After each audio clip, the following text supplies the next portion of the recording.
Family, the entrance of Shrek Academy is truly shocking. 12-year-old Lin Xian reported as a level 29 Soul Master and even displayed a yellow and a purple soul ring, directly enrolling. This kid had full innate soul power at 6 but had a blank martial soul and was considered a monster. 6 years ago, he entered the Douluo forest and actually encountered the god of space from the divine realm. How did he turn his luck around? Let me tell you, I was truly amazed at the entrance of Shrek Academy today. The registration line was packed, 3 layers inside and 3 layers outside, all filled with genius youth coming to awaken. Oh no, I mean to enroll. When it was a certain kid's turn, who looked about 12 or 13, the teacher asked as a formality, name, age, soul power. The kid calmly replied, Lin Xian, 12 years old, level 29 Soul Master. I was right next to him, and wow, the surroundings instantly fell silent, with gasps echoing everywhere. 12 years old and level 29. That's a little monster no matter where you put him. The teacher was shocked and said he needed to test the bone age. And guess what? It got even more explosive. This guy unleashed his martial soul, and with a bang under his feet, 2 soul rings rose up. 1 yellow, 1 purple. Family, who understands? The second soul ring was a purple 1,000-year soul ring. The teacher in charge of the test was trembling, and his gaze towards Lin Xian changed entirely. He immediately issued the key and identity badge, giving him a green light all the way. Who exactly is this guy? Hey, you must be curious about who this guy is, right? Let me tell you, this story has to start 6 years ago. This guy is named Lin Xian, and his start was pretty tragic.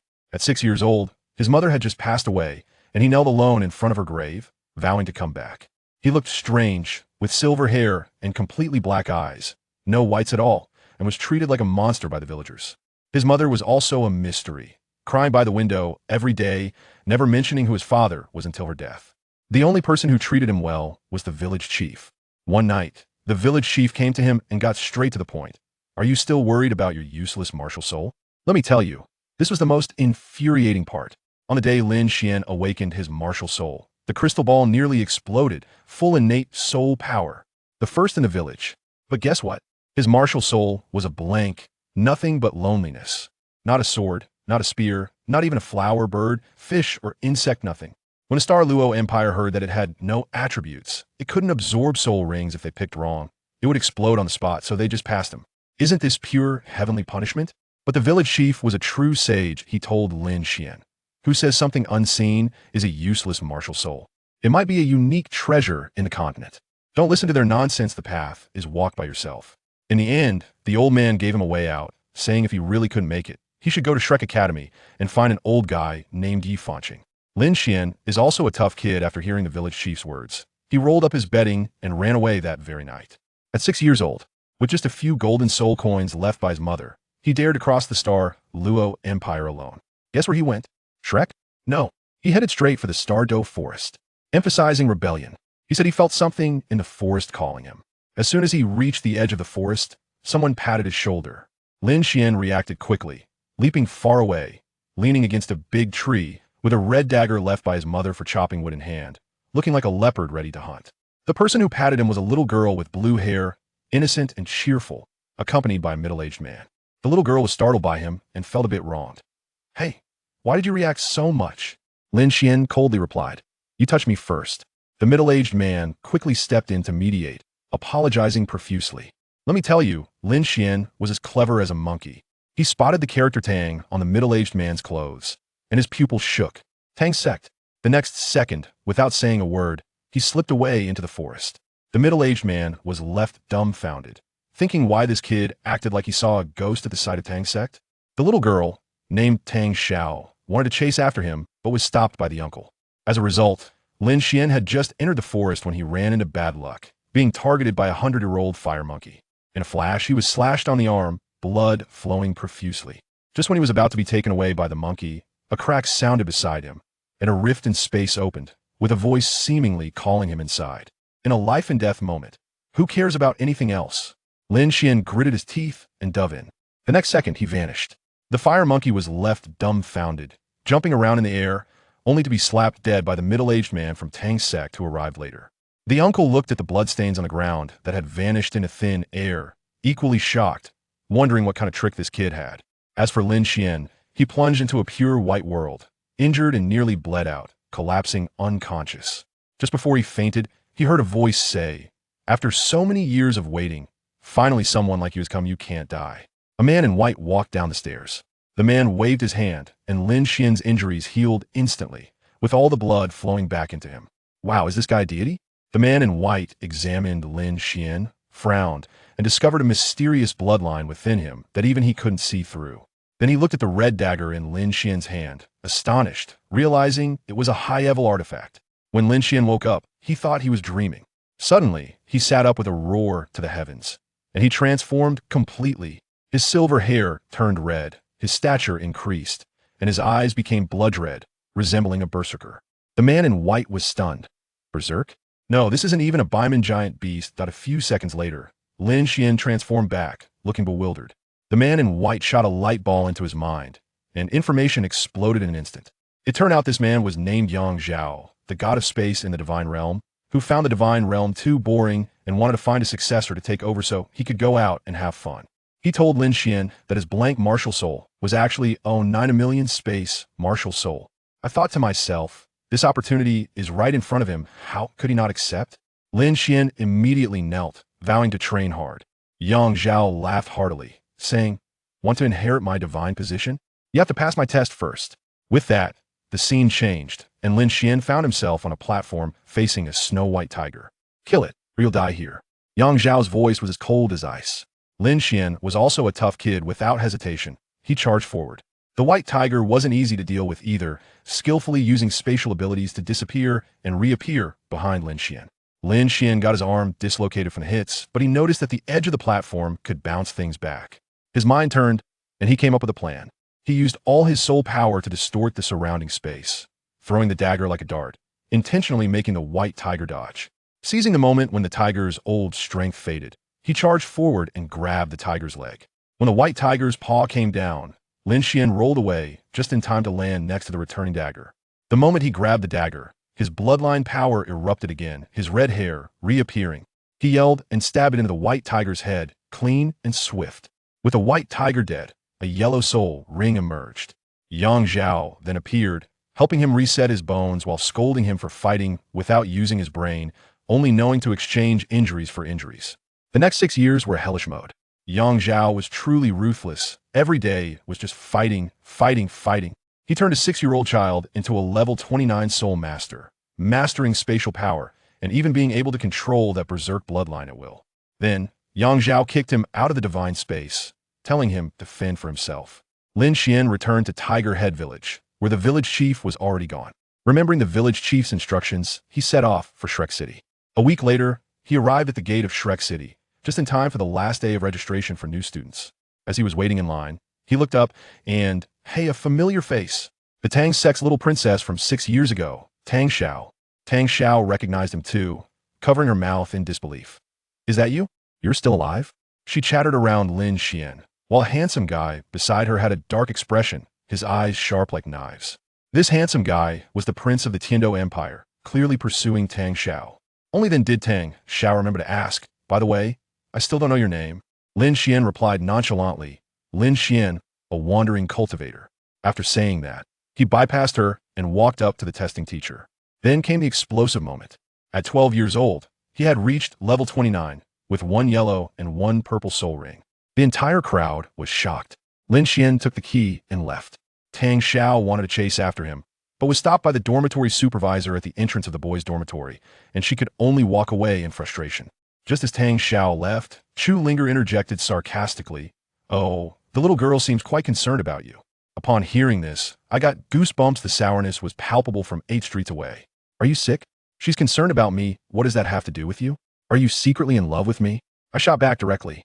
Guess what happened next? Chu Linger stunned everyone with her words. "So what if I like you?" I couldn't believe it. The entire place was frozen. Everyone stared at us as if they were watching an alien. After all, Chu Linger was currently a boy. My mind was blown. What the hell was going on? To break the awkwardness, I had a sudden idea and directly pushed Chu Linger against the wall, then kissed her fiercely. In that moment, I felt the whole world go quiet. The girls screamed while covering their eyes, and the boys' jaws nearly dropped to the floor, with Xue Qingshan's face turning as green as a bell pepper. "Enough!" The director of education yelled angrily, and he dragged both Chu Linger and me to the office, scolding us for an entire hour.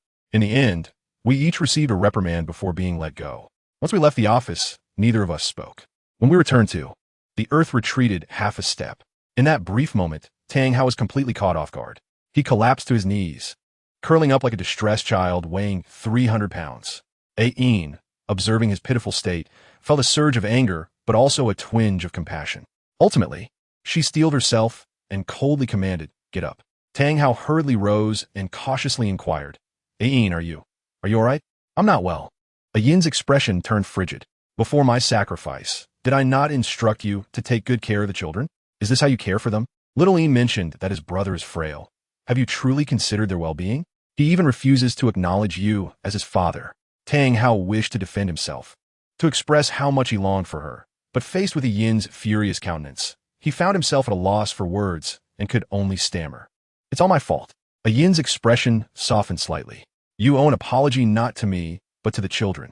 My awakening relies entirely on little Yin." She then recounted the miraculous nature of the mark on Tang Yin's forehead. Only then did Tang Hao recall the shield from the day of the sacrifice, and he began to reassess the significance of this younger son. "How? Your actions have left me deeply disappointed," Yin admonished. "From this moment forth, you must embrace the responsibilities of fatherhood. I do not wish to awaken next time to find the children still harboring these sentiments towards you." Tang Hao immediately grasped the crux of her message. "Next time? Indeed, my body feels as though it can endure no longer. I sense that the last remnants of energy will reside within the mark on little Yin's body. Therefore, when I emerge again, I expect to see a transformed version of you." As Ain uttered her farewell, Hao, her entire being shimmered and dissolved into a cascade of starlight, swiftly entering my slumbering form. The mark on my forehead suddenly illuminated. My father held me tightly, observing the intricate and incomprehensible patterns of the mark, which resembled a furnace emitting a soft glow, drawing in all the energy that my mother had manifested. But that was not all. Even the ancient blue-silver emperor's right leg bone, which had lain for 100,000 years, seemed to take flight and vanished into the mark on my forehead. At that moment, my father was filled with renewed hope as he gazed at me, his eyes ablaze with fervor. He leaned down to plant a kiss on my forehead, likely overwhelmed with emotion, wishing to express his paternal love. Little did he know, I had been peacefully dreaming, enveloped in the sweet fragrance of my mother, only to be jolted awake by an unpleasant and familiar stench of alcohol. My brows furrowed in distaste. Almost immediately, my face felt as if it had been scrubbed with a steel wool pad, the prickly stubble jolting me awake. Upon opening my eyes, the gentle and beautiful visage of my mother was nowhere to be found. Instead, I was confronted with a scruffy face that triggered my PTSD. Tears streamed down my cheeks uncontrollably. "I want my mother. I want my mother." I wailed, my little hands frantically pushing him away, my short legs kicking in the air, desperate to distance myself from him. My father was utterly flustered. He hurriedly adjusted my position, fearful I might fall, repeatedly soothing me, "Little Ian, it's father's fault. I promise. You will never suffer again, all right?" Imagine the illustrious Douluo, one of the most formidable titled Douluos on the continent, pleading for forgiveness before his own son. Yet, at that moment, I understood none of it. All I knew was that this man was cruel, scolding me daily, reeking of alcohol. "I want my mother. I don't want you. You're bad." I sobbed, my resistance intensifying. His tone, almost desperate, matched that of a beggar. His eyes were red. His voice choked with emotion. "Little Ian, please listen to me. I once thought your mother was lost to me forever, and that's why I fell into despair. It was my fault. I wanted your mother to care for you both, even if it meant sacrificing my own life for hers." As he spoke, tears streamed down the face of this once mighty man. Though I could not fully comprehend his words, witnessing his sorrow diminished my struggle. Sensing my compliance, he crouched down, allowing me to sit in his hands, and for the first time we locked eyes. Seeing this normally stern father weep, I felt a strange sensation in my heart and extended my small hand to wipe away his tears. In a childish manner, I laid down 3 rules: before bad, after good. His response was rapid, nodding fervently like a chick pecking at grain, his gaze resolute. "Yes, for now on good." Not entirely assured, I added a wish: water bad. "Food good, more meat." "All right, more meat and no more of that watery porridge." He readily agreed. Seeing that my desires were being met, I continued to voice my requirements, even while exhausted, ensuring that my requests were explicitly stated. "I'm tired. Hold me." He immediately scooped me up, allowing my head to rest on his shoulder. "You smell bad. Mother smells good." "Okay, I promise never to drink again. And no more scolding me." "I will never scold you again. I will always treat you well." Thus, A reconciliation was achieved between us. On our way back, he refrained from flying, choosing instead to walk step by step. The villagers avoided him, having long known his reputation as a drunken blacksmith. Previously indifferent to such perceptions, he now resolved to change his image for the sake of us two brothers. Upon returning home, my brother Tang San sat at the entrance, anxiously awaiting our arrival. When he saw our father carrying me, his heart finally found solace.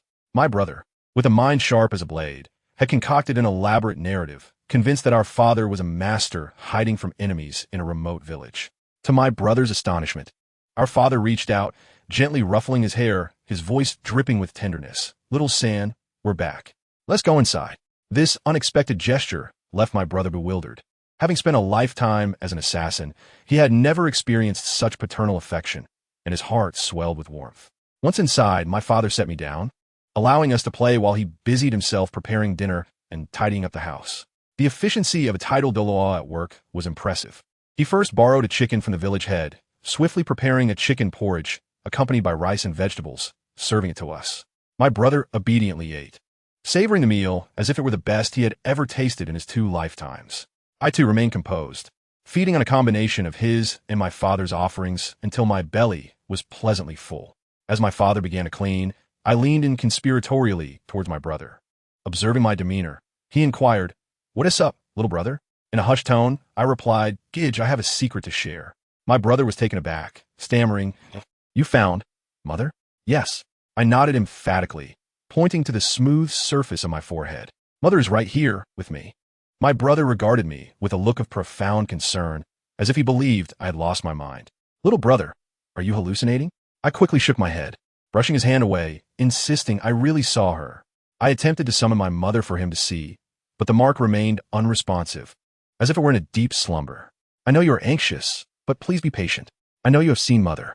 My brother reassured me, as if he were soothing a child. I had thought he truly believed it, and so I nodded gravely. Yes, mother might be tired. In the future, I will make sure Gidge gets to see her too." After our conversation, we sat side by side, watching my father showcase his remarkable skills in home renovation. His speed was astonishing. He reinforced the roof, repaired the outer walls, and nailed the fence in the yard, completing everything in just an hour. As night fell, fatigue overwhelmed me, and I decided to retire for the evening. The next morning, upon awakening, I discovered I had once again wet the bed. Instinctively, I felt like crying and called for my father to change my pants. In the past, he would always have a stern expression, which frightened me enough to avoid wetting the bed. Just as I was about to voice my distress, a tall figure appeared before me. Straining my eyes, I wondered who this handsome gentleman was, looking like a metro elder engrossed in his phone. He bore a striking resemblance to my father, but his face was clean-shaven. His hair neatly tied back, his eyes sparkling with vitality, and he lacked the usual scent of alcohol. "Excuse me, who are you?" I thought. Has my drunken father been possessed? His tone was unexpectedly gentle. "Shaoyin, did you wet the bed?" I nodded dumbly, and he proceeded to clean me up, changing my pants and bedsheets with a seamless flow of service before carrying me away. Breakfast was already prepared, a bowl of goat's milk and a bowl of steamed egg custard. As he fed me bite by bite, I finally grasped that what he had said yesterday might indeed be true. While I was lost in thought, my brother had already commenced his daily practice, muttering something about needing a year and a half before his meridians could withstand the Shintian gong. Meanwhile, within the mark on my forehead, my mother encountered a pivotal figure. In a realm akin to a cosmic sea, she met an old turtle who claimed to be a remnant of a long-deceased master. This old man recounted an extraordinary tale. He revealed that he once foolishly used the entire universe as a furnace to concoct elixirs, resulting in a catastrophic explosion that rendered the cosmos silent. Ultimately, only a branch of the world tree, a bough forged from countless beasts, and a wisp of his soul remained. By a twist of fate, all of these have found refuge within me. The old turtle further stated that these 2 artifacts would gradually replace my original blue, silver, emperor, and Hao-Ian hammer martial souls, becoming my new martial souls in the future. He urged my mother not to intervene, promising to personally guide my cultivation and ensure that I would achieve greatness. I must say, my mother is no fool. With the potential for resurrection through this mark, and given the authority of this formidable being, she had no grounds to refuse. It was akin to a golden opportunity descending from the heavens, a chance she had to seize. She promptly agreed on my behalf. The old turtle also informed my mother that once she stabilized her condition, she could communicate with me mentally at any time. Furthermore, when my martial soul awakened, the energy from the world tree could assist her in reconstructing her body, possibly even reviving her completely. This news thrilled my mother immensely. From that day onward, life at home improved significantly. 3 days later, while I was having lunch, I suddenly heard my mother's voice in my mind. Xiaoyin, can you hear me? Yes. Yes. Mother, I can hear you, I exclaimed, leaping up in excitement, raising my voice out of fear that she might not hear me. My father, washing dishes nearby, rushed over upon hearing me call for my mother. My mother quickly instructed me in my mind. Child, you don't need to shout so loudly. Just think it and say it in your heart. I nodded and silently thought, Mother, when can I see you? You need to grow a bit more, but I can talk with you. I then began to excitedly relay everything about the changes in my father, the improvement in our meals, and my brother's situation. After waiting patiently for a while, my father, noticing I had stopped speaking, could no longer restrain his curiosity. Xiaoyin, what did your mother say? I was still listening to my mother singing to me, reluctantly relaying. Mother asked how I was doing and even sang to me. Did she have anything she wanted to say to me? My father's expression was filled with anticipation. I shook my head and quickly inquired my mother. After a moment, I mimicked my mother's tone and transmitted her message word for word. Mother said, How? We will meet in due time. If you become too preoccupied, will you care for the child or merely perform for my sake? Upon hearing this, my father immediately vowed, Ain, I will do it. This is not only for you, but also for our child. Later, my mother, concerned that my father's words might burden me, insisted on minimal contact unless absolutely necessary. Although my father felt disappointed, he had no choice but to focus all his energy on earning a living. My brother, overhearing the conversation, was beside himself with curiosity. As soon as my father left, he hurried over and earnestly asked, Brother, can you really see Mother? Gidge, didn't you already know? I replied, puzzled. Then could you send her a message for me? My brother, slightly embarrassed, said, Tell Mother I miss her dearly. After a while, I conveyed. Mother said, Xiao-san, I miss you too. Thus, 1.5 years passed in the blink of an eye, and we both turned 3 years old. My father had gone out 3 times, each time returning with substantial earnings, allowing us to replace our thatched hut with a brick house. Our meals improved considerably, and every now and then, my father would prepare a large tub of herbal water for us to soak in. Let me tell you, being submerged in that concoction felt like enduring one of the 10 tortures of the Qing dynasty. I cried out in pain, calling him a villain. However, my mother assured me it was for my own good, so I had no choice but to accept it begrudgingly. My brother, on the other hand, understood its benefits and, imitating me, would moan a little before secretly absorbing the medicinal properties.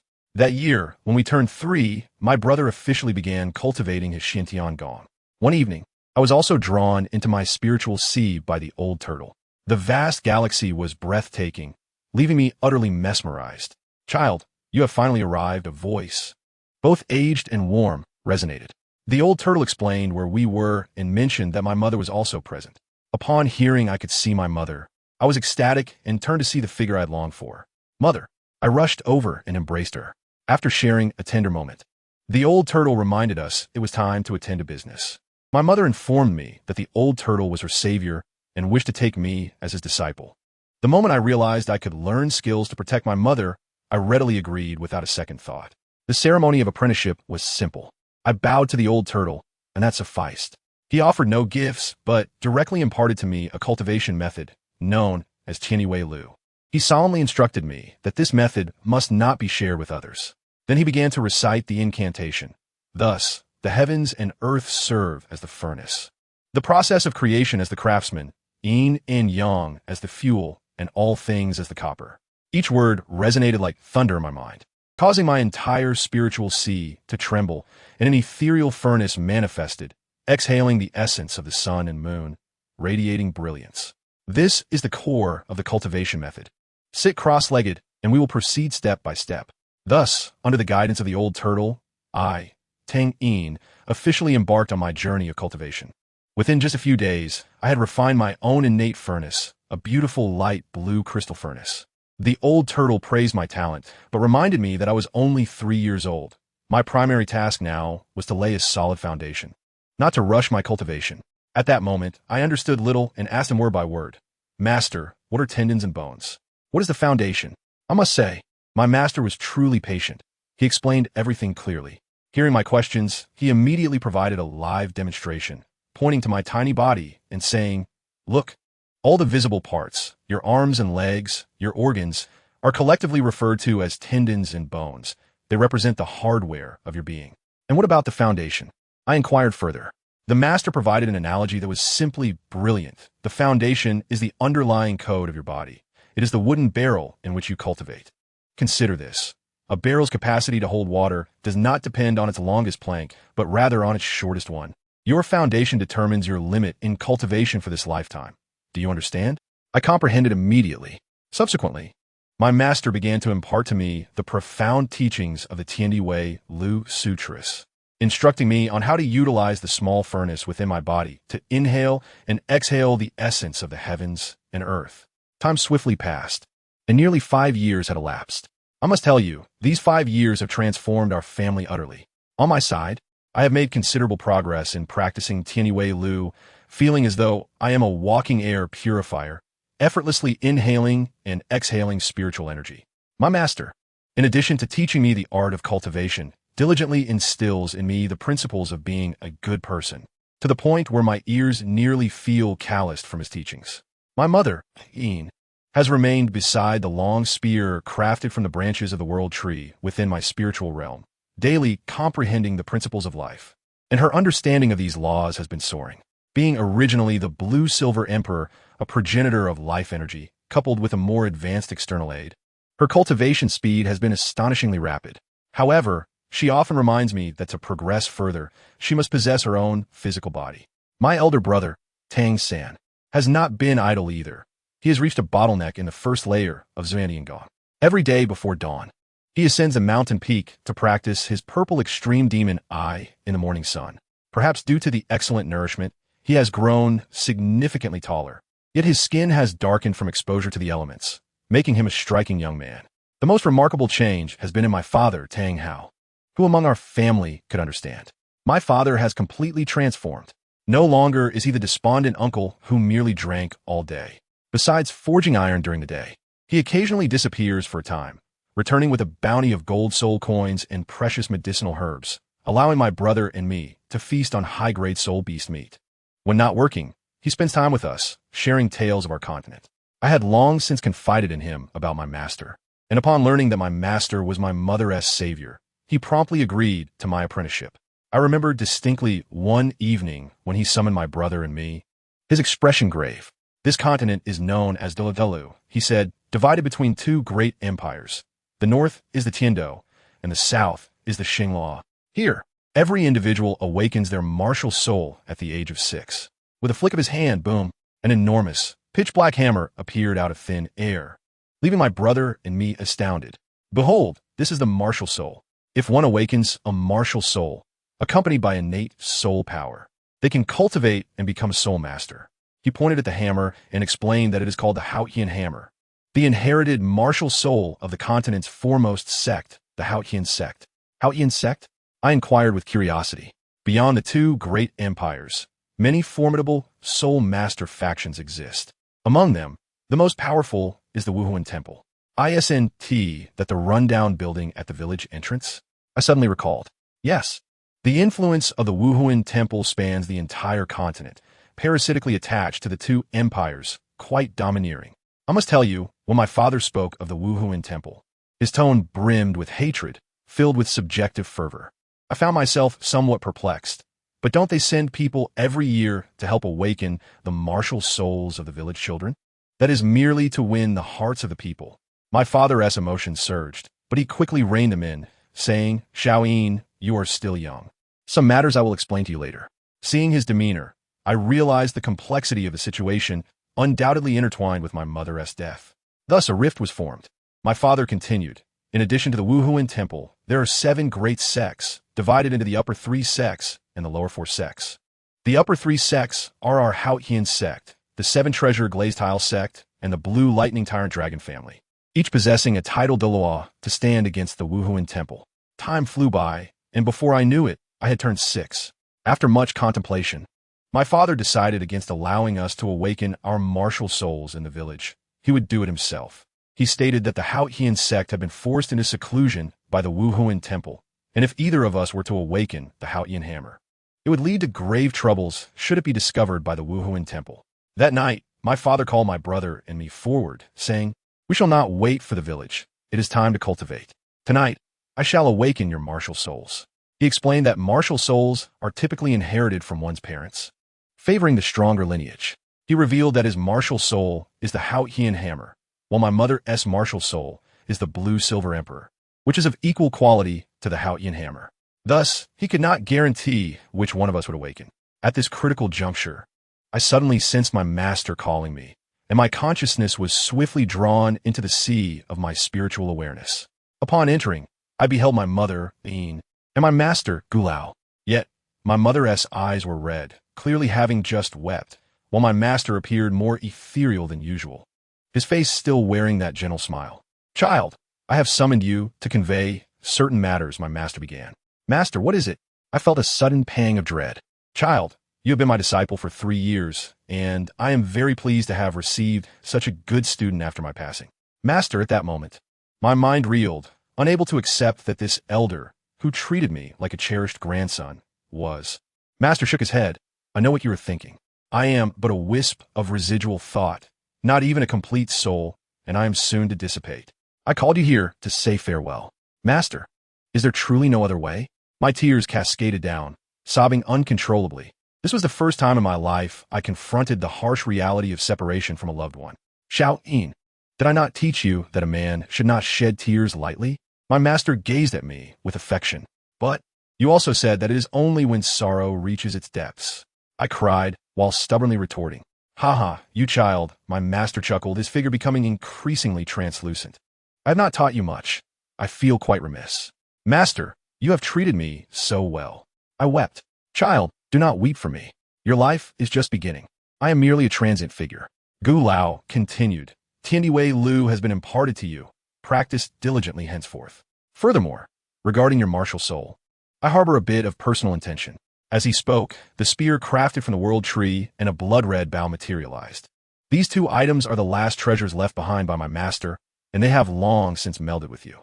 Now, they will become your martial soul, serving as my final wish. "Master, how could I ever hold you accountable? You saved my mother, taught me the techniques. All that I am is thanks to you." I exclaimed in desperation. "Child, this spear is named Fate.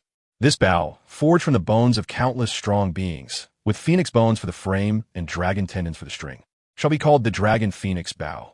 Xiao-yin, let me impart one last lesson. Cherish those you love in the present, lest you find yourself filled with regret. The word love can cause much torment. It refines both the body and soul." With those final words, my master's form gradually faded before me, and the 2 weapons swiftly merged into my being. It felt as though no one named Douluo had ever existed in this world. My mother held me tightly in her embrace, saying nothing, yet that hug was more substantial than anything else. When I awoke from the spiritual realm, it was already the next day. Upon seeing that I was awake, my father's eyes brimmed with concern. He did not question me about what had transpired. He simply enveloped me in his arms, gently murmuring, "It's all right, Xiao-yin, your father is here." "I'm fine now, father." My voice was subdued. "Let us awaken our martial souls." I recounted to my father the passing of my master and the exchange of my martial soul.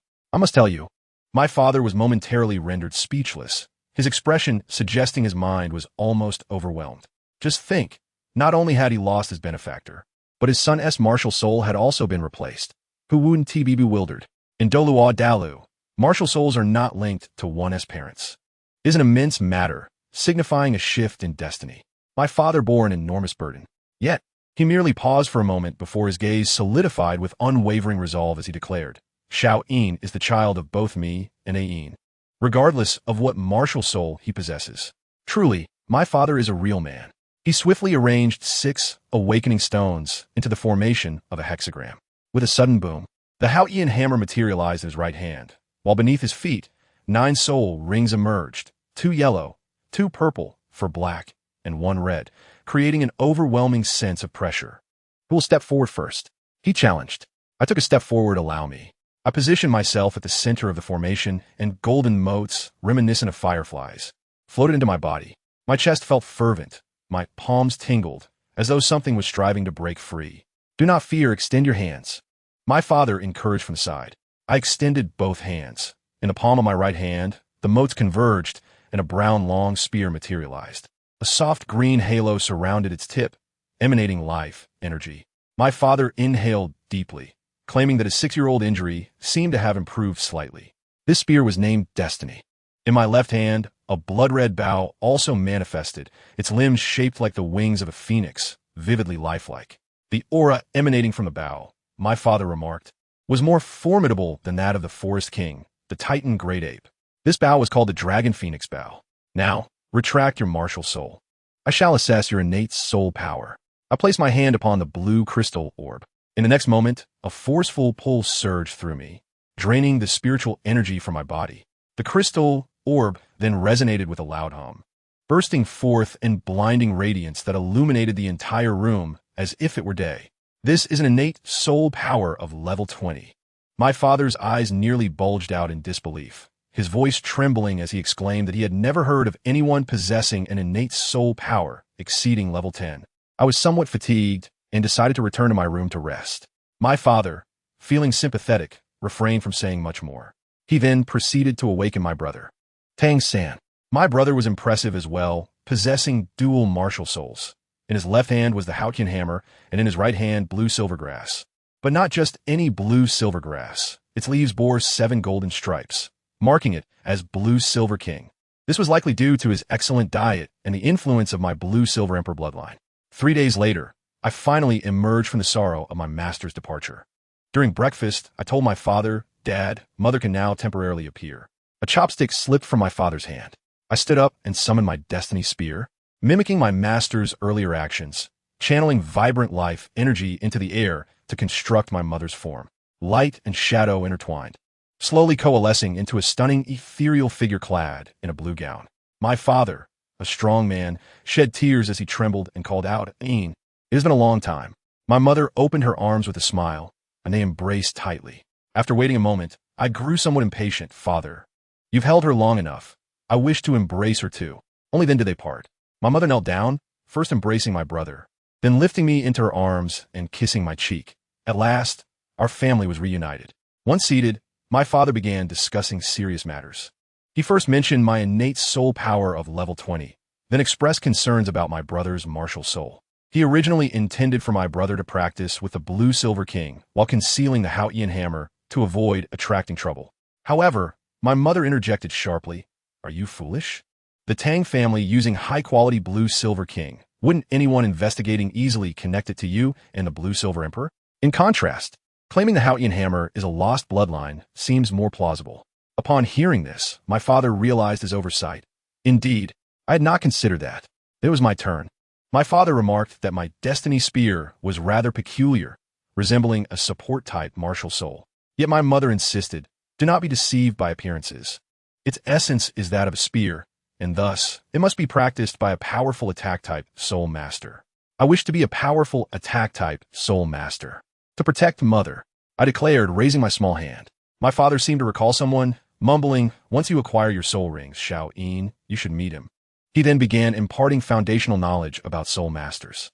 Soul masters were categorized into 10 stages: Soul Scholar, Soul Master, Great Soul Master, Soul Venerable, Soul Sect, Soul King, Soul Emperor, Soul Saint, Douluo, and ultimately Title Douluo. Upon reaching level 90 and becoming a Title Douluo, one could truly protect those they wish to safeguard. He elaborated on soul rings, stating that upon the death of a soul beast, soul rings would form, categorized by their age: white for 10 years, yellow for 100 years, purple for 1,000 years, black for 10,000 years, and the most formidable, red for 100,000 years. Excited, I interjected, "Is it like the circles that floated around Father that day?" "Precisely. Let me tell you, your father looked incredibly impressive with 9 circles, yellow, purple, black, emerging beneath his feet.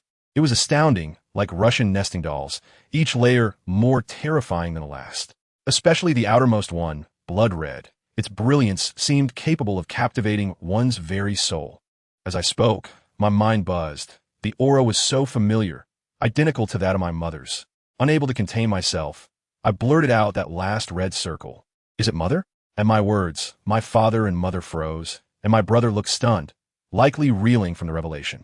He stammered, "Is Mother not human?" My father sighed and finally confessed, "Indeed, your mother is a blue-silver emperor who has cultivated for 100,000 years. As for why she has become my nine-soul ring, that matter is too cruel. You are too inexperienced to comprehend it, and knowing would be futile. Remember, only the strong can protect those around them. I'm still not worthy." The atmosphere plummeted to an icy stillness. It was my mother who intervened, stating that the past was behind them, and the fact that our family could be together now was more significant than anything else. In that moment, I raised my small hand and declared with determination, "From now on, I will protect Mother." In the days that followed, my father began rigorous training with my brother, teaching him how to harness core strength through his waist. I, on the other hand, sat nearby, absorbing the lessons. After 2 days, my brother had just barely managed to strike a piece of iron when my father announced, "We are leaving. It's time to depart from the novice village." That very night, old Jack arrived, mistakenly believing we were to awaken our martial souls the following day. I revealed my martial soul, causing him to be utterly flabbergasted, his eyes wide as saucers. Unable to conceal the truth, my father straightforwardly informed old Jack of our departure and handed him a bag of gold soul coins. What do family members understand? Old Jack took the money, looked at my father for a long while, and as he turned to leave, he said over his shoulder, "6 years ago, you were truly something else." That single statement shattered my composure. The next morning, we quietly slipped away. My father, exercising his financial prowess, rented a Soul B sports car for 1,000 gold soul coins. Within 2.5 days, we traveled thousands of kilometers, arriving at a small town at the entrance of the Douluo forest. That town resembled a bustling talent market for soul masters, filled with veterans displaying their scars, embodying the harsh reality of this world. My father did not allow us to wander aimlessly. Instead, he secured a room at an inn for us to rest. The next day, upon entering the forest, the atmosphere shifted ominously. As my father exuded his commanding presence, those who had hoped to take advantage quickly fell silent. Throughout our journey, he taught us about the local fauna and flora. When I spotted a uniquely growing blue-silver grass and impulsively touched it, it suddenly burst into light and entered my body. My mother's voice resonated in my mind, revealing that the little fellow sensed her demise and sacrificed itself to replenish her energy. I felt a deep sense of guilt. After walking a bit further, my father led us to the entrance of a cave. Emerging from it was a massive bear, 3 meters tall, its claws glinting like metal, a dark golden color. Exceptionally imposing, my father declared, "This is a 400-year-old dark golden terraclaw bear. Shao San, it is yours." I blinked, and in an instant, the bear lay prostrate, its spine broken by a single punch from my father, leaving it barely alive. My brother, trembling, delivered the final blow with the dagger my father had given him. The bear's dying glare was filled with hatred, terrifying me. Just as it perished, a yellow soul ring floated forth. My brother hurriedly seated himself to absorb it. My father, meanwhile, examined the bear's carcass, muttering, "What a pity, no equipment dropped." Curiosity piqued, I inquired about what he meant by equipment. My father explained to me that after the death of Soul Beast, there is a chance of obtaining a rare bone known as a soul bone, which grants an additional skill. As soon as he finished speaking, 6 golden claws sprouted from my hands, adorned with runes. I shook my claws and innocently asked him, "Is this it?" My father fell silent. I quickly clarified that the bear had glared at me before it died, causing me to instinctively use my technique to extract the essence from its body. At that moment, my brother completed his absorption and summoned the Hao-Ian hammer, which was instantly coated in gold. With a mighty shout of dark golden energy, he struck down, creating a massive crater in the ground. However, it drained his mana, leaving him exhausted after a single strike. After dealing with my brother, it was my turn. My father said he would find me a wood attribute snake. He promptly took us to a sinister place called Qianlongtan, where the water was as black as ink and exuded a chilling aura, clearly not a place of goodwill. Unperturbed, my father called out to the waters, "Whoever is in charge, come out and talk." A gigantic purple snake emerged from the depths, its body shimmering like amethyst. While it was indeed beautiful, its gaze was as cold as ice. Initially, it was quite confrontational, questioning why its kin should become my soul ring. However, upon witnessing the brilliance of my martial spirit, the vibrant aura of life emanating from it rendered her speechless. She stared intently at my martial spirit and then uttered a jaw-dropping statement that left everyone astounded. "I can agree to this, but I have one condition. I wish to become one of his soul rings." My father attempted to dismiss her, but my mother secretly conveyed her thoughts. prompting me to vow on the spot with my martial spirit that I would seek her out in the future. The giant snake praised my courage and then fulfilled her promise, summoning a 1,000-year-old vine serpent from the tree. The little snake, which had been on the verge of death, was absorbed by my unique method, not by taking energy, but by my martial spirit spear, which devoured the snake whole, both flesh and soul. When my first soul ring illuminated, my family was in awe. A purple 1,000-year soul ring. Even more astonishing, the snake that had been near death leapt out of my soul ring, vibrant and full of life. Moreover, it had evolved, sprouting 4 legs and growing horns, transforming into a true dragon. The purple snake was left dumbfounded, asking what had transpired. I sensed this was related to my other martial spirit, so I summoned the long bow. As soon as the bow appeared, the snakes in Qianlongtan erupted in excitement. The purple snake was frantic, fixated on my bow, and decisively declared, "I've changed my mind. I want to become his soul ring right now." My parents simultaneously refused. "No way." Immediately after they protested, the purple snake simply laughed, appearing utterly unfazed. "Uncle and aunt, please do not be agitated. I am not foolish enough to force my 80,000-year cultivation onto a mere level 20 child. I have my methods and enforced binding, but the power must be sealed first and gradually unlocked later." Upon hearing this, my mother understood immediately. She sighed, likely recalling her own past. She empathized with the snake's obsession, akin to her own relentless pursuit for my father years ago. Thus, she agreed on my behalf. Once my mother relented, my father's icy demeanor faltered, yet he issued a stern warning to the snake. "We will be watching closely, should you attempt any tricks. Qianlongtan will be erased from the map." The purple snake remained unperturbed, chuckling as she turned to me, her gaze akin to that of a connoisseur admiring a rare treasure. And she winked at me. "Little one, my entire future is now tied to you, so do not disappoint me." At that moment, I was too naive to grasp the implications. I simply felt that this serpent elder had faith in me. I stood tall and patted my chest, assuring her, "I will do my utmost."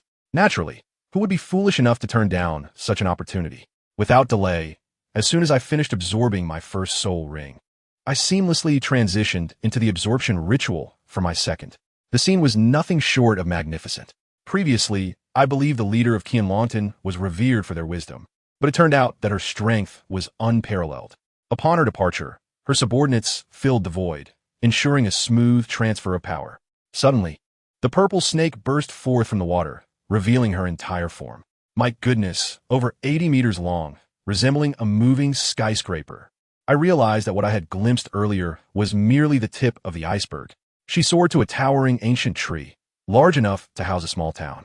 With a flick of her tongue, a glowing spirit herb shot from the tree. This herb was no ordinary specimen. The patterns on its leaves resembled tiny snakes, and its potent medicinal properties were overwhelming.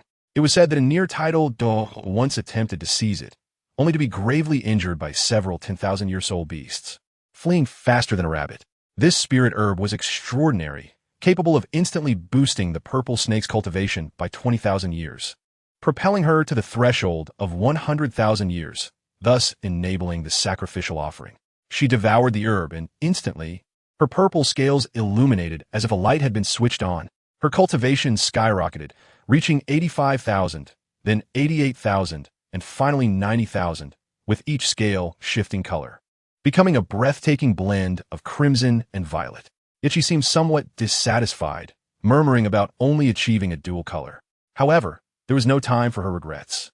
Upon reaching 100,000 years, the sacrificial ritual commenced. Her entire body erupted in blinding radiance, causing my brother Tang Sand to squint. And even my father narrowed his eyes, likely reminiscing about the moment my mother had sacrificed herself 6 years prior. The purple snake's body gradually shrank, ultimately enveloping me in a cocoon of light. I cooperatively raised my destiny spear, gazing into her eyes, and earnestly declared, "I will not let you down." She ultimately thought, "This is my grand gamble." As the light dissipated, beneath my feet lay a purple soul ring. However, this soul ring was distinct, emanating a faint aura of blood, appearing far more advanced than the first. Then came the extraordinary. As I probed my consciousness in my body, I was astounded. There was no trace of the purple snake left. In its place stood a beautiful woman in a rainbow-colored gown, resembling something conjured by AI. Her violet hair cascading down elegantly, and her eyes exuding an enchanting allure. Upon opening her eyes, she beheld my destiny spear and the Long Wong Bao. Suddenly, the Long Wong Bao released a droplet of 9-colored blood, which dove directly into her being. My goodness, dear family, this unparalleled fortune had just arrived.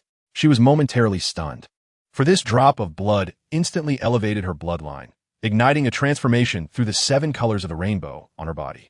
All her years of yearning were fulfilled in that singular moment. The sensation must have been akin to finally paying off a lifetime mortgage. A 7-colored gown materialized, enveloping her perfect figure, accentuating rather than concealing it. I stood in awe, stammering, "Who are you? You were just such a huge snake moments ago. Beautiful lady, who are you?" She smiled sweetly at me, her voice a melodic blend of sweetness and allure. "Little brother, my name is Zishi." Floating closer, her intoxicating fragrance enveloped me, causing my cheeks to flush crimson. She found my reaction amusing and leaned in even closer, planting a gentle kiss on my chubby cheek. "Please take good care of me, little brother." She emphasized the last 3 words with particular affection. I had never experienced such a situation before, aside from my mother. No other woman had ever kissed me. I was so frightened that my soul seemed to take flight. I turned and fled, stammering as I left, I'm off." Zishi watched my retreating figure and burst into laughter before sitting cross-legged to continue her cultivation. By the time I regained my composure, the sacrificial rite had been successfully completed. Without a word, my father picked me up in one hand and my brother in the other, as if we were mere chicks, and swiftly soared out of the Qingdao Great Forest. After flying for quite a while, we finally reached a safe location where my father allowed me to showcase my newly acquired soul abilities. At this point, I had already reached level 23. Impressive, right? I summoned the Destiny Spear, and the first soul ring illuminated. First soul skill, Divine Dragon of the Woods. In an instant, several massive green energy dragons coalesced in the air. With a thrust of my spear, the dragons roared and crashed down to the ground. With thunderous booms, multiple large craters formed, and countless vines sprouted within them, twisting and turning like dragons. My father stared in astonishment and exclaimed, "Is this a control soul skill? But what about its power?" I explained it can inflict a small amount of damage while controlling. My brother, standing nearby, was probably thinking, "You call that a small amount of damage? Each of these craters is deeper than my full force attack." Next came the second soul skill. The purple soul ring pulsating with vitality beneath my feet glimmered. Second soul skill, colorful sacred domain. With a resonant hum, a massive circular domain with a radius of 20 meters expanded around me, while a radiant crown of colors hovered above my head. A domain soul skill. My father was instantly taken aback. As a titled Douluo, he knew all too well how rare and formidable such skills were. This was a symbol of strength. Possessing a domain meant one could easily handle 3 to 5 opponents of equal rank. I began to enumerate its benefits. This domain provides me with 100% enhancement to all attributes. Grants my teammates a 30% boost along with a supply of life energy, and directly weakens enemies by 50%. Moreover, this effect will strengthen as the soul ring is unlocked. As I spoke, I connected a green line to my father, who immediately felt a surge of pure life energy flow into his body, alleviating some of his long-standing injuries. Having demonstrated my prowess, my father shifted to matters of importance. He decided to find teachers for both my brother and me. He had already contemplated a teacher for my brother, the esteemed Yu Xiaojiang, known as Master, whom we had encountered in Naoding City. Currently, he served as a guest lecturer at the Naoding Junior Soul Master Academy. My father believed that Master's theoretical knowledge would be perfect for addressing my brother's challenges with his twin martial souls. Thus, our family hurried back to Naoding City. By the time we arrived, it was already evening. My father settled me into an inn before taking my brother directly to the academy to find Master. Master was engrossed in his research under a small, flickering oil lamp when he heard the knock at the door. He seemed quite perplexed. Upon opening the door and seeing my father, he was momentarily stunned. "You are Tong Hao." Just 2 words sent Master into a frenzy of excitement. For him, it felt akin to a devoted fan meeting their idol. Since he had struggled with his soul power in his youth, he had always admired the strong. And my father had been the brightest star of his generation. My father wasted no time with pleasantries. He got straight to the point. "I have a request." He instructed my brother to reveal his martial soul. Tong San, understanding the gravity of the situation, bowed respectfully before producing the Hao Tian hammer with a resounding crash. "Hao Tian Hammer." Master's eyes sparkled with delight. Indeed, a tiger begets tiger cubs. My father remained composed. Xiao San, show the other one. Master was left speechless. Another one? In the next moment, the Hao Tian hammer vanished, replaced by a blue-silver emperor in my brother's hands. Twin martial souls. Master was at a loss for words, having never expected to witness a second set of twin martial souls in his lifetime. Seizing the moment, my father lowered his stance, stating that he himself was unsure how to cultivate twin martial souls and hoped Master would accept my brother as a pupil. There was no reason for Master to refuse. He was as excited as if he had won a lottery, exclaiming, "It is my honor to mentor such a genius." My brother obediently knelt and bowed 3 times in submission. Meanwhile, at the 7th dormitory, a young girl trembled in fear on her bed. Indeed, it was Xiao Wu. The aura of my father, a tidal Douluo, swept across the entire academy, triggering her 10,000-year-old beast radar into a frenzy of alarms. She likely wailed inwardly. How could there be a tidal Douluo in this small place like Naoding City? My father did notice her. His aura lingered on her for a few seconds. However, perhaps due to my mother's influence, my father not only refrained from acting against her, but also kindly transmitted a message. Little rabbit, conceal your aura. No other tidal Douluo will come here. Xiao Wu was bewildered, unable to comprehend why he did not harm her, and even offered a warning. Yet, she was audacious enough to dismiss the matter, and simply fell asleep. Having settled matters with my brother, my father returned. Upon entering the room, my mother floated out from my arm, and the couple shared a tender moment before my father mentioned that he would also find a teacher for me in a few days. Then, my father embarked on a journey that kept him away for over half a month. During this time, I was left alone in the inn to cultivate. When he returned, he appeared weary, yet his eyes sparkled with excitement. He announced, "Xiaoyin, I have found you a teacher who wields a gun martial soul. We shall meet him tomorrow." Thus, we set off once again, this time toward the grand capital of the Tiando Empire, Tiando City. Let me tell you, this was a true metropolis. The city walls towered beyond sight, and the bustling activity within surpassed Naoding City 100-fold. My father took my hand and led me to the territory of the Li Ji Zoo. At the entrance, a muscular elder named Tayton had been waiting, his imposing frame resembling a mountain. Upon seeing my father, he stepped forward to bow. "Master, I have awaited your arrival for some time. The old goat is already here." The term old servant made me uncomfortable. I spoke up. "Grandfather, you must not refer to yourself as old servant in front of anyone." Tayton paused, and my father added, "No need to call me master, nor refer to yourself as old servant. You are an elder. Simply call me Tong Hao." Tayton likely regarded me as a little ancestor, nodding vigorously in agreement. Following him into the conference hall, we found 3 elderly gentlemen already seated.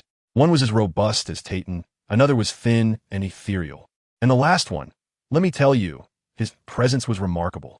Tall and slender, with a sullen complexion, his hawk-like eyes were piercing, emanating a chilling aura that warned. Do not provoke me.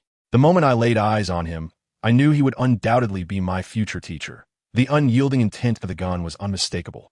As our gazes locked, my father removed his hood and spoke in a deep voice. "Long time no see.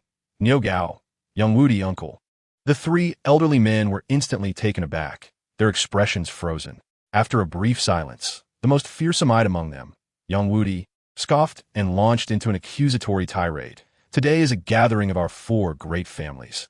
What business do you, a young master of the Hao Tian sect, have here?" The resentment in his words was palpable. He continued to elaborate, recounting how, in the past, the Hao Tian sect had shut its doors to avoid calamity, leaving us, the subordinate families, like lost dogs, mercilessly trampled by the spirit hall. His agitation grew. "Do you have any idea what life has been like for us since that incident? If it weren't for the assistance of several old brothers, your Hao Tian sect's former leader's family would have been reduced to begging. The atmosphere became so awkward it could be cut with a knife. Eventually, it was my father who spoke, his voice heavy with fatigue and regret. The mistakes of the past were entirely mine. I acknowledge that. I know admitting fault does little good.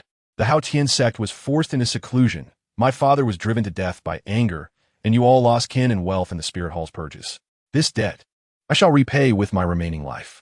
I understand that you do not believe me, for I am still not strong enough. Even as a title de law, I am inadequate." I grasped only half of the conversation, but I could sense the immense burden my father bore. The essence of my mother within me was already in tears. After my father spoke, young Wudi's initial agitation subsided as he slowly resumed his seat. He understood that no matter how much he cursed, his deceased son would never return. Yet, silence can be far more suffocating than a torrent of invectives.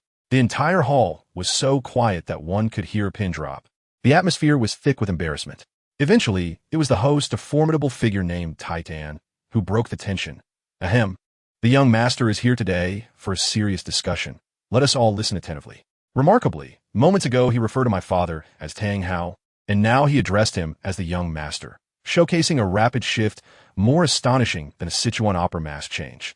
My father wasted no time. His gaze fixated on Yang Wudi, and he stated plainly, "My child, Tang Yin, possesses a martial soul that is a spear. I implore you to take him as your disciple." Upon hearing this, Yang Wudi erupted, springing from his chair. "Are you jesting?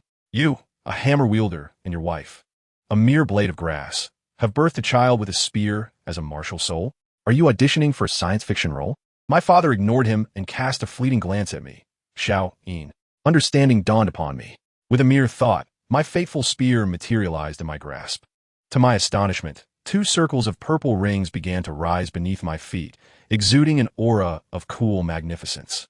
I must tell you, at the moment my martial soul manifested, the 4 elderly men present trembled as if they had just emerged from a hot spring, their faces glowing as if rejuvenated by years. Especially Titan and Niu Gao, both nearing 70, who previously appeared close to their demise, now looked as though they had been granted a miraculous facelift, their wrinkles visibly diminished.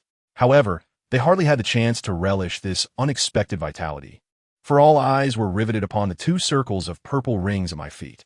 They were mentally calculating furiously. I was 6 years old, with 2 soul rings, both of which were the rare, millennium-level purple rings. An absurd thought simultaneously detonated in the minds of the 4 elders. Innate level 20 soul power, surpassing the norm to absorb soul rings. Seeing the moment was ripe, my father stoked the flames further with his words, each one hammering into their hearts. "Respected elders, I shall not conceal the truth. Xiaoyin possesses innate level 20 soul power. His second soul ring comes from the sacrifice of a pseudo 100,000 year soul beast. I cannot fathom how far he might ascend." It was a devastating revelation, a culinary delight laid bare for all to see, enticing them beyond measure. In Yang Wudi's hawk-like eyes, I distinctly perceived 2 words, desire. Just as he was about to nod in agreement, a cool and resolute voice resonated throughout the hall. "I disagree." My mother, Ain, emerged from within me, stepping protectively in front of me. Her gaze was fierce, daring anyone to speak against her. "My child will never become your tool for vengeance," she declared, fixing her gaze on my father. "Tang Hao, how can you consider him a means for your revenge? You would burden him with a heavier load than your own. Do you wish for him to live a life as painful as yours? Do you even realize what you are doing? Are you still a father?" My mother was genuinely furious, each word striking my father like a dagger. The 4 elders finally recognized that this breathtaking woman was the very heart of the tumult that had transpired years ago, the 10,000-year blue-silver emperor. My father's lips moved as if to explain. "Ain, I did not. Look me in the eyes." She interrupted, then turned to me. "You have never considered allowing Xiao Yin to assist in your revenge." My father fell silent, hesitating. How could he not have contemplated it? His son was indeed an extraordinary genius. Once he matured, the 3 of us could easily topple the spirit hall. As my parents were on the verge of an argument, I felt a wave of anxiety. I quickly interjected, "Dad, Mom, please do not fight. I will avenge this wrong in due time."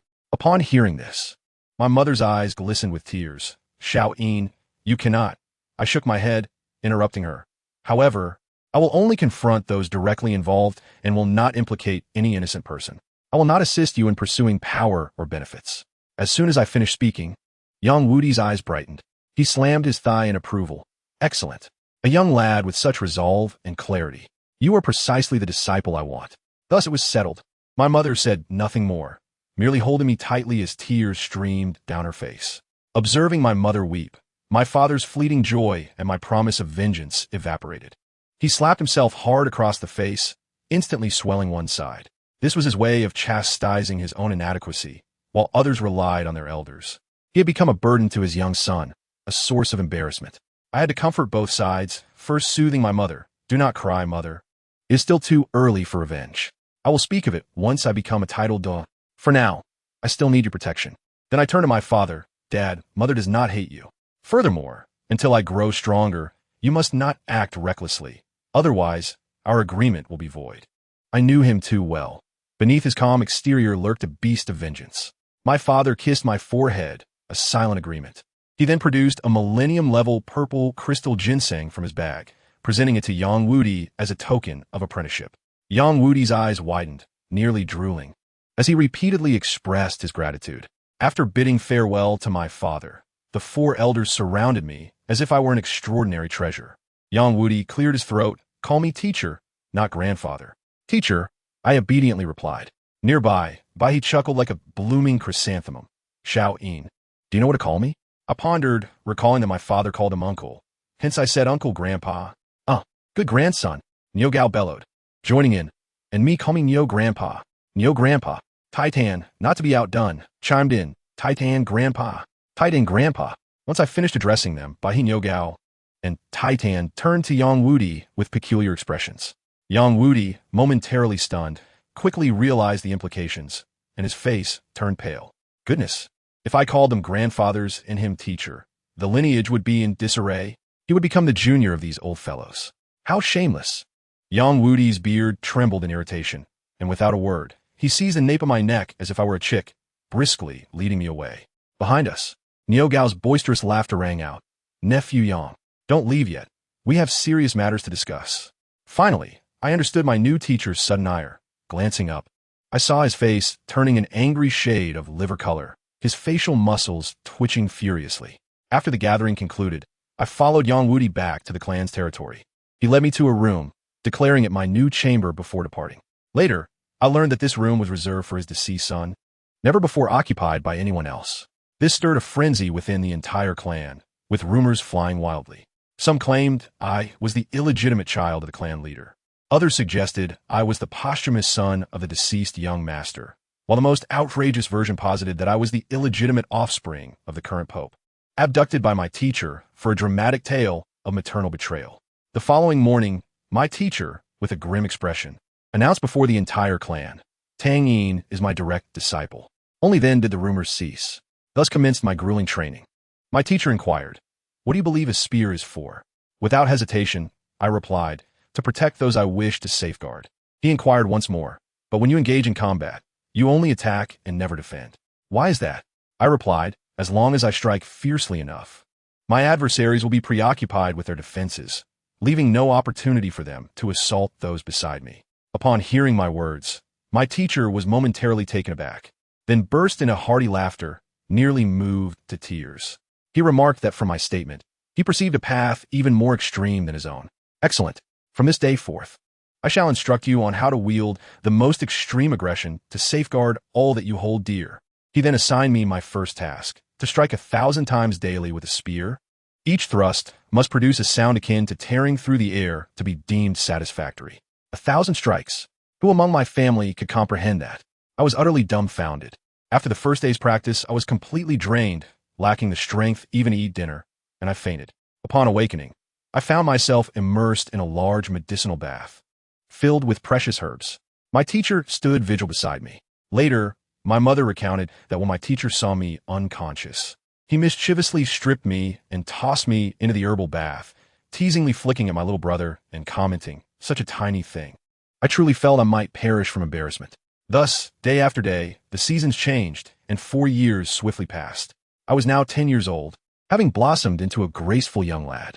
My soul power had long since surpassed the 30th level, having acquired my third soul ring from a 4,000-year-old Tanyu Shinju, endowing my soul skill, Yoguang Qianying, with unparalleled prowess, enabling me to decompose the spear into thousands of streams of light, achieving a complete breach of defenses, primarily targeting tank-like foes. The formidable sister within my soul ring, Zishi, had also awakened. She now incessantly clamored in my mind, lamenting my slow progress and the absence of new soul rings for her amusement. On this day, while reclining on the grass, contemplating life, I suddenly recalled my teacher mentioning he would introduce me to several significant individuals. I hurried home to wash and don a dapper silver suit. My teacher, too, donned formal attire, and although his air of arrogance was unmistakable, he bore an air of an esteemed steward. We traveled in a luxurious carriage, embellished with 5,000 gold soul coins, to the most opulent establishment in the Xinglua Empire, the Xingqianlu. This evening, a royal banquet was to be held. witnessing the engagement ceremony of the next generation heir. The succession system in this peculiar place of Xingluo is a testament to sheer absurdity. 3 princes paired with the 3 daughters of the Duke of Yuming. Ultimately, the surviving couple would become the future emperor and empress. The losers would face the grim fate of being stripped of their sole power and imprisoned for life. As an outsider, I could only express my incomprehension while extending my best wishes.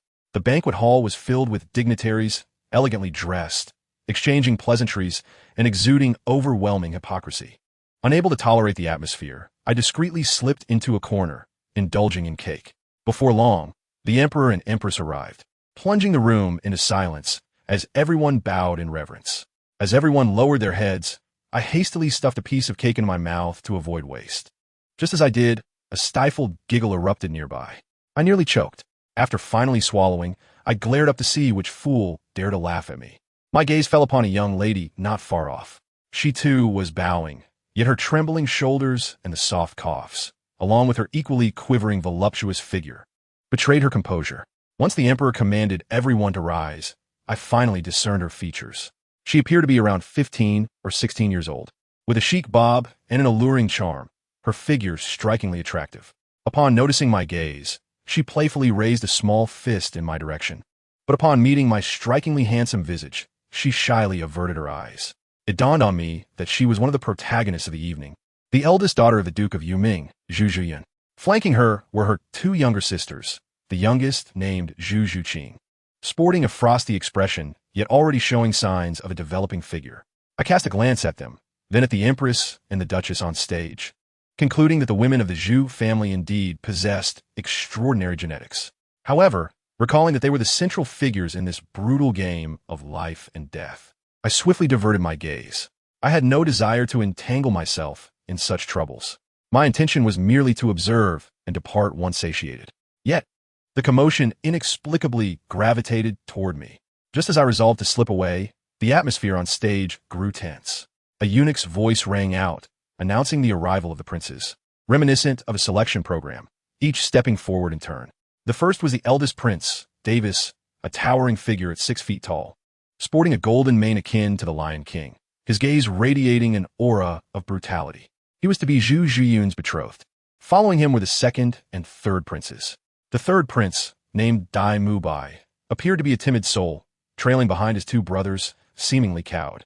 Yet it was rumored his talents surpassed theirs. Unfortunately, he had been bullied since childhood, leaving him on the brink of emotional collapse. The 3 sisters of the Duke of Yuming were then summoned to the stage. I watched as Zhu Zhiyun approached, her steps resembling those of a condemned prisoner. Her face pale. When she stood before Davis, the suffocating atmosphere was palpable. Next came the engagement ceremony, which could be summarized as a mere signing of contracts. 6 individuals, 3 pairs, with no superfluous words exchanged, swiftly signing their names and then exchanging the documents. I observed Zhu Zhiyun's expression as she passed the marriage contract. It was more sorrowful than tears could convey. To willingly bind oneself in shackles, the sensation was quite grim. After the signatures, the second prince, Dai Yulin, cast a calculating glance at his fiancée, Zhu Zhiyun, their expressions reflecting a shared ambition. It was evident that these 2 were cut from the same cloth. A partnership of ambition and deceit. Zhu Zhiyun, while appearing demure, exuded ambition that nearly overflowed from her eyes, having long harbored aspirations of becoming empress. Once the ceremony concluded, the emperor took it upon himself to stir the pot. He publicly announced that Zhu Zhuyan of the eldest prince's house, Zhu Qing of the third prince's, and his own second prince had all recently achieved breakthroughs, one at level 40, another at 20, and the last also at 40. He then inquired if there were any other talented youths present who had also made breakthroughs. This insinuation was a clear invitation for a grand display of allegiance, prompting several nobles to step forward, claiming their children had also surpassed expectations, seeking favor. At this moment, my teacher, Yang Wudi, discovered my absence, swiftly pulling me back, inquiring where I had wandered off to. I chuckled sheepishly. I was hungry and went to grab a bite.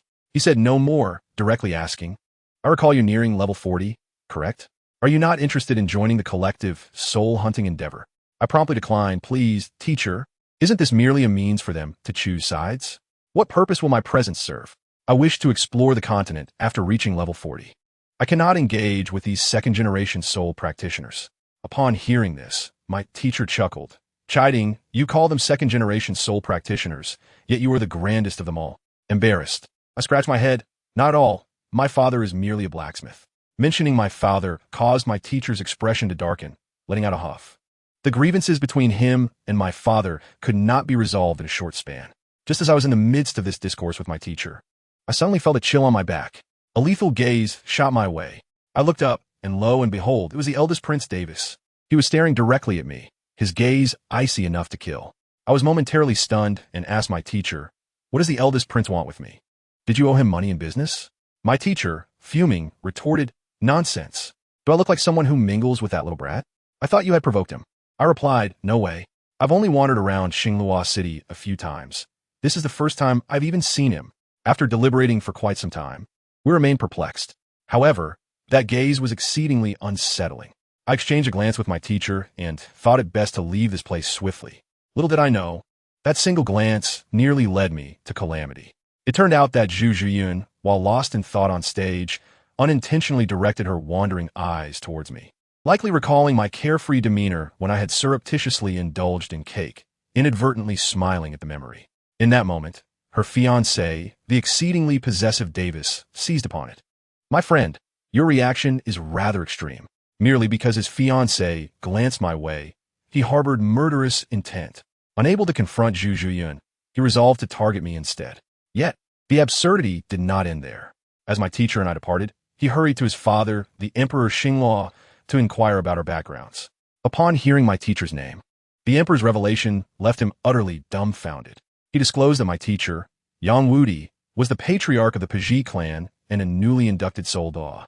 As for me, I was his esteemed disciple, boasting exceptional talent and a proclaimed soul power level of 39 at the age of 14.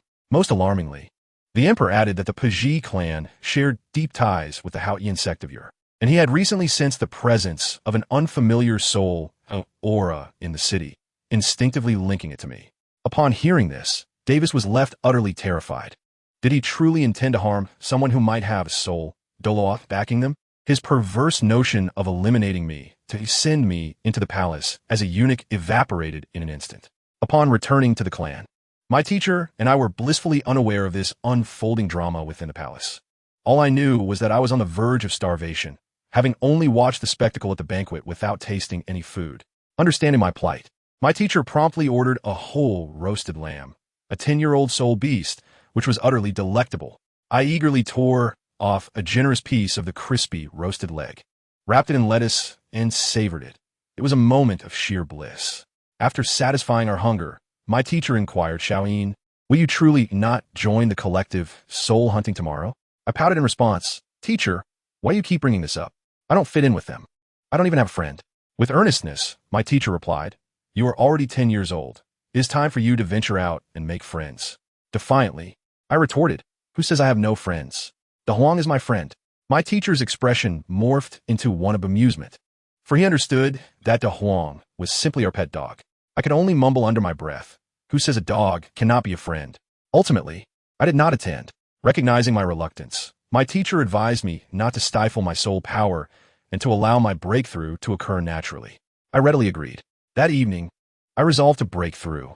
Sitting cross-legged, I initiated my cultivation technique, and within half an hour, I had reached level 40 so effortlessly. After enjoying a soothing hot bath, I began contemplating my fourth soul ring. My first 3 soul skills encompassed control, domain, and attack. However, I feared the speed-oriented agile soul masters who flitted about like phantoms. Therefore, my fourth soul ring must grant me an acceleration or teleportation ability. The following day, I donned my combat attire and set out to find my teacher. Upon seeing me, his eyes sparkled with interest. "Oh, you've made a breakthrough?" I nodded affirmatively. "Let us eat," he said, "and then we shall set off." My father, Tang Hao, had already ventured into the Star Doe forest to scout for suitable soul beasts. My teacher and I rode the clan's wind-line griffin, and in no time, we arrived at a small town on the forest's edge. On the 3rd floor of a tavern, I reunited with my father after more than a month. He still bore the rugged appearance of a man worn by time. "Father, I have reached level 40, I stated directly. He nodded and replied, "I found you a thorn dragon in the mixed zone, aged 9,000 years. It's quite suitable for you." I immediately shook my head. "Father, that age is too low. For my fourth ring, I desire one that is at least 10,000 years old." At that moment, my father and teacher erupted in unison, exclaiming their disbelief before exchanging glances and quickly averting their eyes. My father explained that the concepts of 10,000-year and 1,000-year soul beasts were vastly different.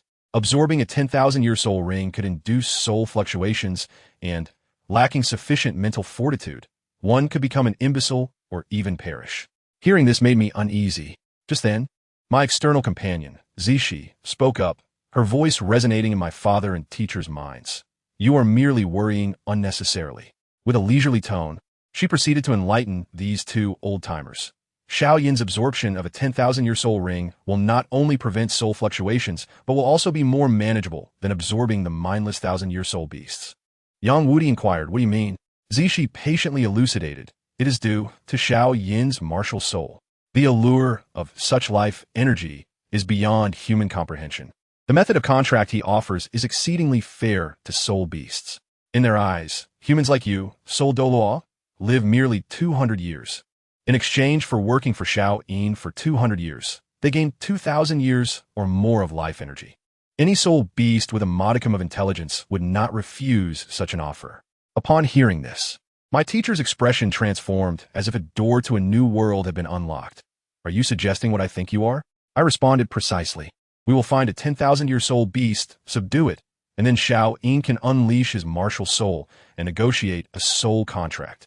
10,000-year soul beasts possess intelligence. Once we present our terms, they will calculate the benefits themselves. Even if they are reluctant, given Xiao Yin's current mental power, he can withstand the soul fluctuations, and besides, I will be there to supervise." Upon hearing this, my father found the plan plausible, and my teacher had no objections, as it was all for Xiao Yin's benefit. Thus, we wasted no time and promptly set off into the forest while the day was still young. Meanwhile, on the other side, the royal family of the Xinghua Empire was also organizing a collective soul-hunting event. Let me tell you, the scene was nothing short of a grand display of opulence. Dressed in extravagant attire adorned with gemstones, they seemed desperate to flaunt their wealth. Their soul power radiated unabashedly, as if they were eager to announce, "I am a soul master, and I am formidable." The participants were divided into three factions. The first led by the eldest prince, Davis, who had the advantage of numbers. The second led by the second prince, Douluo, who appeared to be outnumbered but possessed a secret weapon. And the third, a bodyguard group led by an 85-level soul, Elder Xuanji, whose role was to ensure the royal squabbles did not interfere with his duties. The most unfortunate were Dai Mu Bai and Zhu Zhuqing, standing forlornly like two inexperienced novices who had stumbled into an elite gathering, completely ignored by everyone. Supporting them? That would be as ludicrous as believing the national football team could win the World Cup. Dai Yulin's confidence stemmed from his mastery of the martial soul fusion technique with his fiancée, Zhu Zhuqing's elder sister, Zhu Zhumin. In contrast, the eldest prince, Davis, faced resistance from his fiancée, Zhu Zhuyun, who was being rather coy and uncooperative. Just before departure, Davis feigned civility by inviting Zhu Zhuyun to share an iron eagle, only to be rejected. I can assure you, his internal monologue was less than flattering, masking his true feelings beneath a veneer of aristocratic gentility, making him a quintessential representative of the overly confident. With a command from Elder Xuanji, nearly 50 iron eagles took to the skies, heading en masse towards the Stardow forest. Meanwhile, my father, my teacher Yang Wudi, and I had already entered the Stardow forest. After a thorough search, we passed by a 9,000-year thorn dragon, whose attributes seemed fitting. But alas, its age was insufficient, compelling us to continue deeper into the forest. As twilight approached, my father deemed the forest too perilous at night, suggesting we set up camp to rest, while he ventured out alone to scout the path ahead. My teacher, Yang Wudi, swiftly set up the tent and ignited a pile of firewood. After I sprinkled some insect repellent around and ensured our safety, we began our meal. The wind-dried soul beast meat, combined with freshly gathered wild mushrooms, simmered into a steaming hot soup, was simply divine. I was relishing life, enjoying my third bowl while leaning against a tree, when suddenly a swarm of ominous shadows flew overhead, reminiscent of a squadron of bombers. Just as I was about to draw my weapon, my teacher stopped me. "Don't be alarmed, it's the royal deity eagles of the Xinghua Empire.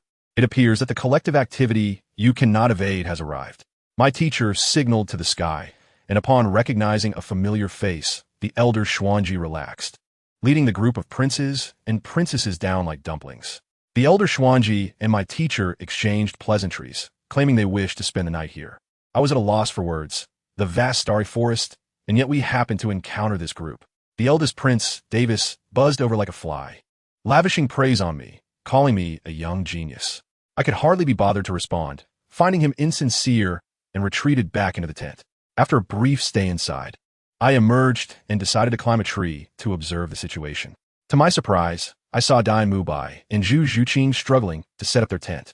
The guards, all Soul Kings sent to protect their respective young masters, paid them no mind. The little girl, Zhu Zhuqing, only 10 years old and petite, was tiptoeing, trying to prop up the tent. Meanwhile, her so-called fiancé, Dai Mubai, stood like a wooden post, utterly motionless. What do families understand? This was pure negligence. The girl had more courage than him. Unable to bear the sight any longer, I jumped down from the tree, took the framework from Zhu Zhuqing's hands, and swiftly erected the tent. Dai Mubai, thinking I was helping him, instinctively thanked me. I was speechless. What a joke. I ignored him completely. It was Zhu Zhuqing. Her cheeks flushed, who thanked me. Thank you. Seeing me ignore him while sharing a laugh with his fiancée, Dai Mubai's face turned green with envy, wanting to explode but holding back, his face paling further. The other noble youths and maidens nearby shot him looks that practically screamed infidelity. Just then, a signal from my father reached me. He intentionally released a bit of his aura, causing Elder Xuanji's expression to shift. He feared it was a warning from the titled Douluo behind the family. My teacher promptly grasped the situation, excusing himself from Elder Xuanji, and I bid farewell to Zhu Zhuqing before swiftly following my teacher into the depths of the forest. Upon locating my father, he had indeed discovered our target. In a canyon lay a 10,000-year-old beast, a wind-attributed dragon, in a peculiar state, seemingly undergoing evolution, significantly stronger than a typical 10,000-year-old beast. The three of us immediately made our way to the canyon. The wind within was fierce, slicing against my face. I pressed forward against the gust for about 15 minutes until the view opened up before me. There, coiled upon a massive azure stone, was a 30-meter-long azure dragon. Strikingly magnificent, its scales glimmered, and its yellow vertical pupils radiated a fierce aura. My father and teacher stepped back, crossing their arms, clearly indicating, Xiao Yin, it's your turn. I felt invigorated. At level 40, this 10,000-year dragon was the perfect challenge. Without hesitation, I charged in, grasping my spear. 3 purple soul rings ignited beneath my feet. My first soul skill unleashed a flurry of dragon phantoms to obstruct its movements. The dragon, swift as lightning, dodged nimbly. I leaped high, aligning with it, and as it opened its mouth to unleash an attack, I surged forward, executing my third soul skill, Spectral Thousand Shadows. Countless spear shadows bombarded its face, knocking its head askew and diverting its breath. Enraged, the dragon glowed with azure light, its gale force shredding my vines. I quickly retreated, sustaining 2 lacerations on my face. I activated my second soul skill, the 7-colored Sacred Domain. Once the domain was established, it halved all its attributes. However, this cunning beast detected the range of my skill, swiftly distancing itself and escaping my domain. After the initial clash, I realized my speed was still a weakness. The dragon, seemingly agitated, chose to forsake its speed advantage and charged at me head-on. Elated, I thought, is this a gift? As it entered my domain, its speed plummeted. I anticipated its trajectory, causing numerous vines to erupt from the ground. Although I couldn't fully restrain it, I managed to slow it down for a moment. Now it was my chance. I braced myself for its full-force collision, my hands instantly fracturing, blood flowing freely, and my insides felt displaced. Yet I endured the searing pain, releasing my grip on the spear and kicked against the recoil, activating my third soul ring once again. This time, the spectral divine bamboo enhanced my spear, unleashing thousands of remnants that carved deep wounds into its body, some even penetrating through. With a resounding crash, the colossal dragon fell to the ground, raising a cloud of dust, barely clinging to life. The dragon lay there, gasping, its spine shattered. I refrained from delivering the final blow and sat cross-legged to recover. My martial spirit, life energy, activated, and within half an hour, I was fully rejuvenated. Approaching it, the dragon closed its eyes, resigned, thinking I was about to strike. Instead, I extended my spear, not to pierce it, but to offer a fateful contract. The dragon was taken aback, its eyes reflecting confusion, Brother, why didn't you mention this good fortune earlier? Did you really have to beat me up first? You understand PUA. Without hesitation, it signed, and its massive form transformed into specks of starlight. A black 10,000-year soul rings securely encircling me. The absorption process went smoothly, and within half an hour, I officially became a level 40 soul master. But it was not over yet. The enormous azure stone upon which the dragon rested was a treasure. I summoned my innate furnace martial spirit, enlarged it, and devoured the stone. The process of refining was slow, as I meticulously extracted the impurities within. Meanwhile, back with the princes and princesses, 3 days had passed. They had all acquired their soul rings and prepared to return home. Zhu Zhuyan obtained a 5,000-year ghost tiger soul ring, and Zhu Zhuqing secured her second soul ring. However, the eldest Prince Davis wore an expression as dark as the bottom of a pot. Why? Because he had witnessed his brother Dai Yulin and sister-in-law, Zhu Zhuqing, utilizing the martial spirit fusion technique, the spectral white tiger. The sheer aura had frightened him. That evening, he sought out his fiancée Zhu Zhuyan, eager to practice together, only to be rejected again. This left him utterly defeated, and he confronted Zhu Zhuyan, shouting, "Zhu Zhuyan, what on earth are you holding back for? Let me tell you, if I fail, we both die." This conversation ultimately concluded in silence from Zhu Zhuyan. As for me in the canyon, after 3 days, the refining process was nearing its end. The area where the azure stone once lay was now a small mountain of gray-black waste. My innate furnace's transformative fire had finally dimmed.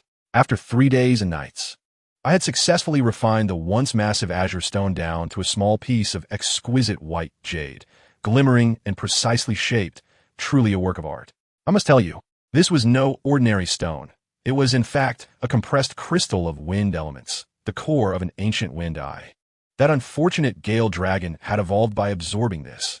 Had it managed to consume the entire piece, it would have evolved into a true dragon, becoming the direct subordinate of the Wind Dragon King.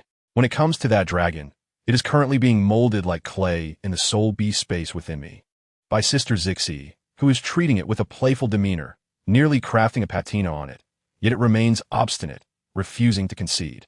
Sister Zixi, being a jester herself, teased it, saying, "No worries, since I cannot leave, I might as well use you as a toy and enjoy the fun for several days." The dragon was on the verge of tears, lamenting, "Does anyone understand? I thought I had signed a 200-year contract for 2,000 years of cultivation, a guaranteed celestial job."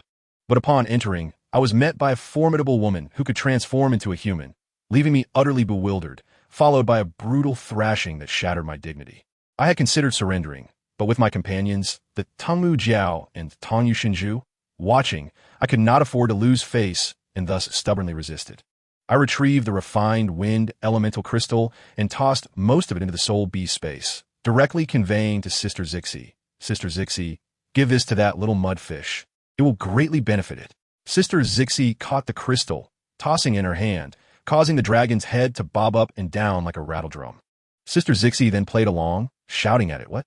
Do you want it? If you call out Lauda, this stone is yours." And guess what? The creature immediately yielded. "Lauda, please give it to me." The two spectators fell silent. "Brother, what happened to your previous bravado?" The dragon likely thought, "What is dignity worth? Being able to transform into a true dragon. What does my face matter? Can it be eaten?" I kept a small portion of the crystal and stood up, addressing my father. "Dad, this is pure wind elemental energy, immensely beneficial for wind attribute soul masters. Could you possibly make a trip to deliver it to Uncle Baiha?" I must say, my emotional intelligence in this instance deserves full marks. By having my father deliver it, I was not merely assigning him a task, but providing him with an opportunity to redeem himself in my name, compensating for past grievances towards the Min family. Instantly, my father's eternally stoic expression softened. Yang Wudi, observing from aside, chuckled. "All right, Xiaoyin, enough with the sentimentality. Quickly test your fourth soul skill and see its efficacy." All right. I grasped the air with my right hand, and the fate spear manifested in an instant, with 4 soul rings, purple, purple, purple, and black, rising. Fourth soul skill, Dragon's Break. I can assure you, the sensation was akin to activating nitrous oxide for acceleration. A burst of white energy erupted from me, and I vanished in a flash. The next moment, I found myself on a cliff 100 meters away, striking down a large chunk of rock from the cliffside with a single thrust. When I returned, a white trail appeared between the three of us, resembling a contrail from an aircraft. I explained, "This technique is called Dragon's Break. granting me a brief 1,000% speed boost while locking onto a target. Noticing their lack of significant reaction, I quickly added the most critical detail. Moreover, after being consecutively struck by me, the target will bear an invisible mark visible only to me, which, when fully stacked, can trigger an explosion, causing a brief immobilization. The most remarkable part is that this immobilization ignores any disparity in soul power. As soon as those words fell, my father's and Yang Wudi's eyes widened in astonishment. This phrase, rephrased, equates to absolute control. My father immediately urged, Xiaoyin, come, use it on me. Let me see how effective it is against the title Douluo. Without hesitation, I complied. With my fourth soul ring glowing, I transformed into a streak of white light, rapidly weaving around my father in a frenzy. After more than 20 exchanges, I halted 100 meters away and signaled him. My father promptly summoned the Haotian hammer, the first yellow soul ring illuminating. I shouted, explode. Goodness! The dragon-shaped mark on my father instantly detonated, and the glowing soul ring extinguished with a puff. His action to lift the hammer was abruptly interrupted as if the power had been cut, causing the massive Haotian hammer to crash to the ground. Although the spell was interrupted, my father was elated. He understood that while I could not yet face a title Douluo directly, once I reached that level, this forced interruption would allow me to defeat him 100 times over. He still cautioned me, while this technique is powerful, be wary of engaging close to soul saints and above. Their soul power pressure can injure you directly, making the risk of stacking marks too great. I nodded, comprehending the gravity of his words. Just as the three of us left the canyon, I sensed something amiss. The entire forest was eerily silent, devoid of bird calls or insect chirps. My father's expression shifted sharply, and he exclaimed, "This is bad, a beast tide." "Oh no, a beast tide!" My father swiftly grabbed me and leapt to the highest tree, with Yang Wudi following suit. In the distance, a straight black line emerged on the horizon, a cloud of dust kicked up by countless soul beasts charging forth. It loomed ominously, surging towards the direction where we had previously set camp. My heart sank. The Zhu sisters were still there. This was about to escalate into a catastrophe. Indeed, over at the camp, the elder named Xuanji sensed impending doom. Without hesitation, he shouted at everyone, "Run! Leave everything behind." But it was too late. The speed of the beast tide was akin to a high-speed train, instantly overwhelming their main force. The soul masters fell like dumplings in boiling water, without even a bubble to surface, becoming mere pools of blood and gore. It was a scene too horrific to behold. Elder Xuanji fought valiantly, using his large umbrella martial spirit to shield several princes and princesses flying low amidst the beast horde, holding out for half an hour until his soul power was utterly depleted. Weakly, he uttered, "I have done my best," before crashing down and being trampled into a pulp. And what was the result? The princes and princesses, like ungrateful wolves, did not even blink. To them, the death of an 85-level soul Douluo was merely the loss of a high-ranking bodyguard. At last, the beast tide began to recede. The 6 individuals Elder Xuanji had desperately protected plummeted from the sky: Davis, Dai Yulin, Dai Mubai, and the 3 Zhu sisters. Yet, in that moment, an unforeseen event unfolded. Zhu Zhuqing, already in a daze, stepped into empty space upon landing and began to plummet towards the ground where soul beasts were still running rampant. In a panic, she clung to the tree trunk with her martial spirit claws, hanging in midair, and looked desperately towards Dai Mubai, her fiancé, with hopeful eyes. But guess what? That scoundrel Dai Mubai, as if blind, did not even glance back, turning to flee. He vanished into the forest. Does anyone understand the light that extinguished in Zhu Zhuqing's eyes? Her elder sister, Zhu Zhuyun, fumed with rage, cursing him, and prepared to rescue her sister. Little did she know, their half-sister Zhu Zhuqing had already silently appeared behind her. First soul skill, Netherworld Stab. Zhu Zhuqing launched a surprise attack, her claws extending fiercely, aiming for Zhu Zhuyun's back. Zhu Zhuyun instinctively dodged, but it was too late. With a tearing sound, her leather attire was ripped, revealing 3 deep wounds that bled profusely, causing her to let out a muffled groan. Simultaneously, Davis and Dai Yulin also engaged. These 2 brothers began to fight, each seeking to eliminate the other amidst the chaos. Hoping to pin the blame on the beast tide, the scene erupted into chaos. Zhu Zhuyun, severely injured from the sneak attack, slowed down, pursued relentlessly by Zhu Zhuqing. Zhu Zhuqing delivered a powerful kick, sending Zhu Zhuyun reeling, and followed up with Netherworld Revolve, blasting the bloodied Zhu Zhuyan from the tree. Below, a massive armored rhinoceros charged towards her. As Zhu Zhuyan teetered on the brink of demise, Zhu Zhuqing immediately turned to assist her fiancé, Dai Yulin. On Davis's side, despite having the advantage in soul power, Dai Yulin defended fiercely, buying time. Seeing Zhu Zhuqing approach, Davis grew anxious, yet he could not breach Dai Yulin's defenses. Ultimately, he seized an opportunity, and together with Zhu Zhuqing, they successfully regrouped. Ha ha ha, my dear brother, it seems victory is mine. Dai Yulin, bloodied yet grinning savagely, embraced Zhu Zhuqing. The next moment, white light and purple light intertwined as two supreme beast martial spirits began to merge. A colossal white tiger, radiating an ethereal purple glow and adorned with majestic wings, has materialized. The martial soul fusion technique, Yuming Baihu, from the tiger's maw emanated the voice of Dai Yulin.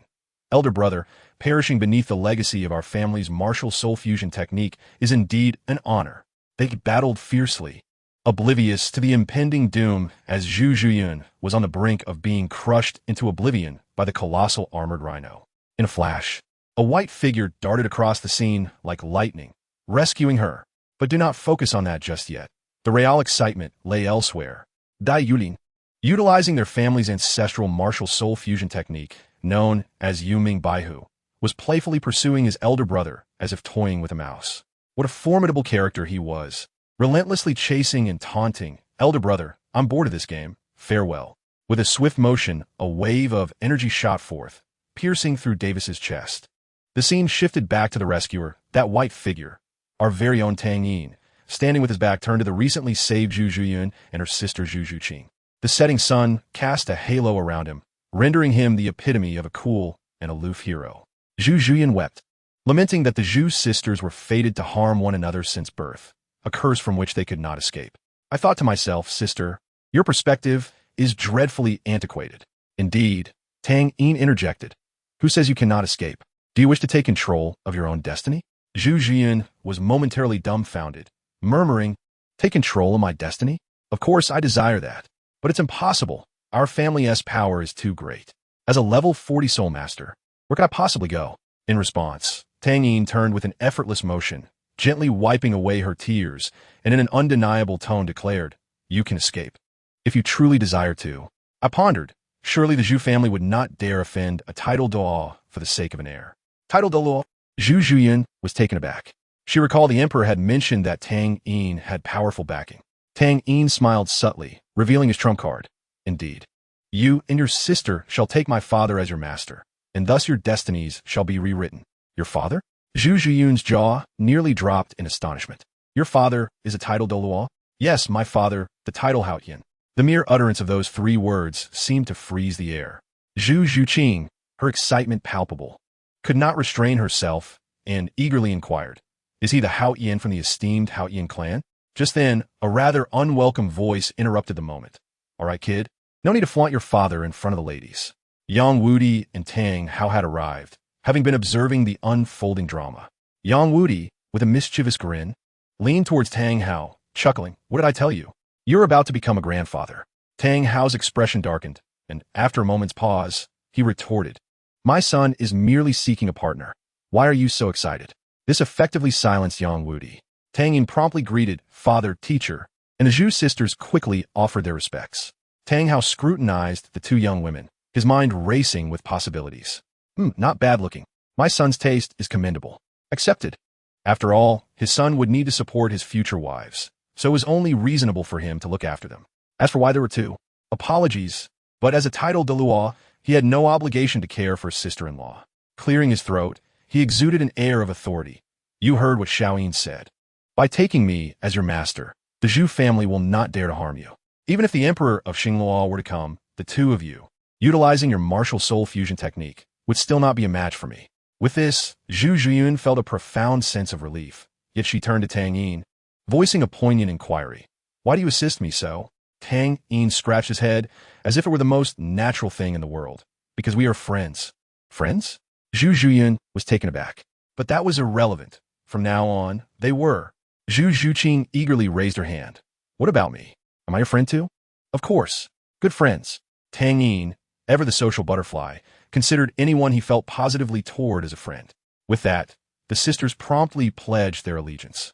Tang Hao exchanged a few words with Yang Wudi, mentioning they would venture into the post-beast tide maps to scavenge for resources, hoping to find a few soul bones. And then they took their leave. Left behind were Tang Yin and his newly acquired disciples, exchanging wide-eyed glances. Suddenly, Tang Yin slapped his thigh, as if struck by inspiration, retrieving an item from his bracelet. Dear readers, do you comprehend? It was a pair of dark golden claws, unmistakably extraordinary. These were the external soul bones he had acquired from the dark golden terror claw bear long ago. It seemed wasteful to keep them on himself, so they had gathered dust in storage. Now, upon seeing his new friends, he felt they were perfectly suited for them. Here, this is for you. Consider it a greeting gift from my father. Tang Yin casually handed it over. Zhu Zhiyun's eyes nearly bulged out. This was a soul bone, and a highly valuable external soul bone at that. She hurriedly declined. No, this is too precious. Tang Yin resolutely countered her refusal. Do not forget, we are friends. What you need most now is strength. A support can only protect you temporarily. To truly escape your fate, you must rely on your own power. With those words, Zhu Zhiyun experienced an epiphany. She accepted the left palm bone, and a bold thought surged within her. She did not wish to remain merely his friend. Tang Yin instructed them to absorb it immediately while he stood guard. As the bone melded with their bodies, the pain rendered the sisters pale. Yet they gritted their teeth in silence, enduring the agony. While the sisters upgraded their equipment, let me share a secret. In the deepest part of the Star Doe forest, a clandestine meeting was underway. 6 humanoid super soul beasts sat cross-legged around the Lake of Life, convening. The leader, a striking figure with black hair and golden eyes named Tion, was the king of the golden-eyed black dragon, aged 800,000 years, and the dominant force there. When he spoke, silence enveloped the assembly. The master has awakened. The other venerable beings, each several 100,000 years old, were taken aback. A scarred, irascible figure named Xiong Jun exclaimed, "What is happening? Wasn't it said that the master would sleep for another 10,000 years? Tion clarified. The master has sensed a unique aura that could aid in her restoration, emanating from a remarkably gifted human. This presence has manifested in this forest 3 times. The most recent being just days ago. Our mission is to locate him and persuade him to assist us willingly." Xiong Jun, invigorated by the prospect, proposed, "Then why wait? Let us go and capture him." A beautiful lady named by Ji, a healing-type emerald swan, immediately opposed. "No, we cannot act recklessly. It will be troublesome if we alert the divine realm." Tion concurred, stating they could not intervene directly. Ultimately, it was decided that the 2 10,000-year-old subordinates, De Ming and Er Ming, the bull-headed and the gorilla, would monitor this unique aura. Meanwhile, dawn broke. The Zhu sisters successfully absorbed the soul bone, their strength surging. Tang Hao and Yang Wudi returned. Although they had not found suitable soul bones for the sisters, they had acquired 2,000-year-old ones to sell, which would conveniently cover the expenses for Yang Wudi's family's relocation. Yes, they were merging 4 families to establish a new sect called the CG Zone. Observing all of this, Tang Yin suddenly made a decision. Finishing the roasted lamb leg in his hand, wiping his mouth, he stood and declared, "Father, teacher, I intend to venture out on my own." He felt that the recent beast tide had illuminated his own vulnerabilities, and he must embark on a journey of self-discovery to truly grow. Tang Hao did not deter him, merely advising him to exercise caution. With a wave, Tang Yin strode away with an air of nonchalance, not looking back. Did you think this was the end? Let me tell you, a twist awaited. Remember the previously felled Davis? He was not dead at all. This fellow was born with his heart on the right side. Dai Yulin's lethal strike had merely gone awry. As Dai Yulin stood beside the corpse, delivering his triumphant speech in a frenzy, Davis, lying in a pool of blood, seized the opportunity. With his last breath, he concentrated and unleashed a devastating Baihu Lai Guang bow, striking back with lethal force. Dai Yulin could hardly believe it as he succumbed, his eyes wide and blood gushing from his throat as he fell. After eliminating his brother, Davis shifted his gaze toward Zhu Zhumin. He understood her well and made a direct proposition. "Your sister is dead, and my useless 3rd brother has fled. Now, we are the only choice for the Xinglua Empire. Do you wish to be the queen? I can grant that." Zhu Zhumin was tempted. The identity of the emperor was inconsequential to her. Her sole desire was to be queen. Thus, she assisted the severely injured Davis, and together they formed an alliance, leaving Dai Yulin's corpse behind to await its fate as a meal for the soul beasts. Meanwhile, at the border between the Tiando Empire and the Xingluo Empire, an inexplicable conflict erupted. The cause was absurd in nature. The son of a general from Xingluo was killed during a bandit suppression mission. Enraged, the general sent troops in pursuit, inadvertently crossing into Tiando territory, where they were slaughtered by Tiando soldiers. One could only marvel at the exceptional matching mechanism of Douluo continent that had brought together two volatile factions. Curiously, the nobility on both sides had no desire for war, only for commerce. They privately agreed to engage in a skirmish on the plains, fighting briefly before returning to their profits. At the same time, in the Tiando military camp, Tang Yin sat listlessly on the ground, holding his spear, observing a young general directing troops. This general, Guiyang, aged 23, possessed a soul power of 46, rendering him a prodigy. The circumstances of our acquaintance were rather dramatic. Not long ago, I passed through a village where a band of soldiers from the Xingluo Empire, under the pretext of apprehending thieves, unleashed a brutal campaign against defenseless civilians. The cries for help were heartrending, echoing from afar. Infuriated, I confronted these heartless brutes and dispatched them. Blood splattered my face, slick and mingled with a foul odor, yet I did not flinch. Truth be told, this was not my first encounter with death. To me, it was akin to chopping vegetables. Yet, it was the first time I witnessed what could only be described as a hell on earth. The phrase, soldiers pass like a comb, transmuting into a visceral reality of despair. After tending to the wounds of the surviving villagers, Guiyang and his men arrived, astonished to find a mere boy of 11 or 12 cleaning up the aftermath. Recognizing my potential, he sought to enlist me. I did not rush to accept, instead posing several inquiries. Is this how the soldiers of Xingluo operate? He nodded, admitting it was one of their few sources of extra income. What about Tiando? Do you conduct yourselves in a similar manner? Guiyang fell silent for a moment before finally stating, at least my men do not. With that, I agreed to temporarily assist him. Thus, I became an honorary captain, a title that sounded quite impressive. We rode towards the Yama Plains, and on the way, Guiyang divulged the truth. Can you believe it?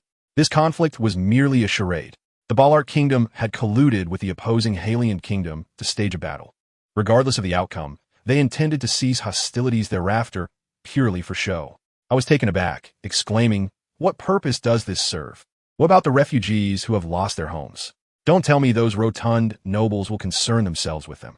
Guiyang, looking resigned, replied, the Spirit Hall will provide aid. I fell silent. My experiences over the past year had made the reality abundantly clear. Both empires were fundamentally corrupt, with the nobility oppressing the common folk as a matter of course. I dealt with each one I encountered, sending those who dared retaliate and their families to an untimely end. Half a year prior, a count had placed a bounty of 500,000 gold soul coins on my head. Yet 3 days later, both the bounty and the count vanished from existence. Conversely, while the Spirit Hall undoubtedly harbored its own issues, at least the lower ranks held on to their faith, and the higher-ups took responsibility. In the end, it was the Spirit Hall that had to clean up the mess. It was, without a doubt, the greatest farce of 2025. Seeing my silence, Guiyang sincerely implored, little brother, you need not charge in a battle this time. Should anything happen to me, just ensure my men come out alive. I thought to myself, this fellow is quite decent, unlike those nobles. I assured him, rest assured, I will help you. If the enemy does not send a soul saint, I will ensure your safety. Upon our arrival at Yama Plains, both armies had already formed their lines, a menacing sight reminiscent of swarming ants. Gazing upon this scene, I was suddenly reminded of the beast tides I had once witnessed, their relentless momentum bringing forth an epiphany. My master, Yang Wudi, once stated that true strength requires one to forge their own path. Perhaps today presented the opportunity to take my first step. As the war drums sounded, the heavily armored cavalry on both sides advanced like two iron walls, clad in hundreds of pounds of armor and mounted on horses of soul beast lineage. They bore 5-meter-long spears tucked under their arms, creating an overwhelming presence. At a distance of 2,000 meters, they accelerated. The thunderous sound of hooves quickened, shaking the very ground beneath us. With a resounding crash, the two torrents of steel collided fiercely. The front ranks of cavalry were instantly toppled, blood and flesh scattered. In such a large-scale charge, unless one were a soul king, the outcome was no different from that of ordinary folk, utter annihilation. In the midst of this bloodlust, the main force of the Xingluo Empire, the so-called elite Central Army, grew dissatisfied. They found the engagement too contrived and, without orders, recklessly charged towards our lines, inadvertently heading straight for Guiyang's formation. Guiyang immediately shouted, "Prepare to repel." My previously closed eyes sprang open as I leapt off my horse. Guiyang, frantic, called out, "Little brother, it's dangerous. Get back on." I paid him no heed. Those who understand the feeling know that when inspiration strikes, it must be seized. With my right hand poised, spear in hand, I summoned my soul rings. Purple, purple, purple, black. The four soul rings erupted. Guiyang stoat dumbundet, his eyes wide as saucers, likely thinking, what kind of monster have I stumbled upon? The soldiers around me felt their morale surge upon witnessing my soul ring configuration. My soul power, mental fortitude, and the insights I had gained over the past year converged to form my inaugural technique. Breaking the 1,000 armies. I lunged forward, the ground beneath me caving in as I soared skyward, a figure akin to a divine warrior descending from the heavens. Gripping my spear, I traced a perfect arc through the air, hurtling towards the advancing Xingluo forces like a human missile. Behind me, it felt as if a legion followed in my wake. This move was predicated on sheer momentum. The Xingluo soldiers facing me perceived not merely an individual, but an entire army capable of swallowing them whole. With a resounding crash, I landed at the heart of their formation, causing chaos. The commander who had recklessly ordered the charge bore the brunt of my momentum, succumbing to a mental breakdown. Blood streaming from his orifices. With their leader fallen, the remaining soldiers disbanded, throwing down their weapons and fleeing in terror. An entire regiment crumbled before me, unable to withstand even a single exchange. Guiyang stood astounded, his mouth agape as if to fit an egg. On the opposing side, Marshal Hadrian was equally taken aback, initially believing we had dispatched a soul saint to decimate their ranks, only to realize it was merely a youth, his jaw nearly dropping to the ground. The central army of Xingluo, rather than feeling fear, was instead infuriated. Their commander had never endured such humiliation. They promptly dispatched a vice commander, a six-ring soul emperor, leading his men towards me with the intent to slay me. I remained rooted in place, savoring the afterglow of my previous strike, exhilarating. The soul emperor, mounted on a winged silver-eyed lion, revealed all 6 of his soul rings from a distance, the golden and purple hues radiating with arrogance. As he rushed towards me, the instant he caught sight of the purple-black soul rings beneath my feet, his arrogant expression froze in disbelief. It seemed he was pondering the nature of this peculiar creature before him. Without granting him a moment to think, I activated my 4th soul ring, transforming into a fleeting white shadow, advancing rather than retreating. With a thunderous crash, our long spears collided fiercely, and to his astonishment, this soul emperor was held at bay by a mere soul master. His face turned pale, disbelief etched across his features. He swiftly rolled to his feet, unleashing his 4th soul skill, blood-saber dual halberds, aimed directly at me. I let out a cold laugh, declaring, "Too slow." In a flash, I darted past him, leaving behind a dragon-shaped mark upon his form. Just as he prepared to strike again, an unexpected turn of events unfolded.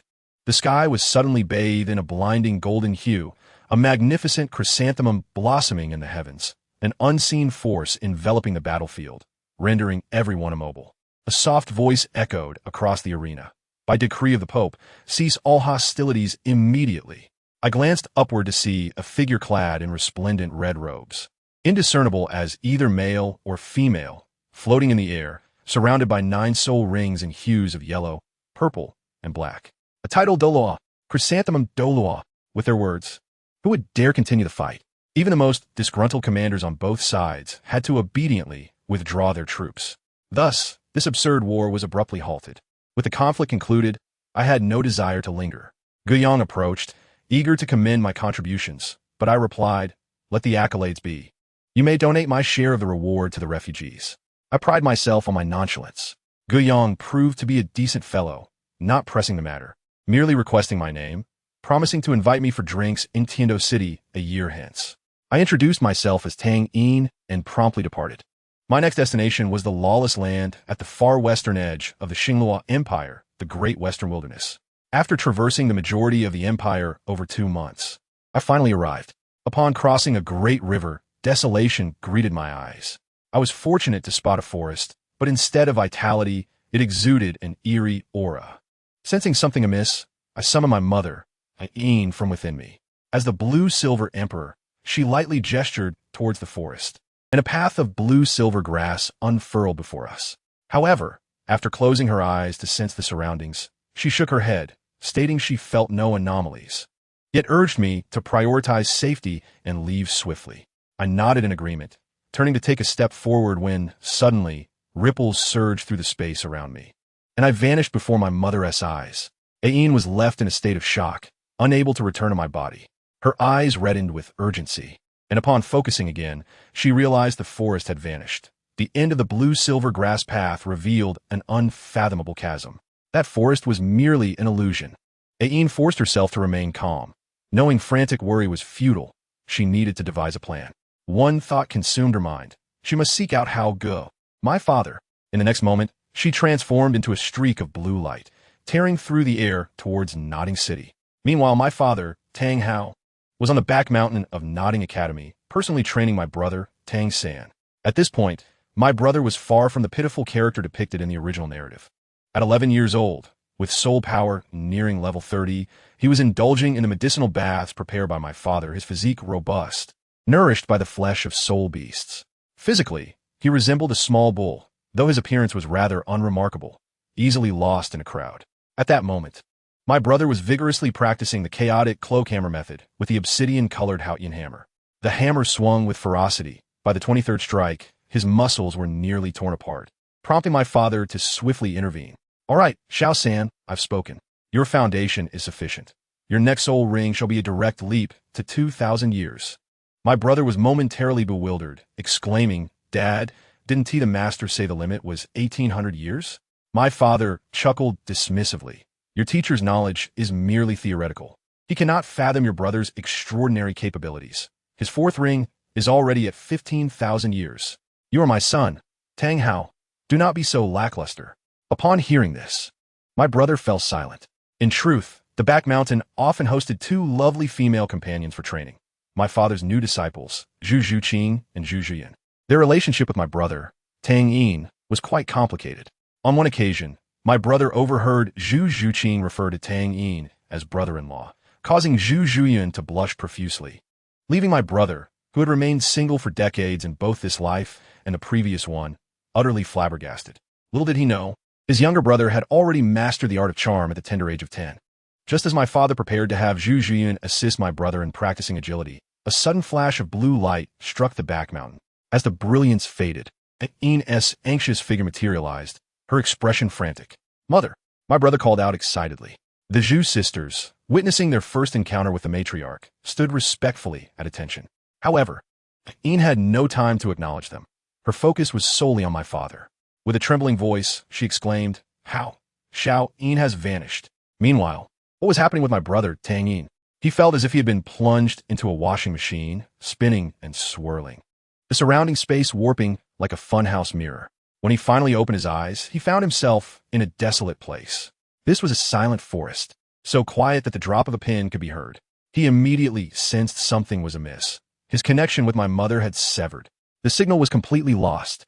Worse still, when he attempted to summon his martial soul, he discovered that all his soul rings had been locked, rendering him unable to unleash any skills.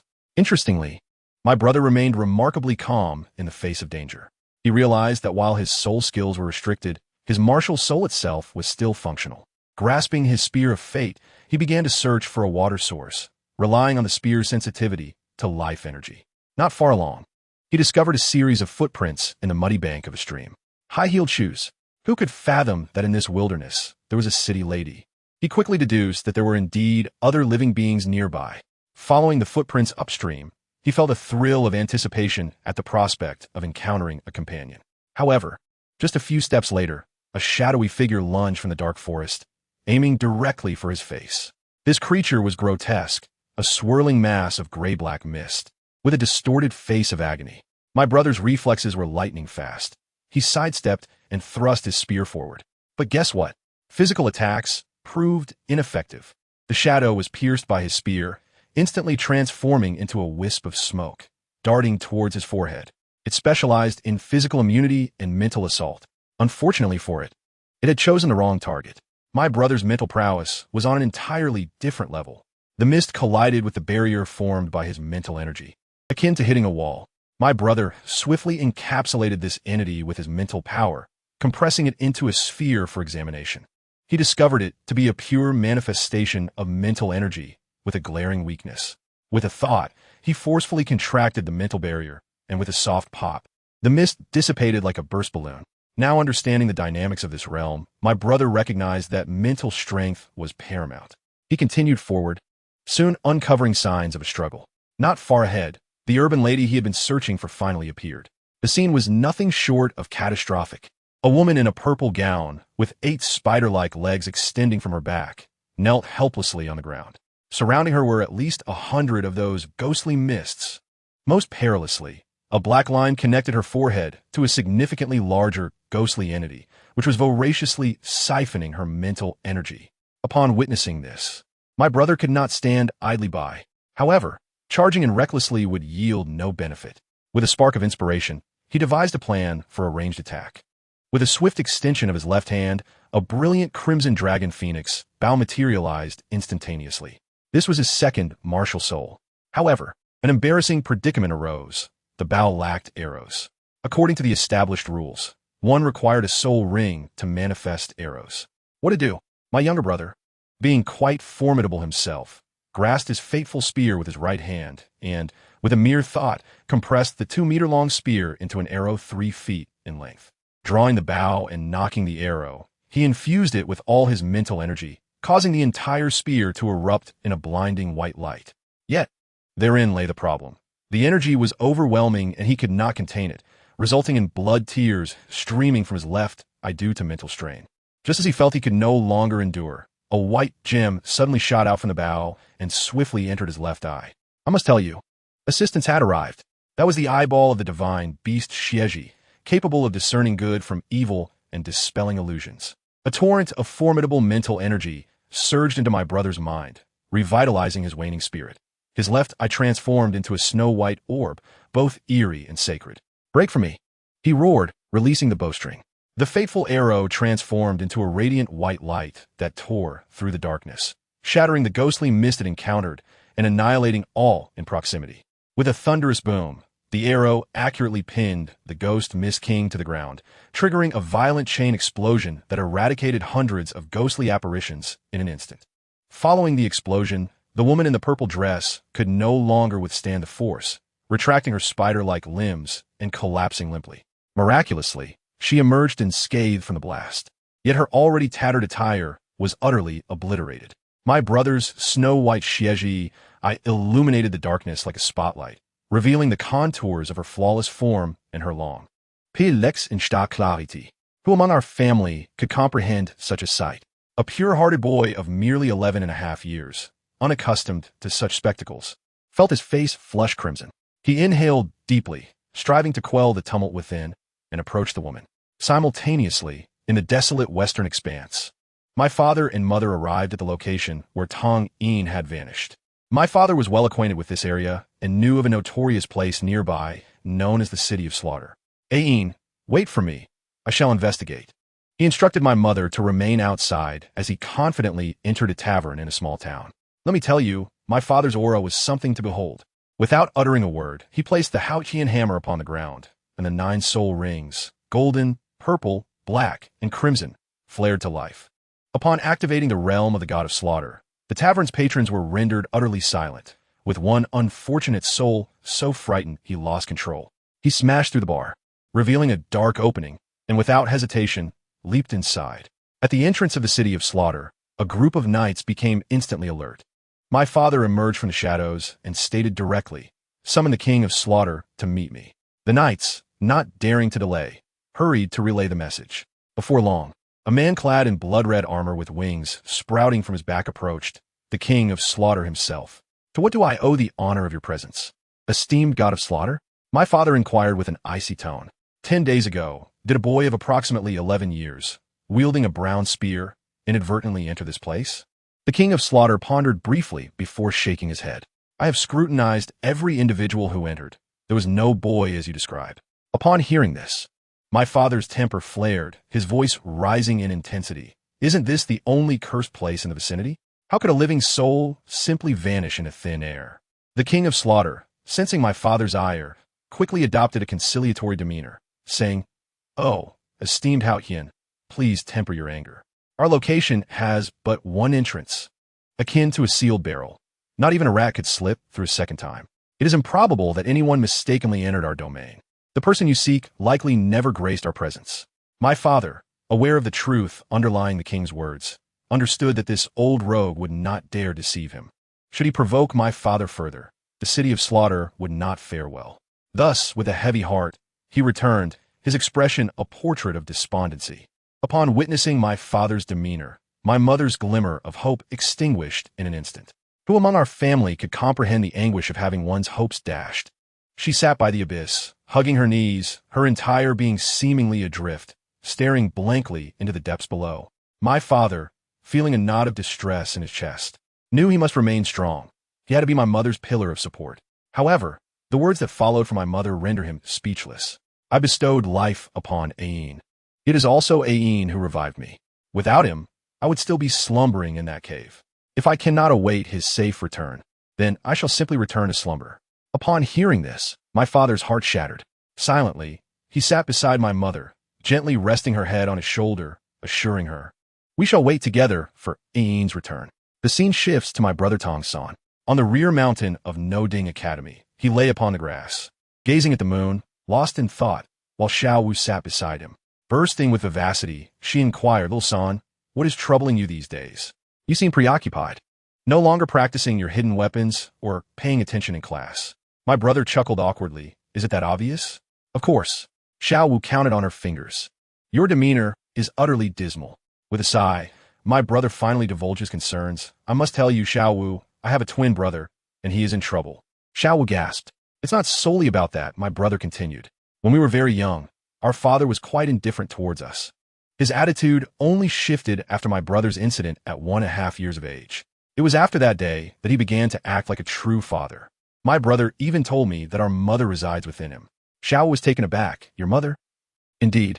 It seems she suffered grave injuries and can only recover with the treasures my brother possesses. The day of his martial soul awakening was the first time I saw her. A vision of beauty akin to a celestial being. My father is handsome, my brother is striking, and yet I feel as though I was picked up from the streets." As he spoke, his voice became choked with emotion. "My brother possesses far greater talent than I. We were separated at 6 years old. But my father's daily praises of my brother's prowess left me unheard. When my brother fell into peril, my parents were frantic, rushing off without a single glance in my direction. I understand their urgency, yet I also crave their concern. For a fleeting moment, I even pondered how wonderful it would be if I were my brother." "Xiao Wu, do you think I am particularly selfish?" At this moment, Xiao Wu ceased her playful antics. Though vivacious, she possessed emotional intelligence. She patted her chest and said, "Little San, stop overthinking. You still have your teacher and me. Xiao Wu, don't forget, you promised to protect me."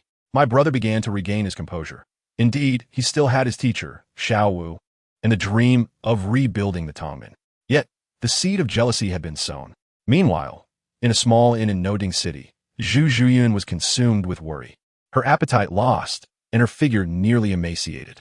Her sister, Zhu Zhuqing, could no longer bear to watch and thrust a mirror into her face, exclaiming, "Sister, look at your wretched appearance. Your dark circles are practically on the floor. Do you think Tang Yin would run away upon seeing you? With our master and mistress gone, why should you, a mere soul sect, fret over this?" Zhu Zhuyan was taken aback by the reprimand, staring at her haggard reflection in shock. Indeed, what good was her fretting? She forced a smile and replied, "All right, Zhu Qing, I was wrong. Let us sleep." The two sisters embraced and fell asleep. However, the following morning, Zhu Zhuqing awoke to find her sister gone. On the bedside lay a note that read, "Sister, you have yet to understand the feeling of falling in love. I must seek him. Forgive my sudden departure." Zhu Zhuqing clutched the note, her mind swirling with questions. Was love truly imbued with such power? Returning to my side, I finally encountered a living soul in this cursed place. A sister clad in a flowing purple gown collapsed to the ground. I immediately knelt beside her, first checking for breath, relieved to find that she was still alive. I then felt her neck, and her pulse was still beating. Saving her was of utmost importance. Hastily, I retrieved a blanket from my soul guide device and laid her down flat. I must admit, as I repositioned her, the fragrance of her hair and skin was quite enchanting, but I quickly chastised myself for such thoughts and covered her with my own garment to maintain focus. Utilizing the life energy from my destiny lance, I treated her external injuries. The small abrasions healed almost instantly. However, the true challenge lay within her spiritual sea, which felt as though it had been ravaged. Leaning closer to her ear, I called out, "Can you hear me? If so, please respond." She emitted a painful murmur. There was hope. I quickly stated, "I am about to enter your mind to help you heal.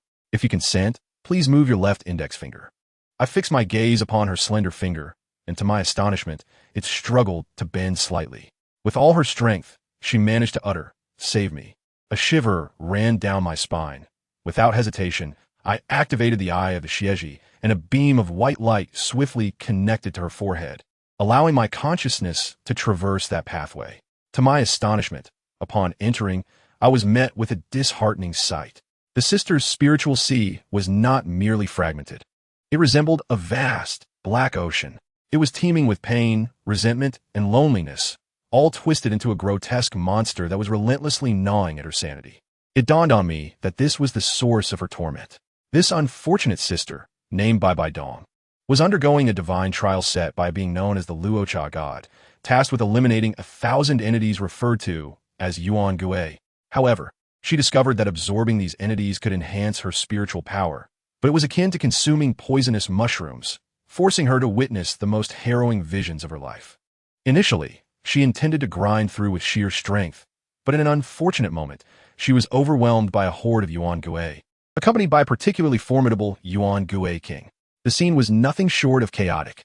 Countless resentments surged into her mind, and just as she was on the brink of madness, my voice reached her, leading to her current predicament.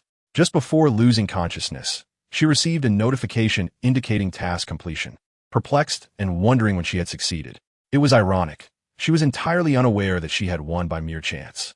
Exerting immense effort and depleting half of my spiritual energy, I finally carved out a small green island of safety amidst her dark spiritual ocean, temporarily preserving her sanity. Emerging from her spiritual sea, I was drenched in sweat. Noticing her complexion had improved significantly, though she remained in a deep slumber, I breathed a sigh of relief. Although this place had recently witnessed a battle, it also meant that the surrounding monsters had been eradicated, rendering it the safest location for the time being.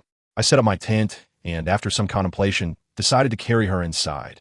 I could not simply leave an injured person outside, after all.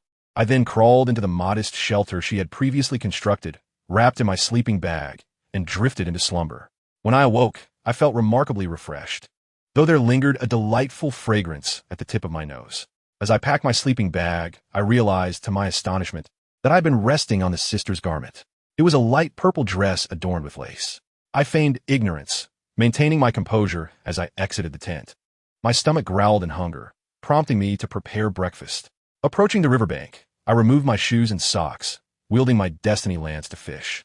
Just as I aimed for a fish, it executed a smooth maneuver and slipped right between my legs. My expression darkened. "So, you wish to play this game?" I activated my powers, channeling a bit of life energy into the tip of my lance. The fish promptly turned around and swam back, eagerly biting the tip of my weapon, thus securing my catch. In one fell swoop, I managed to catch approximately 4 fish, feeling satisfied with my haul, and began to prepare them on the riverbank. These fish were quite hefty, with large heads. Swiftly, I cleaned the fish and returned to the fire, where the water in my pot had reached a boil. With a small knife, I sliced 2 fish into thin fillets, pouring them into the pot, followed by a sprinkling of various seasonings from my containers. The aroma of the fish soup instantly permeated the entire campsite.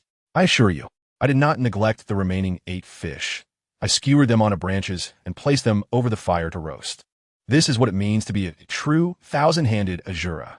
8 fish, 8 sides, rotating 360 degrees without missing a beat, all while seasoning and controlling the heat to ensure each fish was crispy on the outside and tender on the inside, exuding a mouth-watering fragrance. While the novels depict a 1,000-handed Azura as someone who wields hidden weapons against foes, here I was, simultaneously roasting 8 fish, embodying the essence of resourcefulness. While I reveled in the delightful process of cooking fish and stewing soup, I remained unaware that the grand sister within the tent had awakened. Upon opening her eyes, she found herself in an unfamiliar tent. Her alertness instantly heightened as she sprang up. The garment I had used to cover her slipped down, but she paid it no mind, Propping herself up on the soft blanket I had laid out, her mind racing, she began to recall the Yuan Gui king, the mental attacks, and the scenes of her task flashing back to her. Suddenly, it struck her to check her divine trial progress. Sure enough, the task was marked as complete. The reward was hers, connecting the dots to the tent, the blanket beneath her, and the garment draped over her. Even a fool could deduce that there was another person present, someone who had saved her and assisted in fulfilling her task. A disconcerting thought crept into her mind. Could this individual be another heir summoned by the Luo Cha god, vying for her KPI? Just then, the enticing aroma of my fish soup wafted over, and her stomach, betraying her, growled loudly. Those who understand the nuances of a high and mighty goddess being hungry will surely appreciate the irony. Her face flushed, yet she quickly regained her icy composure. Muttering to herself, "I shall go see for myself." She donned an oversized robe, wrapping herself tightly, fearful of revealing even a hint of her form. I later learned that this sister harbored a deep-seated aversion and hostility towards men due to past grievances. She contemplated that if this person who saved her truly was a rival, she would undoubtedly seek an opportunity for betrayal. Meanwhile, my fish had finished roasting, and the soup had turned a creamy white. Lifting my gaze, I spotted her emerging from the tent. I must say, this sister possessed striking beauty. Her long purple waves cascaded down, and her exquisitely delicate features could outshine any without makeup. However, she had chosen to wear a drab, oversized robe that concealed her figure entirely. The contrast was quite remarkable. Clearing my throat, I maintained a calm demeanor and said, "You are awake. Come and have something to eat." She regarded me, a boy of around 11 or 12, with an expression of incredulity. This young child saved me? How could he possibly possess the strength to vanquish such a multitude of Yuan Gui? Her wariness towards me escalated, as she suspected I must possess some extraordinary treasure. Certainly not an ordinary person. With trepidation, she settled by the fire, and I offered her a skewer of roasted fish. She instinctively accepted it, but refrained from eating, her hunger clearly in conflict with her instincts. Observing her, I understood her thoughts. I took a piece of fish from my own skewer, bit into it, and said, "You can have this one. It's safe." I extended it towards her. Sincerity is always the ultimate strategy. However, she remained ungrateful. Her voice as crisp as a spring brook, but frosty enough to chill. No need. She realized that had I intended to harm her, I would have had ample opportunity while she was unconscious. There was no need for such theatrics. Lowering her gaze to the fish in her hand, she cautiously took a small bite. In the next moment, I clearly observed a flicker of astonishment in her violet eyes. She couldn't resist any longer. After 2 days of consuming charcoal-like food, how could she withstand my divine culinary skills? The exterior was crisp and fragrant, while the interior was tender and succulent, with juices exploding in the mouth. Although the words delicious remained unspoken, they were already inscribed in her gaze. Of course, she maintained her icy facade, delicately savoring each bite with great restraint. I secretly delighted in her enjoyment, choosing not to reveal my awareness. Once she finished her meal, I casually served her a bowl of soup. She accepted without hesitation. After all, having already consumed the fish, what was one more bowl of soup? We sat in silence, quietly enjoying our meal, neither of us uttering a word. Once satisfied, I could hardly be bothered to clear the bowls and cut straight to the point. "Sister, did you accidentally stumble into this cursed place as well?" The term sister elicited a peculiar expression from her, as if she were unaccustomed to such a designation. Naturally, considering her youthful appearance, which belied her actual age of several decades more than mine, it was understandable that she would feel discomfort by my address. However, it was certainly preferable to calling her aunt. Despite her internal confusion, she bore no ill will. Moreover, she grasped the crux of my statement. This young man might have inadvertently entered, not chosen by the Roshak deity. To ensure her safety, she decided to probe further. Feigning curiosity as she inquired, "Are you also lost in this place? Can you explain how it happened?" I felt there was nothing to conceal and replied candidly. "Yesterday, I witnessed a mirage of this forest in the extreme West Wilderness. Sensing something was amiss, I attempted to leave, only to have space warp around me, bringing me here." Upon hearing my account, she was convinced to a great extent. The Roshak's secret realm, indeed, lay adjacent to the City of Carnage, making it highly plausible that I had stumbled in. Observing my eagerness to escape, it was clear I had no knowledge of the Roshak deity's trials. Thus, she began her performance. "I too have mistakenly entered this realm, having arrived a few days earlier and discovered some clues. My eyes lit up at her words. Is it a way out? She looked at my hopeful expression, leisurely teasing me. I cannot say for certain. But if there's an exit, it can only be found in one location. She shifted the conversation. Do you recall the strange creatures from last night? I instinctively asked. You mean those eerie mists? Eerie mists? An apt name indeed. A slight smile graced her lips, and her expression brightened. I must say, her smile nearly captivated my soul. How infuriating. This wicked woman. While internally cursing, I voiced my confusion. How can those eerie mists both harm the mind and enhance mental strength? Isn't that contradictory? This is precisely what I wish to discuss with you, she continued. They serve as both a tonic for mental strength and a deadly poison, capable of contaminating one's psyche and driving them to madness. My heart turned cold at her words, and I felt a pang of sympathy for her. To be tainted by so many of these entities must be excruciating. She seemed to sense my emotions, glancing at me, perhaps contemplating. Is this young man pitying me? Yet she quickly dismissed the thought. She proceeded. I have ventured deep into the forest and discovered a significant secret hidden within its depths. Do you remember the largest of the eerie mists? I suspect it chased me out from the center. I connected the dots. Are you implying that there's a secret guarded by these eerie mists deep within the forest? Could that secret be the key to our escape? Seeing that I was intrigued, she likely reveled in her success, though she maintained a composed demeanor, continuing to entice me. Her objective was singular: to harness my strength to eliminate the so-called Yacha grievance and fulfill her divine trial. She had considered the possibility of me being some ancient creature masquerading as youthful, but she discerned my true age was relatively young, even if my power remained a mystery. Given her current state, she did not dare to confront me directly. Thus, she opted to manipulate me into becoming her enforcer. It became apparent that she had seized upon my most pressing desire: to escape.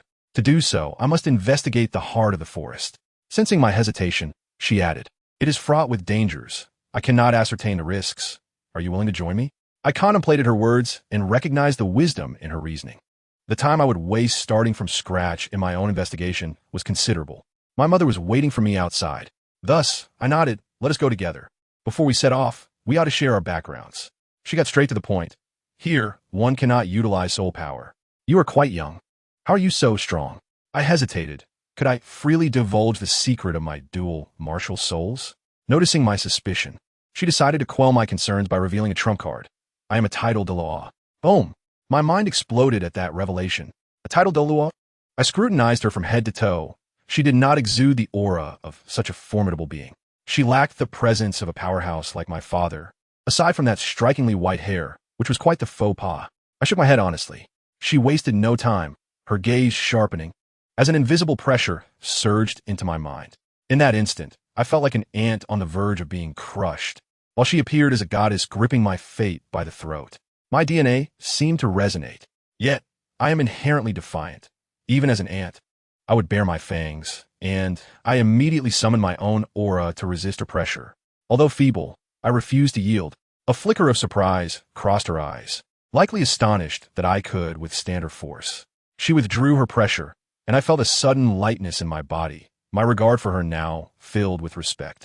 After all, she was a title Douluo. I maintained a basic respect for power. Senior, I apologize for my earlier rudeness. Do not look at me with such eyes. She seemed to dislike being addressed with such reverence. Senior sounded peculiar to her. Just call me sister. Then, she dropped another bombshell. She too possessed a dual martial soul. Goodness, she was truly investing in this ruse. With her sincerity evident, it would be unreasonable for me to continue hiding my own strength. Thus I said, Sister, this is how I rescued you last night. As the words left my lips, my left hand summoned the Dragon Phoenix bow, while my right hand wielded the Fate Spear. Both martial souls manifesting simultaneously. She was taken aback, using two martial souls at once. After years of research to resolve the switching issue, I was demonstrating both simultaneously. I drew the bow, and with a flash of white light from my left eye, an overwhelming force coalesced at the spear's tip. I refrained from actually shooting. It was merely a display. I explained, this arrow possesses tremendous power. After using it, I will require a significant cooldown period, and I have only one more opportunity left this month. She comprehended fully, realizing why I had been able to save her from hundreds of vengeful spirits. She cautioned me. This is your ace. Save it for the most critical moment. I patted my chest and assured her, you can count on me. By the way, sister, My name is Tang Yin. What is yours? My name? You will learn it in due time. For now, just call me Dongjia. She did not reveal her true name, and it was only later that I discovered she was Bei Dong, the disciple of my father's enemy, Qian Xuanji. Had I known, I might have fled in fright. Of course, I was oblivious to the fact that she harbored a desire for Qian Xuanji's demise and felt nothing but gratitude towards my father. The disparity in knowledge could be fatal. Dongjia, I called out obediently. Let us not delay. We must set off immediately. Without even packing my belongings, I eagerly followed her into the depths of the forest. The sense of time in this cursed place was distorted and visibility was poor. Dongjia led the way, summoning her soul, devouring spider, emperor, martial soul, which cleared the obstacles with its 8 long legs, making my passage much easier. I remained vigilant, keeping the siege I activated to monitor our surroundings. Perhaps due to the vengeful spirits I had eradicated the previous night, we encountered not a single one along our journey. However, the surroundings grew increasingly bizarre. The trees became sparser, and the grass diminished. After walking for about 10 minutes, we arrived at a desolate expanse. Dongjia halted her steps. I surveyed the area, astonished. This place resembled a wasteland.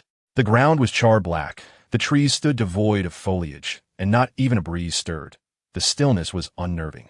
Dongjia, are you certain this is the right place? I see no clues indicating an exit. She turned back and questioned, Do you not perceive anything amiss here compared to the previous forest?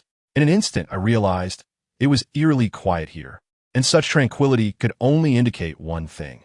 Something far more terrifying was lurking in the shadows. No sooner had the thought crossed my mind than a tremendous sense of oppression enveloped me. My left eye, the Xieji, served as a flickering beacon in the oppressive darkness, struggling to pierce through the void. Before us lay an unfathomable abyss, black enough to consume all light, my gaze penetrating mere meters before being devoured by the dark. It has arrived, said Dongjia calmly. In the next moment, a paralyzing sense of danger sent chills down my spine. We were suddenly immobilized by an unseen force. Unable to move, almost immediately, the pit began to exude a swirling black mist as countless vengeful spirits converged at the opening, merging together. They writhed and shrieked, ultimately coalescing into a monstrous figure resembling a woman. Her dress was composed of countless agonized faces, her arms adorned with glowing purple patterns, hair flowing like dark mist, and 2 blood tears streaked down her face, with a sinister smile curling at the corners of her mouth. She was a Yeke Yuan. As soon as she took form, 9 black rings coalesced behind her, each adding to her imposing presence. By the 9th ring, even Dongjia could not fathom her strength. The moment the restraints on us vanished, the Yeke Yuan opened her mouth wide, splitting it down to her ears, transforming it into a gaping maw, and unleashed a piercing sound wave. The air trembled with the force. Reacting swiftly, we erected a mental barrier in front of ourselves. The sound wave collided with it, creating ripples, but my barrier began to crack. Continuing to defend like this would surely lead to our demise. I immediately grasped the fate spear, channeling my energy. Dongjia understood the urgency too. Her eyes flashed with violet light as her 8 spider legs glimmered ominously. She thrust off the ground like an arrow, aiming for the Yeke Yuan's base, intending to sever her connection to the abyss. The Yeke Yuan clasped her hands together, forming a seal, and a massive black shield appeared before her. Dongjia's spider spears plunged into it, cracking the shield, yet they became ensnared. The Yeke Yuan pushed her hands forward, beginning to mend the shield, which transformed into a mire, ensnaring Dongjia's hands firmly. Dongjia's expression changed as she faced the Yeke Yuan through the shield, the latter's smile widening in a triumphant manner. But Dongjia was no novice. Her combat experience was unparalleled. She swiftly retracted her martial soul, causing the spider spears to lose their energy and release her. Seamlessly, she transitioned to another martial soul, her venomous spider legs gripping the ground with ferocity. With a powerful twist of her waist, she executed a backward somersault, wrenching her hands free from the black shield and retreating. At that very moment, I had completed my charge. With a roar that carried the weight of 1,000 armies, I thrust the fate spear towards the gap Dongjia had created. The sensation was akin to piercing through an eggshell, a crisp crack resonating. Following, there was a series of shattering glass sounds. The Yeke Yuan's black shield was utterly obliterated. My spear surged forward, driving straight beneath her, and the sinister smile on her face was abruptly lifted by a tremendous force, launching her into the air. With that thrust, 2 of the 9 black rings behind her were instantly extinguished, leaving 7. However, this action had stirred a hornet's nest. Severing her connection to the vengeful spirits unleashed a torrent of them, overwhelming me. Realizing the imminent danger, I swiftly retreated. Meanwhile, Dongjie seized the opportunity. Her martial soul transformed into the soul-devouring Spider Queen. I must say, in moments devoid of soul power, this form was far more effective than her scythe. The Yeke Yuan, witnessing our relentless onslaught, was furious. Little did she know, Dongjie had once been an exam candidate, only to be cruelly repurposed by the malevolent Luoshashen as a mere KPI assessment tool to torment the next generation of examinees. Her own misfortune bred a deep-seated resentment towards others, especially against our harmonious partnership, which completely shattered her defenses. She began to shriek in rage, blood tears streaming from her eyes, a truly chaotic scene. Yet this time, Dongjie was wise. She denied her any respite, entering a berserk mode. Her mental energy darkened like ink. She had confided in me that overuse of this technique would lead to madness. But such concerns were trivial now. A mass of black energy struck the Yeke Yuan's face, indenting it, and with two powerful blows, two more rings shattered.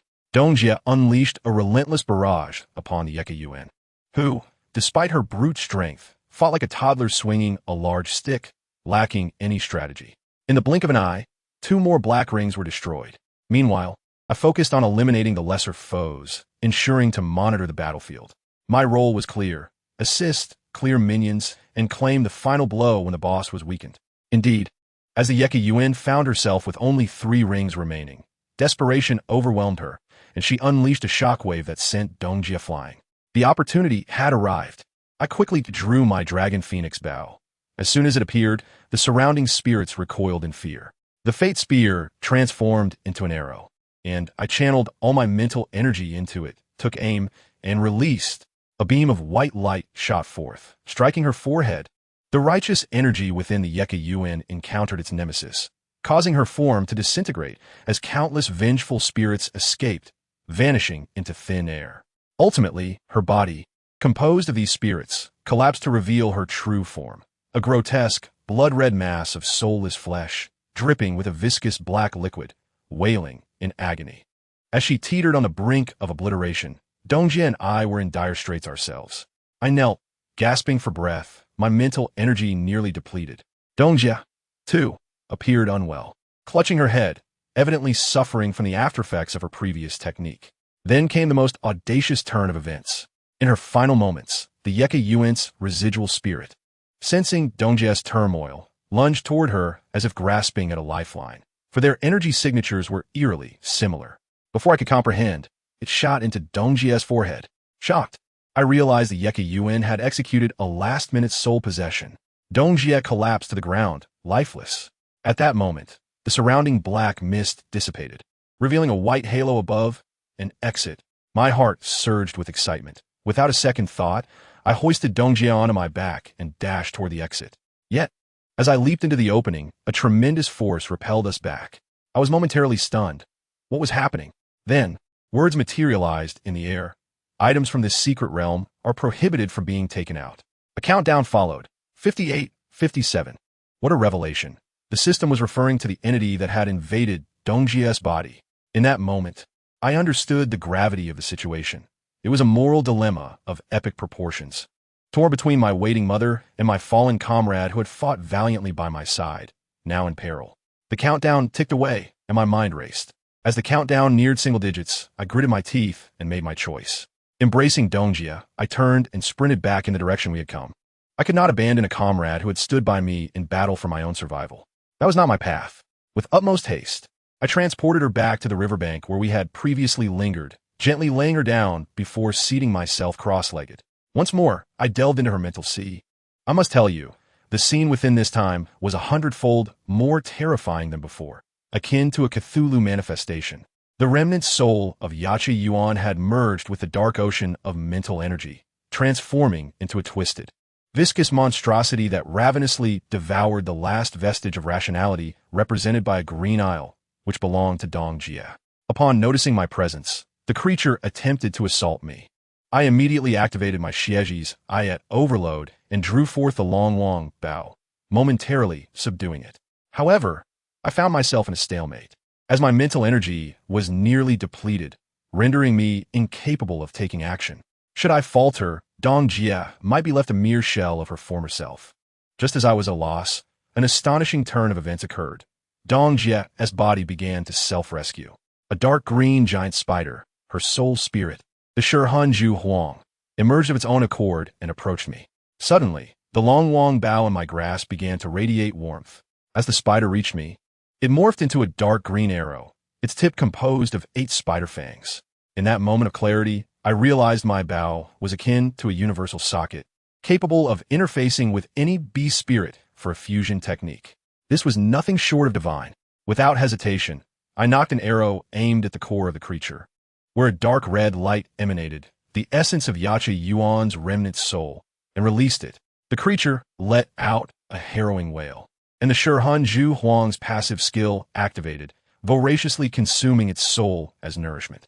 Once it had feasted sufficiently, the entire arrow transformed into a shade of dark red, which appeared rather ominous. The spider spirit, clever as it was, scampered back to my side, nuzzling against my trousers like a playful pup. I readied it upon my bow once more, and to my astonishment, the pressure from the long Wang bow purified the impurities within it. Having resolved these matters, I approached the now dilapidated green isle and expended my last vestige of life energy to mend it. After completing these tasks, I could no longer endure. Upon returning to my body, my vision faded to black, and I collapsed, just before losing consciousness. My final thought was of despair. My mother would undoubtedly be worried sick about me. When I next awoke, I felt an extraordinary softness enveloping me. Upon opening my eyes, I was taken aback to find my face nestled against Dong Jia's bosom. For those who understand, this level of social embarrassment rivals the horror of performing a backflip at a company annual meeting only to split one's trousers. It turned out that Dong Jia had awakened before me. Upon realizing I lay atop her, she was initially irked, but her anger softened upon seeing my weary visage, with traces of tears at the corners of my eyes. She recalled that I had chosen to stay behind to save her, marking the second time I had done so. Unbeknownst to her, the way she gazed at me had subtly shifted. She instinctively reached out to caress my face, only to realize her actions and promptly flushed, hastily moving me aside. After assessing her condition, she discovered that she had indeed completed the second trial of the Luocha. However, shortly thereafter, new information regarding the divine trial appeared, indicating that because she had failed to make a timely choice, the third trial had automatically commenced. Upon discerning the content of the third trial, she appeared utterly bewildered, her eyes wide in disbelief, as if to exclaim, "Luocha Shun, what jest is this?" The following day, to my astonishment, this eerie place had regained vitality, with birds singing and flowers blooming. Dong Jia was once again attempting to cook fish, only to char them once more. The scent of burnt fish roused me from my slumber, and I hurriedly salvaged the meal. She looked at me and finally posed a question. "Why did you not leave alone?" As I sprinkled seasoning, I replied, "If I left, you would perish. But you seemed so eager to depart." I could not accept the notion of abandoning someone in peril. Upon uttering these words, the atmosphere grew tense. Eventually, I could no longer restrain myself and shared my concerns about my mother, expressing that she must be anxiously waiting at home. After listening, Dong Jia remained silent for a considerable time, a hint of guilt in her eyes. She revealed that the flow of time in this secret realm differed from that of the outside world. A year here equated to merely a month beyond its borders. She urged me not to worry excessively, assuring me that within 3 years, she would provide a definitive answer. Well then, my friend, I had no choice but to trust her. The next day, I ventured out to hunt and returned with a sheep, only to find her seated alone by the riverbank. A picturesque sight indeed. I swiftly processed the sheep and set it to roast over the fire, while she sat quietly beside me, observing. Suddenly, she inquired, "There is no soul power here. How do you plan to spend the next 3 years?" This question took me aback. I was merely 11. 3 years without the ability to enhance my soul power felt like an utter waste of time. Just as I was engulfed in confusion, I recalled a teaching from my master during my childhood. Cultivation is also the cultivation of the heart. Yes, master, I understood what I must do. Gazing into the flames, I articulated my resolution. I shall cultivate. She was momentarily taken aback, her face a canvas of perplexity. Without soul power, how can one cultivate? I must say, this question lingered in her mind, though she hesitated to voice it. Our relationship had not yet reached the level of unreserved candidness. Thus, the day passed in this manner. From noon until sunset, the sheep finally cooked to perfection. The aroma was such that it left us both ravenous. I sliced a generous leg of lamb and offered it to her, to which she responded with a soft thank you. I waved her gratitude aside, stating, "There is no need for formality. We share a bond akin to life and death, do we not?" The lamb was indeed delectable, succulent and juicy, though lacking in seasoning. It could become somewhat cloying after excessive consumption. At that moment, a singular thought crossed my mind. I surely did not wish to endure 3 years of feasting solely upon meat, lest I develop an aversion to it. As I pondered these matters, a sudden chill brushed against my face. I looked up to find Dong Jiet delicately wiping the grease from my face with her hand. In that instant, I was utterly stunned. For those who understand, the heart of an 11-year-old boy burst forth. Her hand was cool against my skin, and I imagine my face must have appeared quite plump. We locked eyes, and the air around us thickened. Ultimately, I could not withstand the intensity. My cheeks flushed crimson, and I hastily turned away. She too withdrew her hand, feigning indifference, claiming that I had grease on my face. I hardly believed her. I could imagine her toes digging into her high-heeled shoes in a desperate attempt to maintain composure. After this brief interlude, it was time to focus on the meal. In no time, the sheep was reduced to nothing but a skeletal frame. Sated, I reclined upon the grass, gazing at the stars, utterly content. To my surprise, Dong Jie took the initiative to clean up the remnants. In that moment, I momentarily forgot her status as a titled Douluo, and she likely forgot her identity as the Pope. The scene was imbued with an unparalleled harmony. The next day, I came to a realization. Since there was no soul power, I would cultivate my heart. I procured a wooden stick and fashioned a rudimentary fishing rod using some spider silk I had previously pilfered from a burrowing demon spider. Sitting by the riverbank, I became a modern-day Jiang Taigong, fishing in tranquility. Remarkably, she demonstrated considerable understanding, refraining from disturbing my solitude, and instead sought sustenance on her own. And then, would you believe it? This secret realm resembled a 5-star hotel, showering us with provisions. Rice, vegetables, fruits, and even pre-prepared meat along with cooking utensils were provided. Dong Jie was momentarily bewildered as the announcement of the divine trial echoed in her mind, stating that the realm had supplied the ingredients. Almost immediately, another notification chimed, indicating that in order to offer superior service, a small wooden cabin had been refreshed. Dong Jie entered the cabin with the provisions and embarked on her culinary debut. I assure you, the scene was reminiscent of a kitchen disaster film. After nearly an hour of her endeavors, my afternoon of fishing had come to an end. To be honest, I gained insight. Fishing was something one could accomplish with merely hands. I caught 5 fish that afternoon, and I truly could not comprehend how those who failed to catch anything managed to do so. Returning to find the kitchen in disarray, I was nearly struck down with shock.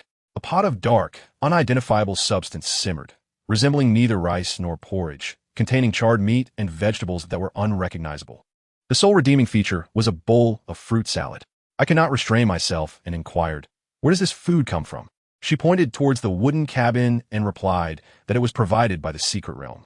Then, with remarkable composure, she added, "Let us eat.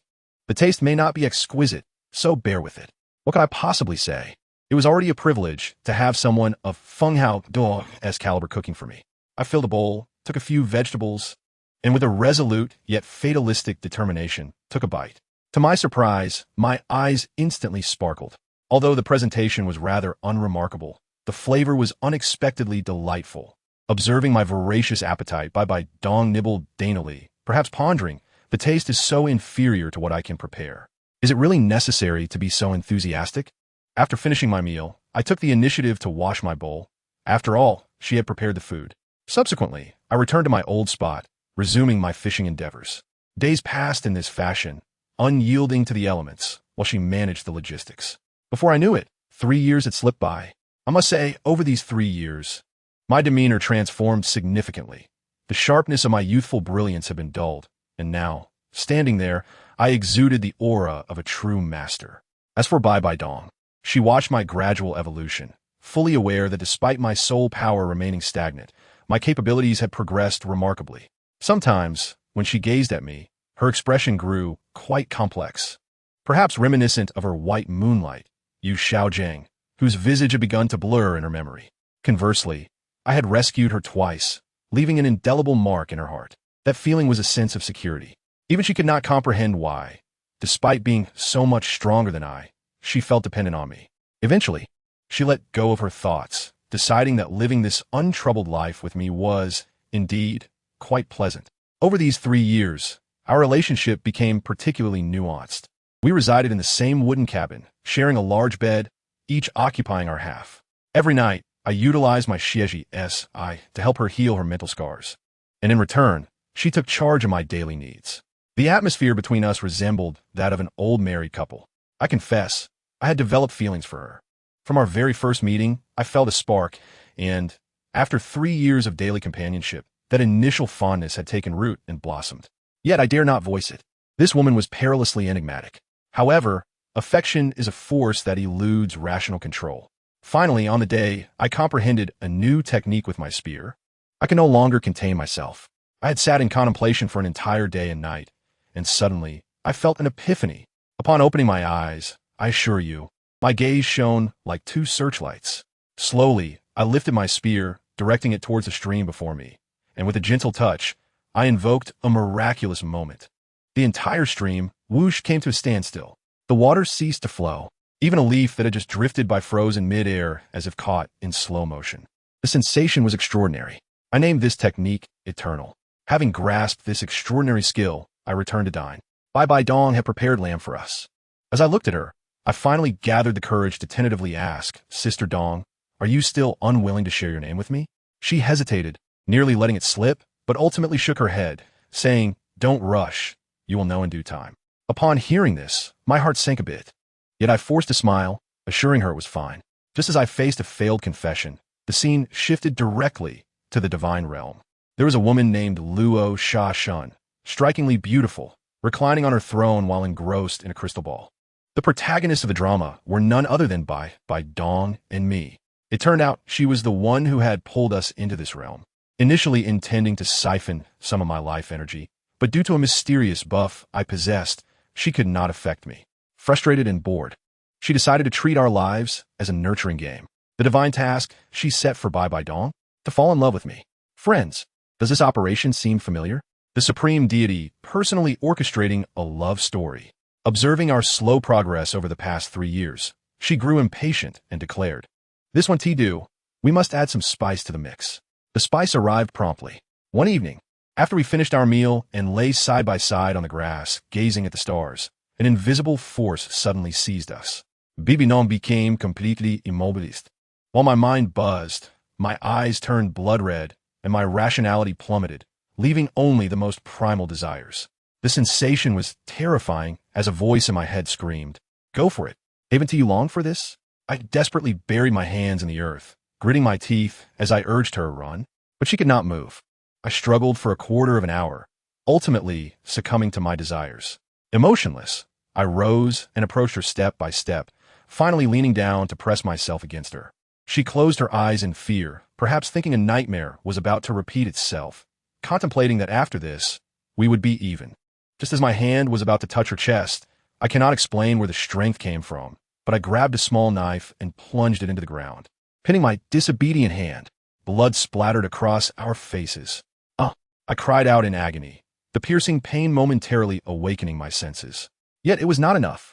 I howled and rolled away from her, grasping my fateful spear and thrusting it into my abdomen. The searing pain knocked me unconscious. Bai Dong watched helplessly as I pierced myself to avoid harming her. Friends, who can understand? In that moment, all her defenses crumbled. The vague sense of dependency she had felt became crystal clear. That light finally illuminated her heart, which had been shrouded in darkness for 20 years. She realized that the emotion she had long been afraid to confront was, in fact, love. This was the essence of love, truly wonderful. I tell you, just as I began to comprehend this was love, a cold voice echoed in my mind. Luo Sha's third task, to fall in love with Tang Yin, has been completed. What was the reward? A different kind of life? Who cares about that? My mind was solely focused on one thought. I must move quickly. I need to be by my beloved's side. As the oppressive sensation vanished, I scrambled towards him. There he lay, clad in white, appearing as though he had emerged from a dye vat, stained red. My heart ached, as if someone were twisting it with pliers. I tentatively reached out to check his pulse. He was still alive. Thank heavens he was still breathing. My mind raced, recalling every bit of wilderness first aid knowledge I possessed. I hastily retrieved a millennium-old spiritual herb from my storage soul guide, intending for him to consume it, but he was unconscious. In my desperation, I disregarded everything else, popped the herb into my mouth, and after it melted, I cradled his face and leaned down, mouth to mouth, to transfer the potion to him. Remarkably, the ancient herb worked wonders. The moment it hit his stomach, a hint of color returned to his pallid face. I quickly removed the dagger from his hand and tore off a piece of my clothing to bandage him. However, I dared not touch the gaping wound in his chest, as I was not a healing-type soul master and could only watch helplessly. Observing that he remained unconscious but alive, the tension within me snapped, and I collapsed, succumbing to a mysterious force, falling asleep in his embrace. And guess what? Our tragic love story was being live-streamed to the divine realm. The Luo Sha Shun, reportedly intending to witness something more risque, found herself captivated by this dramatic act of devotion and decided to personally intervene as the playwright, crafting a grand tale for our future. I can almost envision her perverse expression, licking her fingers and exclaiming, "How delightful!" Then, my consciousness plunged into an abyss, the world around me fading into darkness, and my mind was utterly wiped clean. What childhood! Those 20 years of bleak, sunless days. Even the memories of the 3 years I spent with Tong Yin vanished completely. I longed to grasp these fleeting memories, yet they slipped through my fingers like grains of sand, until a flash of white light enveloped me, and my life was rebooted. In the next moment, I heard the sound of a wail. I, Bidong, had been reborn as an infant in a place known as Launching. Allow me to tell you, this life is nothing short of a sweet romance. My parents are deeply in love, and they have a pair of best friends who live next door.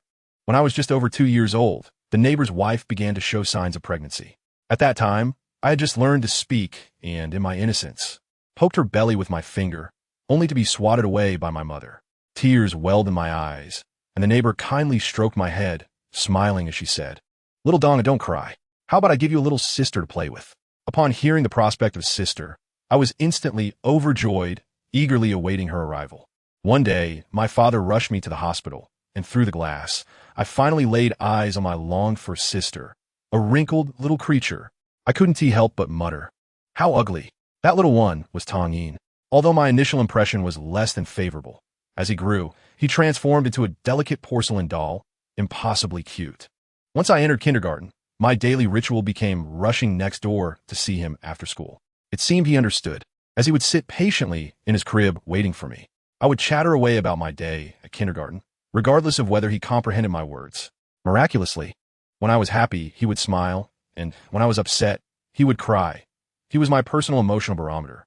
As he began to walk, he became my little shadow, trailing behind me and babbling incessantly. There were times I found him bothersome, pouting my face, which would puff up like a bun. Do you know what he would do? He would stumble over, tiptoe, cling to my leg, and plant a kiss on my chubby cheeks. Thus, we grew up as childhood sweethearts. When I was in the 4th grade, he was just starting 1st grade. Let me tell you, those elementary school children knew nothing. Their methods of attracting girls' attention involved pulling hair and giving silly nicknames, a truly juvenile affair. A chubby boy would mock me daily, calling me Bidong and saying my face turned as red as a monkey's bottom. I was both furious and embarrassed, wishing for a hole to swallow me whole. In my moment of despair, a small figure burst in like a cannonball. It was Tong Yin. He had come to deliver cookies, but upon seeing me bullied, his eyes turned red with indignation. Without a second thought, he hurled the cookie box at the chubby boy's face. Then, lowering his head, he charged forward with all his might, headbutting the boy. To my astonishment, the chubby boy fell to the ground, blood streaming from his nose. Wailing with such volume, it was earth-shattering. The surrounding children were frozen in shock, shouting about fights and bloodshed. Tong Yin rushed to my side, puffing out his little chest with pride, declaring, "Dong, I defeated the bad guy." In that moment, I looked at this little fellow, who was a head shorter than me, and felt he towered like a giant. Of course, this led to a parental meeting. When Tong Yin's father arrived and heard the whole story, he did not scold him, but instead patted his shoulder in front of everyone, beaming with pride, and whispered, "Good lad, you stood up for a lady. Later, Dad will buy you a sausage." My father, although stern-faced throughout, resembled a protective vegetable worried about being coveted by a pig. Yet when it came to defending my honor, he unleashed a torrent of words that left the chubby boy's mother speechless. From that day on, no one dared to bully me again. However, Rumors began to spread at school that I had a little husband several years younger than me. Time flew, and as I approached the second year of junior high, I began to worry. In 2 years, I would be heading to high school, and we would have to part ways.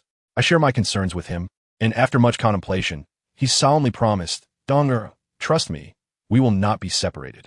Then, he switched into scholar mode, advancing 3 grades in 1 year just to stay in the same class as me. His family understood the stakes, and he joined me in the 3rd year of junior high. I thought to myself, this guy truly knows how to charge in a battle for love. Later, we both managed to enroll in the same high school and ended up in the same class. In our 2nd year, our homeroom teacher, seeing us inseparable, assumed we were in a romantic relationship that might hinder our studies and considered separating us. However, upon consulting our parents, both sides expressed support, leaving the teacher with no choice but to relent. In the winter of our senior year, an unusual snow fell.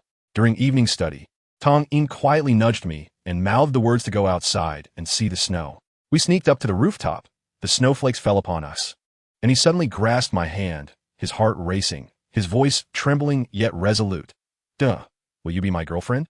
I looked at him and smiled, replying sure. And then he leaned in to kiss me. Our lips met gently, and it felt as if the surrounding snowflakes slowed in time. Later, we both gained admission to the same university, traveling to many places during our graduation trip, watching sunsets by the sea, riding wooden boats in ancient towns, and gazing at the solitary smoke in the desert. Upon returning from our travels, in a small house that belonged to us, we entrusted our most precious selves to each other. During university, there was a moment when Tong In sang a song called Nien Luan on the school lawn. The lyrics were particularly poignant, speaking of fateful yet unfulfilled love. And despite being in the throes of romance, tears streamed down my face, fearing the lyrics might become our prophecy. Alarmed, he rushed over to comfort me, promising never to sing it again.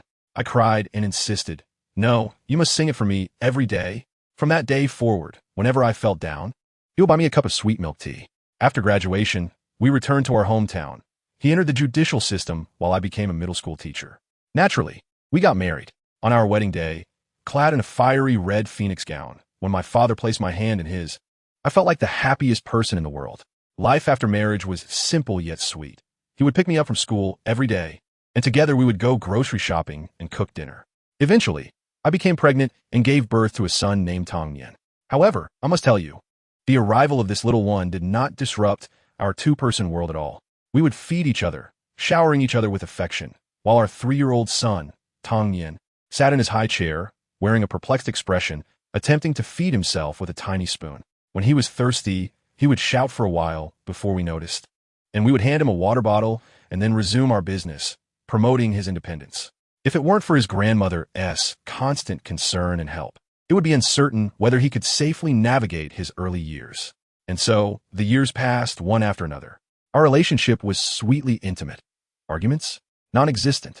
If she were ever upset, a few kind words and a cup of milk tea would instantly clear the clouds. If I dared to be angry, she would don my favorite outfit as a reward. Who could withstand that? Life felt as if it had been fast-forwarded, and in the blink of an eye, decades slipped by. We journeyed from our youthful 20s to becoming elderly in our 80s. As our loved ones departed, only the 2 of us remained, relying on one another. One afternoon, as I lay on a rocking chair in the yard basking in the sun, drowsy and content, she brought a small stool to sit beside me, her voice now aged, asking, "Old man, are you asleep?" Without opening my eyes, I mumbled, "Dong, not yet." She chuckled and said, "At 80 years old, still calling me Dong, I replied, "Of course, I promise to call you that for a lifetime." Then she suddenly said she wanted to sing for me. At that moment, my heart was filled with warmth, and I said, "Sure, your singing must be the most melodious." However, as soon as she began to sing, the sorrow in her voice was palpable, lamenting about fate and unrequited love, expressing her pain over my ignorance of her feelings. As she sang, I sensed that she was on the verge of tears. Gently, she asked me, "Xiaoyin, does it sound good?" I did not respond. It wasn't that I didn't want to, but at that moment, I felt utterly depleted. I merely listened to her song, swaying gently in the rocking chair as the tranquility enveloped us. I could feel her embracing me, tears cascading down like pearls strung on a broken thread. She trembled as she dialed my son, uttering a single sentence, "Come back, your father has passed." Then, she pressed my hand against her face and continued to sing, eventually lying in my embrace, her eyes closing. Did you think this was the conclusion? Oh, family, who understands? This was merely the beginning. Suddenly, darkness engulfed me, and I thought I was destined for reincarnation. But on the other side, my wife, with a sudden jolt, awakened. Yes, you heard correctly. She awakened. The 80 years of shared life, from childhood friends to lifelong partners, was nothing but an illusion. It turned out she was participating in a divine examination known as Luo Cha-Shen's third test, the task being to live a lifetime with me. The reward for this trial was for her to fall utterly in love with me. As she emerged from those 80 years of sweet memories, still calling my name, a swirl of purple mist suddenly appeared before her. From within the fog, a woman emerged, speaking with an air of frivolity. "Oh, my little successor has found a husband." My wife recognized her instantly. This was the true form of Luo Cha-Shen. A chill ran through her heart as she realized that our previous fainting spells were undoubtedly the work of this malevolent witch. Under her oppressive presence, my wife had no choice but to respectfully inquire about her intentions. The Luo Cha-Shen, I must say, was utterly deranged. She floated closer, crouched down, and pinched my unconscious chin, marveling at my handsome features and skin as smooth as jade. My wife's heart raced with anxiety, desperately hoping this tormentor would depart. After enough teasing, the old witch rose, cleared her throat, and declared she was there to announce the fourth test. Then, the most shocking revelation came. With a wicked grin, she stated, "Luo Cha-Shen's fourth test, kill Tang Yin." My wife exploded with fury, shouting that it was impossible. The Luo Cha-Shen narrowed her eyes, unleashing a divine pressure that forced my wife to the ground, feigning concern as she helped her up, saying, "Little Donner, I am doing this for your own good. Love will only harm us. I prefer the decisive you from before." This PUA rhetoric was textbook manipulation. My wife stood her ground, declaring that if killing Tang Yin was the only path to divinity, then she would renounce her godhood. This left the old witch at a loss, and she escalated her threats. She coldly revealed that those who failed her previous tests had been transformed into wretched monsters, including the creature my wife had killed in the second test. She taunted my wife, "Are you willing to die for that little man?" Without hesitation, my wife replied, "If my death can grant him a life, then take me." Seeing her resolve, the Luo Cha-Shen resorted to manipulation. She said, "Let me inform you. You are now the Pope Bibi Dong, with a daughter named Qian Renxue, not the Bibi Dong who shared a childhood and old age with Tang Yin." This statement shattered my wife's psyche. Reality and memory collided violently within her. Who was she? The one who loved me, or the one burdened by hatred, stained with blood? She felt tainted and unworthy of me. The overwhelming sense of disconnection and inferiority drowned her. Seeing her near the brink of collapse, the old witch struck again, declaring that the task had escalated. Not only must she kill me, but she must also make me hate her. At this point, my wife felt utterly defeated. For the slim chance of my survival, she resolved to play along. The scene shifted back to me, where I regained consciousness, now burdened with 15 years of memories of a girl named Bibi Dong. As I tried to comprehend it all, a sharp pain in my chest jolted me awake. When I opened my eyes, there she was. I foolishly smiled and said, "Sister Dong, I'm relieved you are all right." However, her expression was as cold as ice. No sooner had I spoken than a dagger appeared in her hand, plunging into my heart with a swift thrust. I was utterly stunned, my eyes wide with disbelief. She loomed over me, her words colder than steel. "Disbelief? You're just like the other men, repugnant." The word repugnant echoed like thunder in my mind. She crouched down, disdainfully lifting my chin, saying, "Stop that dying look. Seeing you near death, let me satisfy you. I am Bibi Dong, the Pope of the Spear Hall." At that moment, my heart shattered into a million pieces. The one I had fallen for was, in fact, my family's enemy. She continued, "You didn't think I had fallen for you, did you? How absurd. I merely covet your abilities to use you." I felt my life force draining rapidly, the heart that beat for her fracturing piece by piece. As my consciousness faded, I called out her name one last time, "Sister Dong." Then my body began to vanish before her eyes. As I disappeared, her icy facade crumbled, and she collapsed, burying her face in my blood, sobbing uncontrollably and repeatedly apologizing. Finally, she picked up the dagger, stained with my blood, her gaze wild, and without hesitation, plunged it into her own heart. Just as she neared her own demise, my parents and Zhu Zhuyun, who had awaited my return for nearly 3 months, finally sensed my presence. In the next moment, I appeared before them, drenched in blood, a gaping wound in my chest, on the brink of death. My mother was devastated, desperately channeling her life force to heal me, nearly becoming transparent in the process. My father held her tightly, urging Ain calm down. His external injuries are stabilized. If you continue, you will perish. My mother cried out in anguish, while my father, looking at me with a heavy heart, sighed. His injury is not fatal due to the body, but rather because his spirit is broken.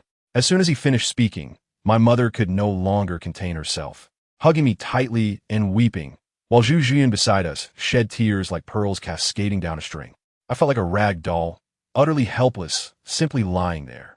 Seeing my mother's state, my father quickly calmed her down, advising against pouring more energy into my body, lest I explode.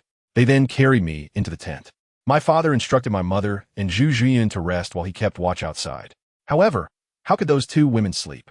They stripped away my tattered, blood-soaked clothes, horrified by the injuries that made me appear as if I had just emerged from a meat grinder.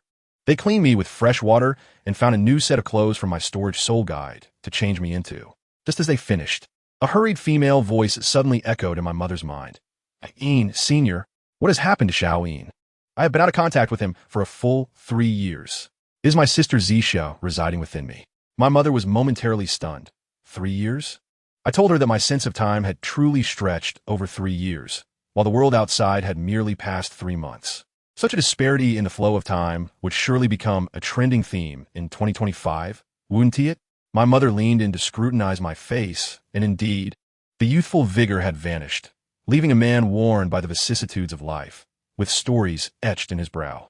Thus, 2 days and nights slipped by, with my mother tirelessly infusing me with life energy to the point where her own soul began to flicker, nearly on the brink of exhaustion. At last I awakened. Upon opening my eyes, I heard her voice, filled with both shock and joy, alongside Zhu Juyan's tearful murmurs. Yet, I must confess, I felt a profound emptiness in my gaze, as if my heart had utterly perished.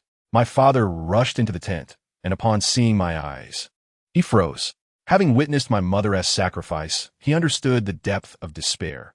However, he realized my condition was even graver than his own at that time. Mom, I called, and tears streamed uncontrollably down my face. All the grievances, pain, and feelings of betrayal surged forth. Oh, Xiaoyin, don't cry, mother is here. My mother swiftly took my hand, her touch gentle, urging me to share my troubles rather than bottling them up. As she spoke, she signaled to my father and Zhu Juyan to step outside, leaving just the two of us in the tent. Mom, I want some water, I uttered weakly, my voice as faint as a mosquito's buzz, with a hint of childlike pleading. My mother quickly helped me sit up, gradually feeding me water. After I quenched my thirst, I lay in silence for a while before suddenly asking, Mom, what does it feel like to love someone? She paused momentarily, then began reminiscing about her past with my father, saying, love is wanting to see him at all times, accepting all his flaws, even being willing to die for him. Each word she spoke felt like a dagger piercing my heart. I loved by Dong dearly, and I was all too aware of my feelings, but what of her? She treated my love as a jest. Could such feelings be feigned? I inquired further. With a sigh, my mother countered, Xiaoyin, do you believe love can be pretended? Indeed, how could love be feigned? During those 3 years, her ambiguous reliance on me, that feeling of being on the verge of breaking through the glass barrier, was it all a facade? Yet, her final maniacal laughter had felt so genuine. My mind felt as though it were tearing apart. I shut my eyes, wishing to think no more, softly saying, Mom, you should rest. If you continue to exhaust yourself, it will only drain me further. Seeing my state, my mother could only offer a few words of reassurance before returning to my body. I mustered the strength to bid her good night, and once she vanished, the fleeting sense of relief disappeared, leaving me staring blankly at the tent's ceiling. Outside, Zhu Juyan had overheard our entire conversation, her heart shattered, realizing I had already found someone I cared for. She remained outside, gazing at the starry sky, awaiting dawn. The next morning, as my mother emerged from my body, she was taken aback upon seeing me. I had turned completely gray overnight. My once black hair was now pure white. How could my family comprehend this transformation? I felt like a Pro-Max version of Yanghua. Coupled with my bloodshot eyes, ravaged by torment, I appeared unsettling even to myself. Xiaoyin, my mother cried, embracing me. I could no longer hold back, clinging to her as I wept. I'm sorry, Mom. I can't forget. I truly cannot forget. Then don't forget. She replied, stroking my white hair. As long as you are well, that is enough.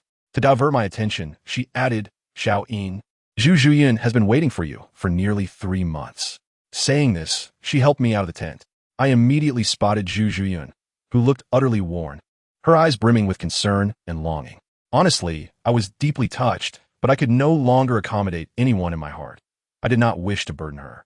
As I prepared to refuse, Zhu Zhuyun stepped forward, looking me straight in the eye. "We are friends, and you said this yourself." To my surprise, she produced a friend card, leaving me momentarily speechless. "Very well, friends it shall be.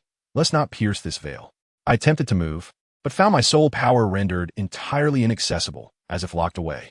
My father, seeing my unsteady gait, grew anxious, fearing I might become incapacitated. Fortunately, Sister Zixia promptly communicated with me, explaining that my body was experiencing some aftereffects and that my soul power was temporarily sealed, assuring me it would return to normal in a few months. She did not divulge the entire truth. In reality, a dark manifestation had emerged within me due to this emotional turmoil, a shadowy doppelganger bearing my likeness yet exuding a chilling aura. Sister Zixia, fearing it would cause trouble, resorted to this drastic measure. Observing my instability, my father swiftly produced a wooden wheelchair from the soul guiding device and insisted I sit. Thus, the four of us departed from the desolate wilderness. Along the way, I feigned a need to relieve myself, requesting my father to push me aside. Once out of earshot of my mother and Zhu Zhuyun, I quietly asked my father, "Dad, could you do me a favor?" "Of course, my child, just speak. I want to know about the current Pope, Bai Dong, and her past. The more detailed, the better." The look on my father's face was priceless, akin to a computer crashing. His mind raced, swiftly connecting my emotional injury with my outlandish request. Gazing at his astonished countenance, I laid it bare. "Dad, you were right. The person I spent 3 years with is indeed Bai Dong," though he had suspected it. Hearing it from my lips struck him with a force that left him momentarily speechless. After an extended silence, he solemnly nodded. "Shaoyin, I understand. We found a small town to rest. My father mentioned he needed to find a carriage for me, and then he would help my brother Tang San procure his third spirit ring." I called out to him, "Dad, I do not wish to go to Tindo City." "Then where do you wish to go?" I gazed at the ceiling, feeling utterly exhausted. "I want to return to Shanghun village for a visit." "Very well." Without hesitation, my father exited in search of carriage. At that moment, Zhu Zhuyun, who had remained silent, spoke up. "Shaoyin, I will accompany you to Shanghun village." My father quickly procured an old carriage, paying a sum sufficient to ensure the driver's comfortable retirement. After bidding farewell to each of us, he vanished like the wind, hurrying to assist my brother in acquiring his spirit ring.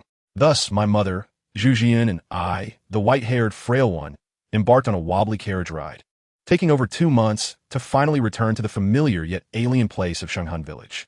Seated in the wheelchair, I was pushed into the village by Zhu Zhuyun. The entrance still bore that dilapidated wooden door, and the villagers gazed at us, 3 unfamiliar figures with curiosity. Elder Jack, leaning on his cane, emerged, and I smiled, greeting him, "Grandpa Jack, long time no see." While I returned to the village for rest, on the other side, my brother Tang San was facing quite a different scenario.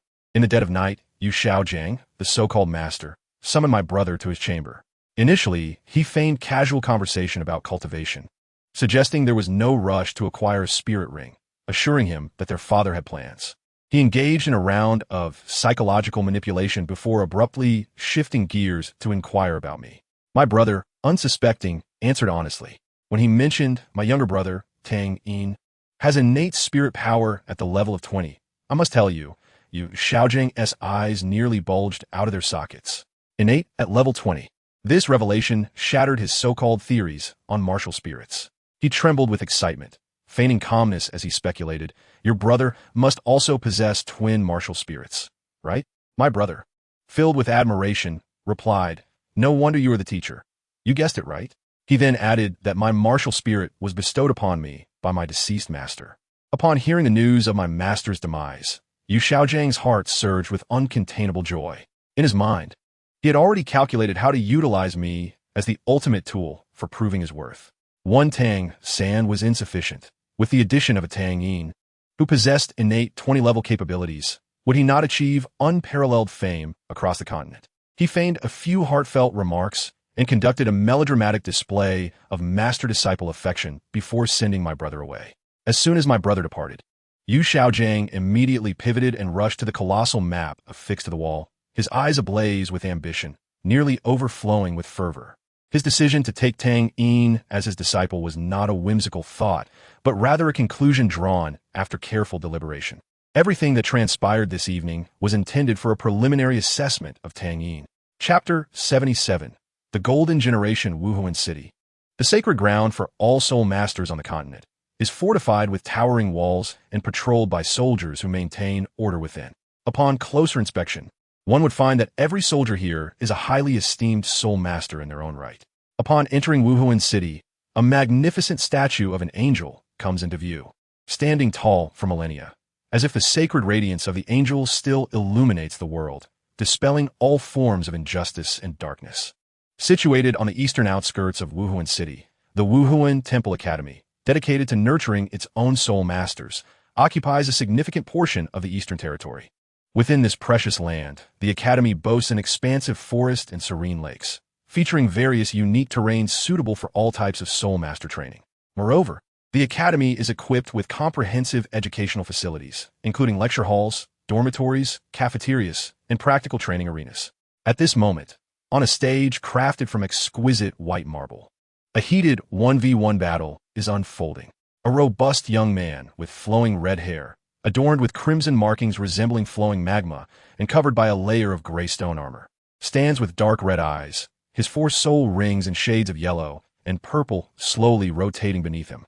Opposite him stands an enigmatic youth with a pale complexion, crimson eyes, and silver hair that transitions to a hint of red at the tips, marked by crimson butterfly patterns at the corners of his eyes, exuding an undeniable beauty. His tone turns slightly hostile as he addresses his opponent. "Yin, you still have the audacity to tease my sister? Clearly, you do not regard me with any seriousness. Prepare yourself."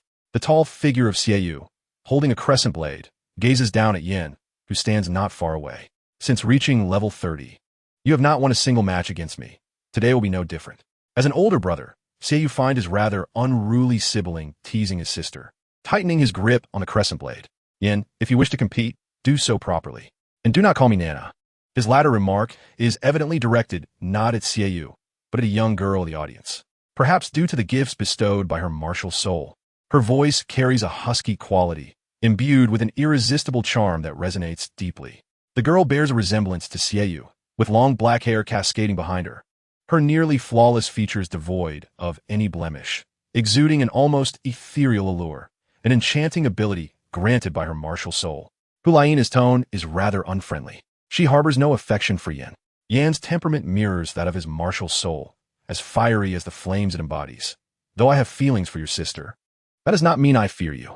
Nana, just watch as I demonstrate how I will subdue my dear brother-in-law today." The peculiar youth, Xiaoyu, leads the Golden Generation and is a formidable soul sect at level 45. The distance separating the two combatants is minimal.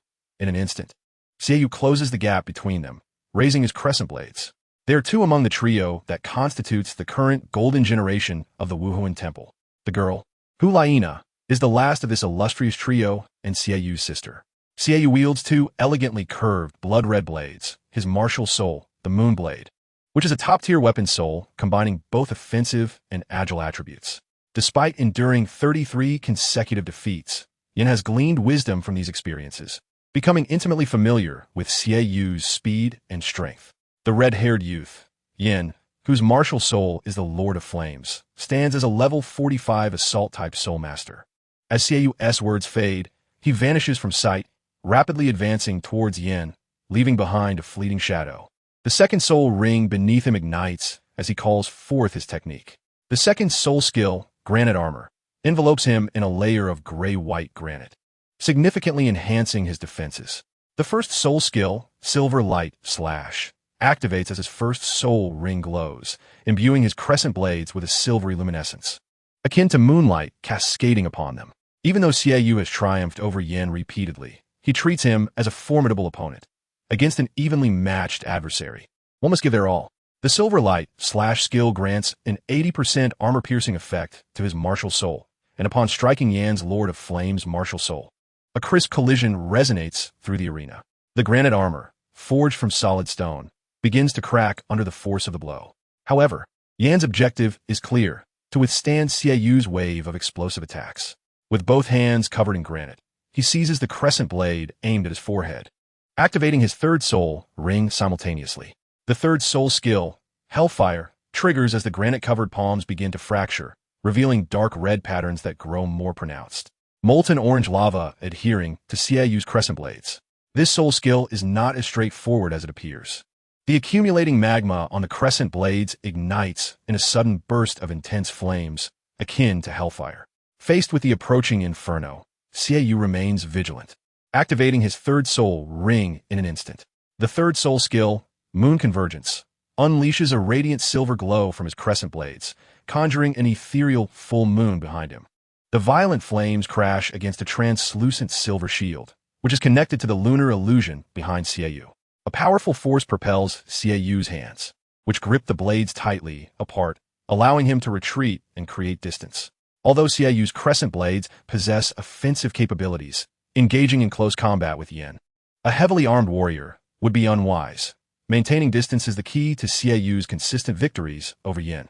Picture a scenario in League of Legends, where a duel unfolds between a formidable champion and a skillful opponent. Managing that crucial distance becomes an exhilarating challenge. Returning to the matter at hand, after creating space from Yan, Xiaoyu employs his speed and agility to his advantage.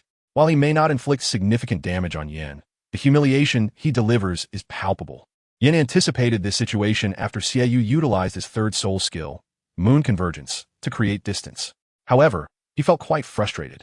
Yan had devised the best strategy he could think of, yet he could not break through Xiaoyu's third soul skill defense. To overcome it, he would need to utilize his fourth soul skill, but he could not reach Xiaoyu with that. Thus, he found himself trapped in a vicious cycle. Without a soul skill capable of covering the entire battlefield to restrict Xiaoyu's offensive space, Yan would forever remain at a disadvantage. His temper, already volatile, flared after enduring numerous provocations and torment from Xiaoyu, leading him to exclaim impatiently, all right, I concede." Xiaoyu remained unfazed. As this battle had been fought countless times before, Yan had exited his martial soul embodiment state, his towering figure still imposing.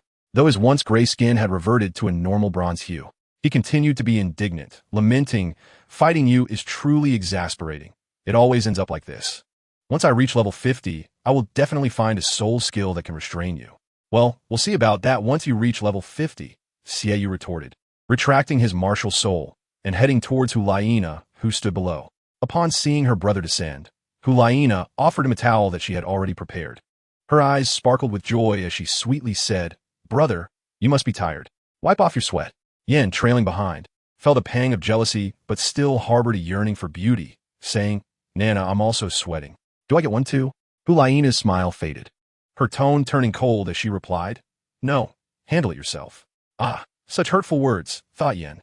"Only someone who loves you as much as I do would tolerate your insolence endlessly." He sighed internally, pulling out a solitary towel from his storage soul guide to wipe himself down. Xiaoyu looked at Yan, who was lost in blissful thoughts, speechless. He knew his sister had no fondness for sycophants. As a good brother, he had hinted to Yan many times. But Yan's response was perplexing. To love someone requires sincerity and time. With such reasoning, Xiaoyu could only let his comrade be.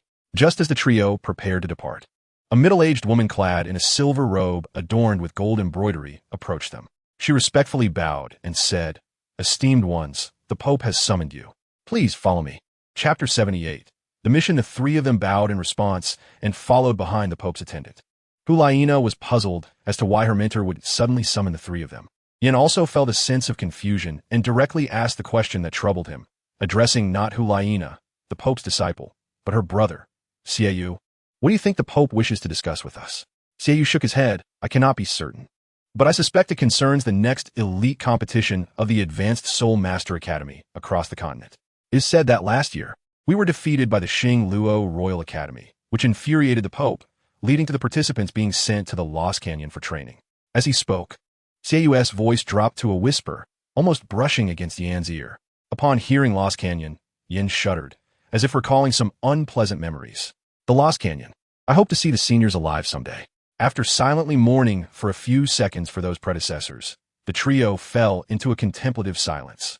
The distance from the eastern city to the central spirit hall was considerable, and even with the use of soul power, it took them half an hour to reach. The Pope's hall was grand and magnificent, with towering spires reaching into the clouds. The outer walls were crafted from precious stones, and each step was intricately carved with angelic motifs. Angels were omnipresent here, making it a sacred place coveted by countless soul masters. Her face remained as stunning and captivating as ever, her delicate chin slightly raised as she regarded Hulaina and the others entering the room. Had Tang Yin stepped into this chamber, he would have quickly recognized the decor as reminiscent of the study where he lived with Bai Bai Dong. As Hulaina, a disciple, faced her mentor, she felt a sense of joy. The silver-robed attendant opened the door and gestured for Hulaina and the others to enter. Hulaina, intrigued by the novel furnishings in the room, dared only to steal glances, wary of being too informal in the presence of her teacher. This was the Pope's exclusive office, rarely used for receiving others outside of formal occasions. After observing for a moment, her gaze shifted towards her teacher, Bai Bai Dong, who sat at the desk. Although Xie Yu led the trio, Hulaina, as the Pope's favorite disciple, walked at the forefront, with Xie Yu feeling no objections. The silver-robed attendant stood at the door, knocking 3 times and respectfully awaiting a response from within. Inside the hall, soul guides illuminated the space, casting light that rivaled the brightness of the outside day. Hulaina knew her teacher had been in seclusion for some time, and she was uncertain when it would end. This was Bai Bai Dong's first summons since her retreat. Beginning from the first step, every third step was flanked by knights on guard. They stood tall, wielding long spears that were a full yard in length, their armor gleaming brilliantly in the sunlight. The room's decor was distinctive, unlike any style found on the continent. Shortly thereafter, a cool voice echoed, "Enter," following the silver-robed attendant. Hulaina and the others stepped into the Pope's hall. Once they entered, the attendant gently closed the door behind them. Bai Bai Dong was dressed in a loose white cashmere turtleneck with a black coat draped over it, and her shapely legs encased in black silk stockings, complemented by knee-high boots. The silver-robed attendant showed no surprise as she led Hulaina and her companions into a smaller room adjacent to the hall. At this moment, the hall was empty, with no sign of Bai Bai Dong on the Pope's throne. In her private space, no angelic ornamentation could be found. Xie Yu and Yin kept their heads bowed, unwilling to meet the Pope's gaze, acutely aware of the oppressive atmosphere that hinted at impending troubles. The trio bowed to Bai Bai Dong, saying, "We pay our respects to your holiness." Her eyes betrayed no emotion, her voice calm and devoid of inflection. "Rise. The next elite competition of the Advanced Soul Master Academy across the continent is 3 years away. As your absolute main force, I hope you can elevate your cultivation to the Soul King level." Indeed, it was as Xie Yu had surmised, Yin thought to himself. As the leader of the trio, Xie Yu stepped forward to respond. "We shall not disappoint the Pope's expectations. Your achievements are still lacking. I have 3 relatively simple missions for you to lead and complete." "Understood. You may leave now, but Nana, stay behind." Once Xie Yu and Yin exited, only Bai Bai Dong and Hulaina remained in the room. At this moment, Bai Bai Dong's gaze softened, her tone no longer as frigid as before. "Nana, please sit." She gestured to a chair beside her, inviting Hulaina to take a seat. Hulaina felt less constrained now, sitting alongside Bai Bai Dong, intertwining her arm with her mentor's and affectionately calling out. Teacher Bai Bai Dong merely glanced at Hulaina with a hint of indulgence. She had kept Hulaina behind for a reason. Bibi Dong picked up 3 documents from the table and handed them to Hulaina, saying, "Nana, these 3 are the tasks you 3 are to complete. Choose one from them." Hulaina understood that her teacher had opened a back door for her, yet she merely smiled mischievously and did not take the documents from Bai Bai Dong's hand, instead pulling one directly from the stack.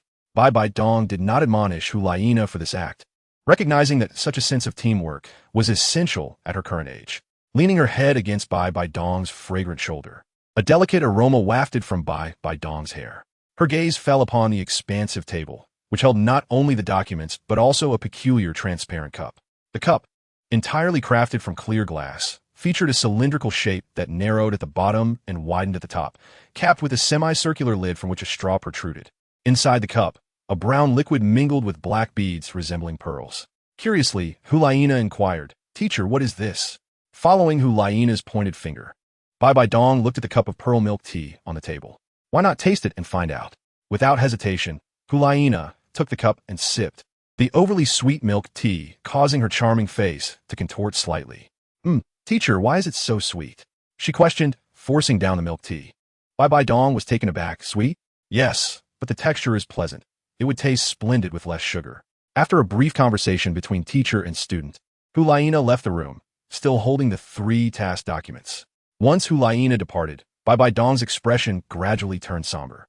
She picked up the cup, gently biting the straw, and took a sip, the milk tea flowing through the straw into her mouth.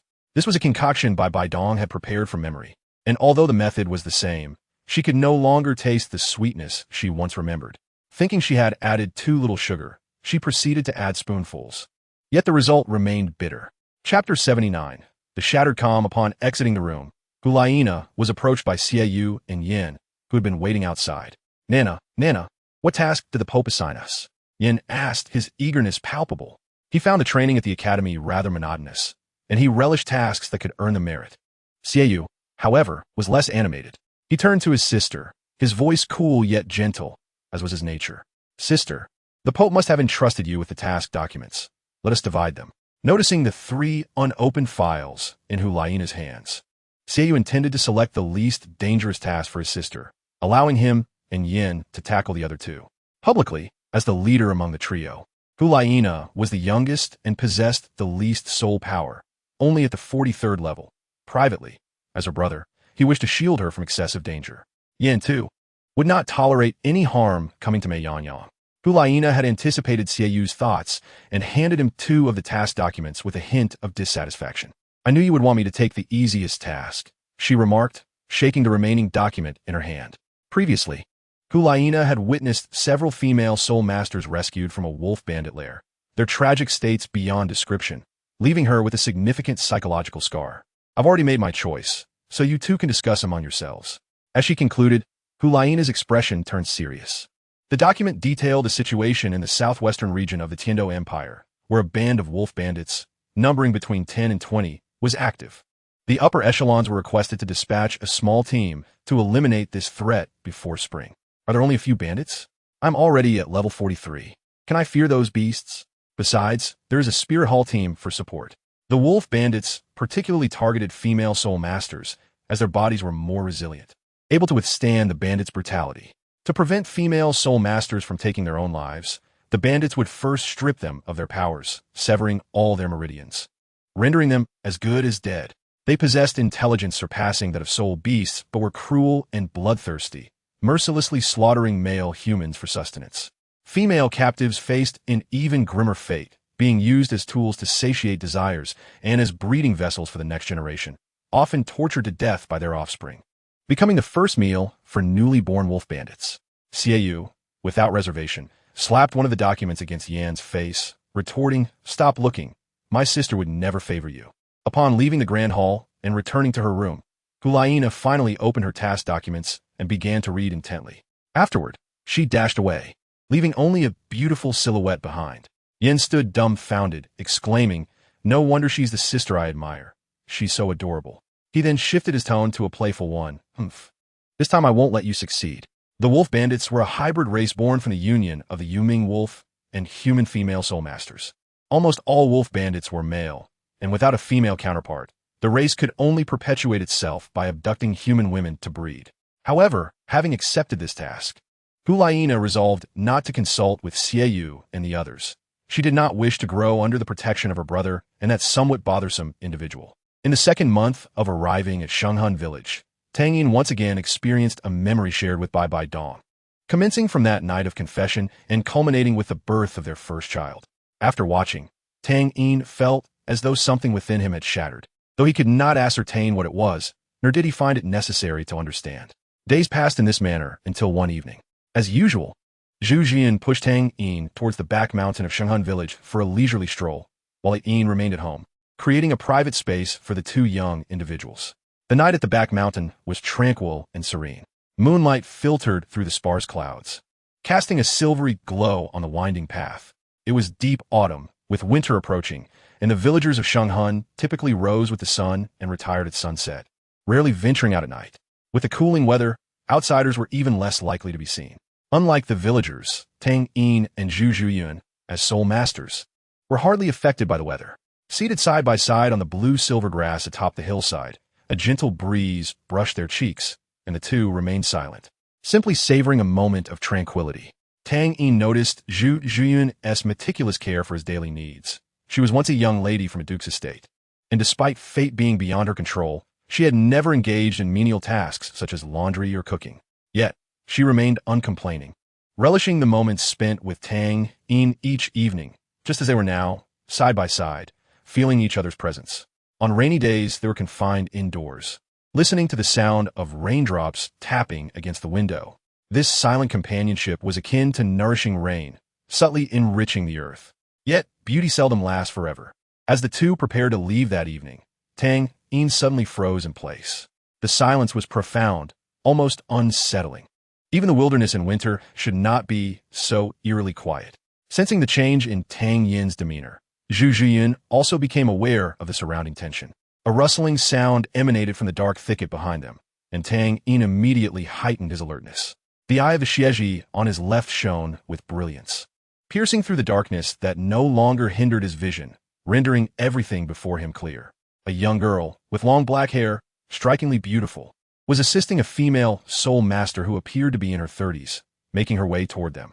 The expression on the girl's face revealed her panic, and behind her, something terrifying seemed to be pursuing her. Tang Yin's gaze extended deeper into the shadows, where he discerned several pairs of green eyes emerging, and the half-wolf, half-human figures quickly led him to identify the pursuers as the wolf bandits.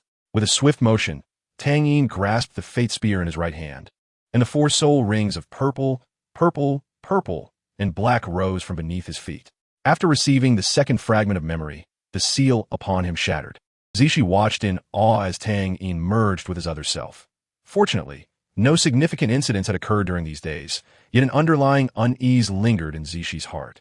She had warned Tang Yin not to use his soul power unless absolutely necessary. He had agreed, but now the situation was undeniably dire. For Tang Yin would not turn a blind eye to those in peril. Chapter 80. The wolf bandits Hulaina clearly did not anticipate that her mission would encounter such unforeseen circumstances. Within her small team, apart from herself, there were 3 soul masters and 1 soul king. Logically, this 5-member configuration should have been more than sufficient to handle a pack of fewer than 20 wolf bandits. The leaders of such small packs would undoubtedly possess no more than the strength of a soul beast of less than 10,000 years. However, this time, things had taken an unexpected turn. They had received intel on the latest movements of the wolf bandits from the Wuhuan main hall in the Fastnuo province, and upon discovering traces of their activity in a gorge, they found no sign of the bandits. This was illogical, as wolf bandits typically sought a safe haven to weather the winter before becoming active in spring. It was clear that this gorge was their designated gathering point. Just as the team was engulfed in confusion, a weaker soul master suddenly succumbed to bleeding from all 7 orifices. As a mental control soul master, Hulaina immediately deduced that this was a mental attack. The existence of such a potent mental attack could only imply that the leader of the wolf bandits had undergone a mutation, acquiring the ability to launch mental assaults. And its level of power was certainly not that of a mere 10,000-year soul beast. But by then, it was too late. From above the gorge, numerous figures leaped down, targeting the remaining 4 members of the small team. The wolf bandits primarily focused their attacks on male soul masters, employing a delaying tactic against Hulaina and another female soul master. The leading soul king was aware of Hulaina's identity. He had family in the Wuhuan city and could not allow any harm to befall her. Tang Yin offered no further explanations, channeling the life energy within fate to sustain the severely wounded female soul master, ensuring she would not perish in the immediate future.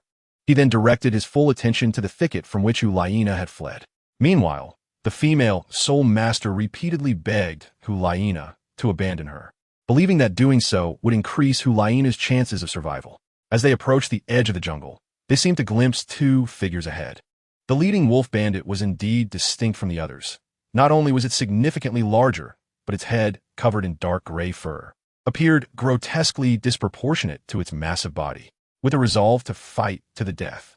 The Soul King engaged the wolf bandit leader while carving a bloody path for Hulaina, who, in turn, fought her way out alongside the female soul master, ready to sacrifice herself for Hulaina when necessary. 16 pairs of green lights materialized, revealing the notorious wolf bandits. The distance between the pursuing wolf bandits and the 2 women diminished rapidly, prompting the female soul master to plead once more. "Your Highness, let me go. I will understand myself. This way, there will be no suffering." The other woman, who appeared to be of similar age and also a soul master, displayed a more typical color in her soul rings. Hulaina merely urged them to flee, not slowing her pace. At that moment, she realized that the man had activated his martial soul, a brown long spear, indicating he was likely a soul master. However, Douluo could not bring herself to abandon the female soul master before her, envisioning the tragic fate that awaited her. She clearly observed the faces of the two. In their flight, Douluo's soul power was severely depleted, yet, panting heavily, she uttered 2 words to the female soul master: "Be quiet." It was then that Douluo turned her gaze to the female soul master she was supporting, now pale and devoid of color, her facial muscles twitching, and her eyelids heavy with the weight of impending unconsciousness due to excessive blood loss. As the indistinct figures drew closer, they became increasingly defined. During their escape, the female soul master had been clawed by a pursuing wolf bandit, leaving 3 deep wounds that bled profusely, exposing bone. The man spoke, his voice icy. "The person beside you won't last much longer." The 4 soul rings, purple, purple, purple, and black, manifested beneath the man's feet. Noticing her dwindling speed, Douluo quickly hoisted the female soul master's arm over her shoulder, aiding her escape. Suddenly, Douluo's eyes widened in disbelief. She suspected that her fatigue had induced a hallucination. Before her stood a man and a woman. The man, clad in a silver form-fitting robe, with flowing white hair and an exceptionally handsome visage that even her brother, Xiaoyu, could not rival, and the woman, dressed in black, possessing a graceful figure and short hair that framed her delicate features.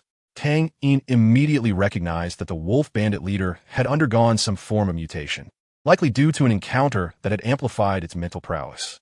He observed a bleeding wound on the wolf bandit leader's chest, indicative of a penetrating injury caused by a sharp weapon, suggesting it had previously endured a fierce battle. His suspicions were confirmed. This wound had been inflicted by the Soul King, who fought valiantly to clear a path for Douluo. The wolf bandit leader, upon spotting 2 new prey, one as food and the other as a potential breeding mate, became fervently excited. 3 breeding opportunities would expand their tribe. Moreover, this food, unlike the previous 3, was particularly enticing. The wolf bandit leader inhaled deeply, saliva mingled with blood and flesh dribbling from its maw, its greedy desires ignited to an extreme. Tang Yin had no patience for the wolf bandit's lascivious gaze. The 1st, 2nd, and 4th soul rings flared to life simultaneously, propelling him forth like an arrow. He left behind a singular command directed at Zhu Zhuyan: "Knock that person out." At this moment, the female soul master accompanying Douluo had already succumbed to unconsciousness. Making the target all too clear, Zhu Zhuyan swiftly maneuvered behind Douluo, and before she could react, struck Douluo's neck with her hand, rendering her unconscious and causing her to collapse. The 7-colored sacred domain unfolded instantly as several divine dragon trees lunged toward the wolf bandit leader and, fueled by the power of the swift dragon break, Tang Yin charged directly at the wolf bandit leader. Countless dazzling lights shimmered brilliantly, nearly illuminating the pitch-black sky. Beside him, Zhu Zhuyan squinted her eyes, somewhat unaccustomed to this blinding radiance. It was her first time witnessing Tang Yin unleash his full power, and she couldn't help but feel a ripple in her heart. What a formidable young man. The Shenlongzi Mu manifested only 15 illusory forms, corresponding to 15 ordinary wolf bandits. The bandits, having detected Tang Yin's attack, instinctively attempted to evade, but the compulsory suppression effect of the 7-colored sacred domain diminished their speed, allowing the Shenlongzi Mu to ensnare them one by one. As for the wolf bandit leader, Tang Yin deemed his first soul skill ineffective against it, thus excluding it from his focus. Upon realizing that Tang Yin's target was himself, the wolf bandit leader's green pupils instantly brightened, and its green mental energy coalesced in the air, forming a terrifying specter intent on delivering a fatal blow to Tang Yin.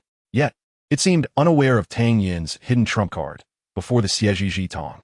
This mental energy resembled the boastful threats of Gambia to annihilate Su within 3 days and the indignant reproaches of Muammar Gaddafi at the United Nations. There was bluster, but no real strength. As the green mental energy approached Tang Yin, it was illuminated by the most extreme light of justice, gradually dissipating inch by inch, akin to a fragile piece of paper, utterly incapable of withstanding a blow. The wolf bandit leader's eyes, as small as mung beans, widened in disbelief. Its once invincible killing move had proven utterly ineffective against this prey. Had Douluo been awake, as a mental control soul master, she would undoubtedly recognize the terrifying nature of Tang Yin's mental prowess. The distance between man and beast closed in an instant. The spear of fate aimed squarely at the bandit's waist. Although the wolf bandit had evolved to exhibit human characteristics, it retained many of the wolf's traits, with its waist still being the most vulnerable part of its body. The wolf bandit leader, rich in combat experience, immediately discerned Tang Yin's intentions. In a flash of movement, it advanced rather than retreated, its iron-like forepaws lunging forward to seize its impending doom. Do not be deceived by the wolf bandit leader's innate talent. While its mental power was indeed formidable, its physical form was equally robust. Just as the two were about to collide, Tang Yin activated his fourth soul skill once more, soaring past the wolf bandit leader, targeting the controlled minions behind it. Understanding the principle of clearing minions before tackling the boss, Tang Yin acted with purpose. All the Shenlongzi Mu vines that had ensnared the wolf bandits contracted under Tang Yin's command, their muscles and bones crushed together, emitting sounds of unbearable strain. The wolf bandits howled in unison, their grotesque faces contorted in agony. Seeing their suffering, the kind-hearted Tang Yin approached, relying on his speed to deliver them from their torment. The wolf bandit leader, realizing Tang Yin's focus was not on itself, abruptly turned around, only to witness its beloved subordinates falling one by one. Its eyes bulged in rage. Tears of blood streaming down its face, its tribe was doomed. Now rendered a lone commander, its sole intention was to slay the one who had annihilated its kin, devour his flesh, and then use the three mothers to breed new offspring. In that moment, the wolf bandit leader's speed erupted. Though not as swift as Tang Yin employing his fourth soul skill under the suppression of the seven-colored sacred domain, it was still swift as the wind. Tang Yin raised fate before him, bracing for the wolf bandit leader's initial charge. He had not anticipated the leader's speed, which genuinely surprised him. The two clashed violently several times, sparks flying from the friction between steel claws and fate. In another assault, the wolf bandit leader leaped high, aiming its claws directly at Tang Yin's head.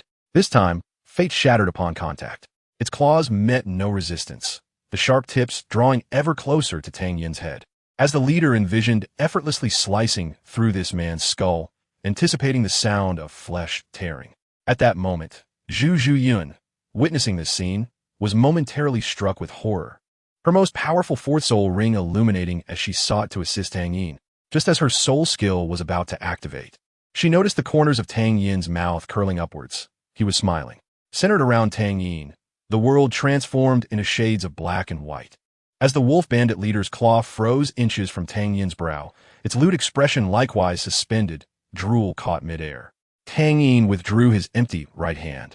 As the third deep violet soul ring beneath his feet glowed, and the previously vanished fate reformed into thousands of radiant streams, piercing the wolf bandit leader's body, blood splattering, yet stopping short as it neared Tang Yin.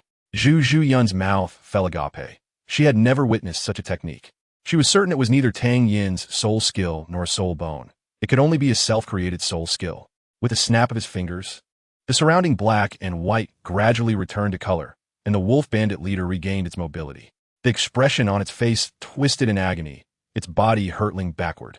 It was oblivious to what had transpired. To the wolf bandit leader, victory was within reach, yet the next moment it found itself gravely injured. This marked Tang Yin's first application of his understanding of eternity in actual combat, and the outcome appeared unexpectedly favorable, potentially serving as a lethal technique in the future. With no time to ponder, as Tang Yin advanced toward it, the wolf bandit leader hastily conceived its only means of self-preservation. This prey seemed to be allied with the black-clad maternal figure. If it could seize her, there remained a glimmer of hope for survival. In a near-death state, the wolf bandit leader's intellect surged to that of an adult as it sought a thread of opportunity. It propelled its battered body toward Zhu Zhuyun. Observing Tang Yin's valiant stance, Zhu Zhuyun understood that to remain alongside him, she must closely follow in Tang Yin's wake. A genius like him had no need for a superfluous ornament by his side. As the wolf bandit leader dragged its injured form toward her, Tang Yin halted, calmly observing the unfolding events. Zhu Zhuyun recognized that it was time to demonstrate her prowess. Xiaoyin, do not underestimate me. During Tang Yin's years traversing the continent, Zhu Zhuyun and Zhu Zhuqing had rapidly matured under Tang Hao's tutelage. While their soul power growth had not accelerated significantly compared to before, their practical experience had experienced a dramatic surge. Despite Tang Yin's effortless defeat of the wolf bandits, Zhu Zhuyun was acutely aware of her own limitations and dared not be complacent in the face of the approaching wolf bandit leader. Her left hand radiated golden light. as a dark golden claw extending 3 feet long fused with her martial soul's cat claw, yielding a power greater than the mere sum of its parts. The fourth soul ring illuminated, and Zhu Zhuyun unleashed her most potent soul skill, the Yu Ming Zhan.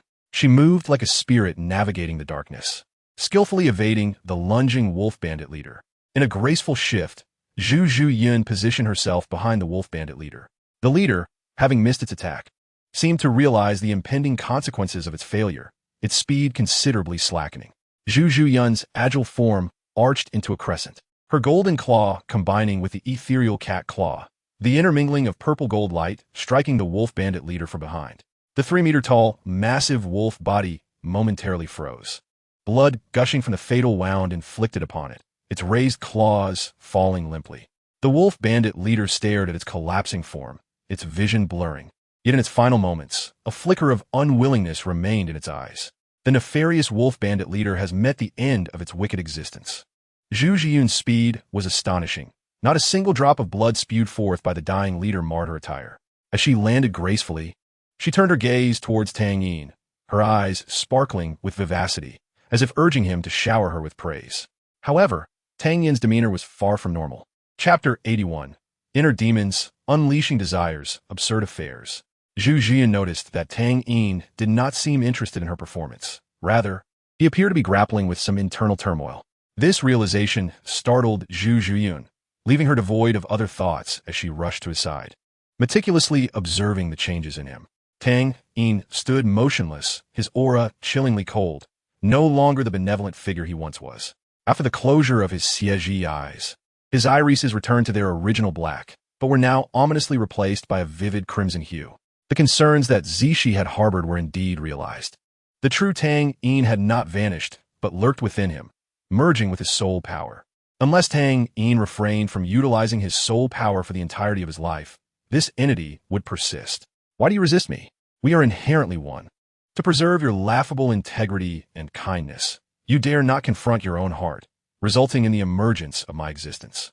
Tang Yin, you could have easily taken that woman, forsaking her once satisfied, yet you choose to feign righteousness. I know you.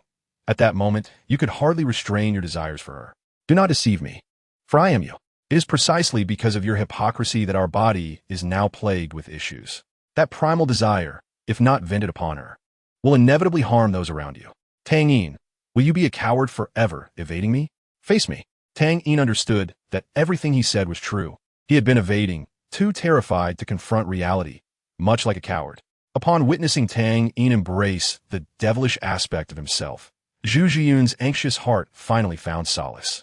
Tang Yin gently kissed her earlobe, the sensation slightly ticklish yet undeniably pleasant. During this time, his hands roamed restlessly, slipping from her waist to the curvature of her back. Ultimately, Tang Yin embraced himself, confronting his innermost self. Zhu Zhiyun, filled with excitement, exclaimed, "Xiao Yin, you are all right?" Tang Yin, consumed by primal desires, paid no heed to her words. He seized the hand that had been striking his face, and his lips moved forward to silence her seemingly incessant chatter. I no longer wished to evade.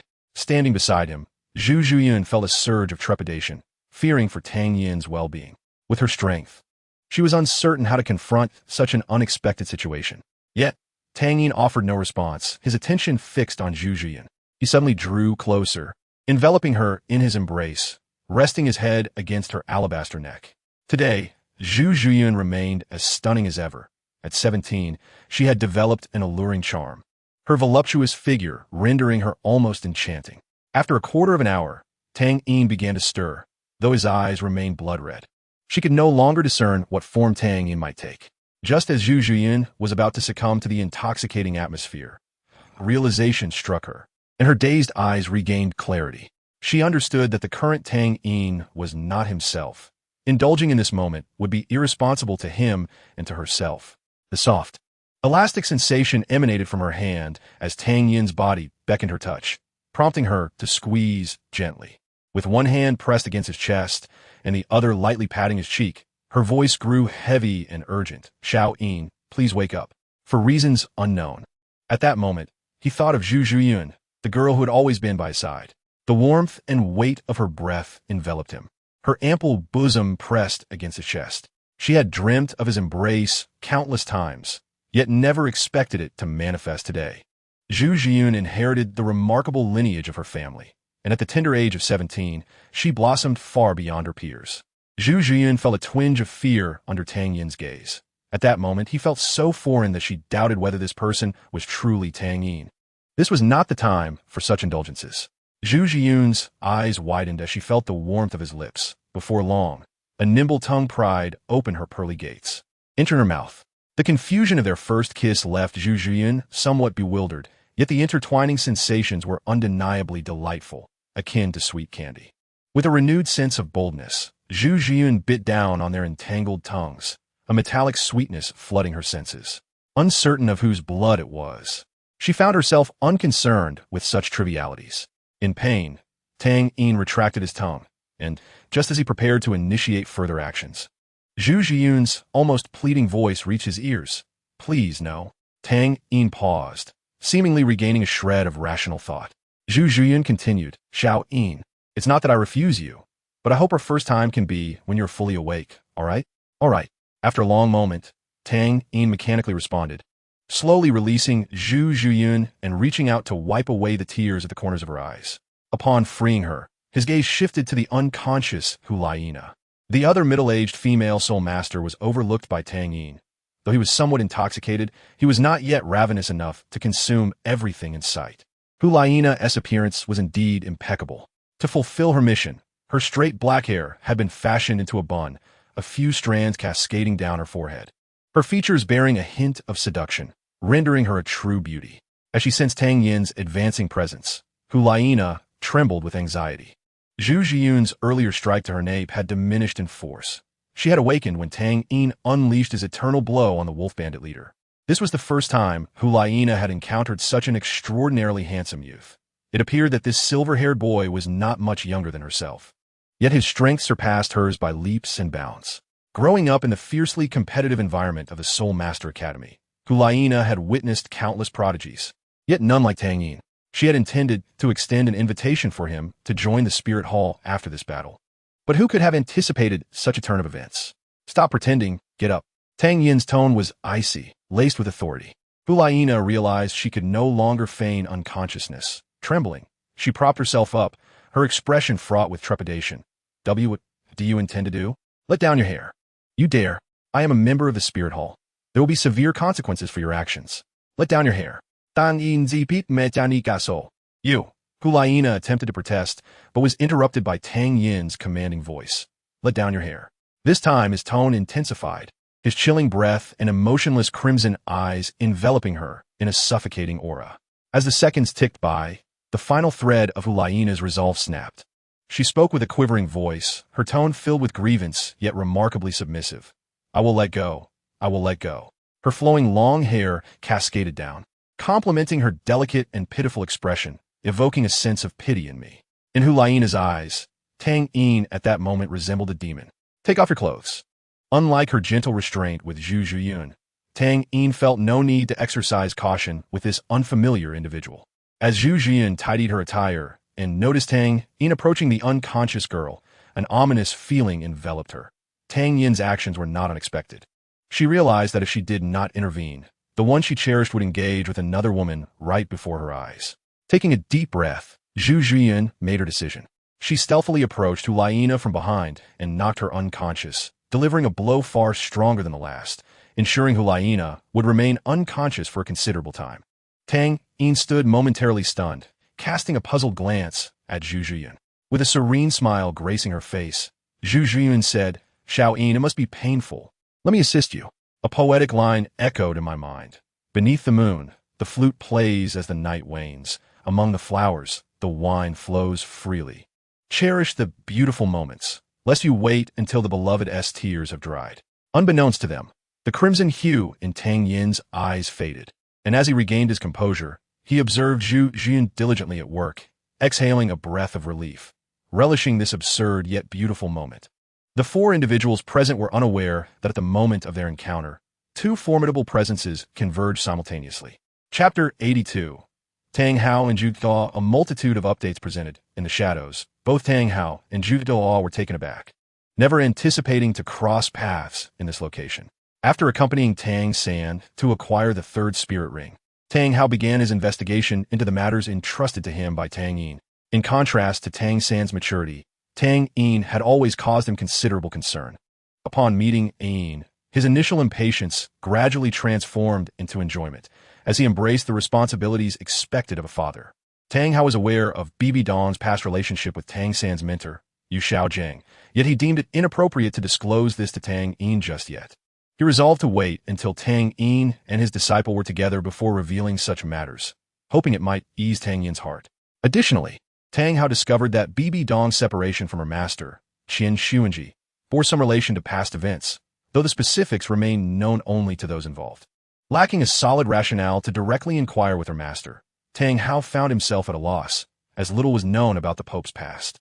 For nearly a decade, there had been no whispers regarding her exploits, as if she had vanished from the mortal realm, only to ascend as Pope after Qian Xuanji's demise, commanding the world of soul masters.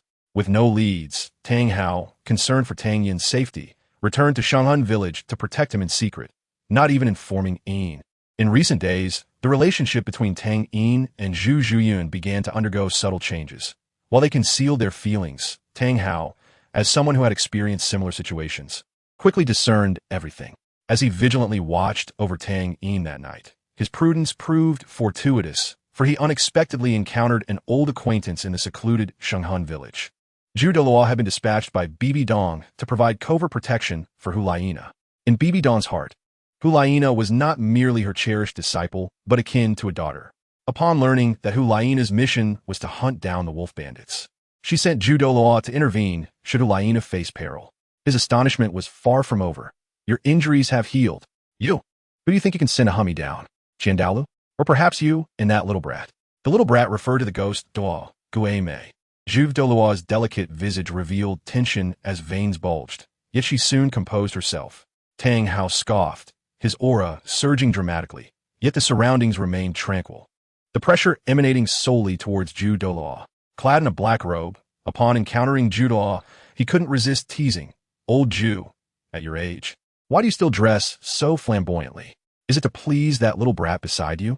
Tang Hao, I have no time for idle chit-chat. I have a mission. Zhu Douluo faced Tang Hao alone, her heart filled with trepidation. Moving to a secluded area far from the four individuals, where their commotion would go unnoticed. Both Tang Hao and Zhu Douluo could sense their presence. At that moment, Zhu Douluo felt quite vexed. How had a simple task of protecting the Pope's disciple led to an encounter with this calamity? Both followed discreetly, without revealing their identities. And Tang Hao transmitted a message to Zhu Douluo. Zhu, let us converse. Tang Hao, do you dare show your face on the continent? Unafraid of being hunted by the Spirit Hall? Zhu Douluo refrained from taking action in the canyon, watching Hulaina flee from the wolf bandits. After much deliberation, she chose to trust Tang Hao, as the initiative was not hers to control. Leave this to my son, nothing will go awry. Tang Hao's languid voice echoed once more. As Zhu Douluo sensed the overwhelming pressure of Tang Hao's titled Douluo status, this belief filled her peach blossom eyes as she nearly exclaimed, "How is this possible? You have reached level 96. Should this man unleash his fury, not only would his life be at risk, but the Pope's disciple would likely meet the same fate." 12 years prior, Zhu Douluo had accompanied the Pope to ambush Tang Hao and the 100,000-year-old Blue-Silver Emperor, resulting in the Pope sustaining severe injuries and Tang Hao bearing lasting repercussions.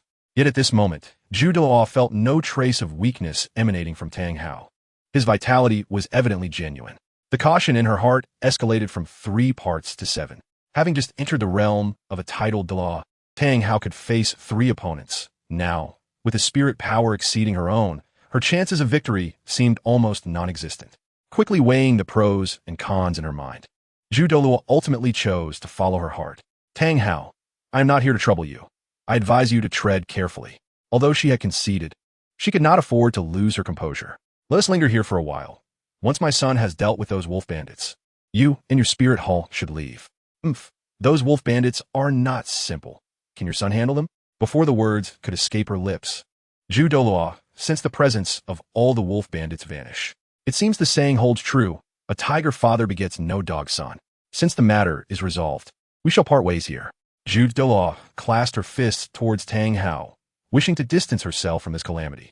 Suddenly, Tang Hao's expression turned grave, his tone somber. No. I'm feeling restless. Let us engage in combat. Tang Hao, do not overstep your bounds. Douluo found herself on the verge of losing her composure due to Tang Hao's relentless provocation. I am indeed overstepping.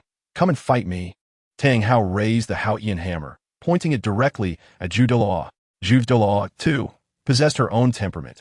Repeatedly humiliated by Tang Hao ignited her fury. Very well, let us fight. Do you think I fear you? Douluo summoned her spirit instantly, 9 soul rings of yellow, purple, and black ascending from her feet, as a bright yellow chrysanthemum bloomed behind her. They are safe now. Let us move to a more distant location of battle. As long as you do not flee, it will suffice. Douluo, in her anger, spoke without restraint. Fortunately, Tang Hao did not genuinely desire to engage in combat. Rather, he sensed that his son was on the verge of entering into a connection with a disciple of the Pope. Such matters pertain to the continuation of the Tang family lineage and were best left undisturbed. After diverting the attention of Douluo, Tang Hao engaged him in a fierce battle. Despite Tang Hao's deliberate leniency, Douluo found himself at a distinct disadvantage. Enduring at least 2 heavy blows to his chest that left him breathless, his bloodline surging tumultuously within him. Sensing that Tang Yin's affairs were nearing completion, Tang Hao struck Douluo aside with a hammer and, feeling rather bored, remarked, Hua, you ought to return and practice. You have shown no progress in over a decade. Be sure to bring that little brat with you next time, or I shall lose all interest. Following this brutal thrashing, Douluo finally regained his composure, dismissing Tang Hao's taunt with disdain. Farewell, Hao Yandao. He emphasized the last 4 words with considerable weight. Chapter 83. Yuxian. Following the debauchery of that night, Tang Yin and Zhu Jian forged a bond transcending mere friendship. However, this connection had yet to evolve into romance. A tacit understanding shared between them without verbal acknowledgement. After their encounter, a blushing Zhu Jian claimed all the spoil she had long coveted, leaving nothing behind as if nothing had transpired. As for Hu Laina and the female soul master, they were no longer in danger. And Tang Yin and Zhu Jian chose not to concern themselves with them, returning home together. Both felt a twinge of guilt, as if they were 2 children caught in a misdeed when facing Yin. Yin, perceptive as ever, discerned the subtle shifts in their interactions and recognized that their relationship had evolved from a mere 0 to a 5. As was her custom, she refrained from shattering their delicate veil of secrecy, allowing life to continue as usual. After merging with his inner demons, Tang Yin found himself increasingly troubled by unresolved emotional matters. One day, while dining at old Jack's home, Jack presented a jar of his prized homemade liquor. Tang Yin took a sip, and the intoxicating haze of alcohol provided a fleeting escape from his anguish. He embraced Zhu Zhuyun's delicate waist, and they both silently relished each other's presence, attuned to the rhythm of their breaths and heartbeats.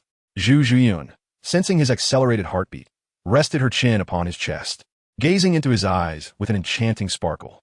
In that moment, Tang Yin glimpsed the reflection of his former self. When Zhu Zhuyun openly expressed her feelings, his heart raced even faster. Dad, Tang Yin murmured, feeling a tinge of embarrassment at being caught in such a situation by an elder.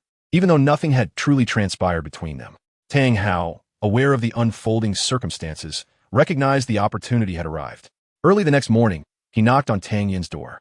From that day forward, Tang Yin began to indulge in alcohol, and each time he found himself intoxicated, Zhu Zhuyun was there to care for him, occasionally leading to moments of intimacy. Zhu Zhuyun set aside her towel, resting her head against Tang Yin's chest, listening to the cadence of his heartbeat. One day, after another bout of heavy drinking, Tang Yin leaned against the bed, the stench of alcohol permeating the air. He opened the door to find the long-absent Tang Hao standing there. At that moment, Zhu Zhuyun's eyes shimmered with tenderness, revealing her genuine affection for Tang Yin. Regardless of his current state, he began to understand why his father had often resorted to cheap liquor in his youth. Zhu Zhuyun entered, carrying a copper basin filled with warm water and a towel. Since childhood, I have fantasized about someone liberating me from the shackles of my family. You appeared just when I needed help most. She gently placed her fingers on Tang Yin's lips, her eyes still closed, her tone remaining soft. I will not pressure you. Do not force yourself. As long as you hold me in your heart, that is enough. She took the nearly empty bottle from his hand, wrung out the towel, and began to cleanse his body. Zhu Yunjie, grant me some time, he implored. The following morning, Tang Yin and Zhu Zhuyun, entwined in slumber, were roused by a knock at the door. prompting them to release one another. Tang Hao had been observant of Tang Yin's condition, realizing it was time for him to intervene. Living within the imperial lineage of the Qing Luo Empire, Zhu Juyin bore no aversion to polygamy. She understood her position as a latecomer, desiring merely a place in Tang Yin's heart. Xiaoyin, I know you still love that person, even if she has caused you this much pain. After Tang Yin's face was washed with warm water, he regained some clarity. He gazed at Zhu Juyin, still attending to him, and finally voiced the question that had long lingered in his heart. Zhu Yunjia, I have always believed that you were drawn to my gentleness and talent in the past, but with my current state of despair and reliance on you, what is it that you still find appealing about me? Come with me for a moment. Should Tang Yin discover that his affair with Zhu Juyin had long been known to Tang Hao, he would likely experience profound embarrassment. I have gathered much of what you wish for me to learn. Before I share it with you, you must promise me something. All right. As Tang Yin prepared to learn about her past, he felt an unexpected tranquility within. You have spent considerable time in Shenghun village. Today, I will take you to a place that may prove beneficial for you. Very well. Observing Tang Yin's inexplicable calmness, Tang Hao sighed and began to recount everything he knew. Upon learning about Bibi Dong's past and combining it with Tang Yin's understanding of her, he found that he still could not fully comprehend her. All her secrets lay buried within the decade of her disappearance. Perhaps the Tang Yin of yesterday would have succumbed to confusion, but today, he had found a new anchor for his heart. Perhaps the bond between him and her would gradually fade from his memory with the passage of time. After bidding farewell to Old Jack, the four of them set forth on the road to Tiando City. Upon entering the bustling capital of the Tiando Empire, Tang Hao led the trio deeper into the city. To avoid drawing attention, they dressed modestly. However, apart from Tang Hao, the striking appearance of the other three attracted considerable notice from passers-by. They finally halted before a grand edifice, occupying a significant expanse in the bustling heart of Tiando City. Its prominence was evident. Yet amidst the clamor of the marketplace, this five-story building exuded an air of elegance, characterized by its ancient facade and refined decor, with the inscription Yuxian gracing its plaque. The patrons frequenting this establishment were few, yet their attire and demeanor revealed their distinguished status, encompassing individuals of all ages. They merely cast a cursory glance at Tang Hao and his companions, who appeared as if they had fallen on hard times, before returning their attention elsewhere. Though Tang Yin caught the hint of disdain in their gazes, Tang Yin harbored a deep-seated animosity towards the nobility. He had noble friends, with Guiyang being a commendable example. Yet the majority of nobility resembled vermin, their opulent exteriors masking their sordid hearts. This was a world of soul masters, a thriving epoch of human civilization, yet also an era of primal savagery. Tang Yin paid little heed to their judgment, but he could not fathom why Tang Hao had brought him here. Father, what is the purpose of this visit? Tang Hao, aware of his son's disdain for the aristocracy, replied calmly, Your heart requires tranquility. This place will soothe your spirit and cleanse the superficiality of life. Tang Yin harbored doubts regarding the exclusive Yu Xian's ability to resolve his current predicament. As Tang Hao and his entourage arrived at the entrance of Yu Xian, they were halted by two young men clad in immaculate blue attire. One of the youths calmly stated, I apologize, esteemed guests, but Yu Xian does not accommodate those who are poorly dressed. Tang Hao remained unperturbed, his tone still composed. I shall not trouble you unduly. Merely send someone to inform your master that Tang Hao seeks an audience. The two young men, lacking the status of soul masters, were unfamiliar with Tang Hao's name. As bastards from the lowest tier of nobility, they did not even possess a noble title. However, having witnessed numerous highborn individuals while guarding the Yu Xian, they developed a distorted sense of superiority. Those who have long served as subordinates can often exhibit twisted mentalities, becoming even more ruthless when confronting those they perceive as weaker. What are you even worth? Another youth retorted rudely, Scram. Yu Xian is not a place for riffraff. Tang Hao had no intention of revealing his identity. But reasoning with the obstinate proved futile. A chilling aura enveloped the two. I am here to find a master. Do the gatekeepers dare to bark?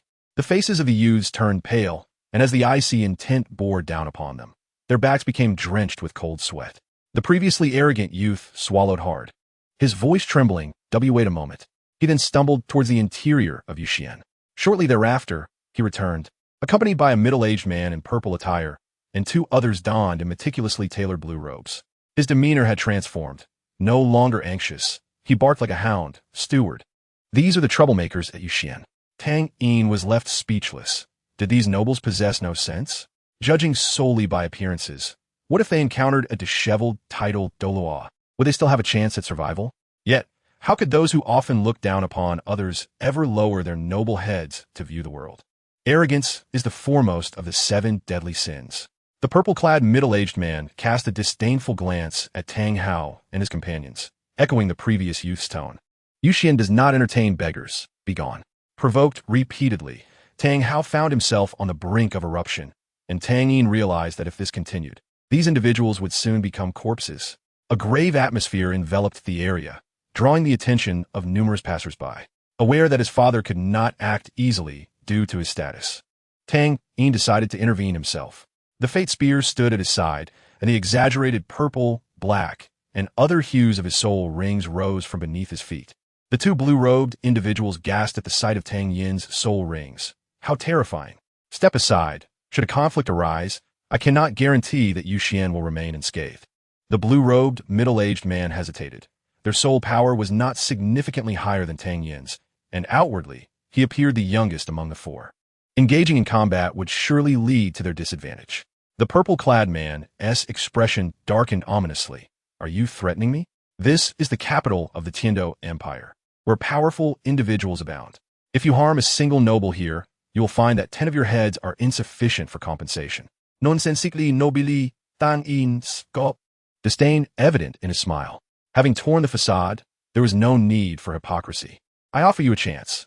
Any soul saint or below that wishes to kill me may come and try. The former Tang Yin would not have acted so impulsively. But alas, he was no longer the same person. Although his essence remained largely unchanged, his previously merciful approach had undergone slight modifications. With pent-up frustration, how could he waste the opportunity presented by this unwelcome target?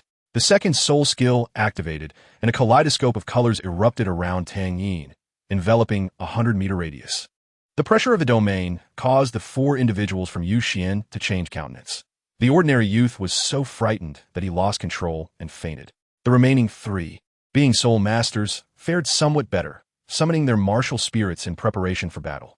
The purple-clad, middle-aged man, possessing the highest soul power with 5 soul rings in the optimal configuration of yellow, purple, and black, stood ready. The 2 accompanying him were weaker, with only 4 soul rings and less than optimal configurations. Not wishing to allow Tang Yin to face 3 opponents alone, Zhu Jian summoned her martial spirit as well. The purple-clad man issued a final warning. Kid, let me inform you that we are currently hosting important guests at our establishment, including the madam herself. If you disturb them, you will undoubtedly meet your demise. It seems I owe you my gratitude, Tang Yin replied, poised with the fate spear. Just as tensions escalated, a calm and authoritative voice emerged from within Yu Xian. Perhaps both sides could take a step back.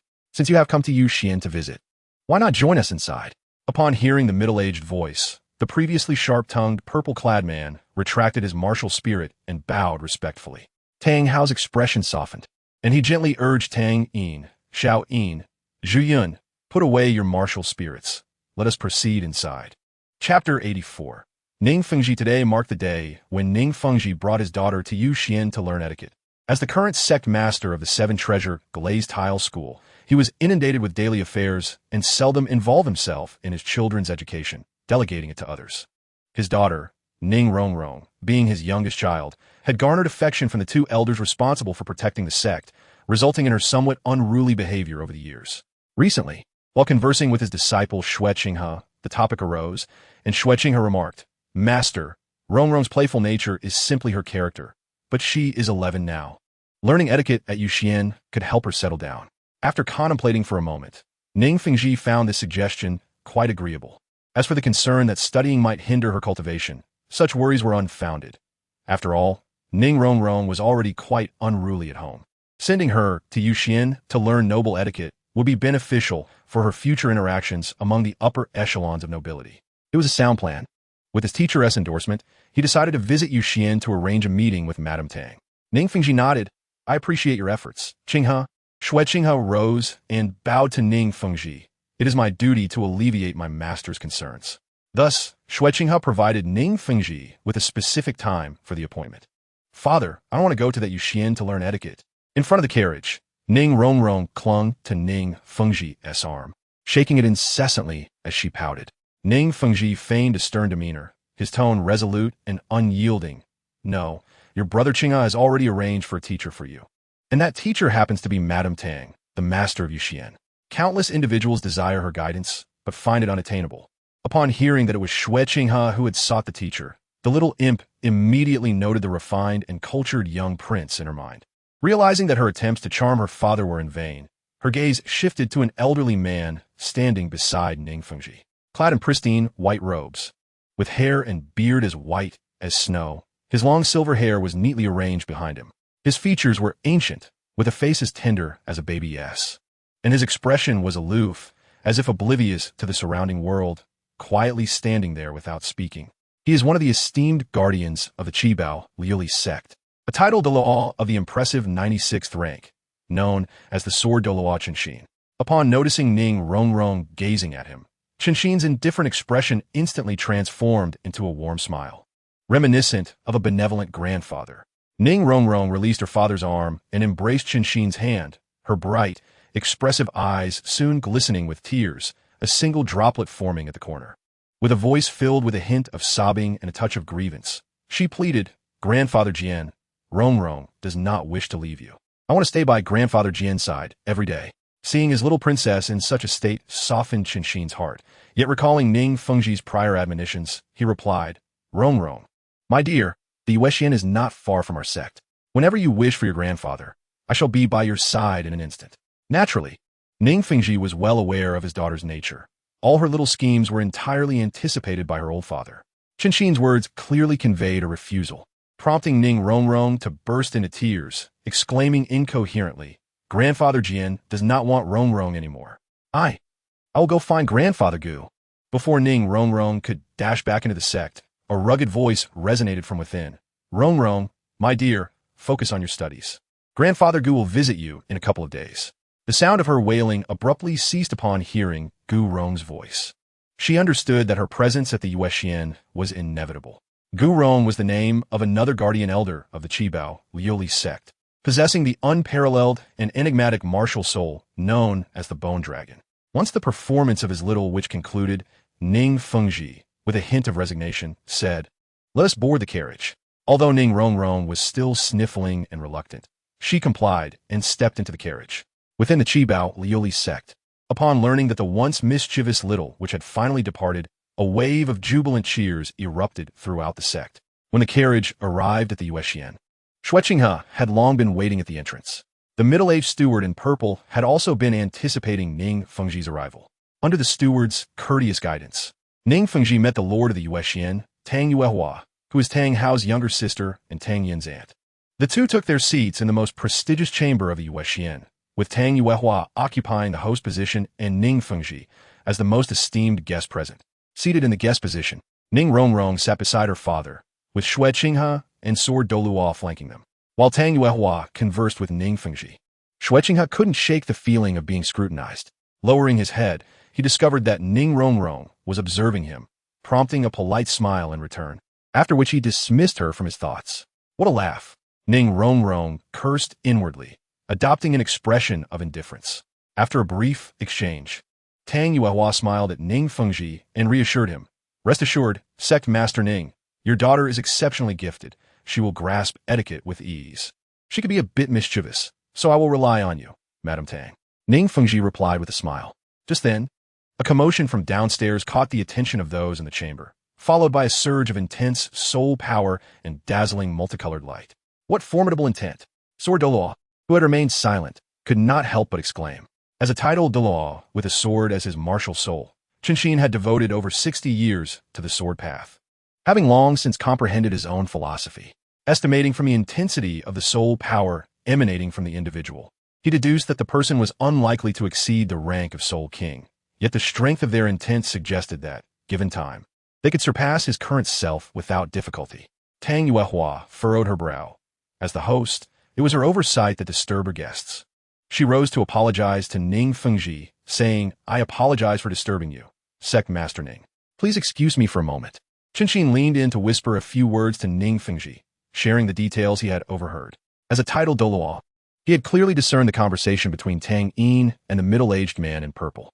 He speculated that the person with such intent was the youth arguing with the steward, and he was somewhat eager to meet him.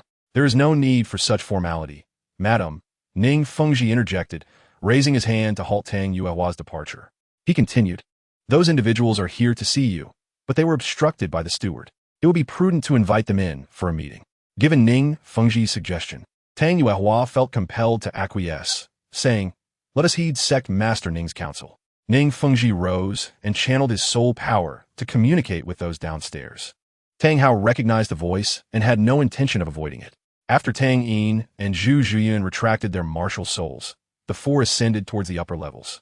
As they entered the Yuexian, Tang Yin was met with an enveloping fragrance. In the spacious hall, a massive soul-guiding device hung from the ceiling, illuminating the entire area with a gentle, soft light. The captivating aroma wafting from an exotic orchid before the shadow wall seemed to possess a calming effect, gradually soothing Tang Yin's earlier restlessness. A few individuals were gathered in the hall, conversing quietly, but upon spotting Tang Hao and his companions, they deliberately lowered their voices and diminished their presence. Without lingering in the hall, the group ascended the wooden staircase towards the topmost chamber. Tang Yin noted the staircase's exquisite craftsmanship. As he touched the railing, he could sense a gentle soul power emanating from it, indicating it was crafted from superior wood, likely from a soul beast that had cultivated in its past life. Upon reaching the top chamber, the door was already ajar, and Tang Hao could sense the presence of 5 individuals inside. Suddenly, the eyes of the sword Douluo sparkled with intensity, and Ning Fengji, perceiving Chen Xin's change, quietly inquired, Uncle Jian, what is it? There is a titled Douluo among them. Sword Douluo replied without lowering his voice, causing everyone in the room to hold their breath at his simple yet profound statement. Tang Yuehua was somewhat perplexed, unaware of why a titled Douluo would grace the Yuexian with their presence. Before the gathered individuals could ponder further, Tang Hao and his entourage appeared before them. As Tang Yuehua laid eyes on the lead figure, her entire being trembled, the intense emotional turmoil disrupting her previously graceful demeanor. Tang Yin also noticed Tang Yuehua, who today wore a light blue, fitted, half-shoulder gown. Her naturally beautiful face bore a hint of makeup that did not appear vulgar, but instead enhanced her unique charm. The silk-lace gloves adorned her hands, adding to her noble aura. Tang Yuehua's gaze remained fixed on Tang Hao, who now bore little resemblance to the despondent figure portrayed in the original narrative. Instantly recognizing her dear brother, Tang Yuehua's heart surged with emotions. Except for Ning Rongrong, the other 3 recognized the identities of the newcomers, with Ning Fengji's expression turning notably grave. Hao Dan Douluo, Tang Hao, is the Hao Yan sect preparing to re-emerge?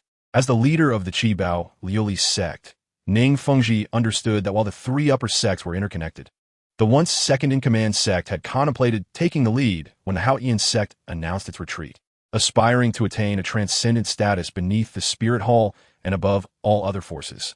However, with Tang Hao's appearance and the recent unusual actions of the Spirit Hall, that ambition was swiftly diminished in that moment. Jiando, Luo, Chan Xan harbored far fewer thoughts. His perception of Tang Hao was one of inscrutability. He was significantly older than Tang Hao, belonging to the same generation as Tang Hao's father. Now, having been surpassed by the younger generation, he could only lament the formidable prowess of youth. Tang Yuehua extended her hands, adorned with white silk gloves, cradling Tang Hao's face, gazing intently as tears streamed uncontrollably from her eyes. Her voice trembled as she spoke. Brother Hao, is it truly you? After searching for you for over a decade, are you finally willing to meet me? Tang Hao's voice was gentle as he raised his hand to wipe away the tears from his sister's eyes, responding, Sister, I have returned. In that moment, Tang Yuehua no longer cared about maintaining her elegance in front of outsiders. She tightly embraced Tang Hao, collapsing into his arms, weeping loudly like a young girl. Tang Yin discerned from their exchange that this beautiful woman before him was his father's younger sister, making her his aunt. The emotional outpouring of siblings reunited after many years was natural, yet Tang Yin sensed an undercurrent of peculiar sentiment in the air. Yin, who had remained silent at the back, initially furrowed her brow but quickly smoothed her expression, giving Tang Yin's face a gentle pat when she noticed his puzzled demeanor. Tang Yin understood immediately. Yin harbored no fondness for this younger aunt. During their travels across the continent with Tang Hao and Tang Xiao, they had crossed paths with Tang Yuehua. Upon learning of a Yin's relationship with her second brother, Tang Yuehua had expressed vehement opposition. treating Ain with disdain and consistently opposing her. Ultimately, it was only through Tang Hao's persuasion that Tang Yuehua tempered her demeanor, yet she remained cold towards Ain. Although Ain possessed a gentle temperament, such treatment had left her with lingering resentment. Over time, as the four spent time together, she had keenly observed Tang Yuehua's feelings for his second brother, Tang Hao, which transcended mere sibling affection. Ain refrained from discussing this matter with Tang Hao, fearing it would sound like she was trying to incite discord between their sibling bond. Now that the siblings had reunited, Ain chose to remain silent. For what future could they possibly have?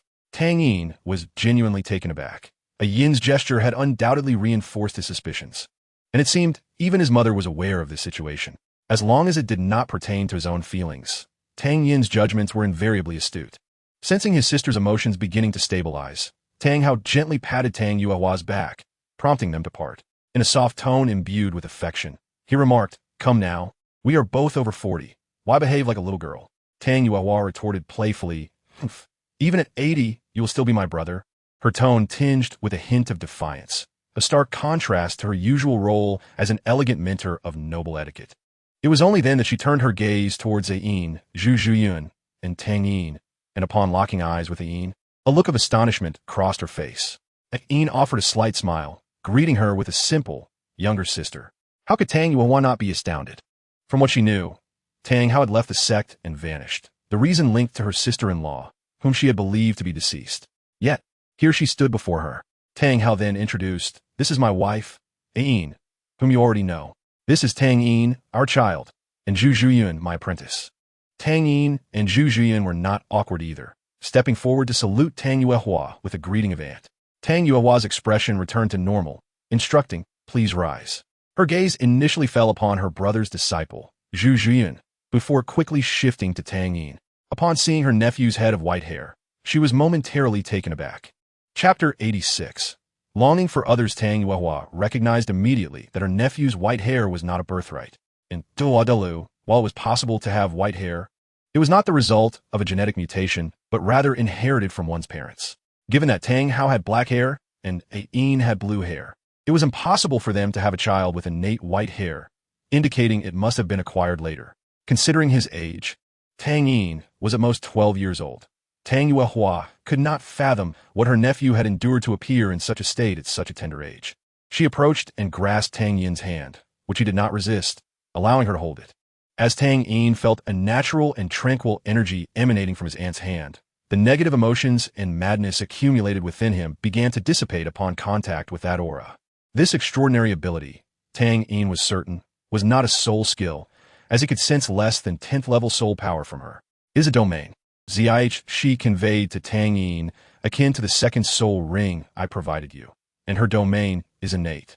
The concept of an innate domain was unfamiliar to Tang Yin, but its meaning was not difficult to grasp. Tang Yuehua, equally astonished, maintained an air of grace. What had her nephew experienced to harbor such inner turmoil? "You are Tang Yin, correct?" she asked softly, gazing at him. Tang Yuehua stood tall, her high heels elevating her stature beyond 1.8 meters, allowing Tang Yin to meet her gaze directly. "Yes, aunt," he affirmed. Repeating his name softly, Tang Yuehua's attention shifted back to Ain momentarily before returning to Tang Yin. "I understand why your father sought me, little Ain. You will be staying with me at Yuxian for a while." Initially skeptical of his father's intentions, Tang Yin now comprehended the reason for his father's decision to bring him to this place. Just then, Ning Fengji stepped out from within the chamber, bowing to Tang Yuehua as he spoke. "Since Madame Tang and my elder brother have not met for many years, we shall not intrude on your reunion and shall take our leave."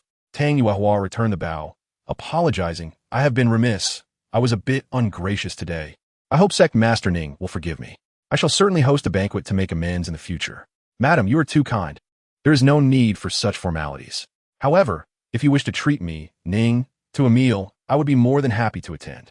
Inside, Ning Rongrong, upon hearing that her father was leaving and that everyone would be departing, including herself, felt a surge of goodwill towards these unexpected visitors as she scrutinized Tang Hao and the others. First, she noticed the middle-aged man, who looked rather stern and unfriendly, not appealing. Then, her gaze fell on the beautiful, blue-haired elder sister, exuding warmth and grace. That black-haired sister had quite a generous figure, which caught her attention. Finally, she spotted Tang Yin, his white hair tied with a band, his handsome face complemented by a melancholic gaze. As a person who was somewhat enamored by looks, her heart raced uncontrollably. How charming! While Ning Fengji conversed with Tang Yuehua, Tang Yin's attention was also drawn to the individuals within the room. He initially focused on Ning Rongrong, who upon noticing his gaze, blushed furiously, lowering her head and clinging to Chan Xian's arm, shrinking away shyly. How embarrassing! Jian Xin, accustomed to his little princess's demeanor, allowed her to act as she pleased, locking eyes with Tang Yin. He found Tang Yin's aura appealing. Sensing a familiarity akin to his own, Tang Yin, although not a swordsman, and Qin Xin, not a spearman, both embody the essence of their respective weapons. Spear, the king of 100 weapons, and sword, the sovereign. Despite their different paths, they converge at the same destination. As Tang gazed upon the elderly man dressed in white, the elder returned his gaze with a benevolent smile. Ultimately, Tang's attention shifted to Tang, adorned in noble attire. The moment his eyes met her countenance, his previously steady emotions surged with turbulence. Wasn't she a man? How could this be? In Tang's sight, his features grew blurred, transforming into those of a woman. A visage of unparalleled beauty, the most exquisite he had ever encountered. Yet the features continued to morph until they bore a striking resemblance to Bibi Dong. As the inner demons resurfaced, Tang's eyes turned crimson. In a bid to convince his rational mind, he activated the Siege Eye, rendering all facades before him as mere illusions. However, while the Siege Eye granted Tang clarity of the world, it failed to unveil the truth of his own heart. Upon noticing the silver-haired youth's gaze upon her, disguised, transformed entirely. As the white light emanated from Tang's left eye, Cheng Shi fell into a state of panic. Acutely aware that the radiant glow pierced through her angelic disguise, revealing her true self. How could this be? Chan Ringxie never anticipated that a mere visit to Shan with Thing Feng Zhu would lead her to someone capable of unmasking her angelic facade, an absurdity surpassing even her becoming the emperor of the Tindu Digol. Now, Chen Xie had to force herself to regain composure, analyzing her precarious situation. The two title Douluo sent by her grandfather for her protection, the snake spear and the porcupine, were not at her side. She understood that Ning Fengzhi always had a title Douluo guarding him, and she would not risk exposing her identity by keeping both protectors close. Acknowledging that her true identity was now at risk of exposure, her undercover mission had evaporated into thin air. Though her heart bled, this was not the time for lamentation. Examining her circumstances, with two title Douluo present, a clean escape appeared nearly impossible. Her gaze fell upon him, not far from her, contemplating that her only option was to take Yongrong hostage. However, the risks were monumental. Yongrong was too close to Qinshin, and Qinrongxie lacked absolute certainty in seizing her from Qinshin's grasp. In such a tense atmosphere, her palms began to sweat, after years of disguise. This was her first experience of walking on thin ice. Zhu Juyin quickly sensed Tang Yin's unease. She discreetly grasped his hand hanging by his side, intertwining their fingers, softly calling out, "Xiaoyin?" Upon hearing Tu's voice, Tang Yin paused, the crimson hue in his eyes fading, and the white Siege eye gradually closed. Once restored to normalcy, he gently patted Dun's hand, smiling as he reassured her, "Dunji, I am fine." He then turned his attention to the anxious offering her a kind smile. Seeing Kang Yin return to his usual self, Jujun released her grip, following the direction of his smile to fixate on Fuchika's face. Her initial concern morphed into something peculiar. An absurd thought crossed her mind. Could her Xiaoyin harbor feelings for the man before them? Chensha, witnessing Tang Yin's gentle smile, managed to quell some of her own panic.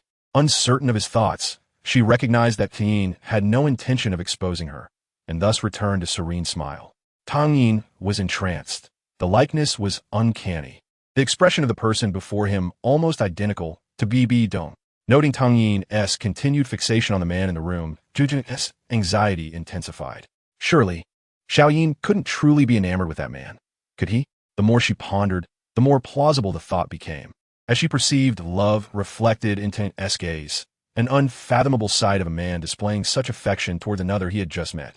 Chan Renxie, unwilling to remain idle, approached Tang Yin, greeting him in her guise as Shixing, "Greetings, young brother. I am Xie Qingke. Please make your acquaintance." Tang Yin hesitated momentarily before accepting Chan Renxie's outstretched hand. He was uncertain why this individual chose to disguise herself as a man, nor did he comprehend her true identity or motives. Revealing her would yield him no advantage. Rather, it might bring unnecessary complications. Tang Yin, being astute, understood how to navigate the situation for his own benefit. Moreover, her resemblance to Bi Dong provided him with personal motives to remain silent. To outsiders, Tang Yin merely shook hands with Yucheng, but in his eyes, it was Shuang Shi extending a delicate hand toward him. At that moment, Tang Yin's left hand was entwined with Jin's fingers, while his right grasped Shen's hand.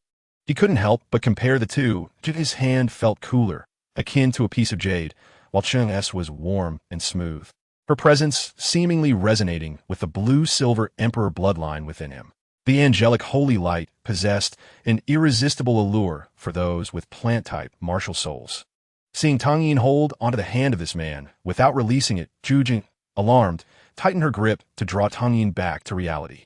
Qian Renxi, held in Tang Yin's grasp, dared not express any refusal, fully aware that she had leverage in this encounter. She maintained her smile, concealing her embarrassment. With Zhu Yin's squeeze, Tang Yin snapped back to awareness and released Qian's hand, smiling as he introduced himself. I am also pleased to meet you. My name is Tang Yin.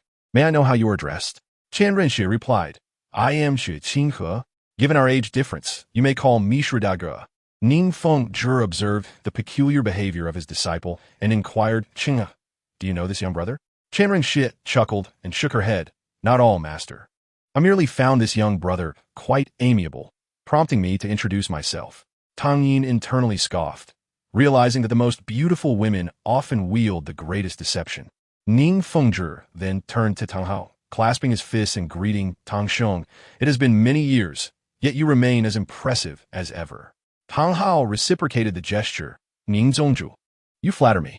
I am hardly impressive, forced to avoid returning home while you command wealth and power. Their mutual flattery concealed an unspoken disdain for one another, each branding the other as an old fox. Ning Fengzhi placed a hand on Qian's shoulder, cheerfully introducing her. This is my disciple and the current prince of the Douluo, Xue Qinghe. Upon hearing her identity revealed, Shuang Shi instinctively glanced at Tang Yin. In response to her disclosure, Tang Yin remained unperturbed. Noticing his lack of reaction, Qian Shi exhaled a quiet sigh of relief. Tang Hao then proceeded to introduce Zhu Yin and Tang Yin to Ning Fengzhi, refraining from elaborating on Tang Yin. Being a sagacious individual, Ning Fengzhi did not inquire about Tang Yin's identity. Instead, focusing on him as well, Tang Xiong's offspring is indeed remarkable. At such a tender age, his soul power eludes even my understanding. This is a sincere compliment from Ning Fengzhi. Due to the constraints of his martial spirit, he is destined to remain forever at the 79th level. The age of Tang Yin is not a secret to him, as there had been no news of Tang Hao having children before he vanished. The thought of his playful daughter in comparison makes Ning Fengzhi's blood pressure rise. Rong, come here. Hearing her father's words, Ning Rong, who was still clinging to her grandfather Jinya, assessed his tone and immediately felt a jolt of realization, swiftly rushing to her father's side. It was the hint of displeasure in Ning Fengzhi's calm voice that she deciphered. She did not understand why her father was upset, but she knew that the more obedient she appeared when he was angry, the sooner he would calm down, allowing her to return to her carefree ways. As a father, Ning Fengzhi felt helpless regarding his little witch's nature. I am not afraid of Brother Tang's ridicule. My little daughter possesses the greatest talent among my children. Yet her mischievous personality has resulted in her soul power being merely at the 25th level. Upon Ning Fengzhi's sudden introduction of his daughter, Tang Hao, who had sensed his thoughts, responded calmly, Your daughter is still young. Playfulness is the nature of children. My son is no less troublesome, already engrossed in romance at such a tender age. Look, he is still holding hands with my disciple, refusing to let go. Upon hearing her teacher mention her relationship with Tang Yin, Zhu Zhiyun's face flushed crimson. However, despite this, she did not release Tang Yin's hand. At that moment, her heart brimmed with joy, for Tang Yin did not deny their romantic involvement. She was Tang Yin's girlfriend. Tang Yin remained silent, fully aware of his father's intentions. Seeing Tang Yin's talent, Ning Fengzhi had entertained thoughts of a union, and Tang Hao's mention of Zhu Zhiyun and Tang Yin signified a rejection. Sans donc à hausse attitude. Ning Fengzhi prepared to take his leave to avoid any awkwardness. After bidding farewell to everyone, he said, Uncle Jian, let us depart. At that moment, Jian Duo finally rose and approached Tang Yin, patting his shoulder, young one, come visit the 7-treasure glazed tile school one day. I shall impart some guidance. Tang Yin hurriedly bowed, having been instructed to show respect to title Douluo, especially one who would mentor him. Thank you, senior. I shall visit in the future. After exchanging nods with Tang Hao, Chun Xian followed closely behind Ning Fengji as they exited the pavilion. Qian Renshua lingered at the back, and just as she was about to descend the stairs, she cast a smile back at Tang Yin before vanishing from his sight. Watching Ning Fengji and the others leave, only Tang Yin's family remained in the room. Zhu Zhuyan was also part of his family. This prince could not possibly have any affinity for men, could he? Zhu Zhuyan observed Qian Renshua's final expression, but instead of seeing Qian Renshua, she saw the visage of Xue Qinghe. To her, it resembled a man casting flirtatious glances at her boyfriend, yet her boyfriend displayed no discomfort. No, I must take action. Otherwise, little Yin may run off with a man. Zhu Zhuyan was not concerned about the number one rival she had never even seen. Her immediate priority was to protect Tang Yin and ensure her boyfriend did not stray, lest she be left in solitude. Tang Yuehua looked at Tang Hao and said, Brother Hao, you must have come to see me regarding little Yin. Tang Hao note that, Fim. If it were not for little Yin's health issues, I might have waited a few more years to seek you out.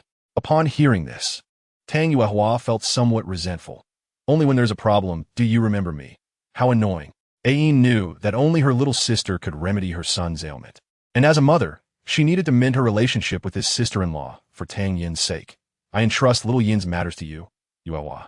Tang Yuehua waved her hand, her tone now more relaxed. Sister-in-law, there is no need to be so polite. Little Yin is also my nephew. Over the years, I have come to terms with things. After all, I cannot continue living in unrealistic fantasies. By addressing her as sister-in-law, Tang Yuehua and Yin's grievances were finally resolved. Tang Hao did not comprehend the meaning behind his sister's words, yet he felt gratified that his sister had truly accepted Yin, who had always been at odds with her. Brother Hao, little Yin requires a calming spirit herb. Tomorrow, you can take him to the Tiando auction house to see if there is anything suitable. As for the finances, do not worry. It will be a gift from his aunt. Tang Hao did not refuse. He understood that his sister was quite stubborn. Very well. I shall take little Yin to the Tiando auction house tomorrow.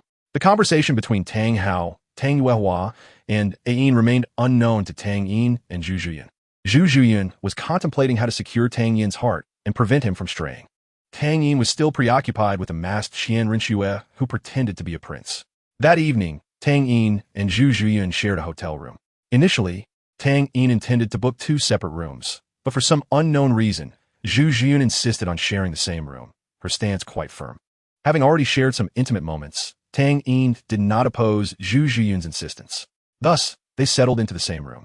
After freshening up, as Tang Yin lay on the bed, before he could utter a word, Zhu Zhuyan turned and pressed herself atop him, leaning in with a serious expression and earnest tone.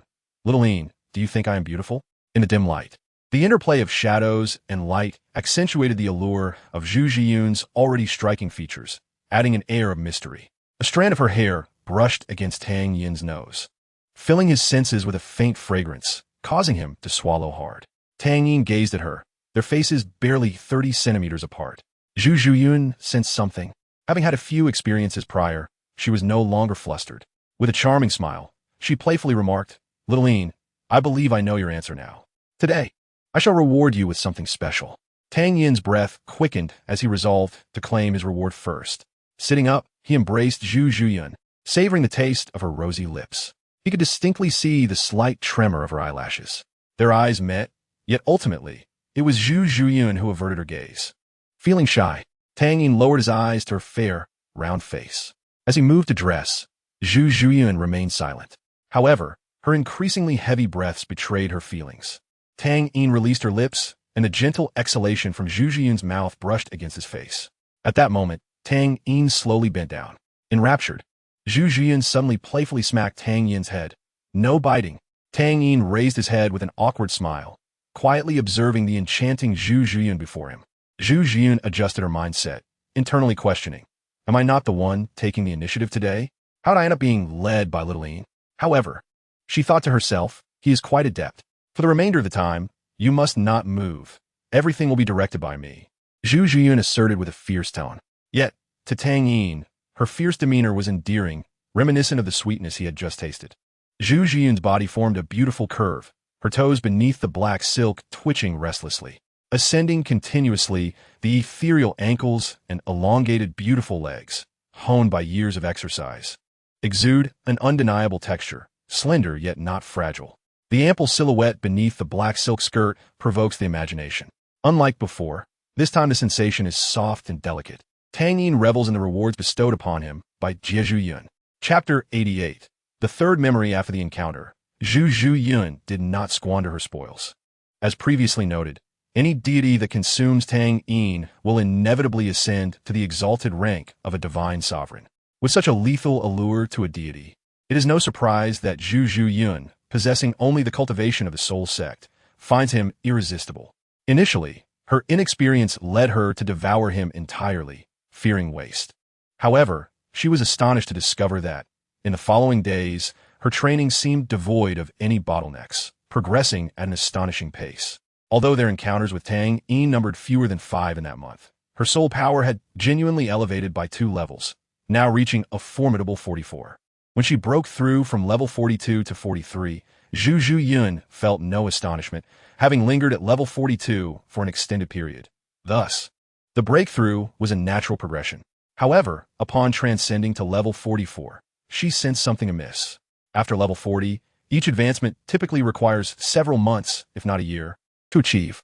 The rapid elevation of 2 levels within a month made her realize the profound impact Tang Yin had on her cultivation. Yet, how could Zhu Yun bring herself to confess this to Tang Yin? It would be inappropriate to say, "Man, you are useful to me. I wish for your aid in my cultivation." After tidying the battlefield, the two reclined together once more. "Xiaoyin, do you like it?" Zhu Yun inquired lazily. Resembling a small cat nestled against Tang Yin, he gently played with her exquisite hair, responding tenderly, "Of course I do, but it has always been you helping me. Perhaps next time, I shall assist you, Zhu Yun." Xiaoyin, my birthday is in a few days. Tang Yin understood, lowering his head to plant a soft kiss on Zhu Yun's smooth forehead. All right. Exhausted from the evening's exertions, Zhu Yun soon fell asleep in Tang Yin's embrace. As he gazed at the slumbering figure in his arms, the tenderness in Tang Yin's eyes gradually faded, his gaze drifting to the opulent ceiling of the hotel, eventually settling into tranquility. In his mind floated a luminous orb encapsulating the third segment of memory. Today, after encountering the woman masquerading as the crown prince, Tang Yin received another fragment of recollection akin to the previous 2. Fearing an emotional overflow, he had refrained from unveiling it. Now it was time to observe. The memories flowed like water, and Tang Yin once again became the Tang Yin of yore, residing in a realm devoid of any extraordinary abilities. He lived intimately with Bai Dong, their happiness further enriched by the addition of a child. The final moment lingered on their 40th anniversary, where time had inevitably altered the visage of the once youthful couple. Bai Dong's face bore faint wrinkles, revealing traces of age even beneath light makeup. Their parents were no longer present. They were each other's closest companions in this world. They returned to the seaside where they had traveled for the first time. Bai Dong rested her hands on the railing, while Tang Yin encircled her waist from behind, resting his head gently upon her shoulder. "What is there to admire? We are both over 50 now," he remarked, observing the side profile of his beloved wife. "Beautiful. I shall never tire of gazing upon you," he replied with a smile. "You only know how to flatter me," Bai Dong teased playfully. The two remained embraced for a long while, until the sun dipped below the horizon. In that final moment, Tang Yin beheld the gentle smile upon Bai Dong's face. The radiant expression of joy transformed into the cold visage of pain she had inflicted upon him. A juxtaposition of wild crimson and rational black alternating before his eyes until the memory faded. Why must it be this way? As Tang Yin teetered on the brink of succumbing to inner demons, he heard Zhu Yun's anxious voice. Xiaoyin, what is wrong?" Awakened abruptly, Tang Yin met Zhu Yun's concerned face. Guilt flickered in his eyes as he softly patted her head, reassuring her, "I am fine now, Zhu Yun." Zhu Yun's eyes reflected her own remorse as she spoke in a subdued tone. "Xiaoyin, I do not know what you have endured, nor will I pry. But could you promise me to try and let her go?" Sensing the sudden pause in Tang Yin's embrace, Zhu Yun hastily clarified, her voice tinged with a hint of tears. "I do not wish to possess you entirely. I merely cannot bear to see you suffer further. I do not seek to be greedy. I am truly sorry." In her final words, Zhu Yun collapsed into Tang Yin's embrace, weeping inconsolably. "Ye, Zhuyin, I understand your intentions. Tang Yin recognized that she had misconstrued his feelings. It was he who owed her an apology. He cradled her face, the darkness failing to obscure his vision. Though Zhu Zhu Yun's tear-streaked face was not at its most beautiful, Tang Yin found her endearing at that moment. Lifting her slightly, he pressed his lips gently against her rosy ones. All right, how could I possibly be upset with you, Zhu Yun? Let us rest. Tang Yin comforted her as one would a child, dismissing the troubling matters, and they drifted into slumber together. The following morning, as the first rays of dawn crept through the curtains, Tang Yin had already donned his attire and arisen. Zhu Zhu Yun, having been fatigued from the previous night, required ample rest after the emotional turmoil she had experienced. He refrained from disturbing her, placing a gentle kiss on her forehead before quietly exiting the room. Upon leaving the hotel, he spotted Tang Hao waiting by the roadside, appearing in good spirits. "Where's Mama?" Tang Yin inquired, not seeing Yin's figure. Tang Hao cleared his throat, clenching his fist to mask his embarrassment. "Your mother is still asleep. We can head to the Tiando auction house on our own." Tang Yin's expression turned somewhat peculiar, yet he cautioned, "Mama has not fully recovered. Do not cause any trouble." Tang Hao playfully swatted Tang Yin's head, asserting his parental authority. "You cheeky rascal, now you dare to lecture your father?" He no longer required confinement within Tang Yin's being. She simply needed to remain within proximity, drawing soul power from the world around her to sustain her current state. The Tiando auction house is considered a landmark of Tiando City, and locating it was not a challenge. Tang Yin and Tang Hao quickly arrived at the semicircular structure. Chapter 89. Tiando Auction House. Standing before the Tiando Auction House, Tang Yin truly grasped its grandeur. The entire structure, shaped like an inverted bowl, boasts a diameter exceeding 500 meters, with its highest point reaching 80 meters. Its exterior, a creamy white, reflects blinding light under the sun. Tang Hao led Tang Yin toward the entrance of the Tiando Auction House. The entrance is modestly adorned, yet exudes a certain grandeur, where four graceful and statuesque young ladies stand. Their beauty is impeccable, each towering above 175 meters, adorned with 10-centimeter white stilettos, and clad in matching cream-colored qipao that accentuates their flawless figures. Upon the arrival of guests, one of them steps forward and slightly bows, inquiring, "May I assist you, esteemed guests?" After a rather unpleasant experience the previous day, Tang Hao is dressed impeccably today, his robust form accentuated by a black suit. His meticulously groomed black hair, combined with the distinctive aura of a titled Douluo, bestows upon him the charm of a distinguished middle-aged gentleman. Tang Yin understands that in the disdainful atmosphere of Tiando City, a polished appearance can help avert unnecessary troubles. "We wish to make a purchase," Tang Hao simply replies. "Do you possess a bidding qualification certificate?" The young lady respectfully inquires. Adhering to protocol, Tang Hao presents the black level qualification certificate bestowed upon him by Tang Yuehua the previous day. After her verification, she hands the certificate back with a deeper bow, her tone growing more respectful. "Esteemed black level guest, welcome to the Tiando Auction House. I will provide you with full assistance throughout your visit." The other three young ladies also bow at a 90-degree angle, echoing the sentiment. "Welcome to the Tiando Auction House. Please come in." As Tang Hao and Tang Yin enter the auction house, the young lady follows suit. "If you have any questions, I am here to assist you," she offers. Tang Yin, eager to learn about the Tiando Auction House, requests, "Please tell us about the Tiando Auction House." "Certainly," the young lady responds without hesitation, beginning to describe the establishment in the most standard of terms. The Tiando Auction House boasts a long and illustrious history, its origins traceable to the early days of the Tiando Empire. Its operations are extensive, encompassing auctions, item appraisals, loans, and more, with a reputation firmly established.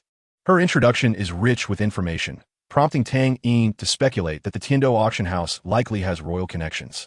"What items do you intend to purchase?" she inquires.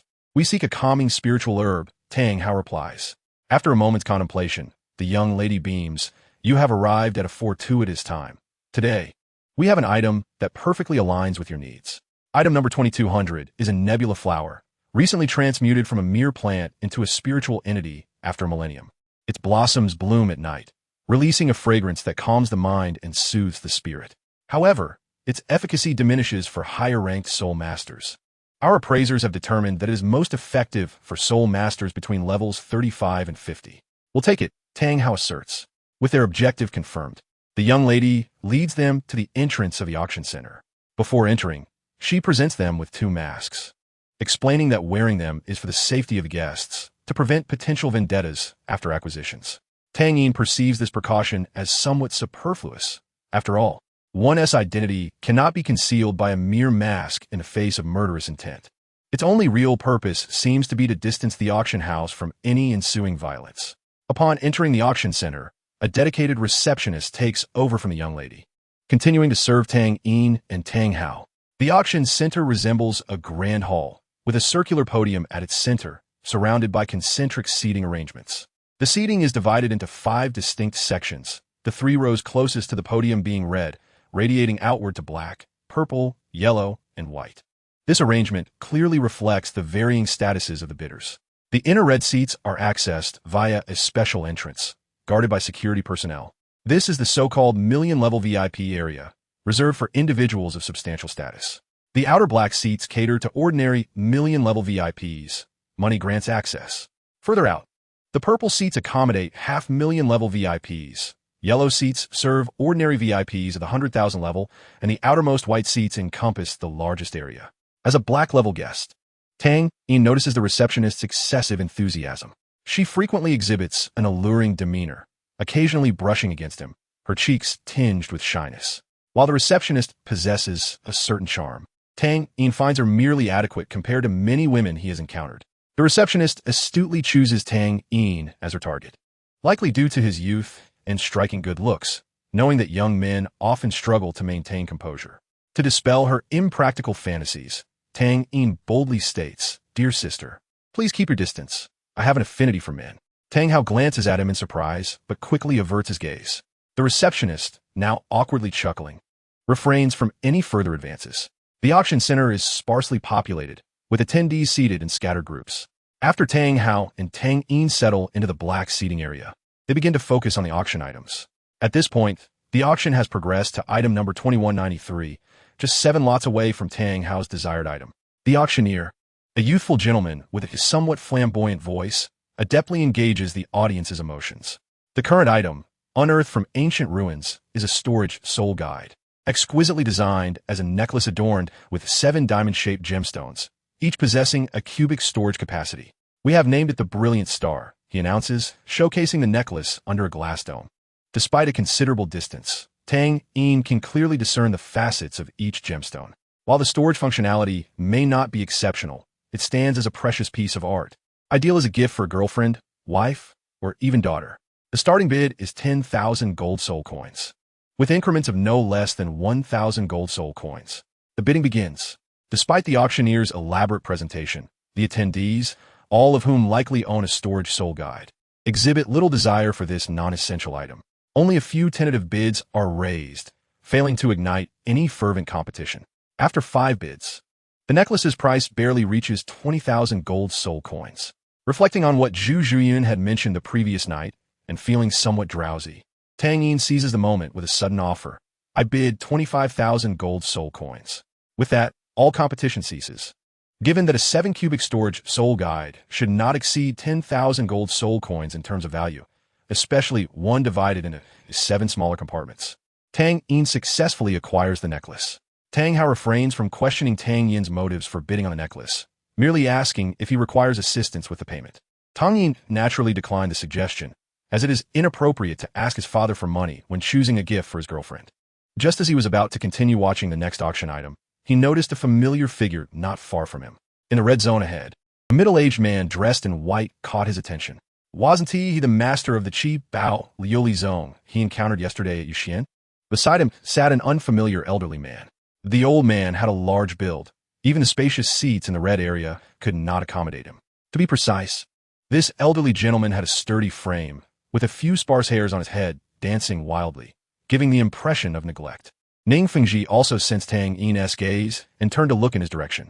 Both wore masks, yet it seemed rather futile. Ning Fengji whispered a couple of words into the ear of the towering elder, and then both rose to approach Tang Yin and Tang Hao. Tang Hao noticed Ning Fengji as well.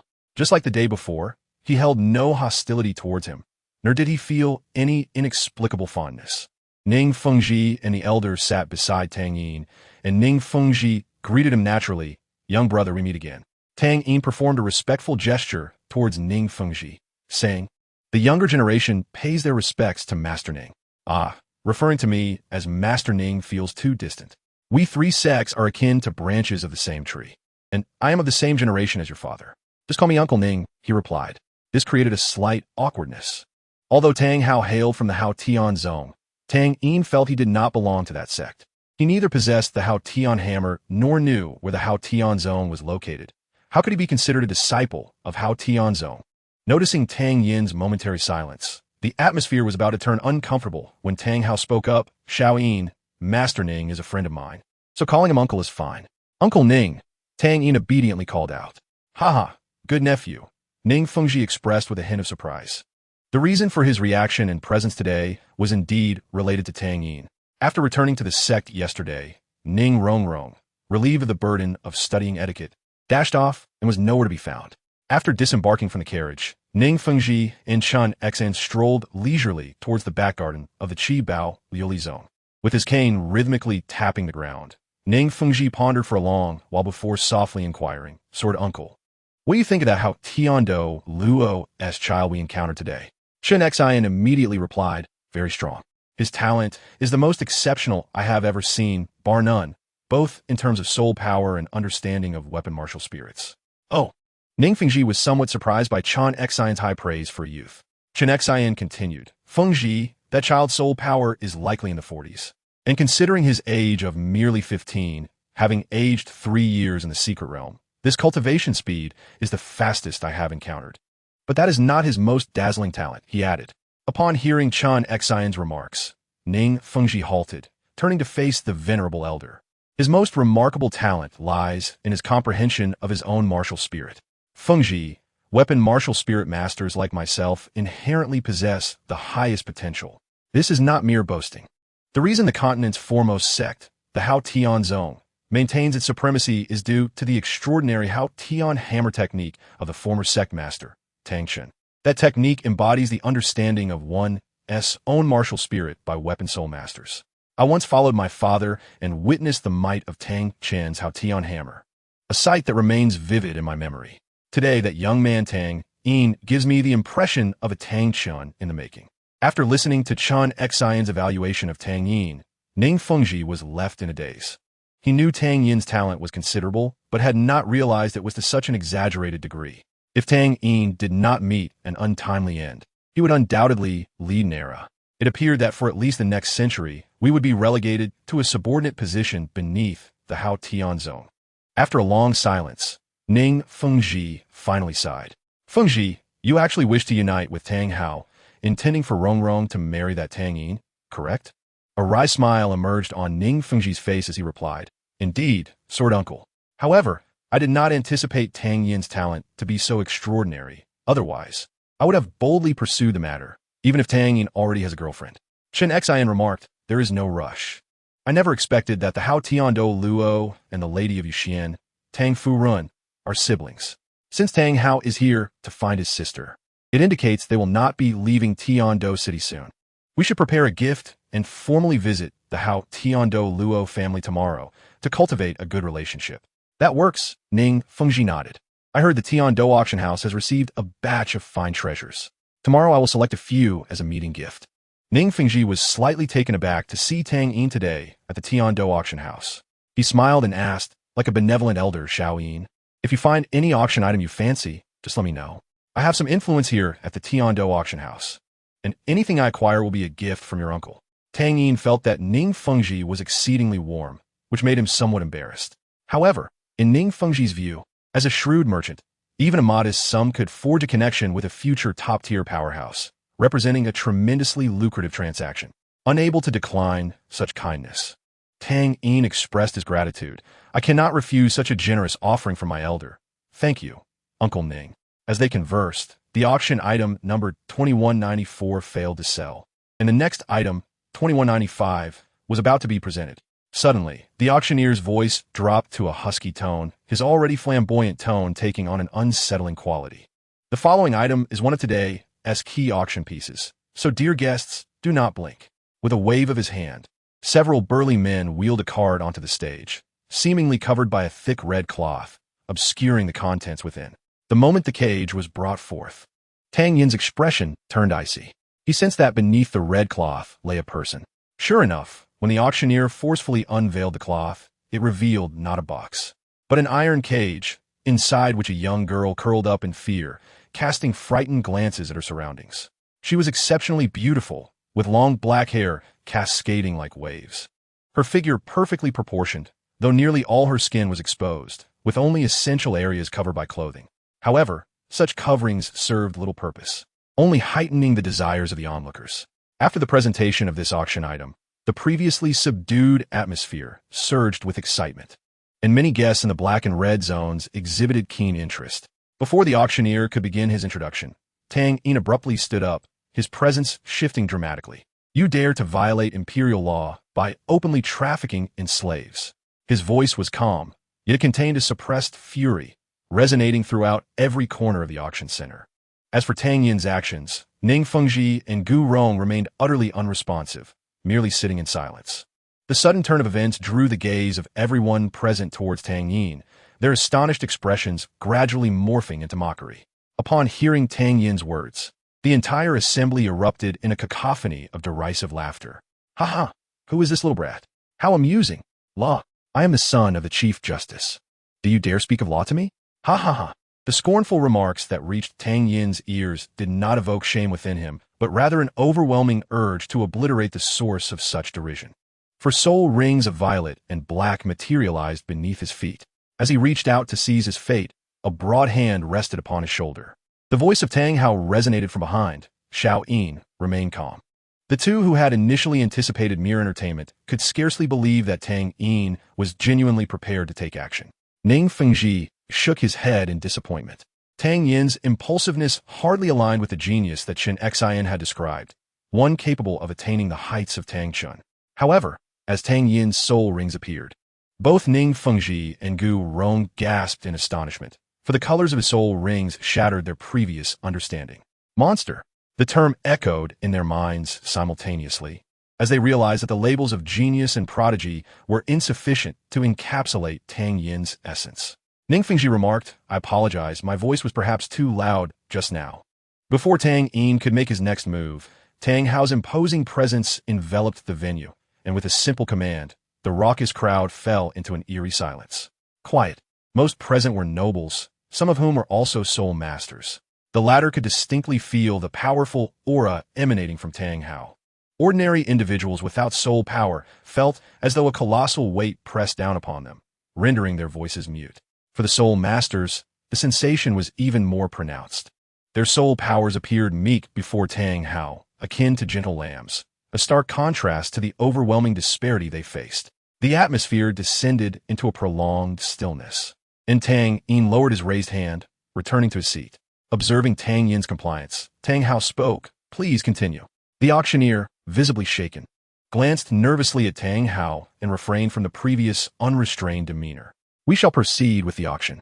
This girl, during her martial soul awakening, had her awakening intentionally interrupted, resulting in her martial soul merging with her body. Unable to reclaim her martial soul, she has remained in a half-human, half-cat form. "Ladies and gentlemen, you may begin bidding." After hastily introducing the item, the auctioneer dared not utter any further guiding remarks and initiated the auction. A mere 30 gold soul coins for a month? Where are you playing at? Yet, no one in the audience dared to speak up. At last, someone made the first bid, 110,000. Then a defiant voice rang out. "Humph. So what if he's a titled Douluo? What is there to fear?" The others seemed to recognize this individual, and upon hearing his words, they began to bid according to their financial capabilities. "Father, please buy her for me." Tang Yin's voice was calm. Tang Hao's response was succinct. "Very well." Ning Fengji, intrigued, inquired of Tang Yin, "Xiao Yin, what purpose do you have in saving this girl today? I cannot simply watch her fall into the hands of those vermin and become their plaything. And what will you do if fox women or leopard women appear in the future? To my knowledge, just last week a snake woman was sold for 150,000 by the very person who just spoke. Who could possibly save her?" Ning Fengji's words plunged Tang Yin into silence. He recalled the disdainful expressions and ridicule from the nobles, the revolting faces of the aristocracy during his travels across the continent, and the plight of the kind-hearted commoners who were exploited. Indeed, Uncle Ning was correct. Could he save them all? Within the confines of the rules set by the nobles. How could he rescue these wretched souls? A fragment of history studied on Blue Star echoed in his mind. This world is afflicted, and I must take action. As Tang Hao prepared to press the bidding button, Ning Fengji smiled at him, signaling to take his turn. Tang Hao, without contesting, withdrew his hand. Ning Fengji pressed the button before him. At that moment, the girl's price had escalated to 160,000. Concurrently, Tang Yin's voice sounded beside him, causing Ning Fengji to pause just before the button, rendering him momentarily speechless. Then I shall overturn this antiquated world and construct it in the manner I desire. Ning Fengji replied, Child, you are being excessively extreme. Ning Fengji was taken aback by Tang Yin's declaration. Reason suggested that Tang Yin was indulging in fanciful daydreams. Yet, a voice within his heart whispered that perhaps, in the future, this youth could indeed realize such ambitions. Damn it. Let us see who dares to compete with me. The defiant young man suddenly rose and directed his gaze towards Ning Fengji. Ning Fengji raised his hand, signaling to the youth. Upon realizing the identity of the individual before him, the young man broke into a cold sweat, as if recalling something terrifying, his bravado dissipating. A hand extended from beside him, pulling him back into his seat. Ultimately, the cat girl was secured by Ning Fengji for 160,000 gold soul coins. Thank you, Uncle Ning.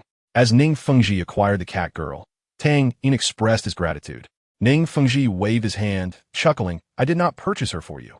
The sect is in need of a maid, and I found her quite suitable.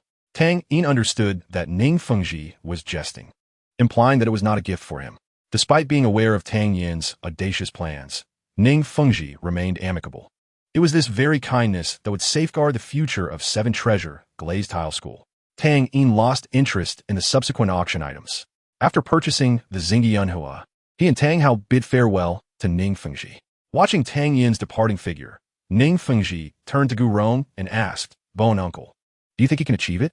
Gu Rong, recalling Tang Yin's soul ring configuration he had just witnessed, nodded and then shook his head. I do not know, but I believe that even if he cannot fully realize his ambitions, it could spell disaster for these nobles. Chapter 91. Night talk. After acquiring the colorful star and the Xingyunhua backstage, Tang Hao and Tang Yin departed from the Tiando auction house, eager to distance themselves from such a sordid place. Xiao Yin, you were too impulsive today. Even if you harbor such thoughts, you should not voice them, Tang Hao admonished. Tang Yin recognized that Tang Hao was concerned for him. He had indeed been somewhat rash, yet sharing his thoughts with Ning Fengji was a form of testing the waters. As the leader of a sect, Ning Fengji's primary duty was to safeguard the interests of the sect, ensuring the prosperity of the Seven Treasure Glazed Tile School amidst turmoil. Tang Yin's objectives did not directly conflict with those of the Seven Treasure Glazed Tile School. Rather, they would indirectly benefit the sect. Ning Fengji's attitude led Tang Yin to assess the feasibility of his ambitions. For the time being, he was still too weak. He must reach title Douluo before he could hope to alter the course of this world. I can no longer indulge in the sorrow of my own emotions. There are more pressing matters awaiting my attention.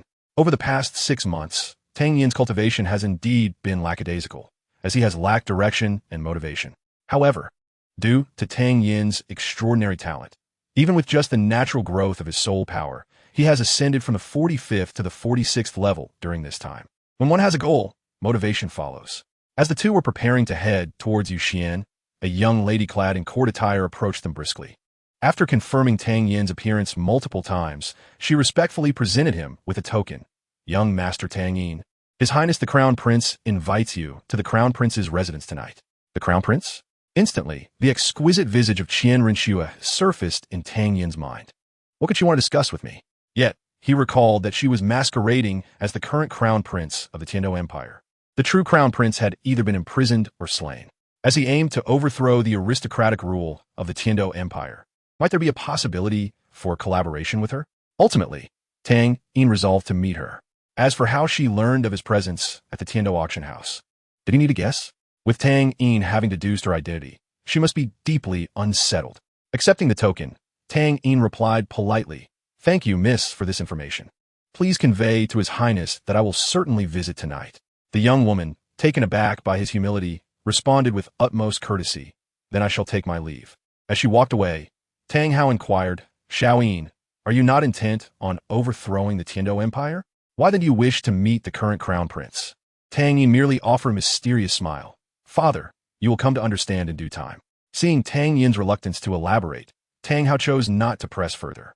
Upon returning to Yuxian, they encountered no obstacles, allowing Tang Hao and Tang Yin to ascend uninterrupted to the top floor, which housed Tang Yuehua's private reception room.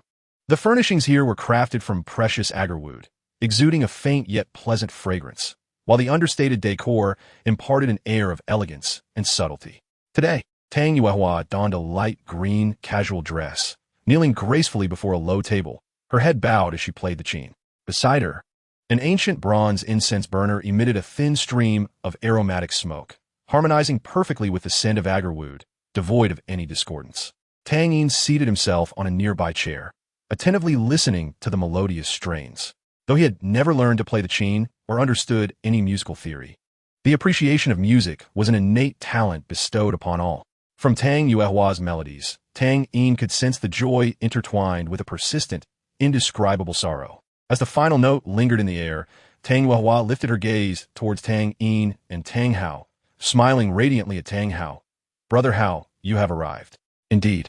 Tang Hao returned the black card that Tang Yuehua had given him the previous day, having procured a millennium-old Xingyun flower. Sister, I entrust Xiao Yin to your care. Detecting the farewell in Tang Hao's tone, Tang Yuehua immediately rose and linked her arm with his, her voice tinged with a touch of grievance. Are you leaving so soon? We have only just met, and I have even sent someone to notify elder brother. Upon hearing her mention elder brother, Tang Hao's expression grew melancholic as he inquired in a subdued tone, Elder brother, is he well? Since their father's passing, the affairs of the sect had been managed by elder brother, who had yet to assume the position of sect master, as he awaited Tang Hao's return. Tang Hao shook his head. I can no longer face returning to the sect. Will you continue to evade us? You do not know. During my last visit to the sect, I discovered elder brother secretly wiping our trio's photograph album. He will be coming soon. Cannot you at least fulfill his wish? As she spoke, a hint of pleading crept into her tone. Tang Hao, bemused yet exasperated, clarified, I do not wish to avoid elder brother. I have another child named Tang San, who is Xiao Yin's biological brother. I left to guide him in his cultivation. At this revelation, Tang Yuehua felt a pang of embarrassment, having assumed Tang Hao had only Xiao Yin. Observing her slightly dazed expression, Tang Hao gently pinched her cheek, his tone tender. Yuehua, I must take my leave. Without waiting for her response, he turned and departed from Yuxian. Tang Yin watched his aunt remain in a daze for a while before softly reminding her, Aunt, my father is already gone.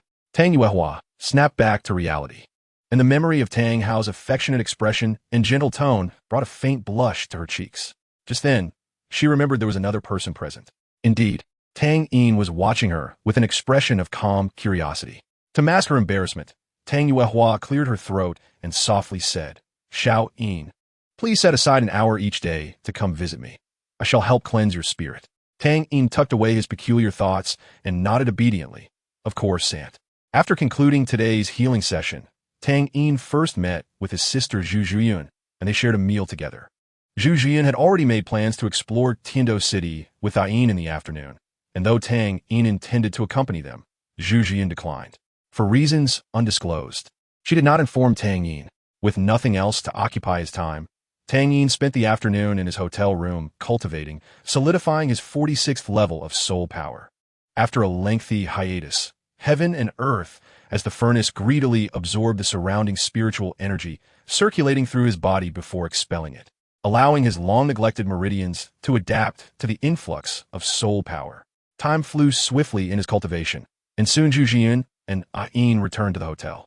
When Tang Yin informed Zhu Zhiyun of his intention to visit the Crown Prince's residence that evening, her expression shifted to one of clear alarm, making Tang Yin feel as though he were about to commit some nefarious act. After explaining the entire situation in detail, Zhu Zhiyun finally relented, allowing Tang Yin to depart. As he walked towards the Crown Prince's residence, his mind wandered back to the earlier encounter. He could not fathom why Sister Zhiyun insisted he complete a task before permitting him to leave. Despite his cleverness, Tang Yin could not imagine that Zhu Zhiyun feared he might engage in inappropriate conduct with the Crown Prince Shueqinghe. The Crown Prince's residence was conveniently located not far from the Imperial Palace at the center of Tiando City, making it easy to locate. Along the way, Tang Yin took out the token the young woman had given him that morning, examining it closely.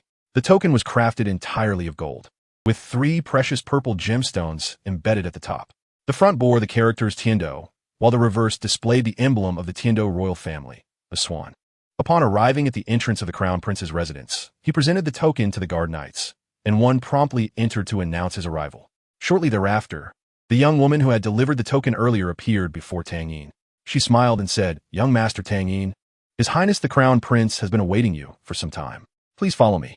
As they walked, Tang Yin's eyes were opened to the splendor of the private estate. It was his first encounter with such lavish architecture, adorned with extravagant decorations, and soul-guiding lamps illuminated the entire residence as if it were daylight. Even more opulent were the numerous natural transparent crystals surrounding the lamps to enhance their effectiveness. Upon reaching a more secluded palace, only one room remained aglow. A young woman respectfully brought Tang Yin to the door of the room and said, "Your Highness is inside. I shall not disturb you both." After speaking, she withdrew, disappearing around the corner of the corridor. Unfazed, Tang Yin pushed the door open and entered. Once inside, he closed the door behind him and beheld Xue Qinghe, who was leisurely enjoying tea in a chair. No, more accurately, it should be Qian Renxue. This evening, Qian Renxue was still clad in a nobleman's attire, her eyes devoid of any hint of panic. "Your Highness, did you summon me for a specific reason tonight?" Tang Yin feigned ignorance as he inquired. He approached confidently and took a seat directly opposite Qian Renxue. She pushed a cup of tea towards him, smiling as she said, "Please have a cup of tea. It's the finest Chui Long Yin." Without hesitation, Tang Yin lifted the cup and drank. Afraid of poison? To be frank, poison was the least of his concerns.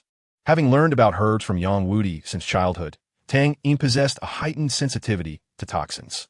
More importantly, he was not afraid of poison at all. The immense life energy within him was sufficient to ward off any toxins that might threaten his existence. Seeing Tang Yin drink the tea without a second thought, Qian Renxue felt a measure of admiration for his audacity. "I heard some unpleasantness occurred at the Tiando auction house today." Tang Yin calmly set down his cup, revealing no traces of shock or bewilderment.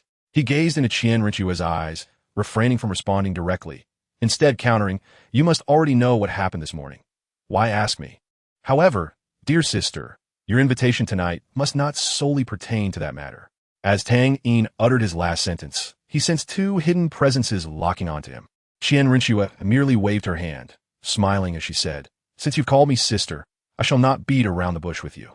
Upon this gesture, Tang Yin distinctly felt the two presences retracting, the overwhelming pressure dissipating instantaneously. Qian Renxue raised her hand and dispelled the disguise of her angelic god skull. This was the first time Tang Yin formally witnessed her true appearance. She appeared quite youthful, perhaps around 20 years of age. Her skin was as pale as snow, with a straight nose and slightly delicate phoenix-like eyes, accentuating her breathtaking beauty. More importantly, Tang Yin discerned a familiar resemblance in her visage. Despite having seen her in this form before, in that moment, he was momentarily entranced. "Is it beautiful?" Qian Renxue asked with a charming smile, unfazed by Tang Yin's scrutinizing gaze. "Indeed, it is beautiful," Tang Yin replied honestly, acknowledging that Qian Renxue was the most stunning girl he had ever encountered. "Since I have been so sincere with you, might you share how you discern my disguise?" Tang Yin's left eye glowed with a white radiance, showcasing the Xieji's eye to Qian Renxue. It was as simple as this. "Is it also a soul bone?" Qian Renxue mused quietly. Even if she was skeptical about any soul bone possessing the ability to unveil the disguise of the angelic god skull, the evidence lay starkly before her, compelling her to believe. Subsequently, Qian Renxue posed her second question. "Why did you not expose me yesterday?" "There were two titled Douluo present. There was no escaping for me. I have numerous reasons for not revealing you. One is that exposing you brings me no benefit." Tang Yin paused for an extended moment before slowly articulating his second reason. "Most importantly, you bear a striking resemblance to a dear acquaintance of mine." "Oh, who is it?" Qian Renxue inquired, intrigued, unaware of who this acquaintance might be. "The current Pope, Bibi Dong," Tang Yin stated, locking eyes with Qian Renxue. Upon the mention of Bibi Dong's name, he noticed her pupils constrict sharply, a subconscious reaction indicative of tension. "What is your relationship with her?" Tang Yin continued to probe. Qian Renxue's expression became somewhat unnatural. She never anticipated that Tang Hao's son would know the Pope, her own mother. "She is my sister," Qian Renxue replied, lowering her head to pour herself a cup of water. At this moment, Tang Yin failed to perceive the melancholy in her eyes. Sisters? Though Tang Yin still harbored some doubts, now was not the time to delve deeper. "The Pope, sisterhood, the Spirit Hall. and the crown prince of the Tiando Empire. These strands of information intertwined in his mind. Ultimately, two words surfaced: usurpation. I believe I have grasped your plan. I accepted your invitation tonight to discuss a matter of collaboration, which is somewhat related to the events of this morning. What matter? Tang Yin stood up, leaning across the table as he gradually moved closer to Qian Renxue. As her face drew nearer, Qian Renxue felt a flutter of anxiety. Tang Yin leaned in closer, whispering into her ear with a tone only they could hear, "I will assist you in your ambitions. You will aid in my reforms." Qian Renxue, however, did not rush to respond. Instead, she gazed at Tang Yin's profile, only a few centimeters away, with a hint of a smile. "What makes you think I would collaborate with you? Are you not afraid I might kill you?" Tang Yin turned to meet Qian Renshue's beautiful gaze, their faces mere inches apart, the delicate allure of her lips tempting him.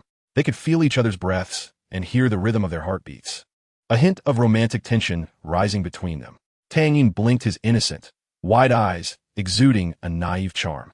"Sister, if you intended to kill me, wouldn't you have acted by now? But you look scarcely 15.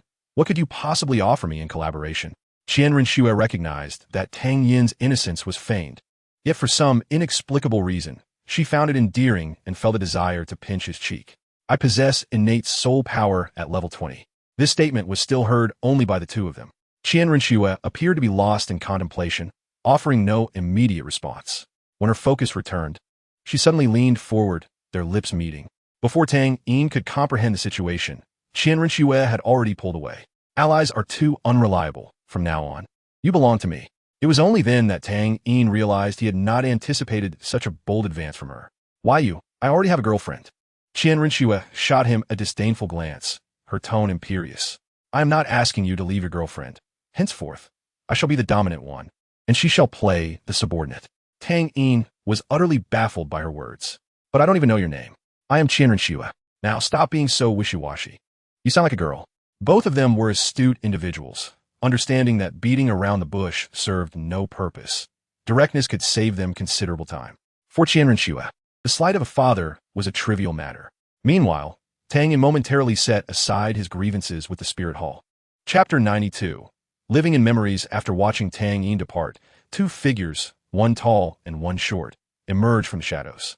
The aura they exuded confirmed that they were both titled Douluo. The taller of the two was an elder named Shilong, known as the Serpent Spear, while the shorter, portly elder was named Ci Shui, known as the Spiny Porcupine.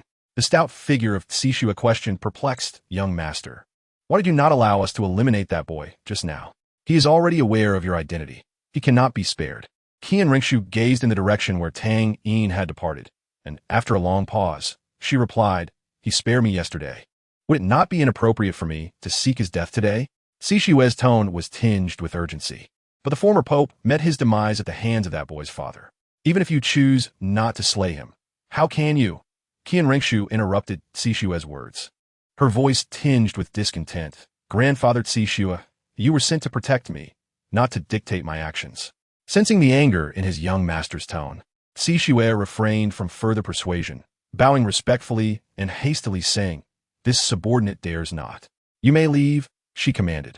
Thus, Xishua and Shilong, who had remained silent, exited the room, leaving her alone. She found herself somewhat averse to the solitude. Yet today, she felt a sense of joy, for she had encountered someone akin to herself. Tang Yin, how intriguing. The collaboration between Qian Renxue and Tang Yin was devoid of any emotional entanglements. It was purely a matter of mutual benefit. Qian Renxue was a person who would resort to any means to achieve her objectives, willing to sacrifice everything, including herself. In the Wuhuan city, within the Pope's Hall, Bibi Dong was currently receiving an unexpected guest in the conference chamber. The visitor was a short yet robust elderly man with golden hair, clad in resplendent golden armor, which bore an engraving of a golden lion on the left side of his chest. He was none other than the fourth offering of the Wuhuan temple, the Lion Douluo, whose soul power reached an impressive 97 levels. His voice was exceedingly gruff, bordering on arrogant, and he exhibited no courtesy towards Bibi Dong, the Pope.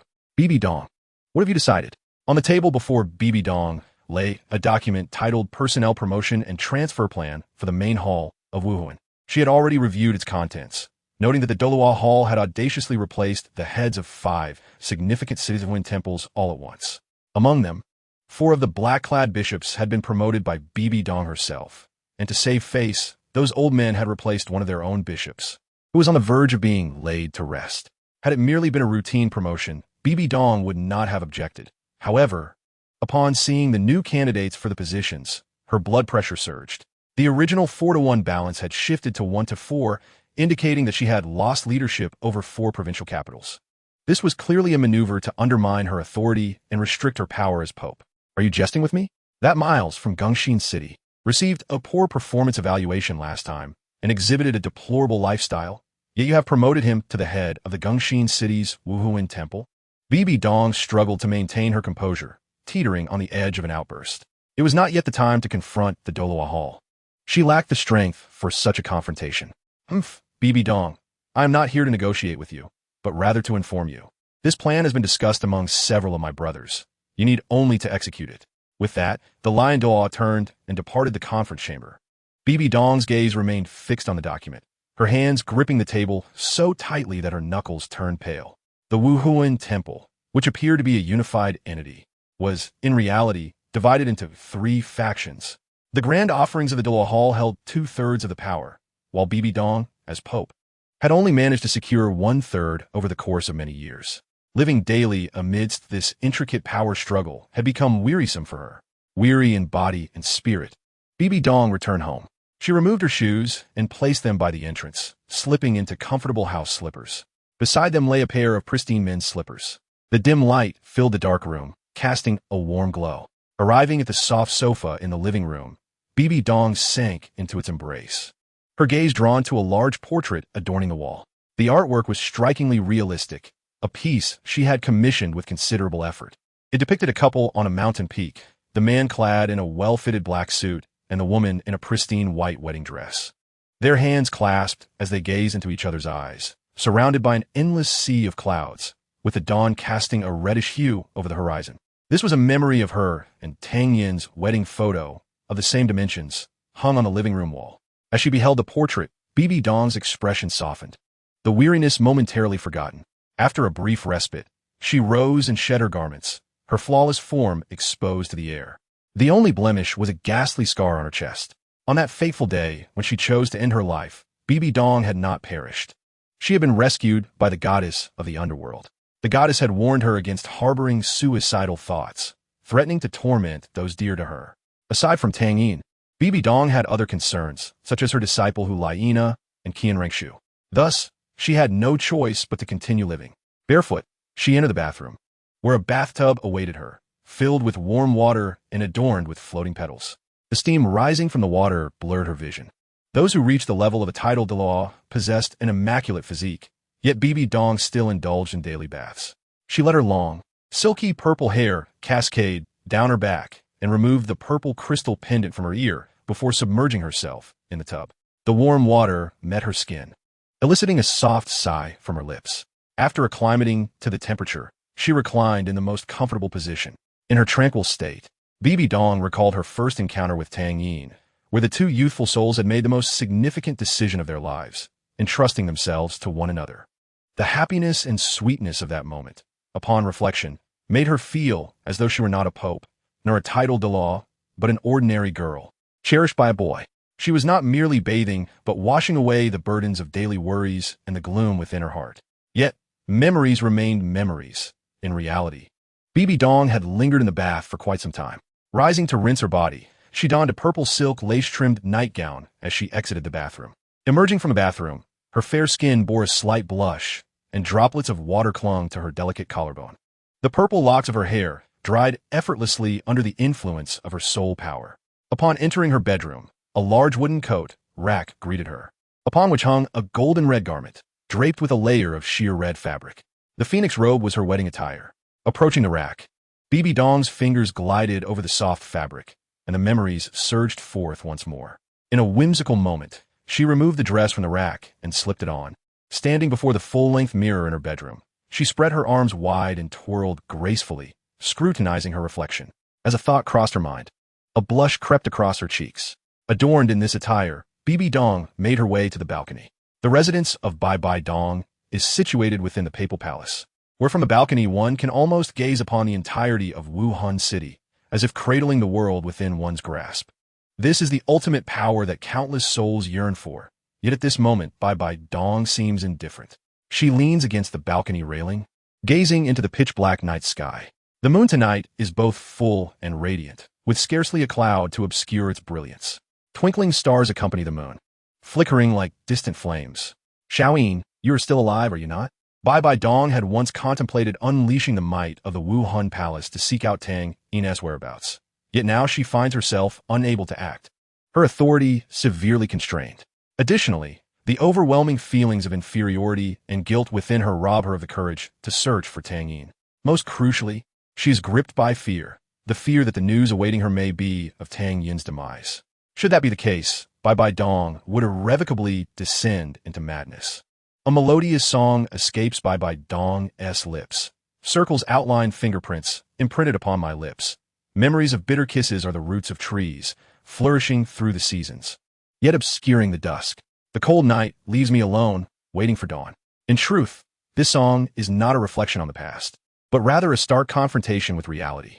A solitary tear silently cascades from the corner of Bai Dong's eye. Chapter 93. 1,000 Miles in Pursuit, Part 1.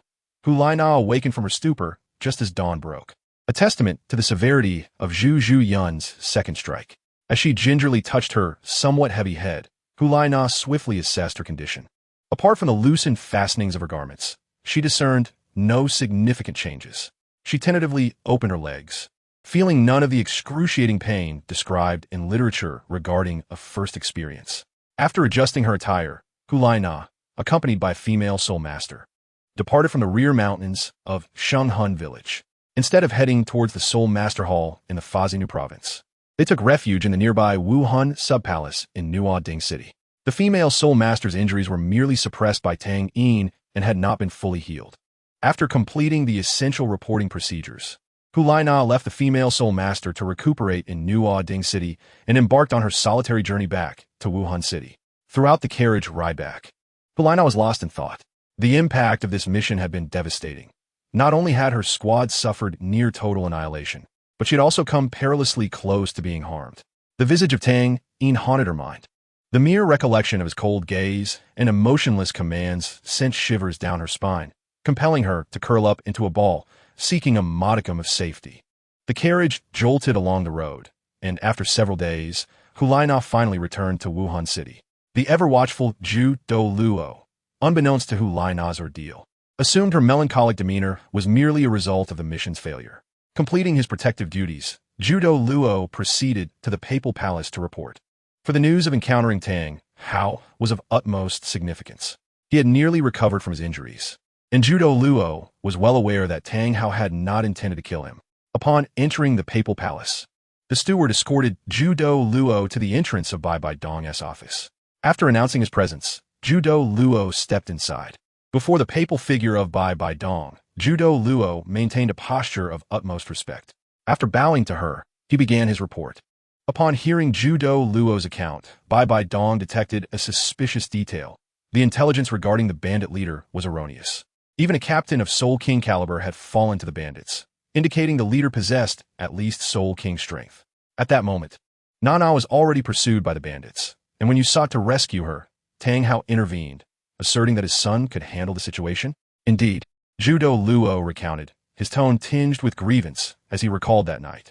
Not only did he prevent me from rescuing Nana, but he also gave me a sound thrashing.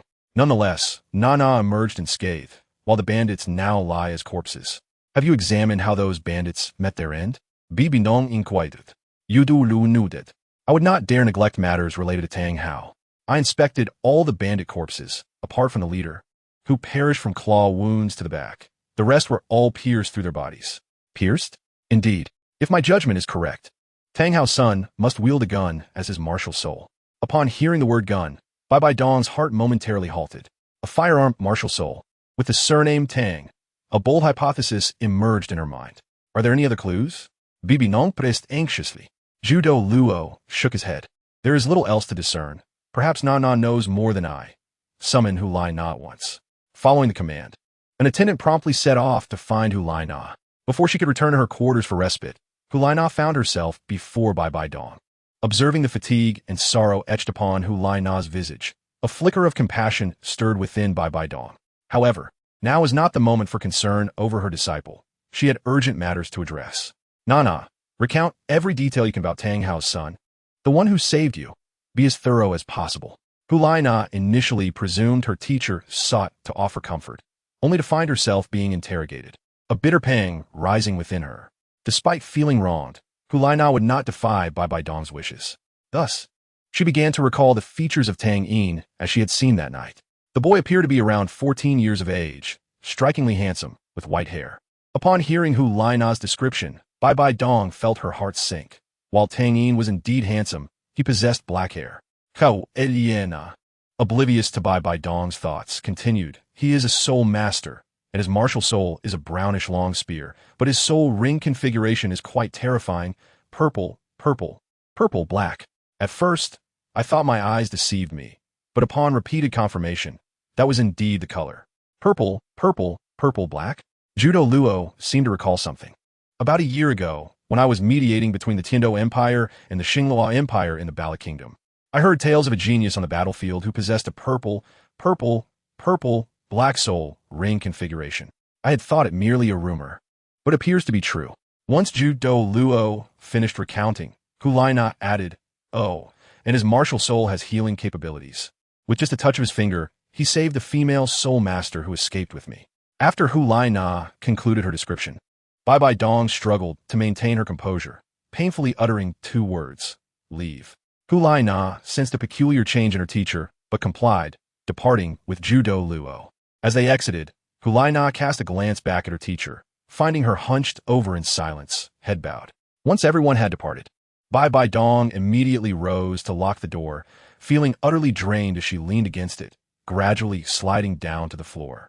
Upon hearing Hu Lai Na's description of Tang Yin's martial soul, Bai Dong was certain that Tang Hao's son was indeed Tang Yin, her beloved Tang Yin. She could not bear the thought of Tang Yin being deceased, yet upon learning that he was still alive, how could she not feel a surge of joy? You are alive, she sobbed, cradling her knees, releasing the pin-up emotions that had weighed heavily upon her for days.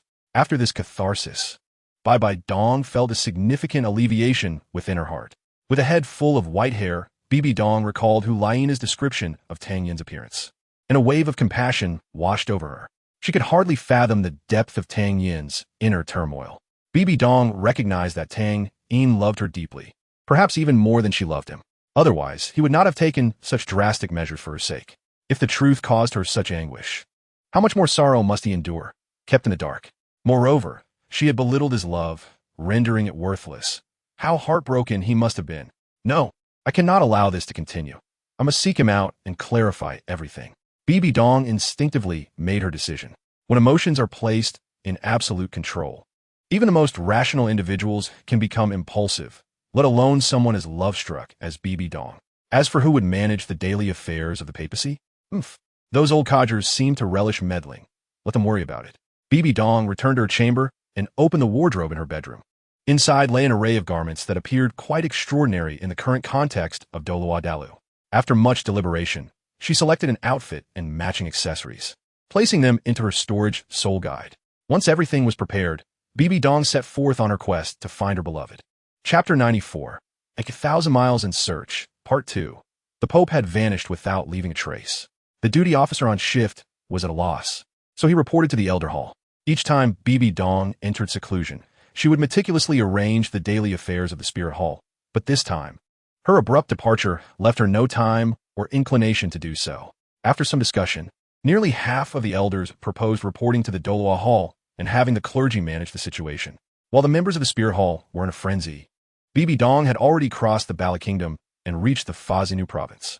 Unaware of the precise location of Shenghun village, she diverted her path to the nearby Nodding City. Just days before Bibi Dong's arrival in Nodding City, Tang San and Xiao Wu had graduated from the Nodding City Junior Soul Master Academy under the Master-S guidance and were heading to Shrek Academy, located on the outskirts of Soto City in the Bala Kingdom. Thus, it seemed that fate had favored Xiao Wu once more, allowing her to escape yet again. However, even if they were to meet, as long as Tang San revealed his identity, Bibi Dong would not take any action against Xiao Wu. At the Spirit Sub-Hall in Nodding City, Su Yuntao began his daily routine as usual. After greeting his goddess, he was preparing to head to his office when he was intercepted by Master Missinuo, who approached with an individual clad in a black robe. Master Missinuo respectfully bowed to the figure in black, saying, "Your Excellency, this is Su Yuntao, the officer responsible for the Spirit Awakening in Shenghan Village. A level 27 battle soul master." Bibi Dong donned her black cloak to conceal her identity and avoid unnecessary complications. "Take me to Shenghan Village," she said in a low, somewhat hoarse voice directed at Su Yuntao. Upon hearing Master Missinuo address the mysterious individual as Your Excellency, Su Yuntao immediately recognized the importance of the person before him, realizing this was a senior figure from the Spear Hall. Having navigated the complexities of the workplace for many years, Su Yuntao understood that this was his opportunity. If he could win the favor of this esteemed individual, promotions and the chance to marry his goddess would no longer be mere dreams. He adopted a respectful demeanor, bowing at a 90-degree angle to Bibi Dong. "It is my honor to serve Your Excellency." However, Bibi Dong had no time for flattery. She strode toward the entrance of the spirit sub-hall, her impatience evident as she called back over her shoulder, "Do not waste my time." Su Yuntao broke into a cold sweat, realizing he may have botched the situation. Under Su Yuntao's guidance, Bibi Dong arrived at Shenghan Village, which appeared as peaceful as ever. With winter having set in, most villagers were staying indoors, rarely venturing out. Occasionally, a villager fetching water from the river would respectfully greet Su Yuntao as Master Su. "It seems you are quite popular," Bibi Dong remarked to Su Yuntao beside her. This time, Su Yuntao behaved more normally, merely replying, "Your Excellency flatters me. I'm only fulfilling my duties. Do not be modest. Awakening spirits for common folk is a cumbersome task, especially for the children in these villages. You are the cornerstone of the Spear Hall. The respect these villagers have for you is well-deserved." Bibi Dong continued, "Master Missinuo is aging. When you reach level 30, you shall take over his position." Su Yuntao was momentarily stunned, but quickly grasped the implication, his face lighting up with joy. The position of Master Missinuo was none other than the head of the Spirit Sub-Hall in Notting City. "Thank you for your promotion, Your Excellency," he said, bowing at a 120-degree angle. "You may return now. Just tell Master Missinuo directly. He will write you a letter of recommendation." After Su Yuntao departed, Bibi Dong slowly walked along the path in Shenghan Village. The village was relatively large, and she wished to avoid disturbing the ordinary lives of the villagers. Knock, knock, knock. The door of old Jack's house was rapped upon. After waiting for a moment, Bibi Dong heard a voice from within, "Coming, coming." The sound of a cane tapping against the ground accompanied the slow footsteps. The door swung open, and old Jack looked at the stranger clad in black with a puzzled expression. "Who are you?" Bibi Dong removed her wide-brimmed hat, revealing a warm smile. "Old village chief. May I ask if there is someone named Tang Yin here?" "You are too late. Xiao Yin has already left Shenghan Village." "Do you know where he went?" Bibi Dong pressed on, her heart racing at the mention of Tang Yin's departure. "What do you need Xiao Yin for? What is your relationship with him?" Old Jack's demeanor turned wary. He suspected the stranger might be a foe of Tang Yin. Sensing old Jack's apprehension, Bibi Dong quickly clarified, "Old village chief, please do not misunderstand. I am Xiao Yin's girlfriend. We had a quarrel, and I have come to apologize. But Xiao Yin already has a girlfriend. How can there be another one?" Old Jack was left bewildered. Upon hearing that Tang Yin had another girlfriend, a pang of sorrow pierced Bibi Dong's heart. "Xiao Yin, he has found someone new?" Old Jack recounted. When Xiao Yin returned, he was gravely injured, his hair turned white, and he was so weak he could hardly walk. Accompanying him were his mother and a young girl. That girl was quite lovely, clearly a noble lady.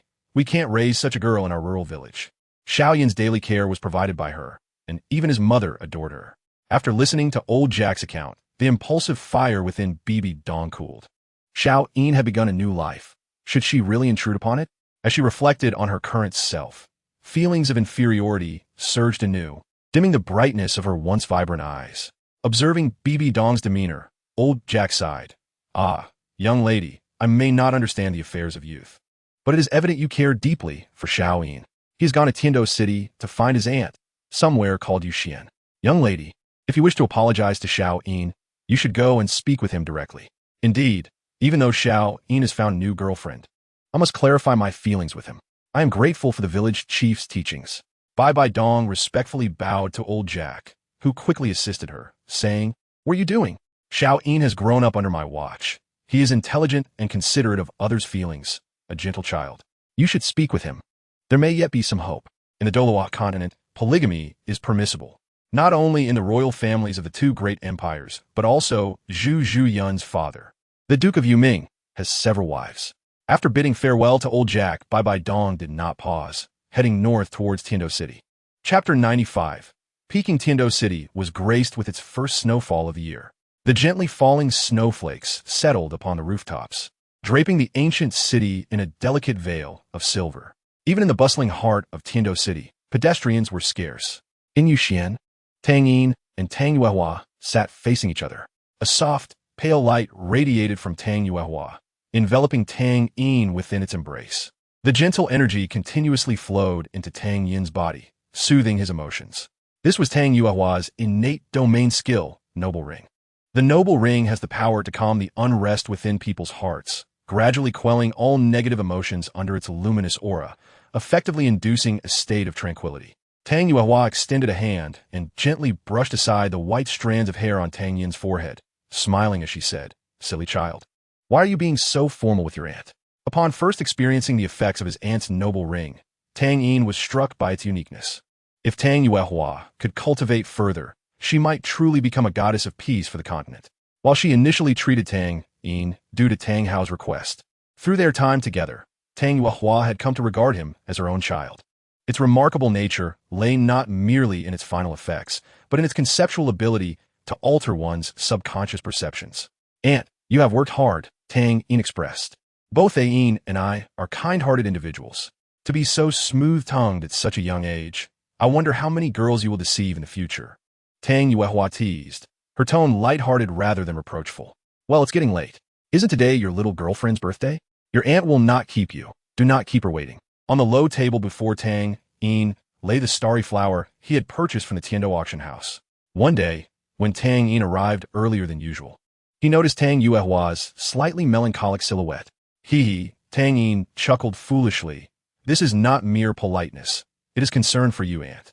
After allowing himself to adapt to the calmness within, he slowly opened his eyes.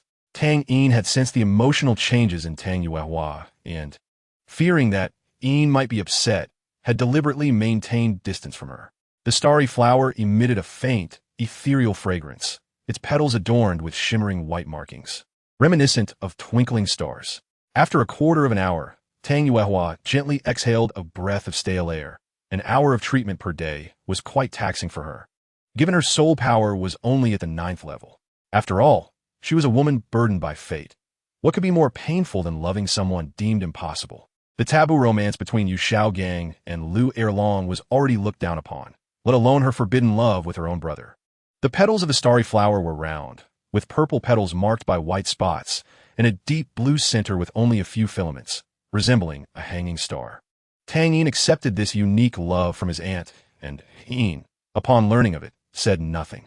Within Tang Yuehua's domain, the calming effect of the starry flower became even more pronounced. Observing the slightly weakened beauty before him, Tang Yin felt a pang of sympathy. He had not forgotten that today marked Zhu Zhuyun's birthday, and he had prepared gifts well in advance.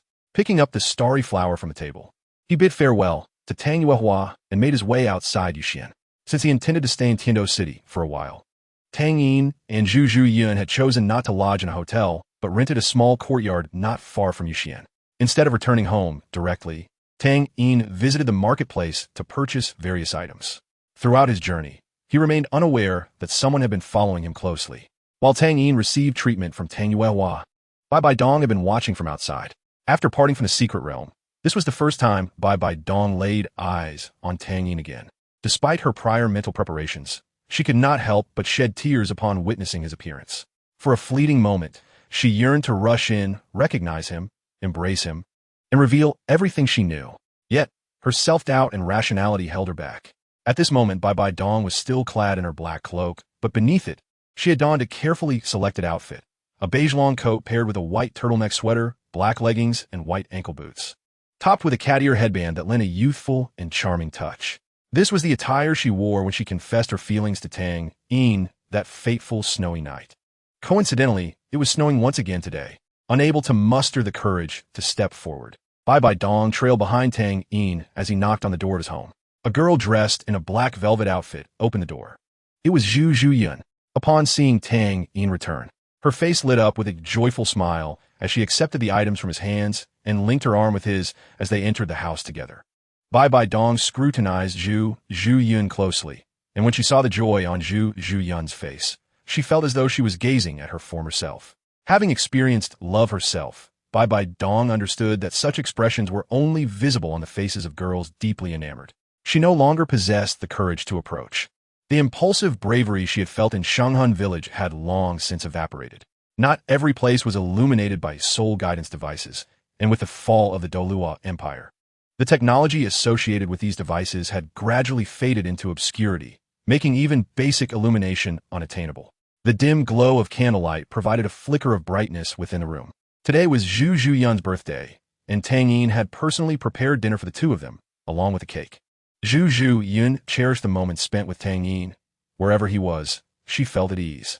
Yin, wishing to grant them sufficient space, had opted not to stay with them, a request she had made intentionally. After a simple meal, Tang Yin lit the candles on Zhu Yun's birthday cake. After today, she will be 18 years old. Sister Zhu Yun, make a wish. Through the flickering candlelight, Zhu Yun beheld Tang Yin's gentle smile. Closing her eyes, she placed her hands together over her heart and made her wish for her 18th year, to always be happy with Xiao Yin. As the candles were extinguished, the room momentarily plunged into darkness before the light returned. When the illumination resumed, Zhu Yun saw Tang Yin standing before her, holding a necklace that sparkled brilliantly in the candlelight. Happy birthday, Sister Zhu Yun. That was precisely the gift that Tang Yin had procured for Zhu Yun, the brilliant star. The present was prepared somewhat hastily, so Zhu Yun, dear sister, please do not hold it against me. Zhu Yun furrowed her brows, puffing out her cheeks, appearing rather endearing. She playfully chided, how could I? I cherish everything you give me. Xiao Yin, please help me put it on. Tang Yin bent down and adorned Zhu Yun with a brilliant star. The resplendent necklace, bedecked with vibrant gemstones, suited Zhu Yun's fair neck perfectly, without overshadowing her beauty. Instead, it accentuated her allure even more. Is it beautiful? Zhu Yun inquired, not glancing at a mirror, but looking at Tang Yin instead. Of course. Sister Jian looks splendid in anything, Tang Yin replied. Standing up, Zhu Yun wrapped her arms around Tang Yin's neck. Her warm breath brushed against Tang Yin's face, causing a subtle blush to bloom on Tang Yin's porcelain skin. Gazing into Zhu Yun's watery eyes, Tang Yin gradually leaned in closer. Affection surged between them. Tang Yin felt the softness of Zhu Yun in her embrace, while Zhu Yun reveled in Tang Yin's warmth. After a prolonged moment, their lips parted. At that moment, Zhu Yun felt utterly limp, resting against Tang Yin's chest. Yet, she extended a hand, lifting Tang Yin's chin, her voice laced with temptation as she said, Xiao Yin, you promised to serve your sister. That single phrase ignited a fervor within Tang Yin's heart. Looking at the enchanting figure in her arms, Tang Yin's strong and vigorous arms effortlessly lifted Zhu Yun, his breath becoming somewhat heavy. Of course, fixated on her delicate red lips, he kissed her once more. Inside the room, the atmosphere was awash with the essence of spring. Outside, amidst the snow-laden night, Bai Bai Dong stood, a thin layer of snow accumulating on her. She had been frozen in place for quite some time, witnessing the one she loved embrace another woman. In that moment, she felt akin to a rat dwelling in the shadows of a dark sewer, peering through the cracks of a manhole to glimpse the happiness of others. Let's have a chat. A feminine voice suddenly pierced through Bai Bai Dong's thoughts, sending a chill of sweat down her spine. Chapter 96. A conversation. Bai Bai Dong instinctively attempted to escape, only to have her arms seized by the woman. Just as she prepared to summon her soul power, the woman's voice dispelled her intentions. I am Tang Yin's mother. Bai Bai Dong's hand remained captured in a Yin's grasp, their position lingering for an extended period. Being caught spying upon her beloved by his mother, even from a distance, caused Bai Bai Dong's face to flush with embarrassment.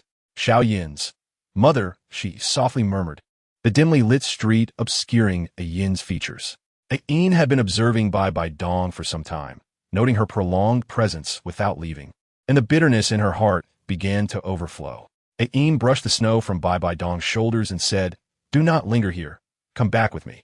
Bai Bai Dong, who should have departed immediately, was drawn by her inner longing, allowing a Yin to guide her to her residence.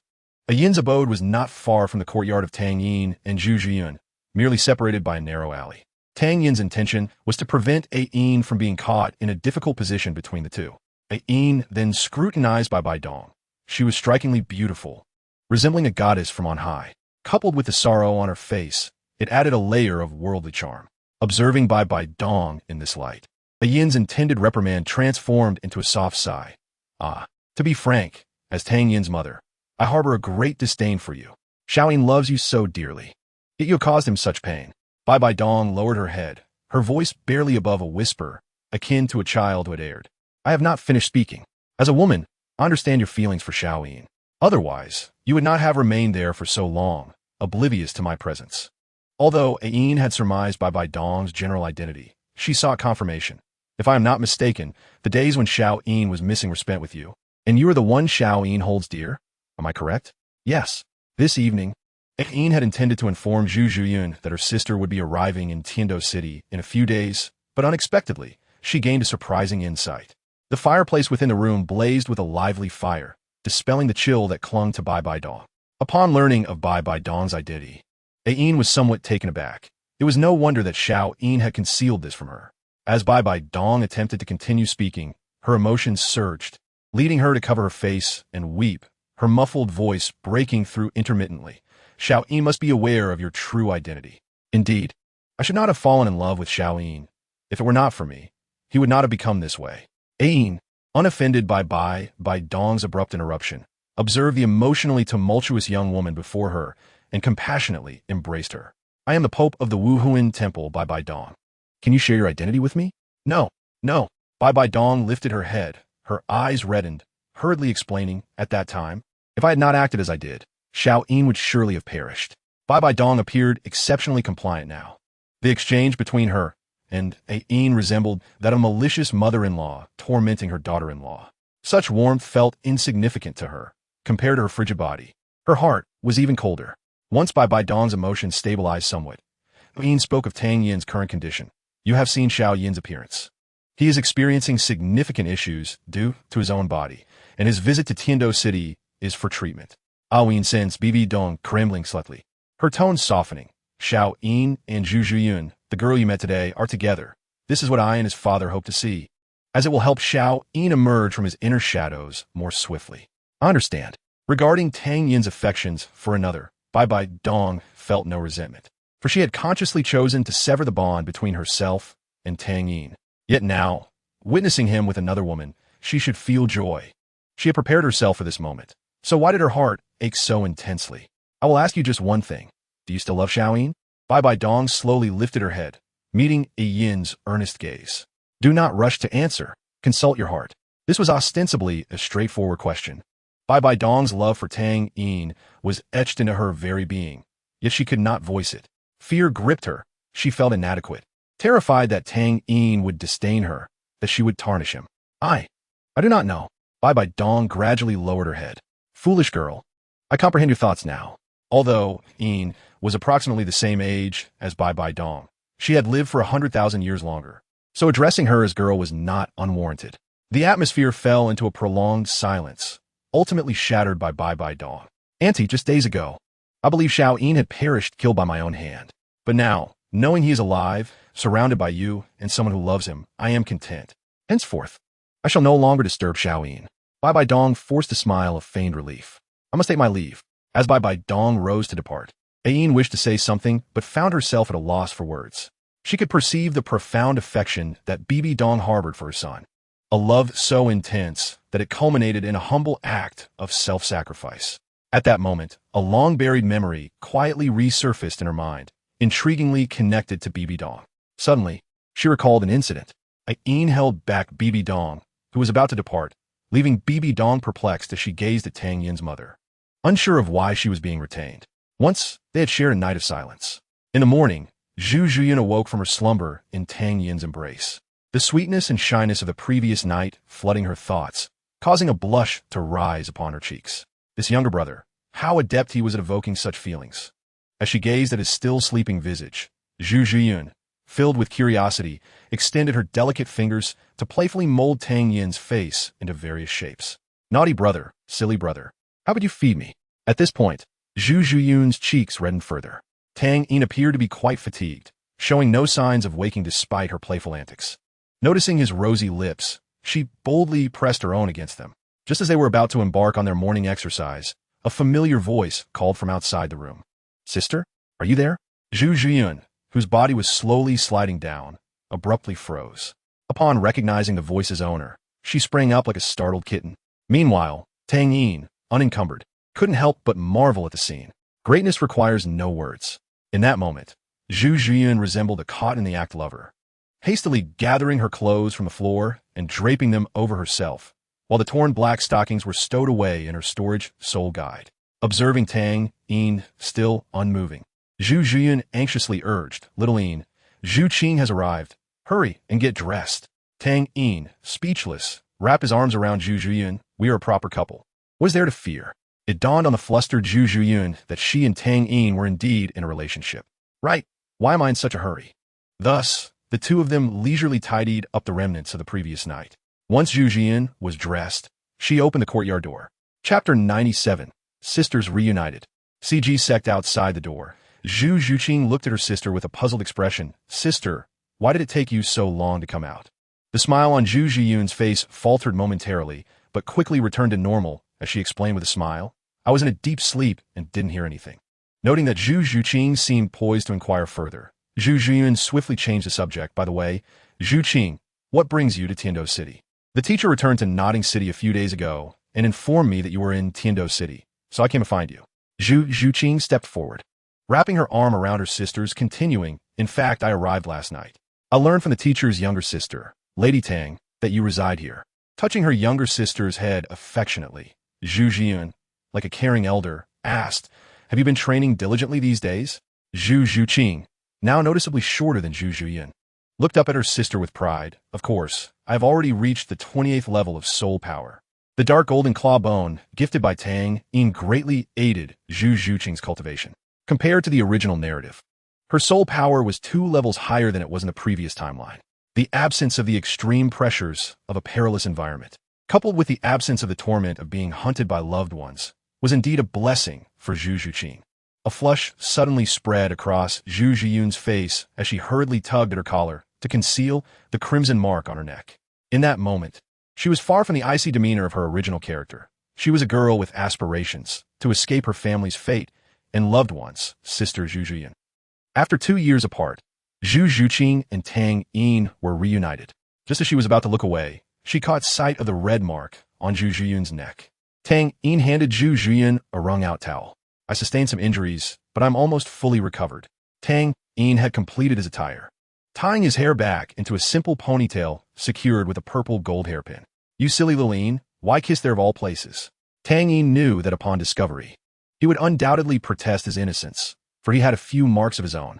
Tang Yin smiled and greeted Zhu Zhuqing. "Long time no see." Zhuqing, with curiosity in their hearts, the two sisters linked arms and entered the room. Although Zhu Zhuqing was skeptical, she trusted that her sister would never deceive her. "Sister, why is your neck red? Did a mosquito bite you?" But where would a mosquito come from in the middle of winter? Tang Yin offered a simple explanation. He then turned to Zhu Zhuyin and said, "Sister Zhuyun, I have prepared the water for washing your face." As Zhu Zhuqing entered the room, Tang Yin was filling water for Zhu Zhuyin. Zhu Zhuyun's mind had already transformed Tang Yin into a round ball of annoyance. Observing Tang Yin's drastically changed appearance, Zhu Zhuqing felt a pang of discomfort. "Tang Yin, what happened to you?" Zhu Zhuyun instinctively reached for the towel, only to notice the peculiar expression on Zhu Zhuqing's face. The innocent Zhu Zhuqing had no idea what the mark truly signified. Offering a vague excuse, Zhu Zhuyin deflected, "Perhaps I pressed on it while sleeping last night." She froze momentarily, but quickly regained her composure, naturally accepting the towel. After washing her face, Tang Yin exited the room, leaving only the two sisters inside. A brief silence enveloped the space. "Sister, you and Tang Yin," Zhu Zhuqing ventured, voicing her curiosity. "Yes," Zhu Zhuyin readily admitted. "Zhuqing, I am now with little Yin. I am his girlfriend."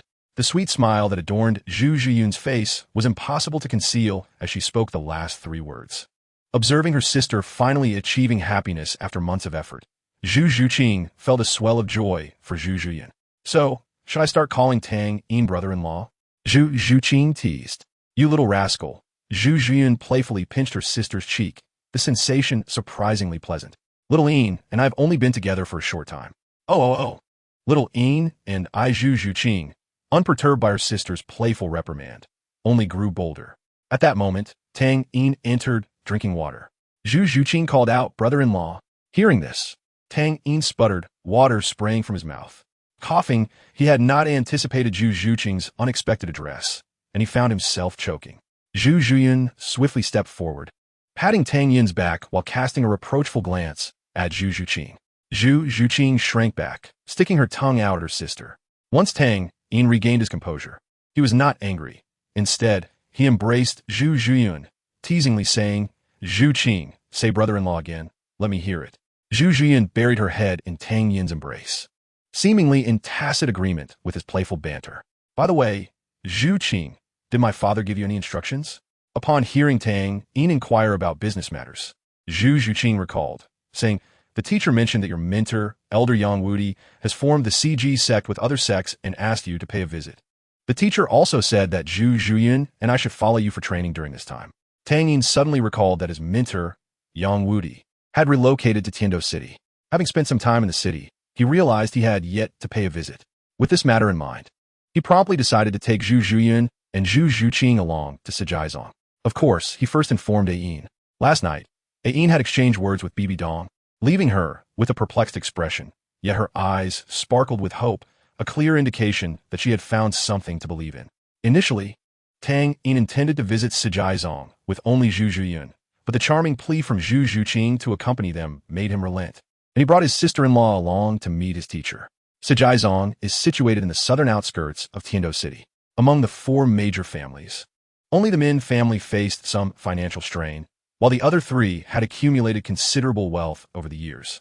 The merging of these four families to establish a sect was indeed a costly endeavor, nearly depleting their already modest reserves. However, significant investments yield substantial returns. The patriarch of the Li family, having resided in Tiando City for many years, swiftly established connections and acquired an entire mountain in the southern suburbs, along with ample surrounding land as the foundation for the sect. After more than 2 years of construction, Sijaizong had developed a notable scale. Within the sect, the leaders of the four major families were all sold Douluos, and the sudden emergence of such a force garnered significant attention from various powers, particularly the Wuhuan Temple in Tiando City. Chapter 98. The former pope of the Wuhuan Temple had harbored a deep-seated vendetta against these four families, yet the current Platinum Cardinal, Salas, was affiliated with Bibi Dong. His interest in Sijaizong was not in pursuit of vengeance for Qian Xuanji. The influence of Sijaizong was immense, possessing 4 sold Douluos, instantly elevating it to the second most formidable force in Tiando City, just behind the 7 Treasures glazed tile school. For this reason, Salas closely monitored Sijaizong. Accompanied by Zhu Zhuyin and Zhu Zhuqing, Tang Yin soon arrived at the entrance of Sijaizong. The grand gate, crafted from ironwood, reflected a chilling brilliance under the sun, resembling true forged iron. The plaque above bore the 3 bold characters of Sijaizong, and the emblem of the sect was displayed prominently. The emblem was a circular design formed by 4 fan-shaped segments. At the top, a round shield symbolizing the Yu family's inherited martial soul, the armored giant rhino. At the bottom, wings representing the Min family's inherited martial soul, the sharp-tailed swallow. On the left, a fist denoting the Li family's inherited martial soul, the mighty gorilla, and on the right, the tip of a spear representing the Pa family's inherited martial soul, the soul-piercing spear. Each quadrant was perfect in its own right, yet together they formed an exquisite whole. While waiting to announce their arrival, Tang Yin engaged in conversation with a gatekeeper disciple. He inquired about their duration of stay. Judging by the physique, Tang Yin speculated that this individual belonged to either the Li or the Yu family. However, the response surprised him. "I know you. You are the disciple of the patriarch." The disciple continued, "Being low-key allows one to endure longer." Tang Yin was taken aback, but reminded himself not to judge others by appearances. "Could you please announce my visit as Tang Yin, the disciple of Yang Wudi?" he requested. The heavy snowfall from the previous night had ceased, and the snow at the entrance of Sijaizong had been cleared. 2 disciples in uniform stood guard at the gate.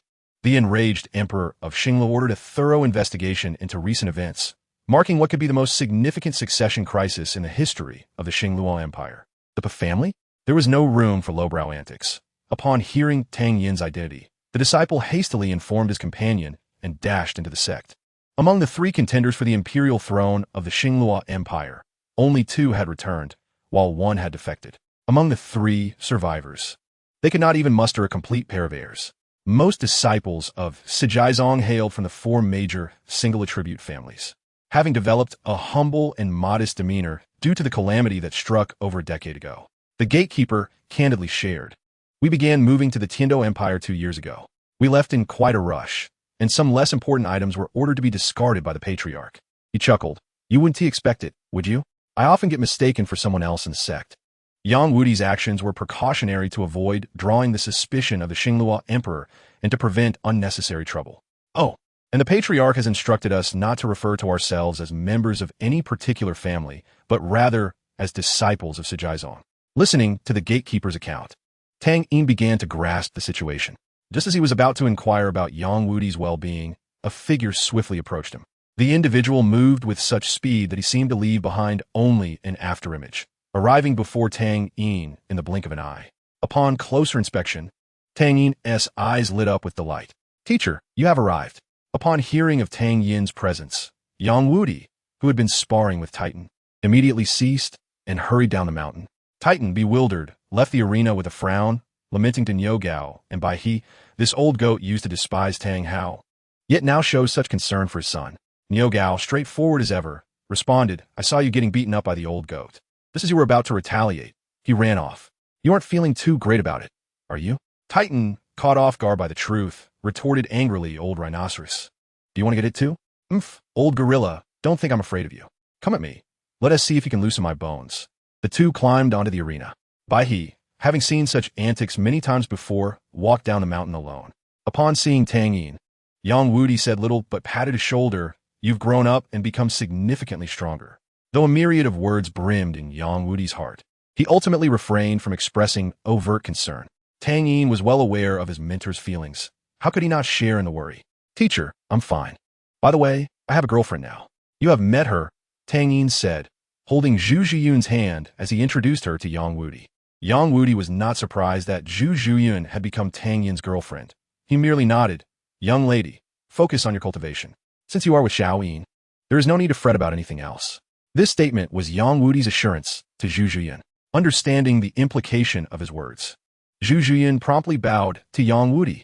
"Thank you for your guidance, senior." Yang Wudi chuckled, his previously stern demeanor softening. "We are all family now. There is no need for such formality." "This is," Tang Yin began, eager to introduce Zhu Zhuqing. "I know," Yang Wudi waved his hand, "your sister-in-law, I understand." As Yang Wudi spoke, a profound smile graced his face. Zhu Zhuqing and Zhu Zhiyun were perplexed by the meaning behind this smile, while Tang Yin could only inwardly remark on his mentor's playful nature. "It has been 2 years since your departure, and I have truly missed you." With that, Yang Wudi led the trio into the sect. Tang Yin responded, "I have missed you dearly as well, master." I knew you would say something flattering. "You little rascal. It has been 2 years, and you haven't even visited your teacher once. Just wait. I shall thoroughly assess your strength to see if you have neglected your training during your time away." Tang Yin merely offered a mysterious smile and made a request. "Master." "Certainly, but let us refrain from using soul techniques for the time being." "Such words. Rest assured, I will not employ soul techniques. Feel free to use yours." Yang Wudi replied. Chapter 99. The Master-Disciple Contest on the arena spanning several hundred meters. Titan and Niu Gao were engaged in a fierce battle. As Yang Wudi entered the sect with the 3, they made their way directly to the arena, witnessing the clash of the 2 soul Douluos. Their sparring was merely a friendly exchange, as the subsequent soul rings on their bodies remained unlit. However, the amplification and potency of the initial soul rings of a soul Douluo should not be underestimated. Niu Gao, clad in the armor of a giant rhinoceros spirit, was adorned with a complete gray-brown plate armor, the shadow of his martial soul exuding formidable might. On the other hand, Titan's muscular form was accentuated by the spread of his black fur, the colossal strength of a mighty gorilla resounding with roars. Titan's soul rings were all focused on amplifying power and strength-type soul skills, pushing the limits of might to the extreme. He chose to apprentice under Tang Hao precisely because he admired his own strength, which had been bested by Tang Hao. With a fist imbued with immense power, Titan charged towards Niu Gao's chest, the power of his punch enhanced by 150% due to the first 2 soul rings. Surprisingly, Niu Gao did not evade. His 3rd soul ring lit up, and a layer of earth-colored energy gathered upon the gray-brown armor. The substantial amplification effect from the purple soul ring allowed Niu Gao to withstand the punch effortlessly. As a loyal subordinate of Tang Hao, he held Tang Yin in high regard. A grin spread across his stubbled face as he expressed, "Come on, hit me." The younger Zhu Zhuyun, Zhu Zhuqing, greeted Titan and Niu Gao. "Greetings, Senior Titan, Senior Niu Gao." Titan, mindful of his reputation, boomed, "Old rhinoceros. If I had used my full strength, how could you withstand my attack with that turtle shell of yours?" At that moment, the smile on Tang Yin's face faded, and his entire demeanor became sharp and formidable. Yang Wudi made no offensive moves, merely defending against Tang Yin's onslaught. With a fateful spear, he lunged towards Yang Wudi's lower body. Leveraging Yang Wudi's defensive strength, he redirected his attack. Niu Gao noticed Yang Wudi's expression and stepped forward. Patting Tang Yin on the shoulder with a hearty voice, "Little Yin, you have grown remarkably since I first met you as a mere child. Come again." Prior to Tang Yin's arrival, Titan and Niu Gao had exchanged blows several times, and Titan, having failed to overcome Niu Gao's defenses, was growing increasingly frustrated. "I know you are eager, but hold your horses. Are they really going to fight the moment they meet?" Tang Yin was aware that his sneak attack would not succeed. It was merely a feint. Niu Gao scratched his head. He was just here. Perhaps he had to step out for a moment. "Enough of this fighting. If it continues, we will surely destroy this place," Niu Gao remarked, perplexed. Tang Yin politely greeted both Soul Douluos, "Senior Titan, Senior Niu Gao. It has been years, and you both appear even more robust." "Ah, no need for such formalities," both Niu Gao and Titan responded, assisting him. The arena's surface had begun to crack due to the fervent clashes of the two Soul Douluos. Yang Wudi gripped the broken soul spear, keen to ascertain the extent of his disciple's growth and strength. "Old gorilla, are you merely tickling me? This has happened several times now. Can you not breach my defenses?" With no idea of their destination, the master and disciple wasted no time and headed directly towards the arena. Recalling the displeasure he felt years ago when this young master called himself old servant, Titan hastily corrected his address. Yang Wudi moved with astonishing speed, merely lifting and adjusting the broken soul spear to fend off Tang Yin's sudden attack. Particularly, Titan perceived the exceptional bond between the girl named Zhu Zhuyun and his young master. Upon noticing Tang Yin's significant transformation, his gaze instinctively shifted towards Yang Wudi, who merely exchanged a knowing glance with his longtime brother, instantly conveying understanding. Zhu Zhuyun and Zhu Zhuqing, standing behind Tang Yin, also bowed in respect to the two Soul Douluos. The two descended towards the arena. "What a clever boy. You've learned a sneak attack in 2 years." Tang Yin smiled slightly. "Master, we agreed not to use soul techniques. How can I go back on my word?" Observing that 3 of the 4 leaders of the single attribute clans were present, he inquired with some curiosity, "Where is Uncle Bai He?" "Young master, it has been a while. Old man Niu Gao has missed you dearly." Titan and Niu Gao exchanged glances. Titan disregarded Niu Gao's taunts, for he had already caught sight of Tang Yin. "Little Yin, unleash your full potential. If you can compel me to use soul techniques, you shall win." Niu Gao, aware of his brother's pride, refrained from arguing and simply remarked, "Let the battle commence." It is also an opportunity to observe how far this innate 20-level prodigy has grown. As Titan roared, eager to continue, Yang Wudi's voice halted their duel. The master and disciple separated, and Tang Yin bowed respectfully towards Yang Wudi, demonstrating his adherence to the principles of respect for one's teacher. Titan and Niu Gao, upon seeing Yang Wudi with his disciple, ceased their hostilities, occasionally highlighting Tang Yin's openings during his attacks. Just as the master and disciple exchanged blows, Titan and Niu Gao spotted Bai He, who had been absent for a considerable time. Beside Bai He was a girl of similar age to Tang Yin. The girl was strikingly beautiful, exuding vivacity with her lively demeanor, her long purple hair braided into elegant pigtails cascading behind her. Titan and Niu Gao immediately recognized her identity. Bai He's granddaughter by Chunxiang. Their expressions varied upon seeing Bai He approaching with his granddaughter. Niu Gao's countenance remained unchanged, while Titan initially cursed under his breath, "Old fox," before glancing at Zhu Zhiyun beside him, feeling a sense of relief. "You have miscalculated this time."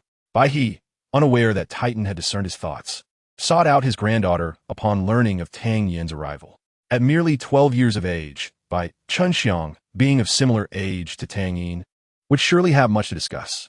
If the two were to take a liking to each other, it would deepen their familial ties even further. Bai He's sister married Tang Yin's grandfather, making them distant relatives by the time of Tang Yin's generation. Though Bai Chenxiang was naturally lively and somewhat proud, she became as docile as a lamb in front of her grandfather. Chenxiang, grandfather will introduce you to someone. He is a rare talent indeed. Bai He incessantly advised Bai Chenxiang on their way. Bai Chenxiang could only nod repeatedly. Yet the pride within her heart had significantly diminished her fondness for the individual she was about to meet. What a talent! I shall see what you are truly capable of. Bai Chenxiang possessed her own sense of pride, having inherited the martial soul of the Minji family, the sharp-tailed swift, and boasting a remarkable innate soul power of level 8. At the tender age of 12, she already possessed a soul power of 26, making her one of the top geniuses among her peers in the CG sect. As more individuals arrived, the gazes of Zhu Zhuyun and Zhu Zhuqing fell upon Bai He and Bai Chenxiang. Titan introduced the two sisters. This is Bai He, also known as Xiao Yin's granduncle. And this is Bai Chenxiang, who is also Xiao Yin's cousin. After bowing to Bai He, the three girls scrutinized one another. Bai Chenxiang observed the two sisters before her, taking note of their exaggerated figures. The older sister was impressive, but to her surprise, Zhu Zhuqing, who appeared to be of similar age, was equally striking. Bai Chenxiang glanced down at herself, a wave of inferiority washing over her. Unbeknownst to Zhu Zhuyun, Bai Chenxiang's thoughts were clouded by self-doubt. She held great goodwill towards Xiao Yin's cousin. Of course, had she known that Bai He intended for his granddaughter to compete for affection, her composure would have faltered.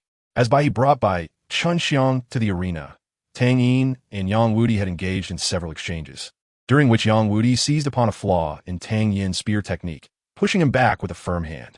Yang Wudi nodded, sensing that Tang Yin's spear skills had improved significantly. Xiao Yin, your spear training over the past 2 years has clearly paid off. If your attacks were even more ferocious, I would struggle to find an opening to counter. The flaw in Tang Yin's spear technique lay in the lack of density in his attacks, unyielding and solely offensive. The prolonged assault was taxing on Tang Yin's stamina, as beads of sweat began to form on his brow. Yet he felt exhilarated. His previous encounters with wolf bandits had not been as thrilling. Master, my true accomplishments are yet to come. Gradually, Yang Wudi's curious gaze transformed into one of astonishment. The aura surrounding Tang Yin intensified once more, making Yang Wudi feel diminutive in its presence. The intangible spirit morphed into a formidable force, and to Yang Wudi, the figure standing before him was no longer his disciple, but a general leading a mighty army, charging toward him. Yang Wudi, no longer dismissive, retracted his earlier nonchalance, his own aura condensing as he prepared to face Tang Yin's impending assault. With a powerful push, Tang Yin created a depression on the stage, leaping high into the air to gaze down upon Yang Wudi, his eyes ablaze with indomitable resolve as he descended, fate in hand. Yang Wudi, now locked in place, dared not underestimate the situation. An ink-like energy surged forth from his Pahan spear, unleashing its formidable might. To avoid harming Tang Yin, the black energy formed a shield, purely defensive. In an instant, Tang Yin appeared before Yang Wudi, the tip of his spear halted by the ink-like barrier. The momentum of fate met the shield, causing only a faint ripple to appear upon its surface. Yang Wudi, stroking his goatee, had just begun to offer commentary when an unbelievable scene unfolded. Everything surrounding Tang Yin transformed into shades of gray, and even light could not penetrate the vicinity around him. Time itself seemed to halt, rendering the moment eternal.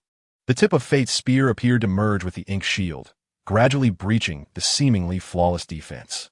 As eternity came to an end, Tang Yin's feet touched the ground, and fate pressed against Yang Wudi's chest. Tang Yin looked up, smiling, and said, "Master, I yield." Yang Wudi remained in shock, unable to fathom that Tang Yin had grasped such an extraordinary skill. Tang Yin's Pajun was merely a ruse. The hidden eternal technique was his ultimate move. His concession was not mere politeness. Had Yang Wudi failed to guard against it, his Pajun would have crumbled under the might of the Pahan spear, resulting in a devastating blow. Haha, taking you as my disciple was the wisest decision of my life. Yang Wudi felt no hint of disappointment over his defeat. Rather, he was filled with immense joy. The audience watched in astonishment. 3 young women shocked that Tang Yin could defeat a soul Douluo, even if the latter had held back. The 3 soul Douluo, however, discerned the subtleties. Yang Wudi's restraint was merely in refraining from offense and the use of soul techniques. Yet Tang Yin had no soul technique either. They witnessed the final strike clearly. In that moment, it seemed as if all of existence had ceased, leaving only Tang Yin and his spear in motion, even if just for an instant. Titan seemed to recall something and hurriedly departed. Bai He cast a glance at Titan's retreating form, a subtle smile of satisfaction gracing his lips, unnoticed by others. The master and disciple descended from the stage, approaching this direction. Upon seeing Bai He, Tang Yin greeted him, "Granduncle. Xiaoyin, I did not expect you to have grown so formidable. Even the old goat is no match for you." Bai He pulled Bai Qinxiang closer and introduced her to Tang Yin. "This is my granddaughter, Bai Qinxiang, slightly younger than you. She is your cousin." Tang Yin offered Bai Qinxiang a kind smile. "Cousin Qinxiang, greetings." Bai Qinxiang's expression was quite unnatural. She was aware that this was the talented individual her grandfather wished to introduce to her. Initially proud, she felt a profound sense of inadequacy upon witnessing Tang Yin's triumph over Yang Wudi. Crucially, this cousin was roughly her age. Her pride compelled her to ask Tang Yin a question. "What level is your soul power now?" Upon hearing his granddaughter's inquiry, Bai He's expression turned peculiar. "My dear granddaughter, are you humiliating yourself?" Probably level 46. Why do you ask?" Tang Yin was oblivious to Bai Qinxiang's motives and had nothing to conceal, so he answered candidly. Tang Yin's response felt like the final straw for Bai Qinxiang, and her spirit waned. Noticing her silence, Zhu Jun approached, offering Tang Yin a handkerchief to wipe his sweat. This time, it was Bai He's turn to appear uncomfortable. He had been lost in thoughts of the future and had yet to inquire about the identities of the two girls. "Who is this?" "Oh, granduncle, this is my girlfriend, Zhu Zhuyun, and that is her sister, Zhu Zhuqing," Tang Yin replied. The two sentences rendered both grandfather and granddaughter momentarily flabbergasted. Titan soon returned, accompanied by another tall young man, who appeared bewildered, unsure why his grandfather had roused him from his slumber. Before the young man could steady himself, Titan explained, "Xiaoyin, this is my biological grandson, Tai Long. His talent is somewhat lacking, but he can assist you well enough." Tai Long's drowsiness was instantly dispelled by his grandfather's words. So, this meant he was being assigned an elder brother. Niu Gao finally grasped the situation. His two old friends were being inconsiderate, forging connections without informing him. Was this not bullying the honest man? "Xiaoyin, I also have a grandson." Tang Yin was a loss for words. What exactly were they doing? As Tang Yin wore an embarrassed expression, Yang Wudi stepped forward to alleviate the tension. "What are you old fellows up to? Xiaoyin has just returned, and you are all engaged in this nonsense." The remaining three individuals expressed their disdain, suggesting that if Xiaoyin were not your disciple, you would not be so sycophantic. "Enough of this. Let us not linger outside. We should enter and converse." Bai He, seizing the opportunity, refrained from furthering connections. The group proceeded into the conference hall of the Shijiazong. This hall was indeed quite spacious. While it could not compare to the resplendent grandeur of the hall of the Pope of the Wuhuan Temple, it was still intricately designed and demonstrated considerable craftsmanship. Tang Yin had several inquiries for Yang Wudi and boldly asked, "Teacher, has the current leader of the Shijiazong been confirmed?" A sect requires a helmsman, much like a family necessitates a patriarch. "No," Yang Wudi replied succinctly. "At present, the Shijiazong is governed collectively by myself and the other three clan leaders, with equal status and power among us.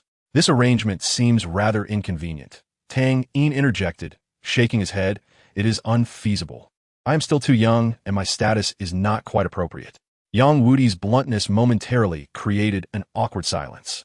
"Well, I find this acceptable," Titan remarked, indifferent to whether Tang Hao or Tang Yin ascended to the position of leader. Tang Yin cast a grateful glance towards Bai He. "Xiaoyin, do you have any plans for the future?" Yang Wudi inquired. Sensing the underlying concern in his teacher's words, Tang Yin replied, "I intend to stay in Tiando City for an extended period and may seek admission to a prestigious Soul Master Academy." Yang Wudi was genuinely surprised by this statement, and Tang Yin was hesitant to readily agree to it. But he ultimately interjected to smooth things over, proposing a compromise. "All right, Xiao Yin is still young, and there are no pressing matters for the sect at the moment. Perhaps we should postpone discussions on this matter until he is older. In my view, it would be best for Xiao Yin to assume the role of leader." Clearly, Tang Yin's objections were overlooked. The other three clan leaders were present, making it difficult for Tang Yin to directly address the inappropriateness of the situation. In truth, Bai He, Niu Gao, and Yang Wudi had their reasons for opposing Tang Hao as the sect leader. Frankly speaking, Yang Wudi was against Tang in embarking on further travels. He had been quite taken aback by Tang Yin's drastic change in appearance upon their recent meeting. This time, he was determined to keep him close for a while, insisting that he should at least reach the rank of Seoul King, or better yet, Seoul Emperor, before venturing out. Unlike the Lizi clan, the relationships between the other three clans and Tang Hao were not as intimate. In fact, due to Tang Hao's connections, the clan leaders had to consider the acceptance of their clansmen. Titan expressed his dissatisfaction. I initially proposed that we elect Xiao Yin's father, the Hao Yindo, as our sect leader, and all of you agreed. What could I do? Bai He responded, there are indeed some inconveniences, but we, the old fellows, are generally reluctant to quarrel over trivial matters. However, should a significant issue arise in the future, it may lead to disputes. Being unable to assume the position of sect leader himself, Tang Yin was still only at a level of over 40, insufficient in both strength and status to garner respect. The honest Niu Gao listened as the three elder brothers discussed leadership matters and felt Tang Yin's status was indeed commendable, raising his hand in agreement. I concur. Do not dismiss this as a waste of time. Each prestigious Soul Master Academy, aside from Shrek Academy, provides ample training environments and vast libraries. Tang Yin requires such a place to acquire knowledge. Moreover, there is a more pressing matter. He wishes to participate in the forthcoming all-continent Elite Soul Master competition, a high-profile event organized by the Wuhuan Temple with the assistance of the two great empires. Subconsciously, Tang Yin also yearned to see her once more. Regarding enrollment, the astute Titan immediately suggested, Xiao Yin, my grandson happens to be studying at a prestigious Soul Master Academy. Shall I have him assist you with the enrollment process? Upon hearing his grandfather's flattering tone, Tai Long's expression of grievance nearly overflowed. I, Tai Long, am your true grandson. Why does it feel as though I've been picked up? Titan paid no heed to his grandson's feelings and eagerly awaited Tang Yin's response. Although Tang Yin originally intended to seek out a prestigious Soul Master Academy independently, he could not refuse Titan's face-saving proposal. Could you provide me details about that academy? Upon hearing this question, Titan knew the matter was almost settled. He playfully smacked Tai Long's head, chiding him, why are you still dazed? Hurry and introduce your academy. Oh, Tai Long, awakened by the slap, began to explain, the academy I attend is called Lamba Academy. The dean is a female soul sage, whom I have yet to meet but have heard about. Our academy. After Tai Long completed his introduction, Tang Yin inquired, Brother Tai Long, may I ask, are there many nobles at your school? Upon hearing Tang Yin refer to him as brother, Tai Long's favor increased significantly. Not many. Most of the students at our academy are commoners. Tang Yin was somewhat astonished. It was surprising that such a place existed within Tiando City. It is worth noting that Tiando City is teeming with the wealthy elite. It wouldn't be difficult to hit a noble by casually dropping a brick from above. Then, I would appreciate it if Brother Tai Long could inform the teachers at your academy. I and Zhu Zhuqing shall report for enrollment tomorrow. Tang Yin addressed Tai Long, then turned to Zhu Zhuqing. Would you like to join us? He did not ask Zhu Zhuyun, knowing that wherever he went, Zhu Zhuyun would not stray far from him. Zhu Zhuqing met Tang Yin's gaze and blinked her bright eyes. The teacher instructed me to follow you. After concluding this discussion, Tang Yin and the two Zhu sisters departed from the Sijaizong after lunch. In the afternoon, Tang Yin needed to go to Yuxian to recuperate. After Tang Yin and the others left, the four clan leaders returned to their respective tasks. Following closely behind his grandfather, Tai Long posed a question he had long wished to ask. Grandfather, who was that person just now? He was quite curious about Tang Yin's identity. His name is Tang Yin. He is also the young master of our Lizi clan. As you just witnessed, if all goes well, he will eventually become the leader of our Sijaizong. Thus, you should stay close to the young master. His future is boundless. Titan had already mapped out a bright future for his grandson. Meanwhile, Bai Qinxiang trailed behind her grandfather, her head bowed, appearing deeply troubled. Tai Long exhibited impressive efficiency, promptly visiting the director of Lamba Academy that very day to facilitate Tang Yin's enrollment process, and Titan accompanied him for convenience. With his soul, Douluo present, the director readily approved the enrollment applications for Tang Yin, Zhu Zhuqing, and Zhu Zhuqing. Thus, Tang Yin, Zhu Zhuqing, and Zhu Zhuqing became transfer students at Lamba Academy. Chapter 101. Lu Erlong that evening, Zhu Zhuqing found herself in an awkward predicament. She glanced at her sister, who sat in a chair, and then at Tang Yin in the room, feeling somewhat at a loss. Sensing her sister's discomfort, Zhu Zhuqing was not oblivious to the situation. Otherwise, she would not have stayed alone in Nodding City, even with her sister nearby in Shenghan Village. Sister, I am tired. I shall rest now. With that, she turned and entered a guest room. The The sound of the door locking echoed, and Zhu Zhuqing returned to her own room, naturally sharing it with Tang Yin. As they lay in bed, in the dimly lit space, both Tang Yin and Zhu Zhuqing stared at the ceiling, unable to fall asleep. The entrance gate of Lamba Academy resembled that of the Tiando City Gate, albeit much less grand, yet the entrance stood impressively 10 meters high.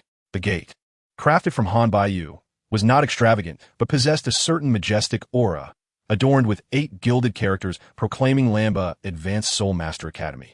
Tang Yin gently released Zhu Zhiyun's hand, resting it upon her round, supple thigh. It must have been quite painful. The anguish in her sister's voice was palpable. In the morning, a vibrant Zhu Zhiyun observed her somewhat listless sister, Zhu Zhuqing, and inquired with concern, "Zhuqing, did you not rest well last night?" As the two engaged in their exercise, a furtive figure peered through the crack of the door, intrigued by the unfolding drama. Being innocent in such matters, she felt a sense of curiosity. After watching for a moment, Zhu Zhuqing's heart raced with anxiety, fearing exposure. She quietly retreated to her own room. Zhu Zhiyun's body trembled slightly, her voice quivering. "Sister, help me." After a simple breakfast, the trio set off towards the address of Lamba Academy, as informed by Tai Long the previous day. Tentatively, Tang Yin extended his hand, intertwining his fingers with Zhu Zhiyun's. "Sister Zhu, are you asleep?" Tang Yin spoke softly, afraid of disturbing her. Zhu Zhuqing blushed, a mix of curiosity and trepidation evident on her face. Lamba Academy, nestled within the city of Tiando, was not situated in the bustling center, and it took the trio winding paths before they finally arrived. Zhu Zhuqing found an excuse for herself. Perhaps she was simply not accustomed yet, and would feel better in a few days. "No, not at all," she replied, her touch soft and cool, smooth as jade. After a little while, she whispered, "Little Yin, Zhuqing is still next door. Do you want it, Sister Zhu?" Before reaching the entrance, Tang Yin spotted Tai Long waiting for them, accompanied by a middle-aged man. As Tang Yin approached, Tai Long whispered a few words to the man, who then stepped forward to greet, "I am Tai Nuo, subordinate to the young master." Tai Nuo, a formidable soul king, was also Tai Long's father, known as the Might King. "Oh, young master, this is my father, Tai Nuo," Tai Long introduced. Tai Long had been instructed by Titan to refer to Tang Yin as young master from now on. Today, Titan had other matters to attend to. Delegating Tai Nuo to Laosume Tang Yin. However, Tang Yin preferred not to be addressed as young master. "Uncle Tai Nuo, brother Tai Long, please just call me Tang Yin." Noting the hesitance from the father and son, Tang Yin invoked his authority. "Then, as your young master, I command you not to call me young master." "Yes, understood." Tang Xiaoyin, Tai Nuo replied, feeling it inappropriate to use just the given name, and thus opted for a form of address similar to his father Titan. Without further ado, Tai Nuo guided the three into Lamba Academy. True to its reputation as a prestigious Soul Master Academy, Lamba Academy boasted an expansive campus, replete with various teaching facilities. Tang Yin was astonished to discover that a forest enveloped the premises, with the academy seemingly nestled within it. The surrounding area was predominantly forested, reputedly the largest botanical expanse within Tiando City, akin to Central Park in the heart of Manhattan, where space is at a premium. Having completed the enrollment procedures the previous day, Tang Yin, Zhu Zhiyun, and Zhu Zhuqing only needed to register formally to commence their studies. "Tang Yin, please test your soul power," the registration teacher instructed, adhering to the procedure. Enrollment in a high-level Soul Master Academy necessitated meeting certain criteria, not exclusive to Shrek Academy. However, unlike Shrek's stringent requirements, Lamba Academy's standards were considerably more lenient, requiring a soul power level of 15 by the age of 20 for admission. Tang Yin placed his hand upon the crystal ball, and as his soul power infused it, the sphere radiated a brilliant light before shattering with a resounding bang. The crystal ball was meant to test soul power levels below 40. Thus, when Tang Yin's power exceeded that threshold, it caused the ball to explode. The registration teacher's eyes widened in disbelief as he glanced at Tang Yin's registration form, confirming once more. Name, Tang Yin. Age, 12. Martial soul, wooden spear. At 12 years old, possessing soul power beyond level 40. "Pardon me for a moment," the teacher stammered, hastily departing to report to the principal. Tai Long was already aware of Tang Yin's soul power from the previous day and did not appear particularly surprised, but Tai Nuo struggled to maintain his composure. Is the young master truly this extraordinary? Before long, the teacher returned, accompanied by a lovely woman. She appeared to be in her 30s, dressed in a simple azure dress. With a strand of hair pinned back, her delicate features marked by an air of melancholy. Beneath her robe lay a figure of striking allure, far beyond that of an ordinary girl. This woman was Lu Erlong, the principal of Lamba Academy, who had hurried over upon hearing the registration teacher's report. Although she rarely involved herself in the academy's affairs, the presence of such a prodigy compelled her to come and observe. "Who is Tang Yin?" she inquired. "I am." Tang Yin stepped forward, identifying himself. Through Lu Erlong's eyes, he perceived much, another soul burdened by sorrow, perhaps recognizing a kindred spirit amidst their shared pain. "I am the principal of Lamba Academy. May I see your martial soul?" Lu Erlong asked. Tang Yin obliged without hesitation, summoning his destiny as 4 soul rings emerged beneath his feet. The astonishing colors of the rings astonished all present, save for the Zhu sisters. "Is this truly real?" Lu Erlong's lips parted in disbelief, questioning her own vision. "Is it sufficient?" Tang Yin's voice snapped Lu Erlong from a reverie. Her tone was noticeably excited. Yes, absolutely." Lu Erlong extended her delicate hand, and Tang Yin gently took it. "You are Tang Yin, correct? Lamba Academy welcomes you." Following this, Zhu Zhuyun and Zhu Zhuqing proceeded to test their soul power. Zhu Zhuyun, at the age of 18, possessed soul power at level 44, promising a bright future. Zhu Zhuqing, upon hearing her sister's soul power, was taken aback. It had only been half a year since they parted, and she was well aware of her sister's former power level. Zhu Zhuqing tested her own soul power, now a formidable soul master at level 28. Her dark gold terror claw bears right paw bone perfectly compensating for her innate deficiencies in soul power, elevating her strength by 2 levels compared to her previous self. In the midst of this, Xiao Wu's tone was laced with reproach. Remembering the fierce beast's brutal appearances sent a shiver down her spine. As she spoke, Deming lifted her high, positioning her beside his lantern-like eyes, ensuring he would not miss a single detail. On the other side, in an attempt to evade the rigors of etiquette, the little witch Ning Rongrong devised what she believed to be an impeccable escape plan. The earnest voice of the creature Erming echoed in Xiao Wu's mind, but his words left her truly astonished. "Sister Xiao Wu, there's an urgent matter. If it doesn't go well, both Deming and I might end up being devoured, just like Uncle." For the sake of her 2 younger brothers' lives, Xiao Wu suppressed her concerns for Tang San and followed Erming to the Lake of Life. Unbeknownst to her, as she stepped away from the sect, several formidable soul emperors stealthily trailed behind her. This time, Xiao Wu managed to break through the 30-level bottleneck, elevating her cultivation to the Soul Zune level. Each advancement within the Soul sect demands considerable time, and Zhu Zhuqing's ascension surpassed her comprehension. Upon seeing Xiao Wu, Erming disregarded everyone else, sweeping her into his palm and dashing into the depths of the forest with her rosy backside in tow. On a moonless, tempestuous night, she stealthily slipped away from the 7-treasure glazed tile school, embracing her newfound freedom. The overwhelming energy within the soul ring of the storm beast not only activated the thunderous power within Tang San's Haotian hammer, but also propelled his chaotic cloak hammering technique to break through 5 layers, reaching the 29th level and soon attaining immense strength. Deming had been waiting there for quite some time. "No, my sister must be harboring some secret for her rapid ascent," he mused. At the Rose Hotel in Soto City, Tang San decisively overcame Dai Xiao. Even Dai Mubai's white tiger transformation could not withstand the paralyzing control of his 3rd soul skill. Xiao Wu anxiously gazed at the forest behind Erming, having just witnessed her 3rd brother being flicked away by Erming's finger while attempting to rescue her. The uncle Erming referred to was, in fact, her own father. The grandiose Haotian hammer technique of Tang San colliding with his diamond bear martial spirit would also exert some influence on him, let alone each blow after the chaotic cloak hammering technique reached 20 layers. After Xiao Wu was rebuffed while using her 2nd soul skill, her 3rd brother broke through once more.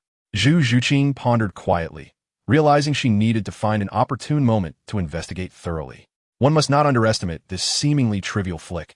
Just moments earlier, to save Xiao Wu, Tang San faced the colossal hand of the Titan giant ape wielding the Haotian hammer, and in that single encounter, he suffered grievous injuries. Later, Oscar broke through to the 30 level, and the group set out to the Stardow Forest for Oscar's soul ring hunt. In the original narrative, Tang San's unevolved blue-silver grass had a meager control effect, utterly ineffective against Zhao Wujing, but the circumstances had changed. At this moment, several of Tang San's ribs had already fractured, his eyes filled with crimson fury as he stared in the direction Erming had departed.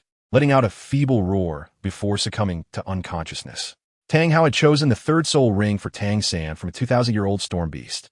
He once again cursed his own impotence, lamenting his failure to protect Xiao Wu adequately. Tang San's third soul skill, Thunderbolt, could imbue the Haotian hammer with a formidable thunder attribute, producing dazzling arcs of lightning upon impact, inflicting vast area damage and potent paralyzing effects. At this juncture, Tang San had ascended to level 31, and the cultivation of the Haotian hammer complemented his forging of hidden weapons, making his rapid progress unsurprising. As Tang Yin completed his enrollment procedures, his third brother and Xiao Wu had already arrived at Soto City in the Barak Kingdom, as per their teacher's instructions, to enroll in Shrek Academy. Henceforth, all 7 members of Shrek, except for Zhu Zhuqing, had gathered. A significant upheaval occurred shortly after the group ventured deeper into the Stardow Forest. Sensing Xiao Wu's aura, Erming hurriedly rushed from the Lake of Life to find her. During the entrance examination, the original 4-on-1 scenario had shifted to 3-on-1, yet Zhao Wujing found the situation even more challenging than in the original story. Duming, I have brought Sister Xiao Wu back, Erming exclaimed. Why did you harm them? They're my friends. Xiao Wu protested. With an unimpeded passage, Erming brought Xiao Wu to the Lake of Life. It's all right, you go play, he insisted. The third strike of the chaotic cloak hammer forcefully landed on Zhao Wujing's enormous bare paw, causing his overconfident hand to sustain minor fractures. The correction of the world line still allowed her to reach Shrek Academy. Deming observed Erming's anxious grip on Xiao Wu, speechless. That last move from Erming nearly sent the rabbit plummeting from over 30 meters high. He remarked, Erming, are you trying to kill us? If it weren't for my superior skills, you wouldn't be seeing me now. Sister Xiao Wu, I'm really sorry, Erming apologized earnestly. After setting Xiao Wu down, Erming dashed off to frolic in the distance. Xiao Wu, with a worried tone, asked Deming, what on earth happened? Sister Xiao Wu, the people inside assigned us a task to find human. Neither Erming nor I can manage, so we must trouble you, Deming explained. Huh? Find someone? This is quite a challenge for me. Deming, the Douluo continent is so vast. Where am I supposed to find this person? Besides, I have never even seen them. It's all right, Sister Xiao Wu, Deming reassured her, presenting a silvery scale. This scale carries the essence of the person we need to find. Erming and I have memorized it, so you just need to keep it on you. If you encounter this individual in the human world, find a way to bring them here. Xiao Wu held the floating silver scale, gently inhaling its essence, a vague familiarity stirring within her. After accepting the task, Xiao Wu hurried back to the Shrek Academy group, her heart aching at the sight of her severely injured third brother. Upon regaining consciousness, despite the excruciating pain in his chest, Tang San's first sight was of the one he cherished most. Xiao Wu, I'm so relieved you're safe, he murmured weakly, his first words expressing concern for her, which brought tears to Xiao Wu's eyes. After consuming 18 of Oscar's recovery sausages, Tang San's injuries were finally mending. His ribs were almost aligned again, although he was still unable to engage in vigorous activity. Xiao Wu diligently tended to the pale-faced Tang San as the group returned to Shrek Academy, having failed to protect Xiao Wu twice. Tang San felt deeply dissatisfied with his current strength. I must become stronger, even stronger, he vowed silently. Early the next morning, he climbed to the rooftop, preparing to absorb the first rays of dawn to cultivate the purple extreme demon eye. It was then that he spotted a familiar figure, his teacher, Yu Xiaojing, with a rigid face, thick lips, and lifeless eyes. Teacher, Tang San exclaimed, astonished to encounter him there. What brings you here? Xiao San, come here, Yu Xiaojing beckoned, patting the space beside him. He had invested an enormous amount of effort in this disciple. For him, Tang San was not merely a student, but a son. What troubles you? Yu Xiaojing discerned Tang San's unease. Tang San sighed. Indeed, nothing escapes your notice, teacher. I feel that my current strength is insufficient. Tang San raised his calloused hand, a result of relentless forging, and the fleeting glimmer of desolation in his eyes vanished. I am now incapable of protecting even those around me. When Xiao Wu was injured, I could not shield her. When faced with that monstrous creature, I could only watch helplessly. Everything I have done feels utterly futile. These words startled Master Yu Xiaojing, who recognized that Tang San was ensnared in a mental block. If not addressed properly, his disciple might be irreparably damaged. Yu Xiaojing gazed at Tang San with a serious expression, his tone earnest. Xiao San, tell me, what is your level? And what is teacher Zhao Wuji's level? I am currently at level 31, while teacher Zhao Wujia is at level 76, a soul sage. Now, let me ask you, do you know the level of the soul beast that attacked you? Tang San shook his head in confusion, for he truly did not know what kind of soul beast Erming was.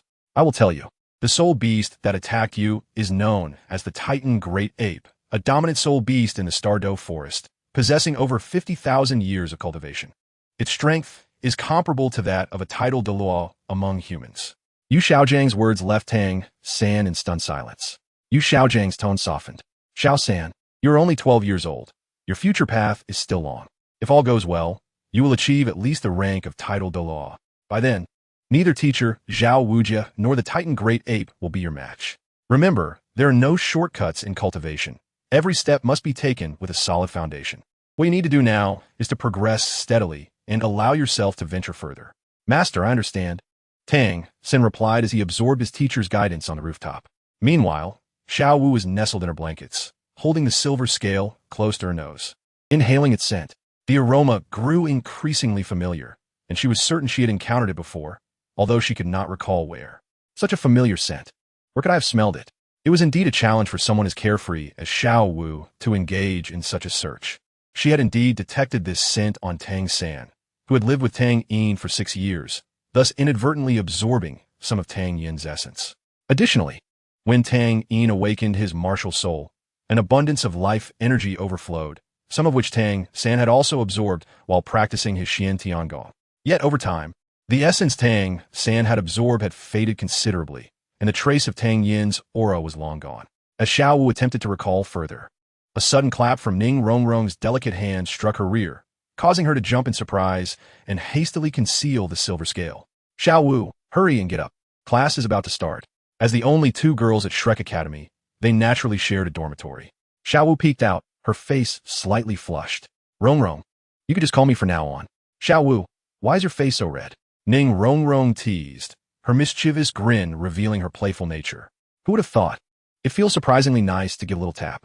After teasing Xiao Wu, Ning Rongrong dashed out of the dormitory before she could respond. Today, Master Yu Xiaojiang commenced his first class. It was merely a session of sparring among the students, followed by his comments, lacking any novelty. However, Master Yu Xiaojiang possessed considerable skill and keen insight, adept at pinpointing their weaknesses during battle. Without a doubt, he was experienced. If one were to seek his guidance on battles at the tidal Douluo level, he would be at a loss. Next came the time-honored technique of weighted running exercises. If Tang Yin had heard of someone suggesting such a meaningless form of training, he would have thought the person might be out of their mind. This rudimentary method of physical training neither catered to the unique circumstances of each soul master nor considered training efficiency. Wouldn't utilizing soul power to cleanse the meridians, muscles, and bones be far more effective than running 100 or so miles? Yet, surprisingly, this approach garnered immense respect from the 6 students of Shrek. The next phase involved specialized training at the Soto City Arena to enhance the students' practical combat abilities. Due to the absence of one member, Shrek Academy never participated in the 7-person team competition, and the synergy among the 6 was not as seamless as depicted in the original tale. With Master Yu Xiaojiang's guidance and Tang San's resolute commitment to rigorous training, he experienced significant improvements in both cultivation and combat prowess during this period. For instance, in just 6 months, his soul power had advanced by 2 levels and had remained at level 33 for quite some time. Additionally, his record of 21 victories in individual battles at the arena helped him regain his confidence. Meanwhile, Xiao Wu continued her search for the owner of that familiar scent, unaware that the individual she sought was a relative of her closest companion. Chapter 103. Tang San and Xiao Wu, Academy Cultivation. Chapter 102. Tang San and Xiao Wu, Academy Cultivation. The facts lay before Lu Erlong, who found it hard to believe. Is it acceptable? Tang Yin's words snapped Lu Erlong from her stupor. Her tone was noticeably excited. Yes, absolutely. Lu Erlong extended her delicate hand toward Tang Yin, who gently clasped it in return. Your name is Tang Yin, correct? Lamba Academy welcomes you. Following this, Zhu Zhuyun and Zhu Zhuqing tested their soul power. Zhu Zhuyun, at level 44 and only 18 years of age, truly had a bright future ahead. Zhu Zhuqing was astonished upon hearing her sister's soul power level.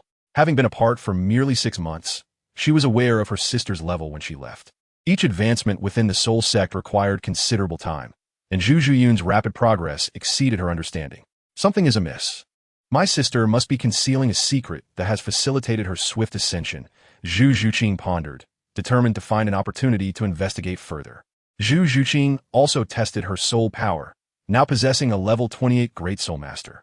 Her dark golden terror claw bear's right paw bone perfectly compensated for her innate shortcomings in soul power, resulting in her strength being 2 levels higher than her counterpart in the original timeline. While Tang Yin was completing his enrollment procedures, Sangu and Xiao Wu had already arrived at Soto City in the Barak Kingdom, following Master Yu Xiaojing's instructions to enroll in Shrek Academy. At this time, Tang Sen had already broken through to level 31. The cultivation of his Haotian hammer complemented his forging of hidden weapons, making his rapid progress unsurprising. Xiao Wu also managed to break through the 30-level barrier, reaching the level of Soul Zone. Tang Hao selected the 3rd soul ring for Tang San from Storm Beast with a 2,000-year cultivation. The immense energy within the soul ring not only activated the thunderous power of Tang San's Haotian hammer, but also propelled his chaotic wind hammer technique through 5 layers, elevating him to the 29th layer and soon granting him the strength of 10,000 genes. Tang San's 3rd soul skill, Thunderbolt, could imbue the Haotian hammer with a domineering lightning attribute, creating dazzling arcs of lightning upon impact with a target, delivering extensive area damage and powerful paralysis control effects. At the Rose Hotel in Soto City, Tang San decisively defeated Dai Xiao, even in the face of Dai Mubai's white tiger transformation, which could not withstand the paralyzing control of Tang San's 3rd soul skill. On the other side, in an attempt to evade the study of etiquette, the little witch Ning Rongrong devised an escape plan that she deemed flawless. On a moonless and windy night, she stealthily slipped out of the 7-treasure glazed tile school, embracing the freedom that belonged to her. Unbeknownst to her, as she departed the sect, several formidable soul emperors quietly followed in her wake. The correction of the world line ensured her arrival at Shrek Academy. Thus, apart from Zhu Zhuqing, all of the Shrek 7 had gathered. During the entrance examination, the original 4 against 1 had transformed into 3 against 1, but Zhao Wujia's predicament was even more dire than in the original tale. In the original narrative, Tang San's blue-silver grass, which had not evolved into the blue-silver emperor, had a subpar control effect, leaving Zhao Wujia entirely unaffected. However, the current scenario was different. The grand and sweeping Haotian hammer technique collided with his diamond bear martial soul, impacting him significantly. Not to mention the repercussions of each strike after the chaotic storm hammer technique reached its 20th layer. Following Xiao Wu's 2nd soul skill backlash, Sengo once again broke through. The 3rd strike of the chaotic storm hammer fiercely struck Zhao Wujia's enormous paw, and in his arrogance, Zhao Wujia's palm exhibited slight fractures. Subsequently, Oscar reached level 30, and the group ventured into the Stardow Forest to hunt for Oscar's soul ring. A tremendous upheaval occurred. Shortly after they delved deeper into the Stardow Forest, Ming, sensing Xiao Wu's aura, hurriedly rushed from the life lake to find her. Upon spotting Xiao Wu, Ming disregarded the others, swiftly scooping her into his palm and darting deeper into the forest, his rosy rear bobbing as he ran. Xiao Wu anxiously gazed at the forest behind Ming, having just witnessed her Sangu being seemingly flicked away by a mere finger of Ming while attempting to save her. Do not underestimate this small flick. Just moments before, in a bid to rescue Xiao Wu, Tang San had faced the colossal paw of the Titan giant ape wielding the Haotian hammer, and after just one confrontation, he had sustained severe injuries. At that moment, several of Tang San's ribs had fractured. His eyes filled with crimson as he fixated on the direction Ming had taken, letting out a powerless roar before losing consciousness. Once again, he loathed his own helplessness, resenting his failure to protect Xiao Wu. Ming, why must you harm them? They're my friends. Xiao Wu's tone was laced with evident reproach. Ming's simple voice echoed in Xiao Wu's mind, yet his words left her astounded. Sister Xiao Wu, there's an urgent matter. If I fail, Deming and I will end up like uncle. The uncle he referred to was none other than his father. The terrifying visage of those ferocious beasts sent a shiver down Xiao Wu's spine. For the sake of her 2 younger brothers' lives, Xiao Wu had no choice but to suppress her concerns for Tang San and follow Ming to the life lake. The journey was smooth, and Ming led Xiao Wu to the life lake, where Deming awaited them. Deming, I brought Sister Xiao Wu back. Ming exclaimed, lifting Xiao Wu high in his hands, positioning her beside Deming's lantern-like eyes, fearful that he might not see her. It's all right, you can go play, Deming remarked, looking at the trembling Xiao Wu in Ming's grasp with a bemused expression. Ming, are you trying to kill her? If it weren't for Sister Xiao Wu's superior skills, you would never see me again. Sister Xiao Wu, I am sorry, Ming sincerely apologized. After placing Xiao Wu down, he scampered away to frolic in the distance. Xiao Wu, filled with concern, inquired of Deming, what has happened? Sister Xiao Wu, the people inside assigned us a task to find a human.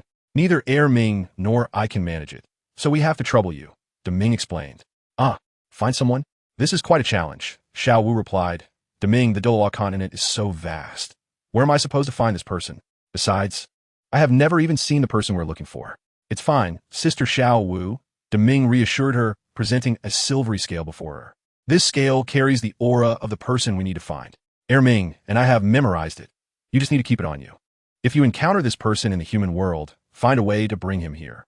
Xiao Wu gently grasped the floating silvery scale, inhaling its scent, and felt an inexplicable familiarity. After accepting the task, Xiao Wu hurried back to the Shrek Academy group, her heart heavy as she beheld the severely injured and unconscious Sangu, tears welling in her eyes. Upon regaining consciousness, despite the excruciating pain in his chest, Tang San's first sight was of the one he cherished most. Xiao Wu, as long as you are all right, that is enough. Tang San's voice was weak, yet his initial words expressed concern for Xiao Wu, causing her to shed tears uncontrollably. After consuming 18 of Oscar's recovery sausages, Tang San's injuries finally began to mend. His broken ribs were nearly healed, though he was still unable to engage in strenuous activity. Xiao Wu tended to the pallid Tang San as they returned to Shrek Academy. Having failed to protect Xiao Wu on 2 occasions, Sangu felt deeply dissatisfied with his current strength. I must grow stronger. I must become even more powerful, Tang San silently vowed. Early the next morning, he climbed to the rooftop, preparing to absorb the first rays of dawn to cultivate the purple extreme magic eyes. As he did, he spotted a familiar figure. With a stiff face, thick lips, and lifeless eyes, it was none other than his teacher, Yu Xiaojiang. Teacher, Tang San exclaimed in surprise, never expecting to see his mentor here. What brings you here? Xiao San, come here, Yu Xiaojing beckoned, patting the space beside him. He had invested an immense amount of effort into this disciple. For him, Tang San was not merely a student, but akin to a son. What troubles you? Yu Xiaojiang discerned Tang San's unease. Tang San sighed. It seems nothing escapes your notice, teacher. I feel my current strength is too weak. He raised his calloused hand, a fleeting glimmer of despondency crossing his eyes. Right now, I cannot even protect those around me. I failed to safeguard Xiao Wu, and when faced with that monster, I could only watch helplessly. All my efforts have been in vain.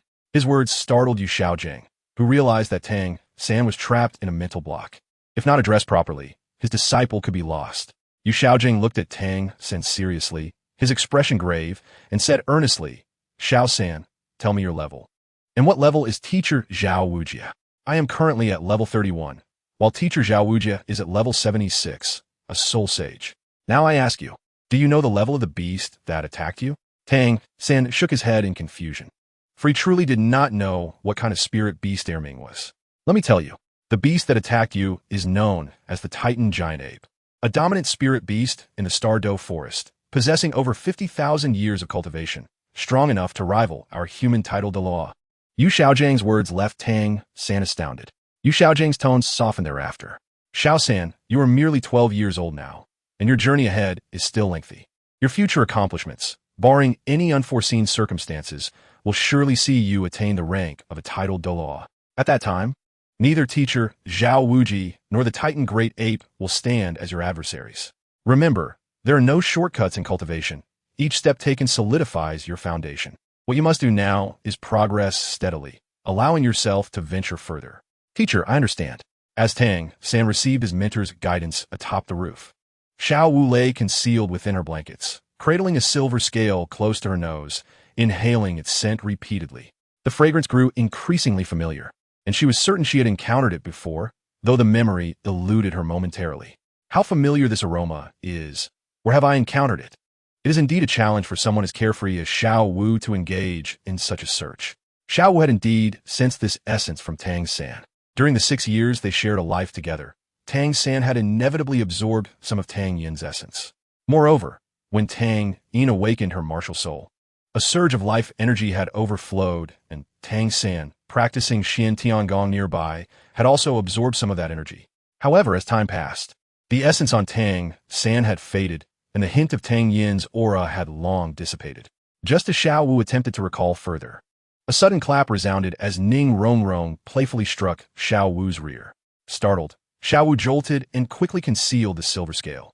Xiao Wu, get up quickly. Class is about to begin. As one of the only two girls in Shrek Academy, they naturally shared the same dormitory. Xiao Wu peeked out, her face still slightly flushed. Rongrong, just call me when you need me. Xiao Wu, why is your face so red? Ning Rongrong teased with a mischievous grin. I never noticed this before. The sensation of a playful slap is surprisingly delightful. After playfully teasing Xiao Wu, Ning Rongrong dashed out of the dormitory without waiting for a response. Today, Master Yu Xiao Gang commenced his inaugural lesson, which consisted merely of sparring among the students, followed by his critiques, an unoriginal approach. Nevertheless, Master Yu possessed a certain skill. His keen insight allowed him to accurately identify their weaknesses during combat. Without a doubt, his proficiency stemmed from ample experience. If one were to seek his guidance on battles at the level of a title Douluo, or even a soul Douluo, he would be at a loss. Master Yu truly comprehended the nuances of a soul saint's abilities, as his closest companion was indeed a soul saint. Next came the age-old practice of weighted running. Should Tang Yin hear of anyone suggesting such a trivial exercise, he would surely deem the individual somewhat unhinged. This rudimentary method of physical training failed to consider the unique circumstances of each soul master and lacked efficiency. Would it not be far more effective to utilize soul power to cleanse the meridians, muscles, and bones rather than to run aimlessly for miles?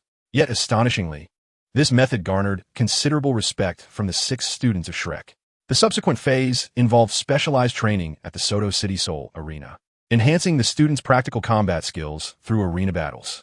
Due to the absence of one member, Shrek Academy had never entered the 7-person team competition, and the synergy among the 6 members was not as seamless as it appeared in the original narrative. After receiving guidance from Master Yu and committing himself to rigorous training, Tang San experienced significant advancements in both cultivation and combat abilities over the past days. In terms of soul power, he had broken through 2 levels in just 6 months, and he had remained at level 33 for quite some time.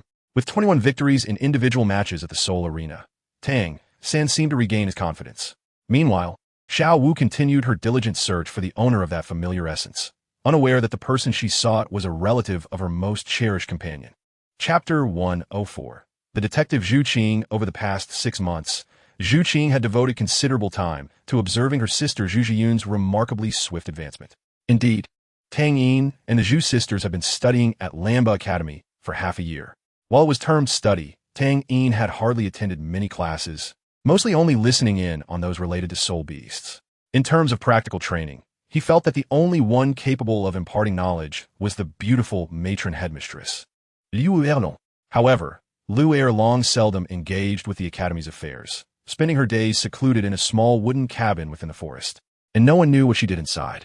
On one occasion, while taking an evening stroll with Zhu Zhiyun, Tang Yin heard her hauntingly melodious voice, which seemed to convey her loneliness and longing, adding a poignant beauty to the stillness of the forest.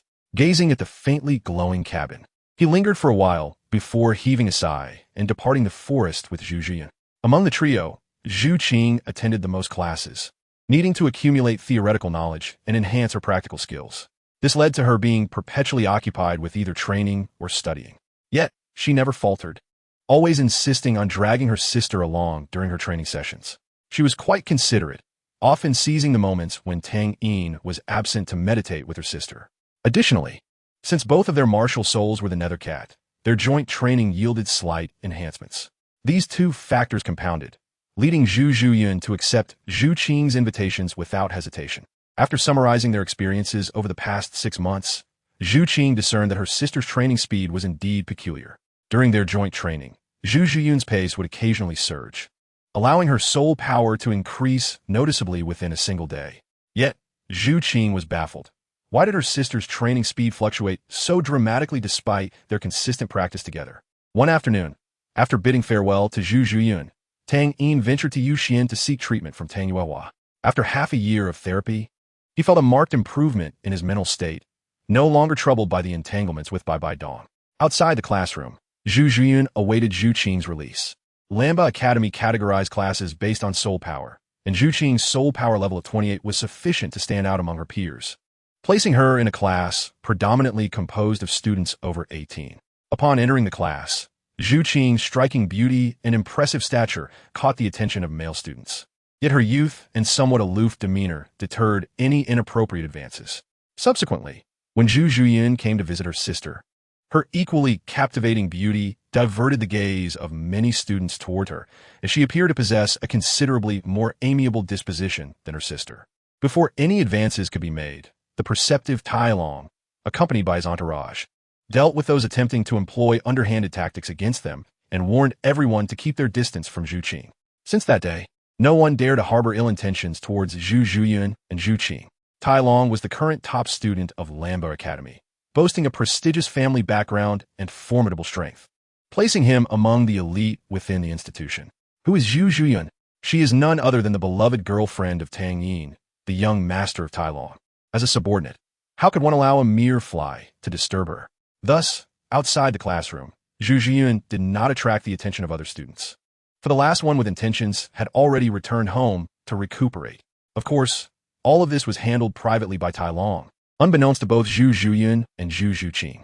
Soon, the bell rang, and Zhu Zhuqing immediately spotted Zhu Zhiyun waiting at the door. The icy demeanor on her face dissipated in an instant, replaced by a sweet smile as she wrapped her arm around Zhu Zhiyun's. "Sister, let us go." Zhu Zhiyun gently ruffled her younger sister's hair, smoothing the strand away from her forehead. "You have been stuck at the 29th level for quite some time. You must put in the effort to break through during this period." "Okay, sister, I will try my best." Zhu Zhuqing felt quite distressed. She had thought of herself as a grand soul master, while Zhu Zhiyun had already reached the soul sect. Naturally, she believed her soul power would advance more swiftly than Zhu Zhiyun's, thus narrowing the gap between them. However, before she could reach the 30th level, Zhu Zhiyun had soared to the 46th level, as if the concept of a bottleneck did not exist for her. "Sister, I believe I am close to uncovering the secret behind your rapid progress." Over the past 6 months, Zhu Zhuqing had summarized several patterns. Every 2 days, her sister's cultivation speed would experience an extraordinary surge. Today happened to be the day before such an acceleration, and she had to seize the opportunity to discover her sister's secret. As usual, Zhu Zhiyun and Zhu Zhuqing practiced in the academy's simulated forest. The jungle significantly enhanced the cultivation of feline soul beasts. Sitting opposite each other, despite the distance, their ample chests nearly brushed against one another. Yinming Spirit Cat. Martial Soul Unleashed. The ethereal silhouette of the pitch-black Yinming Spirit Cat manifested, enveloped in a layer of shimmering black fur, resembling a spirit in the night. The elegant and graceful form stood proudly behind the two sisters, as if the two Yinming Spirit Cats were gazing at each other. As their soul power circulated within, a faint purple glow radiated from both Zhu Zhiyun and Zhu Zhuqing, while the dual pupils of the Yinming Spirit Cat shimmered with purple light, drawing the surrounding soul power toward them. As Zhu Zhuqing had anticipated, Zhu Zhiyun's cultivation today was quite normal, although her speed was not slow. It was not as exaggerated as before. Zhu Zhiyun remained unaware that her younger sister was investigating her unusual increase in soul power. If she were to find out, it would be difficult to explain to Zhu Zhuqing. Surely, she couldn't simply claim that eating more contributed to such rapid progress. Thanks to Tang Yin's substantial assistance in her cultivation, Zhu Zhiyun always consumed her rewards like a protective little cat. Initially, Tang Yin was perplexed, believing it was detrimental to Zhu Zhiyun, but she seemed unfazed and wore a satisfied expression every time. Tang Yin could only assume it was one of Zhu Zhiyun's peculiar habits. Time passed minute by minute, and an hour later, Zhu Zhiyun emerged from her cultivation state. Opening her eyes, this had become her biological clock over this period. She knew that Tang Yin's treatment was likely coming to an end, and it was time to find him. Not wishing to disturb Zhu Zhuqing, who was still immersed in her practice, Zhu Zhiyun rose quietly and left. As she stood up, Zhu Zhuqing, still in a meditative state, cracked open her eyes slightly. Below the moon pavilion, Tang Yin, who had just completed his treatment, spotted Zhu Zhiyun approaching him. He felt no surprise, for their time together had bred familiarity. Despite having been apart for merely an hour or two, Zhu Zhiyun missed Tang Yin dearly. Upon seeing him, she leapt forward, wrapping her arms around his waist and burying her head in his embrace, inhaling his intoxicating scent. Tang Yin reciprocated her embrace, one hand resting on her waist while the other gently caressed her hair. After a moment of tenderness, they walked hand in hand, intimately departing the moon pavilion. Above, Tang Yuehua leaned languidly against the intricately carved sandalwood railing, one hand resting on her chest while the other supported her chin, taking in the sight of the enamored couple. A smile crept across her lips, tinged with a hint of longing. After watching them leave, she turned and departed. How beautiful this is! Upon returning home, the two began preparing dinner. Shortly thereafter, Zhu Zhuqing returned. Neither Tang Yin nor Zhu Jian noticed the small black cat stealthily following them. Zhu Zhuqing had truly mastered the stealthy qualities of her Yinming spirit cat martial soul, making it nearly impossible to detect her unless one was actively looking. Even Tang Yin, who could see Zhu Zhuqing, was oblivious, as he had not expected anyone to be tailing him. In truth, Zhu Zhuqing was not following Tang Yin, but rather Zhu Jian. Throughout the journey, Zhu Zhuqing had gleaned no useful information. This was perplexing, as she pondered, running her fingers through her hair. She failed to notice that today, Zhu Jian displayed no unusual behavior, appearing just as she always did. If there was any difference, it was that today, her sister had spent 36 seconds longer in Tang Yin's embrace than the previous day. Indeed, to conduct a comparative study, her tracking plan had commenced the day after Zhu Zhuyun's cultivation speed had skyrocketed. Today, Zhu Zhuqing was determined to uncover the secret surrounding her sister Zhu Zhuyan. Upon seeing Zhu Zhuqing return, Zhu Zhuyun, emerging from the kitchen with a plate, remarked, "Zhuqing is back.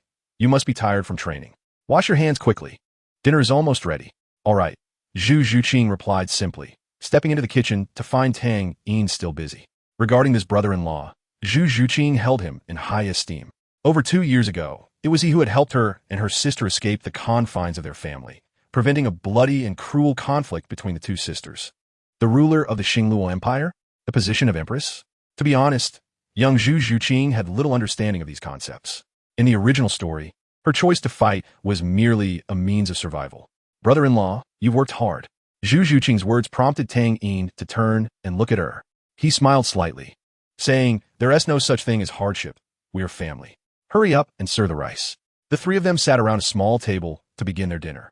Zhu Zhuyun and Tang Yin sat together, while Zhu Zhuqing occupied the seat opposite them. With Zhu Zhuqing present, Zhu Zhuyun and Tang Yin refrained from overt displays of affection at the table. After a simple meal, Zhu Zhuqing proactively began to clear the dishes. This was a tacit understanding formed through their life together. Initially, Tang Yin intended to wash the dishes himself, but was halted by Zhu Zhuyun's glance. Tang Yin understood that this arrangement would minimize conflicts. While washing the dishes, Zhu Zhuqing felt increasingly anxious. The day was drawing to a close. Yet her sister remained as she always was. How could she unravel the secret that had been troubling her? As night fell, it was a time for Tang Yin and Zhu Zhuyun to share tender moments. Their intimacy occurred every 2 days, not merely the routine exchanges between an old married couple. To be aware, they are currently a couple deeply in love. Tang Yin also has his own cultivation to attend to. After reflecting over the past few days, he has concluded that a regimen of 2 days of intense practice followed by a day of relaxation maximizes his efficiency. Upon learning this, Zhu Zhuyun expressed no discontent. Rather, she found it quite agreeable. The warm spring breeze envelopes the hibiscus tent at night as clouds disperse and rain ceases, intensifying their affections. As usual, Zhu Zhuyun consumed her spoils, and the two, exhausted from their excessive energy expenditure, embraced each other and fell into a peaceful slumber. Outside, Zhu Zhuqing, who had witnessed everything, blushed fiercely, her face resembling a ripe apple, flushed to the point of seemingly bleeding. Her blush was not solely from shyness, but also from an enlightening realization. "I understand now. I comprehend everything." A variable that had not previously emerged manifested the last moment tonight. That variable is Tang Yin. The reason for my sister's rapid cultivation progress cannot be anything else. Zhu Zhuqing found it somewhat hard to believe, yet the evidence lay before her, compelling her to accept it. "No, I must verify my suspicion." With a heart full of excitement, she fell asleep, and upon awakening the next day, she began her practice with a mix of anxiety and exhilaration alongside Zhu Zhuyan. During their practice today, the ethereal shadow of the Yuming spirit cat behind Zhu Zhuyan emanated a significantly stronger aura than the day before, its dark fur radiating an intangible might, brimming with unparalleled vitality. Zhu Zhuqing had been covertly observing her sister's cultivation state.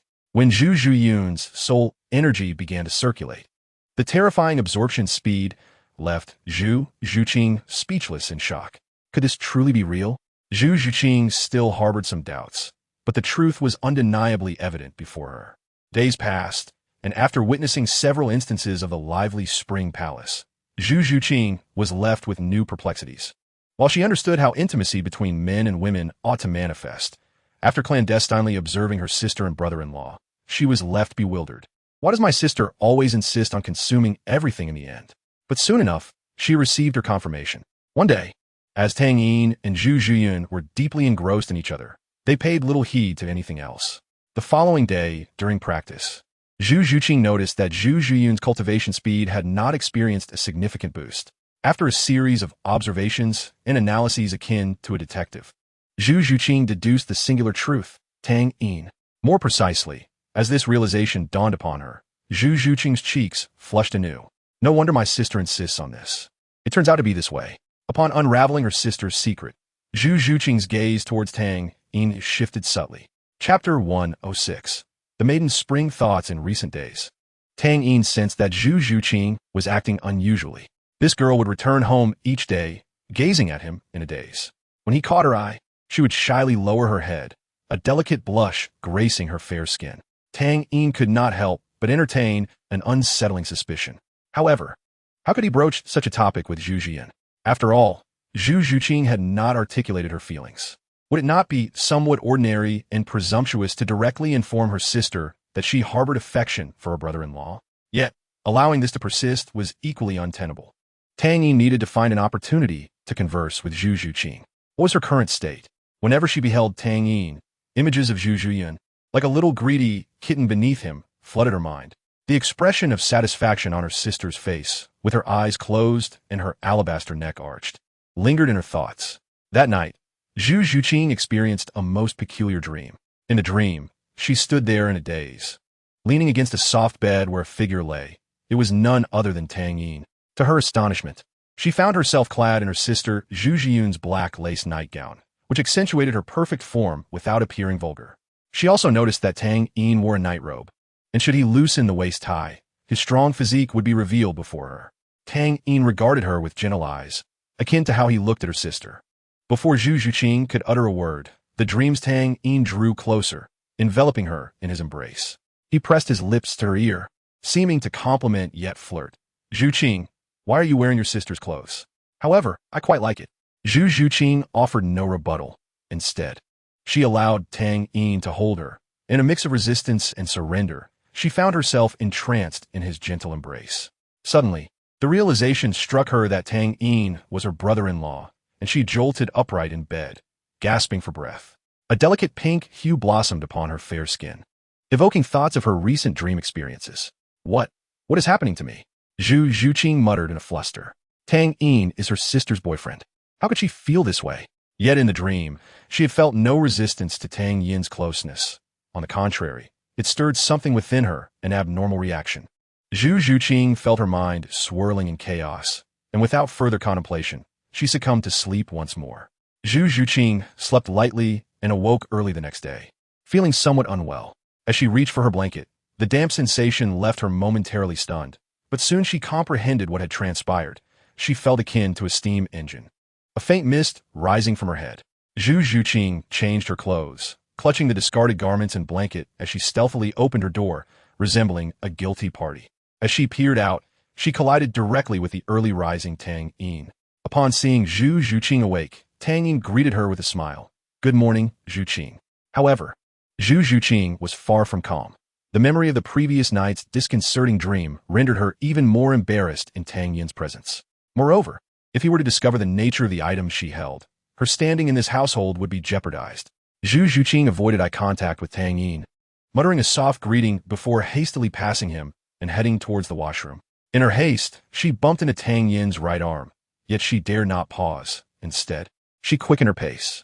Tang Yin reached out, intending to call her back, but before he could utter a word, Zhu Zhuqing swiftly vanished around the corner. Once inside the washroom, Zhu Zhuqing immediately tossed all her clothes and bedding into the water, rendering them unrecognizable. Suddenly, A knock on the door startled her like a frightened kitten, causing her to jump before turning her head. Tang Yin's presence startled her as well. He awkwardly chuckled, holding a plain white women's underwear that had fallen on the floor. "You were in such a rush just now. This dropped, so I brought it to you." The underwear bore a faint, not overly obvious water stain. Tang Yin was no pervert and would never engage in such lewd behavior. What he desired was something his Zhu Yun would gladly offer. Zhu Zhuqing's face flushed with embarrassment as she hurriedly snatched the underwear from Tang Yin's hand, clutching it tightly and quickly placing it behind her back. Thank you," she stammered softly, her voice dwindling as fear of Tang Yin discovering something grew within her. Tang Yin sensed this as an opportune moment and decided to confront Zhu Zhuqing directly. "Zhuqing, I've noticed you've been acting a bit differently these past few days." Zhu Zhuqing, fearing Tang Yin had uncovered something, rushed forward to cover his mouth with her hand. However, she seemed to have forgotten what she was still holding in her hand. Tang Yin was taken aback. He had not anticipated such an intense reaction from Zhu Zhuqing. Before he could finish his sentence, she rushed towards him. Zhu Zhuqing was also stunned, staring blankly at the object that had silenced Tang Yin, unsure of what to do. Frozen in place, it was Tang Yin who raised his hand to gently move Zhu Zhuqing's small hand away. Seeing her still in a daze, he cautiously called out, "Zhuqing, Zhuqing, I. Zhu Zhuqing stammered, tears welling up in her eyes. She dropped the undergarment in her hand, covering her face with both hands, at a loss on how to face Tang Yin. It was unclear whether she was embarrassed for being discovered in her youthful fantasies or for the recent inappropriate action. Or perhaps it was a combination of both. Suddenly, Zhu Zhuqing burst into tears, which took Tang Yin completely by surprise. He hurriedly approached to comfort her, attributing all the blame to himself regardless of the reason. "Zhuqing, please don't cry, it's all my fault." Tang Yin had no time to reflect on the earlier incident. Instead, he scrambled to utter every comforting phrase he could think of, whether appropriate or not. Fortunately, Zhu Yun was still lost in slumber after an exhausting night. If she had seen her younger sister in tears, she would likely have been upset. Tang Yin silently breathed a sigh of relief. Zhu Zhuqing recognized her mistake, and after expressing her emotions, she knew it was time to stop. She lifted her tear-filled, doe-like eyes, their redness still captivating. "Brother-in-law, please don't tell my sister about this." "Okay." Her tone, laden with grievance, melted Tang Yin's heart. "All right." Chapter 107. Farewell, Qianrenxue. Due to this little incident, Tang Yin found it awkward to continue the previous conversation. After soothing Zhu Zhuqing, he hastily escaped from the washroom. Before he could regain his composure, he unexpectedly collided with Zhu Yun, who had just risen from bed. She was clad in the very black lace nightgown that Zhu Zhuqing had worn in her dreams the night before. As she stretched, her full bosom became even more pronounced, igniting boundless imagination. Unaware of Tang Yin's fluster, Zhu Yun instinctively wrapped her arms around his waist, pressing her fullness against his chest, then tiptoed to demand a morning kiss. After their tender moment, Zhu Yun seemed to shake off her drowsiness, her beautiful eyes sparkling with life once more. She leaned against Tang Yin's shoulder, softly murmuring, "Xiao Yin, I really like you." Listening to Zhu Yun's daily declarations of affection should have left Tang Yin unaffected, yet today he felt a twinge of guilt. The minor incident with Zhu Zhuqing earlier had left him feeling as though he had strayed. He tightened his embrace around her and responded softly, "I like you too." After a lingering moment, Zhu Yun reluctantly separated from Tang Yin. During breakfast, noticing Zhu Zhuqing's peculiar demeanor, Zhu Yun inquired with concern, "Zhuqing, are you feeling unwell?" While speaking, she reached out to touch Zhu Zhuqing's forehead. Zhu Zhuqing, feeling guilty, avoided her sister's worried gaze, replying, "Sister, I'm fine." "That's good to hear. But you must take care of your health and not overexert yourself." With each word, Zhu Zhuqing's guilt deepened, feeling as though she owed her sister an apology. Having grown up in the Duke of Yoming's residence, she had encountered very few men, and, as one of the heirs of the Xinglua Empire, she was not permitted to interact with others. Zhu Zhuqing harbored no affection for her fiancé, Dai Mubai, who had shown cowardice during her time of danger, abandoning her to flee. His character and actions left her with no fondness for him whatsoever. Tang Yin, however, was one of the few men she had interacted with. Despite being nearly the same age, he possessed a maturity beyond his years. He was warm, friendly, and exhibited unparalleled kindness towards everyone around him. As a friend, he had generously gifted her and her sister the most precious external spirit bone despite their brief acquaintance. As a lover, Tang Yin treated Zhu Yun with tenderness and consideration. Their relationship free from conflict, reminiscent of a fairy tale prince and princess. If Zhu Zhuqing harbored no additional feelings for Tang Yin, then why would he be the subject of her youthful dreams? I've finished eating. I'm going to class. Zhu Zhuqing dared not linger, needing to leave and reflect calmly. Observing her hasty departure, Zhu Yun felt perplexed, instinctively glancing at Tang Yin for answers. Tang Yin sighed inwardly and said, Zhuqing may have her own concerns. She'll come to terms with them in time. Meanwhile, within the prince's residence in Tiando City, Qian Renxue, as usual, disguised herself as Xue Qinghe and entered her study. With a gentle push on a certain spot of the sandalwood desk, the sound of gears turning echoed, and a secret chamber behind the bookshelf slowly revealed itself. Once inside, the bookshelf closed seamlessly, restoring the room to its original state. The decor within the secret chamber was no less opulent than that of the prince's residence, adorned with golden splendor and intricate carvings. It was fully equipped, featuring not only a desk, but also a large bed where Qian Renxue would rest. After entering the secret chamber, Qian Renxue removed her disguise. She elegantly settled into a soft chair at the desk, crossing her legs, her graceful calf curves on display. The spacious desk held only a single document, which she picked up and read intently. The content detailed Tang Yin's recent activities. The more she read, the more her brow furrowed. Why is Tang Yin constantly surrounded by women? This was not jealousy, but rather frustration at his lack of ambition. With such extraordinary goals before him, it was disheartening to see him squander his youth and talent on romantic pursuits. This could not continue. It had been a while since she last contacted him, so perhaps she should arrange a meeting tonight for a proper discussion. Without hesitation, Qian Renxue instructed her personal attendant to summon Tang Yin. Upon receiving Qian Renxue's invitation, Tang Yin was somewhat startled, as they had not been in touch for some time. He had been occupied with both training and romance, leading a fulfilling life, and since Qian Renxue had not reached out, he had not pursued her either. He agreed to the meeting, though he had originally intended to train that night. Before departing, he informed Zhu Yun that he would visit the prince's residence.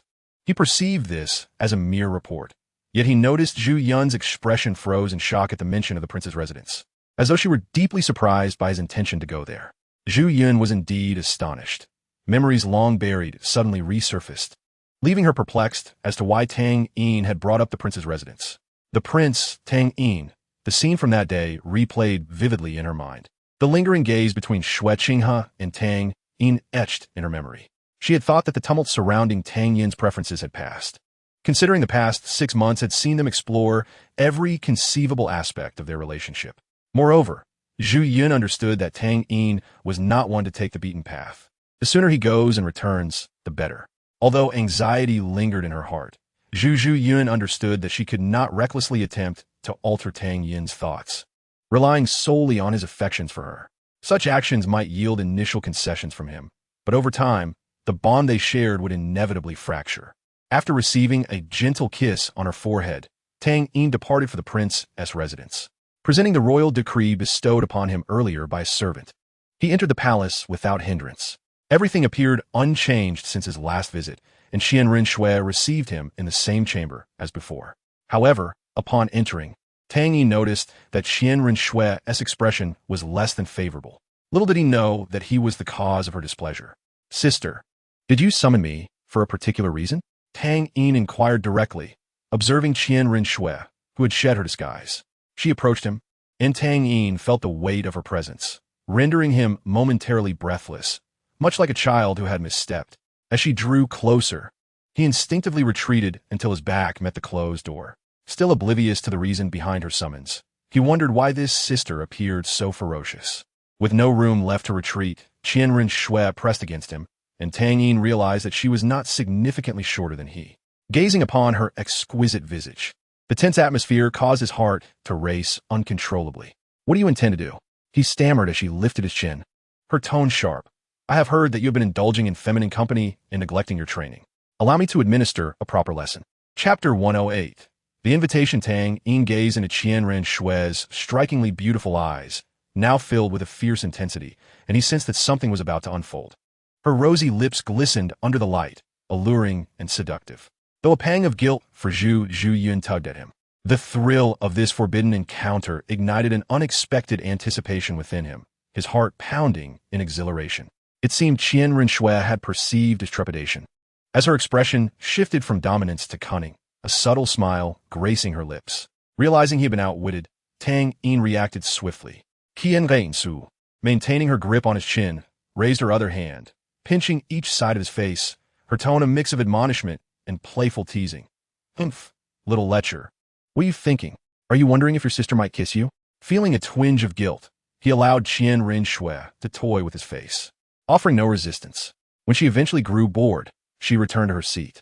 Tang Yin rubbed his reddened cheeks, recalling her whimsical demeanor, which stood in stark contrast to the previous encounter where she had exuded power and composure, stirring something tender within him. He had not anticipated this side of Qian Rinxue. Once she was settled, Tang Yin cautiously took his seat across from her, still feeling somewhat awkward. What has made you so timid? You were bold enough to come here alone last time, Qian Rinxue remarked, idly playing with her teacup, her gaze fixed on him. Tang Yin, unbothered, chuckled sheepishly. Isn't it merely fear of inciting your wrath, sister? Qian Rinxue chuckled softly. She had never truly been angry with him. Her earlier display was merely a facade to assert her dominance. Tang Yin's clever strategy of feigning ignorance and weakness rendered her attempts at intimidation ineffective. She poured tea from a kettle into another cup, casually inquiring, by the way, what level is your soul power now? 49, he replied. Upon hearing this, Qian Rinxue gazed at him in astonishment, almost unable to believe her ears. As the tea in his cup neared overflow, she continued pouring without pause, prompting Tang Yin to place his hand over hers, gently leveling the kettle. The sensation of her cool, smooth skin contrasted with Zhu Yun's more robust hands, which bore the marks of her combat proficiency. The delicate balance of strength and softness was a beauty only Tang Yin could appreciate. As their hands briefly touched, he harbored no inappropriate thoughts. The cup is full, he explained. A fleeting blush crossed Qian Rinxue's face, though she masked it well, pushing the cup toward him as an invitation to drink. She had not anticipated Tang Yin's rapid advancement in cultivation. How old are you now? She asked earnestly. If we count the years I've lived, 15, he replied, considering the 3 years spent in the secret realm as part of his growth. 15, at level 49. Qian Rinxue reflected on her own experience, recalling that she had only broken through to level 50 shortly before turning 17. This comparison left her feeling somewhat inadequate. If she were to learn of Tang Yin's 3-year hiatus from cultivation, it would certainly evoke a different reaction. In truth, Qian Rinxue possessed considerable talent. Yet the covert plans had severely impeded her training, forcing her to invest vast amounts of time impersonating a man and mimicking his demeanor. At times, she found herself questioning her own identity, whether she was truly the crown prince of the Tiando Empire, Xueqing He, or the heir of the Spirit Hall, Qian Rinxue. Alas, your talent is indeed remarkable. I am 6 years your senior, and my soul power is only 10 levels higher, she sighed, shaking her head in resignation. Tang Yin sensed her melancholy was genuine, but could not fathom the reason behind her lament. The 21-year-old at level 59 was hardly lacking in talent. Sister, you are merely 21. Why such a sigh? He queried, inadvertently causing her to falter. She pondered whether to reveal that she too possessed innate level 20 soul power. After a moment's hesitation, she opted for honesty. In this world, you are not the only one with innate level 20 soul power. Tang Yin immediately grasped that this beautiful sister before him also shared that rare gift. It became evident that her slower cultivation pace was likely a consequence of the covert plan. Suddenly, a myriad of Qian Rinxue's puzzling behaviors during their interactions clicked into place, illuminating the reasons behind her previous shifts in demeanor. Is this why you chose to forge our alliance through emotional ties? I sense a kinship within you. We're naturally meant to be a pair, Qian Rinxue stated, her tone rational and sincere, as if it were only natural for them to be together. Tang Yin fell silent. To speak candidly, as an individual who is profoundly emotional and indecisive regarding personal relationships, Tang Yin believes that intertwining emotions with practical matters could cloud his judgment and choices. Nonetheless, as time passes, feelings inevitably develop.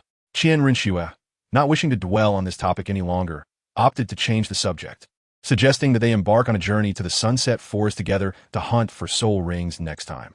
Faced with Qian Rinxue's invitation, Tang Yin hesitated momentarily before ultimately agreeing. Once their conversation concluded, Tang Yin prepared to rise and take his leave, but Qian Rinxue suddenly grasped his arm. Before he could inquire, she leaned in closely. With a gentle embrace, Tang Yin found himself captured in Qian Rinchue's hold. This time, the assertive elder sister had no intention of letting him escape like before. However, Tang Yin soon realized that although Qian Rinchue sought to take the initiative, she seemed to lack experience in kissing. Moments later, the roles reversed, and Qian Rinchue found herself lost in a haze of emotions, her hormones overwhelming her senses, seemingly forgetting that her intention was merely to administer a punishment for their initial meeting. Weak and breathless, she lay in Tang Yin's embrace, gasping for air. Despite her condition, she feigned strength, asserting, "This is merely a punishment from me, do not overthink it." Tang Yin held the golden-haired girl close, inhaling the fragrant aroma wafting from her hair, feeling her softness against him. He did not contest her words but rather acquiesced, saying, "Then I must thank you for this punishment." After releasing Qian Rinchue, he exited the room. Once deprived of Tang Yin's support, Qian Rinchue's body weakened, but fortunately, she managed to steady herself against a nearby table. After he left, she succumbed to the floor in exhaustion. On the way home, Tang Yin continued to savor the kiss they had just shared. In truth, this was the first genuine kiss with Qian Rinchue. The previous encounter had merely skimmed the surface. But wait, I have a girlfriend. Thoughts of Zhu Zhuyun and her gentle visage filled him with a pang of guilt. He returned home, heavy-hearted, to find the lights in his room extinguished. Tonight was a day for cultivation. He refrained from disturbing Zhu Zhuyun's rest and instead made his way to a small, unoccupied room to train. This room, less than 10 square meters, had been converted into a rudimentary cultivation space. As he activated the Tiandi Wei Lu, Tang Yin began to push against the long-standing bottleneck in his progress, striving to break through to the 50th level in the coming days. Shortly after Tang Yin's departure, Qian Rinchue, feeling a touch guilty, tidied up the damp blanket and requested hot water for a bath. It seemed she had been quite hungry, driven by a thirst that had been neglected for too long. To be cautious, she reverted to her snow Qinghe visage. The rising steam enveloped her in a haze, blurring the lines between reality and illusion, much like her current state. Submerging herself in the water, the world around her fell silent, her eyes reflecting profound loneliness. She had never revealed her true self to anyone, not even to the Tang Yin of her next life, whom she believed would understand her. After exiting the bath, Qian Rinchue returned to her secret chamber, determined to train diligently and strive for a breakthrough to the 60th level. After both Tang Yin and Qian Rinchue achieved their breakthroughs, they arranged to meet at the northern gate of Tiando City to venture to the Sunset Forest together. On that morning, the northern gate bustled with the movements of many individuals. Amid the throng, Tang Yin quickly spotted Qian Rinchue, for her presence was undeniably striking. Today, she had shed all pretense, though her attire was understated. She was cloaked in a voluminous black robe, with a hood obscuring her golden hair and exquisite features. Yet, her aura was unmistakable, allowing Tang Yin to recognize her instantly. There were no guards accompanying her, clearly indicating her intention to conceal her identity as a princess. Aware that this was no place for idle chatter, Tang Yin confirmed her identity, and together they departed from Tiando City, heading toward the Sunset Forest. After walking a considerable distance, Tang Yin jested, "Sister Shui, why do you reveal your true self today?" Upon seeing Tang Yin's face, Qian Rinchue recalled their awkward encounter from that night. Her tone turned less amiable as she retorted, "Humph, what difference does it make whether I disguise myself in front of you? Of course, there's a difference. If you were to disguise yourself, only I would be able to see your face," Tang Yin replied playfully, leaving Qian Rinchue momentarily speechless. The repercussions of that kiss were indeed substantial. In this venture to capture soul rings, Qian Rinchue did not bring along her titled Douluo companions, seizing spear and thorns. As this was to be an intimate outing between her and Tang Yin, having secretive watchers would be rather incongruous. Tang Yin merely informed Zhu Zhiyun and Yin that he had made plans to hunt for soul rings, withholding the identity of his companion. Yin, as a mother, did not pry, but advised Tang Yin to activate the mark in case of danger. Zhu Zhiyun also refrained from questioning him, though a sense of unease stirred within her as she suspected the identity of his companion. The journey from Tiando City to the Sunset Forest was relatively short, as the latter served as a primary hunting ground for soul masters in the vicinity of Tiando City. In contrast to the Stardow Forest, which lay at the heart of the continent and was the largest soul beast forest, the Sunset Forest was situated further north and boasted significantly cooler temperatures. Without delay, they began to articulate their soul ring requirements. Qian Rinchue stated, "I I require a light, attribute soul beast of approximately 40,000 years in age. Tang Yin concurred, I too seek a soul beast of similar age, preferably one with a unique attribute. After years of cultivation, Tang Yin's perception of the Destiny Spear had evolved to focus more on its function as a weapon rather than the attributes of its soul rings. Clearly, the life attribute of destiny was integral to his martial spirit, yet as he ventured down the path of the spear, he increasingly prioritized the practicality of the soul skills provided by the soul beasts over their attribute compatibility. The fourth soul ring, the Gale Dragon, stood as a testament to this shift. You only have your fifth soul ring. Can your body withstand the impact of a 40,000-year soul beast? Qian Renxue was taken aback by Tang Yin's words, her expression a mix of surprise and confusion as she gazed at him. Tang Yin offered no further explanation. He merely summoned his martial spirit, revealing the brownish destiny, with 4 soul rings of purple, purple, purple, and black rotating slowly. Sister Xue, all my soul rings have been absorbed beyond their age limit. Qian Renxue fell silent once more, Tang Yin's words striking her like a thunderbolt, leaving her momentarily speechless. I understand. Please put it away quickly, she said curtly before striding ahead, ignoring Tang Yin.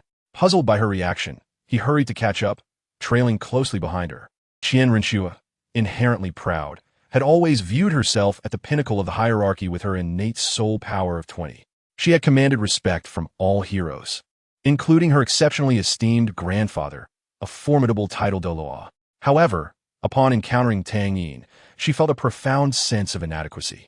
Even her innate advantage of 20 levels of soul power seemed insignificant in his presence. Qian Renxue deliberately quickened her pace, attempting to shake off Tang Yin behind her. But Tang Yin increased his speed to keep up. Realizing she could not lose him, Qian Renxue suddenly halted, prompting Tang Yin to stop as well, remaining right behind her. Amused and exasperated, Qian Renxue turned to Tang Yin and said, "What are you doing? Aren't you afraid of making your sister angry? I am not someone who is easily provoked, so hurry up." "All right," he replied.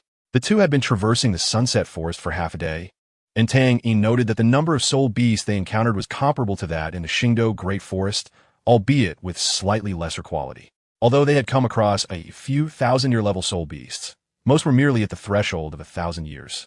They required soul rings of considerable age, thus necessitating a deeper exploration into the Sunset Forest. As they ventured further in, the density of soul beasts diminished, yet each beast's aura grew increasingly formidable. With his keen perception, Tang Yin soon realized that he and Qian Renxue had entered the territory of a 10,000-year soul beast, and their presence had already been detected. Chapter 110. Jingyao Yanfurong, upon recognizing that they had been locked onto, both Tang Yin and Qian Renxue came to an abrupt stop, suppressing their auras as they directed their gazes toward the same point. From the depths of the shadowy woods, a rustling sound emerged, followed by a pair of hands covered in a thick layer of earthy yellow shell pushing aside the underbrush, revealing a massive head. It was a rock-armored bear, standing at an imposing height of 5 meters, its crimson eyes vigilantly fixed on Tang Yin and Qian Renxue. The creature emitted a low, threatening growl, warning the intruders to leave its domain. Upon closer observation, Tang Yin noticed blood and flesh remnants on the bear's muzzle and paws, with dark red droplets cascading from its thick claws. He deduced that the rock-armored bear had just finished a meal and that they had inadvertently trespassed into its territory. The creature's intent was not to attack, provided they did not pose a threat. "Let us quietly retreat," Tang Yin suggested, gently pulling Qian Renxue back. Qian Renxue, no fool, understood the importance of maintaining their best state until they encountered a suitable soul beast. Both the two and the beast remained wary of one another, and once they had distanced themselves sufficiently, Tang Yin and Qian Renxue felt a sense of relief and continued deeper into the forest. "We have now entered the domain of 10,000-year soul beasts. If we proceed a bit further, we shall be able to search for soul beasts," Tang Yin remarked to Qian Renxue, who nodded in agreement. After delving deeper into the Sunset Forest for several miles, they slowed their pace. The surrounding forest had transformed dramatically. Towering ancient trees shrouded the area in darkness, allowing little light to penetrate. The immense trees were silent, devoid of birdsong or insect chirps, with moss carpeting damp rocks and a chilling wind blowing from an unknown source, sending shivers down their spines. The periphery of the Sunset Forest, much like that of the Xingdou Great Forest, had undergone significant changes due to human soul masters' activities. It was only here that one could witness such a primal forest landscape. However, this was not the time for sightseeing. After deliberating, Tang Yin and Qian Rinxue decided to split up in search of soul beasts, agreeing to reconvene at their designated spot in half an hour, regardless of their findings. Alone in the depths of the sunset forest, Tang Yin activated his Xieji eye, and the dim environment posed no hindrance to his observations, allowing him to scrutinize his surroundings with heightened acuity. After traversing over 1,000 meters, he discovered traces of soul beasts. From the remnants, he inferred that this was a feline soul beast, the lingering aura suggesting it was no less than 10,000 years old.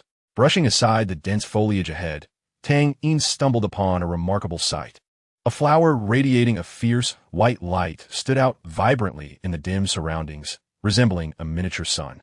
The thicket he cleared was so thick that hardly any light could penetrate. After ensuring there were no soul beasts nearby, he approached the luminous flower for a closer inspection.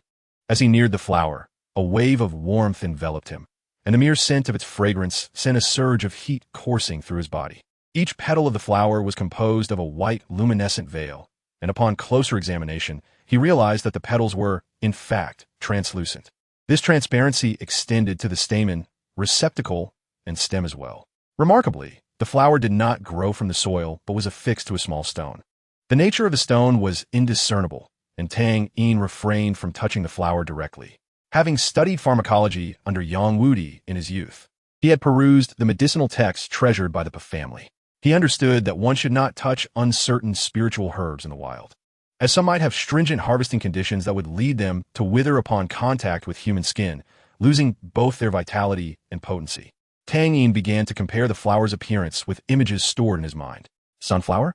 No, that's not it. While sunflowers do glow, their hue is a pale pink, not white. Moondew water hibiscus? That is also incorrect. Its luster is not as bright. After ruling out several options, Tang Yin ultimately identified the flower as Jingyao Yanfurong.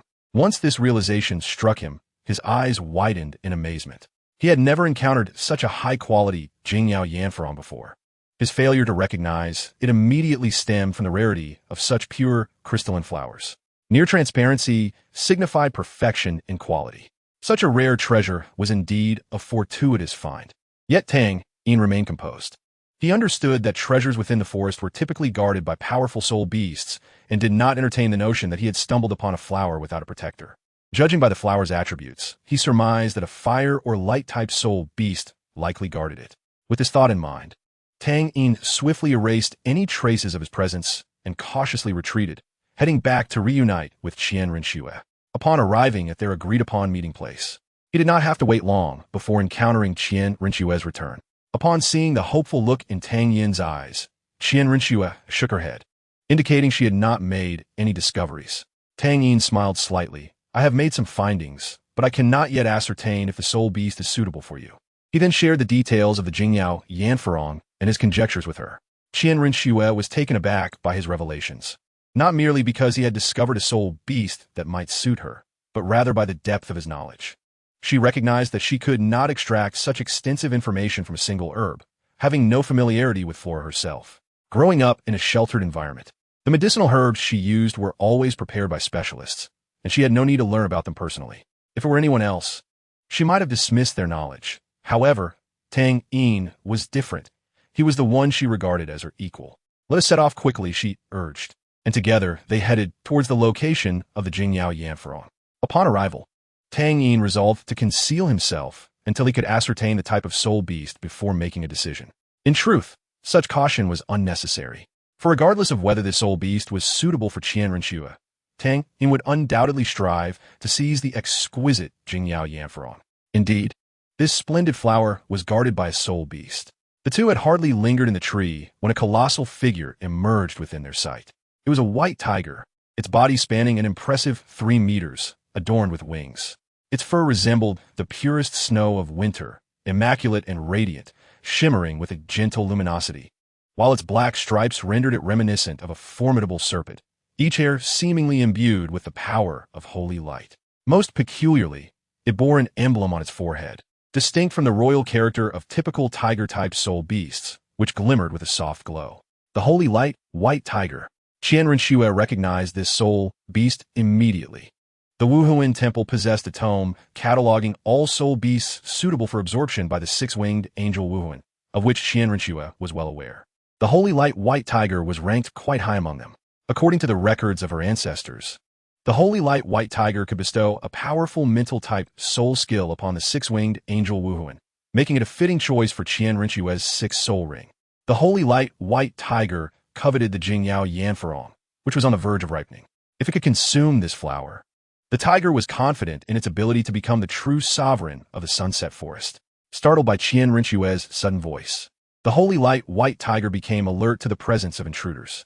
Judging by its aura, this holy light white tiger had surpassed 40,000 years of age, making it an ideal candidate for a sixth soul ring. Qian Rinxue summoned her six-winged angel Wuhuan, and a breathtaking angelic silhouette materialized behind her, the sacred six wings unfurling, illuminating the entire forest with its brilliance.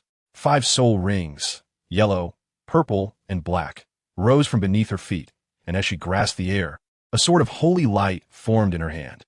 "I'm going in," Qian Rinxue informed Tang Yin, and with a powerful flap of her angelic wings, she swiftly surged toward the holy light white tiger. Tang Yin had initially intended to launch a surprise attack, but now that their presence was revealed, he deemed it unnecessary. Having never collaborated with Qian Rinxue, he was unfamiliar with her soul skills and combat style. Thus he chose to observe her tactics, seeking openings in the holy light white tiger's defenses to either deliver a finishing blow or provide assistance. The six-winged angel Wuhuan was the ancestral soul of the angel family, the stewards of the Wuhuan Temple. Qian Rinxue's true identity was thus self-evident, the young master of the angel family. Tang Yin was left speechless, pondering which genius had conceived the idea of sending their young master undercover. The battle raged fiercely. With the divine sword in hand, Qian Rinxue dove downward, aiming to pierce the holy light white tiger's midsection. Her timing was impeccable, as the holy light white tiger was currently confined to a narrow passage, leaving it with limited maneuverability. Striking at its vulnerable waist was indeed the correct approach. The holy light white tiger, however, did not evade or shy away from the sudden assault. Instead, it let out a thunderous roar, unfurling its wings, enveloped in an invisible shield of light. The sword wielded by Qian Rinxue was no ordinary weapon. Tang Yin keenly observed that as the sword made contact, Qian Rinxue's fifth soul ring radiated with light. The fifth soul skill, Divine Sword. Forged from sacred flames, this long sword could also serve as a handblade. Its attacking power was formidable, and it could enhance the purifying effect of her angelic soul power by 300%.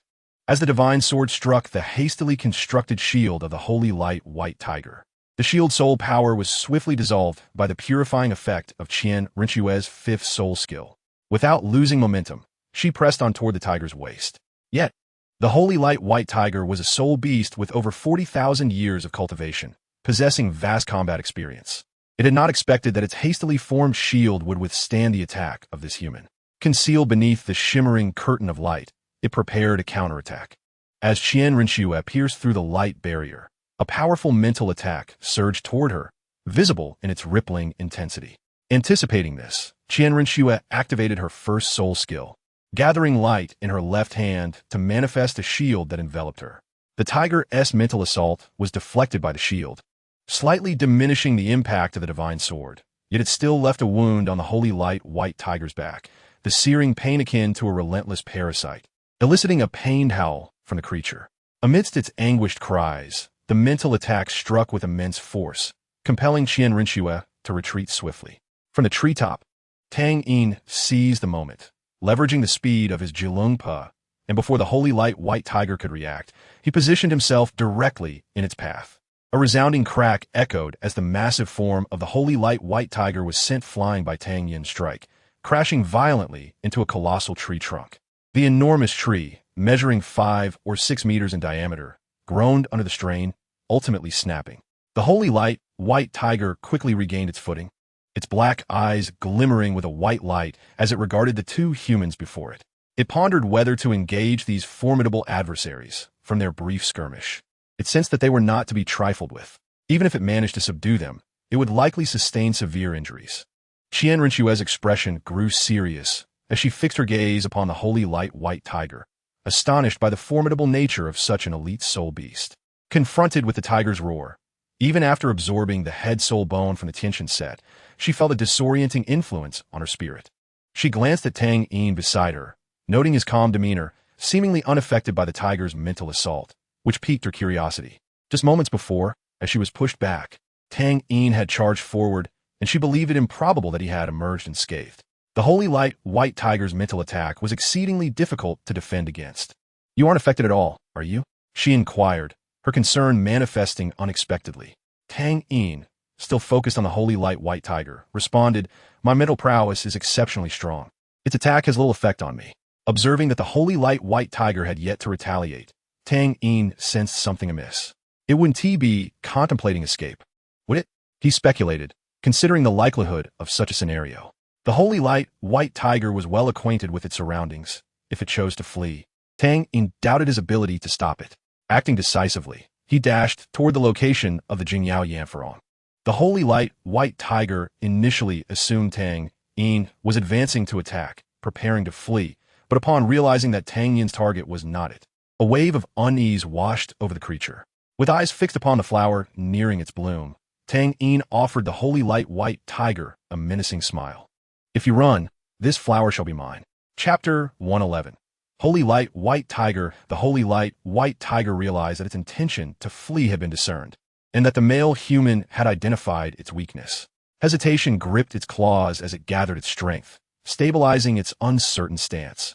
The tiger let out a resounding roar that reverberated through the surrounding forest. The majesty of the forest's king emanated from it, and the terrifying might of this 40,000-year-old soul beast rendered Qian Renshua and Tang Yin increasingly apprehensive. The sacred light white tiger, having abandoned any thoughts of retreat, discerned that the two humans before it would not easily let it escape. It was determined to seize the opportunity it had awaited for countless years. Missing this chance could mean an indefinite delay in its ascension to a higher realm. "I will assist you," came the voice of Tang Yin from behind Qian Renshua, as a radiant spectrum of light enveloped her form, rendering the six-winged angel even more sanctified. This was Tang Yin's second soul skill, the seven-colored sacred domain. The power within Qian Renshua surged dramatically, enhancing all her attributes, and she now grasped the terrifying potency of Tang Yin's auxiliary effects. Conversely, the sacred light white tiger felt entirely different. The energy, which originated from the same source, did not bolster it, but rather severely suppressed the white light within its body. Seizing this moment, Qian Renshua brandished the holy sword once more and charged at the sacred light white tiger. This time, her speed was even greater, the sword of divine fire carving a radiant arc through the air, filling the primordial forest with a fervent and sacred aura. Despite being suppressed, the sacred light white tiger remained undaunted, its forepaws glowing with white holy light. Energy coalescing upon its claws as it spread its wings to meet Qian Renshua's assault like a gust of wind. The clash of the holy sword and the sacred light tiger's claws erupted in blinding brilliance, rendering it nearly impossible to gaze upon. Qian Renshua's momentum escalated sharply as her fourth soul ring ignited. The ethereal image of the six-winged angel placed its hands upon its chest, sheltering Qian Renshua beneath its wings. The fourth soul skill, Angelic Benediction, bestowed a 200% increase to all of Qian Renshua's attributes, while also purifying any negative effects afflicting her. The beleaguered sacred light white tiger gradually faltered, its hind paws sinking deep into the earth, creating two shattered depressions. With such an unfavorable position, a head-on confrontation was not wise. The sacred light white tiger quickly assessed the situation and resolved to withdraw. A sphere of holy light gathered in its mouth, aimed squarely at the unsuspecting Qian Renshua. Just as she intended to retreat, the tiger's pupils constricted, and a sudden mental assault left Qian Renshua, adorned with the angelic armor skull, momentarily dazed. The shift in momentum occurred too rapidly, the tides of battle turning in an instant. The sacred light white tiger felt a surge of triumph. Even if it could not kill this human, it could severely injure her, rendering her combat ineffective. As the energy coalesced, a beam of holy light hurtled toward Qian Renshua's unguarded face. In a critical moment, Qian Renshua hastily invoked her first soul skill. The golden shield of angelic assault interposed itself before her, yet the tremendous force sent her hurtling through the air. Qian Renshua struggled to stabilize herself, but the beam continued to batter against her shield with relentless intensity, making it difficult for her to regain control of her body. Seeing that its objective to severely wound Qian Renshue was thwarted, the sacred light white tiger grew anxious, amplifying the energy output of the beam, which had swelled to twice its original size. Several green vines erupted from the ground, ensnaring the sacred light white tiger and binding its mouth, from which the energy was being expelled. A powerful arm supported Qian Renshue from behind, and with a gentle pressure, she felt her back pressed against a broad chest, imbued with warmth and safety. This was the sensation she experienced in that moment. Tang Yin intervened, disrupting the sacred light white tiger and helping Qian Renshue steady herself. "Are you all right?" Tang Yin's gentle voice resonated from behind her. Qian Renshue shook her head, but her labored breaths indicated that she was far from well. Having just deployed 3 soul skills in rapid succession, coupled with the mental strain from the sacred light white tiger's attack, both her physical and mental reserves were severely taxed. Tang Yin wished to assist her, yet with the two of them entangled in combat, it was not prudent for him to intrude. He could not ensure that his first soul skill, the Dragon would not adversely affect Qian Renshue while she was locked in battle with the sacred light white tiger. "Rest for a moment, I will engage it." Sensing that Qian Renshue could now stand firm, Tang Yin resolved to take the offensive. Qian Renshue did not insist on continuing. Instead, she silently observed Tang Yin's back, eager to witness the extent of his prowess. At that moment, the dragon would have been extricated by the sacred light white tiger, which, facing a new opponent, retracted its aura significantly. Continuing to expend energy in this manner was futile. The sacred light white tiger needed to devise a new strategy. A bold plan began to form within its mind. Tang Yin, wielding destiny, refrained from lengthy dialogue and directly activated his 4th soul skill, Swift Dragon Break. With the plan in motion, the sacred light white tiger wasted no time and confronted Tang Yin's assault head-on.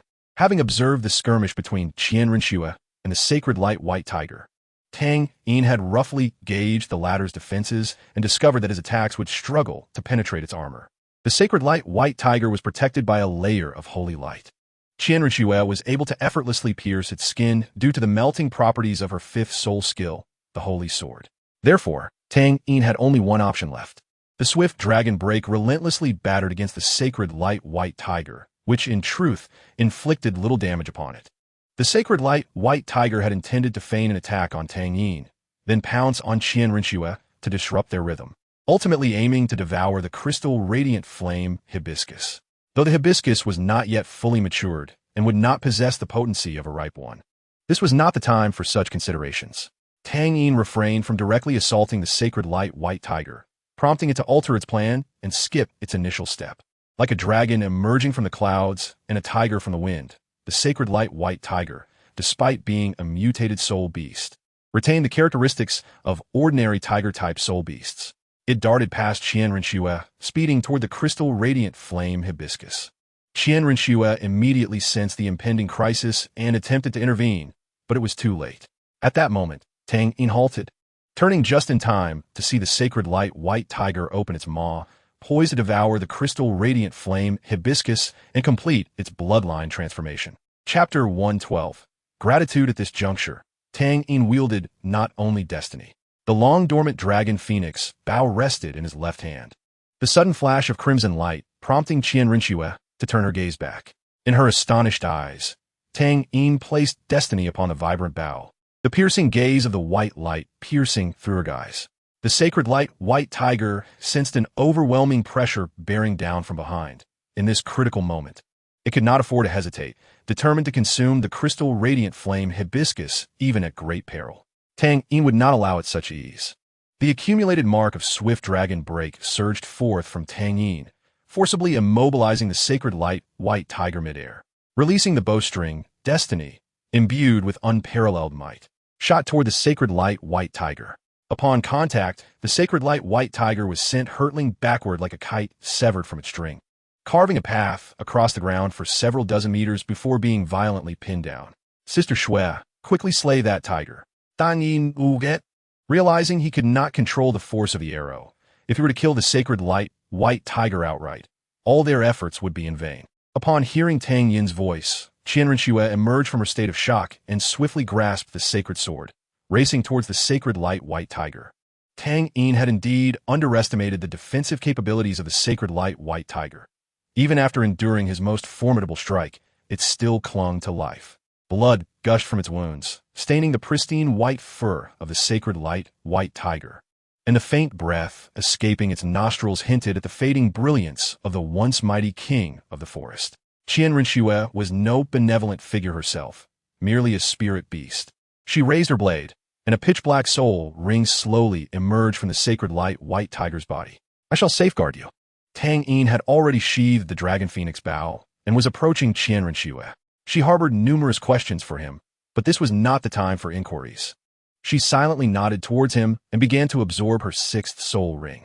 Meanwhile, Tang Yin busied himself beside the corpse of the sacred light white tiger, waving his right hand as a pale blue furnace of destiny enveloped the entire tiger's body.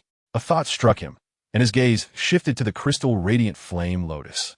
Initially, he intended to bring it back as a gift for Yang Wudi, but upon seeing Qian Rinxue absorbing her soul ring, he ultimately decided to keep it for her. Rather than touching the crystal radiant flame lotus with his hands, he lifted it with the thread of fate and placed it within the furnace. The flames of creation ignited, and the furnace shimmered with radiant light. Tang Yin replicated the unintentional actions of 6 years prior, refining a soul bone from the sacred light white tiger's body. The addition of the crystal radiant flame lotus released a delicate fragrance as the flesh and blood of the sacred light white tiger melded together. After half an hour, the pale blue furnace's flames gradually extinguished, revealing a pair of white wings suspended in the air. These wings belonged to the sacred light white tiger. But after incorporating the crystal radiant flame lotus, its feathers appeared to have transformed, each strand ablaze with a faint white flame. As twilight descended, the temperature within the sunsetting forest plummeted, and a chilling wind swept through, sending shivers down one's spine. Tang Yin kindled a fire around Qian Rinxue. This was the territory of the sacred light white tiger, now deceased, leaving them free from the threat of other spirit beasts. Qian Rinxue's absorption of the soul ring proceeded smoothly. It had already integrated into her being, and the abilities granted by her six-winged angel martial spirit ensured she faced no significant challenges with any soul ring. This was indeed the most elite divine martial spirit on the continent. Even the formidable Haotian hammer could only slightly overshadow the might of the six-winged angel through the legendary Haotian 9 absolutes and the great Sumeru hammer created by Tang Chun. Tang Yin had expended considerable energy, so he retrieved some rations from his storage soul guide and consumed them with cold water from his flask. Though the texture was dry and hard, reminiscent of chewing wax, the food, made from flour, oil, salt, and a touch of spirit beast meat, provided the energy he required. Ah, I should have saved some tiger meat, Tang Yin lamented. He regretted not thinking to reserve some sacred light, white tiger meat for roasting, which was undoubtedly his greatest miscalculation of the day. The meat of a 40,000-year-old sacred light white tiger. He could scarcely imagine how delectable it would have been. After finishing his rations, Tang Yin drank a large gulp of water, swallowing the last remnants of his meal. Qian Rinxue's breath had stabilized, and Tang Yin knew there were no further issues with her absorption of the sixth soul ring. When Qian Rinxue opened her slightly closed eyes before she could speak, the wings that floated in the air seemed to sense a familiar aura and gently drifted towards her, attaching themselves to her back and beginning to fuse. Qian Rinxue, recognizing the significance, steadied herself and commenced the absorption of the soul bone.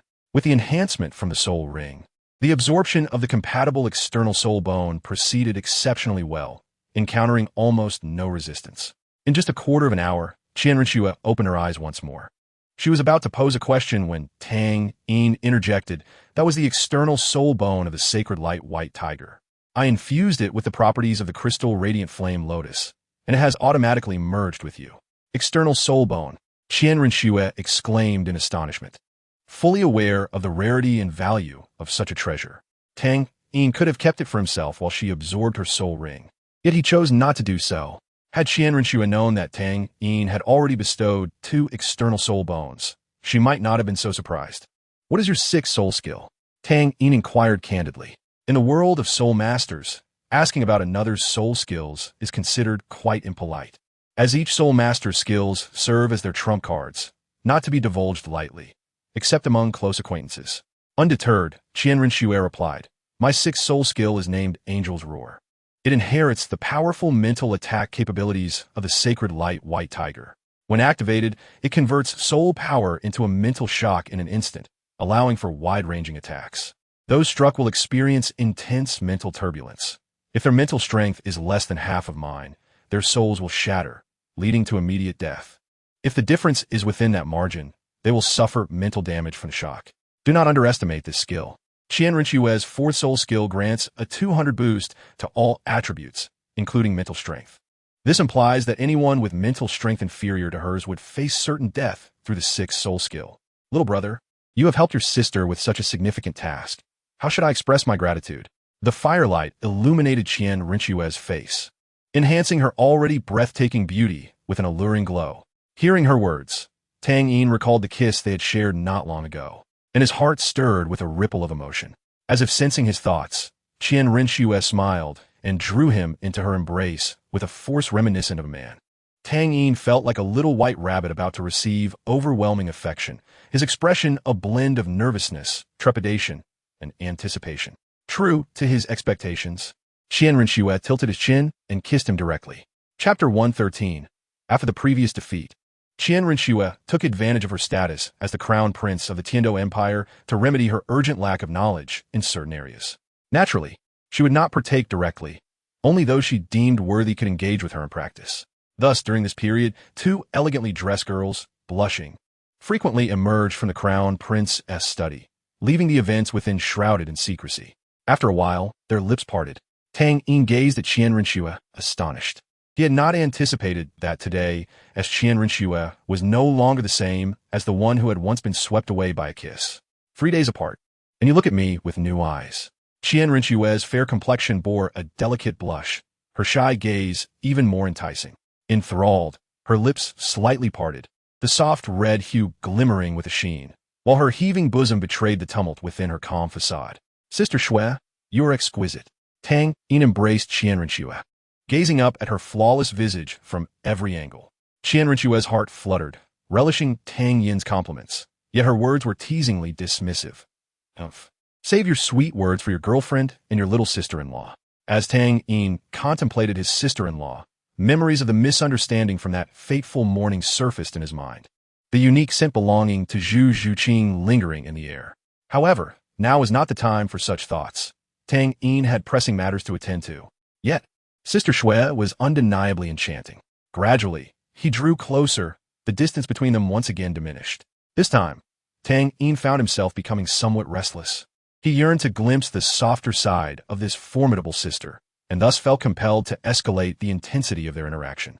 Moreover, kissing such a beautiful woman stirred a tempest of emotions within him, causing his hands to move of their own accord. Unlike the ample curves of Zhu Tianshu, Qian Rinxue's allure was akin to that of a small apple, yet it possessed its own unique charm. Just as Qian Rinxue was on the verge of surrendering to the moment, an unexpected movement before her snapped her back to reality. Her petite hand quickly pushed Tang Yin away, her eyes wide with surprise and a hint of annoyance. Tang Yin chuckled sheepishly, but his expression quickly returned to calm, as if nothing had happened. By the way, Sister Shui, what abilities does that external soul bone grant you? Qian Rinxue gazed at Tang Yin for a long moment, silently cursing him as a lecher before deciding not to dwell on the incident. With a frosty tone, she informed him of the skills bestowed by her external soul bone.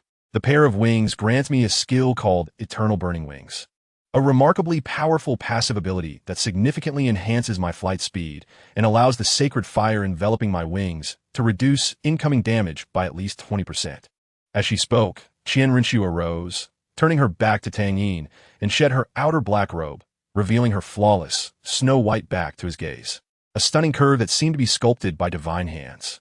The sacred wings coalesced from the inner sides of her shoulder blades, complemented by a pair of slightly smaller wings above and below.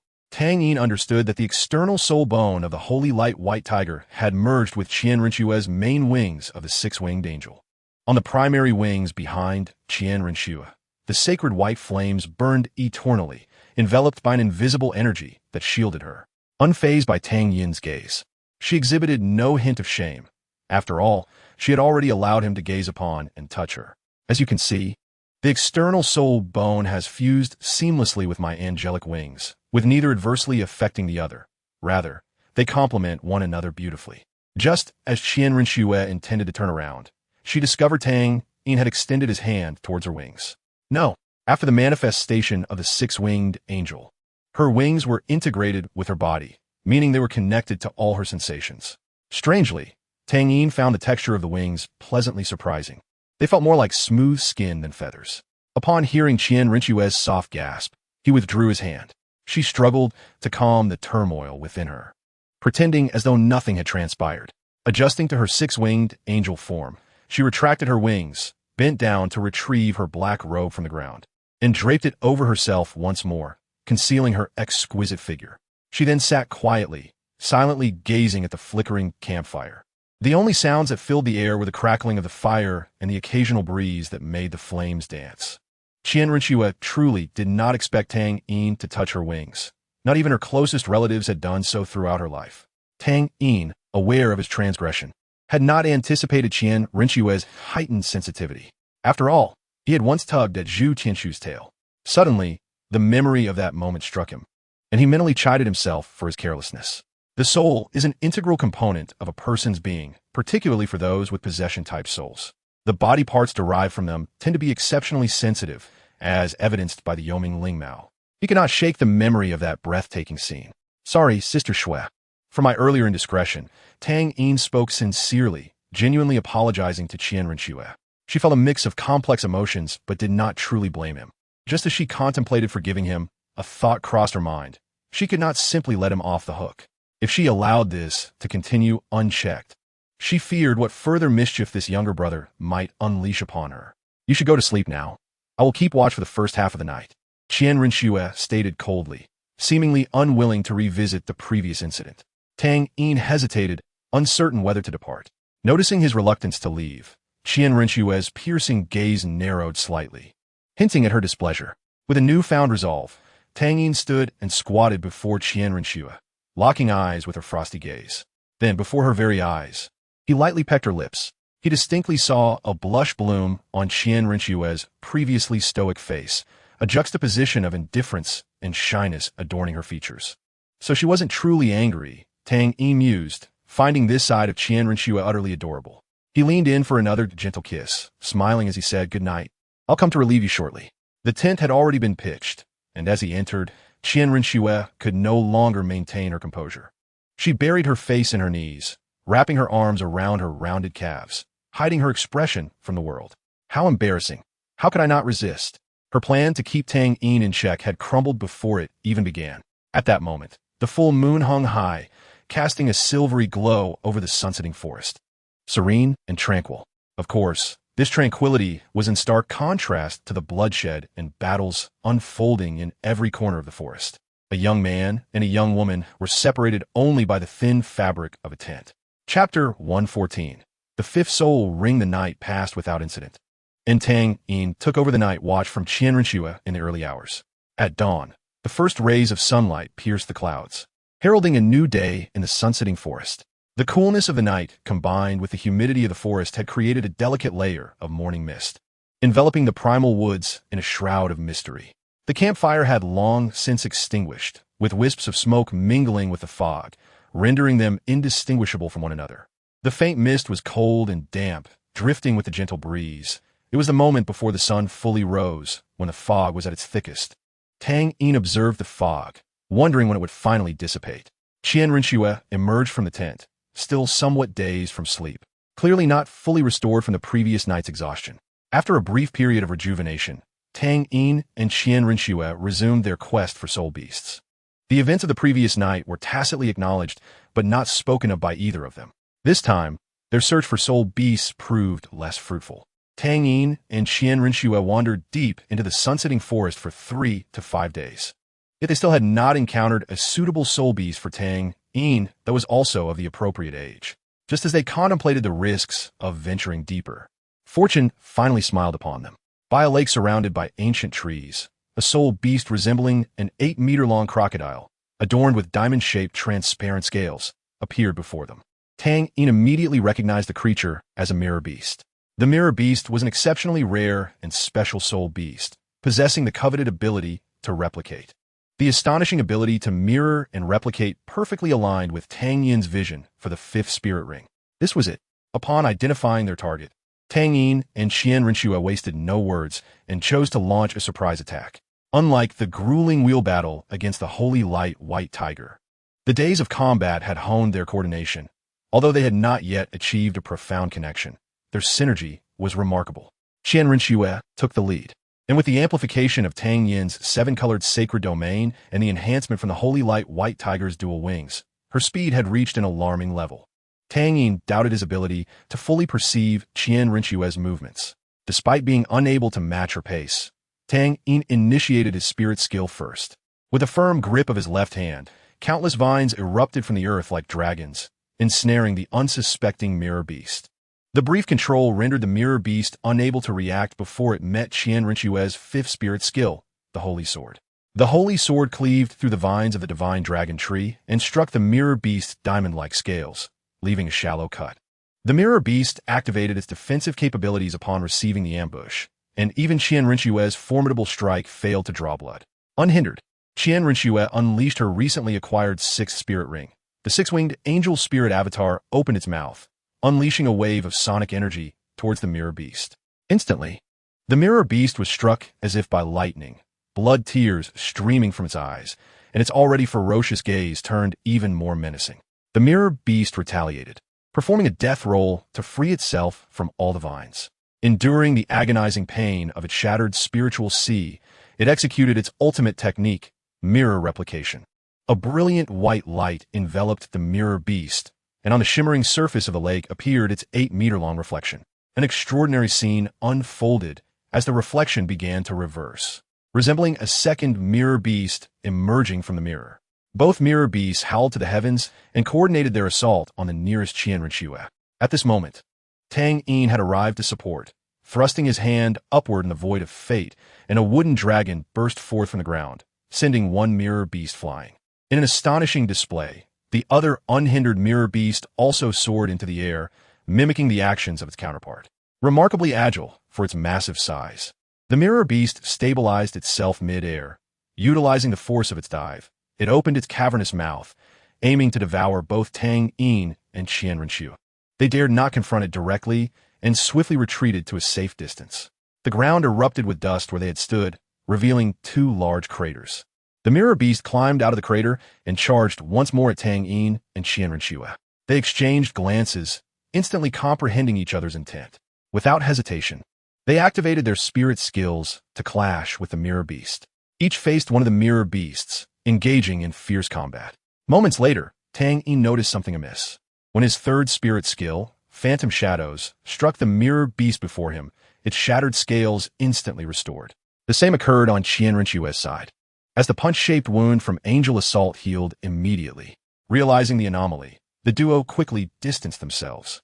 Tang Yin activated the Xieji Eye, seeking to penetrate the mirror beast's extraordinary ability. This time, the mirror beast did not charge. Instead, it lay low, wary of Tang Yin and Qian Rinxue. Through the dynamic vision of the Xieji Eye, Tang Yin discerned that the two mirror beasts were a blend of real and illusionary. This indicated that the mirror beast's replicated image was not considered a physical entity by the Xieji Eye.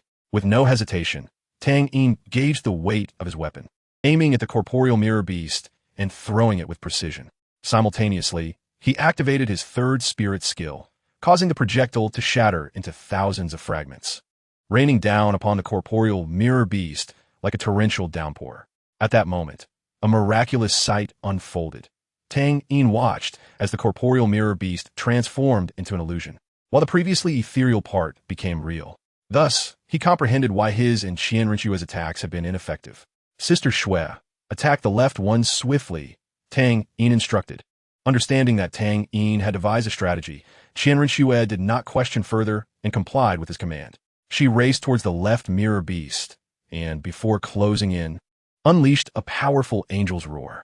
This time, the mirror beast did not shift forms and took the full brunt of Qian Rinxue's sixth spirit skill. At this juncture, Tang Yin was confident of victory. Through observation, he realized that the two mirror beasts were actually controlled by a single brain, capable of switching between their corporeal and illusionary states at will. Thus, damage done to the illusion did not affect the real entity, explaining why their previous attacks had been futile. Just moments before, Tang Yin and Qian Rinxue's strikes had arrived in rapid succession. The mirror beast had evaded Tang Yin's attack only to endure Qian Rinxue's angel's roar. This indicated that the mirror beast transition between real and illusion required time. Without delay, Tang Yin summoned the Dragon Phoenix bow, stringing an arrow and awaiting the opportune moment. Just as Qian Rinxue's holy sword was about to deliver a devastating blow to the mirror beast, the Xieji I detected another instance of its transformation. Before the mirror beast could strike back, an arrow, slicing through the air, ended its life.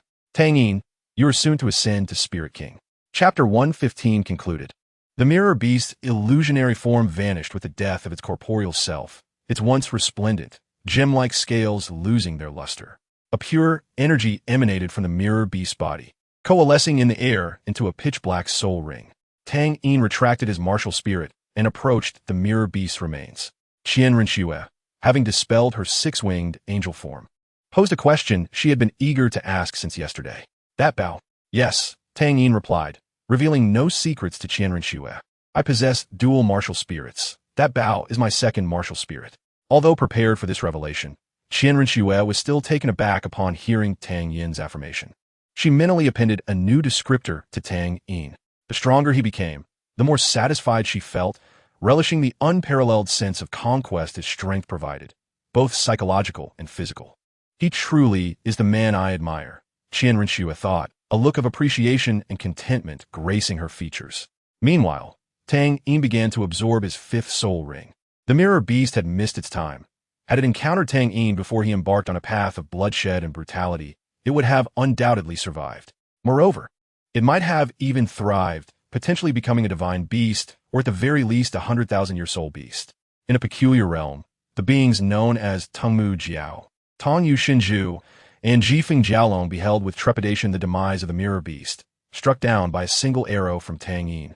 The sight of its lifeless form instilled fear within them. Yet they felt an overwhelming relief for having been targeted early, having invested in the primordial shares at the outset. All they could do was silently mourn for the predecessors that would follow. Zishi cast a complicated glance at Tang Yin, who was absorbing the soul ring, aware of far more than the other three spirit beasts. Perhaps without compassion, one might not suffer so intensely, she murmured, her soft voice echoing within the confines of that space. The absorption of the soul ring proceeded without incident. Tang Yin's physical strength and mental resilience effortlessly withstood the energy of the 40,000-year-old mirror beast. In merely half an hour, he completed the absorption. At the moment the soul ring was fully absorbed, the details of his fifth soul skill manifested in his mind, and upon careful contemplation, Tang Yin's eyes sparkled with delight. His fifth soul skill was named Mirror Realm, perfectly inheriting all the characteristics of the mirror beast's mirroring ability. Tang Yin could use this mirroring power to create a doppelganger that possessed 80% of his own attributes, which would mimic his every movement. Furthermore, he could transition between the real and the mirrored self. However, like the mirror beast, this transformation had its limitations. Each transition required a 1-minute interval before it could be executed again. Additionally, the doppelganger could only endure a finite amount of damage. Once the accumulated harm reached a certain threshold, it would shatter. During the recent confrontation with the mirror beast, had Tang Yin and Qian Rinxue persevered a moment longer, the doppelganger created would have been vanquished. Despite its flaws, this fifth soul skill was undeniably formidable. Now, Tang Yin felt confident in facing anyone below the rank of Soul Sage. Even Qian Rinxue was no exception. The distinction of Soul Sage marked a pivotal threshold in a Soul Master's cultivation, as those with their martial soul manifest would experience a qualitative enhancement across all attributes. A newly ascended Soul Sage could easily match dozens of Soul Emperors at level 69, vanquishing them without resistance, provided they did not resort to underhanded tactics.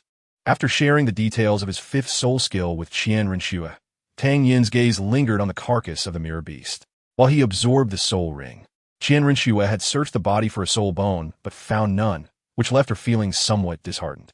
Tang Yin glanced at her before employing his soul furnace to encapsulate the mirror beast's body for refinement. Witnessing Tang Yin's demonstrate an unfamiliar technique before her, Qian Rinxue's curiosity about him deepened. As Tang Yin meditated to refine the mirror beast, he remained oblivious to the expression on Qian Rinxue's face.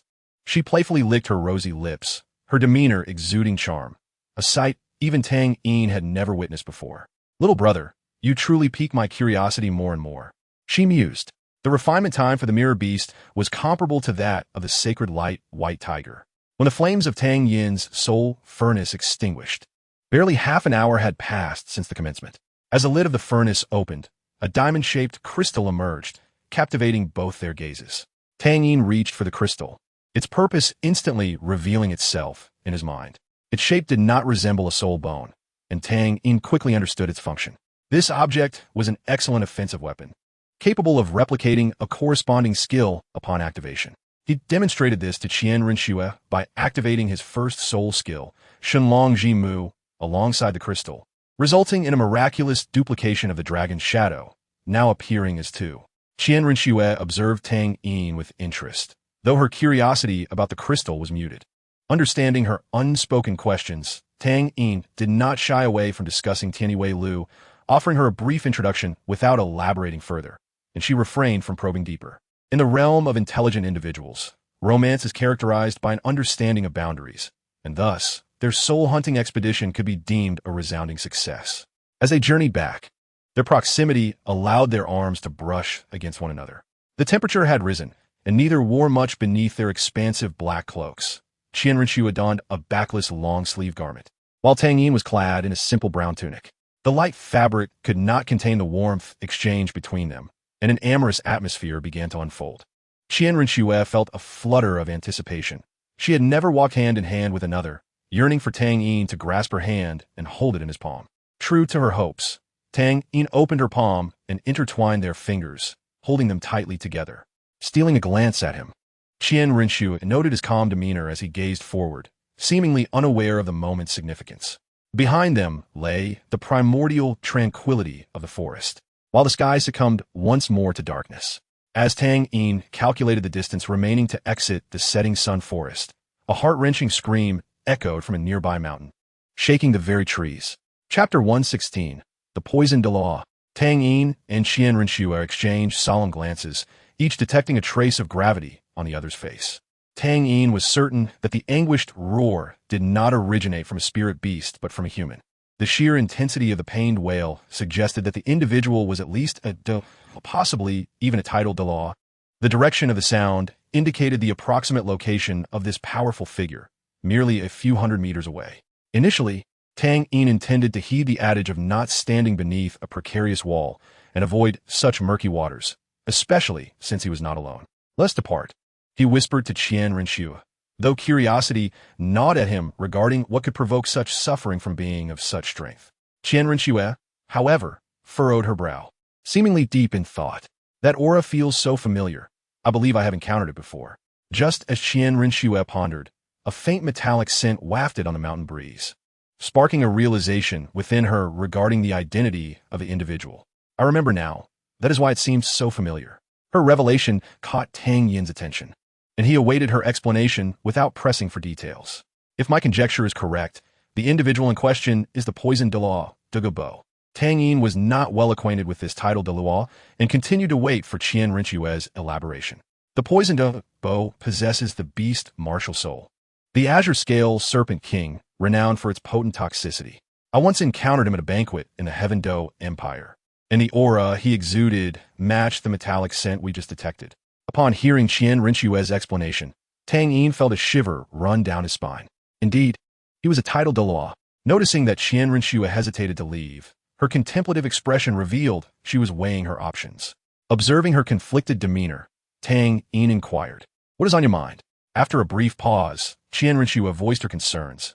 "As you know, I am infiltrating the Heaven Do Empire with intentions of usurpation. For the crown prince to ascend to the throne, the current emperor, Shui Yi, must perish." The elderly man's physique appeared remarkably robust. In order to expedite the execution of my plans, I administered a slow-acting poison into his system. This Douluo had once received the favor of the prince of the Tiando Empire, Shui Xing, and had been residing in Tiando City for many years, occasionally making appearances within its confines. He possessed an enigmatic mastery of toxins, and I lacked complete assurance that he would not discover my treachery against the Emperor Shui Yi. Thus, in my strategy, Douluo represented the sole variable. Tang Yin grasped the implication behind Qian Rinxue's words. "Do you intend to seize this opportunity to eradicate this potential threat?" Indeed, Qian Rinxue nodded in affirmation. Each title Douluo's power is unfathomable. Although you cannot guarantee a direct kill at this moment, you are reluctant to forfeit such an opportunity, hence your hesitation. Qian Rinxue gazed blankly at Tang Yin, astonished that her thoughts had been so thoroughly discerned. Presently, she felt profound regret for not having brought along Shi Miao or Si Tun. Are you aware of Douluo's temperament? Qian Rinxue reflected on her initial impression of him during their first encounter to assess his character. His temperament is somewhat peculiar. I find it elusive. After much contemplation, Qian Rinxue could derive no useful insights from Douluo's cold visage. I know he has a granddaughter named Douluo, who studies at the Tiando Royal Academy and shares a close relationship with Yu Qianheng, a direct descendant of the Lan Dianbao zone. Douluo dotes on his only granddaughter. Given Qian Rinxue's description, Tang Yin surmised the nature of this title dog named Douluo. He is deeply sentimental. Having settled in Tiando out of gratitude for the prince's kindness, his affection for his granddaughter is rooted in familial ties. His peculiar temperament is easily understood as it likely relates to his abilities. I have devised a rough plan. Tang Yin spoke slowly, yet he lacked absolute certainty.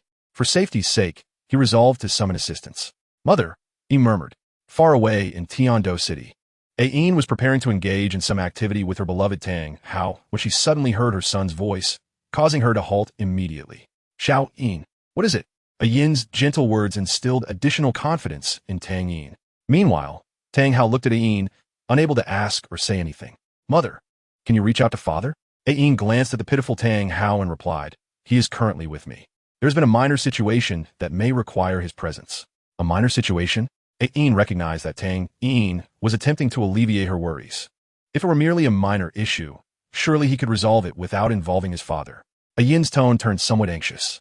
She refrained from questioning the reason and instead stated, where are you now? I will send your father over. After sharing their locations, Yin looked at Tang Hao, gently patting his face, and softly said, Hao, Xiao Yin is in danger. You must run an errand. After a long wait, Tang Yin finally received a reply from his mother, which brought him relief. Qian Rinxue, who was also waiting, refrained from inquiring further, knowing that Tang Yin was concerned for her. All right, let us proceed and investigate. With renewed assurance, Tang Yin took Qian Rinxue's hand, and together they ventured into the forest. Meanwhile, Tang Hao observed his son becoming entwined with yet another beautiful girl, feeling a twinge of resentment in comparison. After having just dealt with matters concerning Tang San, Tang Hao had finally managed to carve out a few days of leisure, only to be summoned by his wife to worry about another son. Even a titled Douluo is not immune to the familial crises that beset middle-aged men. Though he felt resentment, the tasks at hand remained. For he sensed the presence of another titled Douluo. Tang Hao did not want anything untoward to happen to Tang Yin. As they entered the forest, both Tang Yin and Qian Rinxue felt the surrounding atmosphere grow increasingly frigid. This chill was not a mere drop in nighttime temperature, but rather the unique aura of the titled Douluo. As they approached, the stench intensified. They paused beside a wooden cabin, and through the wide-open door, Tang Yin could clearly see a figure lying on the ground. This must be the titled Douluo. Yet, Tang Yin's expression grew increasingly perplexed. Is not Douluo skilled in the use of poison? How does he appear to be afflicted by it now? Chapter 117. Healing from a distance, Tang Yin discerned that the titled Douluo, renowned for his toxic prowess, was indeed suffering from a severe poisoning. For safety's sake, he refrained from recklessly approaching Douluo and instead activated his Siege's eye. The eye's ability to pierce through illusions allowed Tang Yin to ascertain whether Douluo was truly unconscious. The physiological responses of an individual in a coma differ significantly from those who are awake. The breath rate, heartbeat, and the circulation of energy through the body all exhibit marked variations. Through Tang Yin's vision, Douluo's bodily functions were operating at their lowest possible levels. If not for his faint breathing, Tang Yin would have thought him deceased. Sister Shui, please wait for me here. I will investigate inside. Even after confirming Douluo's condition, Tang Yin opted to keep Qian Rinxue outside as a precaution. No, Qian Rinxue firmly rejected this notion. This is my matter. I cannot allow you to take risks. Had it been the Qian Rinxue from half a year ago, who had just met Tang Yin, she would not have cared for his life. Instead, she would have sought to exploit him to the fullest. However, over the past 6 months, the purely transactional relationship between her and Tang Yin had inexplicably become intertwined with deeper emotions. Therefore, she was unwilling to let him face danger alone. Tang Yin understood her character well. He would not forcefully dissuade her, as that would only irritate her further. Very well, I shall lead the way, should any danger arise. You must flee and not concern yourself with me. Qian Rinxue remained silent, embodying a quiet resistance that also seemed to convey tacit agreement. It appeared that there were others, apart from her grandfather, who cared for her. Tang Yin moved ahead, with Qian Rinxue closely following as they gradually approached Douluo within the cabin. The closer they drew, the more Tang Yin felt the surrounding miasma intensify. A dark green gas seemed to pervade the air. Tang Yin dared not confront it head-on, for he would not underestimate the means of any title de law, even one on the brink of death. Summoning his destiny, Tang Yin activated the core of life within, releasing a torrent of life energy that enveloped both himself and Qian Rinxue. Under this verdant shroud, Qian Rinxue felt her body grow considerably lighter, and the inexplicable fatigue that had weighed upon her began to dissipate. During her first encounter with the aura emanating from Douluo, she had already been poisoned, though the toxin within her body was exceedingly diluted to the point where she had been unaware of it. As time passed, the accumulation of toxins began to affect her, manifesting symptoms of poisoning. However, as she was enveloped in Tang Yin's life energy, the toxins within her were instantly purified. Tang Yin was naturally immune to poison, for no toxin could affect him, not even the yin Wang Tai concocted in the original work of Sange. As he drew closer, he discerned the visage of Douluo. This esteemed title de law possessed a tall and slender frame, clad in a gray-brown robe that was likely soiled with dust due to his struggles against the poison, with several areas already frayed. His hair and beard were striking green. Even his eyebrows bore a dark green hue, a clear indication of severe poisoning. At that moment, his eyes were tightly shut, his brow furrowed, and the multitude of wrinkles on his forehead suggested he had endured immense suffering before losing consciousness. A thin sheen of sweat adorned his sunken cheeks, which, upon being dried by the wind, would soon be replaced by new beads of perspiration seeping through his skin. Without further ado, Tang Yin commenced his treatment of Douluo. This was Tang Yin's plan, a gamble devoid of risk. Judging from Douluo's past deeds, Tang Yin surmised that he was likely a person of deep feelings. Thus, saving him should elicit a sense of gratitude in return. Upon Douluo's awakening, should he choose to attack Tang Yin and Qian Rinxue, his aura would be swiftly locked onto by Tang Hao. As a title de law, each level was akin to a celestial divide, not to mention Tang Hao, whose strength overwhelmingly surpassed that of Douluo.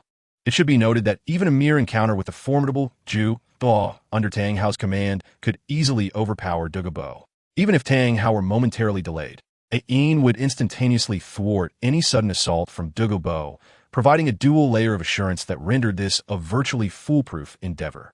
Tang Yin pierced fate into Douluo's chest, beginning to infuse him with life energy. Qian Rinxue was perplexed by Tang Yin's actions, yet she recognized that he was healing Douluo. Though her heart was filled with questions, she refrained from asking. Since Tang Yin had declared he had a plan, she felt it was her duty to trust him unconditionally. The rich life energy surged into Douluo's body, reactivating his gradually dormant functions. His previously weak pulse and heart began to beat strongly, and a flush of color emerged on his pale, gaunt face. As more life energy flowed into Douluo, a miraculous transformation occurred. The originally dark green hair began to lighten slightly. Tang Yin, however, had not intended to fully restore Douluo. His primary aim was merely to preserve his life. Withdrawing his fate, the green healing light dissipated, and the wound on Douluo's chest healed instantaneously. Now, all that remained was to await Douluo's awakening. Grasping Qian Rinxue's small hand, he felt a moist warmth. Tang Yin cast a surprised glance at Qian Rinxue, only to find her expression unchanged. "So, you were worried about me?" Tang Yin silently mused, without articulating his thoughts. He understood that his snow sister was a person who valued appearances. Yet, warmth blossomed within his heart. After exiting the wooden cabin with Qian Rinxue, the two sat at the entrance, awaiting Douluo's revival. He would not awaken so soon. "You should rest for a while," Tang Yin suggested to Qian Rinxue. Qian Rinxue was displeased. "You were the one bustling about just now. I did nothing, so it should be you who sleeps." Tang Yin chose not to argue with her, offering a gentle smile as he acquiesced to her wishes. "Very well, I shall rest first." With that, he leaned his head on Qian Rinxue's shoulder, inhaling the delicate fragrance that enveloped her. The energy expended in treating Douluo had been considerable. One must not underestimate the vitality required to heal a title de law. Soon, the steady rhythm of Tang Yin's breathing reached Qian Rinxue's ears. After a while, She lifted her other hand to gently caress Tang Yin's face. What a fool he is. It is fortunate he encountered me, lest he be deceived by other ill-intentioned women. The sky had turned a muted gray, no longer as dark as the night. The moon hung in a corner of the heavens, poised to descend. After a lengthy wait, a refreshing long sigh echoed from within the cabin, dispelling any lingering drowsiness from Tang Yin and Qian Renxue. Douluo had awakened. Chapter 118. Gratitude. Is worth mentioning that Douluo's injuries were somewhat intertwined with Tang Yin. Half a year prior, Douluo had been bested by Tang Hao, harboring resentment, and after fulfilling his task, sought out Douluo in Tiando City for a confrontation. Although termed a fight, it was essentially a one-sided thrashing. The assault type versus the control type, compounded by a disparity in soul power, allowed Douluo to swiftly gain the upper hand. Fortunately, Douluo had merely come to vent his frustrations and did not intend to inflict lethal harm. He ceased once he felt satisfied. While Douluo's rage was quelled, it left Douluo in a dire predicament. In a desperate bid for escape, he absorbed a substantial amount of venom from his Bai Lin Shi Huang poison pill into his body, temporarily augmenting his strength, which enabled him to narrowly evade Douluo's grasp. Following that battle, he sustained grave injuries and spent an extended period in seclusion within his medicinal garden, the ice and fire Yin Yang Eye, to recuperate. However, his body remained compromised. Douluo's martial soul was the highly potent Bai Lin Shi, a formidable serpent-type beast martial soul. Yet, this soul bore a significant flaw. As the wielder cultivated, they became tainted by the venom within, resulting in gradual poisoning. In extreme cases, one could perish from the toxicity of their own martial soul, as it happened to Douluo's son. The loss of a child in middle age is an unfathomable anguish for any father, which elucidates why he dotes so dearly on his granddaughter. Whenever the skies turned overcast and rain fell, Douluo would experience an itchy sensation in his sides, which would progressively intensify, lasting over an hour, manifesting twice during noon and midnight. In the deep of night, around the third watch, he would suffer sharp, needle-like pains in his head and soles, accompanied by body spasms for at least half an hour. However, this time, the onset of Douluo's serpent venom was alarmingly sudden and far more intense than any previous episode. The poison within the pill clung to him like a parasite, inflicting unbearable torment. Were it not for his concern for his granddaughter, Douluo, and the fear of her being bullied without his protection, he might have already succumbed. Douluo had believed he would not survive this bout of poisoning, yet to his astonishment, he had pulled through. It seemed fate was reluctant to claim his aging bones just yet. Before he could rise, his acute senses as a tidal Douluo detected the presence of others nearby. Instantly alert, he ruled out his granddaughter Douluo, for her aura was unmistakably familiar to him. With his disheveled green hair, Douluo sat up and beheld Tang Yin and Qian Renxue facing him.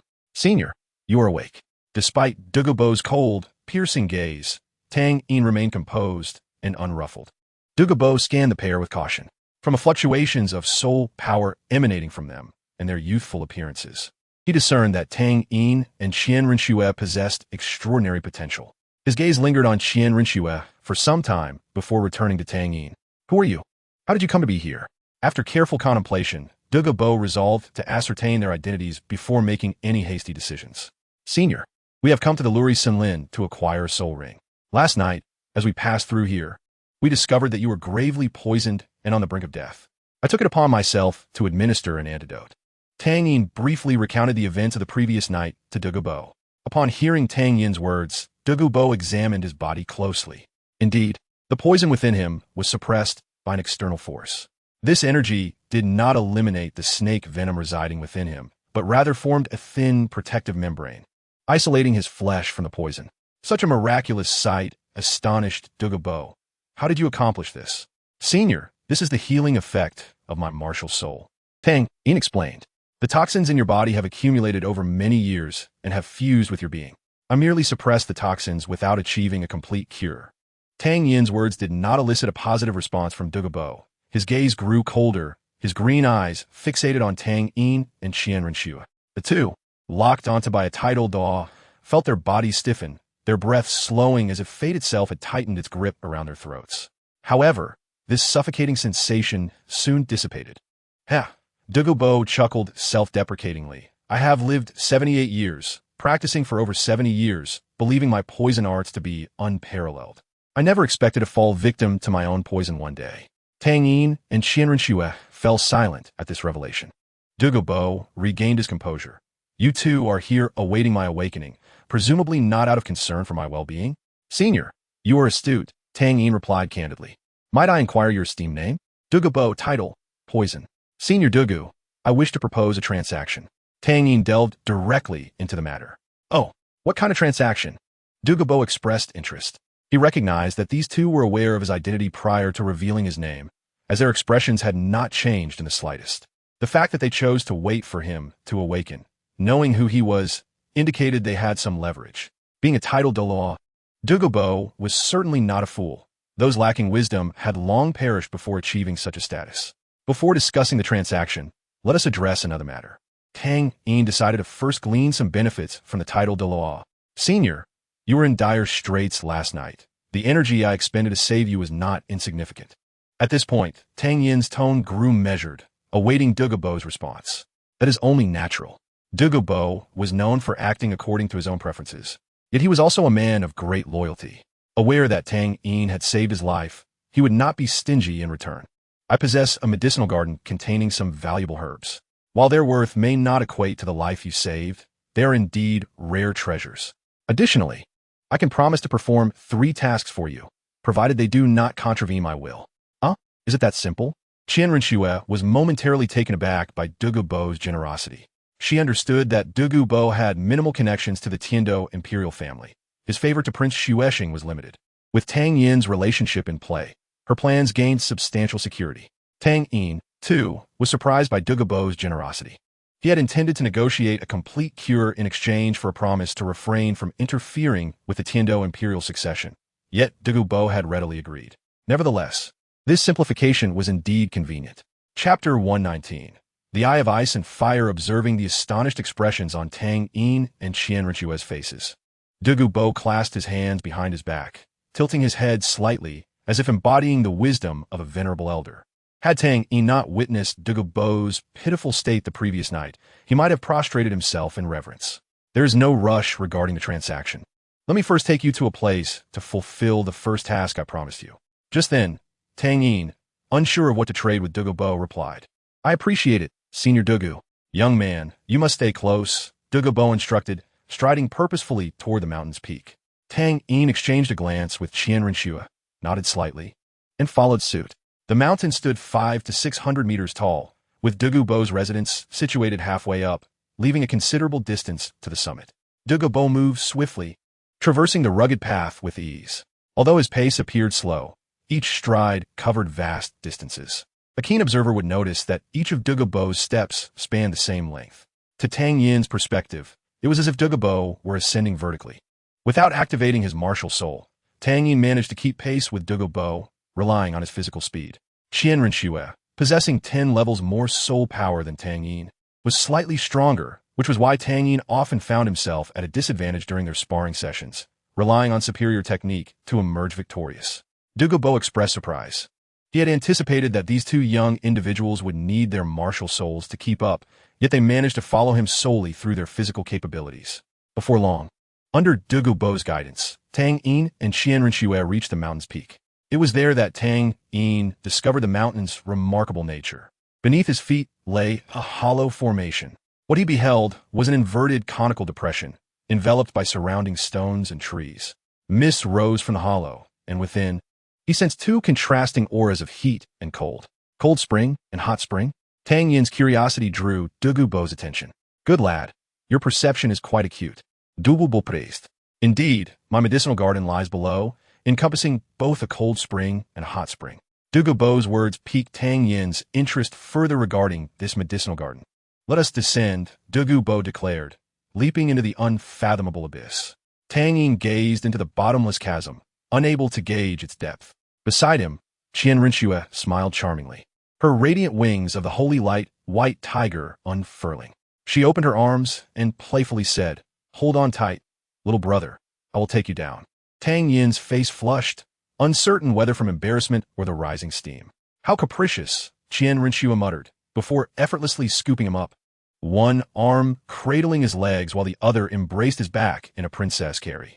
With their heights comparable, even in this position, there was nothing inappropriate about it. However, being held in such a manner made Tang Yin feel akin to a cherished pet of this sisterly figure. Without waiting for Tang Yin to prepare, Qian Rinxue flapped her wings and glided down toward the hollow. Upon takeoff, the rush of descent nearly dislodged Tang Yin, prompting him to clutch her neck tightly, his head instinctively resting against her alabaster neck. Had the roles been reversed, it would have painted a scene of exquisite romance. As Douluo landed, he caught sight of Tang Yin being cradled by Qian Rinxue, their peculiar posture drawing a curious gaze from him. Tang Yin, uncomfortable under Douluo's scrutiny, hurriedly extricated himself from Qian Rinxue's arms. He had initially intended to descend on his own, but Qian Rinxue had taken the initiative to carry him down. Despite this, Tang Yin found himself rather fond of the domineering sisterly affection from Qian Rinxue. As his thought crossed his mind, Tang Yin's mind was abruptly filled with the visage of a girl he had encountered only once. "Curse it," Tang Yin muttered under his breath, dismissing the enchanting figure as he began to scrutinize his surroundings. Although he felt a twinge of embarrassment, he maintained an air of nonchalance, as if the earlier awkwardness had not pertained to him at all. His gaze settled directly upon the hot spring at the heart of the valley. Indeed, Douluo had spoken the truth. Within this medicinal garden lay both a cold spring and a hot spring. However, to his astonishment, the waters before him differed from his expectations. The hot spring was not expansive, but rather divided into two distinct pools, their elliptical shapes revealing that the water was colored a milky white and a deep crimson. Strangely, although they occupied the same basin, the two waters remained distinctly separate, each maintaining its own territory without encroaching upon the other. The sensations of cold and heat that Tang Yin had felt from the mountaintop emanated from this spring. The phenomenon of duality. Tang Yin perceived the extraordinary nature of this hot spring at first glance. He was unfamiliar with the concept of the three great treasure bowls or the duality of ice and fire, yet he understood that here, the hot and cold springs coexisted harmoniously, their opposing attributes not in conflict but rather intertwined. Was this not the essence of yin and yang, as described in Tian Di Wei Lu? In all things, there exists a duality. Tian Di Wei Lu embodies the mastery of nature, utilizing yin and yang as the foundation for self-refinement.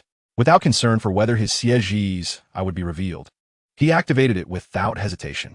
Suddenly, everything around him transformed, all colors faded, and the world appeared before him in its most primal form. To his astonishment, the spiritual energy within this medicinal garden was astonishingly potent, a vitality that surpassed even his current martial spirit's destiny. Delving deeper, Tang Yin's gaze fell upon the duality of ice and fire. Indeed, all energy emanated from this source. This enigmatic spring of duality held secrets. Tang Yin's focus intensified, peering deeper, 10 meters, 20 meters, 100 meters, 200 meters, until he could no longer gauge the depth he had penetrated. Even with the activation of his siège's eye, he felt a weight upon his eyes. At the limit of his vision, the secrets of the duality of ice and fire were finally unveiled to him. He gasped in disbelief. What he beheld were not mere dragon bones, but two massive skeletal remains, each hundreds of meters long, lying silently at the bottom of the spring. The bones emitted a red and blue luminescence, shining brilliantly in the unfathomable depths. Tang Yin could scarcely fathom their former might, for even after countless ages, the residual energy from their remains had birthed this wondrous sight. Chapter 120. The chaotic spring, the lingering power of the dragon bones daunted Tang Yin, compelling him to avert his gaze momentarily to regain composure. As the vision granted by the sièges receded, silence enveloped the depths of the duality of ice and fire, where two spheres of energy, one red and one blue, drifted from the dragon bones. That human just spotted us, didn't he? Indeed, but your description is flawed. I sense the bloodline aura of a soul beast within him. Enough of this triviality. My remnant soul cannot endure for long. In a few years, my memories will fade completely. I share your sentiment. I wonder if we shall meet the dragon god once more before our complete dissolution. With their dialogue concluded, the depths of the spring fell silent once again. As Tang Yin's vision returned to normal, the tremendous exertion caused him to stagger. Qian Rinxue rushed to support him. Xiaoyin, what is wrong? She had sensed Tang Yin's condition the moment he activated the sièges but refrained from questioning him further. I'm fine. Tang Yin's pale complexion regained a hint of color as he steadied himself. I simply overexerted myself. I will recover shortly. Douluo seemed oblivious to Tang Yin's state. Upon entering the duality of ice and fire, he focused on utilizing the energy within to stabilize the toxins in his body. Years ago, plagued by serpent venom, Douluo had discovered this treasure in the Sunset Forest, using the properties of the duality of ice and fire to survive. Ultimately, he had even broken through to become a titled Douluo, attributing his current status to this remarkable sight. The life energy of fate had already helped Douluo suppress the majority of the serpent venom, and within moments, he had regained control over the toxins within him. He estimated that within 2 to 3 months, the venom would remain dormant. Kid, there are plenty of medicinal herbs here. Take whatever you like. Just remember to leave some seeds. Also, I must warn you, there are some herbs I do not recognize, and I cannot ascertain their toxicity. Lastly, do not approach that spring. A millennium-old soul beast once fell into it, leaving no trace behind. After imparting his warnings, Douluo disregarded Tang Yin and strode out of the valley. After Douluo's departure, Tang Yin paid him no mind and headed directly toward the duality of ice and fire. Xiaoyin, wait. Qian Renxue grasped Tang Yin's arm, her voice laced with concern.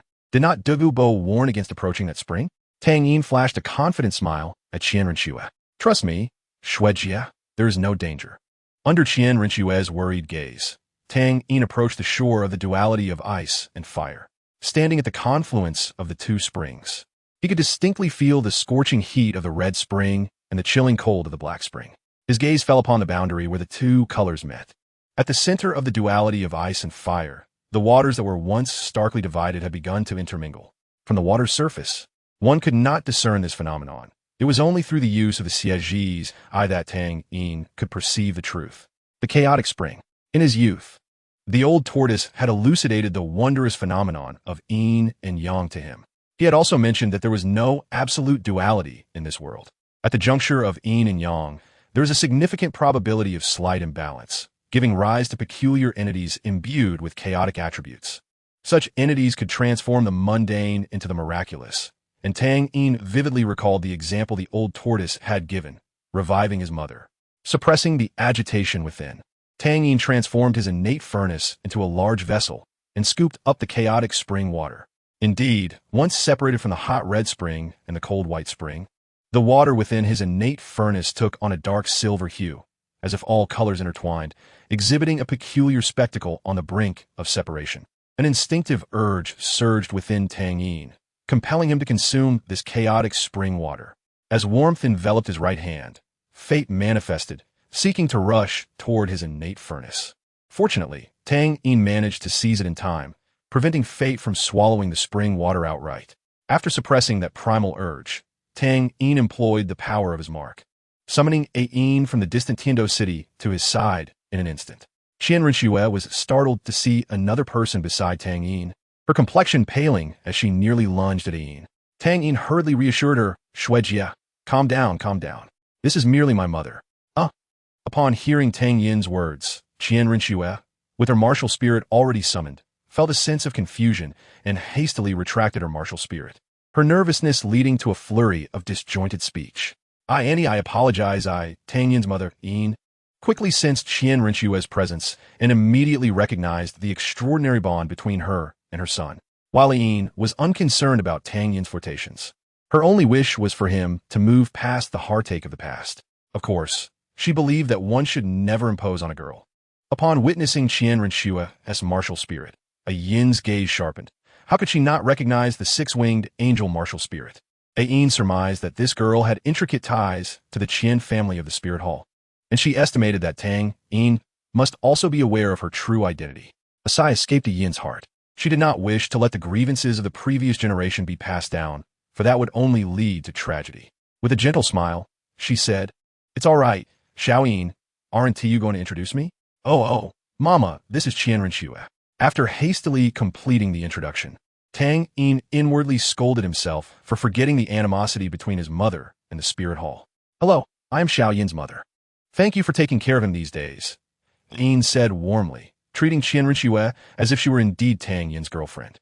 Flustered by the words of her beloved's mother, the normally assertive Qian Renxue shyly lowered her head and replied, No, it was Xiaoyin who took care of me.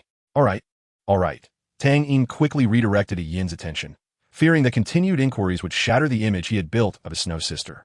Manga. I came to talk to you about something very important. Noticing Tang Yin's sudden, serious demeanor, a Yin's expression turned grave. Shall Yin speak? Tang Yin raised his hand, pointing to the floating destiny furnace, and slowly uttered a sentence that made a Yin's heart tremble with each word. Mama, you can be fully resurrected now. The revelation shocked not only A Yin, but also Qian Renxue beside her. Resurrection? Could it be? Qian Renxue found it hard to believe that Yin was not truly alive, or more accurately, not fully alive. How could Xiao Yin's mother be? She pondered. Her understanding of Tang Yin was limited to the animosity between her father and Tang Yin's, stemming from a conflict that had led to her father's grievous injuries and eventual death. As she considered A Yin's current state, Qian Renxue felt increasingly uneasy, sensing many hidden secrets she was unaware of. It seemed that upon her return, she would need to investigate thoroughly.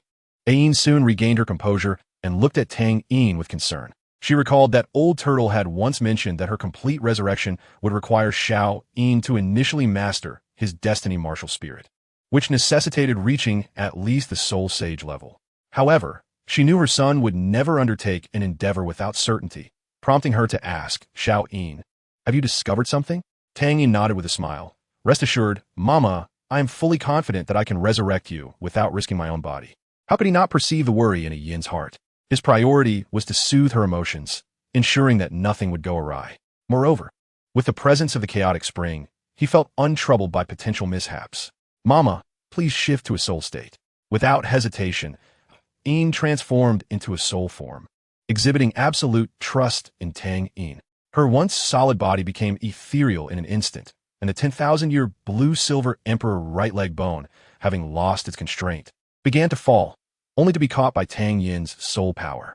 Tang Yin closed his eyes, inhaled deeply, and underwent a transformation, one that even A Yin, who had been by his side for years, had never witnessed. He placed the 10,000-year blue-silver emperor right leg bone into the destiny furnace.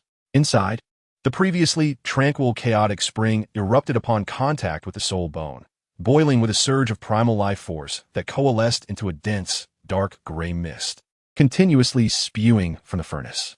Tang Yin formed hand seals, controlling the furnace while simultaneously infusing life energy from destiny into it. The purest life energy of the world merged with the almost law-concentrated chaotic spring, resulting in effects far more complex than mere addition. Yin hovered in the air, silently observing the dazzling scene before her, momentarily entranced. The life principle she had pondered for years manifested vividly before her eyes, granting her an unprecedented close-up of the evolution of laws, an experience she had never dared to imagine.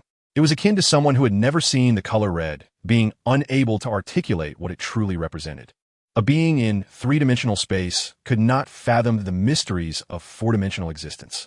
The miracle was far from over, as life energy continued to infuse. Tang Yin found himself surrounded by a sea of green.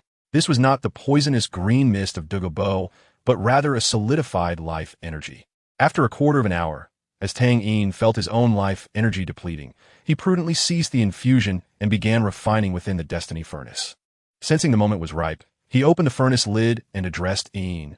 "Mama, clear your consciousness and enter the furnace." At that moment, a mystic aura swirled within the destiny furnace, emanating radiant light, a testament to the immense energy contained within. As a Yin's soul form entered the furnace, all commotion fell silent, only to be followed by a more violent eruption. Countless blue-silver vines burst forth, the vibrant golden blue-silver grass, or rather, the blue-silver emperor, embodying the essence of royalty. Unfazed by water or fire, the blue-silver emperor remained unaffected above the dual springs of yin and yang, enveloping Tang Yin's destiny furnace, leaving only a single beam of colorful light shooting skyward. On the mountaintop, Douluo sat alone, relishing the mountain breeze and admiring the scenery he had long since memorized. He had distanced himself from the ice and fire yin-yang well, wishing to spare Tang Yin and Qian Renxue from excessive restraint. Though he had once contemplated eradicating the two, he refrained. While many spoke of Douluo's eccentricity and capricious nature, few understood his deep loyalty and integrity. "I wonder how those two little brats have managed my medicinal garden." Douluo. As for the safety of Tang Yin and Qian Renxue, that was not within his realm of concern. He had made the dangers abundantly clear. If they perished within, it was certainly not his fault. Extracting a flask of medicinal wine, Douluo raised it to his lips, only to be caught off guard by a beam of light shooting from the valley, nearly choking him with the drink. Such an unusual demise would undoubtedly condemn Douluo to a lifetime bearing the title of the weakest title Douluo. In haste, Douluo rose to his feet, eager to descend and investigate, when a figure, swifter than he, leaped into action. The speed was so remarkable that even Douluo could not discern the individual's appearance, save for the sight of a dark hammer in their grasp. Just as he was about to follow, a thought struck him, and he froze in place. The individual who had just departed was no mere coincidence. They had been lurking nearby all along, unbeknownst to him. The chilling realization sent a wave of cold sweat cascading down Douluo's back. He was no fool, quickly deducing that this person was undoubtedly linked to Tang Yin and Qianrenxue. Thankfully, he had refrained from acting rashly. That little devil had concealed himself well. Douluo felt a shiver of fear, yet was relieved that he had not acted impulsively. Indeed, caution is the mother of safety. The commotion must have been due to concerns for the well-being of those two young ones. After a moment's hesitation, Douluo entered the ice and fire yin-yang eye. After all, this was his medicinal garden. The shadow was Tang Hao, and upon seeing Douluo emerge alone, he did not rush to take action, for he had not received any distress signal from Yin. However, the sudden burst of light and Douluo's response alerted Tang Hao to the unforeseen calamity unfolding within, one that even Douluo had not anticipated. At that moment, Tang Hao cast aside his reservations and entered the ice and fire yin-yang eye without further ado. The height of the ice and fire yin-yang eye posed no challenge for a titled Douluo capable of traversing the void. Upon his entrance, he beheld the source of the radiant light. Chapter 122. I am left with you alone. The familiar blue-silver emperor and its aura made Tang Hao instantly aware that within the sphere enveloped by the blue-silver emperor, Yin was present. His concerns for Tang Yin were well-founded, as the latter stood before the orb, seemingly awaiting something. Douluo descended as well, but as he approached, Tang Hao raised the Haotian hammer in his right hand to block his path. Do not proceed. Douluo finally caught a glimpse of the hammer's form. As a titled Douluo, how could he not recognize the Haotian hammer? In the days before his fame, during the era led by Tang Chun, the Haotian hammer's renown resonated throughout the continent. The name Haotian hammer sent a shiver down Douluo's spine. He cast a wary glance at Tang Hao's silhouette. Though dissatisfaction simmered within him, he dared not act out of line, remaining rooted behind Tang Hao. Douluo speculated about the identity of the man before him, and it was not difficult to surmise Tang Hao's identity. Titled Douluo, Haotian hammer, martial soul. A name emerged in Douluo's mind. The contemporary Haotian Douluo, Tang Hao. With this realization, Douluo felt even more constrained in his actions. He was unaware of the events of years past, but the death of the former pope spoke volumes. Tang Hao. Qianrenxue was equally astonished to see Tang Hao's presence. Connecting it to Tang Yin's earlier calm demeanor, she too quickly comprehended the situation. That wretched little Yin, you have caused me endless worry. Unbeknownst to Qianrenxue, she did not grasp Tang Yin's hidden strengths. She believed every step was a tightrope walk, and she was merely accompanying him on this perilous journey. In Qianrenxue's eyes, it was a gamble with her very life at stake. Time passed, and the radiance of the light orb gradually dimmed until only the sheen of the blue-silver emperor remained. At last, Tang Yin let out a sigh of relief. Finally, it is complete. He raised his hand to wipe the beads of sweat from his brow. Fatigue was evident on his face, yet his eyes sparkled with vitality. Several strands of blue-silver emperor retreated, gently placing Tang Yin's life furnace upon the grassy bank of the ice and fire yin-yang eye. They stood like loyal sentinels, guarding their devoted king. Tang Yin also retracted his life furnace, which shrank significantly, now resembling an oval just over a person's height. After a while, all the blue-silver emperor began to fade, revealing a Yin's true form. At that moment, Yin donned a flowing blue gown, her azure hair dancing around her, her serene face exuding tranquility. She curled up, arms crossed over her chest, resembling a newborn babe. Her gently closed eyes slowly opened, curious blue irises surveying her surroundings. This sensation was entirely different from before. Even though Yin had seemingly returned to life, she now radiated a renewed essence. Yin gazed at her right hand, where a blue-silver emperor blossomed. 8 soul rings, colored yellow, yellow, purple, purple, black, black, black, and black, ascended from beneath her feet. In this resurrection, Yin had not only become a true human, but had also transcended a significant realm, advancing from her previous status as a sole emperor to that of a sole Douluo. Having witnessed the Yin's sacrifice, Tang Hao now bore witness to her rebirth. 12 years of waiting, from the initial 2 years of aimlessness, to the hope that followed, and now to the fulfillment of desire. Tang Hao, who had not shed tears for so long, felt his eyes moisten. Yin retracted her martial soul, gazing at Tang Yin with a motherly affection that nearly overflowed. Before Tang Yin could speak, Yin enveloped her child in her embrace. It had been a long time since Tang Yin had felt such warmth. In a Yin's loving hold, all previous fatigue seemed to dissipate. Little Yin, thank you. A Yin's voice was gentle, and as it reached Tang Yin's ears, it felt like a soft breeze caressing his heart. Mother, this is what I ought to do. Tang Hao approached, and Tang Yin, understanding the moment, gracefully stepped away from Yin's embrace and moved toward Douluo. As he passed by Tang Hao, the latter simply patted Tang Yin's shoulder, saying nothing. No words were necessary. Tang Yin understood the sentiment. Observing his parents in a heartfelt embrace, Tang Yin could not help but smile knowingly. He bowed deeply to Douluo, his tone sincere with gratitude. Thank you, senior, for your precious gift and for saving my mother. Yin shall never forget. At last, Douluo comprehended the situation.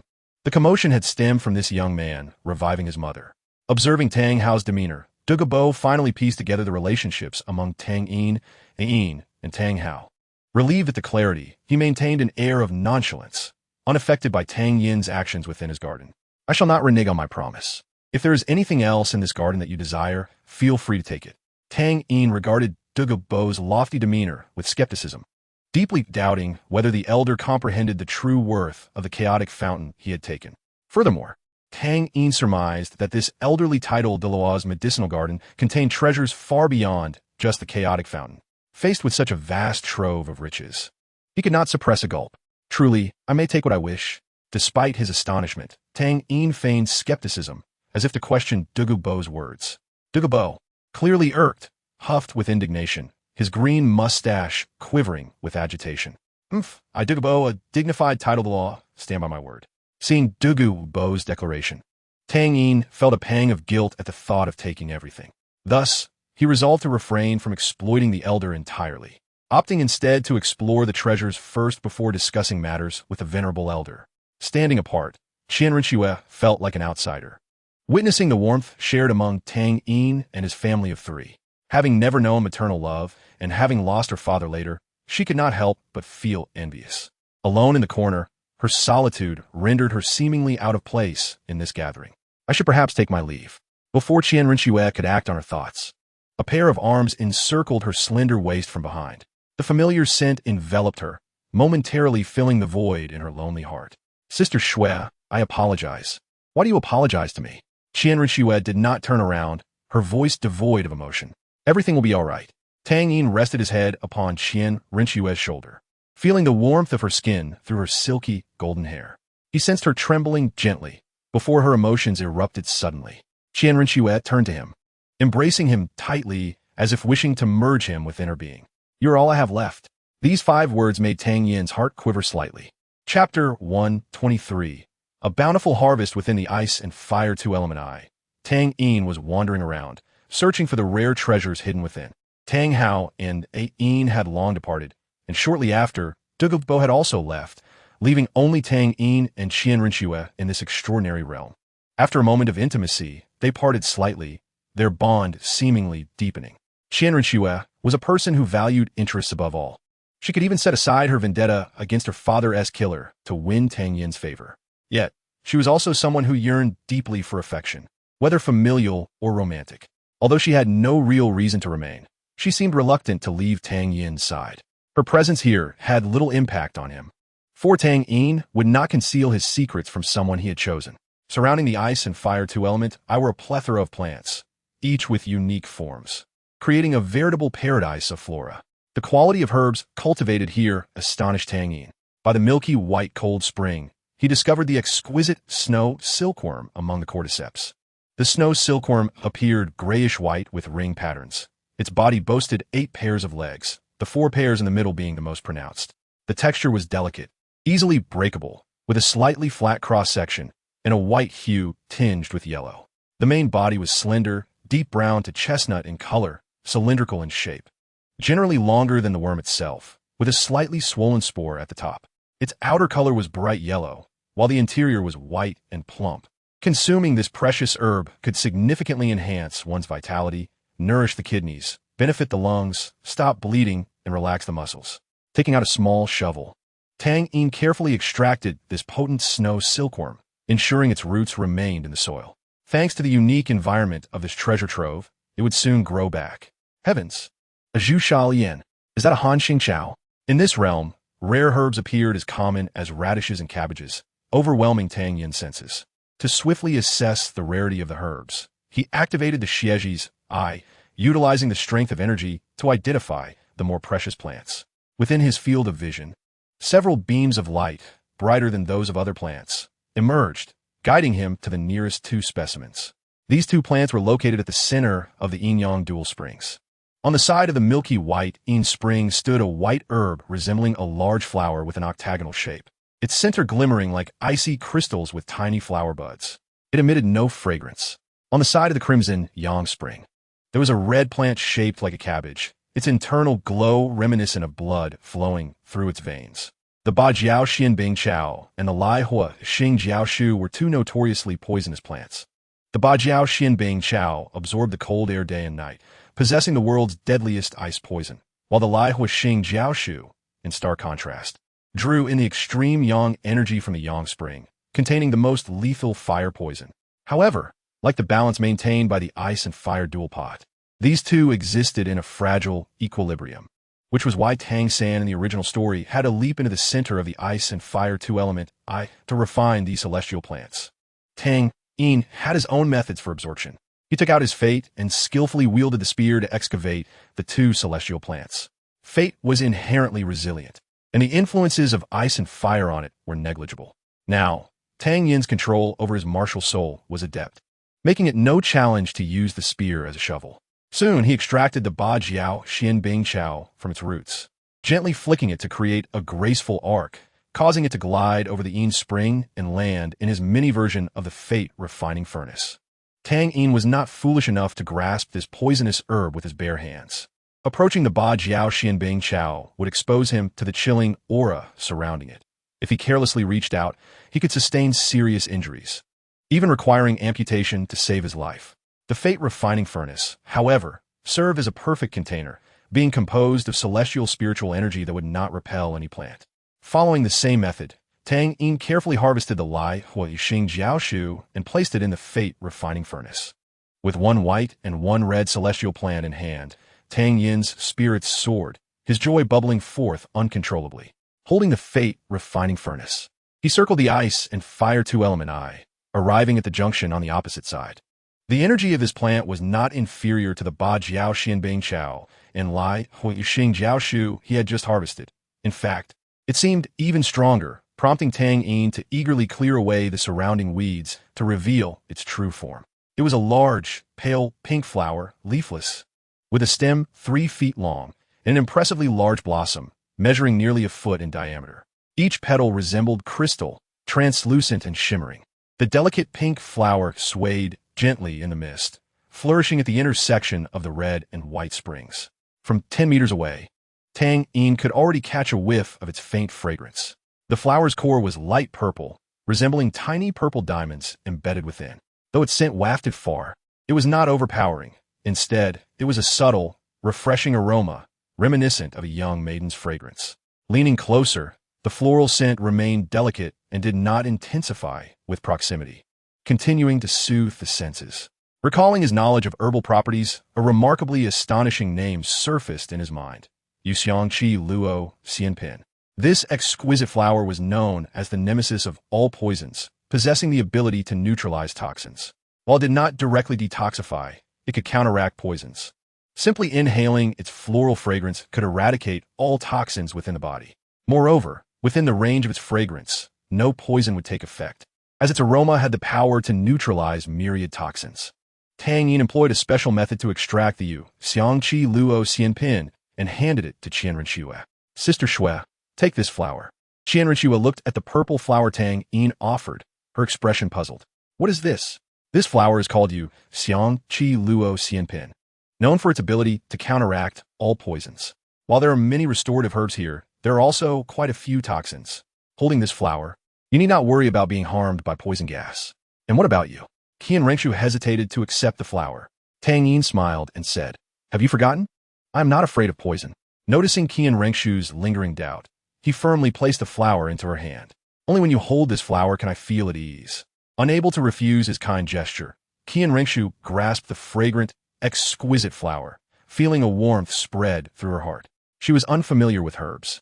Yet the expression Tang Yin wore, while picking the flower, along with its name, led her to conclude that this blossom was undoubtedly precious beyond compare. How could something deemed an immortal treasure be mere, ordinary flora? Moreover, Tang Yin, without any hesitation, had entrusted this celestial gift to her solely out of concern for her well-being. Little did he know, each of his unintentional actions was gradually dismantling the last defenses within Qian Rengshu's heart. He continued to gather several other celestial herbs, neither neglecting remedies nor poisons. It seemed that the esteemed Douluo Sr. truly lacked knowledge of the herbs in this garden. Otherwise, a mere sampling of a few would have spared him years of torment from his own serpent's venom.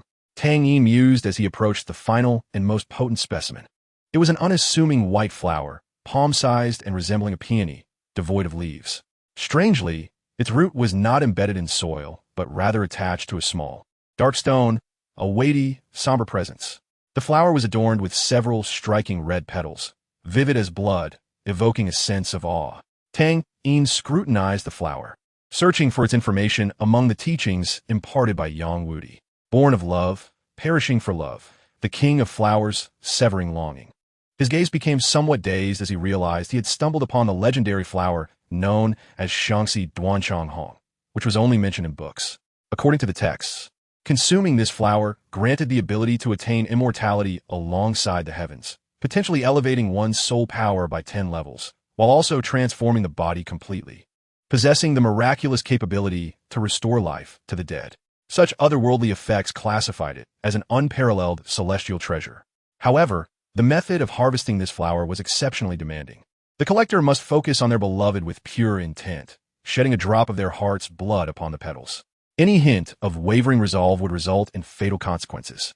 Tang Yin gazed at Shangxi Duanchang Hong with a bitter smile and a shake of his head. The ties binding his heart were too numerous. He could no longer claim this flower. Initially, he had intended to gift the Shangxi Duanchang Hong to Qian Rengshu, but his reluctance compelled him to secretly stow it away. With the herb gathering concluded, Tang Yin shifted his focus to the next phase of his plan, alchemy. The effects of celestial herbs were remarkable. If used solely as restorative remedies, they could be maximized with proper consumption. However, poisons were vastly different. Even a mere trace could be lethal. Among the gathered herbs were the Ba Jiao Xinbing Chao and the Lai Hua Xing Jiao Shu, alongside the last celestial poison, named Shui Se Tian Yuan. This white celestial herb sparkled with an ethereal brilliance, each leaf appearing as if it would drip with water, elongated and curved, reminiscent of a swan's neck. Though it bore no inherent toxicity, it was labeled as a poison due to its ability to exponentially amplify any virus upon contact. Such a terrifying existence. When Tang Yin had just harvested it, he dared not place it with other poisons. Despite his immunity to toxins, he was uncertain if his body could withstand the effects should its potency increase. Tang Yin would not gamble with his life. After placing the Ba Jiao Xinbing Chao and Lai Hua Xing Jiao Shu into his life furnace, he ignited the transformative flame. Utilizing the unique spirit energy from the ice and fire duality, as fuel to commence the alchemical process.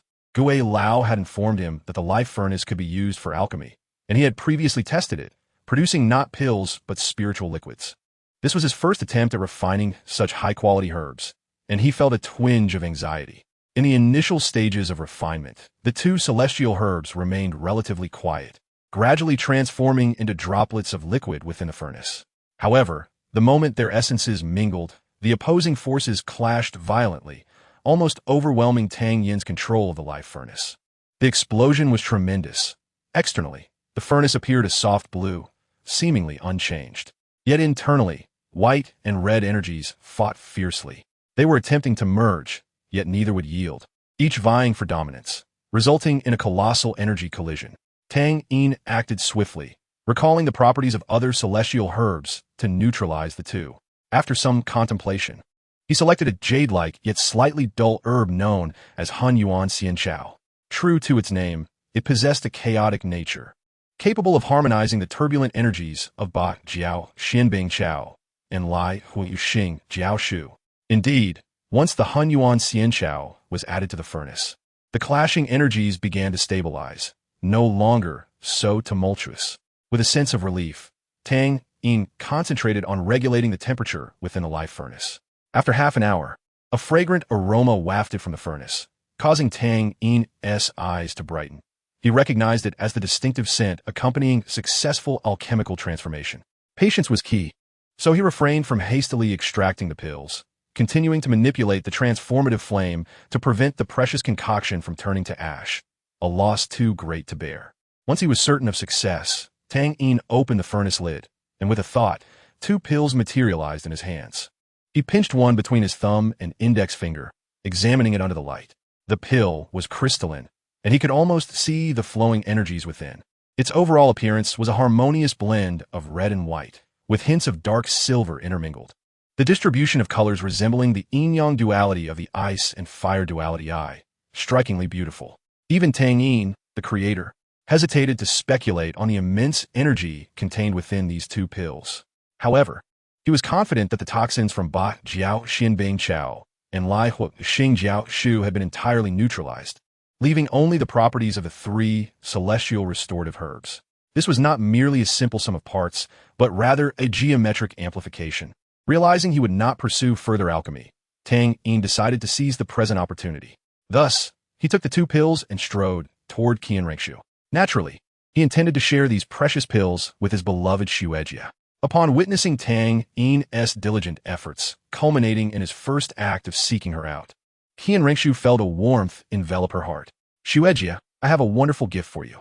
As she received the crimson and white pill from Tang Yin, curiosity sparked within her as she examined the small orb. What purpose does this pill serve? Qianrengshu, familiar with pills, having encountered soul masters who specialized in their creation at the Wuhuan Temple, recalled having consumed several while solidifying her foundation. In the realm of Douluo, the existence of healing-type soul masters, coupled with the majority of auxiliary soul masters possessing healing abilities, has resulted in a societal structure that does not prioritize pharmacological research. Consequently, the advancement in the development of medicinal pills has been rather sluggish. The prevailing mindset resists change, if the existing system can sustain the dominance of the upper class. Thoughts of reform are unlikely to arise.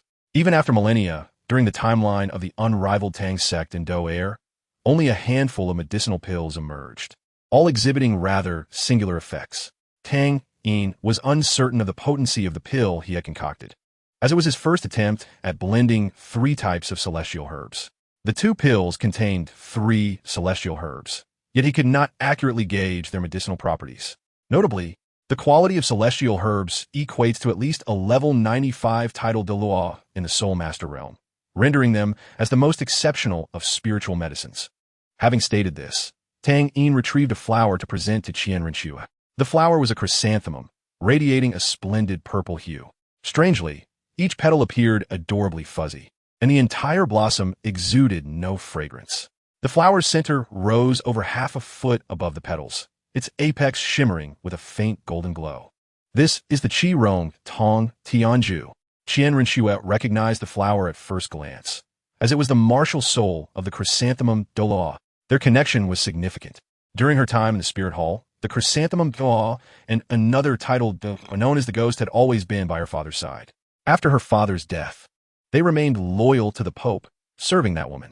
Tang Yin was not surprised by Qianrengshu's recognition of the flower and smiled, affirming, indeed, it is the Qi Rong Tong Tianju. I once witnessed a title Douluo from the spirit hall, whose martial soul was this very flower. This analogy allowed Qianrengshu to grasp the value of the pill she held. There are only a few titled Douluos on the continent, especially those above level 95, thus highlighting the rarity of this medicinal pill. After a moment of hesitation, Qianrengshu returned the pill to Tang Yin, stating, "It is too precious. I cannot accept it." Even within the framework of their previous cooperative benefits, she could not remain the perpetual recipient, as that would render her increasingly vulnerable and subservient. Now, Qianrengshu genuinely wished to foster a meaningful relationship with Tang Yin, regarding him as her potential partner. With this thought in mind, she felt compelled to refrain from accepting his gifts without limit. Moreover, Qian Rinxue possessed a strong-willed nature, which influenced her approach not only to matters of business, but also to relationships. Tang Yin was taken aback by her refusal, yet he discerned her resolute stance through her tone. Sister Shui, I truly care for your well-being. For the first time, Qian Rinxue interrupted Tang Yin's words, and after he ceased speaking, her tone softened. She raised a hand to gently caress his cheek and patiently conveyed, Little Yin, reflect on the days we have spent together. Have you not contributed more? There is no such thing as measuring contributions. Why should we keep score? Tang Yin was somewhat perplexed by her inquiry. No, Little Yin, you are mistaken, and gravely so. Qian Rinxue gazed earnestly into Tang Yin's eyes, recognizing his confusion. We both know that your efforts for me far exceed what I have done for you. My 6th soul ring, the external spirit bone, and the matter concerning Douluo were all accomplished under your guidance. Without you, I cannot fathom achieving such significant gains. Little Yin, I am unafraid to speak candidly. I have developed feelings for you. You must have sensed the change in my demeanor. Previously, I had no intention of falling for anyone, yet you are the sole exception. Love is reciprocal. Unilateral devotion will only lead to an imbalance in affection. I already owe you enough, and if this continues, the pressure on me will be immense. Tang Yin was resolute in his desire to protect this sister, haunted by her trembling declaration of I have only you left. He was deeply emotional about their relationship, while Qian Rinxue sought to correct his perspective on love with her rationality. He was not the only one in her life. Prior to her, there were other women, and, potentially, there would be more in the future. Qian Rinxue would not obstruct his interactions with other women, for she too was a later arrival. Her intention was merely to prevent him from loving each person so deeply, even her. Indeed, I owe you, Sister Shui, Tang Yin replied with a bitter smile, now confronting the complexities of his emotions. Sister Shui, I am not a good person. At least in matters of the heart, I can be considered quite flawed. Though I have a girlfriend, I find myself entangled with you. To be honest, I have entertained thoughts about my little sister-in-law as well. Qian Rinxue listened in silence, embodying the role of a patient confidant. If you were to ask me to choose between you, I would not let go, for I cannot bear to part with either of you. Does this make me selfish? Sister Shui, all that I do is to soothe my own heart. This applies to you, as well as to Zhu Yun and Zhu Qing. Neither of you have held my affection against me. You have tolerated my nature, which inherently places me in your debt. Having shared his innermost thoughts, Tang Yin's expression softened. Qian Rinxue, after listening, withdrew her hand that had been returning the pill, now grasping it tightly, feeling its coolness. Her heart fluttered slightly as she gazed into Tang Yin's face, her eyes reflecting the tenderness one might exhibit toward an oblivious younger brother. You truly are a fool, she mused inwardly. Chapter 125. Upon seeing Qian Rinxue accept the medicinal pill, Tang Yin released a sigh of relief. The atmosphere between them lightened once more. Sister Shui, quickly consume the pill. The environment here complements it and may enhance its effects. Without hesitation, Qian Rinxue placed it in her mouth. Following her lead, Tang Yin consumed the other pill. The moment the pill touched their tongues, a warmth enveloped them, swiftly transforming into a medicinal liquid that coursed down their throats. As the liquid entered their bodies, a surge of immense energy erupted within them. Though the toxicity of the octagonal ice grass and the fierce fire apricot had been entirely neutralized, they remained fiercely potent herbs. Even in their transformed state, they were exceedingly powerful. Both Tang Yin and Qian Rinxue's expressions shifted as they quickly assumed a meditative posture, commencing the refinement of this newfound energy. The pill's energy spread through their bloodstream, enhancing every part of their beings. During this process, the forces of ice and fire continually fortified their internal organs, meridians, skin, and bones, akin to an alternative form of alchemical enhancement through ice and fire. However, the effects of this medicinal pill extended beyond such enhancements. A duality of blue and red energies swirled within their chests, with a third force perfectly balancing what appeared to be an overwhelmingly dominant power.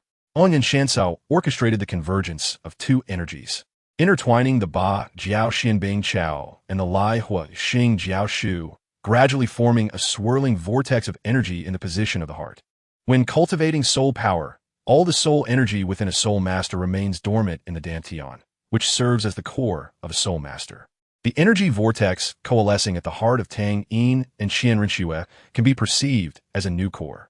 This not only complements the dantian, significantly enhancing the soul power cultivation speed of both individuals. But the release of soul energy through this vortex, accelerated and compressed by rapid rotation, exponentially amplifies its potency. With the aid of medicinal pills, Tang Yin and Qian Renxue have acquired a soul core. In the future of Douluo, soul cores will be standard for every powerful soul master, thus rendering them common and less precious. However, they exist in an era where even titled Douluos are exceedingly rare, and no methods for cultivating soul cores are available. The emergence of a soul core in Tang Yin and Qian Renxue signifies their potential to become titled Douluos in the future. Tang Yin and Qian Renxue exchanged puzzled glances. Whom are you cursing? After the medicinal pills assisted in their formation of the soul core, they expended their remaining energy, transforming into the purest form of soul power, resulting in a remarkable surge for both, who had just broken through. It is worth noting that neither Ba Jiao Xianbing Chao nor Lai Huixing Jiao Shu inherently possesses the ability to enhance soul power. Qian Renxue could scarcely believe that her soul power, having just reached level 60, was now breaking through again, and it showed no signs of halting after surpassing level 61. Level 62, level 63, until finally slowing down after breaking through level 64, where it ultimately settled. This was indeed the fourth rank of a soul emperor. A single medicinal pill had spared Qian Renxue years of arduous training. Perhaps due to the nature of his martial soul, Tang Yin required significantly more soul power for each level of advancement compared to an ordinary soul master. As a soul king, he had only risen by 4 levels, now standing at 54. Even after the growth of their soul power ceased, the transformations within their bodies persisted. The aftermath of the ice and fire alchemy body manifested. Tang Yin felt an intense heat coursing through him, as if a surge of vitality sought release. He opened his eyes to find Qian Renxue in a similarly peculiar state. "Someone will come here," he gasped. "I have a solution." The life source furnace rapidly expanded, enveloping both Tang Yin and Qian Renxue within. The pale blue furnace appeared impenetrable from the outside, yet those inside could view the surroundings with clarity. Qian Renxue experienced a blend of anxiety and excitement. This thrill was something she, the young princess of the martial soul hall, raised under rules and authority, had never encountered. Tang Yin was unaware that this experience would ignite a newfound passion within Qian Renxue. 3 days later, after attending to all matters, Tang Yin embraced Qian Renxue as they departed the ice and fire two elemental eyes. Upon emerging from the mountains, he spotted the unmistakable figure of Douluo seated atop a peak, his green hair and eyes strikingly conspicuous. With a smile, Tang Yin greeted Senior. Douluo cast a disdainful glance at Tang Yin and Qian Renxue, grumbling, "You rascal, you've been here for 3 days, and I wonder what havoc you've wreaked in my herb garden." Tang Yin understood that Douluo bore no malice in his words and replied without embarrassment, "Senior Douluo, your garden indeed contains numerous treasures, and I have made significant gains this time." "Oh," Douluo's tone shifted, intrigued. "How come I was unaware of the treasures in my garden?" "To be honest, Senior, I am well-versed in medicinal texts and have recognized some of the herbs within. I have even crafted a pill that can completely resolve the snake venom afflicting you." "What?" Douluo stood up, his earlier composure vanished. Tang Yin produced a white pill, which shimmered with a violet sheen. This pill was concocted using the blood-red swan kiss and the ethereal fragrant lily. The blood-red swan kiss is a notorious poison, while the ethereal fragrant lily is its antidote. Tang Yin had envisaged utilizing the former as the core, with the latter as support, adding a substantial amount of life energy to ultimately forge this pill. Tang Yin's destiny transformed. After consuming the pill, he felt a resurgence of vitality, the already potent life energy within him now even more robust. Healing Douluo would require no such pill. Tang Yin never contemplated hoarding all the precious ingredients, even if they were unrivaled treasures, nor did he underestimate this somewhat oblivious title Douluo. "Senior, this pill was crafted from a rare herb known as blood-red swan kiss and the petals of another called ethereal fragrant lily. After you consume it, the toxins within your body will congregate near the pill, completely resolving your poisoning issue. Moreover, the blood-red swan kiss amplifies the potency of toxins, thereby enhancing your strength." As he spoke, Tang Yin retrieved 2 more flowers from his storage soul guide, introducing them one by one. "Senior, this flower is called the 8-petal celestial orchid. It must be housed in a jade vessel. As long as it is contained therein, it will not wilt for a millennium and will remain in bloom for countless generations. Its medicinal properties are remarkably gentle, yet profoundly rich, capable of solidifying the foundation and expelling impurities from within. One 8-petal orchid, glistening white as snow, exuded an ethereal aura, carefully encased in a jade box. The other herb appeared peculiar. Its roots and leaves resembled delicate tendrils, yet the apex bore a resplendent golden tulip, releasing an opulent fragrance. This flower, known as the Douluo tulip, is exquisite and majestic. Consuming it allows one to absorb the essence of heaven and earth, and it is highly effective for gemstone-type martial souls. Additionally, this flower should not be ingested. Rather, one must gently inhale its stamen, gradually absorbing its essence before cultivating soul power at a measured pace to allow the effects to permeate throughout the body. Douluo observed as Tang Yin produced item after item, attentively listening to his explanation, his gaze lingering on the jade box in Tang Yin's hand. Speechless for an extended period, Chapter 126 concludes with a tender farewell. Douluo now perceived Tang Yin as increasingly intriguing. Logically, Tang Yin should have kept the discovery of treasures in his herb garden a secret and claimed them for himself, avoiding any disclosure to the garden's owner. One innocent young lad, Douluo mused, deciding to impart a lesson to Tang Yin. Boy, present all the herbs you collected from my garden, or else. Douluo's green pupils contracted sharply, akin to a venomous snake locking onto its prey. A chilling dread enveloped Tang Yin, as if he might be obliterated by this tidal Douluo at any moment. Yet, Tang Yin remained unfazed. A far more formidable aura locked onto Douluo, the immense pressure nearly overwhelming the old man. When did this happen? A flicker of astonishment crossed Douluo's eyes. He certainly recognized who had targeted him. It could only be the father of this young rascal standing before him. Yet he distinctly recalled witnessing Tang Hao depart with his wife. Tang Hao indeed departed with Yin at that time, just after leaving the Sunset Forest. The cautious Yin urged Tang Hao to return secretly to ensure that Douluo would not develop any feelings of pity for Tang Yin. Douluo, who had been marked, instantly stiffened, quickly retracting his murderous intent towards Tang Yin, observing the calm expression on Tang Yin's face. Douluo realized that the lad was aware of Tang Hao's proximity, which allowed him to be so genuine. It seemed he was growing old and failing to grasp the subtleties of the younger generation. After confirming that Douluo posed no threat to Tang Yin, Tang Hao withdrew his oppressive presence, feeling a sudden lightness in his body, while Douluo also relaxed his previously tense heart. With a sigh, Douluo remarked, I had intended to teach you a lesson, but it appears you have kept something up your sleeve. It seems I have underestimated you. Senior, you flatter me. I must also express my gratitude for your guidance. Tang Yin replied humbly.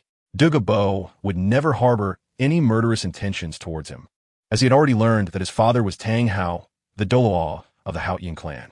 Killing him would only bring endless troubles, and risking such for a few uncertain herbs was not worth it. Moreover, even if Douluo could escape, what would happen to his granddaughter? She was his last remaining kin in this world. Senior Douluo, please accept these, Tang Yin said, extending the items in his hands towards Douluo. Without hesitation, Douluo accepted the 8-petal fairy orchid, the Douluo tulip, and the pill. By the way, Douluo suddenly recalled, you know that my Bai Lin Shi martial spirit causes me to become poisoned after cultivation. I have a granddaughter named Douluo, currently studying at the Tiando Royal Academy. Would it be too much trouble for you to help her with the poison as well? Of course, Tang Yin readily agreed. This was an opportunity to earn the favor of a titled Douluo, and given that he had already taken so much, he could not refuse such a small request. How about this, Senior Douluo? I will visit the Tiando Royal Academy in a few days to help your granddaughter with the poison. Douluo accepted with delight, nodding. Thank you. From now on, don't call me Senior Douluo when we meet. You are about the same age as my granddaughter, so just call me Grandpa Douluo. Understood. Grandpa Douluo, Tanyin Fomtili Zetponde. Douluo felt a surge of joy within. Tang Hao, weren't you quite arrogant? I am older than you by a generation. In future encounters, will you not have to refer to me as Uncle Douluo? As this thought crossed his mind, a satisfied expression appeared on his face. Tang Yin, however, was left perplexed. Ahem, Grandpa Douluo, let us tone it down a bit, Tang Yin gently reminded. Douluo realized he had gotten carried away, quickly clearing his throat to mask his embarrassment. However, noticing Tang Yin's peculiar expression, he became flustered and hastily ordered, all right, little brat. You've overstayed your welcome. Hurry and take your little girlfriend and leave. Tang Yin, seizing the opportunity, replied, "The younger generation takes their leave." He then quickly took Qian Rinxue's hand and departed. As he watched Tang Yin and Qian Rinxue leave hand in hand, Douluo could not help but sigh inwardly. If only you were still single. In reality, even if Tang Yin were single, it would not matter, for his granddaughter had already been taken away by a direct descendant of the Blue Lightning Tyrant Dragon sect. Upon returning to the ice and fire Yang Yi, the familiar icy and fiery atmosphere once again suppressed the toxins within him, alleviating his discomfort. Unlike the character Tang San from the original story, who would pluck every blade of grass along the way, Tang Yin had only taken a single snow silkworm and left 1/3 of the fairy herbs for Douluo. By comparison, Tang Yin truly appeared generous. Douluo sat cross-legged beside the ice and fire Yang Yi. Although the environment was perilous and the dual springs could engulf him, it maximally suppressed the toxins within him. He scrutinized the pill Tang Yin had given him. Was this medicine truly as miraculous as that lad claimed? Douluo prided himself on his discerning eye. But when it came to his own life, he could not help but feel a heightened sense of vigilance. After a moment of hesitation, he closed his eyes and resignedly swallowed the pill. Meanwhile, Tang Yin and Qian Rinxue had reached the edge of the sunset forest, marking the true end of their soul-hunting journey. For some reason, Qian Rinxue felt a touch of melancholy. Upon returning to Tiando City, she would don the guise of Xue Qinghe, feigning indifference in front of others. After spending time with Tang Yin, she no longer wished to live such a life. Noticing Qian Rinxue's sorrowful mood, Tang Yin gently squeezed her small hand. "Sister Xue, after we return to Tiando City, I will come to see you often." "Really?" Qian Rinxue's previous melancholy dissipated, replaced by excitement. However, she quickly realized that her enthusiasm made her appear overly attached to Tang Yin, jeopardizing her carefully crafted image. Thus, she swiftly altered her demeanor, masking her excitement with a calm expression. "Who said I wanted you to visit often? You should focus on dealing with your two sisters first." Tang Yin, having grasped Sister Xue's thoughts, played along with her words. "It is I who cannot bear to be apart from Sister Xue. If I cannot see you for several days, I would feel quite forlorn." Hearing Tang Yin's somewhat cutesy remarks, Qian Rinxue's spirits lifted, though her tone remained somewhat reluctant. "I truly have no way to deal with you." After parting ways with Qian Rinxue at the entrance of Tiando City, Tang Yin headed home.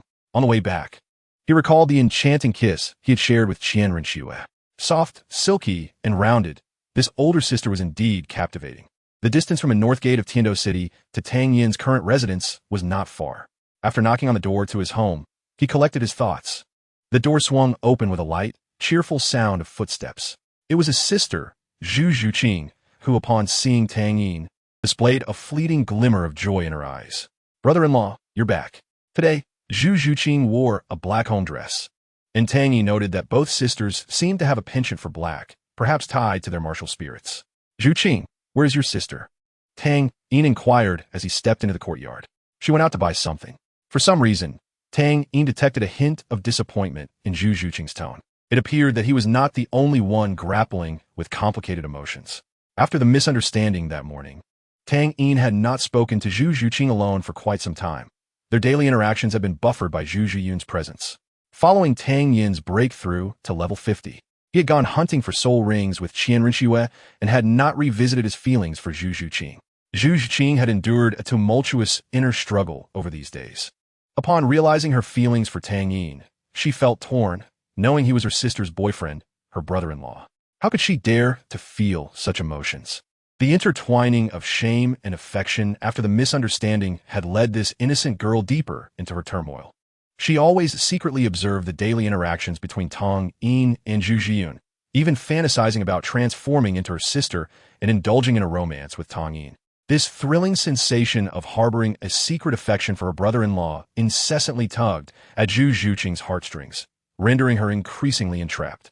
Particularly during the days Tang Yin was away, she found herself sinking deeper into her emotions. Tang Yin no longer mentioned Zhu Zhiyun. Instead, he inquired about Zhu Zhuqing's progress. "Zhuqing, have you been practicing diligently these days?" "Yes, indeed," Zhu Zhuqing replied, her enthusiasm ignited. "Brother-in-law, I have reached level 30 and will soon venture into the Sunset Forest to hunt for a soul ring." "Level 30? That's impressive," Zhuqing, Tang Yin praised. Despite being only slightly older than Zhu Zhuqing, the 3 years spent in the secret realm had matured him far beyond his peers. The bond Zhu Zhuqing felt towards Tang Yin evolved from mere friendship to a deeper affection akin to that of a younger sister. By the way, I brought you a gift upon my return. A gift? Upon hearing about the gift prepared for her, Zhu Zhuqing's curiosity was piqued. What is it? Tang Yin retrieved a pristine white flower resembling a pure qinglian from his storage soul guide. This flower, known as Shuexian Yujigu, is a rare herb renowned for its ability to nourish tendons and strengthen bones, harmonizing the vital energies within the body. When consumed, only the petals should be eaten, and the stamens should be sucked to absorb its benefits. A rare herb? It must be quite precious, Zhu Zhuqing remarked with a hint of trepidation, hesitant to accept Tang Yin's gift. What does preciousness matter? No herb can compare to the bond we share, Tang Yin replied, smiling warmly as spring breeze caressed his face. Zhu Zhuqing felt a flutter of nervousness in her heart. Carefully, she inquired, what is our relationship? The moment the words left her lips, she regretted them. Was she pressuring Tang Yin to define their relationship? Would he become upset, drawing a line between them? Her mind began to spiral. Tang Yin chuckled softly at her flustered state, gently ruffling her smooth black hair. Silly girl, our relationship is precisely as you imagine.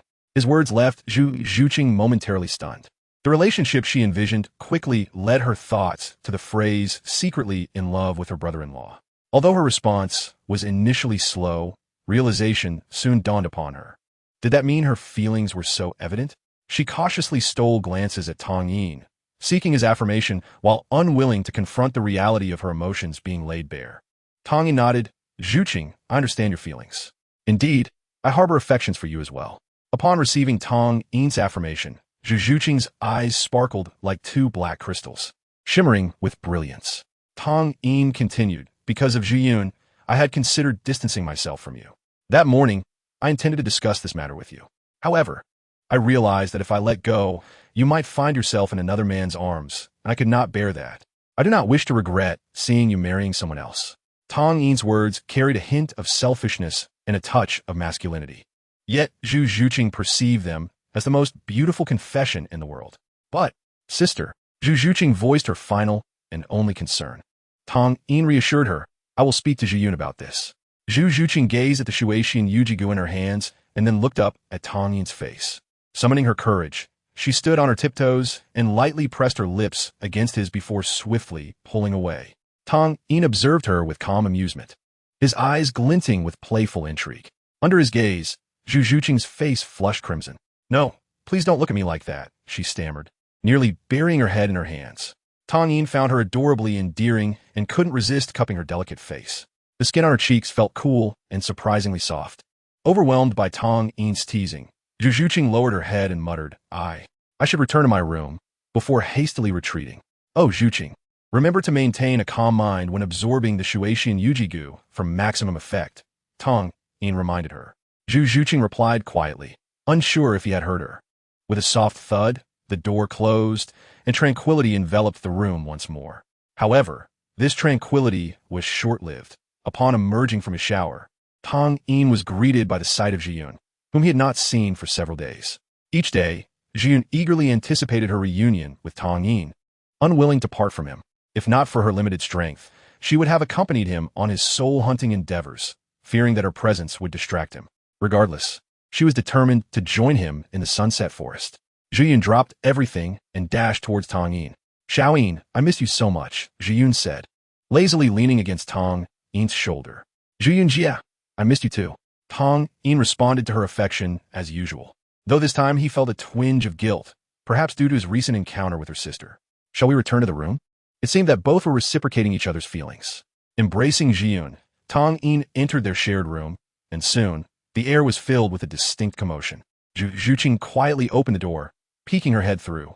After returning to her room, she did not consume the Shuexian Yujigu, but instead buried herself in her soft blankets, her mind swirling with thoughts of what had just transpired. She wondered where she found the audacity to kiss Tang Yin, even if it was just a light touch. How embarrassing. Yet, reflecting on Tang Yin's feelings for her brought a flutter of joy to her heart. As for the guilt of secretly coveting her sister's place, it was long forgotten in the haze of her infatuation. It was only when she heard noises outside her door that she sat up, knowing her sister Zhiyun had returned. Pressing her ear against the door, she eavesdropped on the conversation between Tang Yin and Zhiyun. Although she did not catch much, she did notice Tang Yin carrying Zhu Yun into the room. Her curiosity ignited. She thought, I'll just take a quick glance. It's not my first time. Thus, Zhu Zhuqing acted on her impulse. Inside the room, Zhu Yun nestled in Tang Yin's embrace, savoring the recent intimacy. Xiao Yin, did you encounter any dangers this time? Tang Yin gently stroked Zhu Yun's smooth back. It went smoothly. I am now a soul king. I even prepared a gift for you. Upon hearing the word gift, Zhu Yun did not express much excitement. She cared little for what Tang Yin would give her. What mattered was that he held her in his heart and thought of her. Aren't you curious about the gift I prepared? Zhu Yun lifted her head, resting her chin against Tang Yin's chest, a radiant smile illuminating her face. As long as it's from you, Xiao Yin, I will cherish it.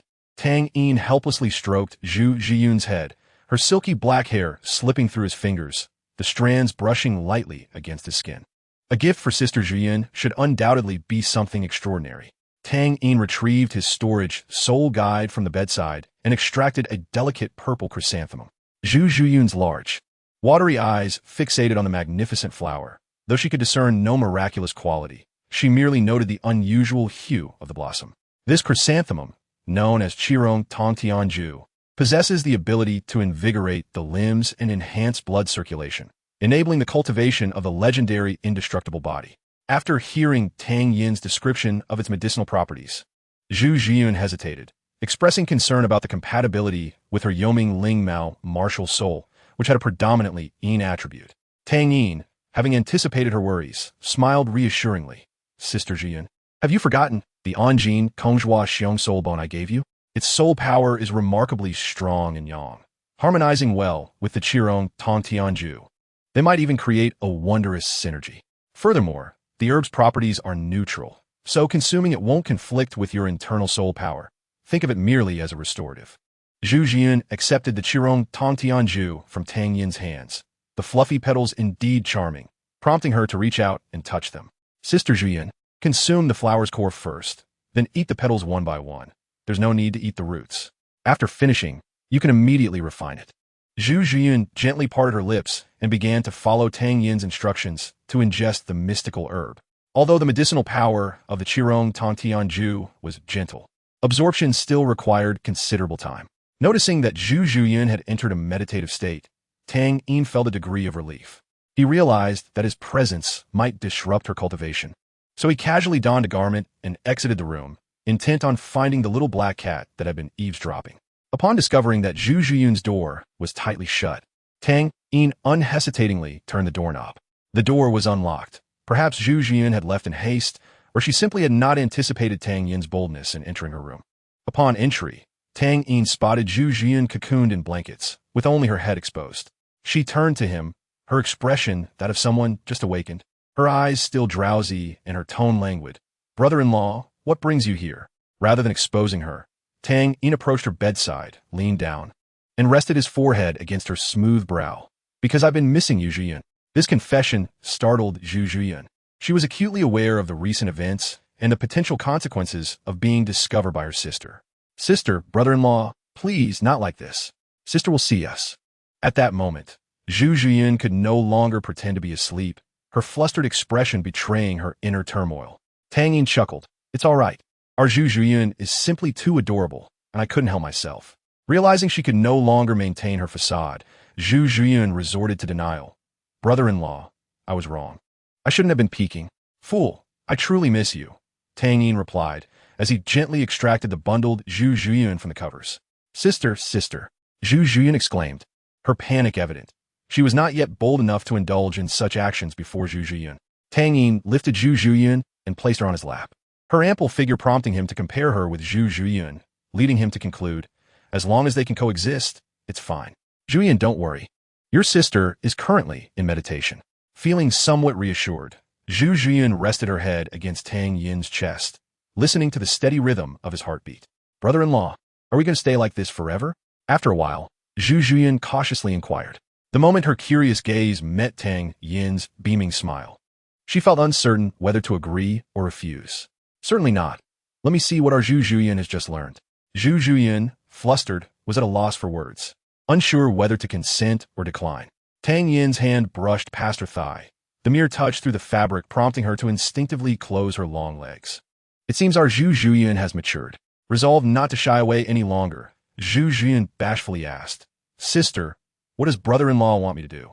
Unbeknownst to Zhu Zhiyun, who was diligently cultivating on the other side of the wall, Tang Yin was engaged in a rather different activity.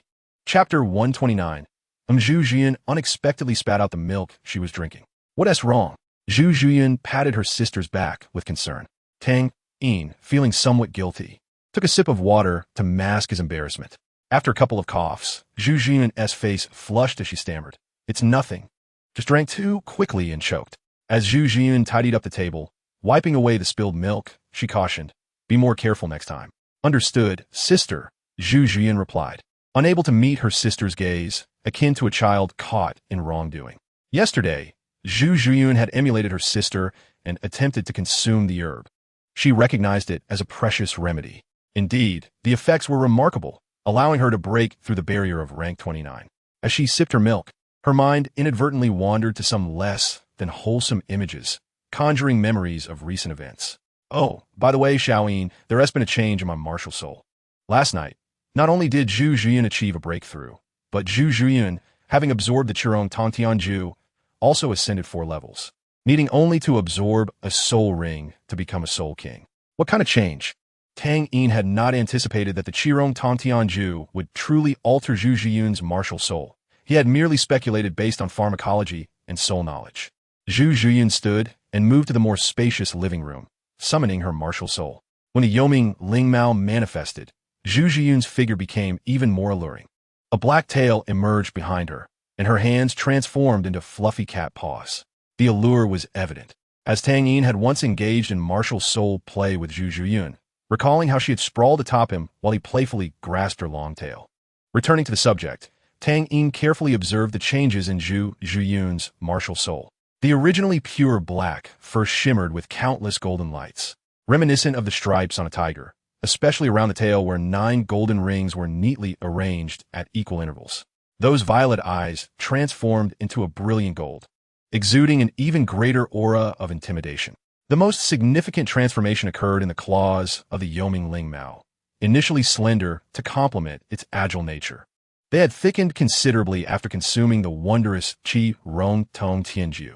The originally elongated claws of Zhu Zhiyun had shortened, and the dark golden claws had fully integrated with the martial spirit, its left forepaw becoming more prominent. Presently, my martial spirit retained much of the Yoming Lingmao's characteristics such as speed, agility, and stealth, yet it evidently displayed a diminished affinity for dark attributes. However, I was certain that my current martial spirit was significantly more powerful than the original Yoming Lingmao, even rivaling some formidable beast martial spirits. Zhu Zhiyun pondered as she spoke to Tang Yin. Yet, Zhu Zhuqing's attention was not on the martial spirit. Her gaze remained fixed on Zhu Zhiyun's face. It was at this moment that she realized her sister had become even more beautiful, her already stunning features now radiating additional brilliance, surpassing her own.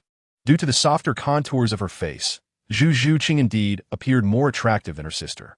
However, after consuming the celestial herb, Zhu Zhiyun had surpassed her younger sibling. Zhu Zhuqing's eyes glimmered with envy. Would I also become more beautiful if I consumed that herb? No girl could resist the allure of becoming more beautiful. Indeed, she had grown stronger. Tang Yin also sensed the current strength of Zhu Zhiyun's martial spirit, which was now on par with the top-tier Hao Yin hammer. "Sister Zhiyun, how many levels has your soul power increased?" Speaking of soul power, Zhu Zhiyun became even more excited. "Xiaoyin, I have reached level 50. I can't believe it. I leveled up 4 times in just one night."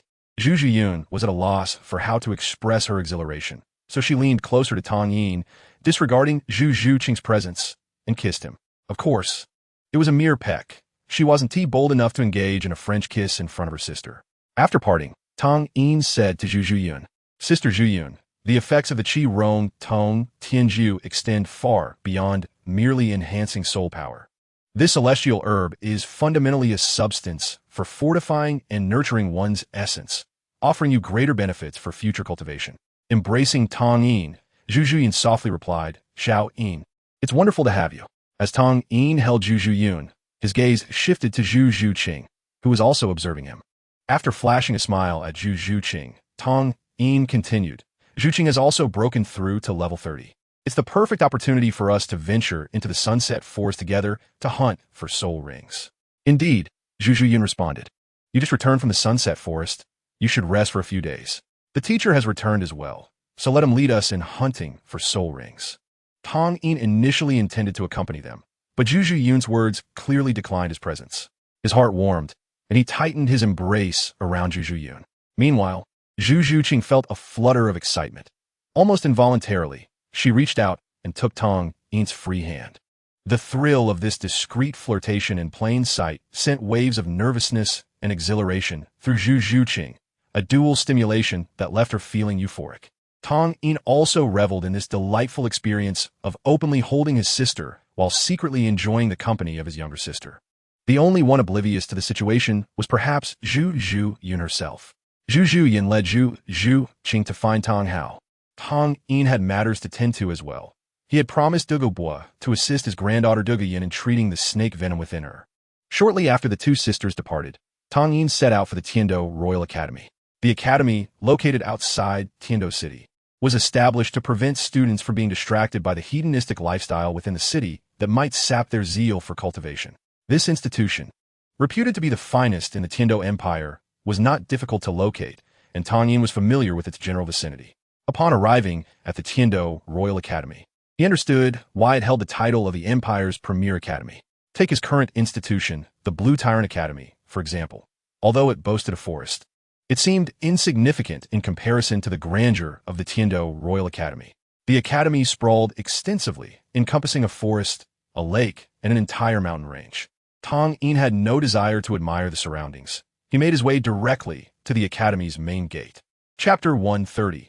Tiando Royal Battle Team. A middle-aged man clad in a purple academy uniform blocked Tang Yin's path at the entrance. Judging by his attire, he appeared to be a duty teacher at the Tiando Royal Academy. Student, please present your identification, the teacher inquired as part of his routine. No, teacher. I am not a student of the Tiando Royal Academy. Tang Yin waved his hand. Then what brings you to our academy? The duty teacher, noticing Tang Yin's youth yet sensing an enigmatic aura of soul power, maintained a friendly demeanor. Tang Yin suddenly remembered that he had forgotten to ask Douluo for something to prove his identity. However, a spark of inspiration struck him, and he retrieved a token from his storage soul guide. I am here on the orders of His Highness the Crown Prince to conduct an inspection at the Tiando Royal Academy. Upon saying this, Tang Yin leaned closer to the teacher and whispered, "This inspection is confidential. Please do not spread the word." The token he presented was the Tiando Crown Prince's token bestowed upon him by Qianren Xue after their closer encounter at the ice and fiery Nyang'ai. It granted him the privilege to approach Qianren Xue at any time. The Tiando Royal Academy was the private property of the Tiando royal family, and, as the heir, Xue Qinghe had every right to inspect the academy. Tang Yin's actions were merely to avoid unnecessary complications. Upon seeing the token, the duty teacher's attitude grew increasingly respectful as he bowed to Tang Yin. I apologize for the earlier offense. Please enter. Tang Yin returned the gesture with a polite smile and stepped into the Tiando Royal Academy. Once inside the mountain, Tang Yin felt the academy's scale more profoundly. Each stone step beneath his feet was carved from white jade, intricately etched with exquisite soul beast patterns that appeared vividly lifelike, showcasing remarkable craftsmanship. Surrounded by lush vegetation, it resembled a vibrant sea of green. As one with the blue-silver emperor bloodline and fate martial spirit, Tang Yin felt an overwhelming sense of refreshment. He swiftly ascended to the halfway point of the mountain, where he spotted the campus nestled within the pristine forest. The main campus of the Tiando Royal Academy was constructed entirely of single-story buildings, with outer walls towering 5 meters high, all painted a brilliant yellow that radiated vibrancy. Even the rooftops adorned with glazed tiles, exuding opulence. Perhaps it was currently class time. As Tang Yin saw no students around, only a few teachers passing by, he approached a seemingly approachable female teacher to inquire about Douluo's whereabouts. It is indeed a coincidence that this particular teacher serves as an assistant to the first team of the Tiando Royal Battle Team. Upon hearing someone inquire about the vice-captain, Douluo, driven by a sense of responsibility, inquired, "What business do you have with Douluo?" Tang Yin had already prepared an excuse. "It so happens that I am the grandfather of Douluo, sent by the esteemed Douluo to find her. I have some items to deliver." Upon hearing the name Douluo, the teacher refrained from probing further and instead directed Tang Yin along his way. "They're currently in training, so please do not disturb them." The lead instructor does not appreciate interruptions during his classes. Thank you, sister. Tang Yin graciously expressed his gratitude before turning to leave. The fact that such a handsome youth referred to her as sister stirred feelings within this assistant teacher, who had been single for over 20 years. Unbeknownst to Tang Yin, he had unwittingly captured another sister's heart. Guided by the location provided by the teacher, he arrived at the training base of the Tiando Royal Battle Team. The interior of the base was extravagantly decorated, with golden embellishments illuminating the entire hall. Traversing a corridor adorned with a thick crimson carpet, Tang Yin followed the directional signs and arrived at training ground number 1. Pushing open the heavy door, the sounds of combat reached his ears. The expansive training ground was entirely enclosed, save for a few ventilation openings, with bright white walls surrounding it. Above, a colossal illumination Soul Guide rendered the interior as bright as day, showing no consideration for natural lighting. A 3-on-3 battle was underway, and aside from a middle-aged male instructor dressed in academy attire, there was also a young woman clad in black with a veil obscuring her face. As Tang Yin's gaze swept over the woman, he felt a familiar aura of vitality emanating from her. A healing-type soul master, he mused inwardly. He had a heightened sensitivity to healing soul masters, having previously sensed this aura from a senior named Jiang Zhu at the Lanba Academy. However, the vitality of the black-clad woman before him was far inferior to that of Jiang Zhu. The woman seemed to notice someone watching her and turned to glance at Tang Yin. The middle-aged instructor, named Qin Ming, appeared to be in his 30s and was a soul emperor of level 62, possessing the mutated soul of a blazing wolf. Not only was he the highest-ranking instructor at the Tiando Royal Academy, but he was also a graduate of the first class of Shillik Academy. Upon entering, Tang Yin furrowed his brow slightly at the sight of a stranger in his teens, yet Qin Ming made no move to halt the ongoing battle. He may not have known Tang Yin's intentions, but he understood that anyone who could enter this place was no ordinary individual. The Tiando Royal Academy was filled with children of nobility. Even the least significant student was a descendant of some viscount. Qin Ming's position as a Tiando-level instructor was attributed not only to his remarkable talent, but also to his character and demeanor. Tang Yin, displaying a sense of propriety, stood aside, patiently awaiting the conclusion of the match. At that moment, the contest was nearing its climax. In the training arena, a girl with deep purple hair and green eyes emanated a green toxic mist that nearly enveloped half the stage. On the opposing side, blue-purple lightning erupted, exuding a violent aura of destruction that kept the toxic mist at bay. Beside Douluo Yin stood 2 formal members of the Tiando Royal Battle Team, one named Shimo with the soul of a black tortoise, and the other named Aesiluo with the soul of a ghost leopard. Their adversaries were also members of the Tiando Royal Battle Team, led by a tall man, Yu Qianheng, whose appearance was not particularly handsome, and whose facial expressions mirrored those of his uncle, Yu Shaojiang, being rather stiff. Flanking him were 2 others, Shimo, who was Shimo's brother with the same black tortoise soul, and Yufeng, with the soul of a wind chime bird. After numerous rounds of combat, all 6 participants bore injuries, showing no mercy simply because they were teammates. As they reached their limits, Qin Ming deemed it unnecessary to continue. That will be enough, he declared. Upon hearing Qin Ming's voice, the tense atmosphere dissipated, and a relaxed ambience filled the arena. The 6 participants immediately eased, retracting their respective souls.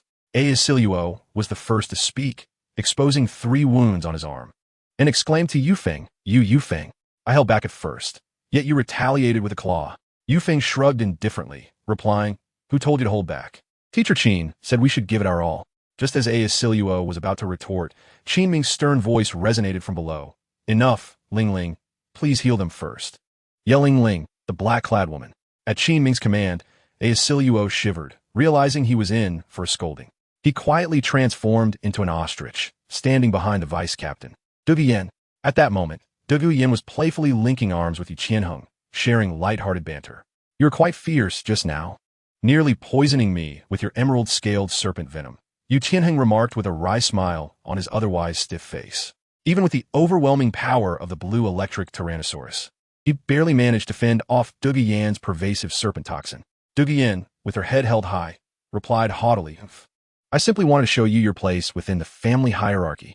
Yu Qianheng had already experienced her temperament firsthand. As the 6 descended amicably from the arena to Yelling Ling's side, Douluo Yin smiled and said, Ling Ling, I rely on you. Yelling Ling's face was shrouded by a black veil, rendering her expression unreadable, Yet those familiar with her, like Dian, knew she must be wearing a cold expression. This was not a deliberate display of displeasure towards her teammates, but rather a trait fostered by her soul's characteristics. It is well known that powerful souls come with their flaws. The renowned Seven Treasures glazed tile pagoda cannot progress beyond level 80 due to its restrictions. Similarly, the Nine Hearts begonia shares a fatal flaw. Because of its unique properties, regardless of the soul rings it possesses, all soul skills will only yield a single healing effect. This extraordinary characteristic seemed to curse the Nine Hearts begonia, allowing only two to coexist on the continent. Consequently, on the day Yilingling awakened her soul, one of her elders passed away due to her, namely her mother. She believed she was the cause of her mother's demise, perceiving herself as a harbinger of calamity. Thus, from the moment of her soul awakening, Yilingling closed off her heart, resisting interaction with anyone. In her subconscious, she feared that others might suffer misfortune because of her. Her cold demeanor served as both protection and a reflection of her innate kindness, as she wished to avoid causing harm to others. "It's nothing," Yilingling replied coolly, summoning her soul. Her martial soul, Jiu Xian Haitang, appeared as a resplendent pink flower, composed of delicate white and pink petals. The vivid colors and graceful posture were captivating, with the leaves and tendrils cascading gracefully to the sides, swaying gently in the breeze. A rich fragrance wafted through the air, as countless white petals floated down from the sky, showering each team member and healing their wounds. Tang Yin also caught sight of Yilingling's martial soul and recognized it immediately with just a glance. Jiu Xian Haitang? No wonder. Tang Yin was aware of the remarkable nature of this martial soul, having read about it in texts that described it as a miracle among martial souls.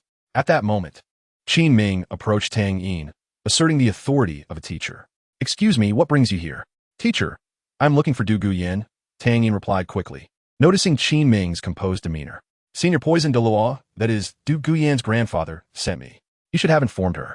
Upon hearing the name, Poison Douluo, the stern expression on the teacher's face softened slightly, prompting a smirk from Tang Yin. The title of Douluo was indeed quite useful. "Follow me," he said, turning and heading back to the observation area.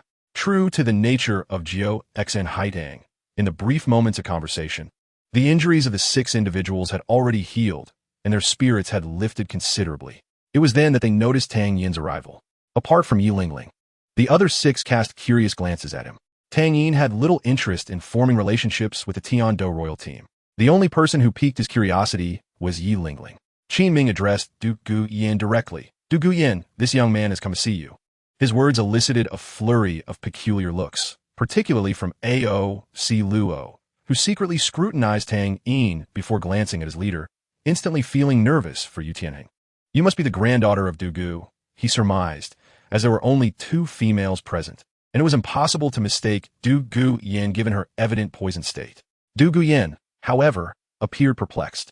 "Looking for me? I haven't seen my grandfather in several days." Tang Yin felt the atmosphere grow awkward. It seemed he had arrived a tad too early. After all, if Du Gu Bo had consumed the pill he had given him yesterday, even at the fastest absorption rate, it would take 2 or 3 days. Du Gu Bo's situation was not merely about absorbing a single pill. He also needed to consolidate the toxins affixed to his bones through the guidance of the pill, which required considerable time. "Your grandfather may have been delayed and didn't have the chance to inform you." But Du Guyan's expression turned cold.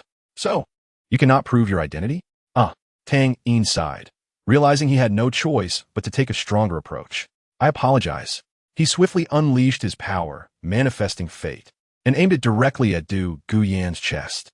The sudden attack caught everyone off guard. Even Qin Ming, a soul emperor, was a beat slow to react. However, he promptly attempted to intervene, his hands reaching for Tang Yin as a wave of heat surged, raising the temperature in the observation area as he activated his martial soul. The next to react was Yu Tianheng, who, seeing his girlfriend under attack, instinctively summoned his martial soul, transforming his right hand into a dragon claw, lunging towards Tang Yin. Just as the attack was about to land, Yilingling's calm voice rang out, "Wait." Chapter 132. The Secret of the Avalanche, Sister Shue's Gratitude. The sudden interruption halted everyone from the Tiando Royal Academy, yet Tang Yin did not cease his actions. He was unperturbed by the impending strikes from Qin Ming and Yu Tianheng, as he was confident that he could activate eternity and evade all harm from any opponent below the Soul Saint rank. Fate had already pierced into Du Guyan's chest, and remarkably, no blood flowed forth. Both Qin Ming and Yu Qianheng, who had summoned their martial souls, looked at Yi Lingling in confusion. He is healing Yin Jia. Yi Lingling clarified. Her words left everyone baffled. With such a long spear embedded in Du Guyan's body, how could it possibly be considered healing? He truly is healing Yin Jia. I can sense a healing energy from him that surpasses even my own Jiu Exine Haidang, Yi Lingling noted, having never before encountered a martial soul that exceeded the quality of her own. Yet today she witnessed it. With someone defending him, Tang Yin's tone softened. Senior Du Gu has been delayed in his healing, and I am here merely to detoxify Du Guyan, fulfilling my promise to Senior Du Gu. At that moment, Du Guyan could not utter a word, as the energy from fate enveloped her with a surge of life force, coaxing a soft moan from her. She felt that this energy bore similarities to Yi Lingling's Jiu Exine Haitang, yet the differences were vast, though she could not articulate them. The continuous flow of energy coursed through her body, cleansing every inch of her skin. The inexplicable itch in her chest vanished. The green tint of her nails faded, restoring their natural rosy hue, and her once green pupils lightened, gradually transforming to a shade of purple akin to her hair. Upon confirming that Du Guyan had returned to normal, Tang Yin withdrew fate. Du Guyan staggered, and Yu Qianheng quickly retracted his martial soul, supporting her. Yinzi, are you all right? Du Guyan shook her head, her gaze lowered as she nestled into her boyfriend's embrace. In the instant that fate was removed, a sudden emptiness enveloped Du Guyan, leaving her feeling a pang of loss. Having experienced such fulfillment, she could not bear to return to her previous state. All is well. Tang Yin was oblivious to Du Guyan's emotions as he clasped his fist before the 6 members of the Tiando royal team. I apologize for any offense earlier. I have completed Senior Du Gu's request. The elite competition for the continent's high-level Soul Master Academies is about to commence, and I wish you all the best in achieving excellent results. Farewell. After his words, Tang Yin turned and departed. Tang Yin only engaged in meaningful interactions. In his eyes, the Tiando royal team was still too weak, lacking even a soul zone, and his well-wishes for success were merely polite sentiments. Wait. Yi Lingling's cold voice rang out from behind him. What is your name? Tang Yin turned back to face Yi Lingling, who was only a few years a senior. Smiling as he replied, I am Tang Yin. Until we meet again. Upon hearing Tang Yin's words, Du Guyan murmured softly. She had just begun to sense the changes in her body. The accumulated toxins within her returned to her martial soul, freeing her from the torment of her martial soul's poison. Moreover, the overwhelming life energy seemed to have loosened the bottleneck of her 38th level soul power, suggesting that it would not be long before she reached the 39th level, bringing her just a step away from becoming a soul zone. The heavy door closed once more, and Qin Ming observed Tang Yin's departing figure, remaining silent for an extended period. In that brief encounter, he developed a profound wariness towards Tang Yin. His speed was astonishing, so swift that even he, a soul emperor, could not react in time. What astonished Qin Ming even more was Tang Yin's age. Noticing that the members of the Tiando royal team were watching him, Qin Ming took a deep breath, transforming back into the stern teacher he was. Were you all standing around for? Did that Tang Yin not instill a sense of urgency in you? He is considerably younger than you. Next, we shall conduct a practical training session with 7 participants. It is evident who their opponents will be. Qin Ming, who hails from Shrek, places great emphasis on the cooperation among students. If I cannot defeat Tang Yin, how could I possibly manage you lot? Qin Ming strode onto the arena, and with each step he took, a surge of yellow flames erupted around him, causing his muscles to swell dramatically beneath his loose garments, stretching them tight. His eyes transformed into a vibrant yellow. The 6 soul rings, yellow, purple, and black, revolved slowly beneath his feet. Come forth. With a light heart and an unburdened demeanor, Tang Yin meandered through the campus of the Tiando Royal Academy, savoring the scenic beauty that unfolded around him. The sun shone brightly, casting dappled rays through the verdant foliage, while a gentle breeze carried the earthy fragrance of the forest, refreshing and invigorating for the soul. Not long after, Tang Yin encountered an unpleasant sight. A group of 4 or 5 young men, clad in the academy's uniform, swaggered towards him with an air of arrogance. The noxious blend of alcohol and various perfumes emanated from them, a most disagreeable scent that made Tang Yin wrinkle his nose. In response to such an unwelcome sight, he quickened his pace, wishing to distance himself from these individuals and preserve his good mood. However, one of the youths, brimming with audacity, blocked his path. With a disdainful glare, he attempted to look down upon Tang Yin, only to find his own height inadequate to do so, which further fueled his irritation. Which academy do you belong to? How dare you act recklessly in our Tiando Royal Academy? Tang Yin did not deign to acknowledge them, merely swatting aside the hand that obstructed his way and continuing forward. A feisty little brat. I do enjoy your spirit, the youth remarked. You lot, break his legs for me. I want to see just how tough his bones are. The young man's expression was fierce as he regarded Tang Yin, seemingly unconcerned about the repercussions. Tang Yin was left speechless. He sensed that the strongest among them barely reached level 30. At present, he could easily dispatch one with a mere slap. How could they dare provoke him? Upon a closer look, Tang Yin felt a flicker of recognition towards the leader of the group. His remarkable memory recalled this individual as the nobleman from the Tiando auction house who had competed with him over the Catwoman in the Red District. He recognized Xue Bong. Yet Xue Bong failed to recognize Tang Yin, his mind consumed by indulgence. The original tale spoke of a wolf in sheep's clothing. Yet during the years he was suppressed by Qian Renxue, Xue Bong had committed numerous acts of bullying, even engaging in lewd activities alongside his uncle, Prince Xuexing. This decaying empire, ruled by nobles, persisted for millennia due to the destruction of the Spirit Hall, only to later fracture into 3 factions because of internal strife. Xue Bong's brazen demeanor was undoubtedly linked to his noble status. As the 4th son of the Tiando Emperor, he had been entwined with luxury since childhood.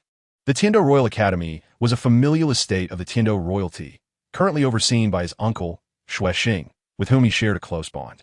How could their relationship not be intimate? After all, they were comrades who had traversed the same path in life. The young men accompanying Xue Bong were also noble, for without a noble title, one could not infiltrate their circle. As they approached Tang Yin, their steps were unsteady, wavering between heavy and light, clearly drained by their debauchery. While Tang Yin had a taste for the pleasures of life, he seldom indulged in alcohol, aware of its detrimental effects.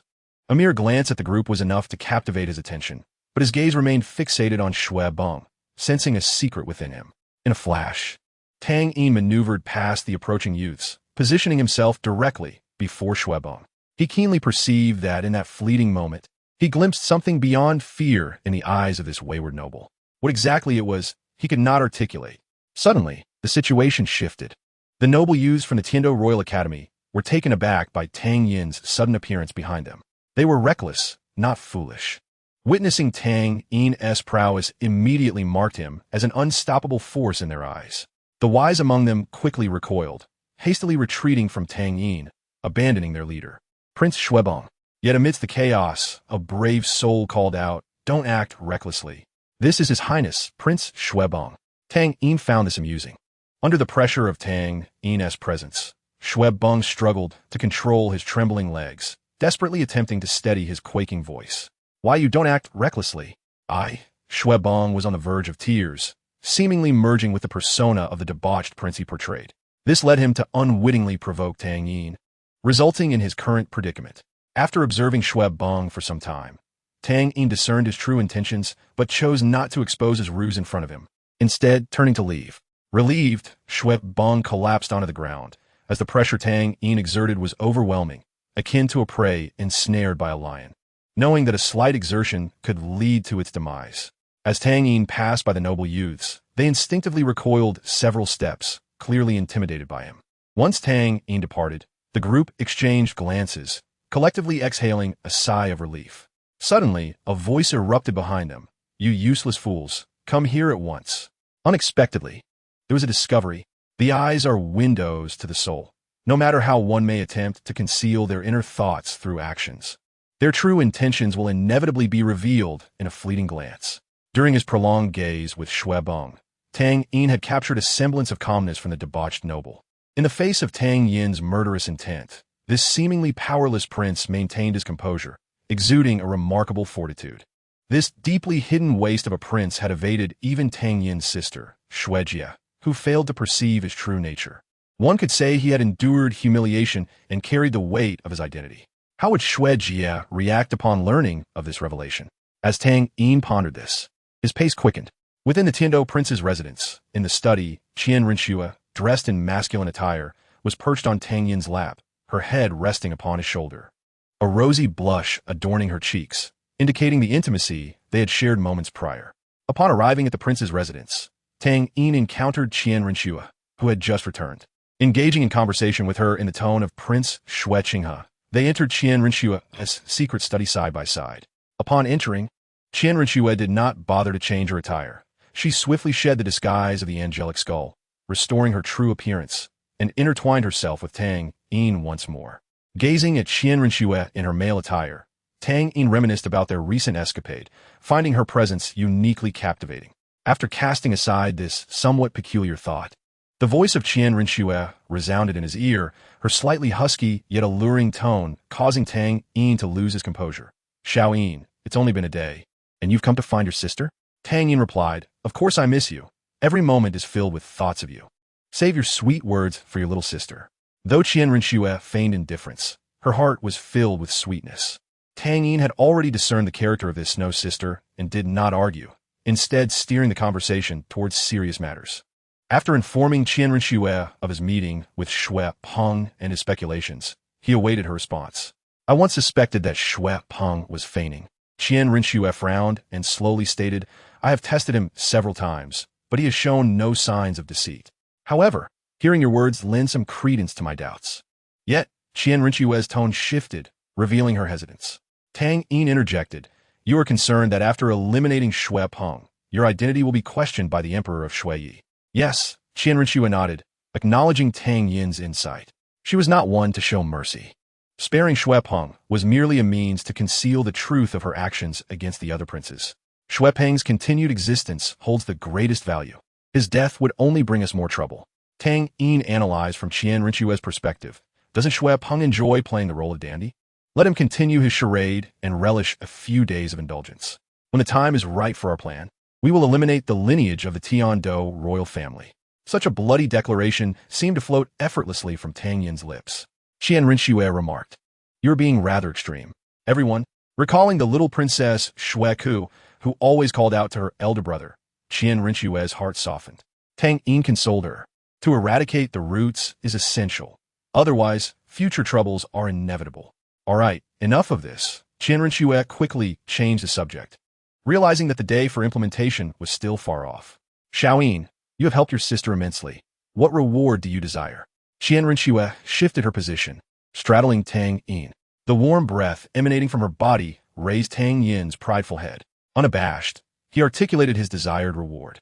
"Sister Xue, I wish," Qian Rinxue arched an eyebrow, casting a sidelong glance at Tang Yin, but did not reject his request. Their relationship had already crossed a certain boundary, making her acquiescence seem entirely appropriate. Sitting in the chair Qian Rinxue occupied daily, Tang Yin observed as the proud snow sister gradually lowered herself. The spacious study fell into a profound silence, only interrupted by the soft sounds of her enjoying a lollipop. In the absence of Zhu Zhuyun and Zhu Jiqing over the past few days, Tang Yin had hardly stayed at home, spending each night at the prince's residence. At 22, Qian Rinxue was deeply enamored with Tang Yin. Had she not been burdened with her own tasks, she would have moved in with him long ago.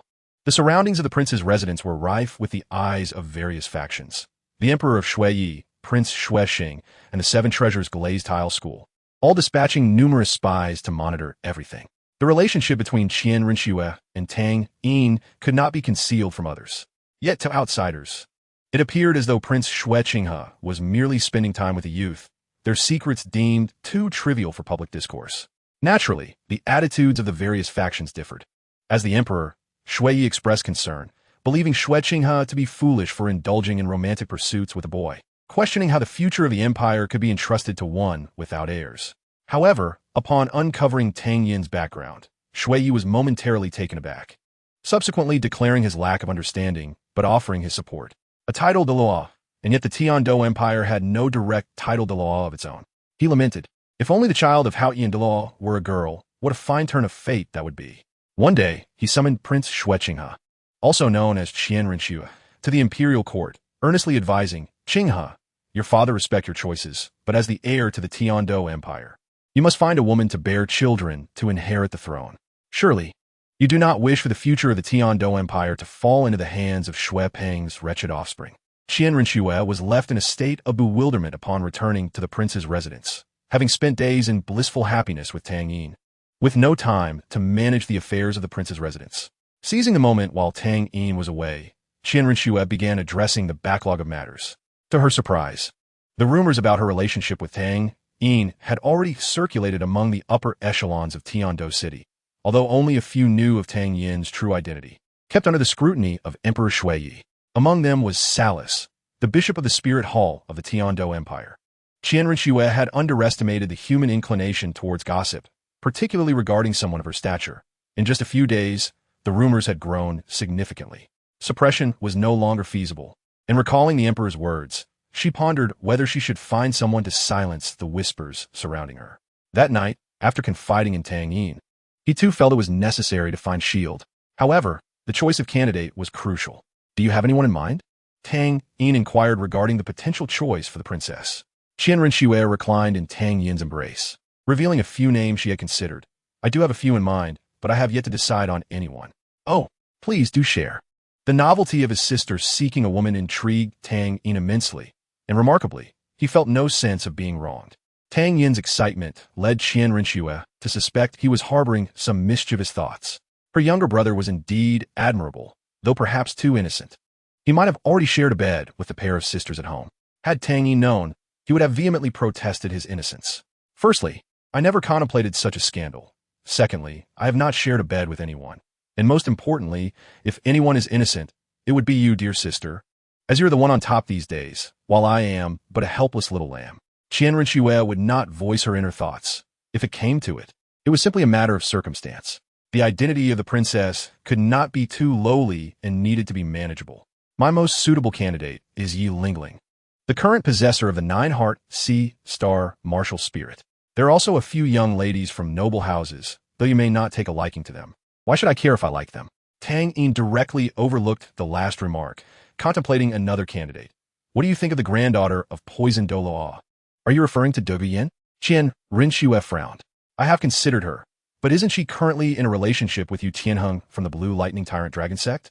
It was precisely because of her relationship with Yu Tianheng that I suggested you marry her under your title as the prince. Tang Yin expressed his concerns. I worry that Douluo's relationship with Yu Tianheng may interfere with my future plans. Are you planning to take action against the Blue Lightning Tyrant Dragon sect? Qian Rinxue's golden eyes widened in shock, taken aback by Tang Yin's audacious scheme. Tang Yin shook his head, not just the Blue Lightning Tyrant Dragon sect, but all sects across the continent. Tang Yin gazed intently at Qian Rinxue, contemplating the enormity of the plan that encompassed not only the Wuhuan Temple, but also the Haotian sect. Yet, Qian Rinxue found it difficult to meet his gaze, ultimately lowering her eyes. What a grand scheme it was. In the future, Tang Yin would nearly be at odds with the entire continent, including his own Wuhuan Temple. Could you share a plan with me? She whispered, burying her head in his embrace. Power begets authority, and while it is said that nobles subjugate commoners, how many nobles are not sole masters themselves? Even if one is not a sole master, their ancestors surely were. A continent divided into 2 empires, 8 major forces, the Wuhuan Temple and the 7 sects, and countless smaller sects interwoven like roots. These entities control over 90% of the continent's resources with less than 1% of the population, a trend that is only escalating. Rather than allowing those vermin to wield power, it would be preferable to have a selfless deity oversee everything. However, before this deity appears, the forces of the entire continent must be unified. Tang Yin understood Qian Rinxue's thoughts. For the sake of the Wuhuan Temple's mission, she had sacrificed her identity and her most precious years, living for decades as someone else. How could her sacrifices be swayed by what might appear as fanciful ideas to outsiders? Such commitment was not born of mere infatuation. Tang Yin awaited her response, knowing that even if she declined, he would harbor no resentment. After a lengthy silence, it seemed that Qian Rinxue had made up her mind as she lifted her gaze, her phoenix-like eyes locking onto his. I can agree to your plan, but you must also accept one condition for me. What condition? Tang Yin was taken aback by her swift acquiescence, realizing that her sacrifices far outweighed his own. After all, he felt a deeper connection to his own master of the Shijiazong than to the Haotian sect, which he had never even seen. That selfless deity's name could never be Tang Yin. Chapter 134. Reactions from all sides. Tang Yin was aware that gods existed in this world. Although the angelic deity of the Wuhuan Temple was merely a legend, his master, Old Gui, had told him of a realm beyond Douluo continent. Becoming a god, a dream seemingly unattainable for all soul masters, appeared to Tang Yin as not particularly difficult. In his plan, he envisioned himself as the deity who would rectify all injustices on the continent. To achieve absolute fairness, emotion must be relinquished.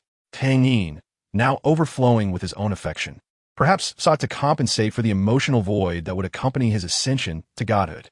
He smiled wryly at Qian Rinxue, about to refuse her when her voice, tinged with tears, broke through. "You are all I have left. I can forsake the Wuhuan temple for you. Can you not make even the slightest change for me? At the very least, that selfless god should not be you.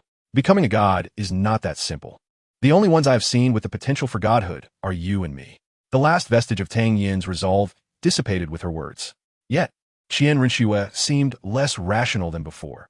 Had he been more observant, he would have noted how emotional she became in his presence. "I don't care, Tang Yin. If you become that heartless deity, I will personally destroy everything you have built." Her tone was devoid of jest. In that moment, Tang Yin felt an overwhelming sense of selfishness. A merciless self had constructed an entire world, yet how could he justify that to those who loved him dearly? "All right, I agree. It's merely an idea for now. Do not even think about it." Qian Rinxue raised her voice. Tang Yin gently wiped away the tears from the corners of her eyes, comforting her with genuine concern. "Sister Shui, please do not be angry. I would never do anything foolish.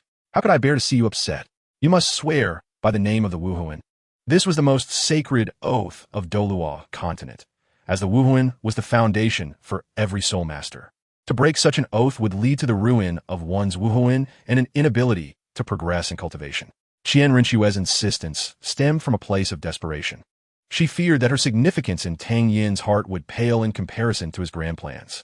She would rather provoke his annoyance than face a future where he would no longer hold affection for her. "I swear by the name of the Wuhuan that I shall never forget Qian Rinxue in this lifetime. Should I betray this vow, may my soul be extinguished." With his right hand resting upon his heart, Tang Yin formally pledged his oath to Qian Rinxue. Noticing her somber demeanor, he quickly shifted the conversation back to the topic of the selection for the princess consort. "Let us set aside these unpleasant matters. Marrying Douluo Yin would not only sever the ties between Douluo and the Blue Lightning Tyrant Dragon sect, but also provide a layer of protection for your plans. By keeping Douluo's granddaughter under your control, you would possess a crucial piece to counter Douluo. Even if Douluo's temperament is unpredictable, he would still hesitate to act rashly against our agreement."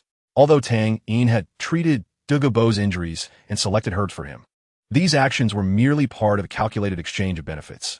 He would not foolishly place all his trust in baseless promises, especially not with a capricious title Douluo. Tang Yin glanced at Qian Rinxue, who lay nestled in his arms, uncertain whether she had absorbed his words. Sister Shui," gently shaking her arm. He received no response. Just as he felt lost, Qian Rinxue suddenly pressed her lips against his. After a prolonged moment, he seized the opportunity to inquire, "Sister Shui, have you decided on a candidate for your wife?" Qian Rinxue did not answer, but instead gasped for breath, sealing his lips once more. After several rounds of this playful battle, she finally responded, "Choose whomever you like, just keep your mouth shut for now." Qian Rinxue intended to teach this fickle Tang Yin a lesson. "Benner, your chance has arrived." Shui Xing congratulated his nephew. "Chance? What chance?" Ever since being intimidated by Tang Yin, Shui Bong regarded everyone as a potential threat and had little interest in the happenings around him. After days of isolation, he was gradually overcoming his inner fears. Not long ago, he had finally regained his composure. Just recently, he had enjoyed the company of a leopard woman with his uncle. Prince Shui Xing was aware of the trials his nephew had faced and had made inquiries, though he remained oblivious to Tang Yin's true identity. As he was on the watch list of the Emperor of Shui, the Emperor was well aware of his younger brother's long-standing desire for the throne of the Tiando Empire, sometimes even envying the Emperor of the Xingluo Empire. "You're too extreme. This is all related to your second brother." Shui Xing reclined comfortably on his bed, seemingly in high spirits. Having recently become enamored with the young man, their spies had reported that the young man had been seen embracing Shui Xing's waist as they entered the study together and had not emerged for the entire night. "Uncle, what does this mean? I've seen people who are far more extravagant than them." Shui Bong dismissed the notion, believing that Shui Xing's position would not be destabilized by a fondness for men. "This is nothing, but have you not noticed that Shui Xing, in his 20s, still has not chosen a princess consort? He clearly does not like women. Prince Xuexing decided to offer some guidance to his nephew. Your immediate task is to hasten the arrival of an heir. This will draw your father's attention towards you. Bunger, Xuexing spoke earnestly. You have feigned madness for years to survive, and while your life is preserved, the position of Xuexing as the crown prince grows increasingly secure. Even Ning Fengji has become your elder brother's mentor, and the Qibao Liuli sect is evidently aligned with the crown prince. Your only chance for a reversal lies in you giving birth to an offspring before your elder brother does. At this moment, Xuebeng no longer bore the frivolous demeanor of his past. He was never truly a wastrel. His gaze was calm, yet resolute. Uncle, rest assured, I will survive and live well. In this moment, Xuebeng thought of many individuals. His father, Xueyi, his second brother, Xueqinghe, and that fleeting acquaintance, Tang Yin. In the spirit hall, seated in a lavish study, Salas was diligently writing, with a crucial report to deliver to the Pope. The content revealed suspicions regarding the appearance of the Haotian law, indicating that his offspring was closely associated with the Tiando crown prince, hinting at a potential alliance. Chapter 135. The soon-to-be popular trio. Ha, what a fine lad. Douluo Bo laughed heartily, all his previous frustrations dissipating in an instant. What is this so-called Juhua Pass? Merely a feeble fool. Next time, I shall ensure your history is thoroughly exposed. His hair had returned to its normal color, and the once white strands showed signs of darkening under Tang Yin's life energy. Due to the nature of his martial soul, Douluo Bo was often permeated with the foul stench of snake venom, but at this moment he bore no such odor. Instead, a faint floral fragrance enveloped him. The pill crafted from the blood-red swan kiss and the exquisite Chua Yujin not only alleviated his troubles with the Bailin snake venom, but also merged with his innate toxic pill. Now, Douluo Bo's Bailin snake venom had more than doubled in potency. Previously, he, known as the world's foremost poison user, found himself like a mayfly before the deathly spider emperor of Bibi Dong. Now, his venom was sufficient to overshadow all, even surpassing Bibi Dong, without the use of the Resetsu divine power. His soul power also surged 2 levels, reaching level 93, an achievement he had never envisioned reaching. After attaining his title, each subsequent level was akin to scaling a mountain. Even without the hindrance of snake venom, Douluo Bo had not dared to hope for a breakthrough to level 93 within his lifetime. He stood and stretched, a series of cracks echoing as he breathed a sigh of relief. Tang Yin did not deceive me. It seems I owe him a significant favor. Recalling Tang Yin's gift of 2 celestial herbs, Douluo Bo thought, no need to dwell on that. These herbs are indeed remarkable. At least the lad showed some conscience by leaving me some. He decided to let Yin absorb the 8-petal celestial orchid. Douluo Bo felt no grievance regarding Tang Yin's apparent advantage, for he was entirely unacquainted with these herbs and knew nothing of their pharmacology. What use was it to guard a secret treasure that he could not unlock? As for why he failed to recognize his old rival, Juhua Douluo's martial soul, the extraordinary Juhua Tang Tianju, he had no answer. As for the Chilua Yujin, Douluo Bo was uncertain how to proceed. To give it to Yin Yan's boyfriend? Surely. It was too soon for such extravagant gifts, akin to bestowing a treasure worth 100,000 years of soul bones upon a mere outsider. Was it for the sake of Yu Tianheng's stony visage, or that ancient dragon of the blue lightning tyrant dragon sect? Douluo Bo vanished, leaving the ice and fire yin yang behind. The distance from the Sunset Forest to the Tiando Royal Academy was but a few hundred miles, a mere blink for a titled Douluo such as him. He wondered if Tang Yin had come to assist Yin Yin with her detoxification. A week had passed since Douluo Bo absorbed the pill, and he suddenly realized he had not informed his granddaughter of this development in advance. Nor did Tang Yin possess any token to signify his connection to Douluo Bo. He hoped no misunderstandings would arise. With a sense of trepidation, Douluo Bo entered the Tiando Royal Academy directly. Informing the 3 members of the Academy Council, they were of no consequence. Scanning the entire academy with his spiritual sense, Douluo Bo quickly located his granddaughter.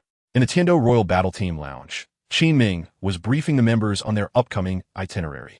Invited by the Lord of Soto City from the Balik Kingdom, we shall set off the day after tomorrow for the Soto City Grand Soul Arena to engage in a 7v7 team soul battle. Before that, I must remind you of several matters. Qin Ming's voice was gentle, holding high hopes for these elite few within the Tiando Royal Academy. He wished for them to advance further in their future endeavors, and all he could do as their teacher was to sharpen their skills, enabling them to forge a path through the thorns. First, I must commend you all. Your teamwork has improved remarkably over these past few days. Among the Soul Master teams in the direct provinces of the Tiando Empire, you have faced no rivals. you are my pride." Upon hearing Qin Ming's words, the seven displayed varying degrees of delight. The arduous training of the past half year had been a trial only they could fully comprehend. Noting the expressions of his students, Qin Ming's tone shifted, reverting to that of the stern teacher. "However, please set aside your pride for now, for you are not yet worthy of such arrogance. As you have seen, not long ago, before Qin Ming could continue with his remarks about Tang Yin, the lounge door was knocked upon and swung open.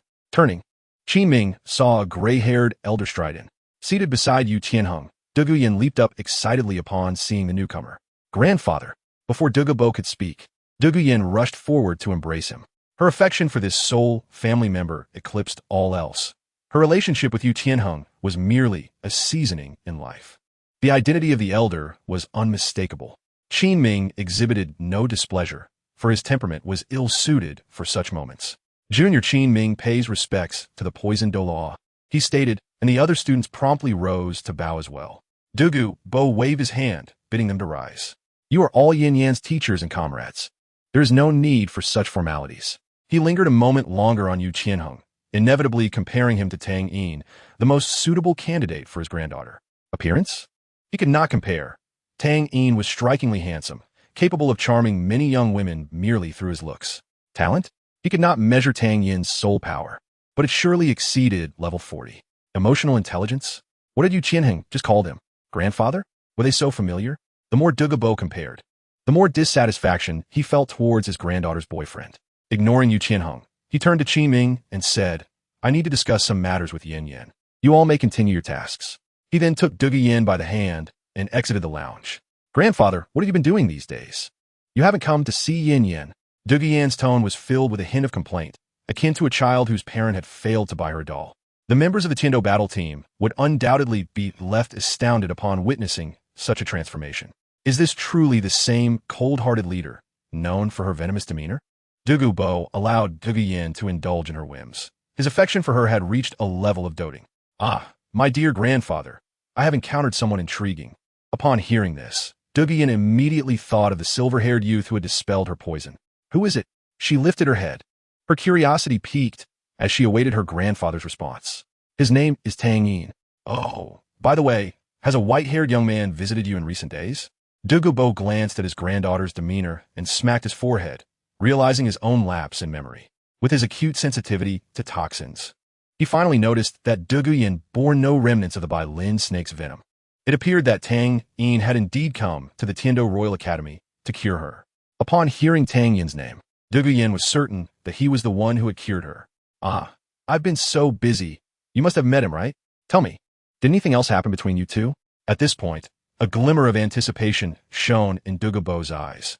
He hoped for a spark to ignite between Tang Yin and Douluo. However, he knew this was a mere wishful thought.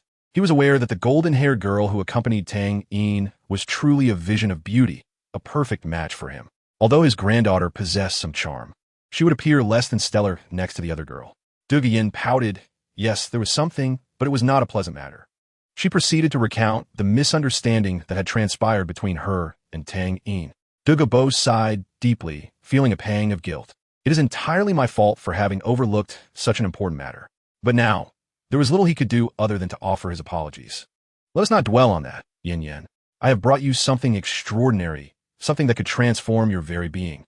The mysterious glint in Douluo's eyes indeed sparked a flicker of curiosity in Douluo. "Transform my being? Is it a soul bone?" In Douluo's understanding, only the legendary soul bones could result in such a metamorphosis for a soul master. Douluo's smile widened. "It is not a soul bone, but it far surpasses one." As he spoke, he retrieved a jade box from his Rui Baobao bag, placing it before her. "Open it and see." Douluo accepted the jade box from Douluo and opened it without hesitation. The rich fragrance of the 8-petal xianlon flower wafted out, enchanting her senses.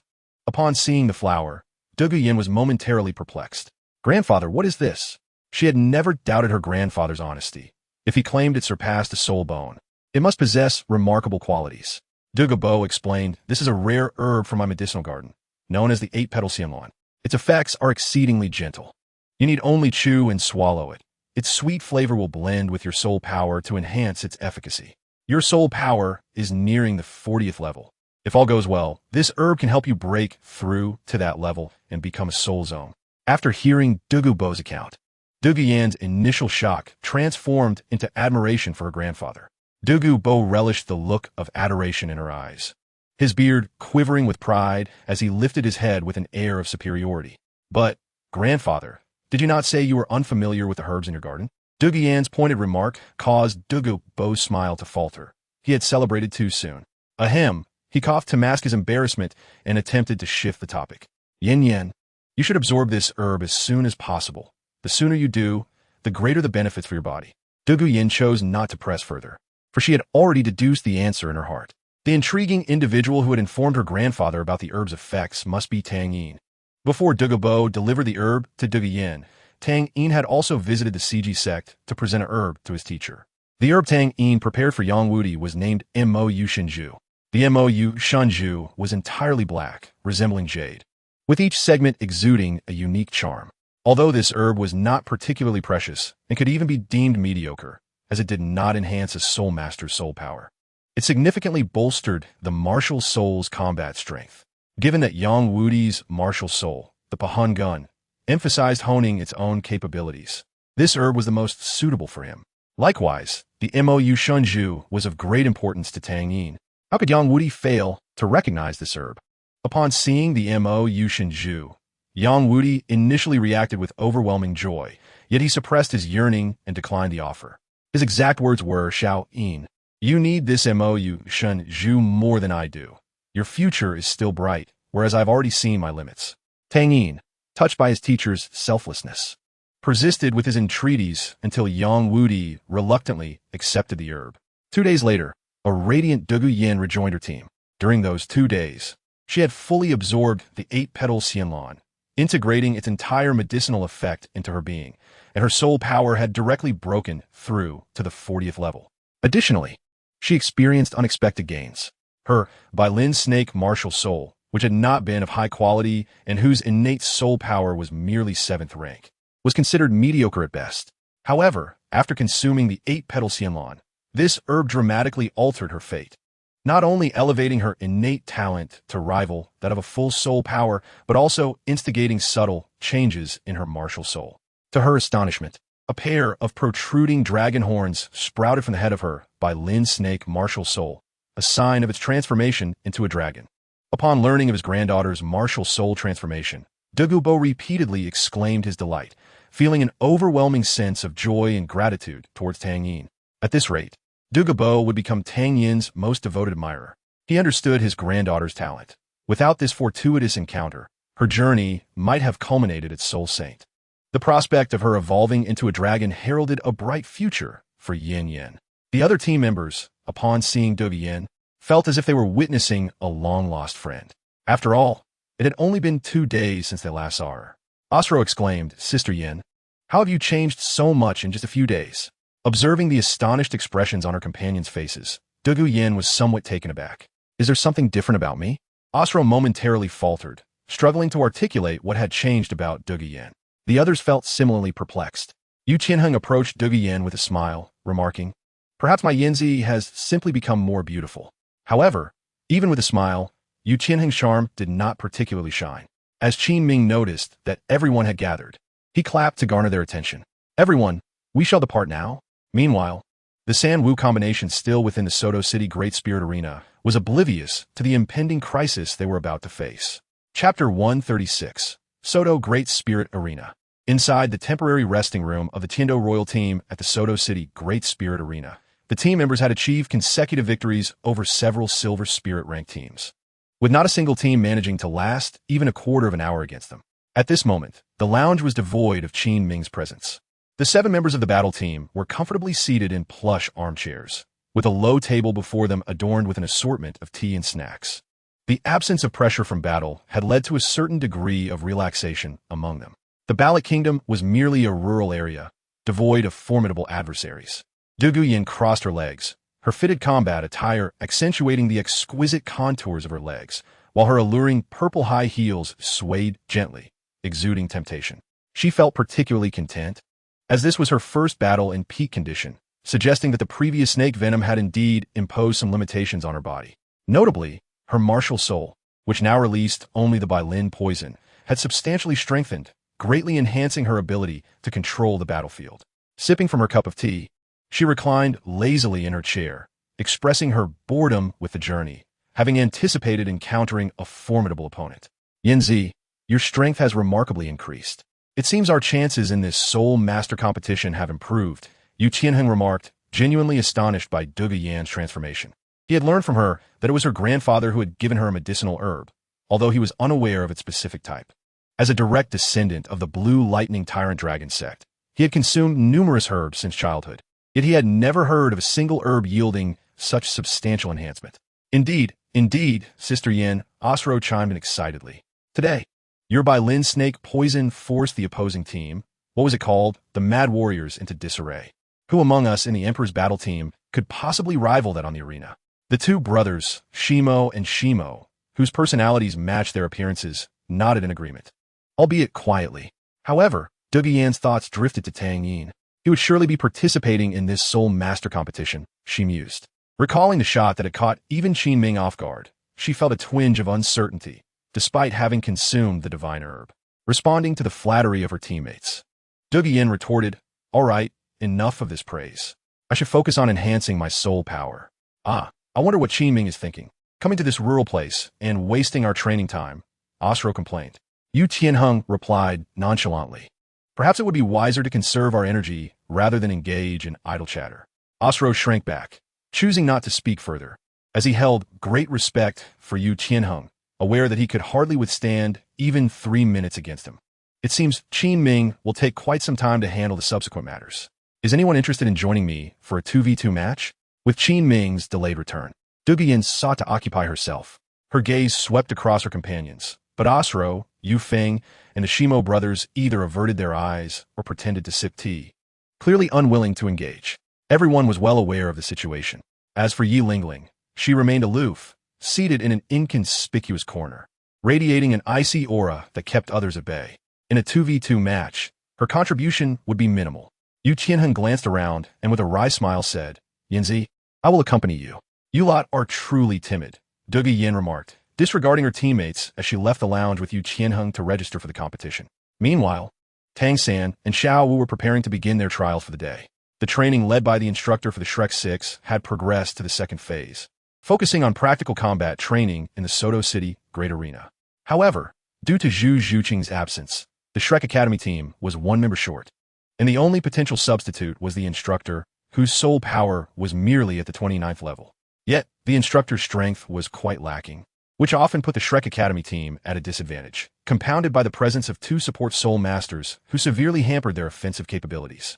Recently, in a battle against the Mad Warriors, it was only through Tang San's external soul bone, Thorn Turtle Spike, and the unparalleled might of the Haotian Hammer that they managed to secure a victory. This situation heightened the instructor's anticipation for Tang San's unknown younger brother. In his eyes, Tang Yin was the final piece needed to complete his Shrek Galactic battleship. "Third brother, do you think we can win today?" Xiao Wu bounced around Tang San like an exuberant rabbit. "Of course," Tang San replied affectionately, looking at his sister with a smile. "We will win. We have already achieved 24 consecutive victories." After a year of rigorous training, Tang San's soul power had reached 35, only 2 levels below Dai Mu Bai, who was 3 years his senior. Moreover, in a recent solo battle, Tang San had defeated the Evil Eye White Tiger, Dai Mu Bai, in a direct confrontation, which bolstered his confidence. Please have the Sanwu combination and the Longshi combination prepare at the 3rd dual soul fighting platform. The announcement echoed 3 times. "Xiao Wu, let us hurry over," Tang San said lightly, although he felt a weight of seriousness in his heart. The Longshi combination instilled a sense of caution in him regarding their forthcoming opponents. Under the master's guidance, Tang San had learned that any martial soul related to dragons was among the most elite in the world, be it a beast martial soul or a tool martial soul. Xiao Wu, blissfully unaware of the implications, was brimming with excitement. "Finally, it's our turn. Let them see the prowess of Sister Xiao Wu. What Longshi combination? I'll show them." As they entered the arena, Tang San and Xiao Wu were met with overwhelming cheers from the crowd. They were the holders of 24 consecutive victories in dual soul battles. And today, the audience might witness the miracle of a 25th win at the Soto Great Arena. Coming from the opposite side were Yu Qianheng and Duge Yin. Are these two really that formidable? Why are the spectators cheering for them? Yu Qianheng asked Douluo. Who cares? Both of us are high-level soul masters. Should we fear mere soul masters known only in Soto City? Douluo replied nonchalantly. Chapter 137. The showdown at this moment. Tang Xin clearly observed the appearances of his opponents. From Douluo, he keenly sensed her poison attribute, even though she had been detoxified by Tang Yin. Meanwhile, he discerned a hint of his master's influence in Yu Qianheng's demeanor. With a sense of anticipation, the host's voice boomed. The match begins. As the words fell, radiant light enveloped all four participants simultaneously, summoning their respective martial souls. The vibrant hues of yellow, purple, and others showcased the optimal soul ring configurations, eliciting cheers from the audience. With the host's next exclamation, all eyes shifted to their martial souls. Heavens, what do I see? The Haotian Hammer and the Blue Lightning Tyrant Dragon appearing in the same match. Could this be a clash between the new generation of the top three sects? Both Tang San and Yu Qianheng simultaneously focused on each other, uttering the names of their respective martial souls, Haotian Hammer and Blue Lightning Tyrant Dragon. The three sects are interconnected, yet how could there be no struggle among them? The confrontation between the world's premier weapon spirit and the ultimate beast spirit is indeed a grand spectacle. Its significance is such that it could warrant a contest in the central Dahan arena. The audience below is abuzz with excitement, never anticipating that a mere ordinary spectator ticket would grant them access to such a monumental event. Truly a remarkable gain. Meanwhile, the official responsible for organizing this match has been summoned to the office by the higher-ups of the Dahan arena and has been reprimanded severely. Was the loss merely a few ticket sales? It amounts to the dazzling golden soul coins post-opening. You may consider yourself exempt from work tomorrow. The higher-ups' words have effectively overturned the official's livelihood. On the third Dahan stage, Tang San and Xiao Wu exchange glances, their years of tacit understanding immediately allowing them to grasp each other's intentions. Tang San lowered his stance, gripping the Haotian Hammer horizontally, its face angled forward. Xiao Wu leaped gracefully, resembling a nimble sprite in midair, landing steadily on the Haotian Hammer in Tang San's hands thanks to her agile waist. The muscles in Xiao Wu's legs and Tang San's arms coiled simultaneously, their explosive power merging in an instant. Xiao Wu shot forth like an arrow released from a bow, her lower legs encased in pink stockings emanating an overwhelming force, charging directly at Yu Qianheng and Douluo. Tang San, too, wielded the Haotian Hammer, closely pursuing her. He dared not exhibit even the slightest negligence. Their preemptive strike caught Yu Qianheng and Douluo by surprise, as their speed was astonishingly swift. After all, the synergy between Tang San and Xiao Wu was undeniable. As Xiao Wu barreled toward him, Yu Qianheng took a step forward, his first soul ring glowing. Blue-purple lightning surged wildly around him and Douluo. With a swift motion of his right hand, a dragon claw forged from pure lightning power lunged toward Xiao Wu, distorting the air and producing a jarring crackle. Yu Qianheng regarded this battle with utmost seriousness. The pride of the Blue Lightning Tyrant Dragon sect would not permit him to lose. What did it matter if they were the world's foremost sect, or the ultimate weapon spirit? Xiao Wu found herself surrounded by blue lightning, and as she approached, a slight numbness coursed through her body, yet her speed remained undiminished.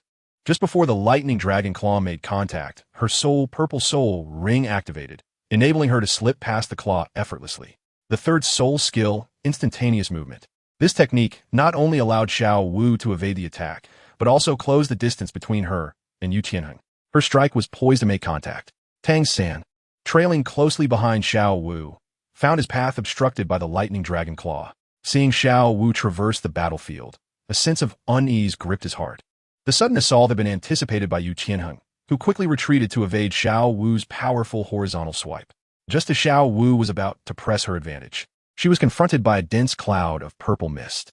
The mist, colorless and odorless, emanated a profound sense of danger. Douluo had made her move, disdainfully dismissing Xiao Wu, whom she had clearly overestimated. Realizing her peril, Xiao Wu attempted to retreat, only to feel her leg ensnared by Douluo.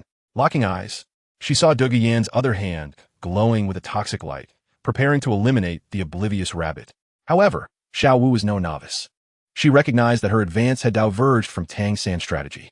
Activating her third soul skill once more, she returned to Tang San's side. Just moments earlier, Tang San had employed his first soul skill, dark golden power, shattering the lightning dragon claw composed of soul power with unparalleled might. Xiao Wu, are you alright? Tang San inquired, noting her evident exhaustion from using her third soul skill consecutively. She gasped for breath, striving to maintain her composure. I'm fine. Just wait and see the might of my Bai Lin. Shidu Duguyan's second soul ring illuminated, releasing a thick purple mist that rapidly enveloped the arena. The oddly fragrant mist caused Tang San's expression to shift dramatically. Xiao Wu, quickly cover your mouth and nose. He acted swiftly, retrieving 2 detoxification pills from his possession, placing one in Xiao Wu's mouth and consuming the other himself. The rich properties of the 8-petal immortal orchid had likewise imbued Dugu Yan's soul power. The dense soul power coalescing into the Bai Lin Shidu was not easily thwarted, while Tang San sensed something unusual about Dugu Yan's poison. He could not pinpoint its peculiarity at that moment. After all, he could hardly fathom that Dugu Yan had consumed the unparalleled celestial herb recorded in the Xintian treasure record. Raising the Haotian hammer, Tang San struck the ground forcefully, the resulting shockwave dispersing much of the surrounding purple mist. He then activated his second soul skill, Haotian Protection, summoning a dark silver shield that nullified the threat posed by the Bai Lin Shidu as Dugu Yan prepared to intensify her poison's assault. Yu Tianheng's voice rang out from behind. Yin Zi, you deal with that girl wielding the rabbit spirit. I'll handle this Haotian hammer spirit. Dugu Yan opened her mouth to respond, but upon seeing Yu Tianheng's resolute expression, she refrained from further comment and retracted her potent venom. This young brother, I am most eager to experience your Haotian hammer. I hope you can grant me this opportunity. Yu Tianheng's sincerity was palpable, though his demeanor remained assertive. Tang San cast a wary glance at Dugu Yan, who stood with her arms crossed, silent and observant.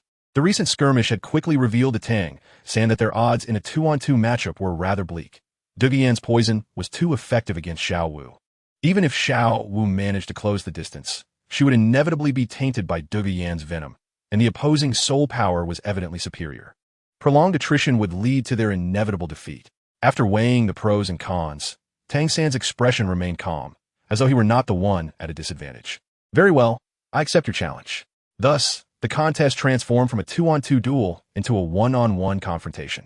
Chapter 138, Xiao Wu's Disfigurement. Tang San's wrath of incompetence Dugu Yan found Yu Tianheng's decision to jeopardize their competitive advantage bewildering. However, this was merely a practice match, and the outcome held little significance. To provide ample space for Tang San and Yu Tianheng, both Dugu Yan and Xiao Wu retreated to the edges of their respective platforms. Their spirits remained activated, clearly prepared to assist should the situation demand it. Surrounding Yu Tianheng were countless arcs of blue-purple lightning, reminiscent of serpents, weaving through the air, while the lightning insignia on his forehead pulsated with energy. Tang San gripped the Haotian hammer tightly, its surface crackling with purple lightning, emanating an awe-inspiring might. This time, Yu Tianheng initiated the assault. His right arm swelled visibly, the blue fabric of his sleeve tearing apart, revealing his powerful muscles to the spectators. The transformation did not cease there. Extending from Yu Tianheng's shoulder downwards, hard, metallic blue-purple scales began to emerge. Each joint of his fingers morphed into the formidable shape of dragon claws.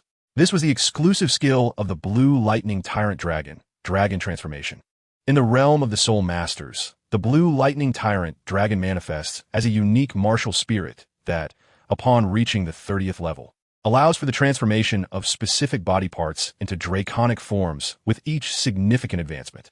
This peculiar characteristic was once divulged to Tang San by the master, and witnessing it for the first time today left him profoundly astonished, albeit merely astonished. In this lifetime, Tang San wields not the seemingly worthless martial spirit of Lan Yin Chao, which lacks the awakened bloodline of the Blue Silver Emperor, but rather the esteemed Haotian hammer, the foremost martial spirit of the continent. Both he and Yu Tianheng possessed their own sources of pride rooted in their respective legacies. With a powerful stomp, Yu Tianheng's foot struck the hardened arena, causing a faint crack to emerge. Simultaneously, he activated his third soul ring, unleashing his most formidable soul skill. The surrounding blue-violet lightning surged violently, as if it had entered a state of frenzy. Yu Tianheng's aura underwent a metamorphosis, his presence escalating dramatically. This was his third soul skill, Thunderous Fury, a self-augmentation technique that thrusts him into a berserk state for a limited duration, amplifying his lightning power by 100% and his soul power by 50%. The consumption of this skill is staggering, and unless he deliberately ceases its use, it will continuously deplete his soul power until exhaustion. Even at his peak, Yu Qianheng can maintain this state for only a quarter of an hour, and that is without employing any other soul skills. He charged towards Tang San with astonishing speed. In response, Tang San's eyes flickered with purple light as the ZGMO Tong allowed him to perceive Yu Qianheng's movements with crystal clarity. The frenzied thunder struck first, and even the outermost layer of lightning sent a slight numbness coursing through Tang San's body. Channeling his Xiantian Gong, he purified the numbing sensation. Aware that his opponent had unleashed the strongest soul skill, Tang San did not hesitate to activate his own most powerful third soul skill to engage directly. The third soul skill, Thunderous Might, imbued the Haotian hammer with a domineering lightning attribute, causing a dazzling display upon collision, with immense area damage and potent paralysis effects. Lightning clashed against lightning as the Haotian hammer, infused with this tempestuous attribute, collided with the lightning-imbued claws of the blue lightning tyrant dragon, producing a brilliant flash that compelled the audience to squint. With his soul power relatively lower, Tang San felt a tightness in his chest, as if his internal organs were misaligned, causing considerable discomfort. A surge of blood welled up in his throat, despite his efforts to suppress it. A trickle escaped from the corner of his mouth. Gripping the Haotian hammer, his hands trembled uncontrollably, blood streaming from his palms. Yu Qianheng, astonished, found that despite his significantly enhanced physique, his draconic right arm bore several cracks from the collision with Tang San, with blood flowing from the claw that had made direct contact with the Haotian hammer. However, due to the paralysis effect of the thunder, he did not register any pain. Perceiving Tang San's compromised state, Yu Qianheng pressed his advantage, engaging him in close combat. Although Tang San appeared to be struggling against Yu Qianheng's onslaught, with the aid of his elusive movements, he was already devising a counterattack. A straightforward confrontation was no longer viable. After just one exchange, Tang San was nearly overwhelmed. To secure victory without the use of hidden weapons, he would have to be cunning. Observing Yu Qianheng's fierce and relentless attacks, Tang San patiently awaited an opening. As Yu Qianheng grew increasingly impatient, his stamina waned. His third soul skill could not be sustained for long, and his soul power was insufficient to prolong the battle. Clenching his left fist, he unleashed a concentrated orb of purple light towards Tang San. The latter, wielding the Haotian hammer, effortlessly blocked this ordinary strike.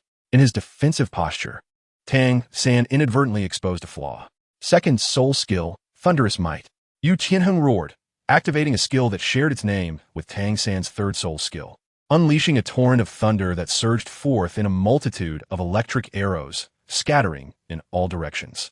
As Yu Qianheng's claw reached for him, Tang San sensed the imminent danger. His instincts prompted him to activate his second soul skill, Haotian Guardian, while simultaneously 81 thorny bone spikes erupted from his back, hurtling toward Yu Qianheng. The sudden emergence of the thorny spikes startled Yu Qianheng. He had not anticipated that Tang San possessed such a rare external soul bone. Retreat was not an option. He could not afford to squander this opportunity that could determine the outcome of the match. Yu Qianheng intensified his soul power output for his third soul skill, unleashing an even more ferocious barrage of lightning that inflicted considerable discomfort upon Tang San. He was taken aback by Yu Qianheng's willingness to withstand his soul bone attack. The paralysis effect of Thunderous Might tormented Tang San to the extent that he could almost smell the scent of his own flesh being seared by the lightning. In that moment, a flash of light sparked in Tang San's eyes as he initiated a mental attack with the ZGMO Tong. Yu Qianheng's body momentarily stiffened, causing a brief interruption in his soul power output. Seizing this fleeting chance, all 81 thorny spikes lunged toward Yu Qianheng's vital points and joints. Though grievously injured, Tang San's precision had diminished significantly. Even in such close quarters, achieving complete accuracy was a daunting task. Yet, it was sufficient. Several bone spikes penetrated Yu Qianheng's body, rendering his left arm and leg numb due to the critical points being pierced. The intense pain elicited a suppressed groan from Yu Qianheng. Xiaowu. At this critical juncture, Tang San called out his sister's name. Witnessing her brother's dire state, Xiaowu felt a pang of anguish as she observed the injuries he sustained. Responding to her brother's plea, she transformed her sorrow into determination, activating her third soul skill, Instant Transmission, once more. In a flash, she traversed space to position herself beside Tang San and Yu Qianheng. With her ponytail resembling a scorpion's tail, she ensnared Yu Qianheng by the neck. The abrupt reversal caught Douluo Yin off guard. She had not expected that the overwhelmingly dominant Yu Qianheng would be so severely injured in an instant. The tide of battle shifted dramatically, placing them at a disadvantage. Xiao Wu et swift intervention exacerbée du Tianenges prédicament. As a control-type soul master who wielded poison to dominate the battlefield, Douluo Yin found herself unable to maneuver with Yu Qianheng entangled with the two opponents. Exhausted, Yu Qianheng could not break free from Xiao Wu's scorpion tail grip. With a swift motion of Xiao Wu's waist, Yu Qianheng felt an overwhelming sensation of weightlessness as he was propelled into the air, just as he intended to retaliate with a devastating throw to avenge himself. Tang San's voice halted him. Xiao Wu, conserve your soul power. Frowning in midair, Xiao Wu felt a twinge of dissatisfaction, but ultimately obeyed Tang San's command, whipping her tail to send Yu Qianheng, who stood at a height of nearly 2 meters, flying off the arena. Xiao Wu landed gracefully on the stage, dusted off her hands, and hurried to Tang San's side, inquiring, Sango, are you all right? Tang San clutched his chest, his condition dire. I'm fine, Xiao Wu. He understood that the battle was far from over, as there remained a control-type soul master in peak condition on the field, leaving the outcome of the match still shrouded in uncertainty. At the moment Yu Qianheng exited the arena, Douluo Yin sprang into action. Unleashing a potent wave of Bailin, she poisoned towards Tang San and Xiao Wu. Tang San swiftly tapped his fingers at his waist, conjuring a large water pouch into his grasp, which contained the formidable Xiong Huang medicinal liquor. With a vigorous sweep of his relatively intact left arm, he aimed to counter Douluo Yin's venom with the liquor. To ensure the Xiong Huang wine would evaporate effectively, Tang San skillfully hurled 2 bone spikes, creating sparks just as they punctured the water pouch. Everything transpired according to Tang San's meticulous calculations. Upon contact with the flames, the alcohol ignited instantly, producing a resounding explosion. A fragrant aroma enveloped the arena, colliding with the encroaching Bailin she poisoned. The dense purple mist, confronted by the surging flames, ignited in an eerie violet hue. In mere moments, the flames were completely consumed by the rich purple mist. How could this be? Tang San was taken aback to discover that his Xiong Huang liquor merely delayed the effects of the Bailin she poisoned, rather than dispersing it as he had envisioned. Allow me to demonstrate my true prowess, Douluo Yin declared, bending her body, her taut attire accentuating her nearly flawless form. She struck the ground fiercely with her hands, activating her third spirit, ring, simultaneously. The third spirit skill, Bailin Du Zhao, erupted around Tang San and Xiao Wu, enveloping them in a layer of green toxic mist. Even with shoes and trousers shielding them, both could feel a stinging pain beneath their feet. In a panic, Tang San wielded the Haotian hammer, slamming it into the ground, hoping to disperse the toxic mist as he had done previously. Yet this time, the mist was a spirit skill, and a millennium-old one at that. Seeing no effect, Tang San had no choice but to expend the little spirit power he had left, employing his second spirit skill, Haotian Guardian, to fend off the renewed invasion of the poison. You should surrender, Douluo Yin said, arms crossed, observing Tang San and Xiao Wu struggle within the toxic haze. You are already poisoned. If you persist, your bodies will be compromised. Douluo Yin had no ill intent. She did not wish to render her opponents incapacitated over a mere contest. Given their apparent youth, it would indeed be a shame if they were to fall in the arena. Surrender? Val Serpent, do you think you have one? Xiao Wu retorted, her fiery temperament flaring up, confident that she and Tang San could overcome the opponent who merely exuded foul gas. Douluo Yin's expression darkened. You insolent rabbit. What did you just say? Clearly, Xiao Wu's words had provoked her. Unaware of the impending danger, she prepared to amplify the output of her venom when Xiao Wu leaped forward, landing directly before Douluo Yin. Anticipating this maneuver, Douluo Yin had already braced herself. Having suffered twice at Xiao Wu's hands, she was not easily caught off guard. In the instant that Xiao Wu vanished, Douluo Yin's serpentine tail lashed out, striking the airborne Xiao Wu. Caught off guard by the consecutive use of her third spirit skill, Xiao Wu was hit hard. A sudden pressure in her chest caused her to spit out a mouthful of blood. Douluo Yin, clearly unwilling to let this audacious rabbit escape unscathed, enveloped Xiao Wu's face with a corrosive toxin, inflicting excruciating pain that elicited a wail from her lips. My face. Xiao Wu felt her skin burning and rotting. She realized she was on the brink of disfigurement. Unable to bear the reality, she fainted. You reap what you sow. Douluo Yin's tail flicked, casting the unconscious Xiao Wu aside. This battle had already sowed the seeds of disaster from the immense spirit power consumption Xiao Wu had expended in her reckless advance. Tang San, struggling amidst the toxic mist, witnessed Xiao Wu's injury, his heart aching with fury. He had promised her he would not allow her to be harmed. With blood-red eyes locked onto Douluo, Tang San's reason was being consumed by rage. Ignoring his deteriorating physical condition and dwindling spirit power, he barely managed to wield the Haoyan hammer, initiating the chaotic hammer technique. Below, Yu Qianheng had been helped to his feet, clutching his chest, his face pale from defeat, just in time to witness Tang San's hammering. With his last ounce of strength, he urgently warned Douluo, Yanzi, be careful, it's the chaotic hammer technique. Douluo's heart sank. She had not expected Tang San to execute the chaotic hammer technique in such a state. She understood the high physical demands this technique required. Had Tang San been at full strength, she might have regarded him with caution, but now, he was a mere shadow of himself. Douluo scoffed, slamming her serpent tail onto the ground, causing the toxic mire beneath Tang San to roil as if hands were reaching up to drag him into the abyss. After the third hammer strike, Tang San's pallor turned a ghastly shade of green from the venom's onslaught. Forcing his spirit power to circulate in such a poisoned state would only exacerbate his condition. Fueled by anger and resentment, Tang San collapsed. Xiao Wu, the contest concluded, leaving the arena in a profound silence. After the stillness, a cacophony erupted as the audience, awakening from their shock, expressed their fury. Refund us. How could you betray us?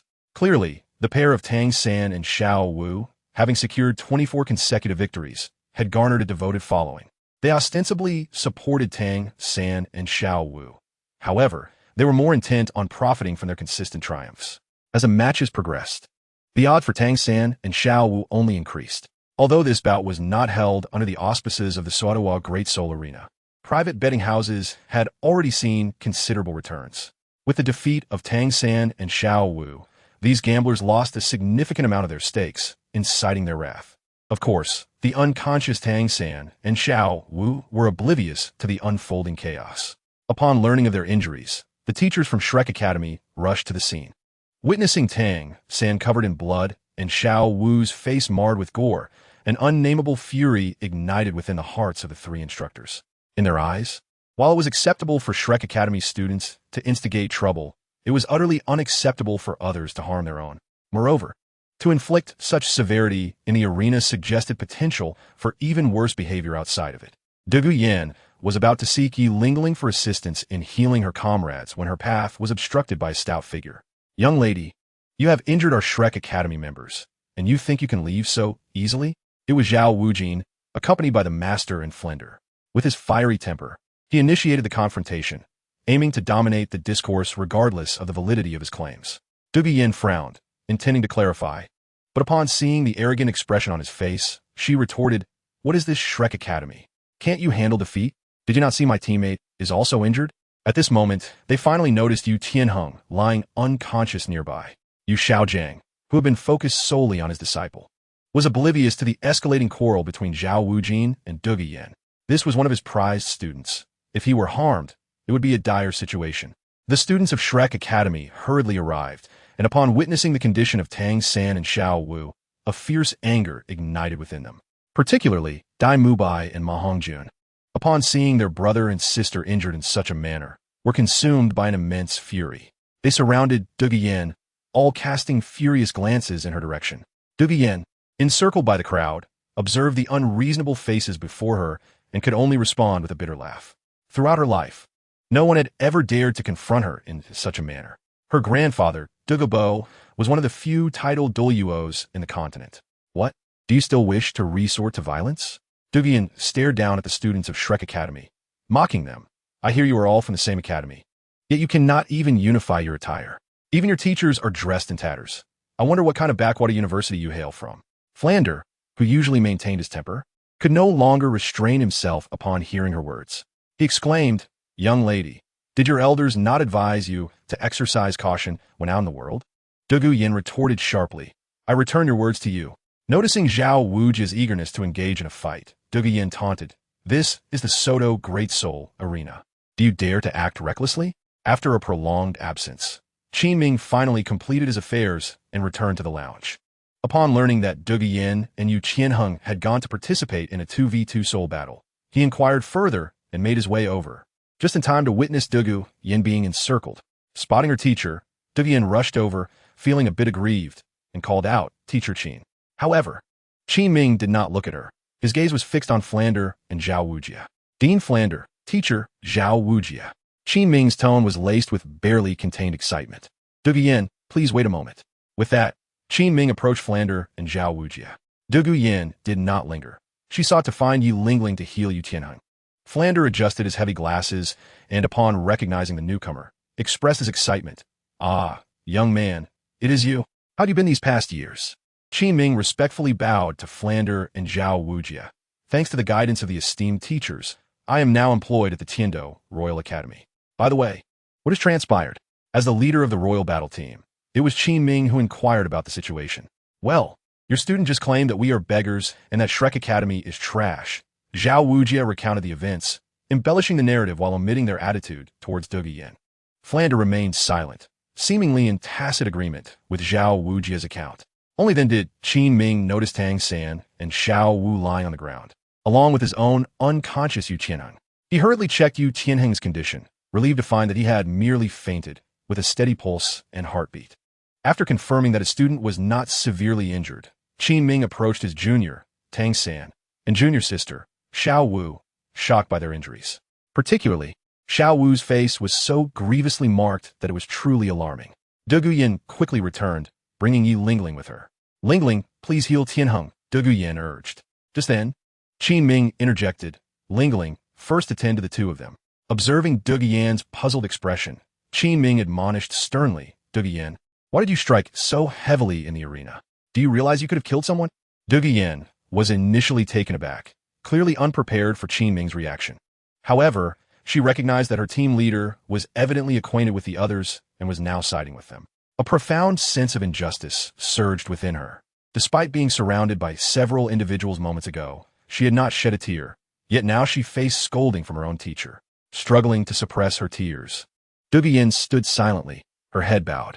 Yi Lingling, feeling helpless, could not defy Qin Ming's orders and thus proceeded to treat Tang San and Xiao Wu. The pink Jiao Xian Hai Tang flower was cradled in her hands, its enchanting fragrance refreshing everyone present. Ning Rongrong, standing in a less conspicuous spot, immediately recognized the flower and exclaimed, "Jiao Xian Hai Tang." Hearing this, Master, who had been keeping his head down, raised his rigid face, his thick lips trembling slightly, knowing that his disciple had been saved. Yi Lingling shot a surprised glance at Ning Rongrong, but quickly resumed her focus. Soon, the purple soul ring beneath Yi Lingling shimmered, accompanied by a gentle fragrance. A beam of white light descended from above, taking on a petal-like form that floated gracefully down, landing directly on Tang San and Xiao Wu.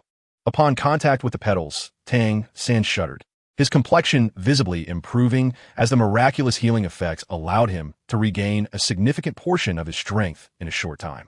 Xiao Wu's wounds also began to mend. However, both still harbored traces of Dugu Yan's green-scaled serpent poison, particularly on Xiao Wu's face, where the healing wounds were continuously corroded by the lingering toxin. Had Xiao Wu not already lost consciousness, she might have been screaming in agony. Yi Lingling maintained the healing effect of her third soul skill. Casting a glance at the silent Dugu Yin, her rosy lips parting and closing as if she wished to speak. Noticing this subtle gesture, Qin Ming directly asked, "Lingling, do you have something to say?" Yi Lingling, unable to conceal it any longer, replied, "Both of them still carry Yinjia's serpent poison. We need Yinjia to use her martial soul to cleanse the toxins from their bodies. Otherwise, even if I exhaust my soul power, I cannot heal them." Seeing that Dugu Yin remained motionless, Qin Ming frowned. "Dugu Yin, did you not hear?" Before he could finish, Dugu Yin lifted her head, her eyes red and swollen, tears brimming as she wore an expression of fury. What was Qin Ming, her team leader, doing? Was he still the leader of the royal battle team? In Dugu Yan's heart, all of Qin Ming's past teachings evaporated in that moment, and the stern, responsible image he had cultivated collapsed entirely. Yet, Dugu Yin remained rational. She understood that she could not oppose these individuals, and her only hope for support was now favoring others. With her boyfriend unconscious, she quickly discerned the most prudent course of action. Summoning her martial soul, she extended her hands. and the toxins within Tang San and Xiao Wu's bodies were extracted under her control. After completing this, Douluo did not spare a glance at Qin Ming and promptly departed. Qin Ming wished to say something, but in the end, he remained silent. He could only express his apologies to Flander. I apologize, teacher. This child has a temper due to her family background. I hope for your understanding. Flander waved his hand generously. No worries, no worries. It is entirely normal for young people to have tempers. Only Master, standing to the side, wore a grave expression. Having recognized Douluo's martial soul, it was not difficult to deduce her background. Setting that thought aside, he observed Tang San's injuries and could not help but exclaim, truly worthy of the Jiao Xian Hai Tang. I have only heard of its miraculous effects in reviving the dead, and today I witness its reputation is indeed well-deserved. Yi Lingling remained silent in response to Yu Xiaojiang's praise. Who is this? Qin Ming had clearly never met Yu Xiaojiang. Zhao Wujia introduced, this is Yu Xiaojiang, revered as a master in the realm of soul masters, and he is also the sworn brother of Udine. Qin Ming cupped his hands in respect, expressing, I have long admired your esteemed name. Indeed, Yu Xiaojiang was renowned, a fact that could not be disputed. Although he was looked down upon by many readers and even his own kin, after treating Tang San and Xiao Wu, he proceeded to heal Yu Tianheng. The wounds on Yu Tianheng's body were instantly mended, and he gradually regained consciousness from his daze. Struggling to sit up, Yu Tianheng's gaze met Yu Xiaojiang's. Uncle. The members of Shrek Academy were taken aback, and Yi Lingling shared a similar expression. A hint of awkwardness crossed Yu Xiaojiang's face, and a forced smile emerged, which was quite unappealing. Xiao Heng, it's been a long time. Uncle, you are looking at the master. Yu Tianheng felt a sudden lump in his throat. Although the master had been away from home for many years, he vividly remembered his uncle often playing with him during his childhood. Back then, his face had not been as rigid as it was now. As the legitimate eldest son, his father was preoccupied with managing family affairs and cultivation, leaving his uncle as his primary companion for many years. In fact, for a significant period, Yu Tianheng regarded this master as a father figure. After setting Tang San down, Yu Xiaojiang approached Yu Tianheng and patted his shoulder, saying, Xiao Heng, you have grown. Uncle, I still wish to say something, Yu Tianheng started, but was swiftly interrupted by Yu Xiaojiang. Xiao Heng, rest well. With that, he exchanged a knowing glance with Yu Tianheng, who understood the unspoken rule of not revealing his uncle's secrets in front of others. Qin Ming then advised Yu Tianheng, Tianheng, go check on Douluo. She seems to be in a bad mood. Yanzi. Only then did Yu Tianheng recall his girlfriend, but he could not see her anywhere. Qin Ming provided a brief description of what he knew, and Yu Tianheng furrowed his brow, replying, Teacher, I understand. I will speak to Yanzi properly. In the lounge, the other members of the Emperor Do team observed Douluo's red-rimmed eyes as she huddled silently in her chair. A chilling atmosphere enveloped the room, causing everyone to hold their breath in fear of provoking the emotionally volatile beauty. The door creaked open, and a now recovered Yu Tianheng stepped inside. Upon seeing Douluo's condition, he chose not to lecture her. Instead, he crouched beside her and softly inquired, Yanzi, are you all right? Upon seeing her boyfriend, Douluo's pin-up grievances erupted. She threw herself into Yu Tianheng's embrace and began to express her feelings of injustice. The conflicting narratives left Yu Tianheng bewildered as to whom to believe. He hesitated to blame Qin Ming for any wrongdoing, especially considering his own injuries were minor. Yanzi, actually, Teacher Qin wasn't entirely wrong. Not receiving her boyfriend's comfort, Douluo forcefully pushed Yu Tianheng away and raised her voice. So you mean it's my fault?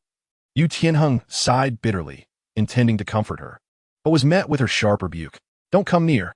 All right. Yu Tianheng placated, signaling with his hands that he would not approach. Yanzi, please calm down. Observing Yu Tianheng's demeanor, Douluo made an unexpected decision. Yu Tianheng, let me be clear from today onwards, if the Emperor Do team has him, it does not have me, and vice versa. If you, as the captain, wish to resolve this, come find me. Otherwise, do not expect to see me again. After saying this, Douluo stormed out, unwilling to remain any longer. Chapter 140. The heart's barrier of separation. Yu Tianheng reached out, wanting to stop her, but his lips parted without uttering a word. He was inherently indecisive. In his childhood, his grandfather and father only urged him to cultivate, focusing on mastering his soul power and skills, neglecting his emotional growth. Yu Tianheng had a cousin named Yu Tianxin, whose talents surpassed his own. Throughout their lives, Yu Tianheng had always been overshadowed by Yu Tianxin. In the Blue Lightning Tyrant Dragon clan, weakness was considered a sin. Constantly oppressed, he could never develop the mindset of a strong individual. Thus, he chose to escape to the Tiendo Royal Academy for his studies rather than attend the affiliated Thunder Academy of the Blue Lightning Tyrant Dragon clan. Upon arriving at the Tiendo Royal Academy, he felt a semblance of strength, akin to a monkey claiming kingship in the absence of a tiger. Yet now, this self-proclaimed king appeared to reveal his true nature. He had not changed. He still lacked the courage to defy his elders, even when his girlfriend was wronged. Beside him, Ayasalu, Yu Feng, and the Shijia brothers sat upright, witnessing a drama that brought them no benefit. Furthermore, could the conflict between Douluo and their leader, Teacher Qin, be resolved? After exchanging pleasantries with Flinder and Zhao Wujia, Qin Ming encouraged his junior students before leading Yi Lingling back to the lounge. He was taken aback by the absence of Douluo. Tianheng, where did Douluo go? Faced with Qin Ming's inquiry, Yu Tianheng wrestled internally. Reason told him that the Emperor Do team should not change captains at this moment, but Douluo's situation weighed heavily on his mind.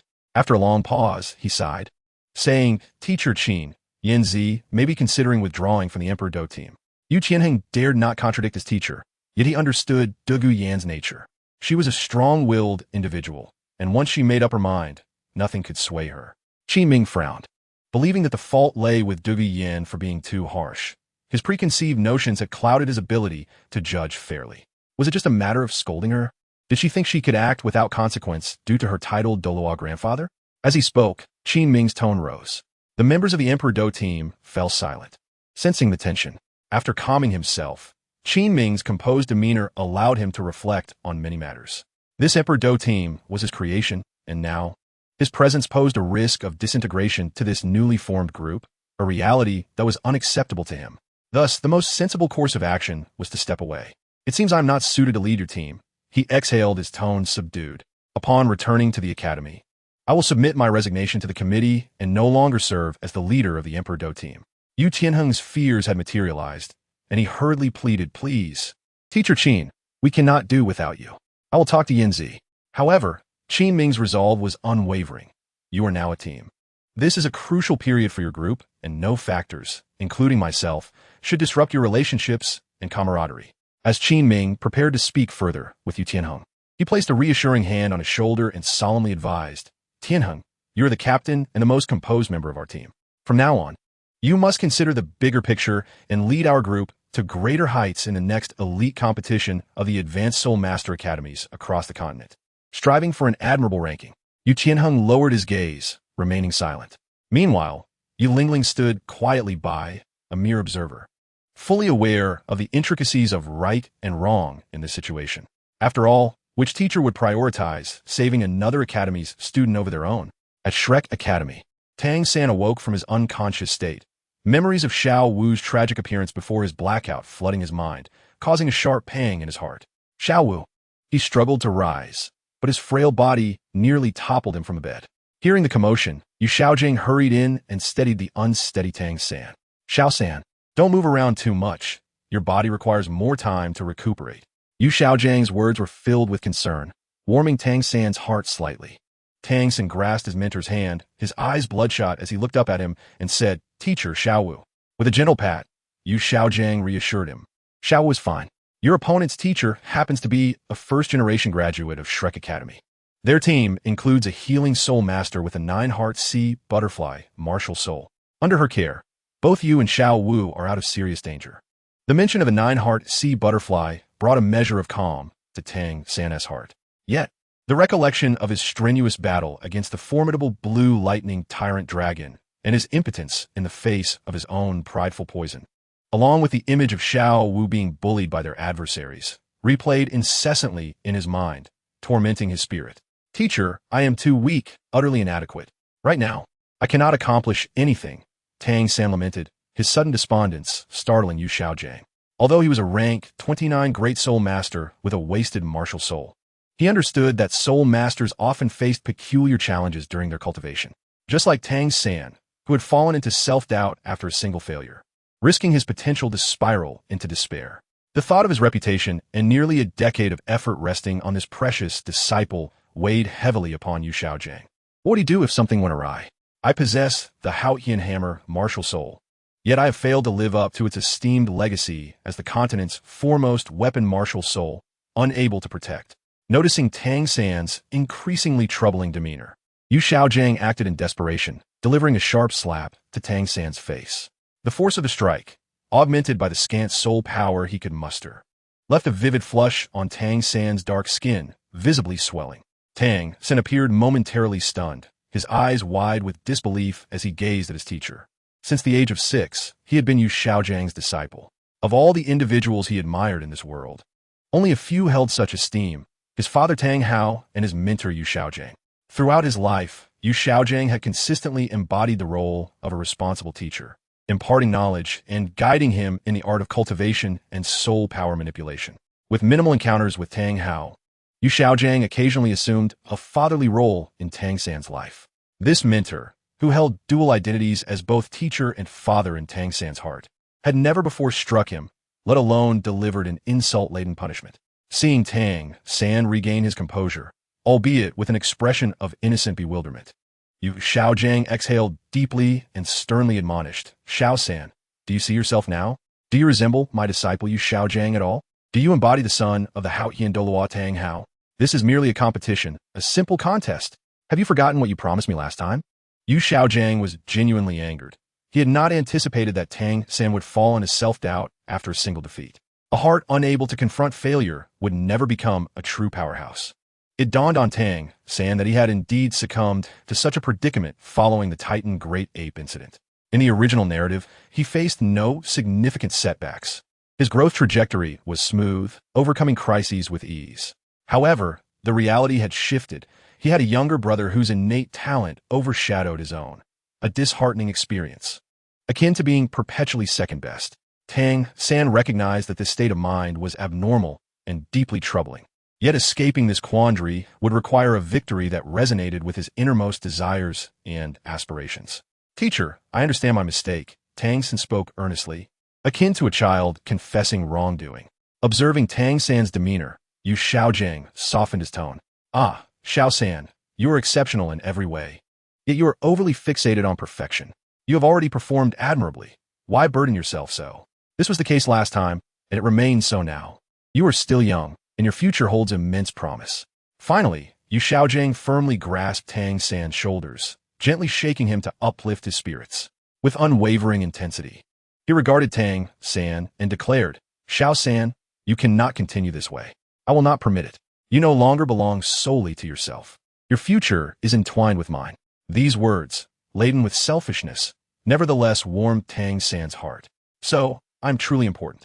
Dugu Yin returned alone to the Tiando Royal Academy, isolating herself in her apartment for several days, avoiding any social interaction.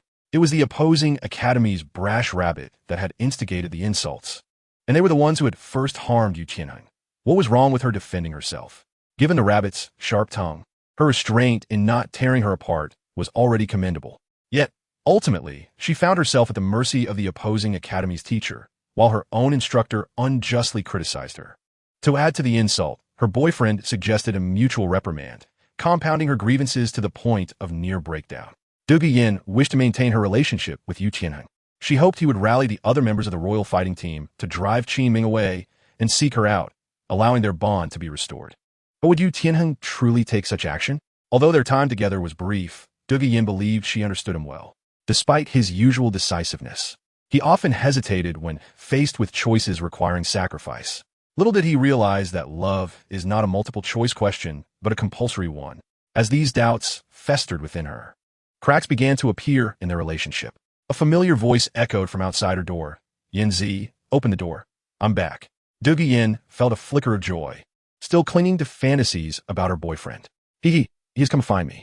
Yet, she maintained a cold facade as she opened the door.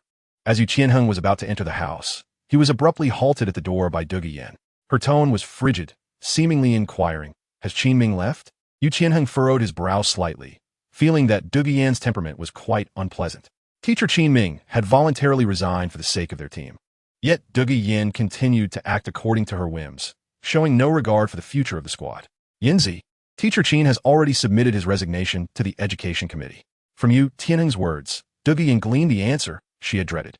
She interrupted his lecture directly.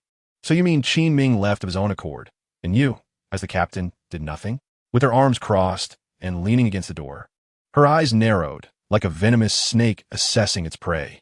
Feeling somewhat uneasy under De Vian's gaze, Yu Qianheng nevertheless voiced his true feelings. Yes, I do not want Teacher Qin to leave our Huangdou team. I still wish for him to continue leading us. Yinzi, Teacher Qin has contributed so much to our team. Why can't you temper your temper for the sake of our squad? What is wrong with my temper? If you think I'm difficult, then go find someone else. Yu Qianheng was also growing angry. What kind of talk is that?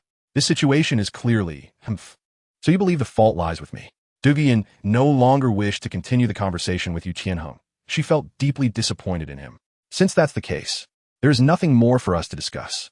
Qin Ming chose to leave the Huangdou team for the greater good, did he not? And Yu Qianheng, do not wish for him to depart?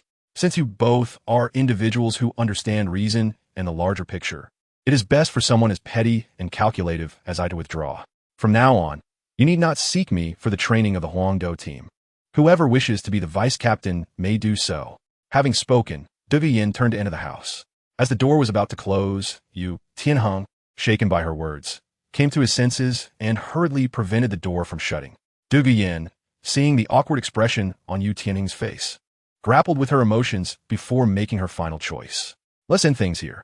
This statement drained Yu Qianheng of his last vestige of strength. De Vian effortlessly closed the door. The moment the door shut, tears streamed from her almond-shaped eyes. She had not anticipated such an outcome after waiting for several days. At least, this farcical drama had concluded sooner than expected. Chapter 141. In the prince's mansion, within a hidden chamber. The air was thick with intense affection as Qian Renshua nestled like a small kitten in Tang Yin's embrace. Her cherry lips slightly parted, breathing heavily, their rosy sheen glimmering. Xiaoyin, there is something I must tell you. Qian Renshua's tone was languid, imbued with a hint of satisfaction. What is it? Dan Yin, still lost in the embrace of tenderness, had yet to regain his composure. Just days prior, Zhu Zhuyun and Zhu Zhuqing had returned to Tiando City after hunting soul beasts. Following the absorption of a 30,000-year-old dark golden tiger, Zhu Zhuyun had ascended to the rank of Soul King at level 51. With the potency of the Qihong Tantian, Zhu not fully absorbed, suggesting her soul power could increase by 1 or 2 levels in the coming months. During this hunt, Zhu Zhuyun discovered that her first 4 soul skills had undergone fundamental changes. The dark attribute within her martial soul was gradually being replaced by a more masculine and powerful force, causing all her soul skills to lean towards the aggressive direction typical of attack-type soul masters. This transformation had astonished Tang Hao. However, upon learning that it was Tang Yin who had administered the divine herb, his concerns dissipated. Instead, he sought a soul beast that would better complement her attributes for her 5th soul ring. It turned out that Zhu Zhiyun's phantom spirit cat was merely of above-average quality as a martial soul, renowned across the continent solely due to its fusion skill with the evil white tiger. This was evident in the Zhu family, which had never produced a title Douluo. After consuming the divine herb, Zhu Zhiyun's martial soul had experienced a qualitative transformation, making the name Golden Radiant Spirit Cat much more fitting. Meanwhile, after absorbing her 3rd soul ring, Zhu Zhuqing had also consumed the water fairy jade bone, propelling her soul power from level 30 to 38, effectively bypassing an entire stage of soul master cultivation. She absorbed the herb swiftly, completing the process by midnight. Overcome with gratitude towards Tang Yin, she stealthily entered the room shared by Tang Yin and Zhu Zhiyun. At that moment, Zhu Zhiyun was already asleep, while Tang Yin, on the verge of slumber, heard a faint noise. The bold little kitten had brazenly indulged in the big kitten's provisions right before her eyes. The only sensation Tang Yin experienced was a rush of intense stimulation. The matter between Tang Yin and Xue Qing'e had not reached Zhu Zhiyun's ears, nonetheless. Zhu Zhiyun's nightly demands kept him occupied. He could only visit now because it was still daytime. It's about the matter of the crown princess, Qian Renshua said with a tone of melancholy and a hint of dissatisfaction. The person you are looking for has already broken up with Yu Qianheng. Broken up? Tang Yin was somewhat taken aback. He had seen De Yin with Yu Qianheng not long ago, so how had they quarreled and separated in just a few days? Indeed, not long ago, the Huangdou team went to Suo City for the Team Soul battle, yet only De Yin returned to the academy early, and according to our sources, she was in a rather low mood at the time. Afterward, when the Huangdou team returned from Suo City, Qin Ming, that team leader, resigned from the Tiando Royal Academy's education committee. After Yu Qianheng sought De Yin once more, news of her withdrawal from the Huangdou team also circulated, along with the news of their breakup. After hearing Qian Rinchua's account, Tang Yin speculated that the Huangdo team must have encountered some unpleasant events during their time in Suatawa City, but he had no way of knowing the specifics. However, it seemed as though fate had delivered an opportunity, as breaking up would make things considerably easier. After all, Tang Yin had no confidence in snatching someone from another's grasp. Then it will be manageable. Tang Yin gently stroked Qian Rinchua's smooth golden hair and began to offer her advice. Sister Shui, you should visit the Tiando Royal Academy in a few days and casually run into Douluo. Just be careful not to appear too deliberate. Recently heartbroken women tend to be particularly wary. For what I observed last time, she appears to be quite strong-willed, while your persona as Shui Qinghe is approachable. You only need to subtly show your concern for her, and that will achieve a great deal. You don't need to make her fall in love with you. Just ensure that she does not feel averse to you. As Tang Yin spoke with conviction, Qian Rinchua looked up at him with a curious expression. Are you quite adept at such matters? Tang Yin found his words caught in his throat, awkwardly smiling. Sister Shui, how could that be? You know everyone around me well enough, don't you? Who knows if this fickle heart of yours has been wandering while I wasn't looking? Perhaps you have already accumulated quite a few romantic debts before this. Qian Rinchua retorted playfully. I truly haven't, I swear, Tang Yin insisted, though a hint of guilt flickered within him. Qian Rinchua chose not to press further. Having made her choice, discussing such matters seemed futile. Their conversation returned to the topic of the crown princess. Douluo and Yu Tianheng have been together for some time. Perhaps they have already shared their first kiss and more. Would that bother you? Qian Rinchua's question caught Tang Yin off guard. What does it matter to me whether Douluo is a maiden or not? Upon witnessing the astonished expression of Tang Yin, Qian Rinchua raised her phoenix-like eyes and shot him a glance. Yet her demeanor exuded an alluring charm. What do you mean by selecting me as the crown princess? Ultimately, you still wish to share your bed with Tang Yin. Suddenly, the tone of Qian Rinchua shifted to one of sorrow, perhaps on the night of my grand wedding. You heartless one will still demand that we, as a couple, serve only you. Tang Yin thought to himself that although he never intended to entertain such notions, he could not help but feel an inexplicable anticipation as Sister Shui described that scene. Alas, he felt himself sinking deeper into depravity. Where had the innocent youth he once was disappeared to? Sister Shui, in truth, after a moment's hesitation, decided against feigning virtue. He was already entangled with 3 women. Adding another would merely tarnish his already meager moral standing. With my current state, how could I possibly concern myself with others' judgments? Observing the awkward smile on Tang Yin's face, Qian Rinchua found herself both amused and exasperated. With a swift motion, she shifted her posture and pinched his face with both hands, feigning a fierce demeanor. You little lecher, how dare you entertain such thoughts?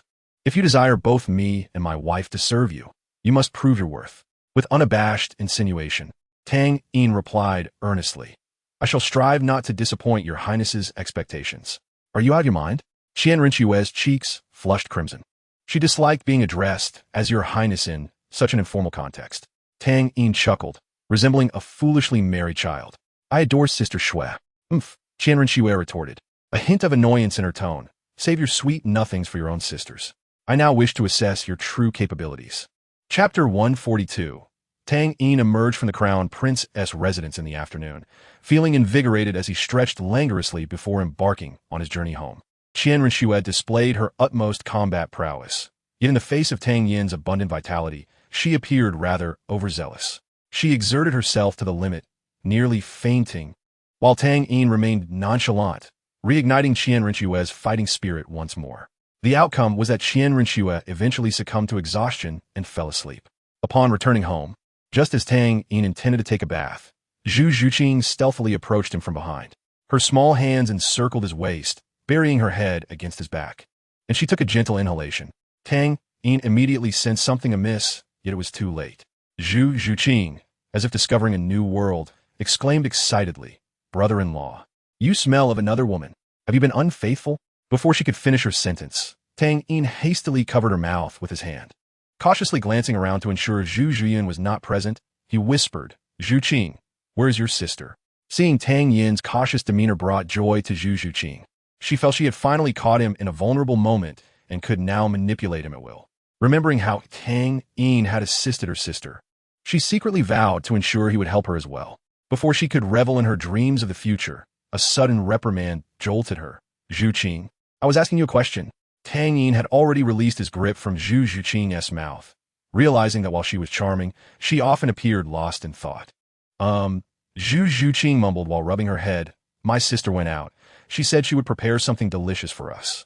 Hearing that Zhu Zhuyin was not home, Tang Yin sighed in relief, resembling a husband returning from an affair, fearful of facing his wife. Yet, he questioned himself. Why was he so apprehensive? Tang Yin was well aware that Zhu Zhuyin did not mind how many other women he had. It seemed his fears stemmed from a subconscious desire to spare Zhu Zhuyin any heartache. Oh, Zhu Zhuqing snapped back to reality. Wait, shouldn't I be the one manipulating my brother-in-law? Why am I?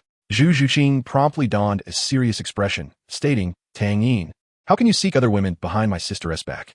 She would be devastated to know. Tang Yin retorted, it's one thing for others to say so.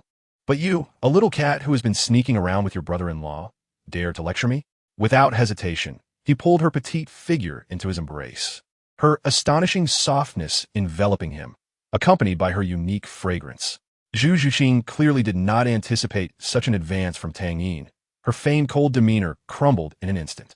Her fair cheeks flushed a deep crimson, and her voice trembled, not from fear but from excitement. Sister, brother-in-law, what are you doing? After tidying up Zhu Zhuqing, Tang Yin proceeded to take a bath. Their playful skirmish did not require much time. It was not that Tang Yin lacked skill, but dealing with Zhu Zhuqing only took a kiss to leave her disoriented. While Tang Yin was still in the bath, a gentle knock resonated at the door. Who is it? She murmured, lazily sprawled on the sofa, her attire slightly disheveled, with strands of dark hair falling across her face. Zhuqing, open the door. The familiar voice made Zhu Zhuqing startle awake, hastily adjusting her clothing and ensuring her appearance was presentable before opening the door. Sister, you're back. She greeted Zhu Zhuyin with a smile, taking the items from her hands with care. Zhu Zhuyin did not notice anything amiss with Zhu Zhuqing and smiled as she entered the room. Approaching the sofa, she remarked, why is there a water stain here? Just as Zhu Zhuyin was about to crouch down to wipe the floor, Zhu Zhuqing suddenly called out, capturing her sister's attention. Ah, sister, you should rest. It was probably just spilled water from when I drank earlier. Zhu Zhuyin thought little of it and inquired, has Xiaoyin returned? Brother-in-law is taking a bath. Zhu Zhuqing responded while cleaning up the water stain, her heart racing with anxiety, fearful that Zhu Zhuyin might discover something, yet simultaneously exhilarated as if afflicted by a peculiar obsession. At that moment, Tang Yin was drying off his hair and happened to catch a glimpse of Zhu Zhuyin returning. The time spent among the three of them was warm and peaceful. Zhu Zhuyin hoped such days could last forever. The joys and sorrows of individuals do not resonate with one another. Just after experiencing heartbreak, Douluo stepped out of her apartment. Aside from looking somewhat haggard, she appeared largely unchanged. She had lingered at level 40 for several days, as this incident had consumed considerable time. This time, Douluo intended to seek her grandfather, Douluo, to obtain her fourth soul ring. In recent days, Douluo had relocated to Tiando City, where he owned a residence. Previously, due to the snake venom in his system, he had been unable to reside far from the Binghuoliang. Upon arriving at Douluo's courtyard, Douluo spotted him tending to flowers and plants. To pass the time, Douluo had also transplanted some herbs into the courtyard. Although the environment here could not compare to the Binghuoliang, under Douluo's meticulous care, some plants thrived, though others were less impressive. Seeing his granddaughter arrive, Douluo greeted her with a smile. Yin, what brings you here? Isn't your Imperial fighting team in training? Upon witnessing the expression on Douluo's face, Douluo's countenance froze. Yin, what has happened to you? His tone shifted to one of utmost caution, tinged with urgency. Has that rascal Tianning bullied you? Speak to your grandfather, for even if his grandfather surpasses me, I, Douluo, shall risk my life to seek justice for you. Grandfather, do not mention him anymore. We are finished, and I have withdrawn from the Huangdo battle team. There will be no more training henceforth. Douluo's voice was frigid, devoid of emotion. After a moment of silence, Douluo remarked, if Yin is unhappy, perhaps separation is for the best. A three-legged frog is hard to find, but a two-legged man is hardly scarce. What is Tianheng, anyway? He pales in comparison to even that brat Tang Yin. Chapter 143. The unfettered manager, Qian Renshua Yin, stood silently, and, as Douluo mentioned Tang Yin, the scene from that day flashed before her eyes. Strangely enough, it seems that despite Tang Yin having such a beautiful girlfriend, rumors still circulate about him being involved with the crown prince. Douluo pondered, utterly perplexed. At that moment, Yin had little interest in such matters and directly expressed her intention. Grandfather, it is time for me to absorb a soul ring. After consuming the 8-petal immortal orchid, Yin had reached level 40, but she had refrained from absorbing a soul ring for the training of the Huangdo battle team. The rules of the battle arena clearly stated that as long as there was one soul master in the team, the squad would automatically be promoted to a soul master team. Yet now, such considerations had become unnecessary. Very well, Yin Yin, it is indeed time for you to make your breakthrough. Douluo stood with his hands clasped behind his back and said calmly, I've already selected your soul ring, and it is ready for you to absorb at any moment. Douluo was quite attentive to his granddaughter, having begun preparations for her soul ring as soon as she reached level 40. They could set off immediately without wasting a moment of Yan's time. 2 days later, after successfully absorbing the soul of a 5,000-year-old demon spider, Yan smoothly ascended to the rank of Soul Master. With the enhancement of her soul power, her beauty and poise became increasingly captivating. She bid farewell to her grandfather and returned to the academy. As Yan walked with her head down, her eyes slightly unfocused, she suddenly noticed a figure blocking her path. She had no time to stop and collided directly into the person's embrace. As she regained her senses, a voice filled with concern reached her ears. Miss, are you all right? The tone was gentle, reminiscent of the warm sun in spring or the refreshing breeze of early autumn. Yan looked up to meet a pair of golden eyes. Though they shone with a brilliant hue, they bore no sharpness. Instead, they were calm and soothing, like a clear spring, comforting her already troubled emotions. Just moments after experiencing heartbreak, Yan found herself drawn to this gaze. Yet in a fluster, she pushed him away. No, it should be she who felt flustered. Qianren Xue, disguised as Xue Qinghe, was not angered by Yan's reaction. Instead, she expressed her apologies. I was rude, lost in my thoughts, and inadvertently startled the lady. Faced with such a courteous gentleman, Yan refrained from being petulant and responded, the one who should apologize is I. Taking a moment to appraise Xue Qinghe, Yan noted that although he appeared slender, he possessed an elegant demeanor, unmistakably the bearing of a noble. His countenance was far more pleasing than that of Yu Qianheng. Yan had admired Yu Qianheng for his strength, but regarding his appearance, even the likes of Yu Feng from the Huangdo battle team were more aesthetically appealing. As for his identity as a member of the Blue Lightning Tyrant Dragon clan, Yan dismissed it entirely. Her strength had recently surpassed Yu Tianheng's, and her affection had waned. From your attire, you do not seem to be a student of the academy, Yan observed. Qianren Xue replied, I merely came to visit the academy. I am not a student of the Tiando Royal Academy. An elderly voice emerged from behind them, prompting both individuals to turn. Your Highness, you arrive without informing me. The newcomer was a middle-aged man, lean and slight, exuding an amiable aura despite his somewhat raspy voice. His hair was entirely white, yet he appeared remarkably spry and vibrant. He was none other than Meng Xinji, the head of the Tiando Royal Academy's academic committee, the rank 86 control system, Soul, Douluo, known as the Black Demon. Meng Xinbei, I have come merely to observe, without any intention of disturbing you, he said humbly before the Crown Prince. Haha, Your Highness, your words are too kind, Qianren Xue noted, having come to the academy privately. Tang Yin had suggested she visit the Tiando Royal Academy to encounter Yan, hoping to spark some chemistry. Today, she found herself fortuitously meeting the very person she sought. Meng Xinji recognized Yan and could only express regret upon hearing of her departure from the Huangdo battle team.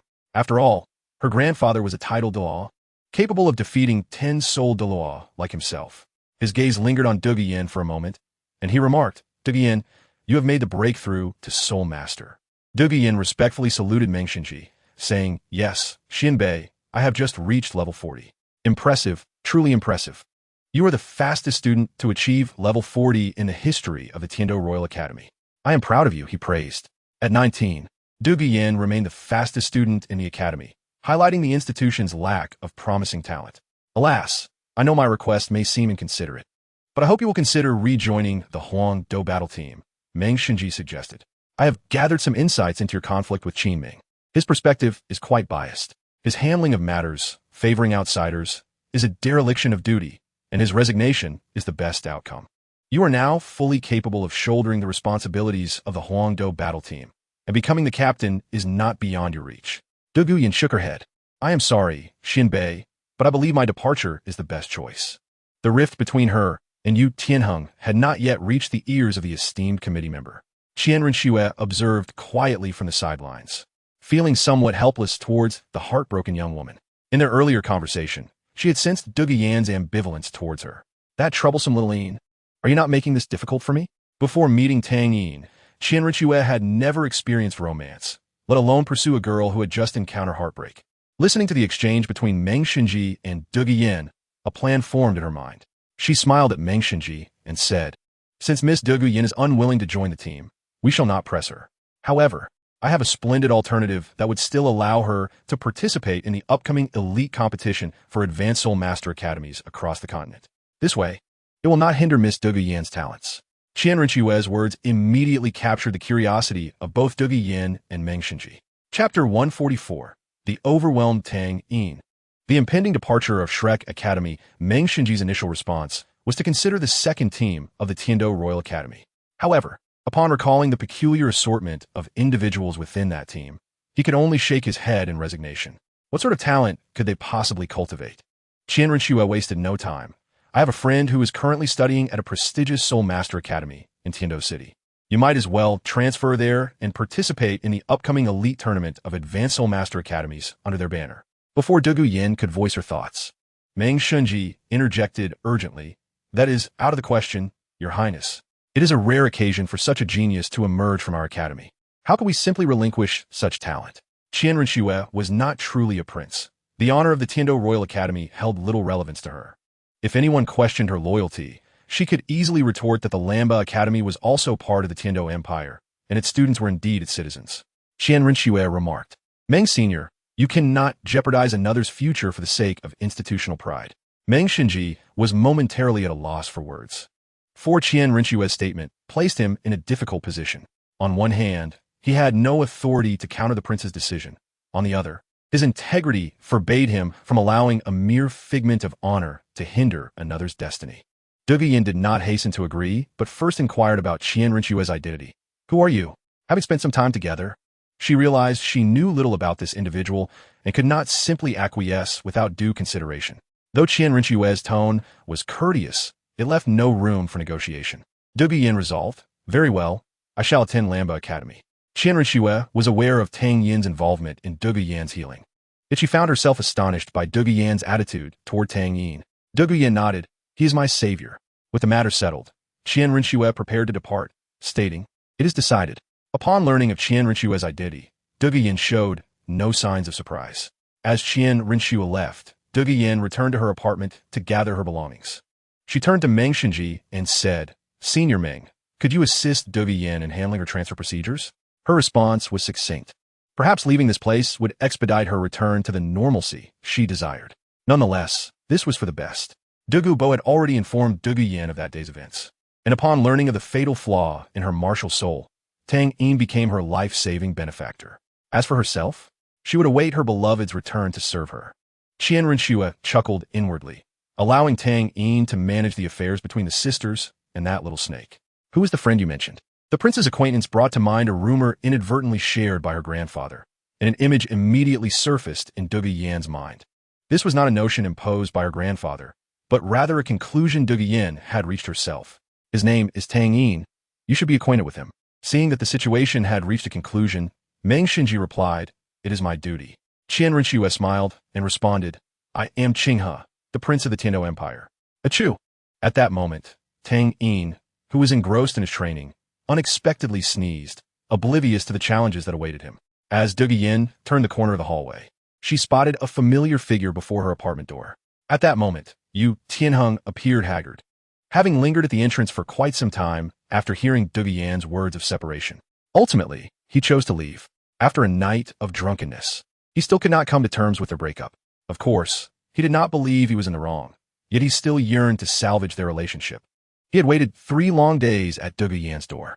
A weak smile crept onto his rigid face as he greeted, "Yin Zi, you have returned." A fleeting pang of sympathy crossed Dugu Yan's heart, but it was merely a fleeting moment.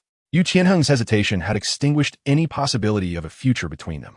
With an icy tone that conveyed a sense of distance, Dugu Yan replied, "What are you doing here?" Yu Tianheng pleaded, "Yin Zi, I was wrong. Let us not part ways, shall we?" Dugu Yan regarded him with a bemused expression, And in what way do you believe you were wrong? I should not have taken your side. After much hesitation, Yu Qianheng finally articulated his thoughts. Having lost faith in Yu Qianheng, Dugu Yin was not inclined to engage further. It is in the past now. Save your words for your future bride. Without hesitation, she pushed past Yu Qianheng, entering her apartment to pack her belongings. Seeing Dugu Yin's actions, Yu Qianheng was about to inquire, but was interrupted by her voice. Do you intend to barge into my room? Her irritated tone made Yu Qianheng retract his foot just before crossing the threshold. Dugu Yin did not possess many belongings. After placing the essentials into her storage soul guide, she returned to the door. You may stay here as long as you wish. With that, Dugu Yin turned and departed, feeling an invisible force tugging at her. She glanced back to find Yu Qianheng grasping the hem of her garment. Yanzi, why are you so heartless? Is our bond truly so fragile? Yu Qianheng's voice quivered with emotion. Reminiscing about their time together, Dugu Yin ultimately decided on an amicable separation. Yu Qianheng, I am drawn to strength and decisiveness. I once believed you embodied those qualities. Having laid bare her sentiments, Dugu Yin fell silent, confident that Yu Qianheng would grasp her meaning. Slowly, his grip loosened, and his hand fell limply to the ground. As Dugu Yin sensed the release, she hastily stepped forward, vanishing around the corner. In that moment, she finally let go of their relationship. Had Yu Qianheng mustered the courage to stand and boldly declare, Yanzi, I will prove to you that I am a formidable soul master, capable of mastering my own fate. Perhaps there would have been a glimmer of hope for them. Yet his current demeanor spoke volumes. Yanzi, how could I possibly live without you? At this juncture, they had become as strangers. As Dugu Yin prepared to join Lamba Academy, on the other side, Shrek Academy made a significant decision. Under the persuasion of the master, Flanders ultimately resolved to relinquish control of Shrek Academy, which he had nurtured for over 20 years. For the sake of the 6 gifted youths within Shrek Academy, it was set to merge with the Tiando Royal Academy, and its students would thereafter become part of the latter. Chapter 145. Captain Tang Yin on the outskirts of Sutawa City, Flanders stood before a dilapidated wooden gate, lost in contemplation. The gate had weathered countless storms over the years, now covered in moss and deep cracks. At its pinnacle hung a sign bearing the name Shrek Academy, inscribed in 5 uneven characters. Memories of grand ambitions at the Academy's inception, the bittersweet farewells of graduating students, and the struggles of insufficient funding replayed vividly in Flanders' mind. Each frame etched indelibly into his memory. How many 20-year spans does one encounter in life? Even for a soul, Douluo, a mere 150 years swiftly passes. It is no wonder that Flanders feels so sentimental, for today marks the day of their departure from Shrek Academy. A large hand rested upon Flanders' shoulder, pulling him from his reverie. Upon turning around, he found the master standing behind him. The master's face remained expressionless, yet his tone was considerably gentler than usual. Devoid of the typical rigidity, Flanders, I understand your reluctance, but this is all for the benefit of the children. Flanders patted the hand of Yu Xiaojiang that rested on his shoulder and shook his head. I understand. Currently, Shrek Academy cannot even gather 7 individuals, and lacks the qualification for the elite competition of the continent's advanced Soul Master Academies. Continuing this form of education would be utterly meaningless. Rest assured, once we arrive at the Tiando Royal Academy, with our teaching abilities combined with their abundant resources, we shall surely cultivate these 6 little prodigies into talents. Had it not been for Xiao, Wu, and Tang San being injured by the formidable Dugu Yin of the Royal Fighting Team, Shrek Academy would have already journeyed to the Tiando Royal Academy alongside Qin Ming. Today, Tang Yin, who was practicing within the academy, was summoned to the dean's office. Lu Erlong raised her hand, gesturing for Tang Yin to take a seat across from her. At this moment, the master radiated confidence. Lu Erlong set aside the potted plant she had just tended to, and, upon seeing Tang Yin, her lips curled into a gentle smile. Tang Yin, you've arrived. Please, have a seat. Under the master's guidance, the 6 members of Shrek Academy had formed a cohesive team. However, this team still harbored a critical flaw, the absence of a control-type soul master. The time for their assembly was drawing near, and the 6 students led by Dai Mu Bai, along with the teachers led by Zhao Wujia, had all gathered. Upon entering the office, Tang Yin cast a brief glance at Lu Erlong before averting his gaze. Following their last unexpected encounter with Qin Ming, Yu Xiaojing had proposed the idea of merging Shrek Academy with the Tiando Royal Academy. Qin Ming was overjoyed to learn of the current strength of the 6 members of Shrek Academy, and assured that he would oversee the matter. Dean, you called for me. Tang Yin first bowed slightly to Lu Erlong before inquiring. However, due to the master's weighing of pros and cons, his beloved disciple Tang San had once again become a control-type soul master. To be precise, he should be categorized as a powerful assault-type soul master adept at controlling the battlefield. In the dean's office, Lu Erlong donned a black, low-cut gown that accentuated her ample bosom and slender waist. Her long black hair was elegantly styled with a cyan headscarf, and a few strands fell gracefully over her smooth forehead, resembling an intellectual noblewoman. Thus, the grand procession set forth towards Tiando City. What awaited them would be a mystery. This was a circumstance beyond their control. After all, how could they assemble a control-type soul master from their ranks? Observing the sizable team before him, Flanders took a deep breath and issued his final command as the Dean of Shrek Academy. Let us depart. Once Tang Yin was seated, Lu Erlong picked up the teacup before her and began to brew tea. The reason I summoned you is to discuss the upcoming elite competition of the continent's advanced Soul Master Academies. I wonder if you, Tang Yin, have any interest in participating? With Tang Yin's extraordinary talent, no matter which academy he joined, it would likely propel that academy towards the championship of this competition. This was precisely why Lu Erlong held Tang Yin in such high regard. Watching Lu Erlong's adept tea-making skills, Tang Yin replied with a smile. The elite competition of the continent's advanced Soul Master Academies is a coveted event for all young Soul Masters. My intention in joining the academy was to secure a qualification for participation to witness the prowess of my peers through this competition. Tang Yin's response was half-truth, as he indeed wished to compete in the elite competition, yet it was not to behold the prowess of his contemporaries. As for his initial purpose, the best form of self-protection is to choose to forget, and Tang Yin no longer wished to revisit the painful memories of the past. Her figure had gradually faded from his mind. Moreover, he was now together with her sister, and regardless, it was time to let go. You are quite modest. Lu Erlong pushed the freshly poured tea toward Tang Yin and took a sip from her own cup. The slight bitterness of the fragrant brew slid down her throat, leaving a hint of sweetness in its wake, bringing a look of satisfaction to her face. Your talent is the most extraordinary I have ever witnessed. There is no comparison. The talents of the world's heroes are but frogs in a well gazing at the sky before you.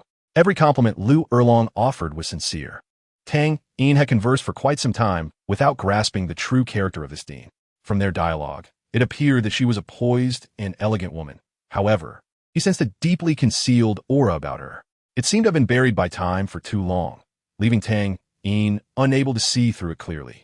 This time, I have decided to entrust you with the entirety of the Blue Tyrant Academy's elite competition affairs, including selecting participants, training, and tactics. Despite making such a significant decision, Lu Erlong's tone remained calm, as if discussing a mundane matter. Tang Yin was merely slightly taken aback. He understood that Lu Erlong intended to retain him at Blue Tyrant Academy through this delegation of authority. Although the dean typically resided in a small wooden cabin within the academy's forest and did not concern herself with trivial matters, she would still personally make decisions regarding significant events. Tang Yin downed his tea in one gulp and assured Lu Erlong, I will not fail your expectations. The championship of this elite competition will belong to Blue Tyrant. Such audacious words, which might seem outrageous to others, flowed from Tang Yin's lips as effortlessly as drinking water. Lu Erlong was unfazed by Tang Yin's tone. Then I shall await your good news. In this young man, she saw a reflection of the spirited vigor of her own youth. Thinking of her beloved youth, Xiao Jiang, Lu Erlong felt a pang in her heart. It has been 20 years. Xiao Jiang, where are you? How much longer will you hide from me? Chapter 146. The formation of the team and the unexpected individual. After exiting Lu Erlong's office, Tang Yin began to prepare for the establishment of the battle team. This matter did not require excessive contemplation. Firstly, with Tang Yin's current soul power at level 54 and his capacity to engage in battles beyond his rank, he was confident in his ability to topple any team participating in the competition. However, participants still needed to be selected.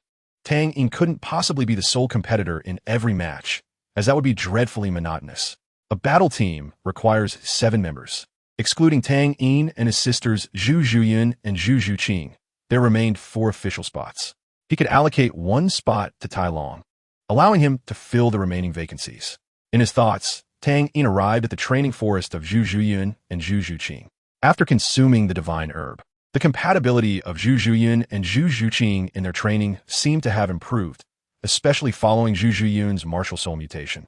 which hinted at a potential fusion between her martial soul's yang and the yin of Zhu Zhuqing's nethercat. Having been influenced since childhood, they certainly understood what this implied, a martial soul fusion technique.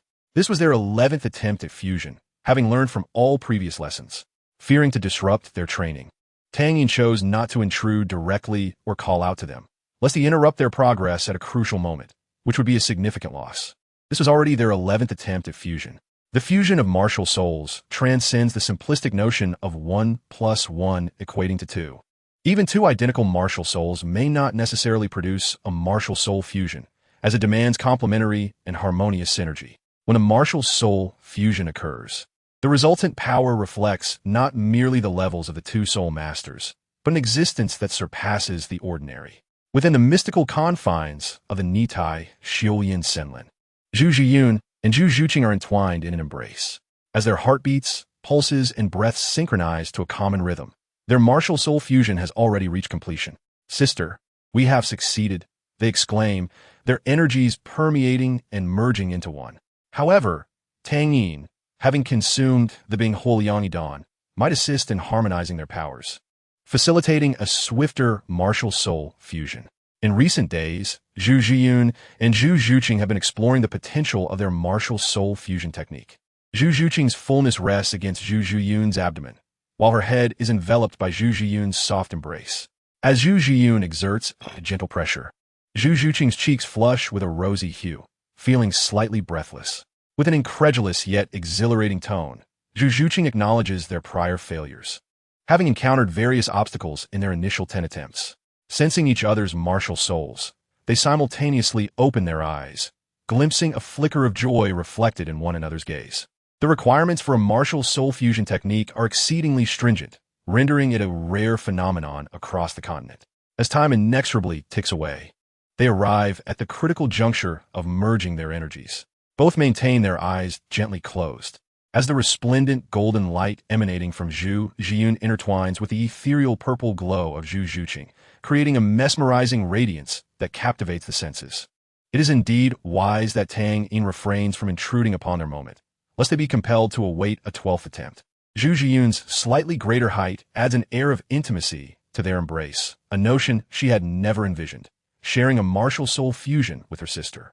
"Indeed, we have triumphed," she murmurs, affectionately stroking her excited sister's head, her heart equally elated. "I must have grown stronger. I am worthy to stand alongside Xiao Yin." Tang Yin arrives at Tai Long's classroom once more. The previously truant Tai Long, fearing Tang Yin might seek him out, has been compelled to attend class daily. Upon Tang Yin's arrival, he finds Tai Long dozing, but a nudge from a companion stirs him awake.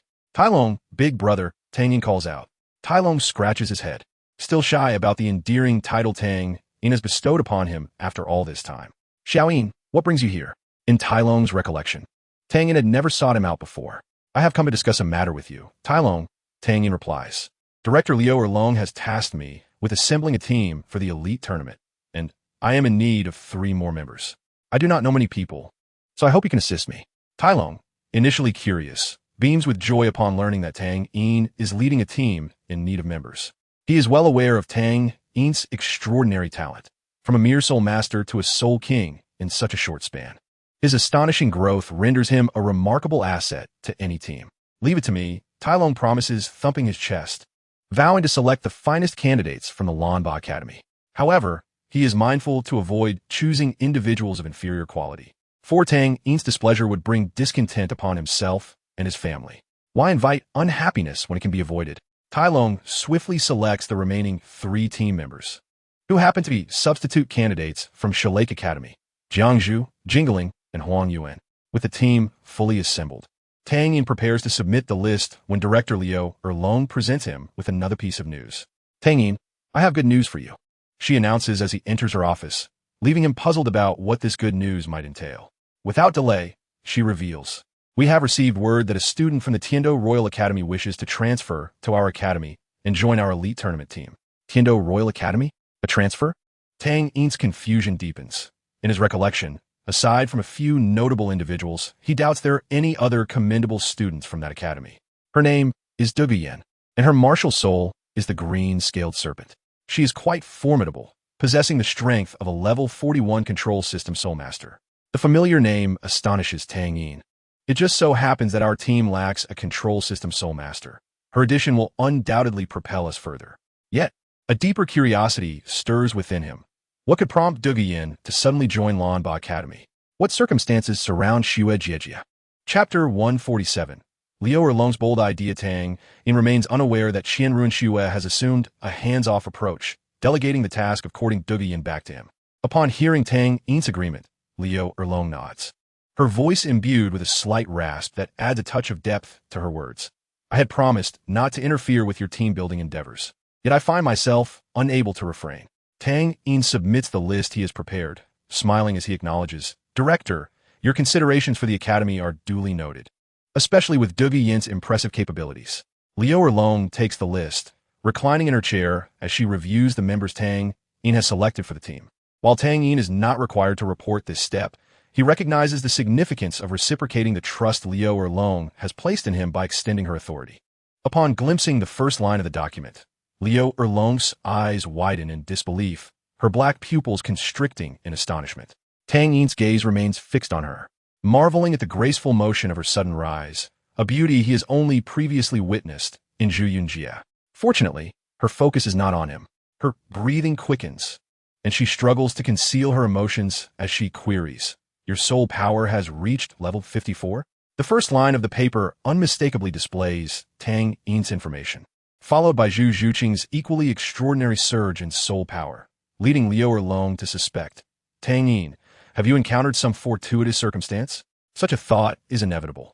An individual's rapid progression may be serendipitous, but what of 2 or 3 individuals? This can only suggest that Tang Yin has acquired some exceptional treasure that has propelled his soul power to extraordinary heights. Taking several deep breaths, Liu Erlong continually reminds herself, I am the director. I must remain composed.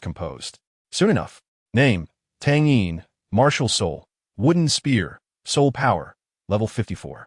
Her foremost thought was to acquire the treasure from Tang Yin at all costs, intending to bestow it upon Xiao Gang to help him transcend the shackles of his innate talent. To put in perspective, even 10 Xiao Gangs would not equate to a single Tang Yin. Presently, Tang Yin's team comprised a harmonious blend of heavy assault, agility, control, and support, complemented by Tang Yin, the nearly omnipotent anchor of their formation. Aside from the lack of team synergy, it was already a flawless ensemble. Grasping the pen on the table, Liu Erlong affixed the final details regarding Douluo. Naturally, in Liu Erlong's heart, even 10 Tang Yins could not compare to a single hair of her cherished Xiao Gang. Tang Yin had little to clarify. He certainly would not divulge the matter of the celestial herb to Liu Erlong, stating only that his soul power had been advancing rapidly of late. Liu Erlong felt a sense of offense. Her gaze continued downward until it settled on Talon, at which point her demeanor normalized. Talon, Dongdeep, Yingling, and Huang Yuan were all top-tier students of Lanba Academy. Their selection for the team came as no surprise to Liu Erlong. If you call that rapid, then the cultivation speed of everyone else in the world could only be likened to a snail's crawl. Observing the preliminary roster of the battle team from Lanba Academy, Liu Erlong nodded in satisfaction. As she continued to peruse the details, she was taken aback by the information regarding Zhu Zhuyan. Liu Erlong distinctly recalled that Zhu Zhuyan's soul power was merely at level 44 upon enrollment. How remarkable it was that she had surged 7 levels in such a short span. As for any side effects, please, a genius like Tang Yin not only utilized it for himself, but also for those around him. What harm could there possibly be? At present, Liu Erlong could not directly articulate her thoughts, so she winked at Tang Yin with her lively eyes, saying, All right, Tang Yin, I am now aware of the team members. I will rely on you for the forthcoming training. By the way, it seems I have remembered something. Liu Erlong opened her drawer and retrieved a hand token, handing it to Tang Yin. The number 1 training ground of the academy is now entrusted to you for training. Present this token to the teacher in charge of the training grounds. I have informed him in advance. Tang Yin accepted the token, expressing his gratitude. Thank you, Dean. I take my leave. After exiting Liu Erlong's office, Tang Yin's expression turned peculiar. He still could not fathom why Qianrun Xue would send Douluo to Lanba Academy. How could she cultivate a bond with Douluo under such circumstances? However, the situation was not entirely bleak. At least Douluo had severed ties with Tianheng, meaning there were no lingering connections between Douluo and the Blue Electric Tyrant Dragon sect. As Tang Yin passed through the forest adjacent to Lanba Academy, he encountered Zhu Zhuyun and Zhu Zhuqing, who were strolling hand in hand towards him. Noticing Tang Yin walking with his head down, seemingly deep in thought, Zhu Zhuqing quietly approached him and softly inquired, "Brother-in-law, what are you pondering?" Startled by the sudden voice, Tang Yin quickly recognized it as the familiar tone of the playful Zhu Zhuqing. He bore no ill will towards her and simply replied, "Nothing much." Aware that Zhu Zhuqing and Zhu Zhuyun had just finished their training, he anticipated Zhu Zhuyun's presence nearby. Turning his head, he spotted Zhu Zhuyun approaching from the opposite side. Tang Yin's arm instinctively encircled Zhu Zhuyun's waist, to which she offered no resistance, instead nestling against him. "Sister Zhuyun, have you completed your training?" Zhu Zhuyun rested her head on Tang Yin's shoulder, a satisfied smile illuminating her face. "Xiao Yin, I have wonderful news to share. Zhu Qing and I have established a soul bond." Tang Yin was fully aware of what this entailed. "You both possess a spirit fusion technique now?" We have yet to test its potency," Zhu Zhuyun replied thoughtfully. They had not utilized the spirit fusion technique immediately. After all, they were in the simulated training forest of the academy, and should its power prove overwhelming, the destruction would incur substantial reparations to the academy. Seeing Zhu Zhuyun make progress filled Tang Yin with joy. There is no rush. The momentum is already set, and the spirit fusion technique will not elude you. Meanwhile, Zhu Zhuqing, witnessing Tang Yin's ongoing conversation with her sister, felt her initial excitement and desire to share joy with him doused like a bucket of cold water. Her spirits sank, and a light in her eyes dimmed as she lowered her gaze and fell silent beside Tang Yin. Suddenly, she felt a larger hand grasping hers, sending warmth coursing through her heart once more. Lifting her head, she was met with the sight of Tang Yin and her sister nestled together. Hastily glancing around to ensure no one was watching, she took a few steps closer. From an outsider's perspective, Tang Yin and Zhu Zhuqing still maintained some distance. The sensation of secretly holding hands with her brother-in-law in front of her sister felt rather delightful. Thus, the three of them continued their journey homeward together. Chapter 148, Lanba Battle Team. The following day, Tang Yin did not head directly to the academy. Instead, he made a detour to the prince's mansion. At that moment, Qianren Shui was disguised as Shui Qinghe, seated at her desk, diligently attending to daily affairs. Upon entering the study, Tang Yin approached without her lifting her head, her tone devoid of any emotion. "Oh, what brings you here today?" In the study, only Tang Yin and Qianren Shui were present. Even Qianren Shui's closest maid departed after Tang Yin's entrance, thoughtfully closing the door behind her and escorting the guards away. Tang Yin approached Qianren Shui, deliberately bringing his head close to hers. Qianren Shui could feel the warmth of Tang Yin's breath against her forehead, causing her previously pale skin to flush with a rosy hue. "Sister Shui, I missed you." A seasoned Tang Yin would not bluntly state that he had come to discuss serious matters. Such directness would not please his sister Shui. Tang Yin's sweet words stirred warmth within Qianren Shui's heart, yet she maintained an air of indifference. Now is the time for serious matters. Tang Yin paid no heed to her words, naturally encircling her slender waist from behind. "What? Is the assistant I found for you not formidable enough? Are you satisfied?" Qianren Shui shot him a playful glare, then returned to her writing. Unwavering, Tang Yin lifted her, settling into her chair, relishing the lingering warmth she had left behind. His eyes closed as a contented expression spread across his face. "To speak your mind, no need for jesting. Recently, the Dean of Lanba Academy tasked me with assembling a battle team for the upcoming Continental Advanced Soul Master Academy Elite Competition, and I am to be the captain." "That is not the issue," Tang Yin retorted weakly. "It's just that Dugu Yin has come to my side. What shall become of your engagement with her?" Isn't that the concern of His Highness the Prince?" Qianren Shui replied. "You just had to insert someone into my freshly formed team." Tang Yin added with a hint of exasperation. Qianren Shui could only respond with silence. "What brings you here today?" Qianren Shui merely struggled for a moment before yielding to Tang Yin's advances. She was far from being a naive girl who panicked at the mere touch of a man. In fact, she found a certain enjoyment in Tang Yin's actions. "Office work, please let go," she requested. Tang Yin rested his chin on Qianren Shui's soft shoulder, curious to observe how she managed state affairs. "Oh, Captain Tang, is it appropriate for you to leave your training squad and come to tease the Crown Prince at my residence?" Qianren Shui retorted. Importantly, she still bore the appearance of Shui Qinghe, her lips curling gently, akin to the softest breeze capable of soothing all sorrows. Qian Renxue had come to understand the reason behind Tang Yin's visit. "Umph, you expect me to fulfill your dreams, do you?" She playfully pinched one of Tang Yin's ears. Hearing Tang Yin's yelps, she loosened her grip slightly. "To bind Douluo entirely to our side, my identity cannot remain concealed. How could Douluo permit his granddaughter to marry a woman and live in solitude? Thus, the task of winning over Douluo should fall upon you, not me." After a serious analysis of the situation, she leaned closer to Tang Yin and, in a sultry tone, added, "Moreover, if you desire a harmonious union, my wife must first accept you." These words caused Tang Yin to swallow hard. Despite having heard them before, the mere thought of such a scenario stirred his imagination. Sitting atop Tang Yin, Qian Renxue felt a brief discomfort but chose to glide down willingly. By the time Tang Yin departed the crown prince's residence, it was already noon. As he left, Qian Renxue, with a wistful expression, watched him go, resting her chin on her hand. Douluo's enrollment procedures were nearly complete, and she was currently being shown around the facilities of Lamba Academy by her teacher. This was not typically the teacher's role. Her eagerness stemmed from the fact that Douluo had been brought to the academy by her grandfather. The aura of a titled Douluo, even when greatly suppressed, could not be concealed. Douluo felt no surprise upon learning that she had been chosen for the academy's battle team. With her soul power at level 41, she was considered top tier by any standard. Furthermore, just a day prior, she had achieved a breakthrough. The effects of the 8-petal Xianlan herb were still at play, and she estimated that its remaining potency would suffice for her to reach level 45.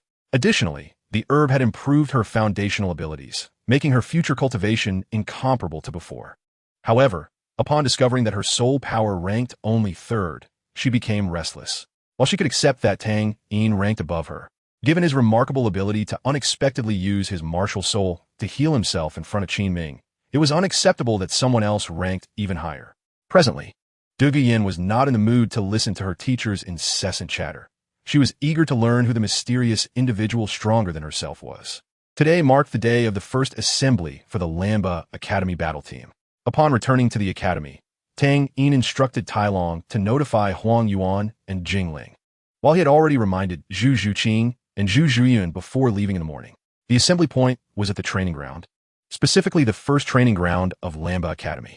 While there were many training grounds, the first training ground was distinctly unique. It was the only training ground that was an independent building, unlike the others, which were clustered together.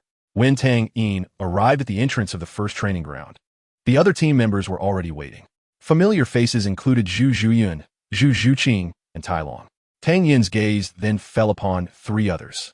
The only unfamiliar girl was naturally Jiang Zhu, who was quite charming in her Lamba Academy uniform, hands clasped in front of her, exuding tranquility and grace. The 2 boys, Tang Yin had to identify by their appearances and martial soul characteristics. The stern-looking man was likely Huang Yuan, whose martial soul was the lone wolf, sharing the same martial soul as the legendary blind god. What a level to share a martial soul with me. The more sinister-looking one was, of course, Jing Ling, whose martial soul was a skeleton. Upon seeing Tang Yin arrive, everyone gathered around. Jiang Zhu and her companions had learned from Tai Long about Tang Yin's deeds. Although much of it was embellished, his level 50 soul power at under 20 years old was enough to impress everyone present. Tang Yin greeted the team members with a smile. "Hello, everyone. It is a pleasure to meet you." Jiang Zhu tucked a loose strand of hair behind her ear and smiled warmly. "We are already aware of your reputation, Tang Yin. I did not expect our first meeting would reveal you to be such a young boy." Her teasing words instantly bridged the gap between them. "Indeed, I too did not expect Tang Yin to be so young," Huang Yuan chimed in. We will all be teammates from now on. Calling each other classmates feels too distant. You can all call me Xiaoyin." Jiang Zhu playfully ruffled Tang Yin's hair. "Little Yin, I will rely on you from now on." Zhu Zhuyun, however, remained composed and indifferent, since she had made her choice. As long as Tang Yin held her in his heart, it sufficed for her. Tang Yin sensed that something was amiss with Jiang Zhu. He had not yet considered the martial soul aspect, merely feeling that this older sister exhibited a contrasting demeanor. Noticing her sister's lack of assertiveness, Zhu Zhuqing grew restless. Watching Jiang Zhu flirt with her boyfriend, no, her sister's boyfriend, she felt a surge of anger. She had not yet reached the point of believing herself to be a self-propelled aphrodisiac. "Good to see you again, Douluo." In truth, Jiang Zhu did not intend to seduce Tang Yin, Her usual demeanor was one of tranquility and lack of desire. Most healing-type soul masters possess gentle natures. Her martial soul, the healing staff, made Tang Yin's destiny the highest position among her kindred spirits, compelling Jiang Zhu to draw closer to him in pursuit of a higher existence. With her short purple hair and tall stature, Tang Yin immediately recognized her. She wore a cold expression, pulling Tang Yin closer, inadvertently separating the two who were already too close. However, as she approached, Tang Yin felt an invisible force drawing him nearer, almost merging him with Jiang Zhu. Had Jiang Zhu been replaced by Yi Lingling, even the aloof girl would have quickly succumbed to Tang Yin's alluring aura. Just as Tang Yin intended to create some distance from Jiang Zhu, he felt a pull and instinctively retreated, distancing himself from her. As he was about to invite everyone into the training ground, a familiar figure appeared on the nearby path. Jiang Zhu, there's no need for formalities. We must assist each other going forward. Douluo Yin, having spotted Tang Yin, quickened her pace and joined the group. Tang Yin stood a bit taller than Jiang Zhu, which necessitated that she tiptoed to touch his head, her body nearly pressed against him. Tang Yin cast a complex gaze towards Douluo Yin, feeling a twinge of unease about manipulating the emotions of this girl for his own desires and ambitions. If it were solely for ambition, he would feel no burden, but since personal feelings were entwined in the matter, it became rather complicated. Douluo Yin's expression revealed no emotions as she replied calmly, "Indeed, I have come to seek your support." However, beneath her composed exterior, her heart was anything but tranquil. This marked her second encounter with Tang Yin, and for the first time, she observed him closely. His features were picturesque, his long hair as white as snow, and his ethereal demeanor was flawless in every aspect. More importantly, there was Tang Yin's formidable strength. Having recently endured a failed romance, Douluo Yin was not inclined to embark on another relationship hastily, as that would render her affections seem trivial. There is no need to seek refuge. Your joining us would only bolster our strength. Tang Yin gestured dismissively. The core of every team comprises control-type soul masters, and you are our sole control-type soul master, responsible for managing the overall strategy. Tang Yin then introduced Douluo Yin to the remaining team members. This is Douluo Yin, our team as control-type soul master. Douluo Yin briefly introduced herself to the others. Jiang Zhu exhibited enthusiasm, albeit devoid of the subtle flirtation that Tang Yin displayed. Zhu Yin also smiled, and Douluo Yin's gaze lingered on her for quite some time. This must be the member even more formidable than I. With the instinct of a serpent, Douluo Yin sensed a strong aura of pressure emanating from Zhu Yin. Zhu Qing continued to scrutinize Douluo Yin with a wary eye. Although Douluo Yin's physique was slightly less imposing than Zhu Qing's, her long and slender legs far surpassed Zhu Qing's, even eclipsing Zhu Yin's. If those legs were to wrap around her brother-in-law's waist, he would surely surrender immediately. A fleeting image of Tang Yin and her sister in a certain position flitted through Zhu Qing's mind. After Douluo Yin acquainted herself with everyone, they all proceeded into the training arena. Though the scale and decor of this arena did not rival the opulence of the Tiando Royal Academy, it was still among the finest in numerous elite academies. At the center lay a colossal circular arena with a diameter of 100 meters. Tang Yin could not identify the materials used, but its gleaming surface appeared sufficiently robust. This arena was constructed according to the specifications of the elite competitions held across the continent, allowing the team members to adapt in advance to the arena's dimensions and avoid unnecessary mistakes during battles. Tang Yin had already begun to formulate 2 combat systems in his mind. Indeed, although there were 8 members, only one was a substitute. He had devised 2 distinct strategies. With Tang Yin's explosive power surpassing even 1 or 2 realms, he could easily vanquish any opponent. However, he had other objectives in this competition. Aside from some particularly formidable teams, he did not plan to enter the fray himself. The goal of the Lamba Academy team during the preliminary rounds was merely to accumulate enough points to qualify for the finals. Furthermore, even in his absence, the team still had Zhu Yin, a soul king, at the helm. One strategy centered on Douluo Yin, utilizing her poison to control the battlefield. The other focused on explosive offensive tactics, leveraging the high burst potential of Zhu Yin and Zhu Qing's martial spirit fusion technique to eliminate adversaries. Both strategies required coordinated training over the coming days to transform the team into a cohesive unit. Chapter 150, A Cuckoo in a Magpie's Nest? Meanwhile, as Tang Yin was diligently training, Shrek's group had traversed the entire Balik Kingdom and the Sylvis Kingdom. enduring a fortnight of arduous travel. Upon arriving in Tiando City, they had no time to rest before heading towards the Tiando Royal Academy under Ning Rongrong's guidance. Tang Xin noticed a distinct shift in Xiao Wu's demeanor after reaching Tiando City. He perceived her anxiety, worry, and fear. "Xiao Wu, what is troubling you?" he inquired, approaching her with concern. Tang Xin had showered this younger sister figure with care, regarding her as equivalent to family, if not superior. Xiao Wu forced a smile. "Xingo, I am fine. It's just that I'm a bit nervous about entering a new environment, knowing that anyone who dared to harm Xiao would seal their fate." Tang Xin felt a surge of reluctance. Upon discovering the identities of those who had injured him and Xiao Wu, the captain and vice-captain of the royal fighting team, a fierce desire for vengeance welled within him. Xiao Wu affectionately clutched Tang San's arm, her petite form leaning against him. Tang San had two objectives for this visit to the Tiando Royal Academy: to search for medicinal herbs to concoct the unique poisons of the Tang sect, and to gather materials to forge more powerful secret weapons. Oscar had indeed expressed his admiration for Ning Rongrong, but she had firmly informed him of the sect's regulations, clarifying that her marriage was not within her own control. Another reason for her rejection was that Tang San felt deeply frustrated by the crushing defeat he had suffered in the arena. As a member of the Tang sect, he felt powerless against the common snake venom from the 5 poisons of the green scales, a humiliation etched into his psyche. "Do not fear, Xiao Wu. Since the Tiando Royal Academy is directly affiliated with the Tiando Imperial family, its resources and facilities are undoubtedly the best in the entire Tiando Empire. Sangha, as long as you are here, I will not be afraid. Your nervousness is but a lie." Of course, among his targets for revenge, Yu Qianheng was not included. Only Dugu Yin was inscribed in his notes. With these two elements, he would secure a foothold in the perilous world of soul masters. Furthermore, in his previous life, Tang Xin had spent over 40 years single, utterly oblivious to matters of love between men and women, far inferior to his brother. He believed that his relationship with Xiao Wu remained a pure sibling bond. There was no spark between Oscar and Ning Rongrong. With Zhu Qing absent, Dai Mubai continued his flirtatious ways, bringing the pair of twin sisters from Soto City to Tiando City for deeper engagement. The other Shrek students observed silently, envious of the Academy's only couple, unable to share in their joy. Oscar did not give up hope despite his gentle rejections. He buried his affection for Ning Rongrong deep within, awaiting the day it would erupt. Ning Rongrong's claim that her marriage was beyond her control was merely a ruse. With the indulgence of the two elders of her sect, even Ning Fengji could not compel her to marry someone she did not love. Her refusal of Oscar was not due to his looks or strength, but rather that he had yet to meet her standards for a partner.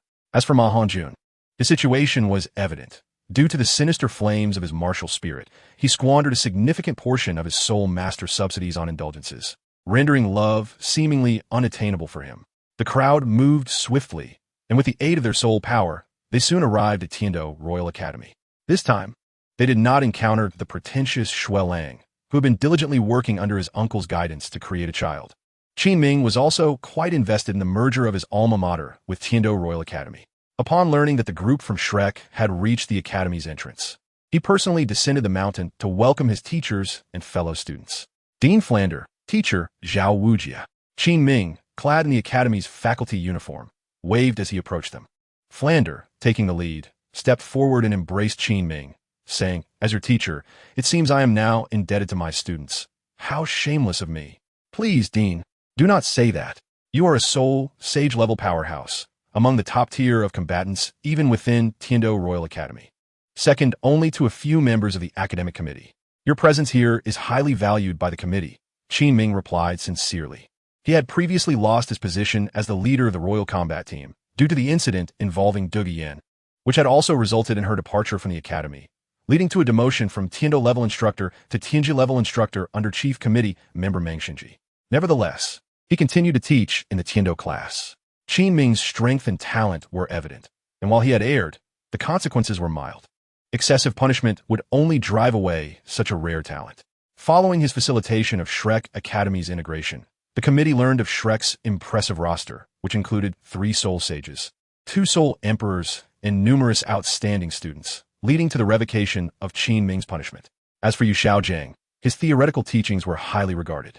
Leading the group, Qin Ming introduced them to the architecture and infrastructure of Tiando Royal Academy, explaining the Academy's rules and class division. As he recounted the Academy's history, The attendees spotted 3 committee members waiting in front of the building. Chief Meng Shunji approached, engaging in mutual flattery with Flander, and the integration of Shrek Academy into Tiendo Royal Academy was nearly finalized. Just as Flander was about to sign the agreement with Meng Shunji, the usually taciturn Yu Xiaojing suddenly spoke up. Wait, we have one more condition for Shrek Academy's admission into Tiendo Royal Academy. The atmosphere shifted, and even Flander stared in confusion at Yu Xiaojing. Who is this? Meng Shunji inquired, puzzled by the seemingly average middle-aged man with a soul power level of only 29. After a brief moment of surprise, Flander quickly clarified, Senior Meng Shunji, this is our esteemed teacher from Shrek Academy, known for his unparalleled theoretical prowess in the Soul Master community, and a member of the Golden Iron Triangle, Yu Xiaojing. Ah, so it's the Master. I've long admired your work. Meng Shunji responded courteously. What insights do you have to offer? Yu Xiaojing replied stiffly, I wouldn't dare to impose insights. Your conditions are quite generous, but I hope to add one more. Seeing that Meng Shunji's expression remained unchanged, Yu Xiaojing pointed towards Tang San and his companions, stating, these students are exceptional talents with top-tier potential.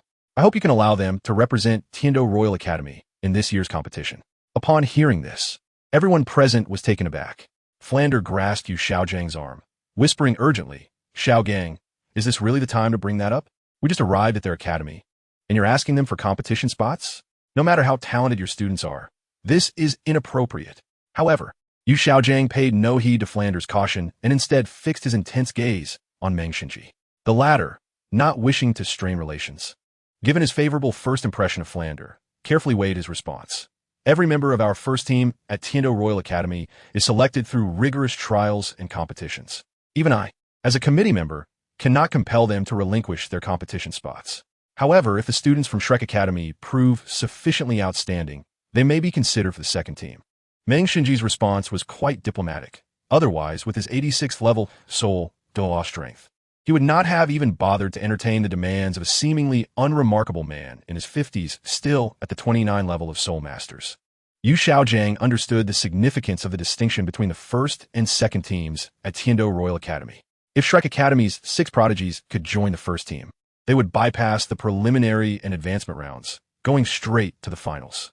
While this guaranteed a ranking, it would deprive them of necessary training, which would ultimately benefit their growth. Yu Xiaojing had no intentions of stealing spots from the first team. Upon hearing Meng Shunji's willingness to allow the 6 from Shrek into the second team, he expressed his gratitude. I do not dare to hope for a spot on the first team. I'm already exceedingly pleased that you would consider allowing these children into the second team.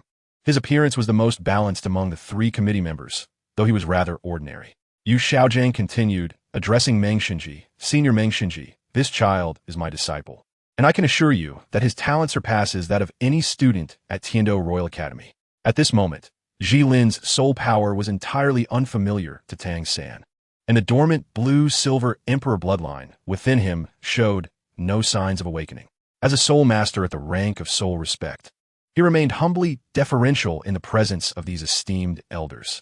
Tang San bowed to each of the 3 committee members, understanding that if he sought their competition spots, he needed to demonstrate his capabilities. Jilin's interest was piqued. This Tang San truly possessed commendable strength. Oh, let me see the substance of your claim. This audacious assertion caused even the usually calm Bai Baoshan to furrow his brow. The reason for his composure was merely the contrast with the 2 portly monks beside him. An elder behind Meng Shunji spoke up. In the original narrative, Tang San specialized in blue-silver grass, and due to their shared origins, he could immediately discern that Jilin's martial spirit was of the plant type. Upon hearing his teacher's voice, Tang San stepped out from the crowd and approached Yu Xiaojing's side. His internal cultivation of Xian Tiangong began to operate, helping him resist the invasion of this external soul power. This was a test from Tiendo Royal Academy. After his teacher had boasted, he could not afford to lose face. Tang San's gaze lingered on Yu Xiaojing, noting the latter's calm demeanor, which indicated that this challenge was directed solely at him. Little San, the voice rang out, and at that moment, Tang San felt the air around him distort. 35 level soul power? Child, how old are you? Currently, Jilin's soul power pressure was only at 35 levels, but with the resilience provided by Xian Tiangong, Tang San easily withstood the pressure. He remained composed, maintaining his aura, replying to your esteemed elder, I am 13 years old this year. 13? 35? While these 2 numbers seem rather unremarkable when separated, Together, they astonish all present. The expressions of the three committee members shifted, and their previous discontent dissipated upon learning of Tang San's extraordinary talent. Ji Lin did not retract his soul power pressure, eager to discover the limits of this gifted youth. The black robe of Ji Lin fluttered without wind, his expression grave. Relying on his perfect control over his soul power, he gradually released it, directing it toward Tang San. At levels 36 and 37. It was not until he reached level 38 that beads of sweat began to form on Tang San's forehead, clearly indicating that his body was nearing its limit. Moments later, the Haotian hammer fell heavily beside him. Tang San gripped the handle of the Haotian hammer tightly, barely managing to stay upright. Haotian hammer, Bai Baoshan exclaimed, drawing everyone's attention to Tang San's weapon. This was the continent's premier weapon spirit, the Haotian hammer, which had not been seen for many years. Ji Lin ceased his probing and withdrew his soul power, as Tang San's display had truly exceeded their expectations. The moment the soul power was retracted, Tang San felt a sudden lightness in his body and collapsed to the ground, his clothes thoroughly soaked with sweat. Xiao Wu rushed out from the crowd to support Tang San, who was on the brink of falling. Sango, are you all right? She reached out to wipe the sweat from his forehead. I'm fine, Xiao Wu. Tang San managed to force a smile, explaining that he was merely fatigued and would recover shortly. Yu Xiaojiang observed Tang San with a look of satisfaction. 3 committee members, how do you find my disciple's talent? Meng Xinji conceded, as expected of a Master S disciple. His talent is indeed extraordinary. He would be more than sufficient to join a team. In fact, the rules at the Tiando Royal Academy could be flexibly adjusted, especially for a prodigy like Tang San. Having trained with his companions for over a year, Tang San was reluctant to part ways with them. The master gracefully declined, and Meng Xinji agreed, stating, indeed, in a team, individual strength is secondary. Overall coordination is the key to how far a team can go. The talents of the other children are not lacking. I assure you, they will bring the highest honor to the Tiando Royal Academy. The master declared with utmost conviction. I believe you possess that strength. Yet 6 students are insufficient to form a team. Rest assured, I have already selected the 7th member. I am confident that you will be equally astonished upon meeting him. Yu Xiaojiang had learned from Tang how that Tang Yin was currently in Tiando City. When Yu Xiaojiang inquired about Tang Yin's whereabouts, Tang Hao, unsure of the master's intentions, nonetheless revealed Tang Yin's location. Who would have thought that Yu Xiaojiang had long coveted his other son? Chapter 152. A brotherly reunion. The arrangement for the Shrek 6 to replace the Royal Fight Team 2 had essentially been finalized. They merely needed to defeat Royal Fight Team 2 in a match to become the new Royal Fight Team 2. The following day, the Shrek 6 triumphed over Royal Fight Team 2 with overwhelming force, defeating them 6-7. Aside from the opponent's lackluster strength, the departure of the original control-type Soul Master from Team 2 to Team 1 had greatly impacted their morale. The team members had learned some of the true reasons behind the departure of Du Guyan, inevitably leading to mixed feelings toward their former leader, Qin Ming. Although the newly appointed control-type Soul Master for Team 2 was competent, he paled in comparison to Du Guyan. The gloomy atmosphere within the team caused Captain Yu Qianheng considerable distress. Already troubled by the breakup with Du Guyan, he was further burdened by the team's issues, leaving him in a state of confusion as the once clear path ahead became shrouded in mist. As for Royal Fight Team 2, their new control-type Soul Master had been selected from among the eliminated participants. Lacking coordination and with a mere 31 levels of soul power, he was an inexperienced novice. The Shrek 6, who had qualified for the elite competition of the continent's advanced Soul Master Academies, expressed their excitement for the upcoming event, eagerly anticipating this grand affair for young Soul Masters. Zhu Zhuqing, akin to a newborn calf, seemed to possess boundless energy. The master required no further introduction. As the young master of the Blue Lightning Tyrant Dragon family, Yu Xiaojiang had seen everything one could imagine. Moreover, having lived in the most prosperous Soul Master city on the continent for an extended period, his perspective was naturally elevated. He had only met his father a few times over the years, and memories of his somewhat mischievous younger brother and gentle mother had faded into a blur. Yu Xiaojiang's thoughts went unnoticed by Tang San. Their opponents over the past few days were none other than Tang Yin, whom they interacted with daily. To foster a closer bond with Tang Yin, the master planned to take in his second disciple, Tang San. As dusk fell and the lights illuminated Tiando City, the bustling streets appeared as bright as day. Really? Tang San's tone was filled with excitement and disbelief. As the main attacker for the team, Zhu Zhuqing underwent rigorous training. Thus, Tang San was led away from the Tiando Royal Academy by Yu Shaojiang, whom he trusted implicitly. Despite Tang Yin's gentle demeanor, he was unrelenting in battle, and even when accidents occurred, he would use fate to heal them afterward. Upon entering the vibrant Tiando city for the first time, Tang San was taken aback by its grandeur, but his psychological age of over 40 allowed him to regain his composure swiftly. In recent days, Zhu Zhuqing had been too exhausted from their daytime training to engage in high-intensity exercises with Tang Yin. Yu Shaojiang nodded, yes. I have learned of their current residence from your father. Allow me to take you there. After a day of training, the Zhu sisters returned home and collapsed onto their beds. Yu Shaojiang had chosen this time to seek out Tang Yin to avoid any awkwardness from arriving too early. San, your father informed me that they are now settled in Tiando City. Just as Tang San prepared to go out with Xiao Wu, the master found him.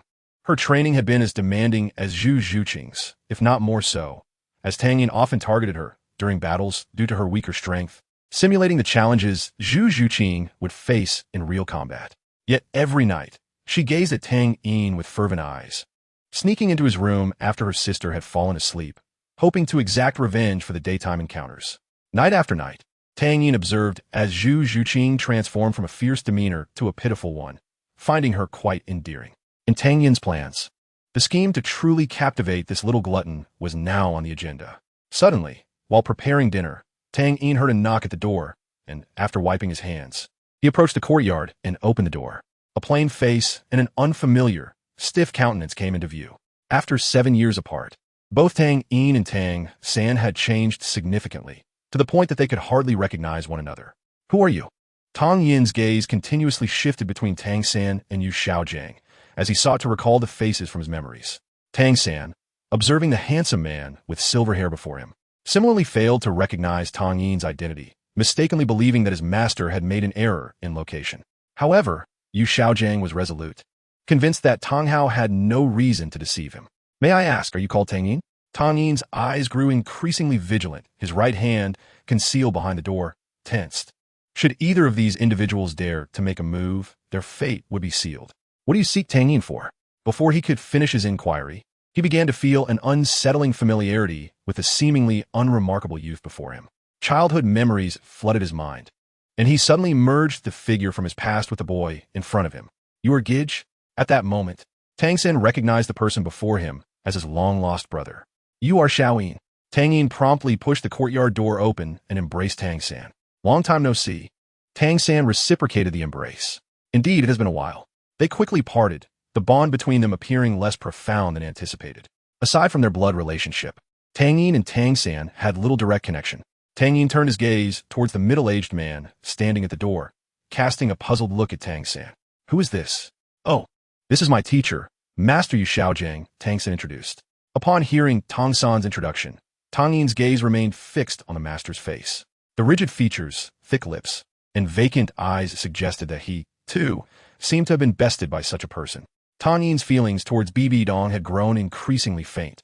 Time appeared to have dulled many memories, and wounds in his heart could be soothed by other forms of tenderness. After spending time with Qian Rengshu, Tang Yin had nearly relinquished his obsession with Bibi Dong.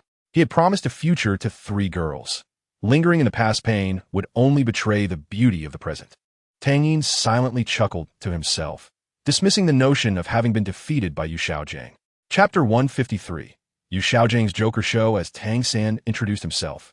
Yu Shaojiang puffed out his chest and stood tall, attempting to appear more imposing.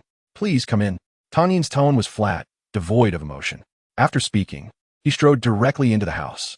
Although Tang Yin held no fondness for Yu Shaojiang, he could not dismiss him out of respect for Tang San.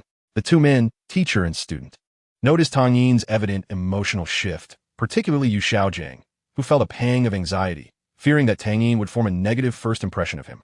Following Tang Yin inside, Tang San and Yu Shaojiang took their seats on the sofa. The excitement in Tang San's heart diminished significantly upon seeing Tang Yin, whose appearance had drastically changed over the years. He had no insight into Tang Yin's current personality. Recalling Tang Hao's descriptions of Tang Yin, Tang San felt a twinge of jealousy, as Tang Yin was always portrayed in a flattering light.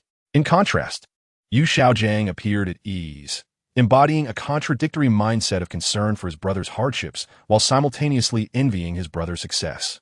After placing 2 steaming cups of tea on the table, Tang Yin inquired, "What brings you to seek me?" Now, Tang Yin had mastered the control of life energy within destiny. As long as he wished, not a trace of life energy would escape him. Before he could further contemplate, Yu Xiaojing's words immediately dispelled that notion. Tang San's reaction was even more pronounced than Tang Yin's, as he urgently asked, "Master, is there any remedy?" Tang San's heart was genuinely anxious, and his distress was not feigned. The master rose, hands clasped behind his back, striking a pose of wisdom. "Of course there is. As long as from this moment on, Xiao Yin's soul rings are all oriented towards healing types, then your martial soul can restore its original strength." Yu Xiaojing's gaze lingered on the essence of fate for a considerable time. Yet, with the vast experience of having seen most martial souls on the continent, he could discern nothing special about the wooden spear in Tang Yin's hand. Tang Yin cast a surprised glance at Tang San, not expecting his Gige to discuss this matter with an outsider. He quickly saw through his master's superficial soul power of 29 levels. Realizing it was odd for a middle-aged man of merely great soul master rank to vow over his martial soul, the brownish fate rested in Tang Yin's hand, all its brilliance and spirit concealed, appearing like an ordinary wooden spear. Yu Xiaojing caught a glimpse of the perplexity on Tang Yin's face, and a barely perceptible smile crept across his lips. Noticing that Tang Yin no longer pursued the topic, Yu Xiaojing spoke with a hint of hope in his tone. "Xiao Yin, may I see your martial soul?" Yet, Tang Yin evaded Yu Xiaojing's hand. "There are cups on the table. You can pour it yourself." The 2 cups of tea in Tang Yin's hands were meant for Zhu Zhuyun and Zhu Zhuqing, containing fine tea leaves mixed with some snow silkworms acquired from Douluo. Ultimately, Tang Yin decided to summon his martial soul for the sake of Tang San. After hearing Yu Xiaojing's explanation, he dismissed any elevated expectations he had of the master and even felt a hint of amusement at his earlier astonishment. As Tang Yin approached with the 2 cups of tea, Yu Xiaojing readily accepted the cup from his hands, attempting to display a friendly smile. Tang San chimed in, "Xiao Yin, my teacher has profound knowledge of martial souls. He might help you chart your future path." "Xiao Yin, stop busying yourself and come have a seat," he added, with his assumption confirmed. Yu Xiaojing felt increasingly convinced of his hypothesis. "Xiao Yin, rest assured, my teacher will not discuss this matter with outsiders." However, since the promise had already been made with the most sacred vow of the Douluo continent, Tang Yin felt it was inappropriate to linger on the issue.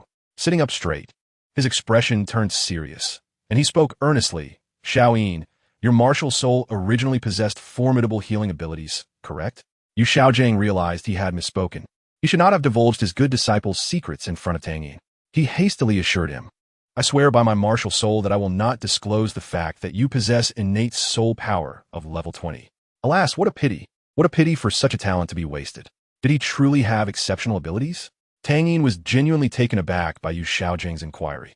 Despite having concealed his essence, the master still discerned his martial soul. Yet, Tang Yin now donned a facade of anxiety, eager to hear what astonishing words Yu Xiaojing would utter next. His comment was clearly directed at Yu Xiaojing. It was improbable that Tang San would bring his teacher along to seek him.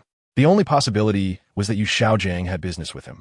However, should he become aware that Tang San not only disclosed his innate level 20 soul power to Yu Xiaojing, but also revealed that he possesses a twin martial soul bestowed upon him by an extraordinary master, Tang Yin would likely stage a dramatic severance of ties with Tang San on the spot.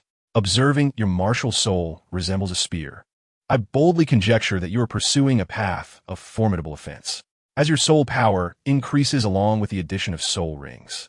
The abilities conferred by the soul rings you attach to your martial soul exhibit no healing effects, thereby gradually stripping your martial soul of its original attributes and leading to its degeneration." Yu Xiaojing chuckled bitterly. "I have heard from Xiao San that he has a brother of exceptional talent, one whose innate abilities far exceed his own, possessing a unique innate level 20 soul power in the continent. I am quite curious about this, hence my visit today." Tang San regarded this with indifference, for in his eyes, the master was among the few individuals he trusted most. Tang Yi nodded in agreement with Yu Xiaojing's statement, yet he firmly believed that his disciple would not deceive him. How could a martial soul with innate level 20 soul power be anything ordinary? Even if there were another martial soul, it could not be so. Although Yu Xiaojing was unaware of the characteristics of fate, he could deduce the general effects of destiny through associations with other martial souls.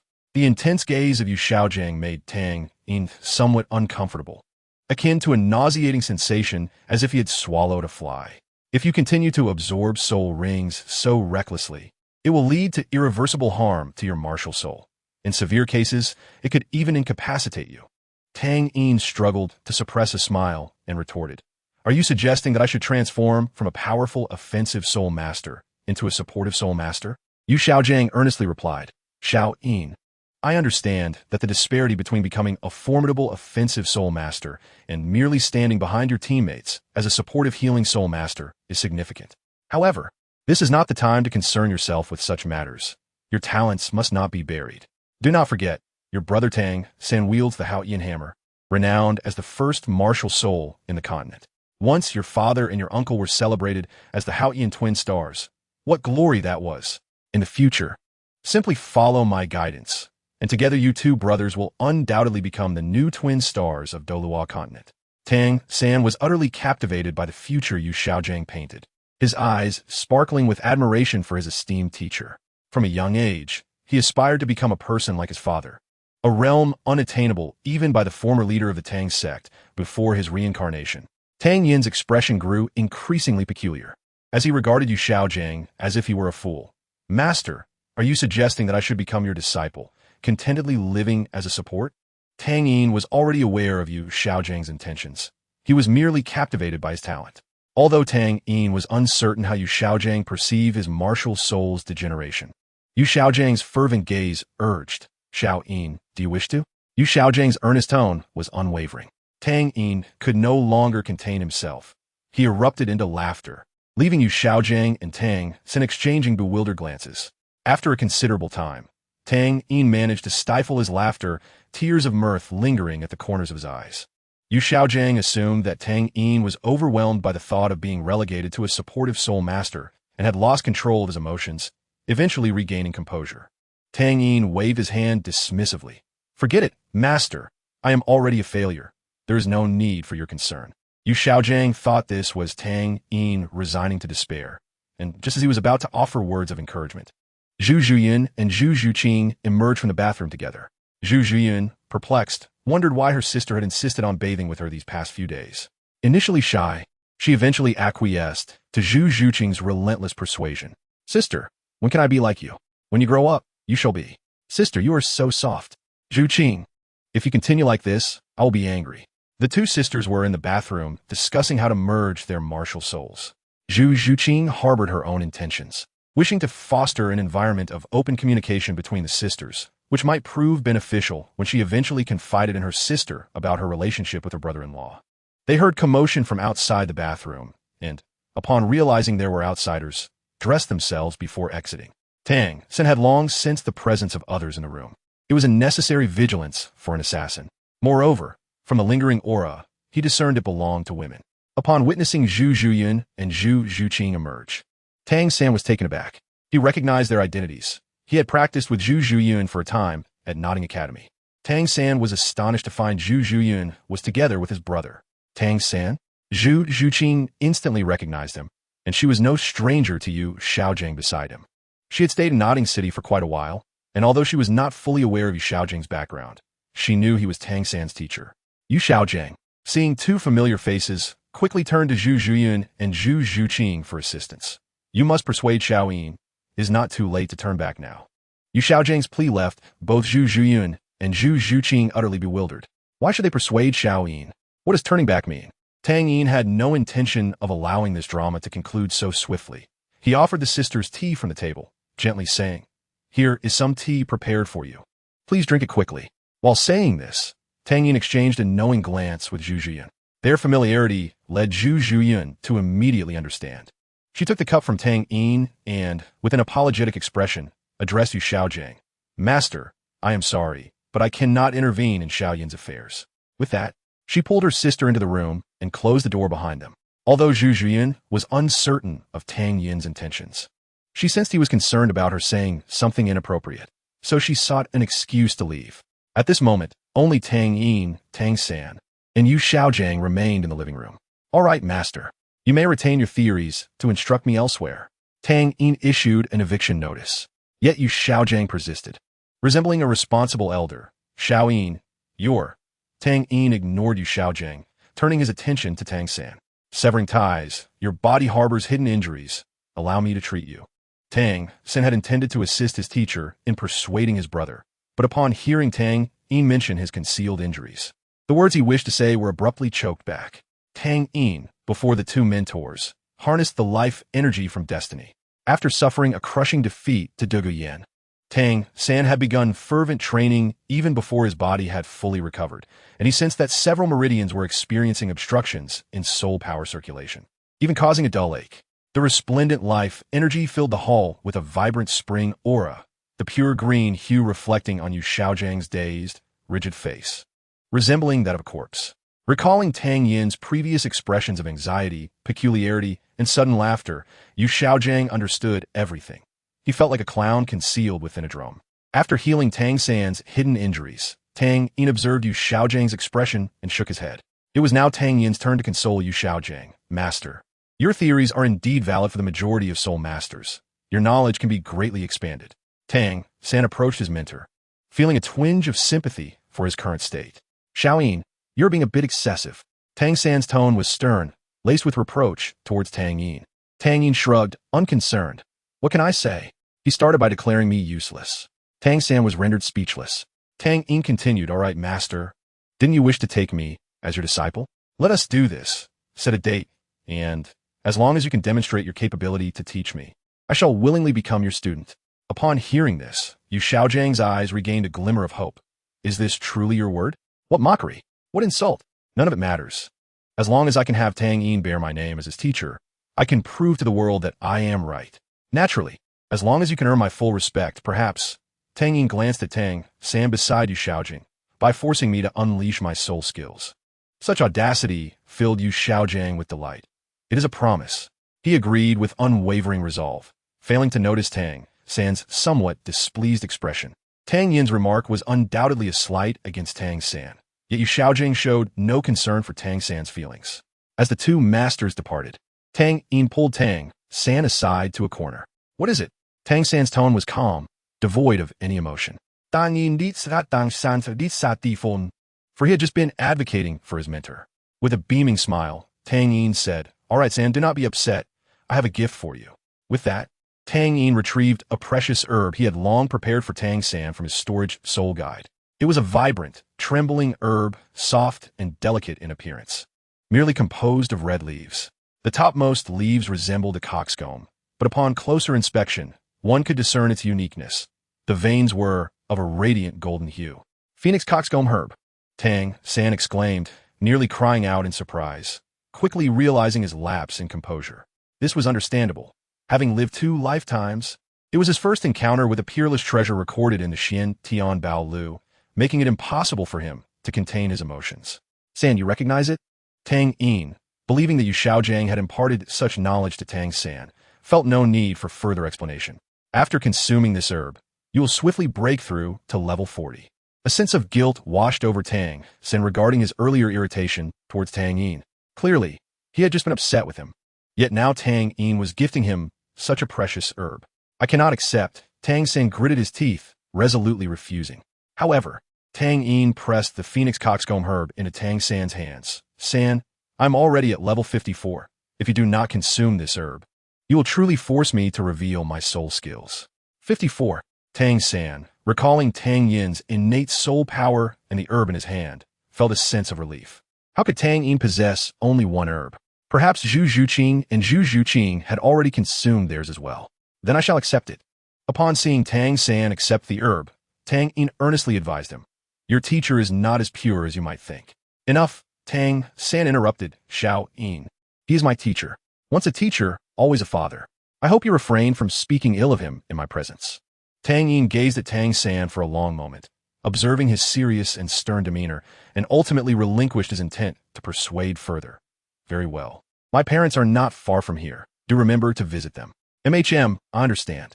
Tang Yin watched as Tang San and Yu Xiaojing departed, until their figures vanished around the corner. He had a premonition that he would drift further away from this San. I hope, for my sake, that my feelings prove to be unfounded. Chapter 154. Xiao Wu, the search for iron shoes. After Tang San and Yu Xiaojing left Tang Yin's home, they parted ways. Yu Xiaojing hurried back to the academy to attend to his matters, while Tang San set off alone to visit his parents, following the route Tang Yin provided. Tang San arrived at a Yin's residence, only to be met with disappointment when he found that Tang Hao and Yin were not at home. In truth, Tang Yin was unaware that Yin and Tang Hao had ventured far away. He had many matters of his own to attend to and was hardly preoccupied with the whereabouts of his parents. Realizing that he would not see them today, Tang San could only leave in frustration. The day was growing late, and the gates of Tiando City were about to close. As the Tiando Royal Academy was located on the outskirts of the city, he needed to hurry. If he missed the time to exit the city, he would have no choice but to stay overnight at an inn within Tiando City, which would be quite costly in this prime location. He also intended to use his small stash of gold to purchase some items. As for staying at Tang Yin's home, please. Tang San was not oblivious to the close bond Tang Yin shared with Zhu Zhuqing and Zhu Zhuqing. Channeling his Xin Tiangong, Tang San pushed his speed to the utmost, deftly weaving through the crowd. He managed to leave Tiando City just as the gates were about to close. Xiao would likely become the spiciest rabbit head she feared. Upon returning to the Tiando Royal Academy, Tang San planned to return to his dormitory and absorb the Phoenix Coxcomb herb. As he walked back to the academy, he gradually calmed himself. Given Xiao Wu's mischievous nature, she should not be cooped up at the academy every day. Once I consume the herb, my soul power will surely enable me to break through to the Soul Zone realm in no time, acquiring 4 soul rings. And I refuse to believe I cannot compel Xiao Yin to utilize her soul skills. With the enhancement of his abilities, the rate of growth in soul power for soul masters would inevitably slow. Tang San had once fantasized about the day his soul power would draw near to Tang Yin's, or perhaps even surpass it. The herb, how fortunate! Tang San recalled the precious herb Tang Yin had given him. However, Tiando City, as the capital of the Tiando Empire, was teeming with formidable individuals. Should a tidal daw sweep through the city with their divine sense? Previously, Tang San had always considered his cultivation speed to be relatively swift, having faced no significant obstacles in his training, thanks to the authentic teachings of the Xin Tiangong. Yet, he was merely a soul king of the same age. In comparison to the original narrative, Xiao Wu appeared to value her life far more. Although she had arrived at the Tiando Royal Academy, she had yet to express any intention of venturing into Tiando City. Recalling his teacher's agreement with Tang Yin and the information Tang Yin had shared about his soul power, Tang San felt an overwhelming weight of pressure. Now, she was not alone. She bore the responsibilities entrusted to her by Deming and Air Ming. Should she disregard her own safety and fail to complete the tasks assigned by those fearsome beasts, indirectly causing harm to Deming and Air Ming? How could she face her mother after death? Ideals were beautiful, yet reality was harsh. His soul power not only failed to close the gap with Tang Yin, but seemed to grow ever wider. The fragrance of the Phoenix Coxcomb herb was not overpowering. Yet Tang San perceived its subtle aroma as the most delightful scent he had ever encountered, even surpassing that of Xiao Wu. Wait, how could I compare Xiao Wu to a flower? Tang San inwardly chastised himself. 54, Soul King. On his way back to the dormitory, he happened to spot Xiao Wu and Ning Rongrong strolling leisurely within the academy grounds. As the Phoenix Chicken Crest flower was tucked away, Tang San's gaze grew resolute. His fingers deftly manipulated the gem containing the Phoenix Chicken Crest flower, and a resplendent red blossom materialized in his hand. During this time, Ning Rongrong had extended an invitation to Xiao Wu to visit Qibao City. Upon noticing Tang San's return, Xiao Wu promptly released her embrace around Ning Rongrong and dashed towards her beloved Tang San. Ning Rongrong, accustomed to such antics, chose not to intrude upon the tender moment shared between the two, subtly retreating to allow the couple their privacy.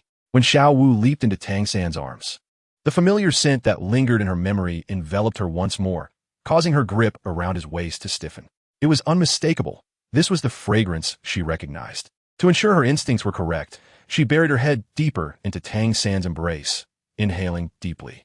The lingering scent from Tang Yin's treatment of Tang San had nearly dissipated, leaving only a faint trace detectable even by Xiao Wu, who, as a rabbit, possessed a keen sense of smell. "What are you doing, Xiao Wu?"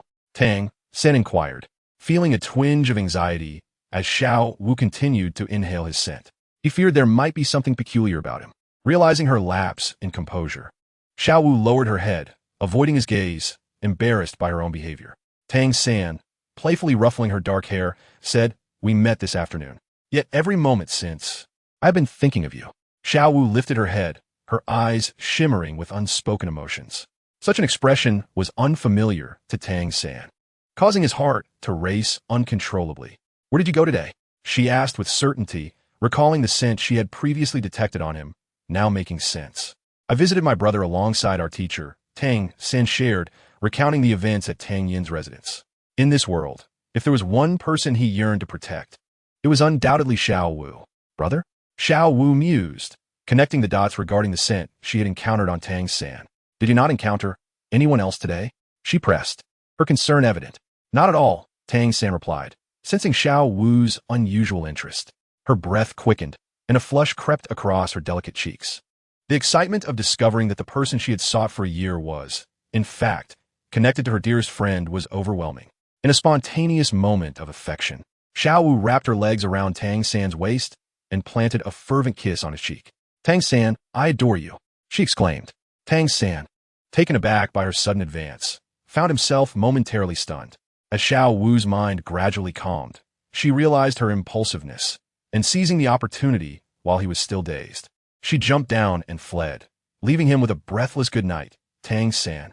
Watching her flustered retreat, Tang San tenderly touched the spot where she had kissed him, warmth blossoming in his heart, and a gentle smile graced his lips. Good night, Xiao Wu. Chapter 155. The invitation from Lu Erlong in the training arena of Lamba Academy. Tang Yin faced off against Zhu Zhuyan and Zhu Zhuqing. Their sparring session had commenced, and after numerous encounters, Tang Yin had become well acquainted with their offensive strategies. However, Zhu Zhuyan and Zhu Zhuqing had yet to compel Tang Yin to exert his full strength. It was not that they were incapable. They simply feared that their combined martial soul techniques might inadvertently harm him. Both Zhu Zhuyan and Zhu Zhuqing had entered their martial soul manifestations, lowering their stances to maximize their abilities. Meanwhile, Tang Yin stood with his hands clasped behind his back, the essence of destiny hovering beside him. During the practice, he refrained from initiating attacks, as the goal was to enhance Zhu Zhuyan and Zhu Zhuqing's offensive capabilities. If he were to strike first, they would be relegated to a defensive role, undermining the purpose of their training. The pressure from this exchange was unprecedented, yet Zhu Zhuqing's spirit power still fell short. A fleeting error appeared in the intricate web of their assaults, a lapse swiftly seized by Tang Yin. The technique Dark Silver Hunt allowed Zhu Zhuqing to merge her body with shadows, concealing herself in the darkness, rendering her nearly undetectable unless one possessed a vastly superior spirit power. In a blink, Zhu Zhuqing's form melted into the shadows, and without deploying spirit power, one could scarcely perceive her presence. They had previously attempted a coordinated attack from both flanks, but abandoned that strategy due to its failure. Tang Yin found himself ensnared in conventional thinking, slightly lax against Zhu Zhuyan and Zhu Zhuqing. The dynamics of battle could shift abruptly. Moments ago, Zhu Zhuyan and Zhu Zhuqing had been on the offensive, but now Tang Yin countered, forcing them back. In earlier sparring sessions, Tang Yin's responses had been flawless, leaving no room for error, while he had deptly exploited their vulnerabilities during their assaults.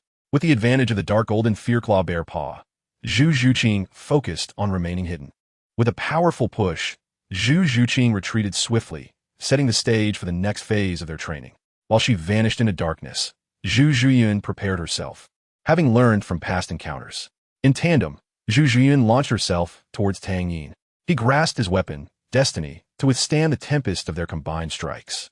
Although they refrained from utilizing their martial soul fusion techniques, their training had fostered an intrinsic synergy, enabling them to bolster each other's strengths. Zhu Zhuyan radiated golden light, harmonizing with the ethereal violet aura of Zhu Zhuqing. Though Zhu Zhuqing's speed was commendable, Tang Yin's reflexes proved even swifter. As his hand made contact with Destiny, Zhu Zhuqing emerged from the shadows, her agile claws aimed at Tang Yin's arms.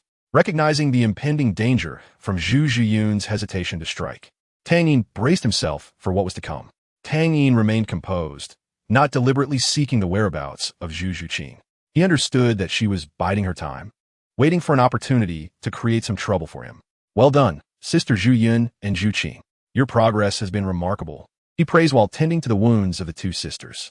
This commendation was sincere, devoid of any personal sentiment. Zhu Zhuqing pouted, "It's only because I can't defeat you." Despite her words, joy swelled within her. The strategy employed today had been her own conception, and Tang Yin's praise was undoubtedly the highest affirmation she could receive. At that moment, the training ground was exclusively occupied by the three of them, while the remaining team members were immersed in meditation. During this period, All team members prioritized the enhancement of their soul power, particularly Douluo. Upon discovering that Zhu Zhuqing was nearly 7 years her junior, yet possessed only one level lower in soul power, Douluo felt an intense determination. In recent days, she had completely refined the medicinal properties of the 8-petal xianlon, and her soul power had steadily risen, now reaching level 45, with the potential for further breakthroughs in the near future. The cultivation pace of the others was considerably more ordinary, and Tang Yin had no methods to expedite their progress. They could only rely on their own efforts. Just as Tang Yin contemplated engaging in some flirtatious behavior with Zhu Zhuyun, an unexpected figure appeared on the training ground. Lu Erlong, adorned in a flowing black gown, exuded both intellect and elegance. Her alluring visage paired with a hint of melancholy in her eyes was undeniably captivating. Principal?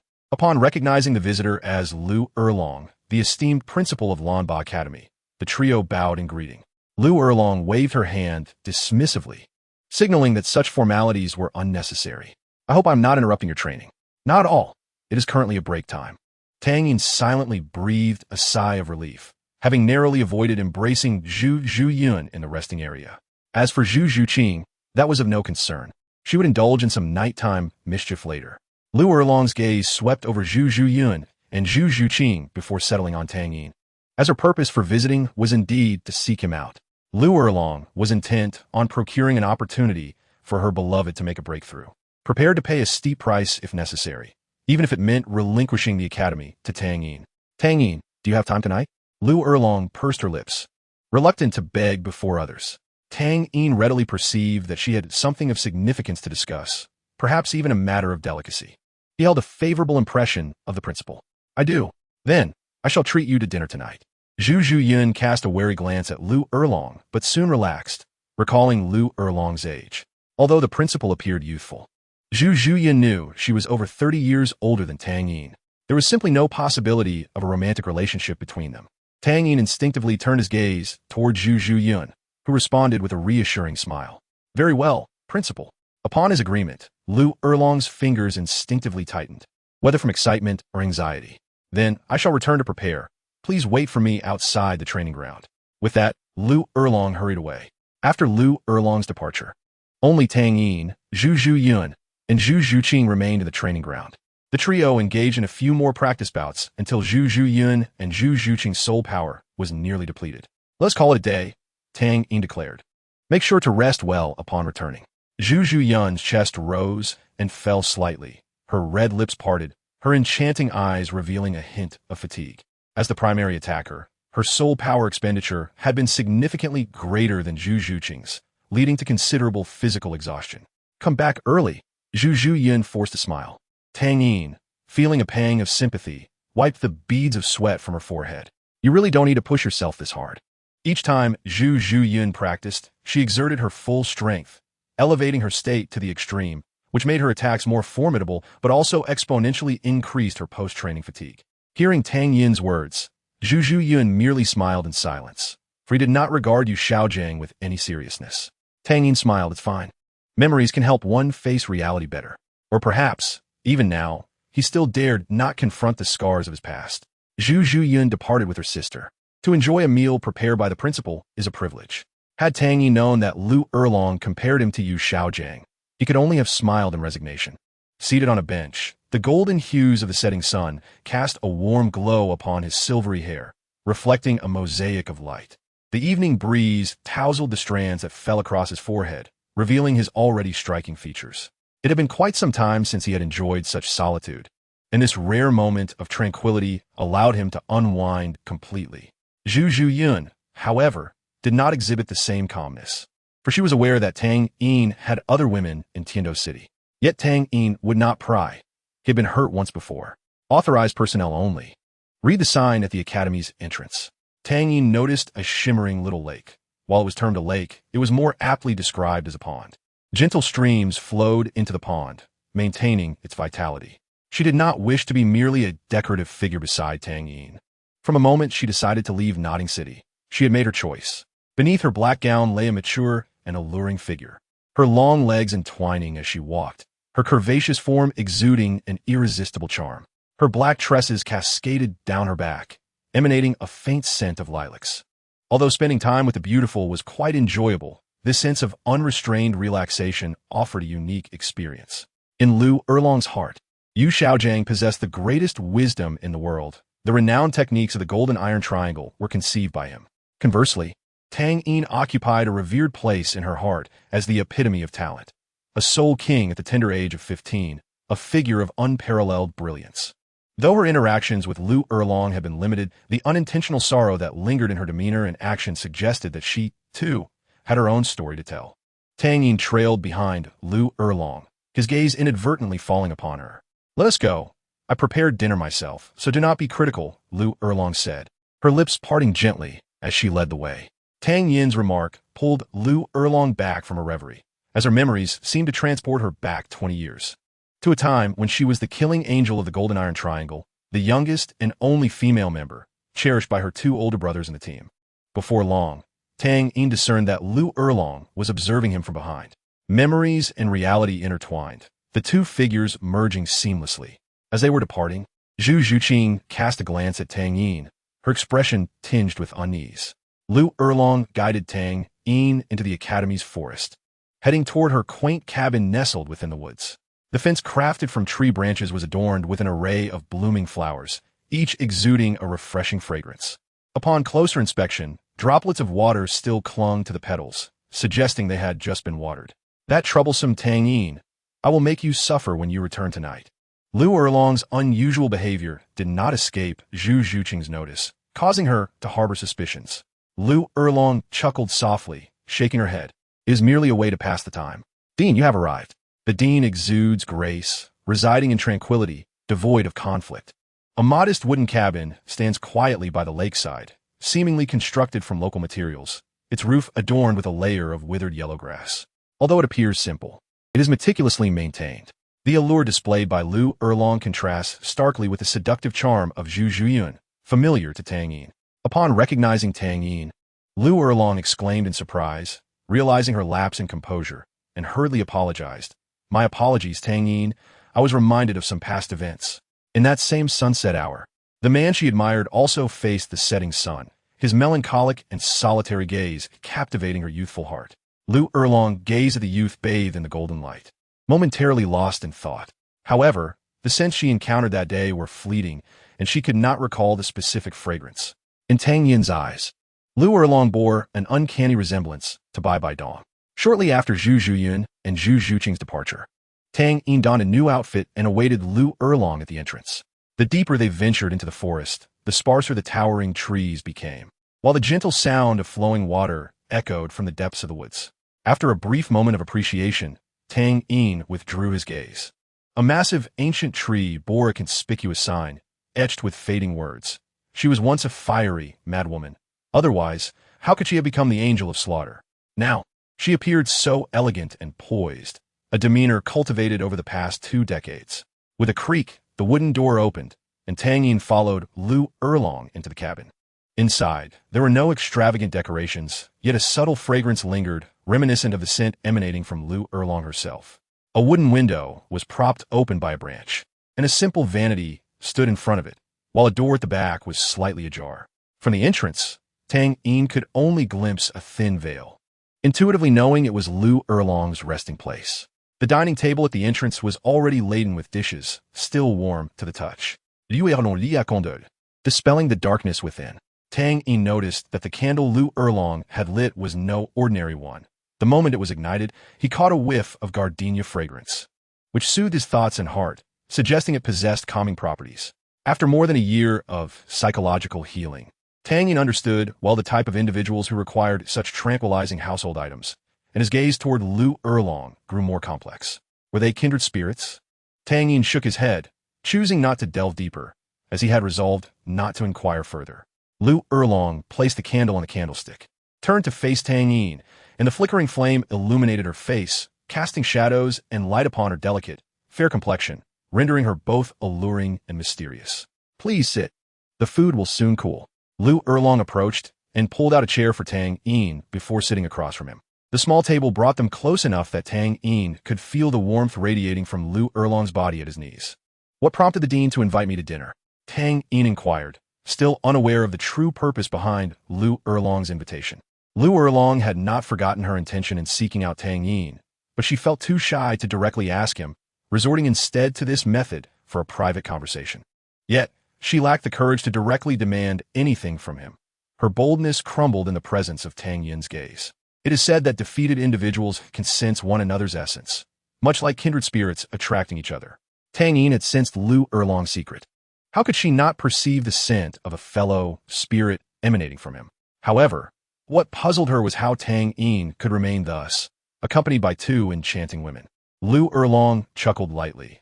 The burden of this elite competition rests squarely upon your shoulders. The honor of the entire academy relies on you alone. Even if you possess extraordinary abilities, the pressure you will face in this gathering of prodigies will be immense.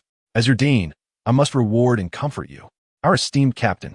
In response to her words, Tang Yin smiled. Thank you, Dean. Your trust in me is profound, and I shall not betray your faith. Gulme, let's enjoy the meal. I hope these dishes suit your taste. Although Lu Erlong was the illegitimate daughter of Yulom, the second in command of the Blue Electric Tyrannosaurus Rex sect, she had grown up living with her worldly mother, who had never been present during her formative years. Her mother soon passed away due to illness, and having lived independently, she had long learned the ways of life. Over the past 20 years of solitude, besides tending to her flowers, she had honed her culinary skills. Tang Yin picked up a piece of meat, its texture a delightful mix of fat and lean. The fatty portion shimmered, while the lean part displayed clear marbling, all enveloped in a mouth-watering reddish-brown sauce. Upon tasting it, the upper half melted in his mouth, rich yet not greasy, while the lower half was tender and flavorful, utterly devoid of toughness. After finishing the piece, Tang Yin praised, Dean, your culinary skills are truly remarkable. This surpasses any meat dish I have tasted on the continent. He had intended to comment on how this would undoubtedly attract many suitors in the future, but recalling that this dean might also be entangled in her own emotional struggles, he swallowed the words back down. You're quite young. How can you claim that my cooking is the best? Lu Erlong was pleased by Tang Yin's compliment, as it was her first time showcasing her cooking skills before others. Who wouldn't desire praise? Dean, do not underestimate my age. I have traveled to 32 cities across the two great empires. I have left my footprints in the frozen forest of the northernmost region of the Tiando Empire and the great wilderness of the far western star Luo Empire. Lu Erlong raised her brows in surprise, never having anticipated that this young man had explored the continent and visited more places than she had in her youth. Her initial reaction was disbelief. She could not fathom how someone so young could navigate the challenges encountered along the way. However, considering Tang Yin's soul power, she came to terms with it. Perhaps this is what genius looks like. I did not expect you to have traveled to so many places at such a young age. When I was your age, I was still struggling to make ends meet. Dean, your soul power must be substantial, right? The Spirit Hall offers subsidies to soul masters. Logically, you should not have to worry about your livelihood. The Lu Erlong before him undoubtedly possessed soul power no less than that of a soul sage, indicating her remarkable talent for cultivation. A soul master at Tang Yin's age would typically receive a monthly subsidy of 100 gold soul coins, making it unlikely for her to struggle for survival. Lu Erlong shook her head helplessly. You live in a fortunate era. Back then, there were no subsidies for soul masters. A civilian soul master like me had to toil for a living. No subsidies. Tang Yin was unaware of when the Spirit Hall had begun offering such assistance. However, from Lu Erlong's words, it seemed that these subsidies had only been introduced in recent years. Lu Erlong leaned down and retrieved a porcelain white bottle from beside her. The bottle was not large, featuring a slender neck and a wide body, with a wooden cork sealing the opening. Would you like some? Lu Erlong inquired, shaking the bottle, producing the sound of liquid sloshing inside. Now is still not the time. Perhaps after a few drinks, courage to speak will emerge. Noticing that Tang Yin remained silent, Lu Erlong uncorked a bottle and poured herself a glass. In the dim flicker of candlelight, the clear liquid reflected her visage. Gazing into that liquid mirror, Lu Erlong reminisced about the past. When was the last time she had a drink? She recalled vividly that day when she met her biological father, the very day of her wedding. Her father did not congratulate her on her happiness. Instead, he revealed a harsh truth. The man she loved was her cousin, sharing the same bloodline. In truth, she did not care much for that fact, yet she could never forget the sight of Xiaojiang fleeing, leaving her all alone. Bitterness surged within her heart, and the sudden wave of emotion caused Lu Erlong to momentarily forget her objective. All she desired now was to numb herself with alcohol. Tang Yin observed Lu Erlong, her alabaster neck held high as she drained her glass. The once pristine skin was tinted with an alluring crimson hue under the influence of alcohol. Tang Yin refrained from offering counsel, silently watching from the side. Lu Erlong, feeling a bit tipsy, turned to Tang Yin and inquired again, "Would you care for a bit?" Tang Yin did not decline. Taking the jade bottle from Lu Erlong's hand, he poured himself a glass. "Come, let us toast." Lu Erlong raised her cup with great bravado. Feeling her sleeve was somewhat cumbersome, and she tore it off, exposing a generous expanse of her fair skin. Tang Yin clinked glasses with her, and they drank simultaneously. Lu Erlong downed her drink in one go. Noticing that Tang Yin merely sipped, she pouted in dissatisfaction. "Are you keeping fish here?" A grown man, unable to drink more than a woman. Humph. Tang Yin remained silent, continuing to savor the delicacies before him. Seeing Tang Yin become a taciturn figure, Lu Erlong refrained from making a fool of herself. After several more cups, her emotions spiraled out of control, and she buried her head in her hands, weeping softly. Upon witnessing Lu Erlong's sudden tears, Tang Yin appeared rather calm. The eruption of emotions was, in fact, a blessing for Lu Erlong. Bottling everything inside would eventually lead to illness. Tears streamed from her fingers, gliding down her porcelain-like hands, dampening the cuffs of her long dress. The sound of her sobs was plaintive and sorrowful, evoking pity. Once her weeping subsided, Tang Yin extended a handkerchief to her. "Wipe your eyes." Lu Erlong, unceremoniously, snatched the handkerchief and rubbed it haphazardly across her eyes. Her once vibrant eyes now appeared slightly swollen, with remnants of tears lingering at the corners. And her delicate nose had taken on a subtle redness, still trembling from her sobs. Lu Erlong raised her glass, finishing the remaining wine in one swift motion. As she choked on the liquid, it lodged in her throat, prompting a fit of coughing. Tang Yin sighed inwardly, relieved. Lu Erlong gently traced the soft curve of her cheek with her fingers, her tone tinged with melancholy. "You do not have a close relationship with those two girls beside you, do you? Do you find me too old and faded, lacking youth?" Tang Yin felt a bit awkward. Age was of little consequence to him. Otherwise, he would not have developed feelings for Bai Bai Dong at such a naive age.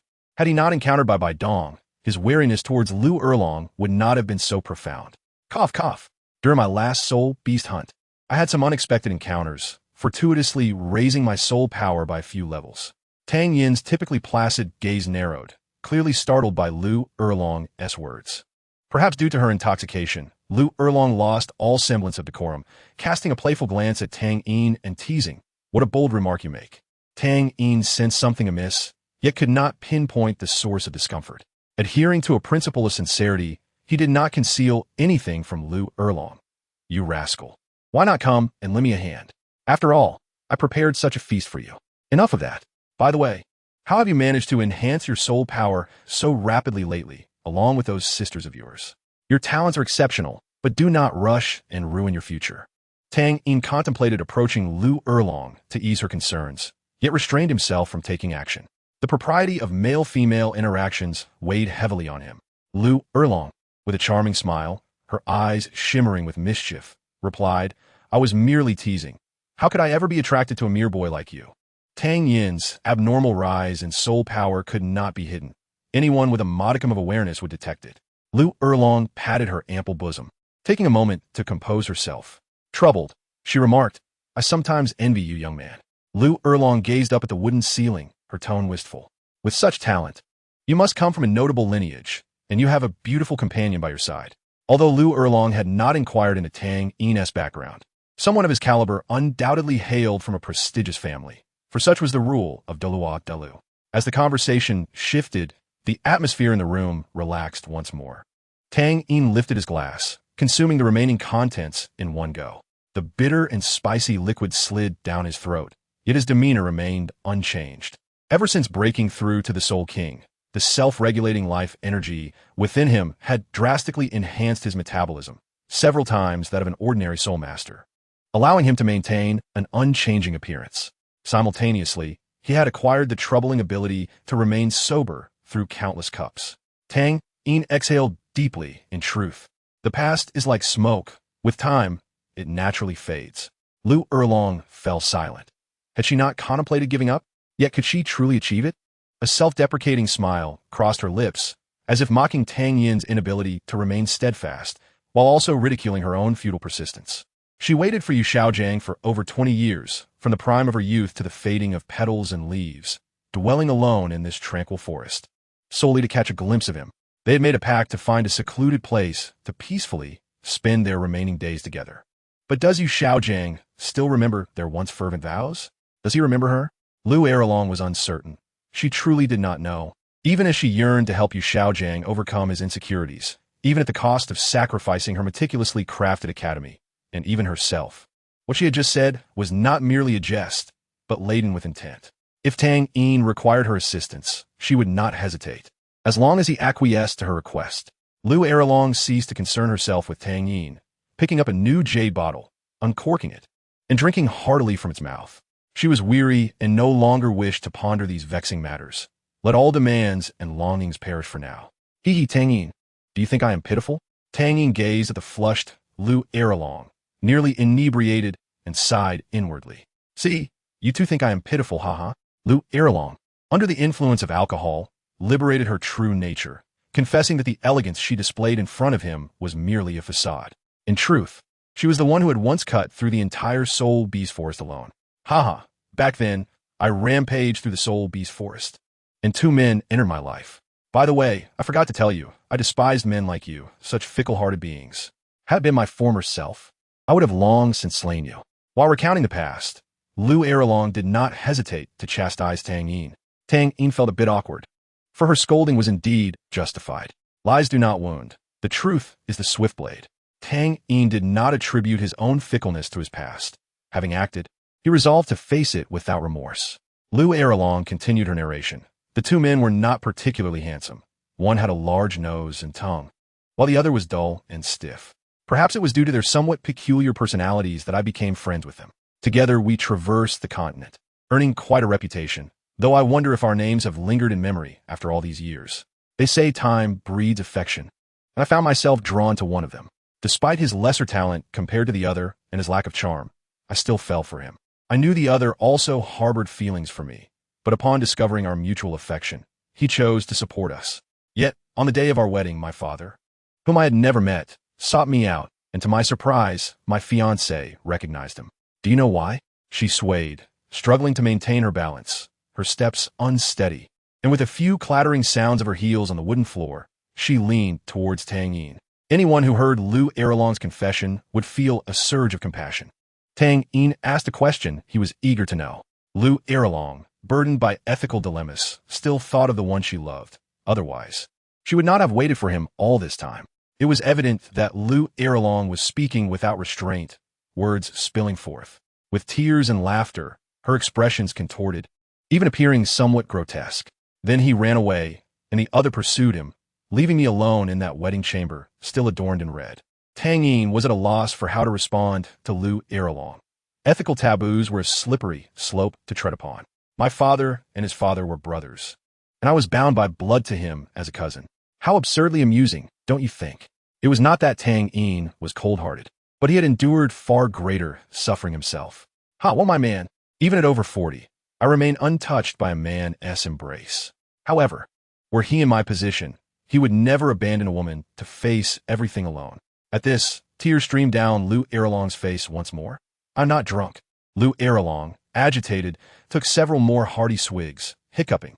Tang Yin was taken aback. Dean, you are indeed intoxicated. Yet, Tang Yin was an exception. So, you seek treasures solely for that man of yours? I waited and waited, and, after a long time, the other only brought me news of his departure. Then I changed my waiting place, and lo and behold, 20 years passed. Do you not think I am pitiable? Seeing Lu Erlong about to collapse onto the table, Tang Yin hurriedly supported her. Lu Erlong felt Tang Yin's warm breath, squirming a little in his embrace, mumbling incoherent words.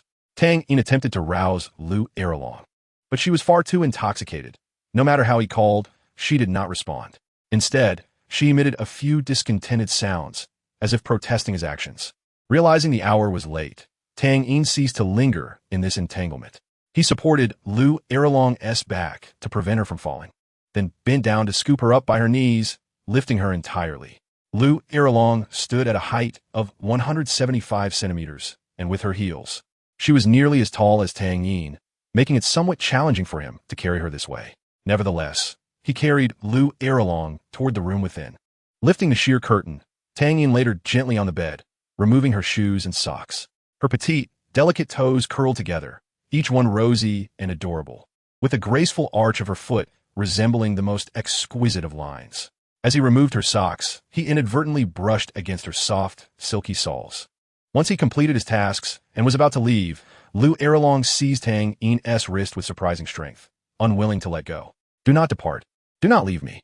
The solitude of each night had not accustomed Lu Iralong to living alone. She often awoke in the depths of night, gazing at the empty room around her, feeling an immense sense of melancholy. Tang Yin's inner turmoil resurfaced, memories he wished to avoid flooding back, and he struggled to free himself from Lu Iralong's grasp. Yet, with her cultivation at 76 level soul sage, even with Tang Yin's superior talent, he was still at a disadvantage against the powerful soul sage's physical strength. Though there were ways to forcibly escape, it would inevitably cause Lu Iralong harm, and he did not wish to do so. Noticing Tang Yin's cessation of struggle, Lu Iralong's grip weakened considerably. "Is it you? Have you come to see me?" Tang Yin frowned. He understood that Lu Iralong mistook him for her cousin. Seeing Tang Yin's silence, Lu Iralong immediately sat up, wrapping her arms tightly around his waist. "Is it truly so painful to be with me? Painful enough that you have not come to see me in 20 years? I do not care whether we are siblings. I simply desire you, have longed for you for over 20 years. Lu Iralong began to tear at Tang Yin's clothing while simultaneously ripping apart her already tattered black dress. Her frenzied actions startled Tang Yin, and he dared not linger any longer. Taking advantage of her distraction with her undergarments, he made a swift escape. He had no intention of becoming a substitute for another man. Tang Yin fled the wooden cabin, the refreshing air of the forest revitalizing him in an instant. Reflecting on the events that had just transpired instilled a sense of fear within him. He did not consider himself a sage. He was merely a mortal, an ordinary individual swayed by emotions. When faced with temptation, he would choose to embrace it, much like the first kiss he shared with Qianren Shui. Yet, he possessed his own principles and boundaries. At that moment, despite his heart being somewhat entangled, he chose to depart, even with Lu Iralong's allure. Unbeknownst to him, shortly after his departure, the still intoxicated Lu Iralong opened her eyes, sighed deeply, and murmured, "It turns out he is indeed a principled gentleman." Chapter 159. The rabbit Lu Iralong had been widowed for over 40 years. She no longer wished to wait indefinitely. She yearned to experience the essence of womanhood before the ravages of time took their toll. Her initial impression of Tang Yin was exceedingly positive. He was undeniably handsome, gifted, gentle, modest, and courteous, with the only flaw being his somewhat sentimental nature.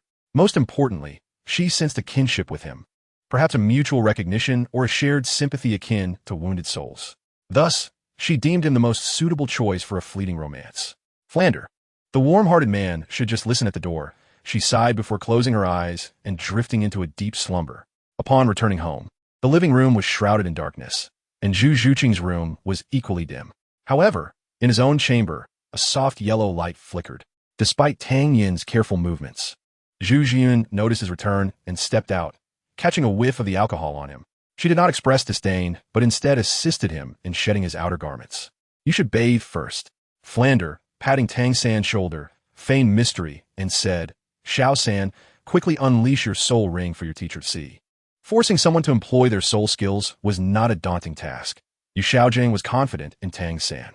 Yet, Tang Yin's demeanor gave no indication of wanting to become his disciple, and his willingness to agree so readily suggested he had his own hidden cards. Yu Xiaojing's gaze fell upon Tang San. At that moment, Tang San, though not yet possessing the ice and fire tempering body as depicted in the original tale, nor having consumed the Wang Chuan Qiu Shui liquid to enhance his spiritual power, still retained the residual life energy from Tang Yin's healing. Flonid ex cinema, Xiao Gong, congratulations. This revelation startled Flander, who had been guarding the area. He approached his mentor, Yu Xiaojing, to inform him of his advancement to level 40. Yu Xiaojing initially feared that Tang San had fallen into some dark art, nearly causing him to lose his breath. Regardless of Tang Yin's extraordinary talent, how potent could his self-created skills truly be? With a duel against Tang Yin imminent, He had no time to wait for Tang Hao to assist him in acquiring a soul ring. He was determined to enhance his strength and did not wish to face defeat. Zhu Zhuqing was aware of Tang Yin's return and noted that her sister had just emerged from a room. After conversing for a while, Zhu Zhuqing's sensitive ears, attuned to the nuances of her surroundings, picked up on their exchange. It took Tang San multiple explanations for Yu Xiaojiang to grasp the concept of the celestial herb, igniting a flicker of desire within him. Had I consumed such a herb back in my day, perhaps I would not have been perceived as a waste, and maybe Bai Dong would not have left me. All right, together, Tang Yin embraced Zhu Zhiyun, the desire recently stirred within him no longer needing to be suppressed. 3 days later, Flander returned with Tang San from the Sunset Forest. Poor Zhu Zhiyun remained oblivious to the fact that her sister had hardly slept and was waiting for her to swoon from happiness. Initially, all was well, but the resentment of the golden lion and the overwhelming force of its golden bloodline erupted simultaneously, causing Tang San to bleed from his orifices. His body enveloped in a mist of blood. Even this much was sufficient to preserve Tang San's life. With a stern expression, Yu Xiaojiang said, "Flander, speak plainly if there is something to discuss." The creature in question was a golden lion that had just crossed the threshold of 10,000 years, possessing an exceptionally potent golden bloodline. When a faint black light appeared around Tang San, Yu Xiaojiang's eyes widened in disbelief, completely astonished. A 10,000-year soul ring. Upon returning to the Tiando Royal Academy, Flander brought good news to his dear friend Yu Xiaojiang. However, as the memories flooded back, a bittersweet sensation washed over Yu Xiaojiang, prompting him to refrain from further discussion. A week prior, after consuming the Phoenix Coxcomb Sunflower, Tang San's soul power had surged 5 levels overnight, and he only needed to absorb a soul ring to ascend to the rank of Soul Ancestor. Tang San summoned his Haoyan Hammer Martial Soul, and the first 3 soul rings, yellow, and purple, elicited no reaction from Yu Xiaojiang, who awaited the arrival of the 4th soul ring. Each of Tang San's soul rings had been meticulously planned by Tang Hao, but this time, Tang San chose to rebel. Though only a few words were exchanged, these 3 days had seen Tang San walk through the gates of death. On the first day of their arrival at the Sunset Forest, Flander had identified a powerful soul beast, a 6,000-year explosive bear, for Tang San, but he refused. The ensuing commotion left her feeling flushed, and she inadvertently overheard Zhu Zhiyun cautioning about making too much noise, lest they disturb Zhu Qing.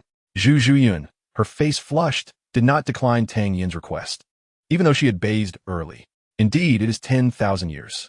I initially worried that Tang San might not be able to absorb it, but he insisted that someone had already succeeded and he wished to try. I cannot refuse him, so I let him attempt it. Although the process was perilous, he ultimately succeeded in absorption. With a muffled groan, the room fell into a deep silence once more. Zhu Zhuqing, sensing the timing was right, stealthily entered another room. The self-created soul skill, strictly speaking, was not a true soul skill. It was a combat technique crafted from the synergy of one's martial soul and technique. Tang San had quickly set his sights on this soul beast. After persuading Flander to severely injure the golden lion, he approached and dealt a fatal blow, initiating the absorption of this soul ring. Yu Xiaojiang instructed Flander to take Tang San to hunt soul beasts while he remained at the academy to devise a plan for Tang San's development. Perhaps due to Tang San being the child of destiny, they soon encountered another suitable soul beast, albeit one that had reached a millennium in age. Yu Xiaojiang pondered deeply, drawing from his extensive knowledge, and speculated that the only possibility was the creation of a self-developed soul skill. Even so, Tang San relied on his immense endurance to persevere. Had it been anyone else, they likely would have perished. After 2 full days, Tang San finally fully absorbed his first 10,000-year soul ring. The substantial risk brought forth equally substantial rewards. The master eagerly inquired, "Xiao San, what is your 4th soul skill?" Tang San responded, "My 4th soul skill originates from a 10,000-year golden lion, named Haoyan Golden Lion Break, capable of inflicting significant dizziness and shock upon the target's body and mind." Tang San's Haoyan Hammer Martial Soul, aside from its 2nd soul skill, Haoyan Guardian, possessed formidable offensive power and commendable control effects, complemented by his Tang Sect's secret arts and hidden weapons, making him a truly versatile warrior. After listening to the conversation, Yu Xiaojiang repeatedly expressed his approval, feeling increasingly confident that he would successfully take Tang Yin as his disciple. Yu Xiaojiang provided Tang San with specialized training for a couple of days and returned to visit Tang Yin with a sense of certainty. On that day, Tang Yin encountered Yu Xiaojiang waiting by the entrance just as he returned from Lamba Academy. Is the duel still on? Yu Xiaojiang anxiously awaited Tang Yin's response, fearing that a jest would provoke his ire. Tang Yin paused, momentarily forgetting the agreement he had made to placate Yu Xiaojiang. Although he held Yu Xiaojiang in disdain, he was a man of his word, honest and trustworthy, so he saw no reason to compromise his principles for Yu Xiaojiang. Of course it counts. Has the time been set, master? Upon hearing this, Yu Xiaojiang finally felt a wave of relief wash over him. Yes, tomorrow at 9 in the morning at the Tiando Royal Academy. I will wait for you at the academy's main gate. I will keep my appointment, Tang Yin assured him. With that affirmation, Yu Xiaojiang took his leave without further ado. It was no wonder Tang Yin had forgotten. The agreement had been made in passing and, compounded by the recent visits from Liu Erlong, had left him rather overwhelmed. Liu Erlong had been visiting him with increasing frequency, almost appearing every day while he was at the academy. Even the instructors overseeing the training grounds found it peculiar, puzzled by the sudden diligence of the academy's dean, who had previously seldom left the confines of the academy's forest. After each training session, Liu Erlong would often create opportunities for Tang Yin to be alone, subtly hinting at her intentions. Yet, Tang Yin, a gentleman of integrity, remained composed and steadfast, as did his second brother, who equally adhered to his morals without faltering. Fortunately, Liu Erlong was not inebriated and did not act too brazenly. After her attempts yielded no results, she could only leave in disappointment. Tang Yin felt that dragging things out was not a viable option. He sensed that Liu Erlong was becoming increasingly infatuated with him. He feared that she might one day trample upon his delicate self. However, he could not directly express this. It would be inappropriate to tell Liu Erlong, Dean, we are not suited for each other, please do not tempt me. Such straightforwardness would never escape the lips of the romantic Tang Yin. Given that avoidance was futile, he could only endure in silence, which unfortunately burdened Zhu Zhuyuan, Zhu Zhuqing, and Qian Renxue. Tang Yin's repressed frustration only grew, and while Zhu Zhuyuan had a close friend to share the burden, Qian Renxue was left to suffer alone. On one occasion, Qian Renxue, her face flushed and gritting her teeth, exclaimed, "What a shame for a gentleman." Tang Yin responded with a chuckle. It seems Sister Shui still has some energy left. From that moment, Qian Renxue resolved to hasten the return of the crown princess to help alleviate her stress. The next day coincided with a rest day at Lamba Academy. Just as Tang Yin prepared to leave, Zhu Zhuqing peered out from her room, asking timidly, brother-in-law, "May I accompany you?" She had been present the previous day and knew Tang Yin was heading to the Tiando Royal Academy for a duel. With Zhu Zhiyun still recuperating from her exertions, this was a rare opportunity for Zhu Zhuqing to be alone with Tang Yin, and she could not let it slip by. She had even refrained from late-night snacks the night before to ensure she was well-rested. Without hesitation, Tang Yin agreed, believing it was only right to offer Zhu Zhuqing more affection, having often displayed his affection for Zhu Zhuyuan in her presence. Even though the little girl said nothing, Tang Yin understood her longing to share in the same bond as her sister. 15 minutes later, Zhu Zhuqing joyfully wrapped her arms around Tang Yin as they left the house. Inside, Zhu Zhiyun wore a faint smile, seemingly recalling something delightful, before turning over and continuing her peaceful slumber. Zhu Zhuqing appeared particularly affectionate that day, leaning her half-body against Tang Yin, seemingly unconcerned about any impropriety. Having shared intimate moments with each other, they were well beyond such concerns. With time still on their side, Tang Yin had intended to sit down for breakfast. But Zhu Zhuqing insisted that walking and eating was preferable. Reluctantly, he indulged her, taking the prepared breakfast as they left Tiando City. Zhu Zhuqing took a sip of her milk, finding it delightful, and asked Tang Yin, brother-in-law, "Would you like some?" "It's very good." "Then I shall have some," he replied. But just as he reached for it, she downed the remainder in one gulp and wrapped her legs around his waist. Startled by her sudden movement, Tang Yin instinctively caught her, only to find his mouth blocked, a sweet creaminess flooding his senses. Now he understood Zhu Zhuqing's true intention behind her request to walk and eat breakfast. With the streets nearly deserted, she felt free to act without restraint. And after finishing the last of their breakfast, she returned to her previous position, satisfied. The last time Tang Yin had visited the Tiando Royal Academy was for the treatment of Douluo Yan, and he could hardly believe how soon he found himself back at the academy. From a distance, he spotted Yu Xiaojiang in a gray-black robe waiting at the entrance, alongside Tang San and a girl he did not recognize. As he approached, he could clearly see the girl's features. Smooth black hair, neatly braided into a scorpion tail that cascaded past her calves, her slender yet strong legs encased in white stockings. Most striking were her pink eyes, sparkling with a hint of allure. Tang Yin studied Xiao Wu for a while, sensing something peculiar about her, as if he had encountered her before. Xiao Wu, having insisted on accompanying Tang San to meet his brother, was reminded of her task upon seeing Tang Yin. However, upon meeting him, she felt an ominous premonition. Indeed, in the next moment, Tang Yin's unique eye ability quietly activated, and Xiao Wu felt as if her very being was laid bare before him. This is bad. This is bad. I've got myself into trouble.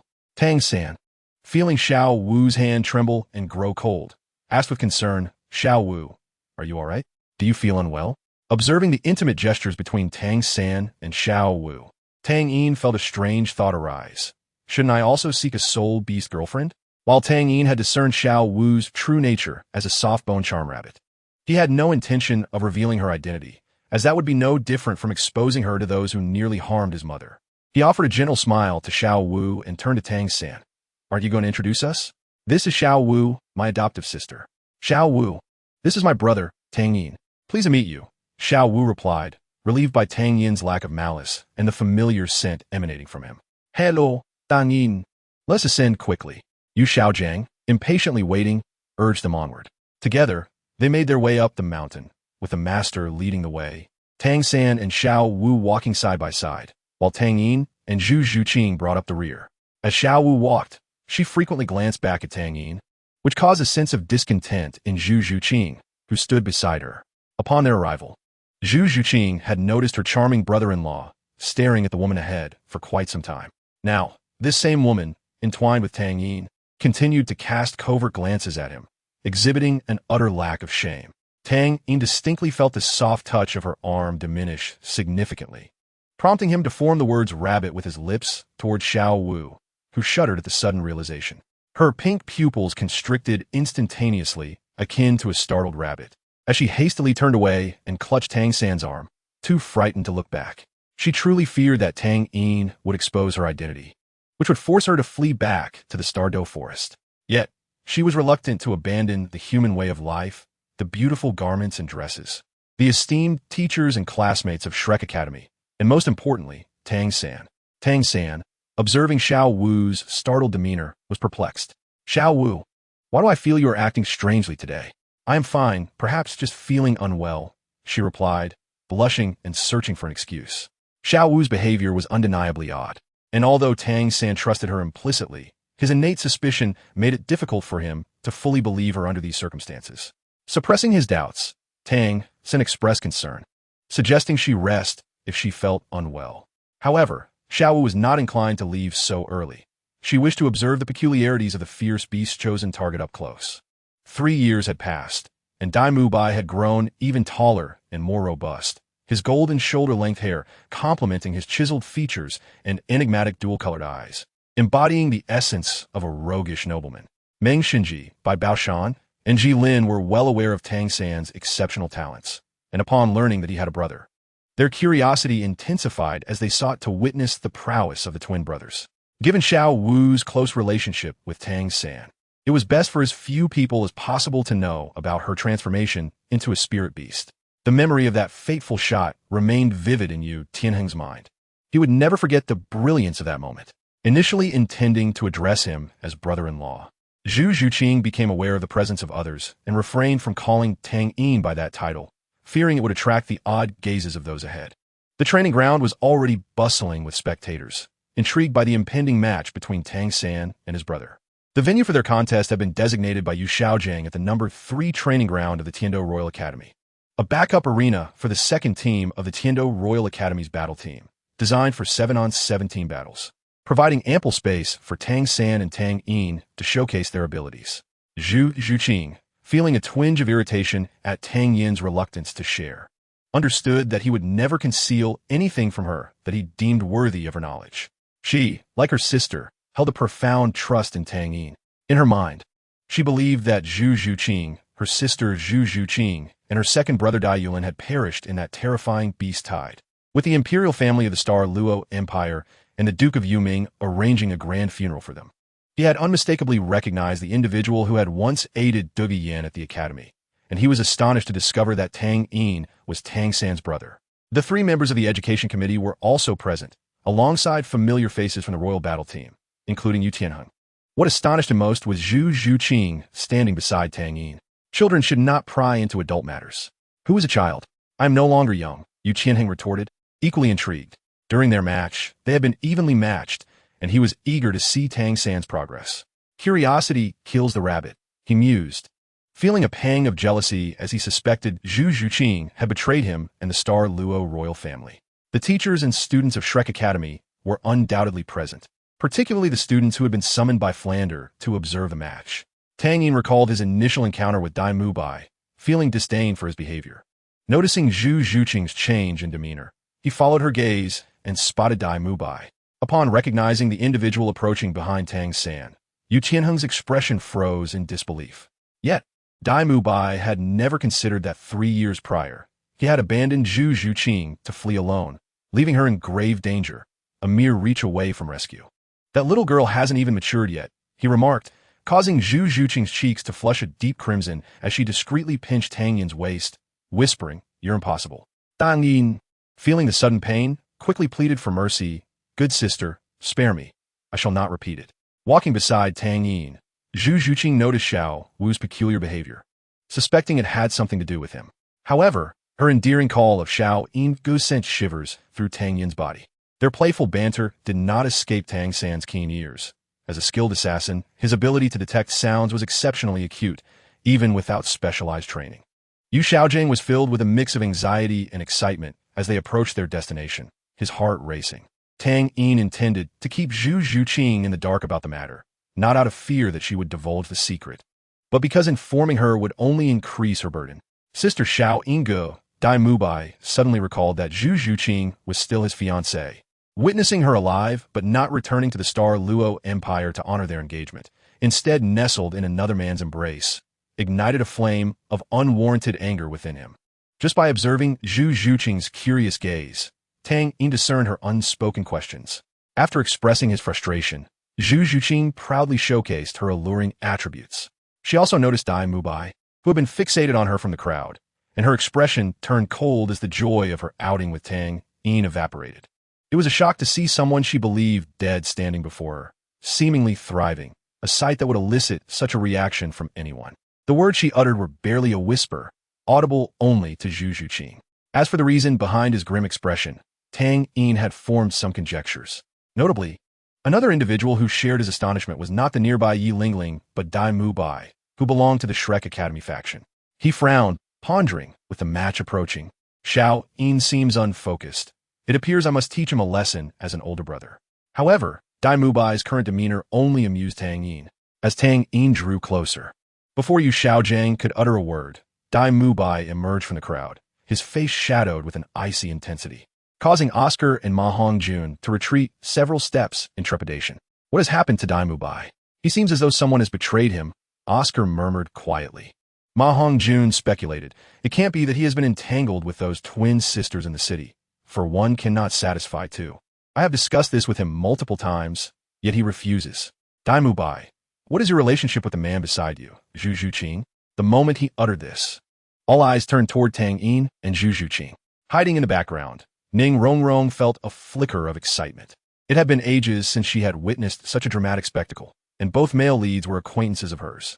When she laid eyes on Tang Yin, she was not surprised, as she was aware that Tang Yin was the son of Tang Hao, who frequently visited Shrek Academy to guide Tang San in his training. If she could not discern the relationship between Tang Yin and Tang San, she might as well find a place to bury herself.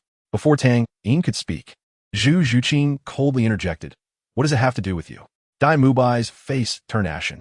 Seeing Zhu Zhuqing still clutching Tang Yin's arm, despite his approach, felt like a personal affront. "You wretched woman, do not forget your place." "Place?" Zhu Zhuqing scoffed, dismissively retorting, "What place?"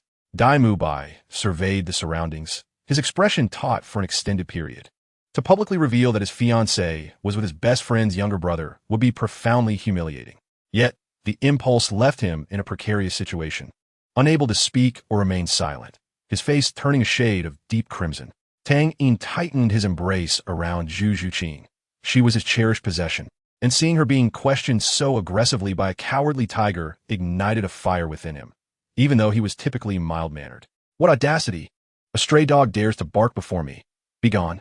Tang Yin's roar drew the attention of Tang San, who had never witnessed such fury from him before and was at a loss for how to respond. Torn between his blood brother and a trusted ally, he could only act as a mediator. Before Tang San could intervene, Dai Mubai clenched his fist, propelled forward with the force of a tempest towards Tang Yin's face. Provoked by Tang Yin's insults, Dai Mubai could hardly tolerate being called a stray dog in public. He had endured indignities before, including humiliation at the hands of his elder brother, Davis, within the royal palace. Were it not for their shared lineage, Davis would likely have cursed him for the perceived insult. Yet, 3 years had passed. Having escaped the confines of the Xinglua Empire, Dai Mubai had emerged like a bird freed from its cage, developing the fierce demeanor befitting a tiger. The majesty of the white tiger was not to be trifled with. Dai Mubai believed he was several years older than Tang Yin. No matter how gifted Tang Yin was, he would surely falter under a sudden assault. Even if he could not prevail, he was on the territory of Shrek Academy, protected by the Dean and the likes of Zhao Wujin. Dean Flander had once remarked that those who do not dare to provoke trouble are mediocre. Dai Mubai struck like a hungry tiger, pouncing on its prey. His speed akin to lightning, catching Zhu Zhuqing off guard, causing her heart to race. She never anticipated that Dai Mubai would dare to strike in front of so many witnesses. By the time she sought to retaliate, it was far too late. In a split second, Zhu Zhuqing took a bold step forward, intending to shield herself with her body. However, before she could reach him, she felt a force pulling her back, causing her to stumble into the solid chest of Tang Yin. Faced with Dai Mubai's furious strike, Tang Yin remained composed, unfazed. He casually extended a hand, effortlessly dissipating Dai Mubai's aggression as if plucking a flower. What? Do you still wish to strike? Tang Yin's voice was as tranquil as a still lake. He perceived Dai Mubai's audacity as somewhat laughable. If a soul master could successfully ambush a soul king, that soul king would have to accept the label of failure for life. With rage boiling within him, Dai Mubai attempted to retract his fist, only to find it firmly ensnared by Tang Yin. No matter how hard he exerted himself, his face flushed with effort, his fist remained immovable. Yu Xiaojiang discerned much from this exchange, his heart sinking. He understood that Dai Mubai, a level 39 soul master, could not injure Tang Yin through subterfuge, indicating that Tang Yin's soul power was at least level 45. Observing the power struggle, it was evident that even with his formidable white tiger martial spirit, Dai Mubai was at a disadvantage against Tang Yin, whose demeanor remained composed, indicating his unfathomable strength. Flander, witnessing this scene, hurriedly stepped in to mediate, first admonishing Dai Mubai, "Do you know what you were doing? What have your teachers taught you?" Then, addressing Tang Yin with a conciliatory tone, he continued, "This young brother is Tang San's brother. I apologize on behalf of Mubai for the offense. Could you please release him?" Tang Yin, a reasonable individual, recognized that the man before him, bearing the visage of a schemer, was attempting to shield Dai Mubai. However, out of respect for Tang San, he replied, "Very well, but he must apologize first." Seeing Dai Mubai hesitate to comply, Flander pressed, "Mubai, apologize quickly." While speaking, he gestured encouragingly. Reluctantly, Dai Mubai turned away, begrudgingly squeezing out 3 words, "I am sorry." In his mind, he did not believe he had done anything wrong. Such a perfunctory and insincere apology did not sit well with Tang Yin. His eyes hardened, and with a swift motion, accompanied by a sharp crack, Dai Mubai let out a piercing scream. His body involuntarily retreating while he clutched his injured wrist with his other hand, agony etched across his face, his entire body trembling from the pain. Beads of cold sweat forming on his forehead. "Mubai!"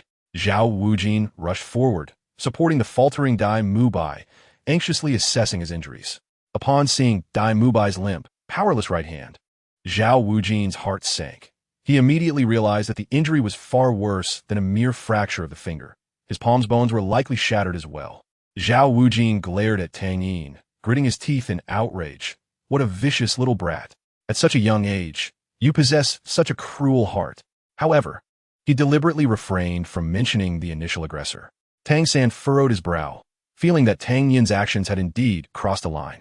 After all, Dai Mubai had already offered an apology, yet Tang Yin had responded with such severity. "Xiao Yin." Before Tang San could continue, Tang Yin coldly interjected, If someone were to insult the person beside you as a wretched individual, I hope you would still maintain your composure. Tang San thought that if someone were to insult Xiao Wu, he would only feel that the offender was courting death. Flander frowned, but remained silent, knowing that Yu Xiaojiang wished to take Tang Yin as a disciple, and his involvement would only raise suspicions of bias. Yu Xiaojiang could hardly have anticipated that events would escalate to such a degree. He had never dealt with such a challenging situation before and felt lost and helpless. Just then, the previously silent Zhu Zhuqing finally broke the stalemate, softly saying, "Enough, Xiao Yin, do not be angry. I will wait for you outside." As her words fell, she cast a glance at the pained Dai Mubai before resolutely turning and exiting the training ground. At this moment, Tang Yin's face was as solemn as water, devoid of expression as he turned to Yu Xiaojiang, urging in a chilling tone, "Master, please commence without delay." It was evident that Tang Yin was no longer willing to linger in this place for even a moment longer. Chapter 161. The Unyielding Tang San. Yu Xiaojiang, uncertain of how to proceed, seized upon Tang Yin's initiative to broach the subject, responding, "Very well, Falande, take Dai Mubai down to treat his injuries. Tang San, you should also prepare yourself." Yu Xiaojiang meticulously arranged the matters at hand.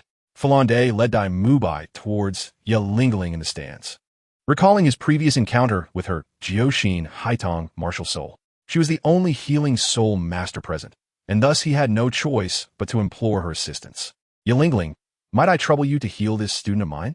Falande's tone was earnest, leaving Ye Lingling somewhat flustered.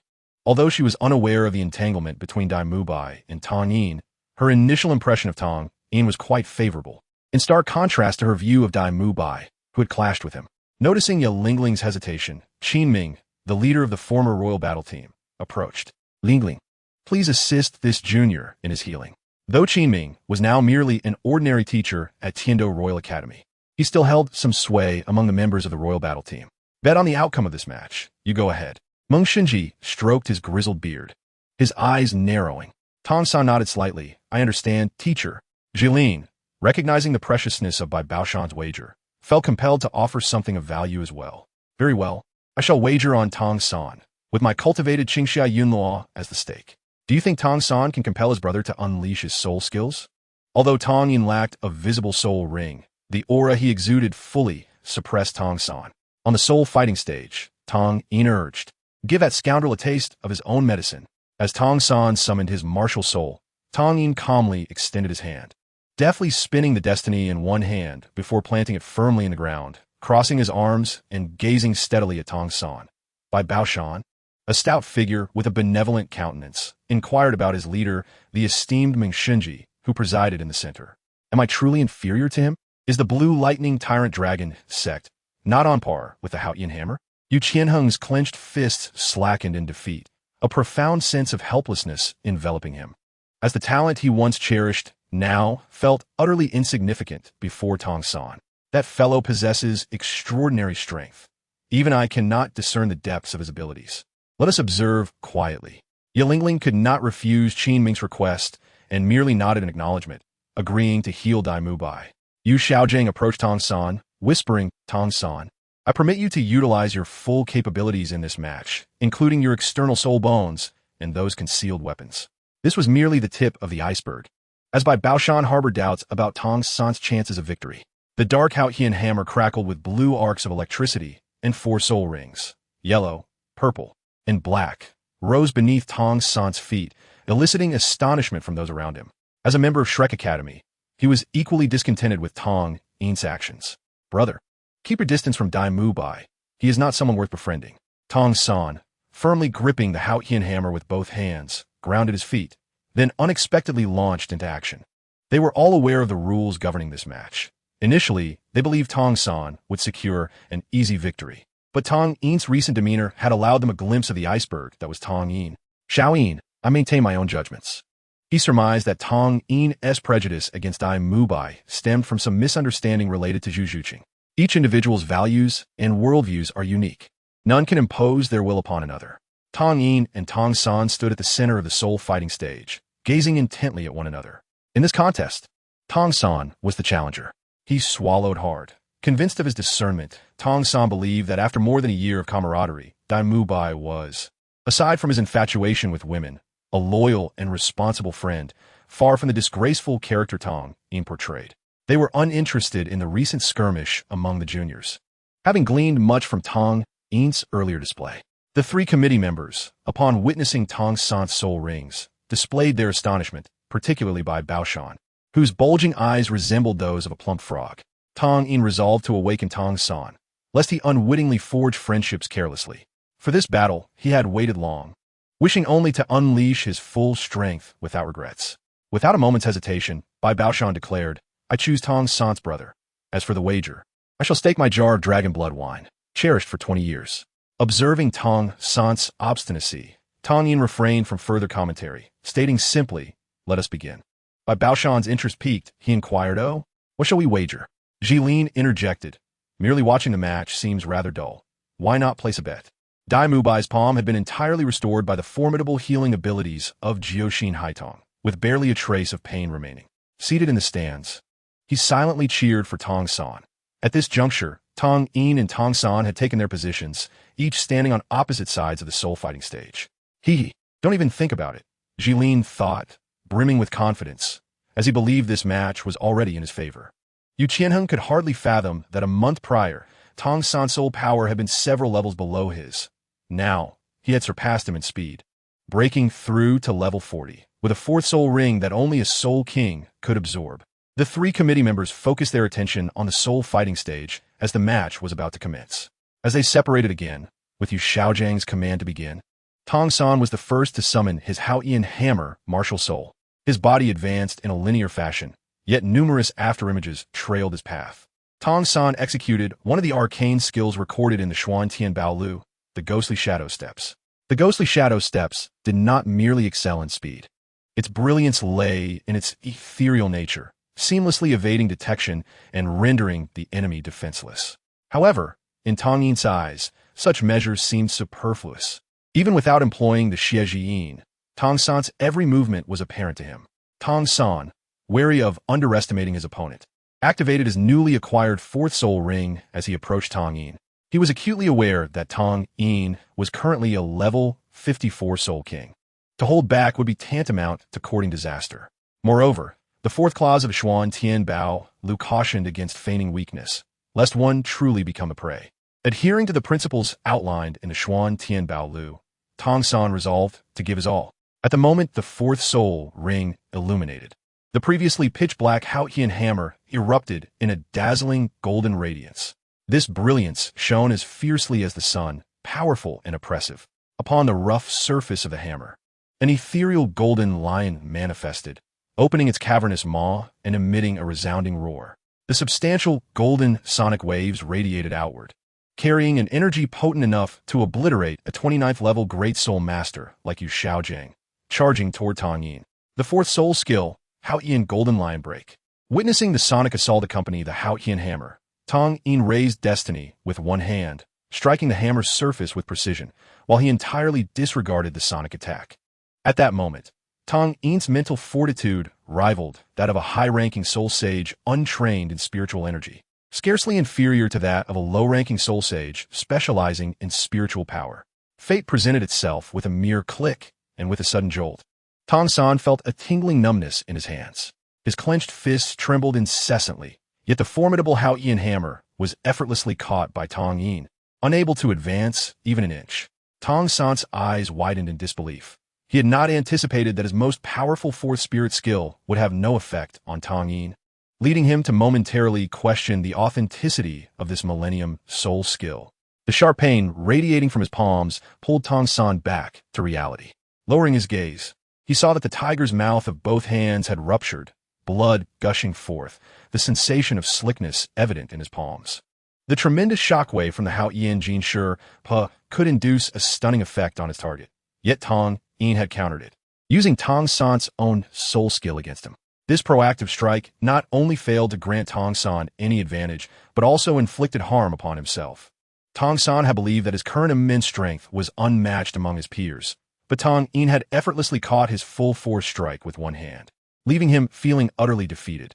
Dai Mubai, witnessing Tang San's powerful blow so easily thwarted by Tang Yin, could not help but swallow hard. If he were in Tang San's position, Facing the direct attack from the Hao Yanjin Sherpa, he would surely suffer a grievous blow, losing all combat ability. What strength does Tang San's brother possess? At that moment, Dai Mubai deeply regretted his earlier recklessness.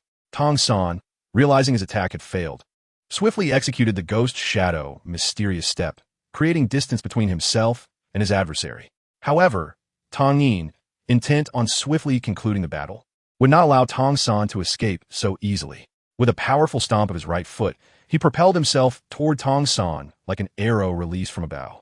Finding himself unable to evade, Tang San's hands gradually transformed into a jade-like hue, becoming true jade hands.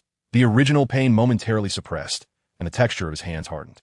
At that moment, his palms resembled dark jade, as solid as rock and impervious to harm. Tang Yin thrust his spear, aiming for Tang San's right shoulder. Having just suffered a setback, Tang San dared not confront Tang Yin head-on, but this thrust was difficult to dodge. He had no choice but to use his jade hand as a blade, parrying against the tip of the spear. Upon contact with the spear of fate, Tang San felt as if he had encountered the hardest substance in existence. He had not expected the seemingly wooden tip to be so sharp. Nevertheless, his reflexes were remarkable. He swiftly executed the Tang Sek's ultimate technique, Control Crane, Catch Dragon, using a delicate force to negate the unstoppable momentum of fate. 4 ounces to deflect 1,000 pounds? Tang Yin was slightly taken aback. Such a refined technique of force negation was not easily comprehended. Witnessing Tang San's capability to perform such a feat was indeed astonishing. However, this would be the limit of its effectiveness. Such techniques could only yield results when the disparity in strength was minimal. Against 10,000, 100,000, or even 1,000,000 pounds of force, all techniques would prove futile. Tang Yin withdrew his spear and thrust it once more toward Tang San. This strike was exponentially more powerful than the last. Tang San had barely managed to parry Tang Yin's initial casual attack, and his combat instincts warned him that he could not withstand this next thrust. Activating his second soul skill, Hao Yan Shouhu, Tang San employed his sole defensive soul skill. The shield formed from concentrated soul power shattered under Tang Yin's strike like fragile glass, fracturing from a single point and eventually collapsing under the strain of numerous cracks. Yet this provided Tang San with a precious moment of respite. To counter Tang Yin's onslaught, Tang San was compelled to utilize one of his trump cards. An external spirit bone, 81 thorns, under his mental control, surged towards Tang Yin from various directions. Tang Yin withdrew his spear, drawing a circle of fate. As the 81 thorns, despite their 360-degree assault, failed to inflict even a scratch upon him. Had a soul skill been employed? The onlookers were perplexed, unable to comprehend how Tang Yin had managed to thwart Tang San's external spirit bone attack. As Tang San retreated, he retracted his Hao Yan Hammer martial soul, realizing that relying solely on close combat with the Hao Yan Hammer would not secure him victory. Having employed nearly 2/3 of his ultimate techniques, he had yet to witness Tang Yin's soul skills, leaving him with a profound sense of helplessness. Controlling the 81 thorns to attack Tang Yin briefly held him at bay. Tang San regarded Tang Yin with a serious expression, taking a deep breath before solemnly stating, "Xiao Yin, be careful." Subsequently, Tang San's hands moved towards the 2 jewels at his waist. After such a prolonged battle, he hoped not to bring shame upon his brother. Tang Yin, preoccupied with thoughts of Zhu Zhuqing waiting outside, felt compelled to conclude the duel swiftly. As the jewels at Tang San's waist began to glow, an invisible wave of energy erupted from Tang Yin, toppling all 81 thorns that Tang San had sent forth. Fixated on Tang Yin with his Ziji Matong, Tang San's pupils dilated. In his vision, Tang Yin was surrounded by an army poised to charge toward him. The overwhelming mental force locked onto Tang San, and despite his efforts to resist with the Ziji Matong, he still felt his mental ocean bearing an unbearable weight, showing signs of imminent fracture. Tang Yin slightly diminished the intensity of his mental grip. Otherwise, Tang San might truly become a fool. In the eyes of the onlookers, Tang San stood frozen in place, while Tang Yin leapt high, grasping a brown wooden spear, charging toward the immobilized Tang San. When Tang San regained his senses, the tip of Tang Yin's spear was already pressed against his throat. "You have lost." With those words, Tang Yin swiftly departed from the training ground. The abrupt turn of events left everyone stunned. The previously tense atmosphere had transformed in an instant, resulting in a clear victor. "I have lost." Tang San acknowledged his defeat thoroughly. Tang Yin had never once employed his soul skills, and Tang San had not even had the chance to glimpse Tang Yin's soul rings. Yu Xiaojiang felt a mix of emotions. In a standard match, Tang San had made no errors, nearly achieving perfection. Yet the disparity in strength was like a chasm that could not be bridged. Disheartened by the shattered dream, Yu Xiaojiang lamented his missed opportunity with the continent's foremost genius. Now, he had to console his only direct disciple, who was incapable of handling such a blow. Without Tang Yin, he was left with only Tang San. In the stands, Bai Baoshan chuckled, "Lao Ji, I shall reluctantly accept your seven-colored star cloud." Jilin remained expressionless, ignoring the banter of his friend. Meng Xinji sat nearby, deep in thought. Chapter 162, Brother-in-Law. Zhu Zhuqing sat alone on a bench beneath the shade of a tree, her cool demeanor tinged with a hint of melancholy, her delicate brows furrowed, and her dark eyes seemed to convey unspoken worries.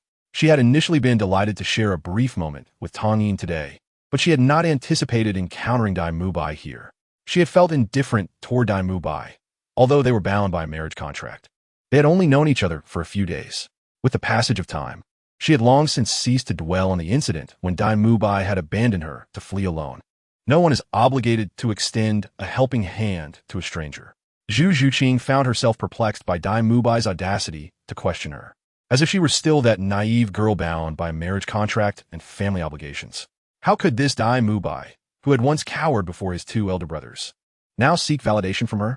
Were it not for the presence of his classmates and teachers, Zhu Zhuqing would have relished the opportunity to unleash her fury upon him. The delightful mood of their date had been utterly disrupted, and Zhu Zhuqing worried that Tang Yin might distance himself from her due to this incident. Although it was merely a marriage contract, and Tang Yin was aware of it, what if he found it displeasing? Would he cast her aside? They had shared so much already, with only the final step remaining between them, which astonished Tang Yin the most. Not returning would be tantamount to openly confronting Zhu Zhuyan. Tang Yin lowered his gaze and tenderly regarded the flustered Zhu Zhuqing in his arms. She appeared flustered, and just as she considered struggling, the familiar scent of Tang Yin enveloped her senses. She slightly tilted her head, and his lips brushed against her smooth skin, leaving a lingering fragrance. Perhaps the day's events had stirred something within her. Tang Yin, noticing Zhu Zhuqing inching closer, mistakenly believed she was about to kiss him as she had that morning. Suddenly, Zhu Zhuqing wrapped her arms around Tang Yin's neck and entwined her legs around his waist, fully embracing him. While her heart settled, an overwhelming sense of guilt washed over her. She had doubted Tang Yin's feelings for her. "Don't be upset, Zhuqing.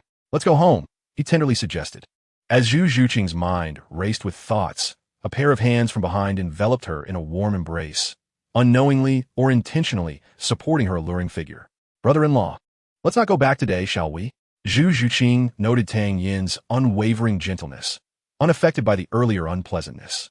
She allowed him to pull her into his embrace, resting helplessly against him. Perhaps due to Zhu Zhuyun's influence, Tang Yin had previously sought to deepen their relationship, but was rebuffed by Zhu Zhuqing, who had confessed her uncertainty about facing her sister. Thus, he had relented, never anticipating that Zhu Zhuqing would broach the subject today. Not going back. Tang Yin quickly grasped the implication of her words. In this moment, if Tang Yin were to advise Zhuqing not to act impulsively or irrationally out of a fleeting whim, he would not be worthy of being called a competent master of time management. In a bid to align with Zhu Zhuqing, he leaned slightly forward, only to be met with her mischievous gaze. Zhu Zhuqing leaned closer to Tang Yin's ear, her breath warm and fragrant, sending a blush cascading across his cheeks. What if Zhu Zhuqing is deliberately using this situation to bolster her courage? "Today, let us go shopping," Tang Yin proposed. Zhu Zhuqing seemed slightly tempted, yet hesitated. "But sister is at home. Perhaps we should return first." Tang Yin playfully tapped her on the rear, adopting a hint of masculinity, "Be obedient." Both Dai Mubai and Tang Yin exhibited a certain bravado, yet Zhu Zhuqing was notably compliant with Tang Yin, merely blushing as she leaned against his shoulder after the playful tap. "All right." Tang Yin set Zhu Zhuqing down, and the two intimately departed from Tiando Royal Academy. From a window in the training ground, a figure observed Tang Yin and Zhu Zhuqing's affectionate interaction, igniting a fiery rage within Dai Mubai. Clenching his teeth, he muttered, "You shameless girl, I will make you pay." It was not a vendetta against them all, but rather solely directed at Zhu Zhuqing. He was well aware that Tang San's father was a formidable figure, even capable of confronting the Pope of the Spear Hall. Revenge against Tang Yin? Dai Mubai would not dare to seek retribution against him. Meanwhile, Zhu Zhuqing remained blissfully unaware of the impending minor crisis. As she strolled through a bustling commercial street in Tiando City with the person she cherished most. The street was lined with an array of shops, accompanied by the lively shouts of vendors, as pedestrians bustled about, creating a vibrant atmosphere. Despite Tang Yin and Zhu Zhuqing carrying nothing in their hands, they had purchased numerous items, all stored within a soul guide. After a simple lunch at a restaurant, they continued their exploration of Tiando City, and, as dusk fell, the two, being soul masters, were not easily fatigued. Zhu Zhuqing, even after a day of wandering, remained spirited. However, as night descended, her heart raced with increasing anxiety. Although their bond had grown intimate, the thought of crossing the final threshold filled her with trepidation. During dinner, Tang Yin, noticing the weight of concern on Zhu Zhuqing's face, smiled and asked, "Zhuqing, did you enjoy yourself today?" "Yes," she replied, "with you by my side, of course, I'm happy." Zhu Zhuqing intended to continue calling him brother-in-law, but the impending intimacy made her feel a pang of guilt towards her sister. Tang Yin feigned seriousness. "You still call me Little Yin? Now, like this morning? Call me Brother Yin." Instead of the affectionate title he anticipated, he was met with a playful fist from Zhu Zhuqing. She glared at him, feigning ferocity. "No way. I'm not calling you that." The tension in her heart began to dissipate amidst the playful banter. Yet, she could not fathom why a knowing smile graced Tang Yin's face. "Zhuqing, don't be anxious. Haven't you learned from peeking at me and Sister Zhuyin?" Zhu Zhuqing shut her eyes, unable to meet his gaze, and weakly murmured, "Please, don't mention my sister. Come on, Zhuqing, call me brother." In her dazed state, Zhu Zhuqing found herself lost in confusion, and in a haze, she called out, "Brother, Brother Yin." Brother-in-law Chapter 163. Sisters of the crack of dawn, Tang Yin and Zhu Zhuqing crept like two mischievous children afraid of being discovered by their parents, peeking out from behind the door. Upon entering the room, they exhaled in relief. Just as Zhu Zhuqing was about to stealthily return to her room, an unexpected voice interrupted. "Did you two have fun yesterday?" The familiar voice carried an undertone of inquiry, causing Tang Yin and Zhu Zhuqing, who had just relaxed, to freeze in place. They turned their rigid necks toward the source of the voice. Zhu Jian sat on the sofa, her position hidden from view upon their entrance, and Tang Yin's attention had been solely focused on the door. A strained smile crept on Tang Yin's face as he greeted Sister Zhuyin. Zhu Zhuqing kept her head down, unable to meet Zhu Zhiyun's gaze. Sister, dressed in a black silk lace-trimmed nightgown, Zhu Zhiyun's hair was unkempt, and before her sat a cup of still warm red tea, indicating she had been seated there for quite some time. Tang Yin nodded, "I like it." At an indeterminate moment, Zhu Zhuyin began to perceive a subtle shift in Zhu Zhuqing's attitude towards Tang Yin. However, she had paid little heed to it until last night, when both of them failed to return home. This absence left Zhu Zhuyin somewhat belatedly aware, reflecting on past occurrences that now seemed rather peculiar. Zhu Zhuqing, feeling quite fatigued, had not slept much after the previous night's escapades. Today, she intended to sneak back early to gloss over her absence. Tang Yin sought to shoulder all the blame. Zhu Zhuyin shook her head, saying, "Xiao Yin, I know you. It must be that Zhu Qing harbored feelings for you first, and you, unwilling to hurt her, chose to accept it just as I did." After a night of passion, Zhu Zhuyin languidly reclined in Tang Yin's embrace, expressing a touch of grievance. "You start to show favoritism after being out for just one day." Zhu Zhuyin had previously stated that she would not interfere with Tang Yin's future romantic pursuits. Her focus was on guiding her sister. "All right, let us not make things difficult for Zhu Qing," she said, as Tang Yin moved to sit beside Zhu Zhuyin, wrapping an arm around her. With her arms crossed and legs crossed, she surveyed her sister and her boyfriend. "Where is the favoritism? I have always cherished you." Zhu Yunya. Their night of absence and return, albeit surreptitiously, would surely raise suspicions about whether anything had transpired. "Zhu Qing, tell me, when did this all begin?" Zhu Zhuyin was not opposed to a budding relationship between Tang Yin and Zhu Zhuqing. She was merely upset that they had chosen to conceal it from her. "Do you have feelings for Zhu Qing?" she inquired. "Sister, I am sorry." Before Zhu Zhuyin could finish her sentence, Tang Yin silenced her. "Zhu Yunjia, I did not intend to keep this from you. I developed feelings for Zhu Qing first, but I feared you would oppose it." Realizing her secret was exposed, Zhu Zhuqing hung her head in shame, her voice tinged with grievance. I. She struggled to articulate her thoughts. Zhu Zhuyin was well aware of how Tang Yin had fallen for her. His approach to love was always rather passive, hesitating whenever feelings were revealed. Lu Erlong, you are deceiving yourself. Zhu Qing, there is no need to apologize. You have the right to choose whom you love. Living together, it is not surprising that you would develop feelings for Xiao Yin. Just promise me to communicate openly in the future. The more Zhu Zhuyin spoke, the more guilt enveloped Zhu Zhuqing. She understood the depth of Zhu Zhiyun's love for Tang Yin, even risking everything to seek him out. In the past, Zhu Zhuqing had struggled to comprehend why her sister would go to such lengths. Yet now, immersed in Tang Yin's gentleness, she fully grasped that fervor. If Tang Yin were in peril and rescuing him cost her life, Zhu Zhuqing would undoubtedly choose to accept that fate without hesitation.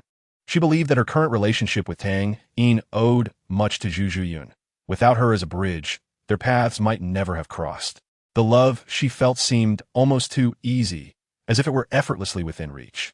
Zhu Zhuyin stood and embraced Zhu Zhuqing's head, saying, "Enough, you need not blame yourself. You must have felt heartbroken watching me and Tang Yin together every day. From now on, we shall share." Zhu Zhuyin felt a dampness at her chest and realized it was Zhu Zhuqing's tears. "Sister, please scold me. It would make me feel better." Zhu Zhuqing's muffled voice emerged, laced with emotion. Enough of the tears.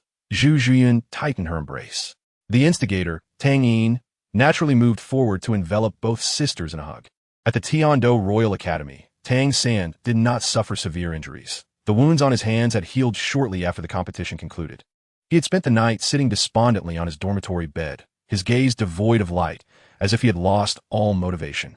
The battle from the previous day had dealt a heavy blow to him, leaving him perplexed as to why. Despite utilizing the first 5 techniques of the Tang sect's ultimate skills, he remained utterly powerless before Tang Yin. Had Tang Yin not struck first, Tang San was certain he would have been defeated even in his prime against that peculiar final move. The words of Tang Hao echoed in his mind. "Your brother is at rank 31 and can already compete with the Soul Sect, yet you cannot even execute the 14 strike of the chaotic windhammer technique. I am deeply disappointed." At this age of 8.5, Tang San thought, well, within 3 months, I should manage to perform a few more strikes. Yet I still fall far short of my brother. Tang San felt perpetually overshadowed by Tang Yin. Despite his diligent efforts, his status as a transmigrator, and possessing the unparalleled Tang sect skills, he could not comprehend why he consistently lagged behind Tang Yin. No, I have not yet given my all.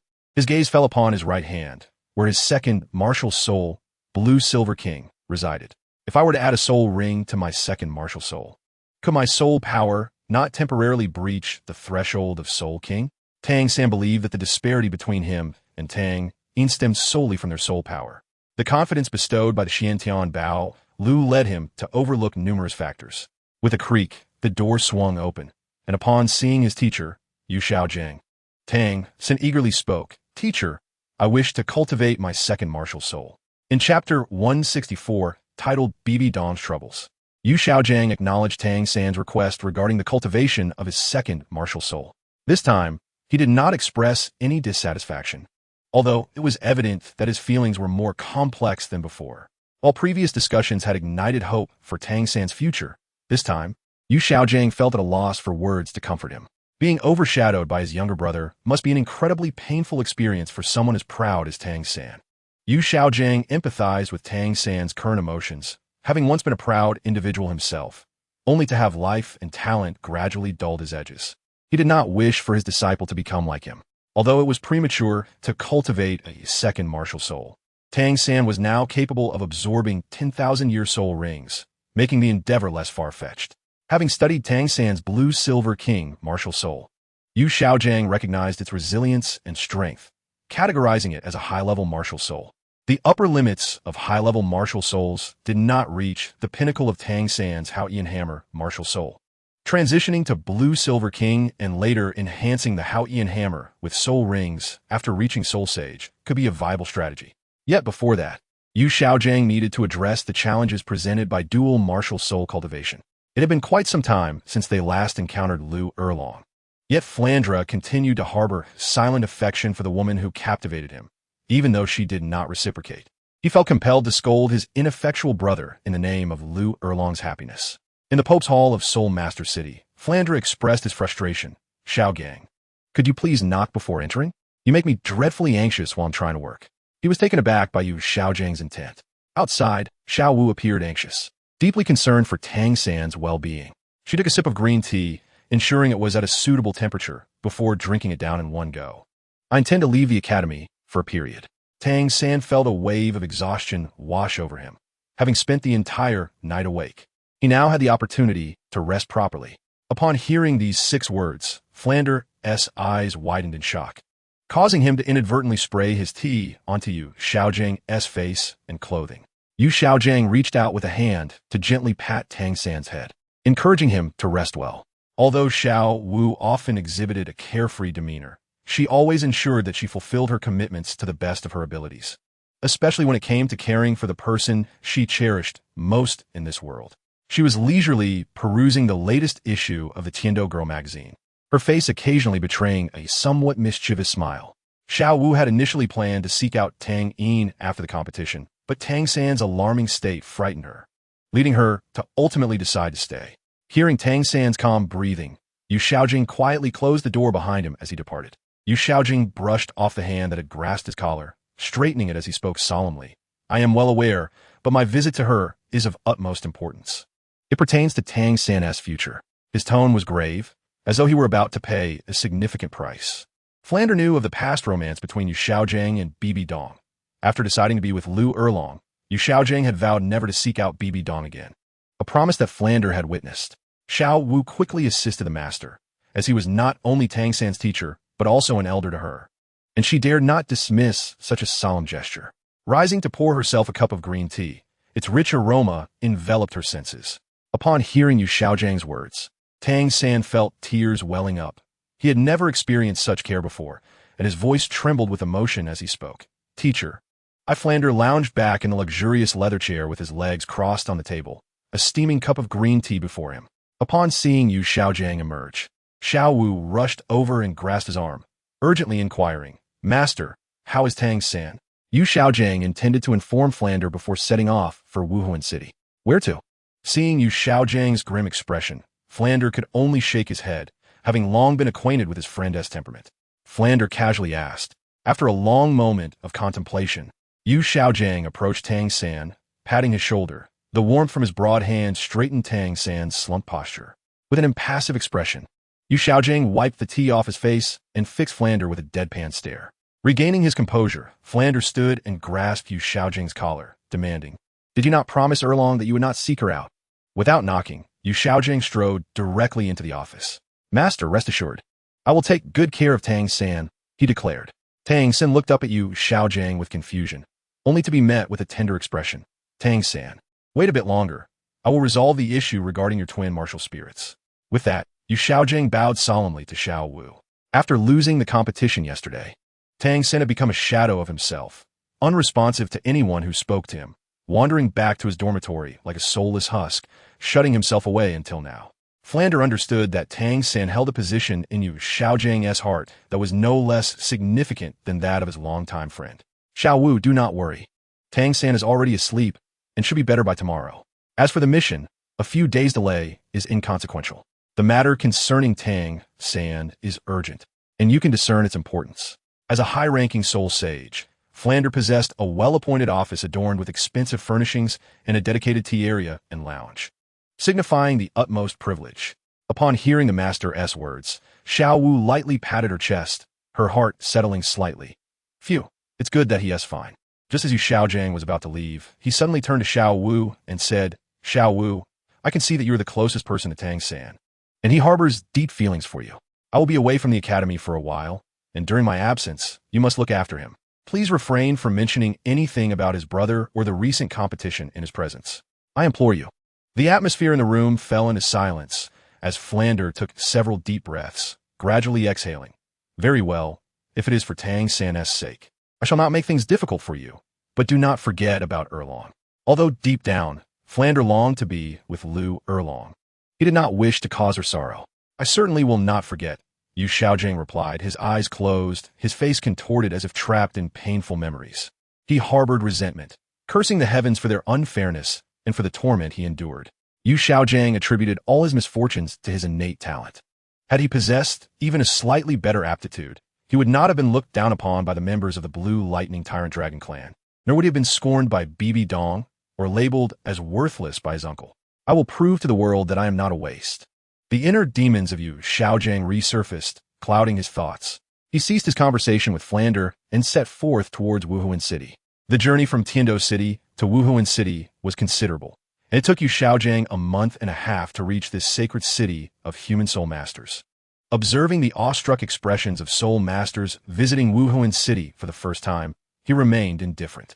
Even though the strongest among them was a soul master of considerable rank, Yu Xiaojiang regarded them with disdain. Paying no mind to these country bumpkins, he proceeded directly toward the papal palace. At the entrance of the papal palace, he was halted by two knights clad in silver armor. "Halt! This is a forbidden area. Advance another step, and you shall be dealt with ruthlessly." Faced with over 100 knights whose strength clearly surpassed his own, Yu Xiaojiang's expression remained as indifferent as ever. He straightened his chest and coolly stated, "Please announce my arrival. Inform them that Yu Xiaojiang seeks an audience." His words sounded less like a request and more like a command. Yu Xiaojiang? Quite renowned, is he? The knights noted that the soul power emanating from him was merely that of a grand soul master. If he were not insane, there might be something backing him. Having guarded the gates for many years, caution was the knights' guiding principle. Wait here. The knights decided to handle matters formally. Should the Pope claim not to know him, they could deal with him later. This time, Tang Hao had not given the Pope's decree to Yu Xiaojiang, thus depriving him of another opportunity to impress. Inside the papal palace, Bibi Dong was not attending to her duties, but rather reclined against the Pope's throne, one delicate hand propping up her exquisite profile as she feigned slumber. The sound of clashing armor drew nearer, yet Bibi Dong did not open her eyes. The knight, unable to meet the Pope's gaze, knelt on one knee, placing his right fist over his heart and bowing respectfully, "Your Holiness, there is a man outside claiming to be Yu Xiaojiang who wishes to see you." Suddenly disturbed, Bibi Dong felt quite displeased. She slightly furrowed her brow, preparing to express her anger, but upon hearing the name of the visitor, her fury intensified. "Let him in," she commanded coldly, startling the knight standing below her. In that moment, the knight felt as though his back was drenched in cold sweat. "As you wish," he replied obediently. At this moment, Bibi Dong was troubled. Not long ago, the Platinum Bishop of the Tiando Empire, Salas, had sent her a secret letter regarding the Tiando Crown Prince. Upon reading its contents, Bibi Dong was exceedingly dismissive. What nonsense about Crown Prince Long Yang's affections? It's merely that Qian Rinxue, unable to endure loneliness, has found herself a man. Initially, Bibi Dong did not pay much attention to this matter, wishing not to dwell on Qian Rinxue. This should have been the end of it. However, days later, Salas sent information about the Crown Prince's companion, and the name that appeared was the one she had been longing for, Tang Yin. When she first learned of this news, Bibi Dong could hardly believe it to be true. Clinging to a glimmer of hope, she dispatched someone to investigate, who returned with a more accurate depiction, a portrait of Tang Yin. Upon realizing that Tang Yin and Qian Rinxue were together, Bibi Dong felt as though the heavens were collapsing around her. She wished fervently to sprout wings and fly to Tiando City, abducting Tang Yin to become the Pope's consort, thus shattering Qian Rinxue's unrealistic aspirations. Yet unbeknownst to Bibi Dong, Qian Rinxue had already taken a lead of 1,000,000 steps. That day, a Yin's plea remained etched in Bibi Dong's heart. Despite her yearning, she had to restrain herself, awaiting the moment of their reunion. A Yin had not disclosed when that moment would arrive, leaving Bibi Dong to harbor endless longing in silence. All she could do was pray in her heart, hoping that Tang Yin would not forget her. Even if it was with hatred, he must not forget. Meanwhile, she continued to survive on the precious memories, struggling through each day. Her earlier anger stemmed from the night's interruption of her reverie, which left her quite dissatisfied. The reason for summoning Yu Xiaojiang was to reach a conclusion with her past self. Before long, Yu Xiaojiang entered the Pope's hall, guided by the knight. Upon stepping inside, Yu Xiaojiang's gaze involuntarily fell upon the majestic Bibi Dong seated high above, momentarily lost in thought. Bibi Dong remained as enchanting as ever. Time seemed unable to leave a trace upon her. Her hair flowed smoothly, her skin retained its porcelain-like whiteness, and her features remained exquisitely captivating. The aura of unspoken nobility and sanctity emanating from her evoked a sense of reverence within. Yu Xiaojiang's previously indifferent expression now bore hints of regret, nostalgia, and a deeper melancholy. Bibi Dong cast a disdainful glance at Yu Xiaojiang below, her gaze fixed on his rigid, unkempt face. In that moment, she questioned her past judgment in choosing such a man, wishing to return to that time and deliver a few stinging slaps to her former self. What brings you here? Bibi Dong inquired in a flat tone. Yu Xiaojiang's voice was complex and somewhat strained. Bibi Dong, how have you fared over the years? Bibi Dong? Is that a name you are entitled to utter? Bibi Dong's cold eyes bore into Yu Xiaojiang, an immense pressure causing him to kneel before her. I shall spare your life for the sake of our past connection, but if you dare overstep again, there will be no need for you to continue living. Yu Xiaojiang's eyes were clouded with confusion. The Bibi Dong before him was regal, elegant, and domineering, a far cry from the image he had once known. He could not discern which of her was the true essence. Yes, your holiness, he replied, his pupils narrowing slightly, a flicker of pain escaping his gaze. Yet, thinking of Tang San, his expression grew resolute. Your holiness, I come seeking a favor. Oh, a glimmer of surprise flickered in Bibi Dong's eyes, and she straightened slightly. I have never seen you in such a humble demeanor. Did you not once vow never to seek me out again? Yu Xiaojiang swore that had it not been for his deep affection for Tang San, he would never have approached Bibi Dong, nor would he have humbly requested her assistance.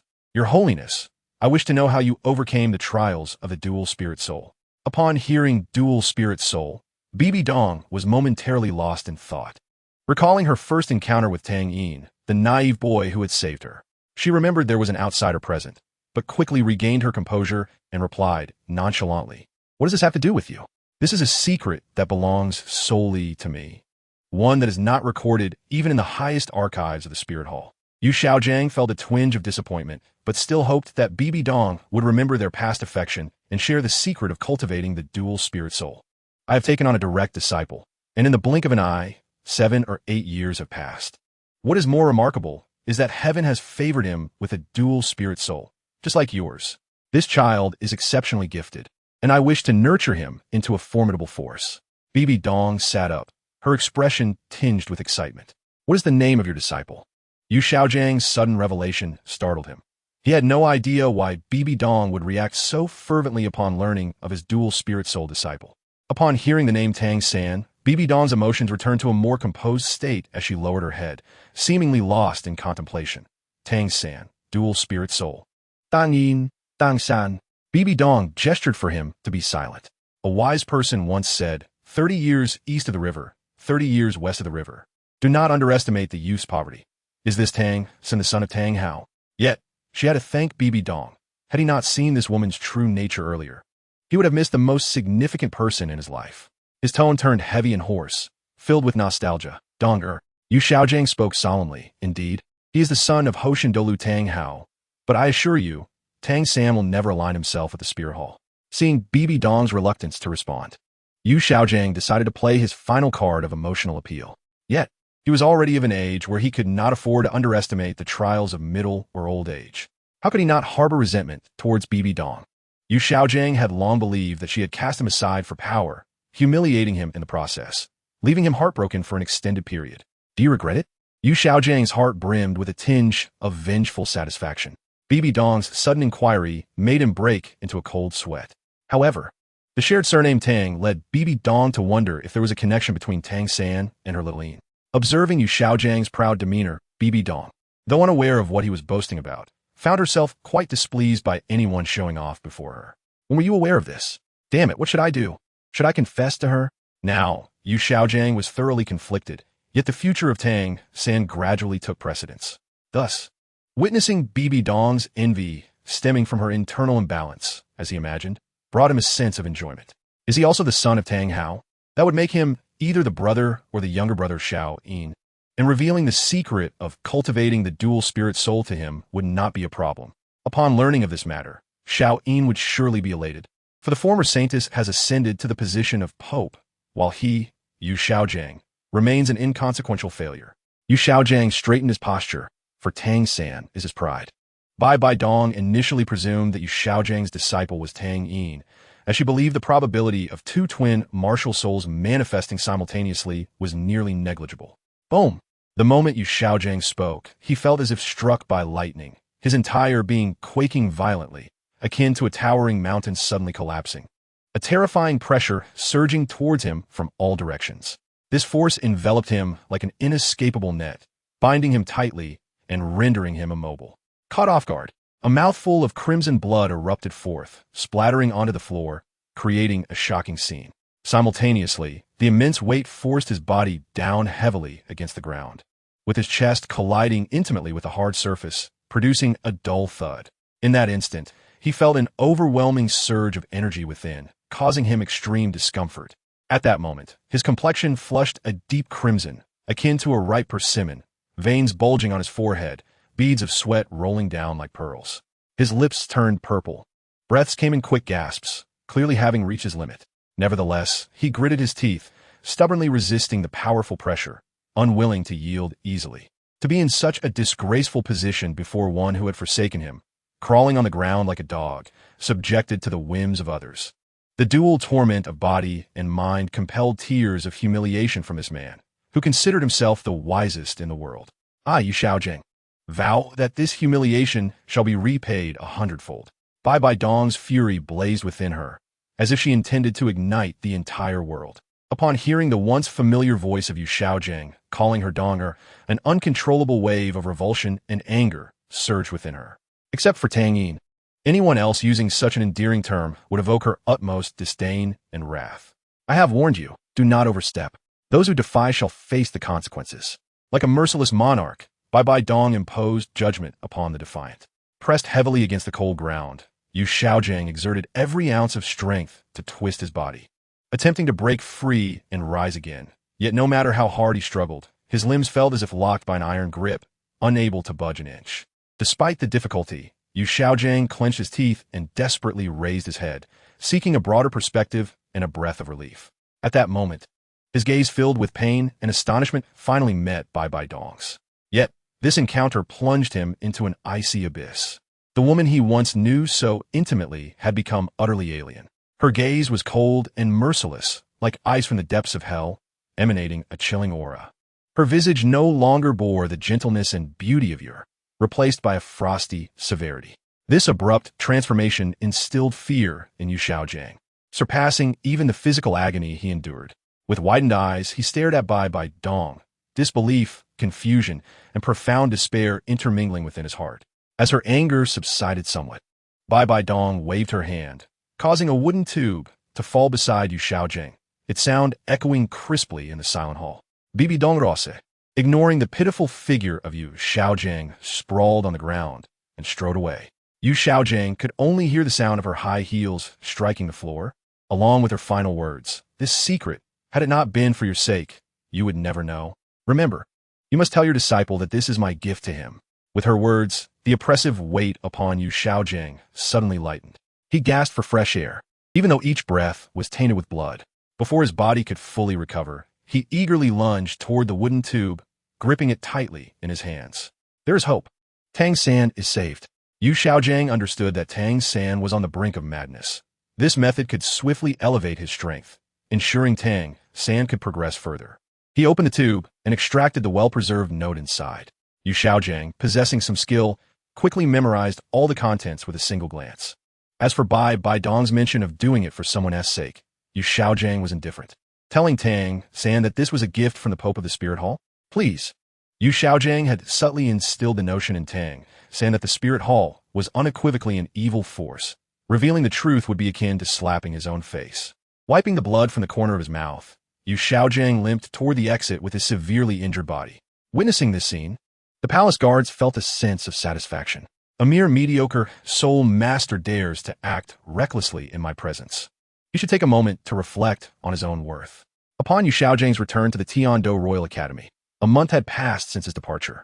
Under Yu Xiaojing's guidance, Tang San began the cultivation of his second martial soul while carrying Tang Hao.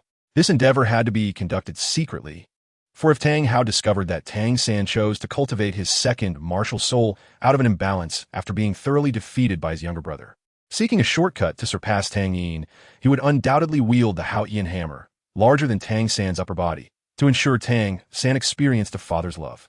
As Tang San's soul power steadily progressed, Tang Yin leisurely enjoyed life at the academy.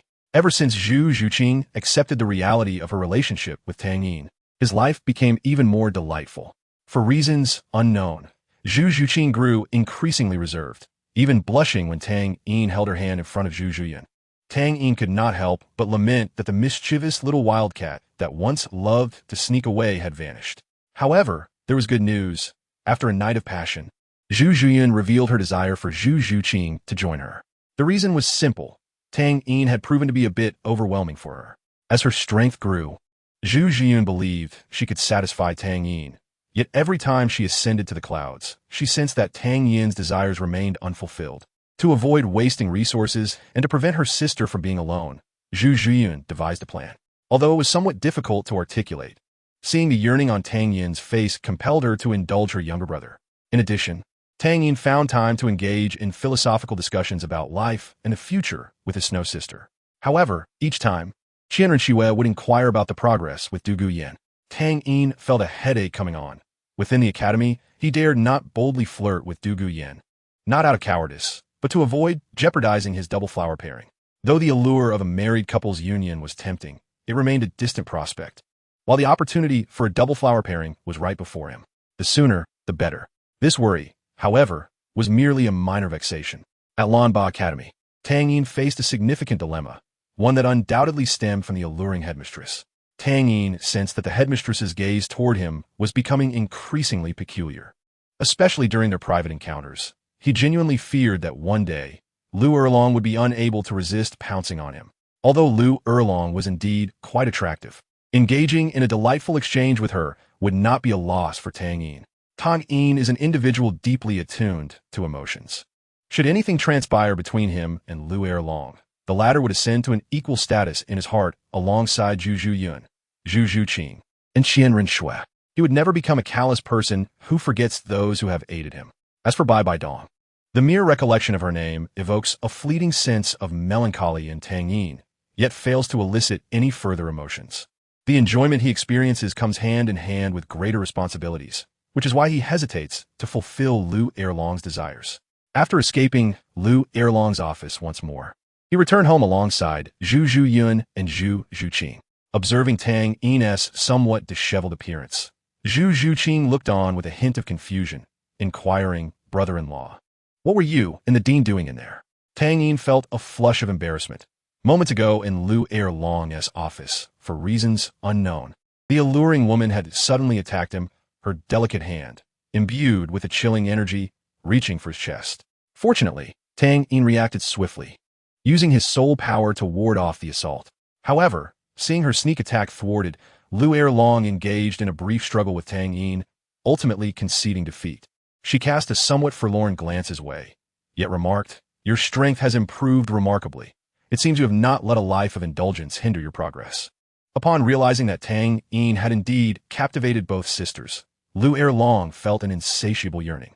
Despite her repeated hints, Tang Yin deftly sidestepped them, leaving her to ponder whether she had truly lost her allure to someone as youthful as him. Tang Yin maintained a placid demeanor in response to Lu Erlong's observation, assuring her, "Rest assured, Dean, I will not allow life's distractions to interfere with the competition." Internally, he lamented, "Dear Dean, could you perhaps temper your gaze? It's becoming quite overwhelming." Even after much contemplation, Tang Yin remained puzzled as to what aspect of himself had drawn Lu Erlong's interest. If he possessed such qualities, he would gladly change. Zhu Zhuyun interjected, "All right, the dean must have matters to discuss with Xiao Yin. Let's hasten our return." Unlike the naive Zhu Zhuqing, Zhu Zhuyun had long sensed the dean's gaze upon Tang Yin was far from innocent, mirroring her own eager expressions when sharing a bed with him. Furthermore, in Zhu Zhuyun's heart, Du Guyan and Jiang Zhu were regarded as sisters. As long as Tang Yin harbored affection for them, what could be amiss with him being the Pope? Should Tang Yin ever discover Zhu Zhuyun's thoughts regarding him, he would undoubtedly express indignation, remarking on her keen perception. Upon returning home as usual, just as Zhu Zhuqing reached for the courtyard door, an inexplicable sense of danger surged within Tang Yin. His instincts were remarkably acute. The moment he touched the doorknob, he sensed several unfamiliar presences within the house that did not belong to him. Zhu Zhuyun, or Zhu Zhuqing. These auras were numerous and intertwined, rendering them somewhat indistinguishable. However, the very fact that they left behind traces indicated that they were not formidable opponents, and Tang Yin felt confident in his ability to overcome them. Noticing Tang Yin's hesitation in opening the door, Zhu Zhuyun and Zhu Zhuqing exchanged glances without uttering a word. Having trained alongside him for an extended period, they recognized his alert demeanor. The sisters synchronized their breathing, their bodies taut with tension. To avoid alarming the intruders, they refrained from summoning their respective martial souls, instead activating their inner soul power, ready to manifest their martial spirits in an instant. Turning to them, Tang Yin spoke gently. Sister Zhuya and Sister Zhuqing, you have both worked hard today. Do ensure you rest well tonight. Afterward, he discreetly gestured to Zhu Zhuqing, signaling her to fetch Tang Hao. Confidence was one thing, but Tang Yin was unwilling to wager Zhu Zhuyun and Zhu Zhuqing's lives. Zhu Zhuqing, not one to be stubborn, held a deep trust in Tang Yin. Upon perceiving his gestures and lip movements, she stilled her energy and silently withdrew, her footsteps barely making a sound. As the door opened just a crack, Tang Yin felt an overwhelming surge of energy rush toward him, powerful enough to rival a full-force strike from Soul Master. With a smirk, just as the impending force was about to collide with him and Zhu Zhuyun, he swiftly pulled her into his embrace, retreating together. The energy remained unabated, sweeping forward with a flurry of wooden splinters toward them. Seeing that his initial assault had failed, the cloaked figure with the tiger mask signaled for 6 other dark-clad individuals to attack Tang Yin and Zhu Zhuyun, who were sheltered behind the divine dragonwood. At the center stood a figure adorned with a tiger mask, a spectral green monkey hovering behind him, radiating a vibrant azure light that flared outwards, causing the sleeves of the other assailants to flutter. 5 soul rings, yellow, purple, and another purple, swirl beneath this soul master's feet, one of the purple rings still glowing, indicating that this strike had originated from him. In a limited view, Tang Yin discerned 3 shadowy figures, all cloaked in black garments, their faces obscured by black cloth and various copper masks. Upon witnessing Tang Yin's seemingly extraordinary soul ring configuration, the expressions of all the black-clad assassins shifted.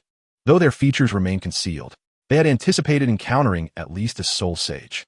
Upon entering the courtyard, Tang Yin had gathered information on all the assassins present. The lineup of 2 soul kings and 5 soul masters caused him to furrow his brow. A divine dragon which sprouted forth from the ground, forming an impenetrable barrier before Tang Yin and Zhu Zhuyun, shielding them from harm. Tang Yin proactively unleashed his first soul skill, charging towards the group of assailants alongside Zhu Zhuyun. Were he merely a soul master, he might have been startled by such a shockwave. However, as a soul king, he would consider it a fool's errand to sustain any injuries while prepared. The moment the door burst open, Tang Yin surveyed the scene with clarity. Noticing Zhu Zhuqing had vanished from view, he forcefully pushed the door open. Even if Qian Rinxue found his romantic inclinations displeasing and lured him to the palace only for her guardian to eliminate him, wouldn't that be more convenient? Did she not comprehend his strength? His concern did not lie in his ability to handle the assassins, but in discerning which faction had dispatched such agents to eliminate him and Zhu Zhuqing. Zhu Zhuyun, the masked leader with the tiger motif, appeared equally perturbed. He had not anticipated encountering such a formidable adversary. A Soul King's prowess holds significant weight in any organization, often serving as crucial mid-tier combatants, and even leaders of smaller sects or factions typically rank at this level. The depth of power required to orchestrate such an assassination was formidable. The first thought that crossed Tang Yin's mind was the Spirit Hall. In his understanding, only the Spirit Hall possessed such strength. Yet, given his relationship with Qian Rinxue, there would be no necessity for the Spirit Hall to assassinate him. With little time for further contemplation, Tang Yin hurled his destiny toward the central leader. The moment the energy collided with the wooden door, the frail doorframe could not withstand the rampant force, shattering into countless pieces. The expression on the tiger-faced leader's face shifted dramatically as he immediately clasped his hands together in a gesture of reverence, mirrored by the spectral figure of a monkey behind him.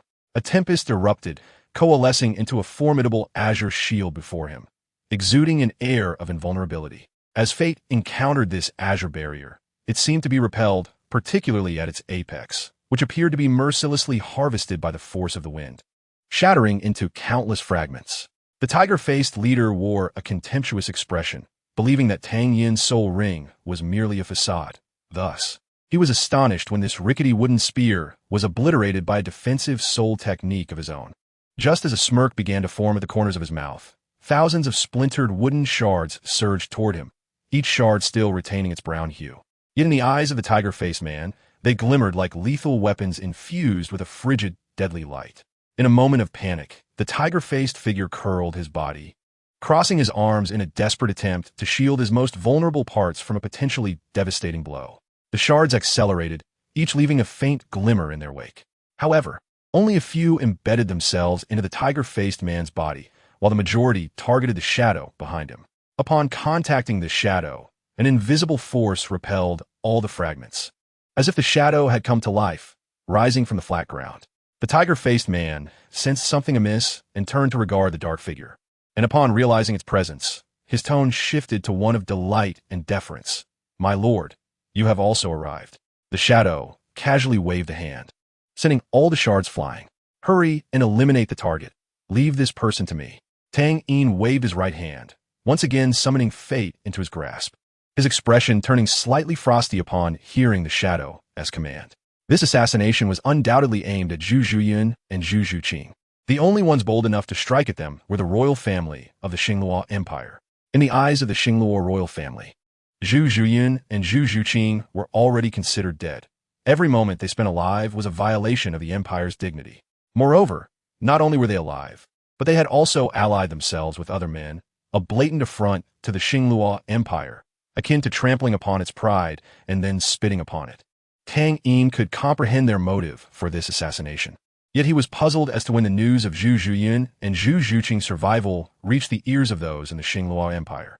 Over the years, they had rarely been active within the Xingluo Empire. Tang Hao had led them through training exclusively within the territory of the Tiando Empire, and in recent days, they had been by Tang Yin's side in Tiando City. Suddenly, a name flashed in Tang Yin's mind: Dai Mubai. He recalled Dai Mubai's astonishment upon seeing Zhu Zhuqing, and after being reprimanded by Tang Yin, he must have harbored resentment, thus reporting Zhu Zhuqing's survival to the Xingluo Empire. Everything clicked into place, and a chilling gaze settled in Tang Yin's eyes. In his heart, Dai Mubai was already a dead man. This matter would need to be addressed later. For now, he had to deal with these assassins. Just as the tiger-faced man prepared to strike at Zhu Zhuyun, Tang Yin intervened with a sweeping motion, forcing him back. "Both of you, come at me together." Tang Yin could not permit Zhu Zhuyun to face 2 soul kings and 5 soul ancestors alone. It was highly likely that she would not endure until Tang Hao arrived. The shadow did not mock Tang Yin's audacity. Since the young man wished to confront 2 foes alone, he would simply accommodate him. 7 soul rings, yellow, yellow, purple, purple, black, black, black, encircled the shadow, their silent rhythm amplifying an intangible might. A soul sage?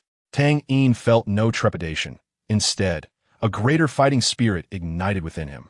3 years prior, he had been able to contend with a soul emperor, and back then, he was merely a 45-level soul ancestor. Now, as a soul king, how could he recoil before a formidable soul sage? As for the tiger-faced man, a mere soul king could be dispatched with a mere gesture. Tang Yin's 5th soul ring flared to life, activating the mirror realm. An identical replica of Tang Yin materialized beside him, indistinguishable in every aspect, even down to their expressions. However, those familiar with Tang Yin could discern a certain stiffness in the replica's demeanor, a lack of naturalness. This was Tang Yin's 5th soul technique, a gift from the 2,000-year-old mirror beast residing within the Sunset Forest. It allowed him to summon a doppelganger possessing 90% of his battle prowess, capable of mimicking his movements. The sight of 2 Tang Yins standing before him caused the shadow's heart to sink. He too possessed a soul technique derived from a mirror beast and was well aware of their capabilities. The young man's mirror beast was evidently of a much higher caliber, its power not to be underestimated. Tang Yin sprang into action, soaring high as a powerful aura enveloped him. He performed the same movement as his doppelganger, albeit with slightly diminished intensity. Just as the shadow intended to interrupt Tang Yin's buildup, it became evident that Tang Yin's breaking thousands technique required no such preparation. An overwhelming force bore down upon the tiger-faced man, rendering him breathless. He sought to flee, but found himself unable to escape. Both Tang Yin surged forward, their combined might causing the tiger-faced man to spew a mouthful of blood, crimson droplets trickling down his black mask. The shadow raised a hand, executing a seemingly mundane strike. However, the 6th soul ring at its feet flared to life. Tang Yin's original target had been the shadow, but this unassuming strike instilled a sense of foreboding within him, compelling him to activate the 2nd phase of his 5th soul technique. As the exchange concluded, Tang Yin's attack met with the shadow's palm, and the ethereal manifestation of fate began to darken upon contact. The blackness spread upward, gradually engulfing Tang Yin's hand. Simultaneously, the fate in his grasp pierced the heart of the tiger-faced man. Under the mental pressure inflicted by breaking thousands, this Soul King was utterly unable to harness any soul power. Without the control of mental strength, his entire reservoir of soul power was rendered ineffective. His eyes widened in disbelief beneath his mask, struggling to accept this grim reality. Yet, as the essence of life ebbed away within him, he could do nothing but succumb, collapsing helplessly to the ground. As the black energy progressively consumed him, Tang Yin felt his own soul power rapidly depleting. After all, his doppelganger was formed from his own essence. Though the technique amplified his damage, it also doubled the cost of his soul power. Observing his inability to escape the encroaching darkness, Tang Yin sighed internally, reluctantly retracting his fifth soul technique. In a flash, he moved like a specter, dashing toward the shadow's rear. Empowered by the dragon's break, Tang Yin vanished in an instant. The shadow, raising its hand to seize him, found itself devoid of any opportunity. The fate he had assimilated merged seamlessly with Tang Yin's entire hand, leaving no trace behind. This was his sixth soul technique, shadow transformation, allowing anything touched by his hand to become a shadow, completely absorbed into his being and transformed into temporary combat power. The black shadow cast a glance at the other assassins besieging Zhu Zhiyun, feeling a twinge of dissatisfaction. Facing the combined assault of a Soul King and 5 soul sects, although she found herself at a disadvantage, her defense was impeccable. In that moment, she resembled an impregnable fortress, neutralizing the enemy's onslaught one blow at a time. Her movements were as swift as lightning, deftly evading repeated lethal strikes. Seizing an opportunity during a lapse in her opponent's attack, Zhu Zhiyun unleashed a fierce claw strike upon one of the soul sect members. A deep claw mark appeared on the chest of the soul sect member. Blood gushed forth, staining his tattered garments crimson. Taking advantage of the brief respite, the black shadow activated his fourth soul ring, rendering his form once again flat. The fourth soul skill, Shadow Escape. He had just utilized this soul skill to merge into the shadow of the now cold black-clad man. As long as he remained motionless, it was as if he had melded into the surrounding environment, making it nearly impossible for anyone to perceive his presence. Not even a soul, Douluo. He was quite curious about how Tang Yin had discovered him. Curiosity aside, his current objective was to eliminate Zhu Zhiyun. However, the opportunity had slipped away as Tang Hao, sensing the nearby combat, had already arrived. The immense Hao Ian hammer descended from above, striking the black shadow and forcing him to reveal his true form. The remaining black-clad figures suddenly froze, their faces beneath the mask contorted in agony, flushed with crimson and purple hues. In an instant, 6 bodies exploded in unison, transforming into 6 clouds of blood mist. Chapter 167. Interrogation. Clouds of suspicion. As the 6 assailants' bodies froze, Zhu Zhiyun had already distanced herself from them, ensuring that their filthy blood did not splatter upon her. Zhu Zhuqing, who had just returned, witnessed the scene of the 6 black-clad figures meeting their demise. She patted her ample bosom and let out a sigh of relief. How fortunate she was to have made it in time. After departing early, she had raced to Tang Hao's residence at her utmost speed. At that moment, Yin was tending to the flowers in the courtyard, while Tang Hao sat nearby, quietly observing with a slight smile. A week prior, Tang Hao and Yin had taken a trip to the Lanning forest. As the queen of the Lanning clan, a Yin's essence was intrinsically linked to the fate of her entire clan. Her strength could safeguard them all. Her aura was the finest treasure for the Lanning grass, which was why she often ventured into the forest. Humans were generally prohibited from entering the Lanning forest. But after the previous incident, Tang Hao could not bear to let Yin venture out alone, even though she no longer bore the aura of a soul beast. However, with Tang Yin still in Tiando City, the couple feared repeating past mistakes. They dared not stray too far, even in the relative safety of Tiando City. Noticing Zhu Zhuqing's anxious demeanor, Tang Hao and Yin exchanged glances, knowing without a word that Tang Yin was once again in trouble. Zhu Zhuqing pointed towards their home, her tone urgent. There are assassins. No sooner had the words left her mouth than Tang Hao and Yin vanished from the courtyard. As Tang Hao disappeared, Zhu Zhuqing wasted no time and swiftly retraced her steps.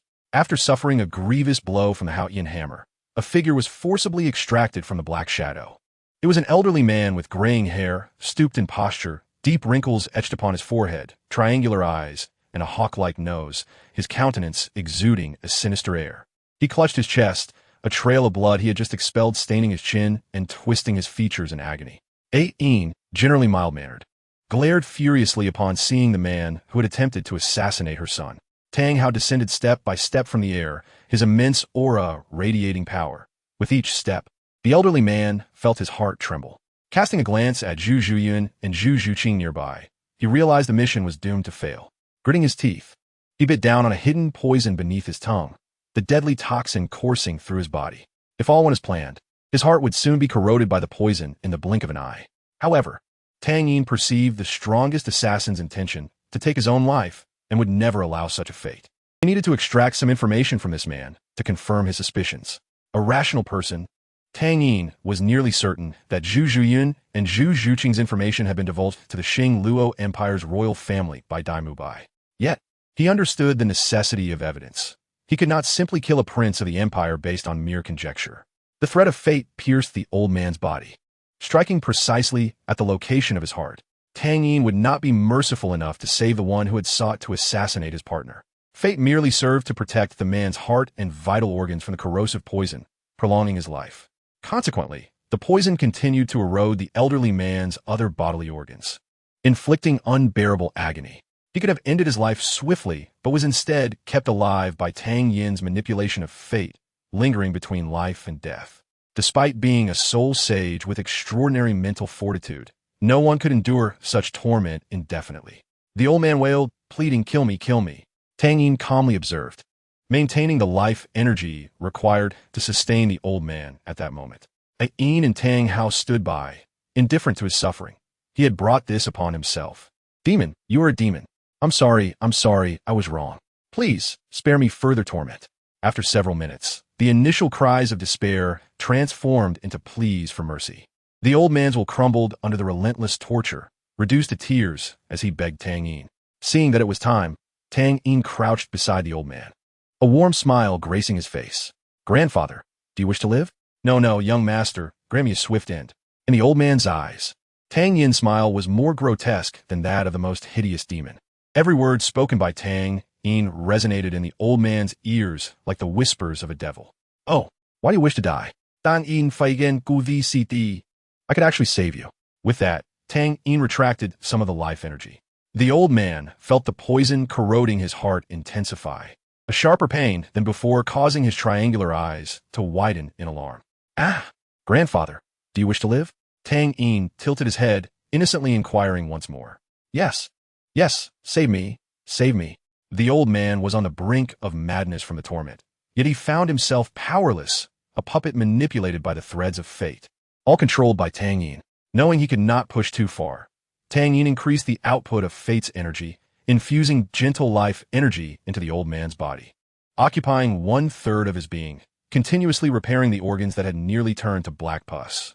The sensation of new flesh growing within him brought a flush to the old man's face, and in that moment of torment, he felt as though he had finally encountered refreshing rain after a long drought. The pain in the remaining parts of his body was beyond his control.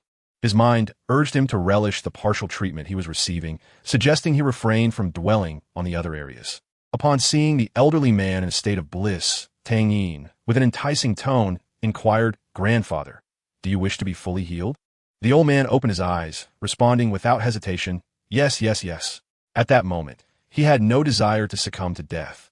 The recent agony had been unbearable, and he did not wish to endure such an experience again.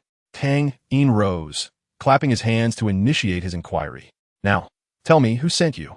"The Wu Hun," came a reply. Tang Yin's utterance of him was so infused with intent that it sent a shiver through the old man's entire being. Ultimately, the instinct for survival triumphed over his loyalty to the royal family of the Luo Empire. Despite his being a trained assassin nurtured by them, he revised the statement. "The royal family of the Luo Empire. It was the Luo Emperor himself who dispatched me. Why did you attempt to assassinate me?" The old man, frightened, quickly shook his head. No, I was not sent to assassinate you. Our target was those two individuals beside you." "Then why target them?" "Because the Luo Emperor believes their existence tarnishes the dignity of the royal family, especially after learning of your association with them. Furthermore, this assassination plot involves not only the royal family, but also agents from the Yu Ming Duke's manor. Another Soul King was dispatched by the Yu Ming Duke's estate. The elder dared not conceal any further details. Having chosen to confess, he divulged everything. Upon hearing that the royal family of the Qing Luo Empire aimed to assassinate them, Zhu Zhuyan and Zhu Zhuqing felt an unsettling wave of emotions. Initially, they felt indifferent, but the revelation that there were also agents from the Yu Ming Duke's manor involved pierced their hearts like countless needles, causing them pain. Zhu Zhuyan, being the elder, understood the implications more than Zhu Zhuqing. She was acutely aware of the sinister nature of the Yu Ming Duke's estate, a place known for nurturing high-quality vessels for the Qing Luo Empire. Relieved to have escaped that hellish place, she realized that after this assassination attempt, her ties to her parents had been irrevocably severed. From now on, she belonged solely to herself and to Tang Yin. In contrast, Zhu Zhuqing, still youthful and naive, was oblivious to the deeper ramifications. All she comprehended was that her parents had abandoned her. Memories of her childhood flickered in her mind, a blend of blurry yet beautiful recollections intertwined with the harshness of reality, leading her to tears. Zhu Zhuyan embraced her sister, softly reassuring, "It's all right, Zhuqing. You still have me, and we have our teacher, and also little Yin." She whispered the last two words, fearful that Tang Hao and Yin might overhear. Yet, Tang Hao and Yin were of such caliber that they bore no objection to Zhu Zhuyan and Zhu Zhuqing being companions to Tang Yin. In fact, Tang Hao had contemplated this arrangement when he took them as his apprentices. Tang Yin caught sight of the weeping Zhu Zhuqing and felt an overwhelming sense of frustration. "One last question.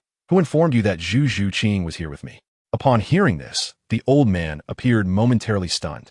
Tang Yin assumed he was reluctant to betray his master to save himself, prompting him to reduce the output of his life energy. "I truly do not know." The old man stammered, panic evident in his voice. His mind was clear.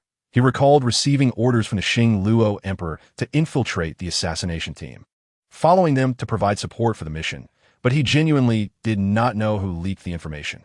However, he had heard that the third prince was studying at the Tiando Royal Academy in the Tiando Empire. Tang Hao's gaze sharpened. He recognized the third prince as Dai Mubai, a classmate of Tang San from Shrek Academy. Nevertheless, he had no intention of confronting a mere 30-something level youth. His priority was to confront the emperor of the Qing Luo Empire. "Yin, I will step out for a moment." Tang Hao, with a demeanor as calm as still water, retrieved his Haotian hammer and addressed Tang Yin and the others, "Little Yin, Zhuyan, Zhuqing, make sure to rest well." Tang Yin understood that Tang Hao was preparing to confront the Qing Luo Empire. After watching Tang Hao depart, Tang Yin's gaze settled on an inconspicuous corner, filled with curiosity, yet finding nothing amiss. Unable to comprehend it further, he chose to dismiss the thought. What mattered now was to comfort Zhuqing. "This place is soaked in blood and is no longer habitable." Yin instructed Tang Yin and the others to gather their belongings and move to her residence. As for when they would return, that would depend on when the area could be cleaned. Tang Hao was remarkably swift, utilizing his tidal Douluo strength. He covered the thousands of miles in merely a day. It was not his first visit to Qing Luo City, as he had previously spent considerable time there with Tang Yin and others. Upon entering the city, Tang Hao gazed upon the towering walls of the imperial city and the well-equipped nightly guards, feeling no trepidation as he ascended directly into the palace before them.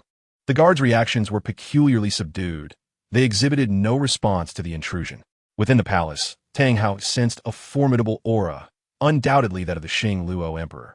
Following the source of this presence, he arrived at the hall where the emperor resided. In the grand hall, the Qing Luo Emperor sat calmly before a low table, 2 cups of tea placed atop it.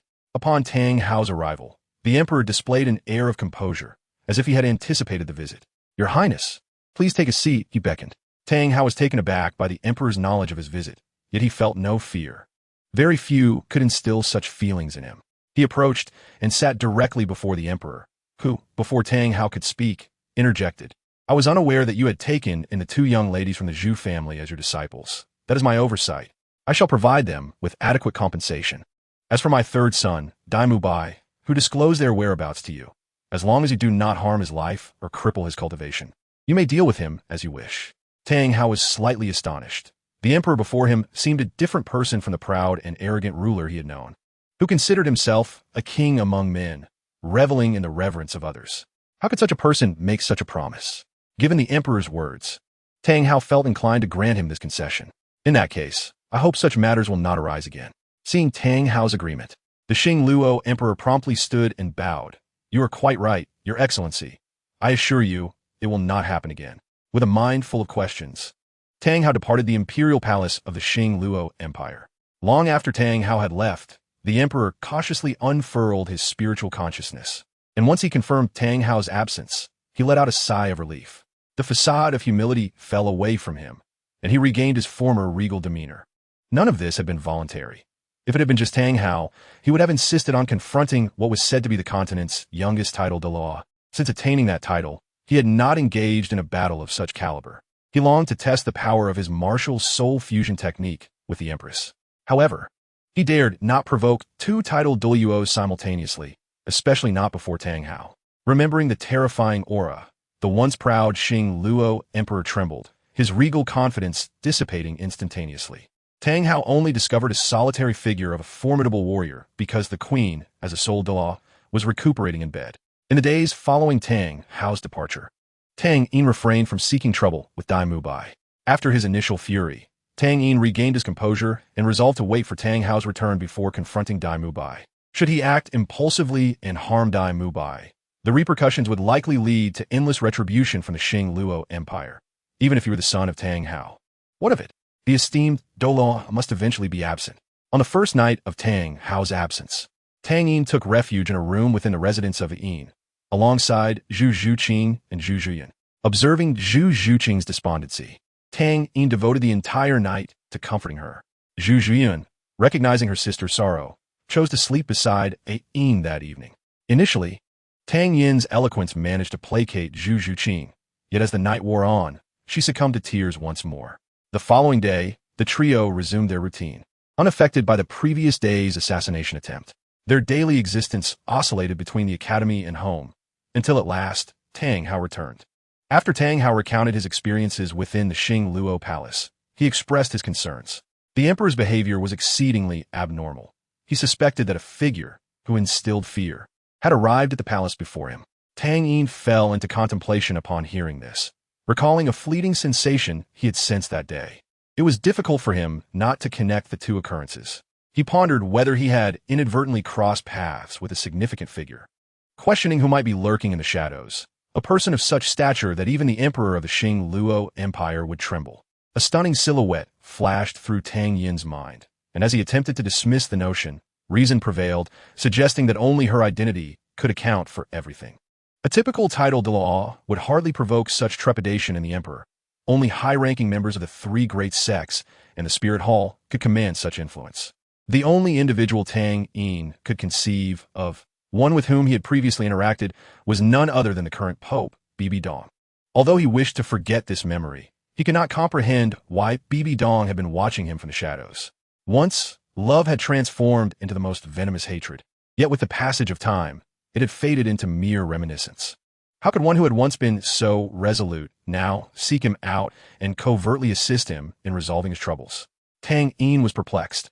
He raised his gaze, only to meet Yin's concerned eyes. Having outgrown Yin in stature, he found her looking up at him, and she affectionately stroked his white hair, saying, "Enough. Xiao Yin, it is time to come to terms with this matter. Tomorrow, you shall confront Dai Mubai. As for that mysterious individual, do not dwell on it if it eludes your understanding." Yin perceived that Tang Yin had deduced Bibi Dong was the person in question, though she was puzzled as to how he had arrived at that conclusion. Notably, both Yin and Tang Hao, who had been present that day, had failed to sense Bibi Dong's presence. Tang Yin's ability to perceive her was not solely due to his Xieji eye. It also stemmed from the 3 years he had spent in the Luocha secret realm. Bibi Dong's remarkable concealment was achieved through the divine nature of Luocha, a force surpassing soul power, capable of evading detection from all titled Douluos. Had Tang Yin not ascended to Soul King, he too would have remained oblivious to Bibi Dong's existence, even with the Xieji eye. Very well, Tang Yin thought, deciding not to dwell on it further, knowing that overthinking would only bring him distress. Upon returning home, he embraced Zhu Zhuyan, who stood at the door, and remained silent. Zhu Zhuyan seemed to sense his troubled thoughts, but refrained from questioning him, instead pulling him into a comforting embrace and they quietly leaned against one another, sharing a night devoid of words. The next day, Tang Yin arose early, and, as before, he saw Zhu Zhuqing's small head peeking from a room. She appeared to have been waiting for quite some time, and upon seeing Tang Yin emerge, she inquired, "Brother-in-law, are you going to the Tiando Royal Academy?" Tang Yin gazed into Zhu Zhuqing's calm eyes and nodded in silence. "May I accompany you this time? This matter began because of me, and it should be concluded by me." Her tone was resolute. With the support of Tang Yin and Zhu Zhuyan, Zhu Zhuqing emerged from the reality of being abandoned by her parents, further deepening her reliance on them. Alone, she often felt an invisible weight tethering her, causing her great discomfort. In recent days, she had contemplated many things, including the necessity of personally confronting her issues with Dai Mubai. Only by doing so could she relinquish her burdens and fully embrace her time with Tang Yin. Tang Yin did not refuse Zhu Zhuqing's request, understanding that while she would not defy his wishes, a rejection would only deepen her sadness. Approaching Zhu Zhuqing, he gently pinched her delicate cheek and smiled, "Of course. But do not come crying to me if you find yourself outmatched." Zhu Zhuqing's fair complexion flushed with a rosy hue as she retorted softly, "How could I possibly lose? I am now a soul master." "My Zhuqing is the best," Tang Yin declared, releasing her cheek only to plant a kiss upon it. Zhu Zhuqing reciprocated playfully, unaware that Zhu Zhuyan was leaning against the door, observing them with a knowing smile. Realizing Zhu Zhuyan had departed, Zhu Zhuqing let out a sigh of relief. She wrapped her arms around Tang Yin's neck, returning the playful gesture. By the time they stepped outside, a quarter of an hour had passed, though they had concluded their earlier affections just 5 minutes prior. Zhu Zhuqing, much like her appearance, seemed fluid and graceful, akin to a gentle stream. Changing into a new outfit before leaving proved essential. Tang Hao, with an expressionless demeanor, observed the pair. As a titled Douluo, he would hardly be so idle as to spy on his son and daughter-in-law sharing a kiss within their abode. How disgraceful! Let us depart. With few words, Tang Hao turned and walked away. Tang Yin and Zhu Zhuqing followed suit, maintaining a demeanor of innocent propriety, akin to two well-behaved children. Dai Mubai had been enjoying relatively pleasant days of late. Since his last encounter with Tang Yin, where his hand was crushed, he had harbored a simmering resentment. Yet he dared not seek vengeance, given his limited abilities. Betrayed by his fiancée and insulted by a brother's brother, the trifling strength of his fury rendered him a laughingstock within the Luo Empire. The experience had stripped him of dignity, comparable to the humiliation faced by Tang San. Fortunately, like Tang San, he too managed to emerge from the shadows of despair in a short span of time. Not long after that day, the subjects of the Luo Empire, as per their usual custom, came to provide living expenses for the prince who had fallen into a foreign land. The Luo Empire has always emphasized a culture of ferocity, disdainful of Dai Mubai's behavior of evasion. Were it not for their desire to prevent their prince from descending into the depths of despair and becoming a beggar, thereby bringing shame to the royal family of Xingluo, they would hardly concern themselves with Dai Mubai's fate. After receiving a black card with a consumption limit of 10,000 gold soul coins from a messenger, Dai Mubai informed him of the news that Zhu Zhuqing was still alive. The individual tasked with delivering the funds was also a loyal subject of the royal family, and upon learning this news, he hurried back to report it. As for why he did not go himself, what level of cultivation could he possibly possess? He soon returned to the royal capital of Xingluo and relayed the news of Zhu Zhuqing's survival to the emperor. Upon receiving this information, the Xingluo emperor did not immediately react. Being cautious, he dispatched a soul master proficient in stealth and sensitive attacks to investigate the matter, with the intention of bringing back Zhu Zhuqing if an opportunity arose. This envoy quickly returned, and the news he brought ignited the final embers of wrath within the Xingluo emperor. Not only was Zhu Zhuqing alive, but Zhu Zhuyan was also unharmed. They were not only alive, but had also become entangled with a young man. The Xingluo emperor initially intended to send someone to resolve this matter casually, especially since his own son had taken the lead in fleeing. How could he then demand the girls from the Zhu family to continue competing for the throne? While fleeing was not a grave matter, Zhu Zhuqing and Zhu Zhuyan's involvement with another man was tantamount to besmirching the royal lineage of Xingluo. This was not merely a slap in the face to the Xingluo emperor. It was an affront to the entire royal family. The Xingluo emperor summoned the Duke of Yuming, the father of Zhu Zhuyan and Zhu Zhuqing. As the Duke entered the hall, the pressure emanating from the title Douluo left him trembling. He glanced at the Xingluo emperor's expressionless face and felt a sinking sensation in his heart. As the current Duke of Yuming and the head of the Yuming Zhu family, he was well aware of the temperament of the Xingluo emperor, who was now filled with fury. Under this pressure, the Duke knelt before the emperor, bowing his head to the ground and remaining in that position for a long time, his tone exceedingly respectful as he spoke.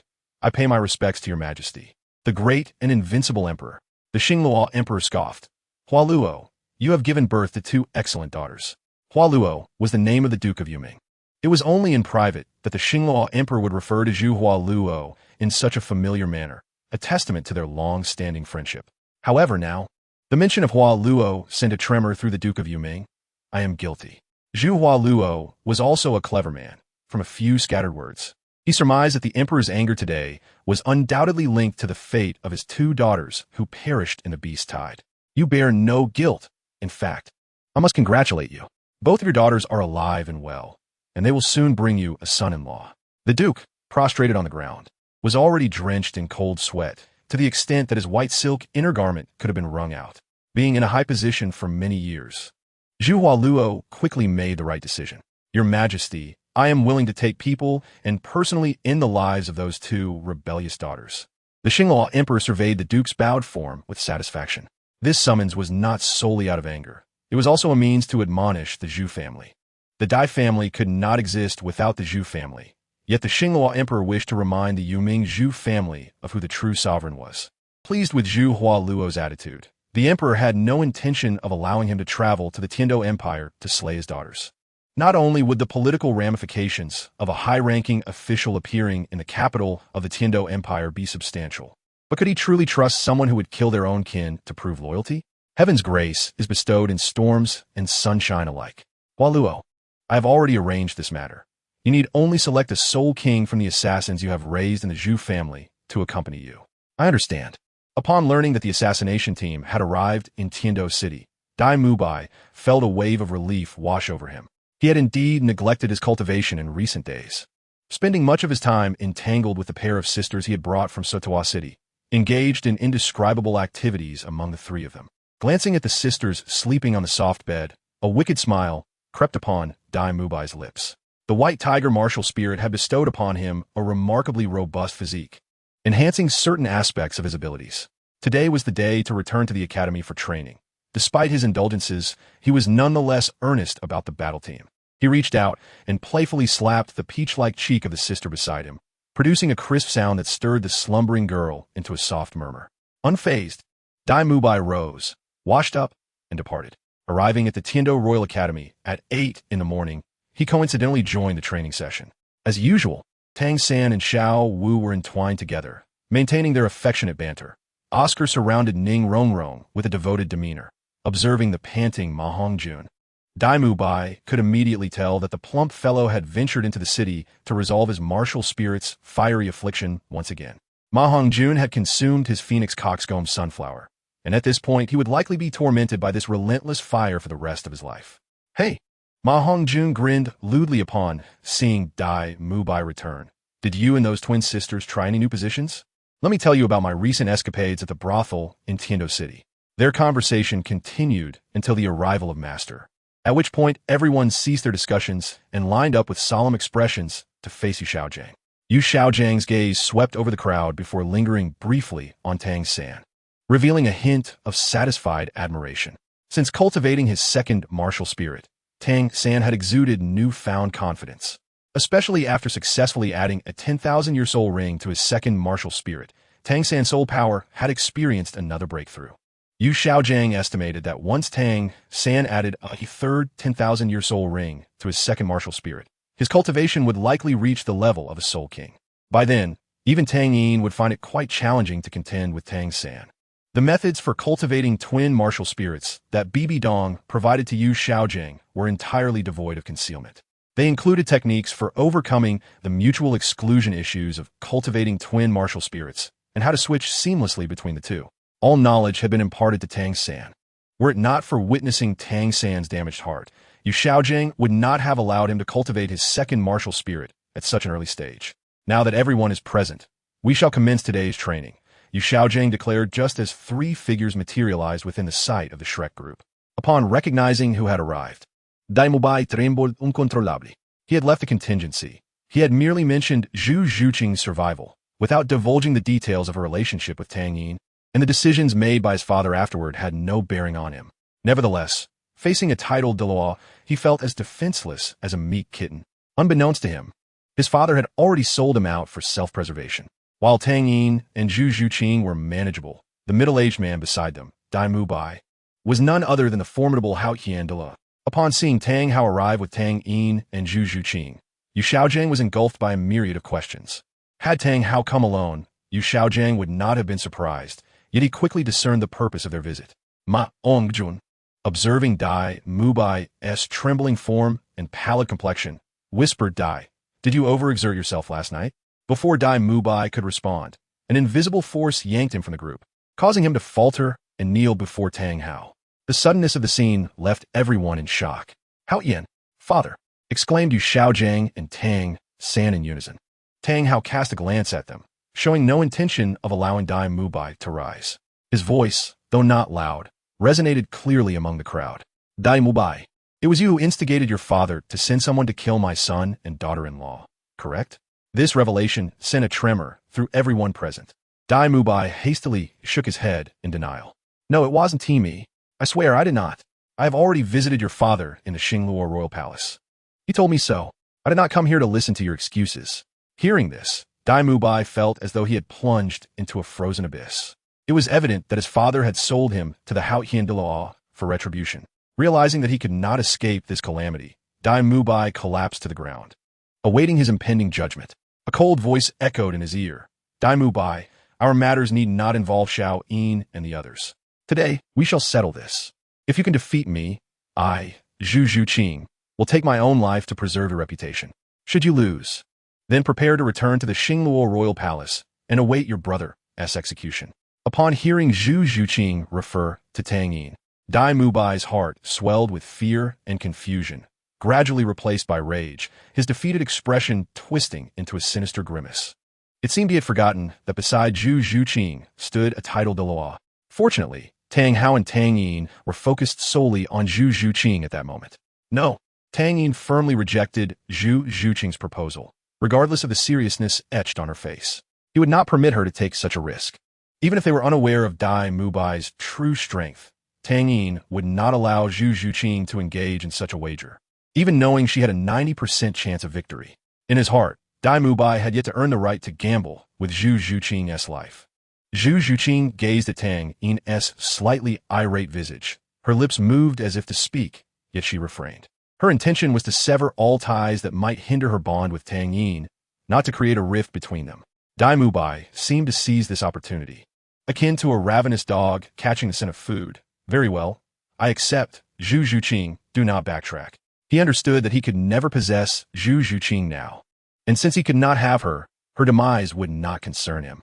As for losing, what a jest. 3 years ago, when Dai Mubai had just escaped, Zhu Zhuqing was merely a level 20 soul master. In 3 years, her soul power could hardly surpass his. He believed Zhu Zhuqing was merely caught in a moment of fervor, though he had not trained as diligently as depicted in the original tale. His innate talent ensured that even amidst revelry, his soul power had reached level 39, merely a step away from becoming a soul ancestor. At this juncture, Tang Hao finally spoke. "Let the wager be, but Zhu Zhuqing may indeed have a match with Dai Mubai." The authority in the title Douluo's voice froze the triumphant expression on Dai Mubai's face. Observing Dai Mubai's stunned demeanor, Tang Hao's tone remained even. "If you win, this matter shall be laid to rest. However, should you lose, prepare to face the consequences." Tang Hao refrained from detailing the punishment for failure, a looming psychological burden for Dai Mubai. Zhu Zhuqing, feeling aggrieved, cast her gaze toward Tang Yin. He nodded, his tone returning to its usual gentle cadence. "Zhuqing, do your best. Safety comes first." His hand glided through Zhu Zhuqing's silky hair, his warm palm resting upon her head, imbuing her with immense reassurance.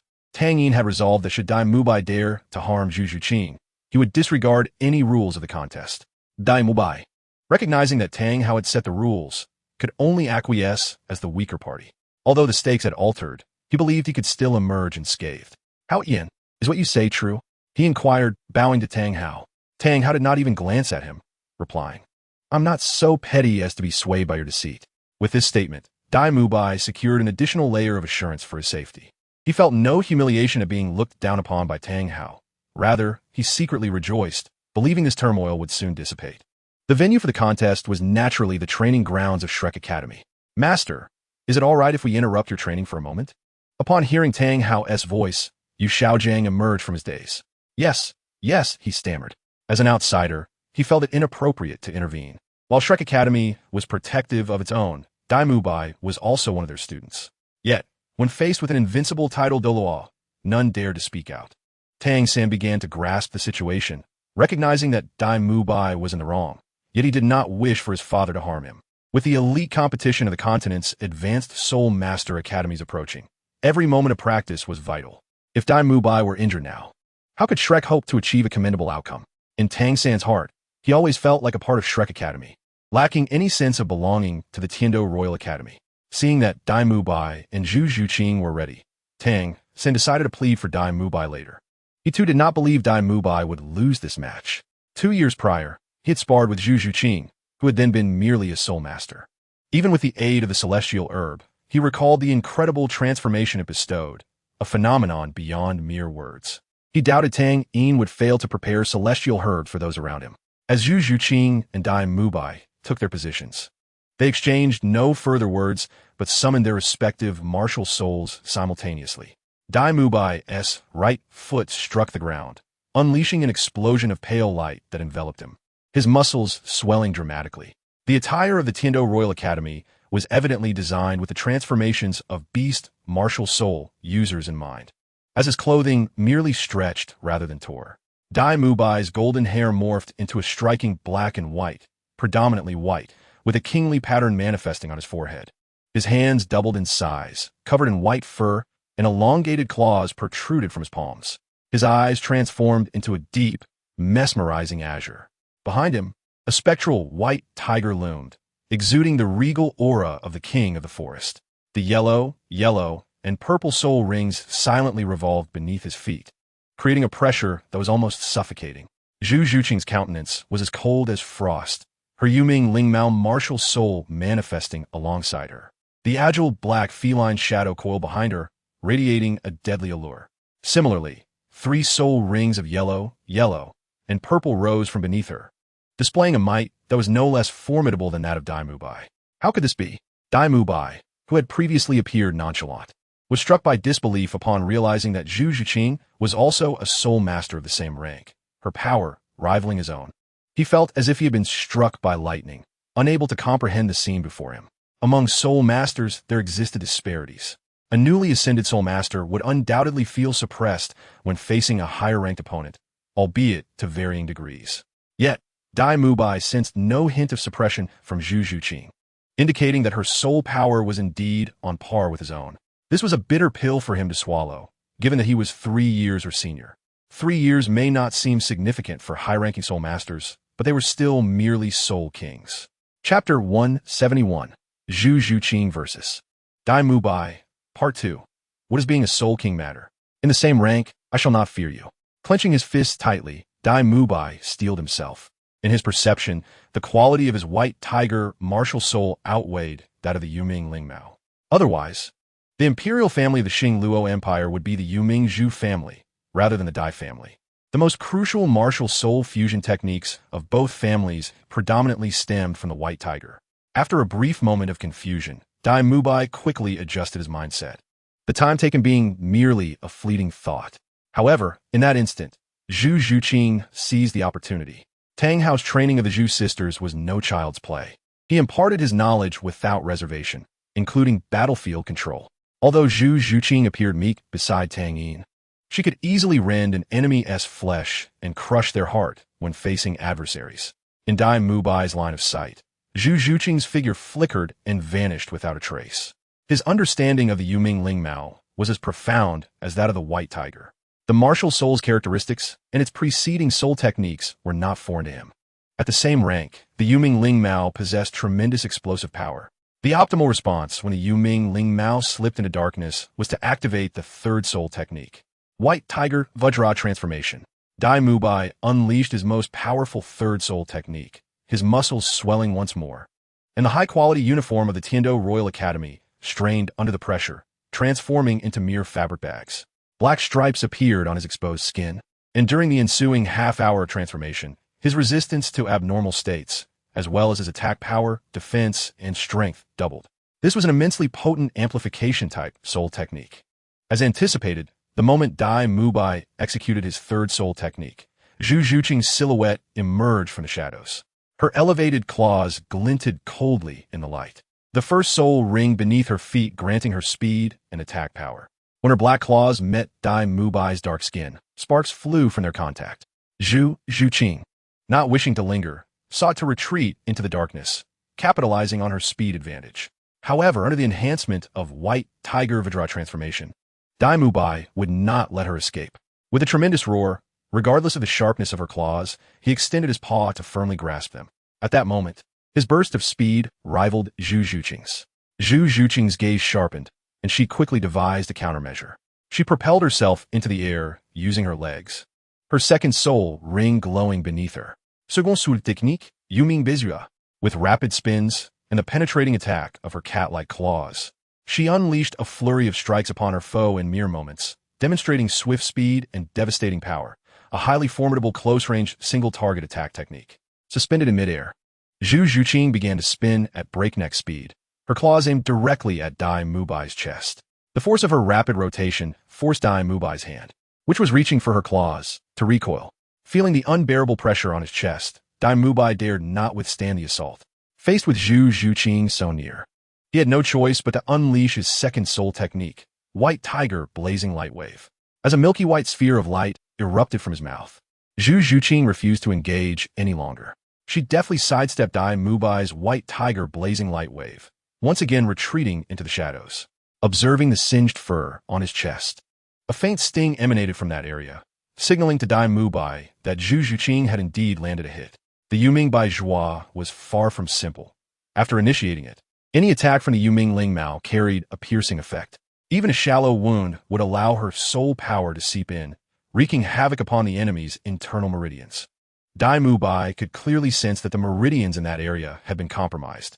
Thankfully, he had activated the White Tiger Vajra transformation beforehand. Otherwise, he would have been defeated by Zhu Zhuqing in that brief encounter. Dai Mubai was unwilling to lose this duel, not solely for his own safety upon winning, but also to prove to Zhu Zhuqing that he was not someone she could belittle. With the comprehensive enhancement of White Tiger Vajra transformation, Dai Mubai lowered his center of gravity, his body crouching low to the ground, his eyes partially closed.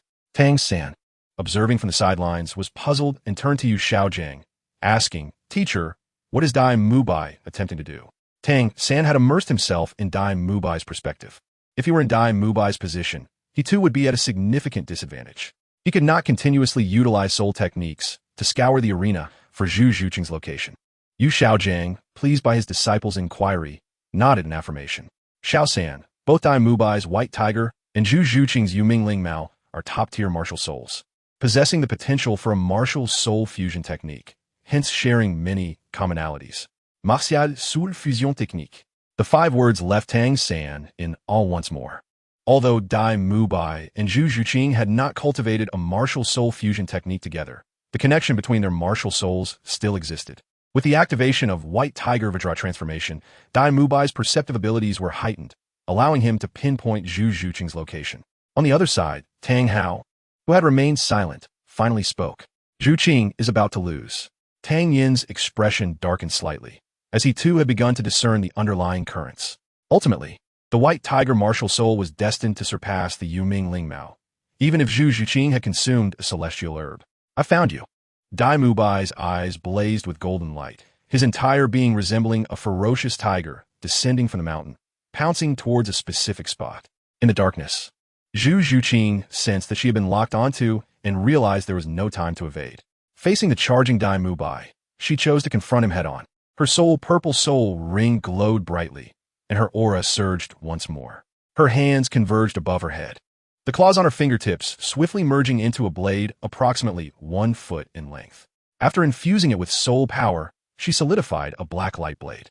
This was her third soul skill, Yu Mingzhan. Dai Mubai flashed a charming smile.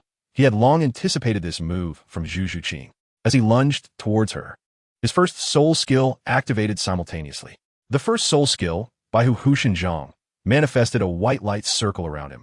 A chill ran through Zhu Zhuqing's heart upon seeing the luminous ring surrounding Dai Mubai, yet her eyes were filled with resolve. She too was unwilling to concede this contest. She yearned to sever the accursed shackles that bound her. The clash between the blade and tiger claw erupted with a tremendous force, the radiant energy and dust obscuring the outcome of their confrontation. Chapter 172. Zhu Zhuqing's peculiar attribute. The eyes of all Shrek Academy members were riveted on the swirling dust, eagerly anticipating the identity of the victor. As the brilliance receded and the haze dissipated, the scene before them unfolded. On the stage, aside from Zhu Zhuqing and Dai Mubai, another figure emerged.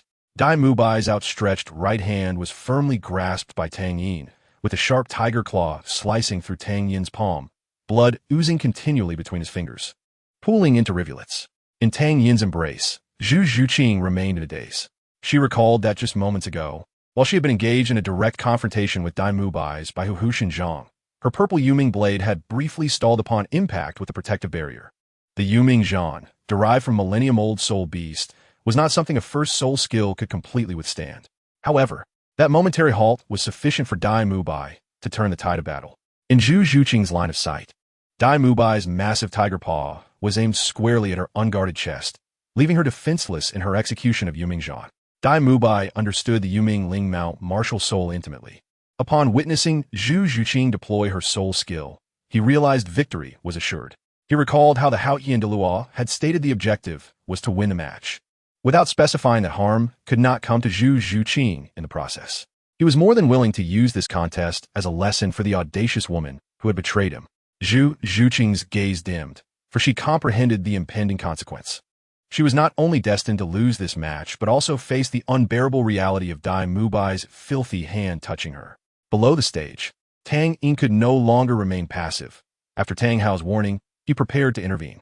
Dai Mubai's tiger paw was halted by an invisible force as Tang Yin, empowered by his fourth soul skill, swiftly reached Zhu Zhuqing and enveloped her delicate, curvaceous form in his embrace. Though the eternity of their connection was formidable, it was fleeting. After rescuing Zhu Zhuqing, Dai Mubai's paw lunged forward once more. In haste, Tang Yin had no choice but to defend with his hand. As Zhu Zhuqing felt the warmth radiating from Tang Yin's chest, the familiar essence and solid arms provided her with unparalleled security. When she noticed blood seeping from Tang Yin's palm, her heart was pierced with anguish. She felt immense guilt. Had it not been for her arrogance and recklessness, Tang Yin would not have been harmed. A veil of tears threatened to rise in her eyes, yet she knew this was not the moment for tears. Dai Mubai, confronted by the sudden appearance of Tang Yin, felt a surge of unrestrained rage following his initial shock. He was on the verge of victory, poised to teach a harsh lesson to the woman who had betrayed him, only to be thwarted by Tang Yin at the critical moment. Witnessing the tiger claw embedded in Tang Yin's hand, Dai Mubai disregarded Tang Hao below, exerting force through his paw. The sound of tearing flesh echoed in Zhu Zhuqing's ears as fresh blood gushed forth, the sight before her exacerbating her distress. The vivid crimson threads spread in Zhu Zhuqing's expressive eyes. Her gaze reddened, as if she sought to engrave this moment into her memory. Everything will be fine, Tang Yin gently reassured, unperturbed by Dai Mubai's ploys. Vital life energy surged towards his palm, with profound soul power converging there as well. A flicker of alarm crossed Dai Mubai's face as he sensed something was amiss. Yet, it was too late. As he attempted to retract his paw, he found it firmly ensnared. The coarse, short claws were gripped tightly, and when he looked up, he was met with Tang Yin's impassive visage. I have already won. What do you intend to do? Dai Mubai's voice trembled with fear. Memories of the day Tang Yin had effortlessly crushed his bones, flooding back. The excruciating pain vividly etched in his mind. As Tang Yin exerted force, the claws embedded in his palm were forcefully snapped, and with a swift motion, he discarded the 5 tiger claws as if they were refuse. The pain he felt this time was considerably less severe. Dai Mubai merely flexed his fingers, finding it manageable. You have won, Tang Yin stated succinctly before departing with Zhu Zhuqing in his arms. As he left, he signaled to Tang San, then continued on his way. Tang Hao chose not to linger on Dai Mubai, instead approaching Tang San and placing a heavy hand upon his shoulder, urging, focus on your training, and steer clear of that fellow named Dai Mubai. Tang San, initially elated to see Tang Hao approaching, found his smile frozen upon hearing those words. Tang Hao's voice was not hushed. His admonition resonated in the ears of every Shrek Academy member present. Tang Sin bowed his head, unable to meet Tang Hao's gaze. Why? Influenced deeply by the values of respect and loyalty, Tang Sin held filial piety in high regard, hesitant to challenge Tang Hao's decisions, yet he also valued righteousness. Dai Mubai was his sworn brother, and Tang San perceived himself to know him better than Tang Hao did. He believed that Dai Mubai's distress was merely due to his brother Tang Yin's interference with his fiancée, leading him to make unwise choices. He did not wish to sever ties with such a loyal brother over this matter. Tang Hao observed Tang San's bowed head, recognizing it as a form of rejection. After contemplating his son for a prolonged moment, he finally declared, "You have grown. It is time for you to form your own judgments." With that, he turned and departed. A fledgling sheltered too long will never mature. Tang Hao resolved to allow Tang San to discern the true nature of those around him. As for Tang Yin, he was the cherished jewel of Yin, who was, in turn, a forbidden treasure of Tang Hao. Thus, this principle did not apply to Tang Yin. Once Tang Hao's figure vanished from sight, Tang San approached Dai Mubai's side. Dai Mubai had overheard Tang Hao's counsel, and a sense of despondency washed over him. The impact of those words was undeniably profound. As he gazed at the shadow before him, Dai Mubai kept his head down. "Xiao San." Tang San placed a reassuring hand on Dai Mubai's shoulder, his tone resolute. "Dai Lauda, you will always be my leader." Dai Mubai looked up, meeting the steadfast gaze of Tang San. He felt a warm sensation in his heart, affirming his bond with Tang San as a brother. Despite the frigid relationship with his biological sibling, Yu Xiaojiang's heart tightened at the thought. Tang Hao's words were undoubtedly a tremendous blow to the Shrek Academy battle team. Tang Hao's remarks could be likened to a heartless betrayal, directly undermining the unity of the team in front of him, the head coach. Fortunately, his diligent disciple discerned the gravity of the situation and maintained the team's cohesion in the most appropriate manner. This small tempest might even serve to fortify their unity. Regrettably, Tang Yin's recent display of skill left him yearning for more. How splendid it would be if he could be of use to me. With a heavy sigh, Yu Xiaojiang began to organize the training for the day. As Tang Yin and Zhu Zhuqing walked back, the latter's spirits were notably low. Her head hung in silence for an extended period. Tang Yin understood that any words of comfort would be futile at this moment. Silent companionship might be the best choice. It was not until they reached the foot of the mountain that Zhu Zhuqing's faint voice broke the silence. "I'm sorry." The three words, as delicate as a whisper, carried a hint of tears, evoking sympathy. When no reply came, she repeated softly, "I'm sorry." Tang Yin remained silent. Only then did Zhu Zhuqing pause, reaching out to grasp the corner of Tang Yin's clothing. She lifted her gaze, her reddened eyes meeting Tang Yin's serious expression. She had seen that face just moments ago, and the tears that had lingered in her eyes finally fell. "Oh, I was wrong."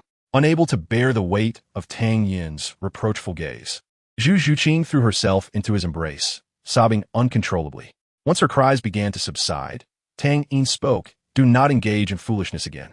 The words of blame remained unspoken. Tang Yin felt a chill at the thought of the wager Zhu Zhuqing had proposed. Had she truly lost and attempted to take her own life before him? How could he face himself or Zhu Zhuyan at home?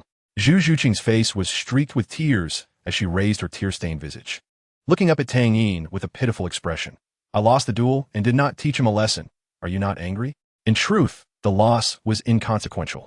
At merely a decade and some, her ability to stand toe-to-toe with Dai Mubai was commendable. The upcoming All-Continent Advanced Soul Master Academy Elite Tournament would present another opportunity to confront him. Losing once was hardly significant. She could reclaim victory next time. After offering words of comfort, Tang Yin's tone shifted back to seriousness. "Angry? Of course I am angry." As he spoke, he pulled Zhu Zhuqing into his embrace and delivered a firm slap to a particular spot. The sound echoed, and the astonishing elasticity of his palm sent a visible blush blooming on her cheeks. Tang Yin did not relent, raising his hand once more to land another light strike upon the same spot. Zhu Zhuqing emitted a brief, startled whimper, yet she dared not oppose Tang Yin, silently enduring it. After several more strikes, Tang Yin regarded the downcast Zhu Zhuqing with satisfaction, stating, "From now on, do not wager your life as if it were a trivial stake. If I find out again, I shall have to resort to more severe measures." With that, he prepared to depart with Zhu Zhuqing. However, just as he took a step forward, an unexpected sound came from his arms. Zhu Zhuqing lifted her face, and the blush on her cheeks seemed abnormal, radiating an alluring charm. Her lively eyes sparkled with a hint of affection, and her slightly parted red lips breathed rapidly, as if yearning for something. Tang Yin, experienced in such matters, immediately recognized the symptoms. No way, he thought, glancing at the unfamiliar moisture on his hand, which only served to confirm his suspicions. Xiao Yin. Zhu Zhuqing's voice was sultry, her body melting like water in Tang Yin's embrace. The enchanting fragrance and soft touch stirred his heartstrings. Tang Yin swiftly scooped Zhu Zhuqing into his arms and activated his fourth soul skill, dashing towards home at breakneck speed. Had the person in his arms been Qian Renxue, with her peculiar predilections, they would not have needed to return to Tiando City. As Tang Yin dashed homeward, Zhu Shiqi observed him, her cheeks slightly flushed.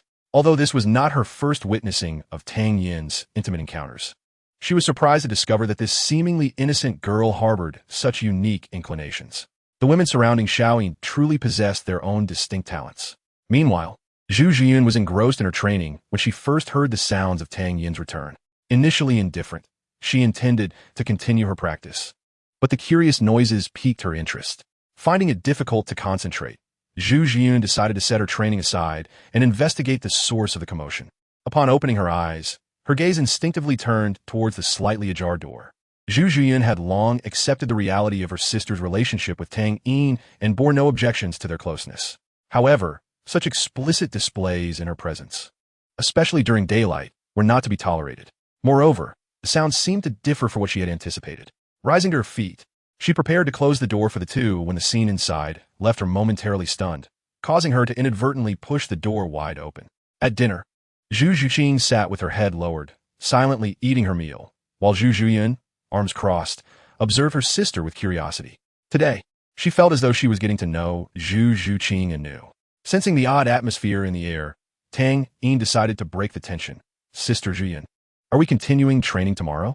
Zhu Zhiyun's inquisitive gaze scrutinized Tang Yin, making him feel somewhat uncomfortable. Xiao Yin, is it truly that pleasurable? The startling question caused Zhu Zhuqing, who had been trying to hide, to nearly bury her face in her chest. Tang Yin laughed awkwardly, unsure of how to respond. It was merely an experiment. He told a small fib. He certainly could not disclose that it was Zhu Zhuqing who had initiated it. Observing her inability to meet Zhu Zhiyun's gaze, he realized that revealing the truth would leave his sister unable to lift her head for the rest of her life. Yet, in Zhu Zhiyun's eyes, he detected a glimmer of excitement. How about we try it ourselves? That might not be appropriate.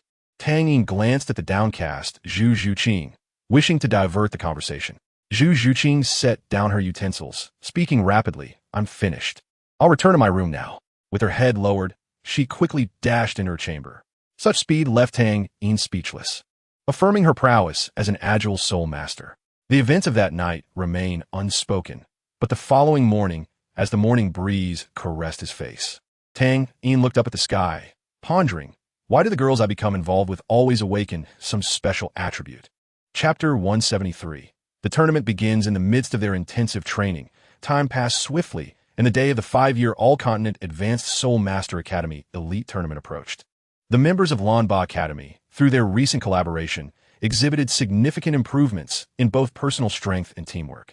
During this period, Zhu Zhuqing successfully broke through to level 40, acquiring her 4th soul ring, and ascended to the rank of Soul Master. The remaining team members displayed no significant breakthroughs in strength, with only Duge Yan, who consumed the Ba Ban Xianlan, experiencing a dramatic surge in soul power from level 41 to level 46. This rapid enhancement left all team members, except for Tang Yin and Zhu Zhiyun, in astonishment. Tang Yin anticipated that during the preliminary rounds, they would not encounter any teams capable of counterbalancing them, even without his participation.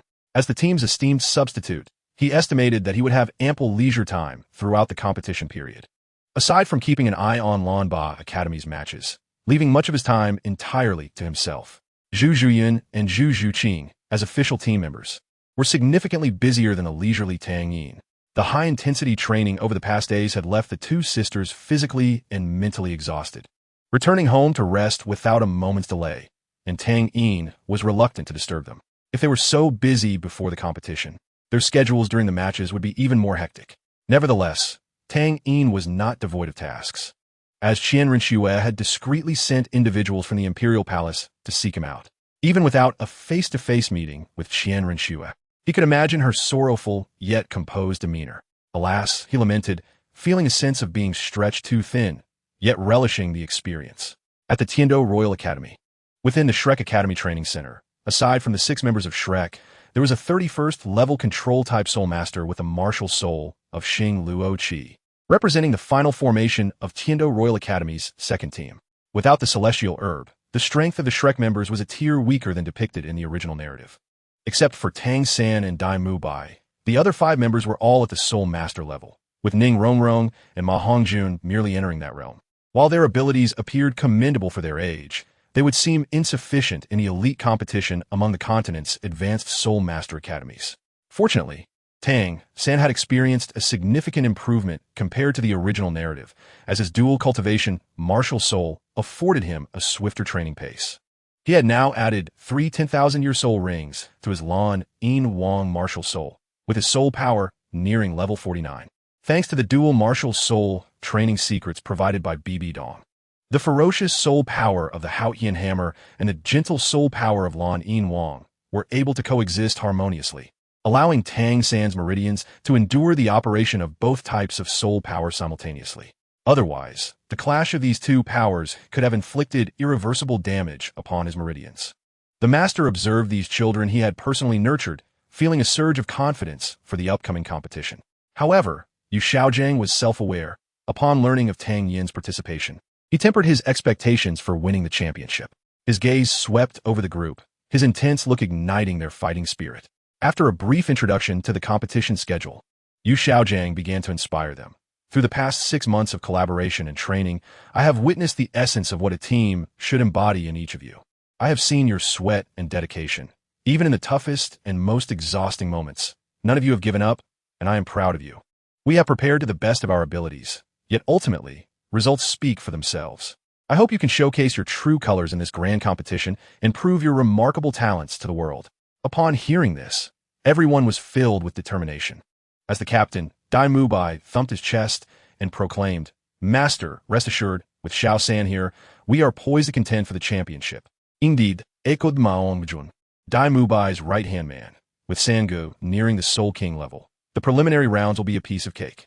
The members of Shrek were well aware of Tang San's impending ascendance to the Soul King level, and this revelation had become common knowledge among them. Sensing the restless energy within the team, Yu Xiaojiang felt an unsettling premonition wash over him. Suddenly, he adopted a serious expression and coldly interrupted their exuberance. "Are you all feeling rather pleased with yourselves?" Tang San understood well the reason behind his teacher's ire, as he was aware of his brother Tang Yin's formidable strength. Not to mention Tang Yin, even Zhu Zhuyun, whom he encountered during his visit with Yu Xiaojiang, exuded a pressure that made Tang San hesitant to claim a certain victory against her. With such a formidable team in existence, they possessed no grounds for arrogance. Yu Xiaojiang's words fell like a bucket of cold water, quelling the excitement among the Shrek members.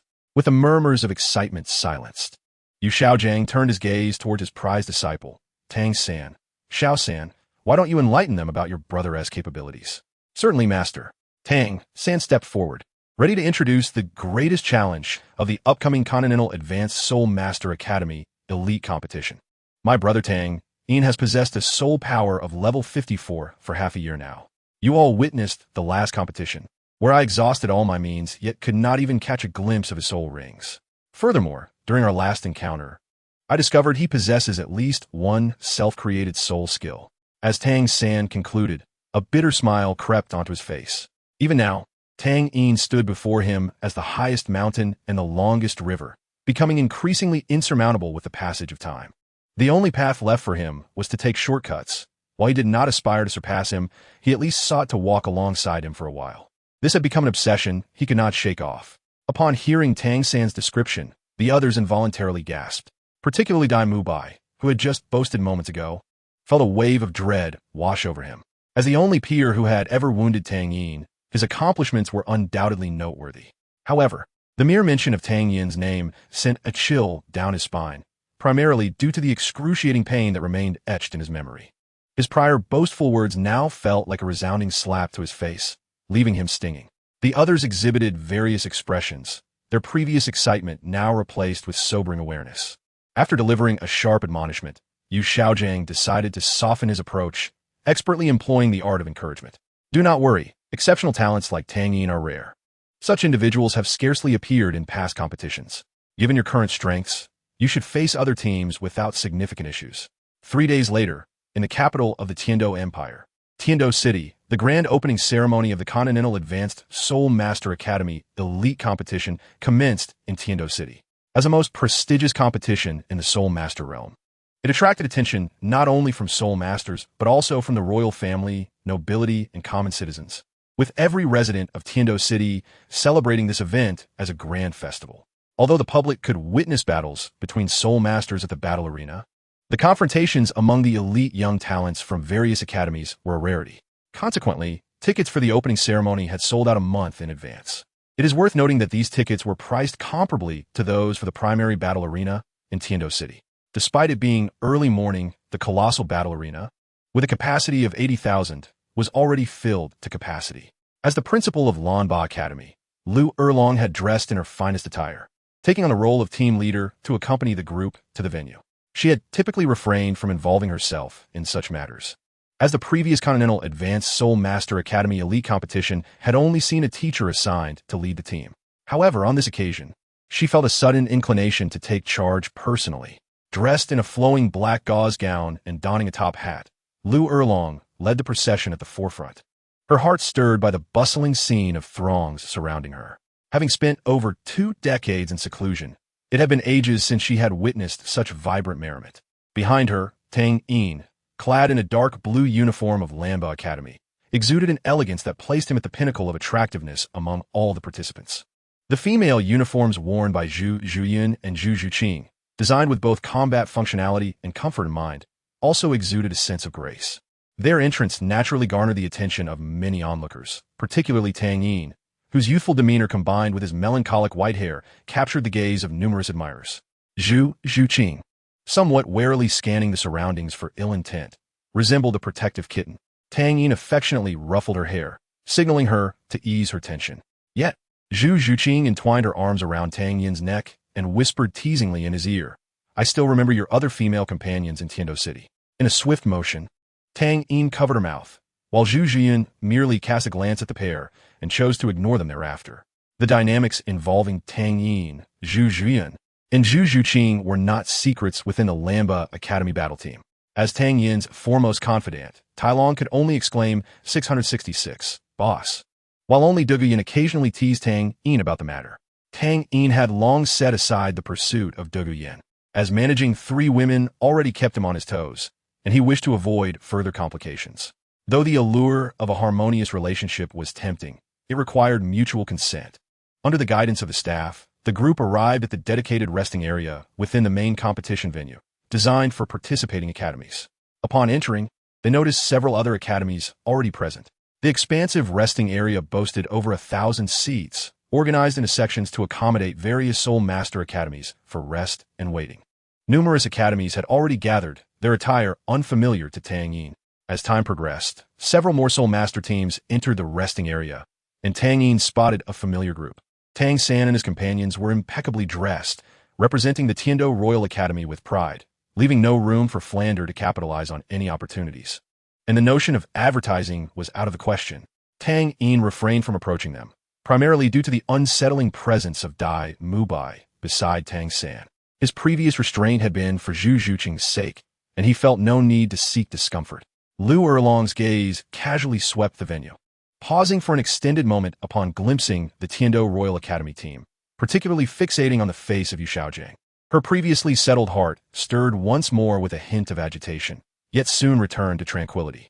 Lu Erlong was a woman of resolute convictions. Once she decided to let go, she would not waver. The fleeting agitation was merely a reflection of her discontent regarding the sacrifices made over the past 20 years.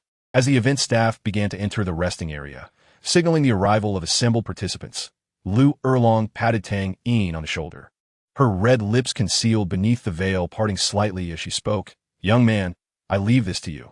"Rest assured, Headmistress," Tang Yin replied, though he couldn't help but follow Lu Erlong's gaze, only to feel a wave of unease wash over him. "No way." Surrounding the expansive and open plaza were countless shouts and cheers from the audience. At the forefront of the central venue stood a podium adorned in gold, with a revamped VIP section behind it. The spacious area, with a diameter exceeding 150 meters, had already seen the participating academies form orderly lines in the center. As each academy entered, a designated announcer introduced them. Next in line was Lamba Academy, which had achieved an impressive top 8 finish in the previous tournament, leaving observers curious whether they would surpass their previous achievements. With 8 competing members, their rallying cry was champion. Oh my, I eagerly anticipate their performance. As the proclamation of victory echoed, all eyes converged on the modest group of 8. Among the multitude of gazes were expressions of surprise, disdain, and curiosity. However, the scrutiny of the crowd had no bearing on Tang Yin. In the VIP section, when Ning Fengji spotted Tang Yin, a flicker of astonishment crossed his eyes, quickly noted by the 2 individuals beside him. Dressed in a white robe and crowned with the 7 treasures glazed tile pagoda, Ning Fengji, one of the leaders of the top 3 sects, was accompanied by 2 distinguished figures. The central figure, clad in a golden red robe and adorned with a golden diamond crown, bore a visage reminiscent of ancient moons. Though aged, he commanded an aura of authority. This was the current emperor of the Tindo Empire, Shui. The other individual, enveloped in a crimson robe and wearing a 5-pointed platinum crown, appeared almost asleep, his slender frame resembling a javelin. The 5-pointed star atop his head made it clear he was the platinum bishop of the Spirit Hall, Salis. Oh, who could provoke such a reaction from sect master Ning? Shui's aged voice inquired. Ning Fengji did not provide a direct answer, choosing instead to tease, "Your Majesty need not rush. If he takes the stage, you'll soon discover who has captured my surprise." This piqued Shui's curiosity, and he chuckled. "I am eager to see which young talent has caught sect master Ning's eye." To Shui's left, Salis leaned back in his crimson chair, his hawk-like gaze sweeping over the crowd until it, like Ning Fengji's, settled upon Tang Yin. "I believe I've already deduced the identity of the person you refer to," Salis remarked with a teasing smile. Ning Fengji turned to Salis, following his gaze and realizing whom Salis was observing. His heart sank, apprehension gnawing at him. He vividly recalled the turmoil between Tang Hao and the Spirit Hall 14 years prior, and Tang Yin's identity was no secret to him. If the Platinum Bishop of the Spirit Hall developed an interest in Tang Yin, it would only take a slight inquiry for his safety to be compromised. Despite these thoughts, Ning Fengji maintained an air of calmness. "What has Bishop Salis taken an interest in? Please enlighten us, so we may observe alongside your Majesty." Salis smiled slightly, echoing Ning Fengji's earlier words. "Just wait, Sect Master Ning and your Majesty, and you will soon know." He withdrew his gaze, suppressing his curiosity. Salis had long received a reply from the Pope, containing only 4 words: "Let nature take its course." This left Salis somewhat baffled, yet with instructions from above. He felt compelled to refrain from taking independent action. Originally, the matter seemed destined to pass quietly. One day, after finishing his dinner in the luxurious office of the Spirit Hall, Salis prepared to wrap up some final duties when a figure clad in black entered unannounced. Just as he was about to express his anger at the intruder, he froze upon recognizing the individual beneath the black cloak. A shiver coursed through him as he hurriedly approached the figure with small, respectful steps. Before he could utter a word, the terrifying pressure compelled the once mighty Platinum Bishop in Tiendo City to kneel. The chilling words of the Pope revealed a severity that Salis had never encountered. As a Platinum Bishop, if you're unable to fulfill your duties, you might as well retire to Wuhan City. Salis, bewildered, could not comprehend where he had erred. At that moment, a tempest surged within the mind of this 89th-level Soul Douluo, rapidly depleting his mental strength. Was it possible that the matter of accepting bribes from the nobility of Tiendo had come to light? Or had his inappropriate conduct with a female subordinate been exposed? Salis mentally retraced all his misdeeds, even recalling an incident from when he was 9, peeking at a widow bathing in an inn. Yet, he could not fathom which transgression could warrant the Pope's personal inquiry. "I am unaware of my subordinate's wrongdoing. I implore your holiness to elucidate." Lying on the ground, Salis struggled to voice his confusion, desperately seeking clarity. However, Bibi Dong's words only deepened his bewilderment. "As the highest authority of the Wuhuan Palace in Tiendo City, it is disgraceful that you failed to detect the presence of assassins." Assassins? That was a matter for the Tiendo Defense Forces, not one that pertained to him as the Platinum Bishop. Yet, he dared not voice such thoughts, fearing that he might be courting his own demise. "Bibi Dong, in haste to confront matters in Xinglua City, refrain from further discourse with this subordinate. If there is a next time, you shall personally deliver the heads back to Wuhuan City. With that, she vanished from the office. The pressure within the room lifted abruptly, and Salas lay on the ground for an extended period before cautiously rising once he confirmed Bibi Dong's departure. With no time to reprimand his unnotified subordinates, he swiftly initiated an investigation into the assassination incident in Tiando City. After thorough scrutiny, he pinpointed the name Tang Yin from the list presented by his subordinates. From that point onwards, he began to discreetly gather information regarding Tang Yin, proceeding with utmost caution to avoid drawing attention. Salas was not foolish. He remembered the phrase, "let things unfold naturally" from the correspondence. The Pope's keen interest in this individual piqued his own curiosity. The opening ceremony continued, with several teams entering the arena following the appearance of the Lamba Academy team. Once all teams had assembled, the previously noisy venue fell silent at the utterance of the host's words. Now, we invite His Majesty, the Emperor of the Tiando Empire, to deliver the opening address for this grand competition. Seated at the center, Emperor Shui Yi rose slowly and approached the soul-guided amplifier, his dignified voice resonating throughout the hall. I, Shui, Emperor of the Tiando Empire, on behalf of the Tiando Empire and the organizers of this competition, hereby declare the commencement of the Continental Advanced Soul Master Academy Elite Competition. Upon the conclusion of his statement, thunderous applause erupted, and many faces lit up with excitement. It was the first time they had laid eyes on their emperor. How could they not be thrilled? Once the applause subsided, Shui Yi continued, Here, I hope that all soul masters participating in this competition can fully showcase their abilities and achieve commendable results. You are the pride of the Tiando Empire. For the glory of the empire, let your brilliance shine. Following the address by Ning Fengji, the sect leader of the Seven Treasure Glazed Tile School, Platinum Bishop Salas began the draw for the first round of the preliminary matches. The opposing team of the Tiando Royal Academy's second team, which included Tang San, would face their team in the initial contest. Perhaps due to a shift in the timeline, the Tiando Royal Academy's second team was set to compete against Lamba Academy, which had not become Shrek Academy.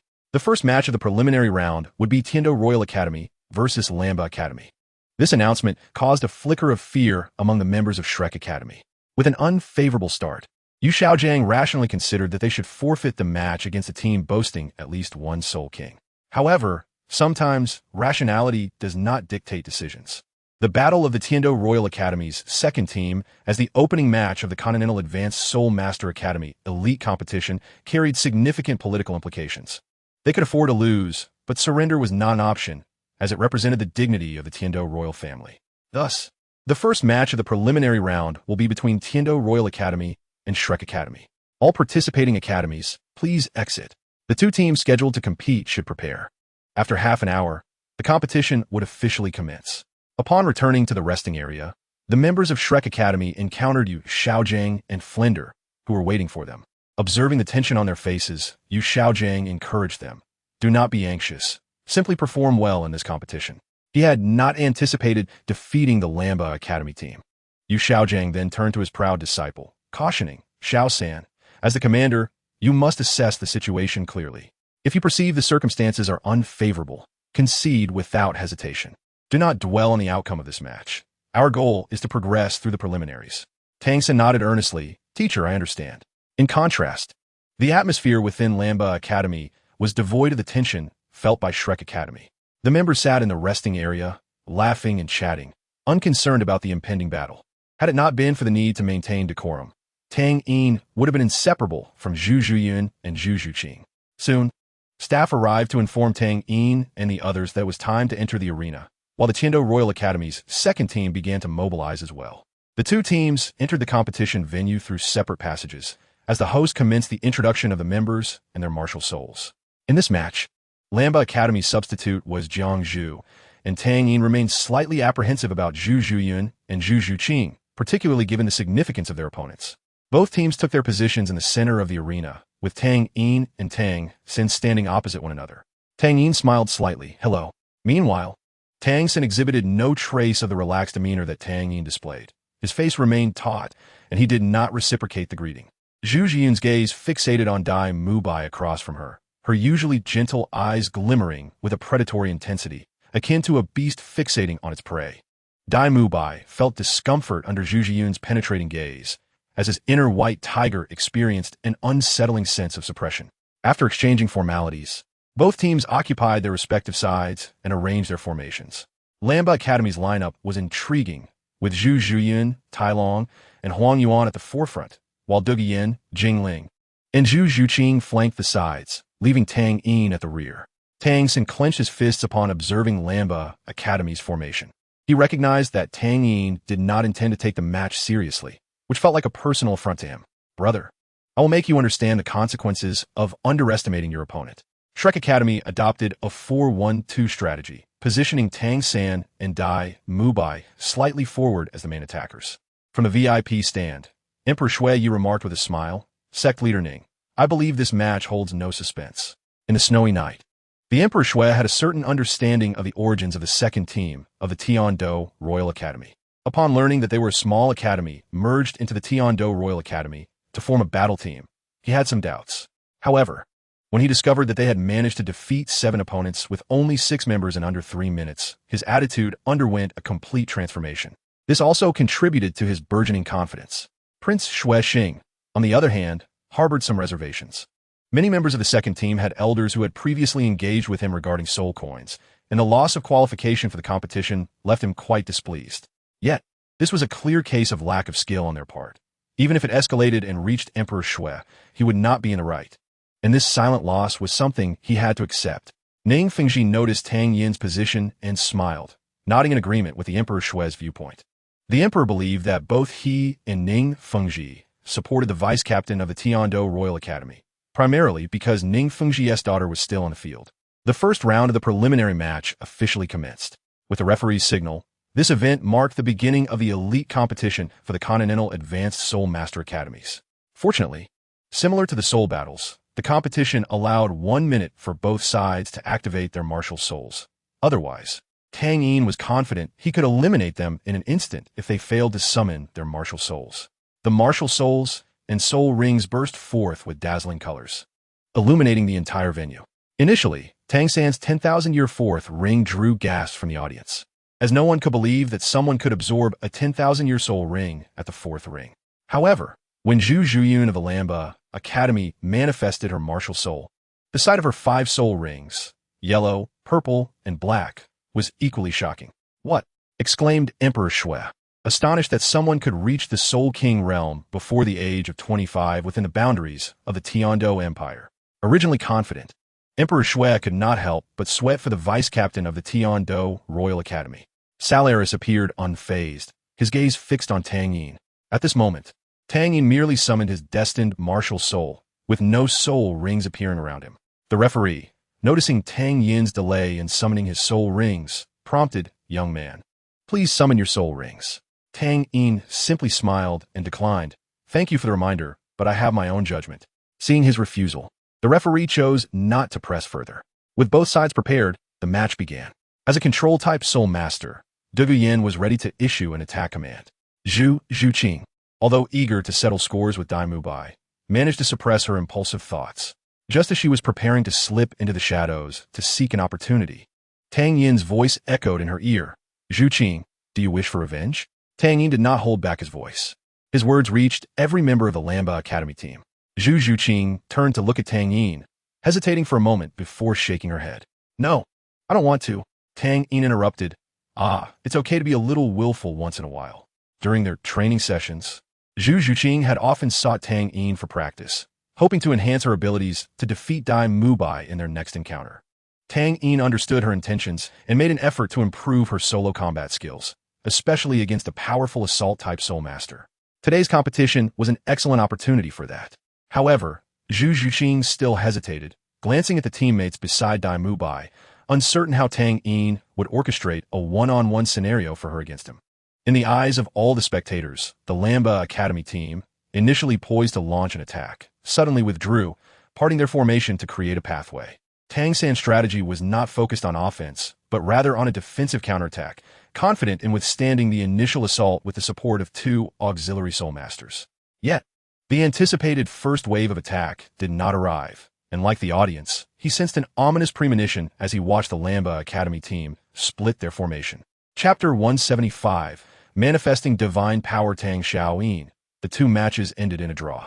Not good, move quickly, Tang San urged, his tone urgent. After issuing the command, he charged forward with the Haotian hammer, but it was already too late. With each step Tang Yin took forward, a soul ring would rise beneath his feet, an invisible pressure descending upon all members of the Tiando Royal Academy's vice team. As the first purple soul ring ascended, the audience was astounded. They believed that the 10,000-year fourth ring and the Soul King cultivation were the apex of this competition, only to discover that there were still masters beyond that. As Tang San prepared to act, he felt as though his body had been locked down, unable to move. Dai Mubai, Xiao Wu, and Ma Hongjun shared the same sensation. They felt not as though they faced one person, but rather an army of thousands, rendering them insignificant in the face of such formidable strength. Behind them, Ning Rongrong, Oscar, and the control-type Soul Master felt the pressure differently, yet it was still overwhelming. Ning Rongrong's enhancements, which had been applied to Tang San and the others at the start of the match, had completely failed, and she watched in disbelief as the divine light of the seven-treasure glazed tile pagoda dimmed, feeling utterly helpless. Tang Yin's steps remained steady. As he took his second and third steps, the second and third soul rings rose, both being thousand-year rings. The audience held their breath, captivated by the sole protagonist. Tang Yin, as he took his fourth step, the anticipated yet unsurprising 10,000-year soul ring emerged from beneath his feet. The energy emitted from that black soul ring even more potent than Zhu Zhiyun's. With his final step, Tang Yin advanced to the forefront. The 5 soul rings, purple and black, spinning silently, an unspoken authority rendering the vast venue silent. In the VIP section, Salaris beamed with unmasked joy upon witnessing Tang Yin reveal all his soul rings. The first 1,000-year ring, the fourth 10,000-year ring, and the Soul King cultivation were impressive. But what mattered even more was his close ties to the Pope. Salaris resolved to cultivate a good relationship with this young brother after the match, knowing that his future as an elder depended on seizing this opportunity. This is impossible. Emperor Shui sat upon the Crimson Throne, his expression filled with disbelief. Though his soul power was not exceptionally high, he possessed a fundamental understanding of soul master knowledge. While Tang San's 10,000-year fourth ring shocked him, the soul ring surrounding Tang Yin shattered his previous notions. Ning Fengji remained composed, having seen Tang Yin's soul rings before. Back then, he had already been the owner of a 10,000-year fourth ring, and the fifth ring being the same was not unexpected. The 3 committee members in the back exchanged glances, initially believing the first match was all but secured. However, when the members of the Lanba Academy revealed their soul rings, a sense of foreboding washed over them, and Tang Yin's display of power extinguished any lingering hope. Prince Xuexing secretly rejoiced in the corner, relishing their misfortune. The silence on the field resembled the calm before a storm, and after a brief moment of quiet, an eruption of cheers and shouts filled the air, as the audience sought to express their excitement. Heavens, what am I witnessing? This soul ring configuration is even more extravagant than that of some soul saints. How striking. The powerful, silver-haired, melancholic young man. I feel an urge to bear his offspring. Amidst the murmurs of the crowd, there are praises and envy. However, these sentiments are of no concern to Tang Yin. He raises his weapon of destiny, aiming directly at Dai Mubai. Dai Mubai feels a sudden release of pressure, akin to a mountain being lifted, and nearly stumbles to the ground. Instinctively, he glances at his companions and realizes that only he remains immobile among them. He is compelled to direct his gaze, once more, towards the direction of Lanba Academy. Tang Yin turns around, offering a warm smile to Zhu Zhuqing. Zhuqing, the next steps are in your hands. Zhu Zhuqing nods firmly, her eyes filled with determination. Yes, this time she shall win, and she will do so decisively. As she strides out from the ranks, she leaves behind a unique fragrance. Upon seeing Zhu Zhuqing emerge from the opposing team, Dai Mubai quickly comprehends the situation. He steps forth as well, facing the members of Lanba Academy, feeling as though he is a lone knight charging into a throng of adversaries. The loneliness of this realization brings a sense of tragic heroism. What are they doing? The Snow Knight Emperor is somewhat perplexed, imagining that Lanba Academy would not engage in a one-sided massacre against the Tianshou Royal Academy's vice team, and that the much-anticipated counterattack led by Tang San is likewise absent, causing the battle's developments to veer unexpectedly. Your Majesty, it appears Lanba Academy intends to have one of their members engage in a 1v1 battle with a member of the Tianshou Royal Academy's vice team. Ning Fenghe, being a level 79 soul saint, perceives more than the Snow Knight Emperor. He is profoundly shocked. Tang Yin has managed to suppress the entire vice team of the Tianshou Royal Academy without unleashing his soul skills, rendering even the enhancement effects of his daughter's soul skills ineffective under such pressure. As an auxiliary soul master, Ning Fengji has honed his focus to the pinnacle of 7 apertures Linglong Heart, his mental acuity surpassing that of Tang Yin. On the field, the remaining members of the Tianshou Royal Academy's vice team quickly grasped the situation. Their team battle has been forcibly transformed into a 1v1 duel, a blatant humiliation that stirs resentment in every participant. Yet they can do nothing but watch helplessly. Tang San feels an inferno of rage igniting within him. He never expected to find himself lacking even the qualification to resist before Tang Yin. I have already depleted my future, all to keep pace with you. Yet here I stand before you, still as insignificant as an ant. I refuse to accept this. I refuse to accept this. Tang San silently roars, his eyes bloodshot and reddening. The Xiantian skill within him surges to its extreme, the soul power in his body boiling. His crimson eyes flash with purple light as he repeatedly activates the purple extreme demon eye, attempting to shatter the mental pressure Tang Yin imposes upon him through sheer force. Dai Mubai remains oblivious to Tang San's unusual state, halting 15 meters from Zhu Zhuqing. This distance is but an instant's reach for them, and it offers an advantage to Dai Mubai, a powerful assault-type soul master.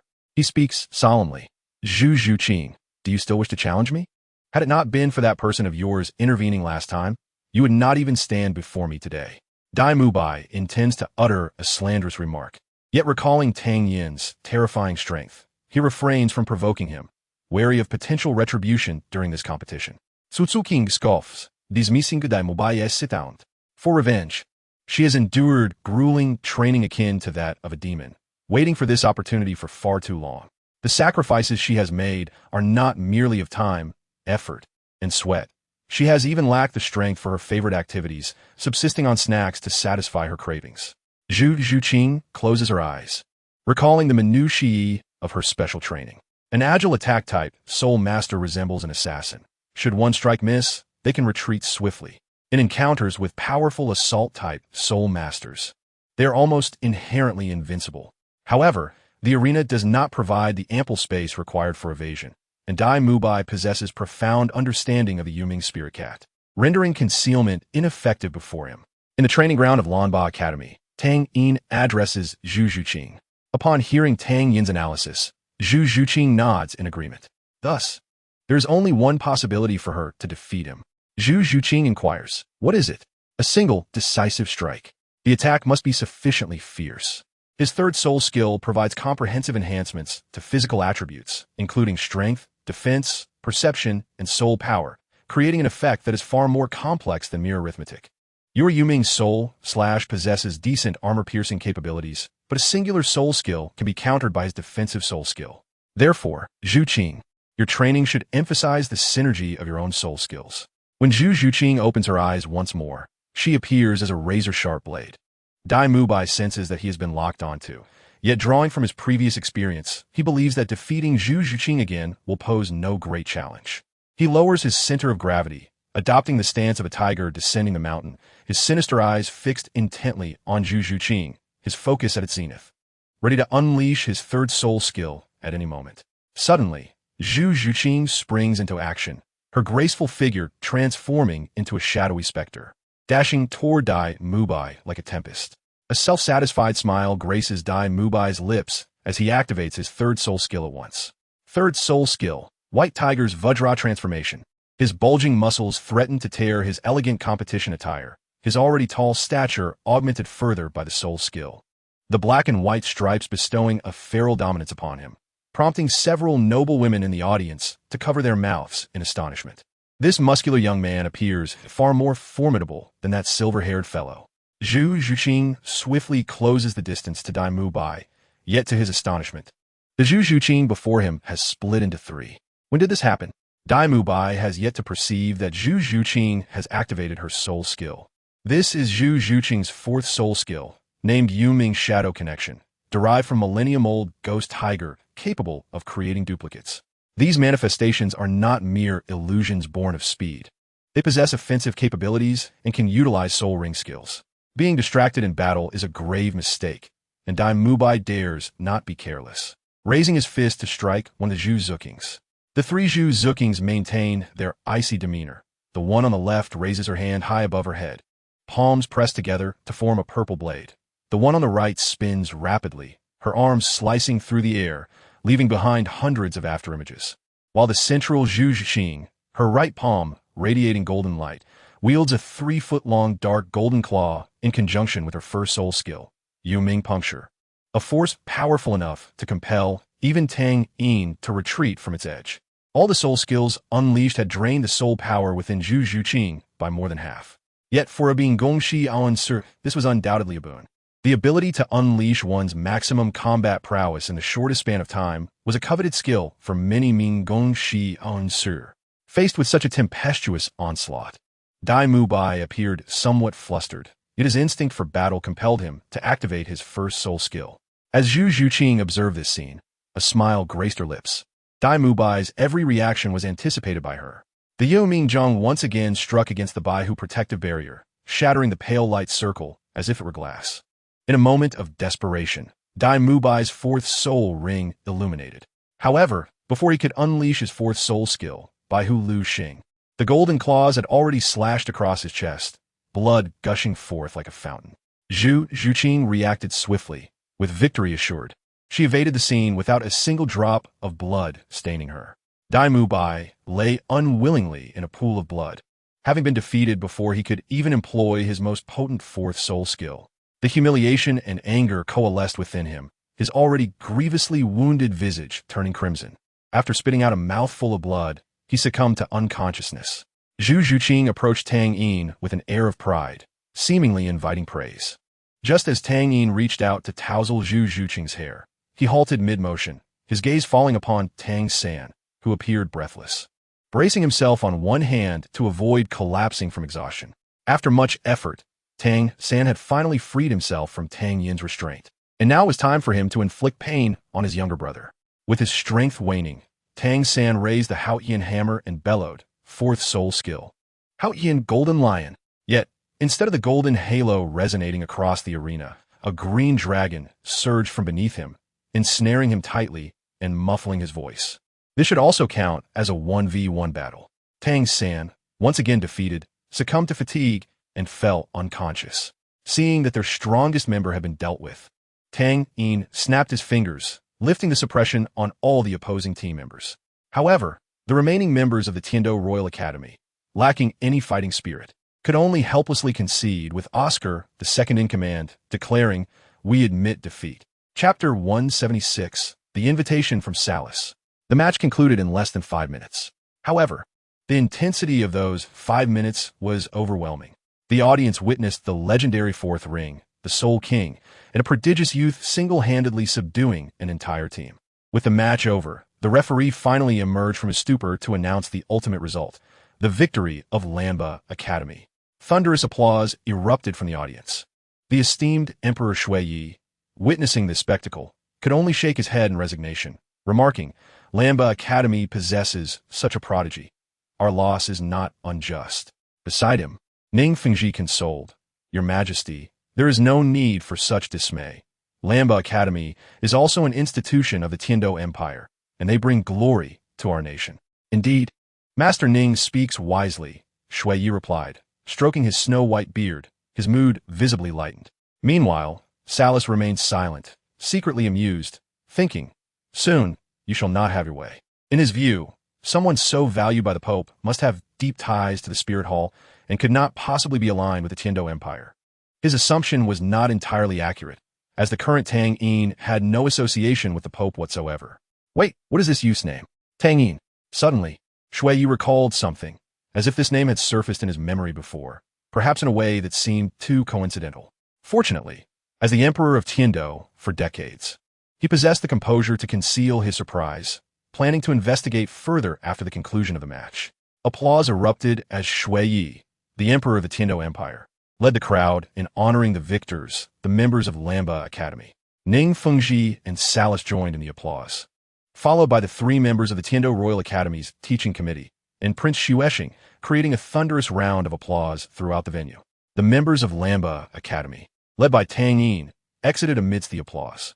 As for the remaining members of the Tiando Royal Academy, they had long since departed the arena after conceding, taking with them the unconscious Dai Mubai and the exhausted Tang San. In the corridor, Douluo Yin crossed her arms, expressing her dissatisfaction. Hey, Tang Yin, this match was rather dull, wasn't it? Do you expect us to accompany you every time just to strike a pose? Tang Yin quickly waved his hands, exclaiming with a wry smile, Sister Yin, I won't be so dominant in future matches. If I do participate, it certainly won't unfold like today. We will need to rely on your collective strength to overcome our opponents. Tang Yin's intentions were to help Zhu Zhuqing shed the burdens she carried, for she appeared perpetually tense, her small face as cold as ice, risking premature aging at such a young age. Zhu Zhuqing paid no heed to the gazes of the other team members, affectionately linking her arm with Tang Yin's, resting her head against him, her eyes sparkling with joy, clearly in high spirits.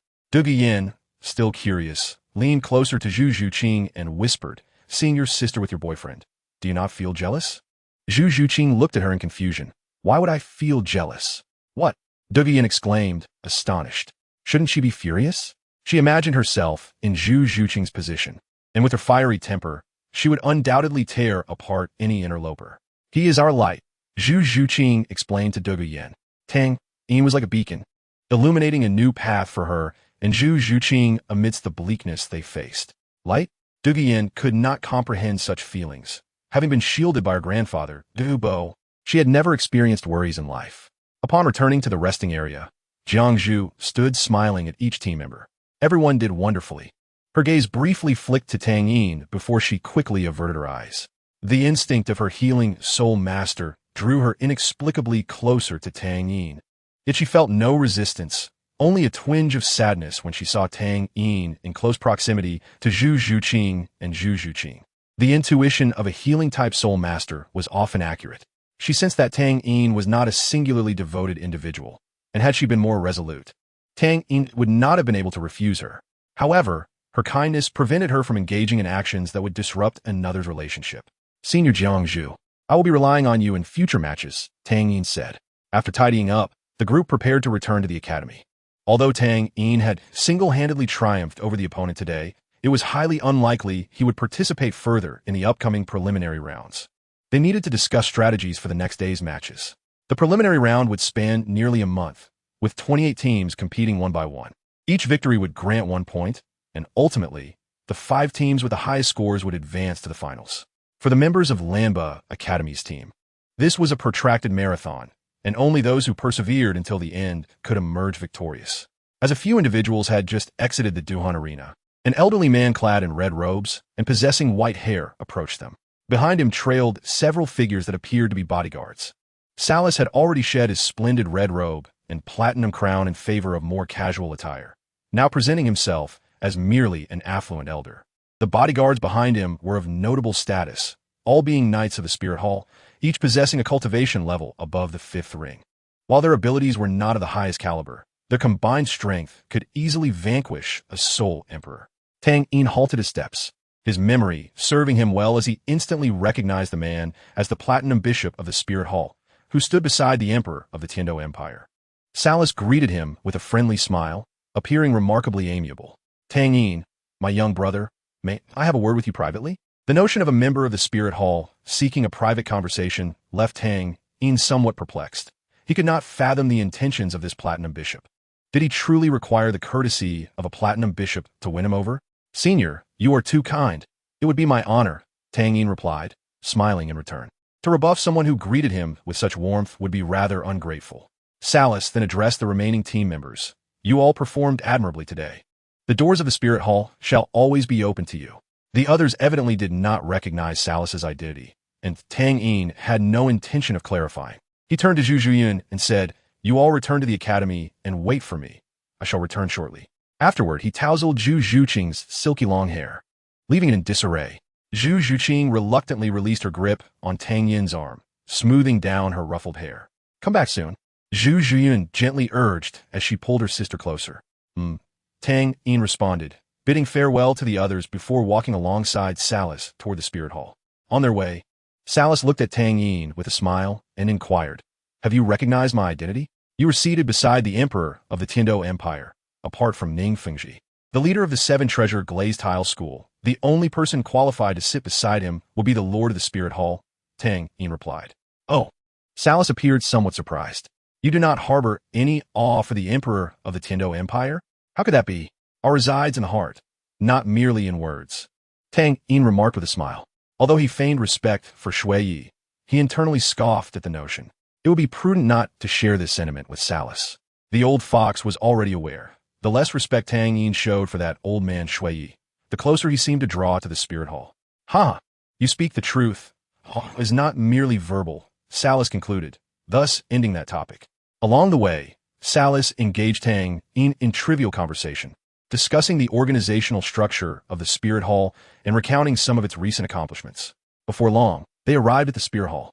The grandeur of the Spirit Hall rivaled that of the Tindo Imperial City, with majestic palace structures standing tall. And before the grand entrance stood a 20-meter-high statue of a six-winged angel, radiating a holy light in the sunlight. Salas guided Tang Yin into the Spirit Hall, and all the staff they encountered stepped aside to make way, bowing respectfully. Upon witnessing this for the third time, Tang Yin frowned and remarked, "Is the hierarchy within the Spirit Hall so rigid?" Tang Yin had previously visited the Spirit Hall, and the sub-branches in smaller cities did not exhibit such an oppressive atmosphere of hierarchy. Salas felt a twinge of concern. He had not anticipated that this young man would dislike such formalities. The atmosphere within the Spirit Hall greatly depended on the local hall master, who wielded absolute authority, commanding respect even from local city lords. Except for the occasional supervisory patrol, the hall master could be likened to a local emperor. Over time, unchecked power inevitably breeds corruption. Salas, however, was relatively restrained. He simply enjoyed the feeling of superiority that made every subordinate act in such a manner, being less greedy and lecherous compared to many nobles. Feeling a bit awkward, Salas forced himself to explain, respect for hierarchy is customary. However, changes can be made. If it pleases you, we may abolish such formalities. Tang Yin's alertness heightened at those words. What exactly did Salas intend? Did he truly believe that he wielded such influence over the bishop of the Spirit Hall? Previously, he had inquired about the situation of the Spirit Hall from Qianren Xue, who had informed him that the Platinum Bishop of the Tiando City was not affiliated with her faction. Not affiliated with her faction? Could it be that her sister, the current Pope Bibi Dong, belonged to that faction? Considering Salas's attitude towards him, if Tang Yin remained oblivious to the reasons behind Salas's proximity, he would be digging his own grave. Continuing down the richly carpeted corridor, Tang Yin suddenly stated, "Bishop Salas, regarding the current Pope?" I understand. Salas interjected with a knowing expression, smiling as he said, "Rest assured, the Pope is unaware of this matter." No, what exactly do you understand? Tang Yin chose not to correct the Platinum Bishop's misunderstanding. Let the misinterpretation stand. With the protection of this bishop, who would dare to harm him in the Tindo Empire? After touring the Spirit Hall, as Tang Yin prepared to take his leave, he earnestly advised Salas, "Bishop Salas, diligence in governance is essential.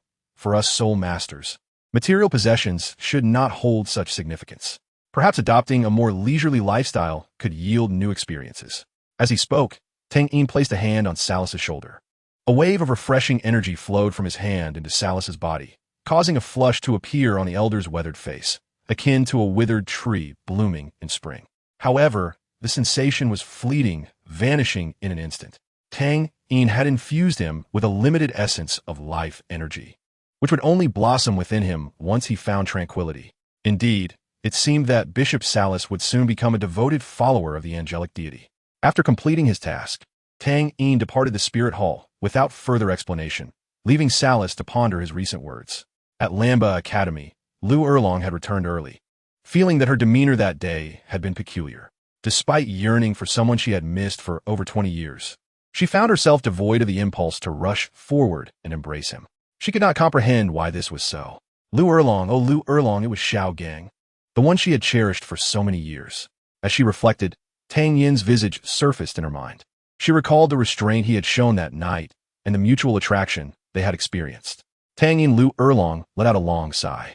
Before she could continue her lamenting about the fleeting nature of spring and autumn, the members of Lamba Academy returned, bringing her news of their first victory. However, the announcement of their triumph failed to ignite Lu Erlong's enthusiasm, for she did not see Tang Yin among the returning team. She understood that Tang Yin must have sensed her unusual demeanor, yet chose not to reveal it in her presence. Although there was no relationship between them, Lu Erlong wished to avoid any misunderstandings on Tang Yin's part. "Where is Tang Yin?" Lu Erlong could not help but inquire. Zhu Zhuyan replied. He was taken away by a senior from the Wuhuan Temple. Upon hearing the name Wuhuan Temple, Lu Erlong's brows knitted together, clearly displaying her displeasure towards the organization. "Very well, you all should rest properly. Many battles await you." After encouraging her team, Lu Erlong turned to leave. Dugian, somewhat puzzled, asked Zhu Zhuyan beside her. "Zhuyan, do you feel that our principal is acting a bit strange?" Zhu Zhuyan hesitated. "Perhaps yes." Chapter 178. The truth behind the enchantment. Tang Yin did not linger at the Wuhuan Holy Temple for long. Upon returning to Lamba Academy, he encountered Lu Erlong, who appeared somewhat flustered. "Principal, what troubles you?" Tang Yin's appearance caused Lu Erlong to pause, and she exhaled a sigh of relief, her ample bosom visibly rising and falling. "The Wuhuan Temple did not harm you, did they?"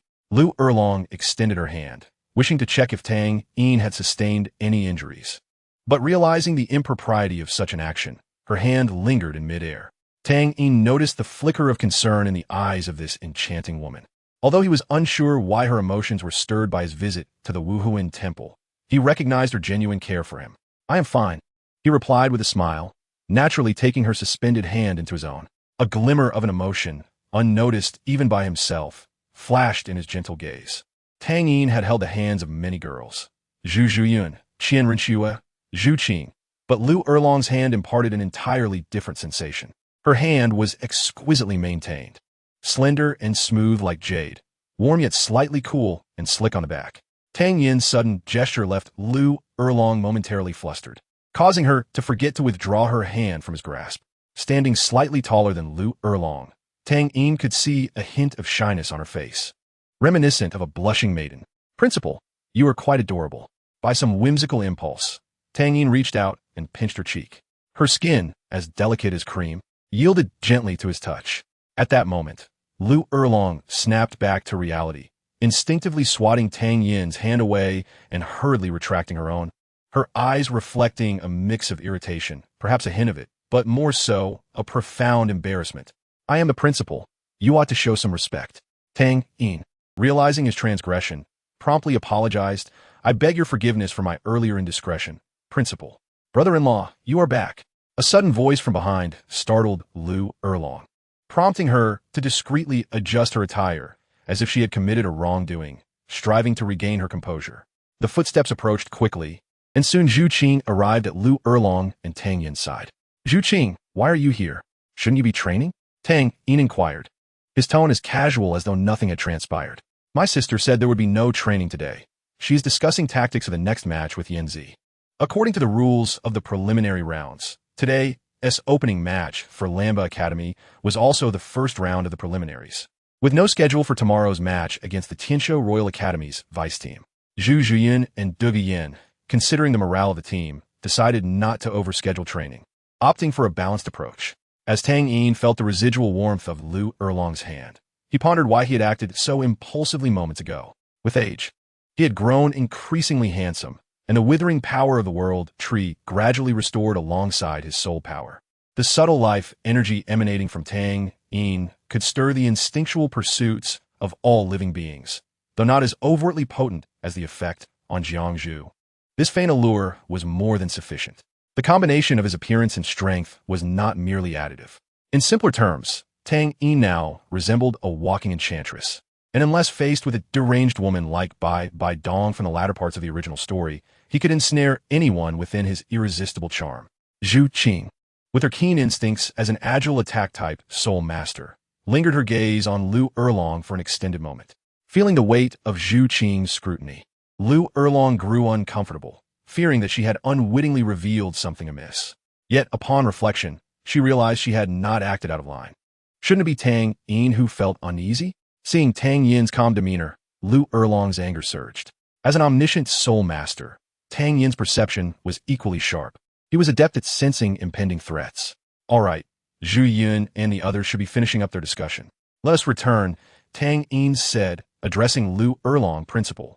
We shall take our leave." In a moment Zhu Qing could not perceive, He winked at Lu Erlong with a captivating gaze.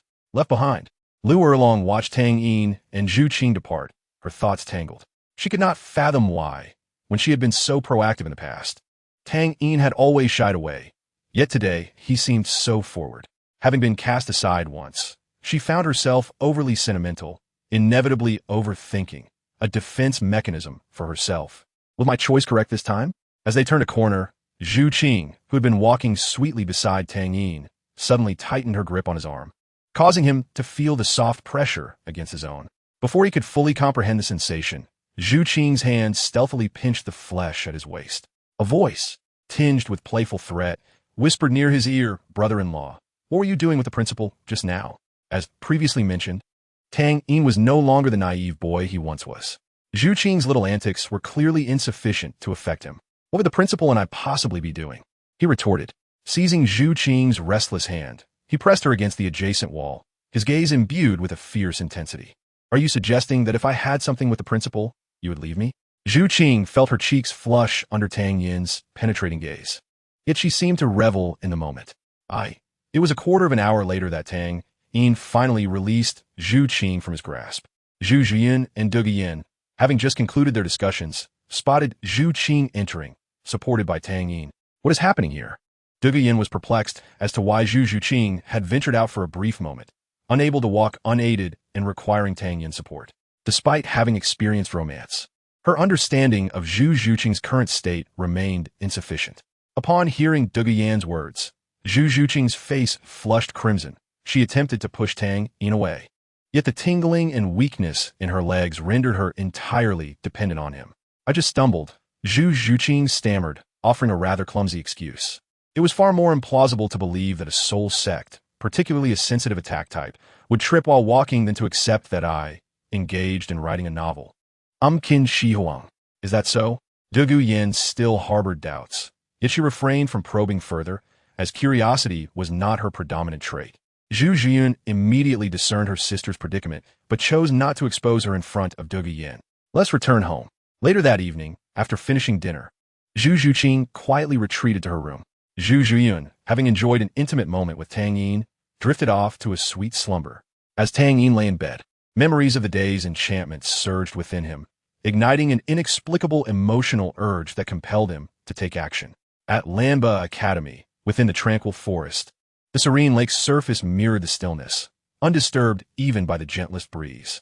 Lu Erlong lay on her side in the bamboo house, struggling to find sleep despite her efforts. Her heart was in turmoil. As she closed her eyes, Tang Yin's gentle smile from the sunlight flooded her mind, evoking memories reminiscent of her youthful infatuations. Within her heart, excitement mingled with anxiety, trepidation, and yearning. Tang Yin was not a monogamous individual. Currently, he was accompanied by the enchanting sisters Zhu Zhuyin and Zhu Qing. And surely more would follow. It would not be an exaggeration to label him a demon of desire. Yet, why did she feel such an overwhelming impulse to abandon everything in pursuit of him? She had only just encountered the one she had longed for. She merely wished to experience the sensation of being a woman through him. Sighing deeply, Lu Erlong was unsure how many times she had exhaled such a sound that night. After over 20 years of solitary living, why did the loneliness feel so unbearable tonight? Tang Yin repeatedly flashed through her thoughts, each shared moment replaying vividly in her mind. Just as she became lost in her cherished memories, the presence of another person suddenly materialized beside her. As a level 76 soul sage, her perceptive abilities should not have been so diminished. Sensing the proximity of a stranger sent chills down her spine. The dormant instincts from 2 decades of battle surged forth in this moment of crisis, and Tang Yin, who had earlier regarded her as a mere challenge, now found himself met with a clenched fist aimed at him. The physique of a soul sage had undergone a qualitative transformation, even without the use of their martial soul. The physical strength was formidable, and Lu Erlong's punch must have possessed thousands of pounds of force. Tang Yin hadn't anticipated such a vigorous reaction from Lu Erlong. As he caught her fist, he hastily exclaimed, "Dean, it's me." His voice was easily recognizable, especially considering Lu Erlong had just engaged in matters pertaining to him. Instantly, she recognized who had approached, relaxing her guard and allowing her clenched fist to loosen, only to be grasped once more by Tang Yin. "You startle me. Why did you suddenly come here at night?" Lu Erlong's expression was not one of anger, but rather a perplexed relief. She patted her chest to soothe her previously tumultuous emotions. Tang Yin was taken aback, sensing something peculiar about the hand he held. Its dampness felt unlike perspiration, but rather. Instinctively, Tang Yin's gaze shifted toward Lu Erlong, who, like Zhu Zhuyin and Zhu Zhuqing, was clad in black attire. The lower half of her figure was partially concealed by a thin blanket, yet Tang Yin, driven by curiosity, discreetly activated his Xieji eye. Indeed, I missed you. Those four simple words sent Lu Erlong's heart racing once more, disrupting the calm she had just attained. W, what are you saying? She turned her head away, attempting to hide her embarrassment from Tang Yin, unwilling to retract her previous actions. Sensing her fluster, Tang Yin leaned closer, inching toward her exquisite face. Brushing aside the strands of hair that fell across her forehead, his lips grazing her earlobe. The warmth of his breath caressed her skin, sending a delightful blush across her cheeks. I said, I missed you. Do you miss me? After uttering this extraordinarily intimate phrase, Tang Yin teasingly flicked his tongue against her tender earlobe. I. The suddenness of the encounter rendered Lu Erlong speechless. She felt like an innocent girl before Tang Yin, who appeared as a mischievous uncle enticing her, albeit their ages seemed reversed. Yet, such details were inconsequential. And no, Lu Erlong quickly denied. Tang Yin lifted her hand, which he still held, bringing it to his nose, inhaling deeply. The familiar scent, albeit with a different undertone, caused him to smirk at Lu Erlong, then close his eyes to savor the aroma. Lu Erlong suddenly realized what she had done with that hand, but it was too late to say anything. I can't face anyone. Lu Erlong was nearly in tears, determined to pursue his intentions. Tang Yin encircled Lu Erlong's slender waist, drawing his face closer to hers while wiping away her tears. Why are you crying? The gentleness combined with his assertiveness ultimately broke through Lu Erlong's final defenses. She ceased to resist and relished Tang Yin's embrace. You still haven't told me why you suddenly came looking for me. I told you I missed you. Were you not thinking of me just now? Lu Erlong buried her head in Tang Yin's chest, offering a muffled response. Lu Erlong's physique was voluptuous, yet her waist was remarkably slender, presenting a sensation entirely distinct from the allure of Zhu Zhuyin and Zhu Zhuqing, creating a unique experience altogether. Erlong. As the morning light poured through the window, Lu Erlong lazily opened her eyes, only to find that Tang Yin had departed the bamboo house, leaving behind an atmosphere still thick with the remnants of their previous intimacy. Reflecting on the events of the night prior, she still felt as though it had all been a dream. Yet everything felt too tangible. The sensations of her body and the lingering scent in the air provided undeniable proof. Last night, there were no oaths or deceit, only the purest release of emotions. Tang Yin stood on his balcony, his expression melancholic, as he grappled with the complexities of his heart after finally unraveling his inner doubts. I have truly become one who toys with the emotions of others for selfish desires. A pair of immaculate, white arms enveloped Tang Yin from behind, accompanied by a familiar voice imbued with a hint of languor. Instinctively, Tang Yin grasped Zhu Zhuqing's hand, momentarily suppressing a wave of guilt. Aren't you going to rest for a while? Tang Yin could sense the fatigue emanating from the person behind him. Zhu Zhuyin, resting her head against Tang Yin's back, shook her head. No, we still need to visit the Tiando Arena today. Gaining a preliminary understanding of the strength of those teams will significantly aid us in our future matches. Judging solely from their paper strength, the championship seemed almost assured for Lanba Academy. It could be said that victory was within their grasp. However, understanding both oneself and the enemy is crucial for success. Although Zhu Zhuyin had already attained the rank of Soul King, she remained prudent. After lingering for a while, the group tidied themselves up and made their way to the Tiando Arena. The following day, the Tiando Arena was still packed to capacity, as the citizens thoroughly enjoyed this grand spectacle of young soul masters. Unlike the opening match of the previous day, where there had only been one platform, four now set up, leading to fierce confrontations among the teams. The members of Lanba Academy were not competing today. They were dressed in casual attire, seated in the designated viewing area prepared for them by the organizers. As the matches had yet to commence, many spectators were still discussing the previous day's events. Hey, I tell you, you really missed out by not getting a ticket for yesterday's match. One spectator excitedly shared with a friend, unable to contain his delight. It was just one match, and the ticket price was even higher than today's. Today, we can watch a full 13 matches. The friend, evidently unaware of what had transpired the day before, assumed it was yet another tedious and monotonous affair involving the aristocrats, and found the spectator somewhat foolish. Superficial. Do you think these nobodies can compare to the greats from yesterday? The spectator crossed his arms in disdain, as if dismissing today as competing academies as mere trivialities. Yesterday, there was a young man from Tindo Royal Academy who was already a soul zone at such a young age, and he possessed a fourth ring of a millennium. Moreover, one of his team members was a soul master wielding the 7 treasures glazed tile. What? The friend clearly appeared shocked. Prior to this, the spectators had no knowledge of the individual members of each team, so victory must have come easily for them. A look of pride spread across the spectator's face as he continued. Do you think it's that simple? You are sorely mistaken. The vice-captain of Tindo Royal Academy is no simple character. That female soul master from Lanba Academy, standing at the front, is not only beautiful, but is also a soul king. A soul king? You cannot be serious.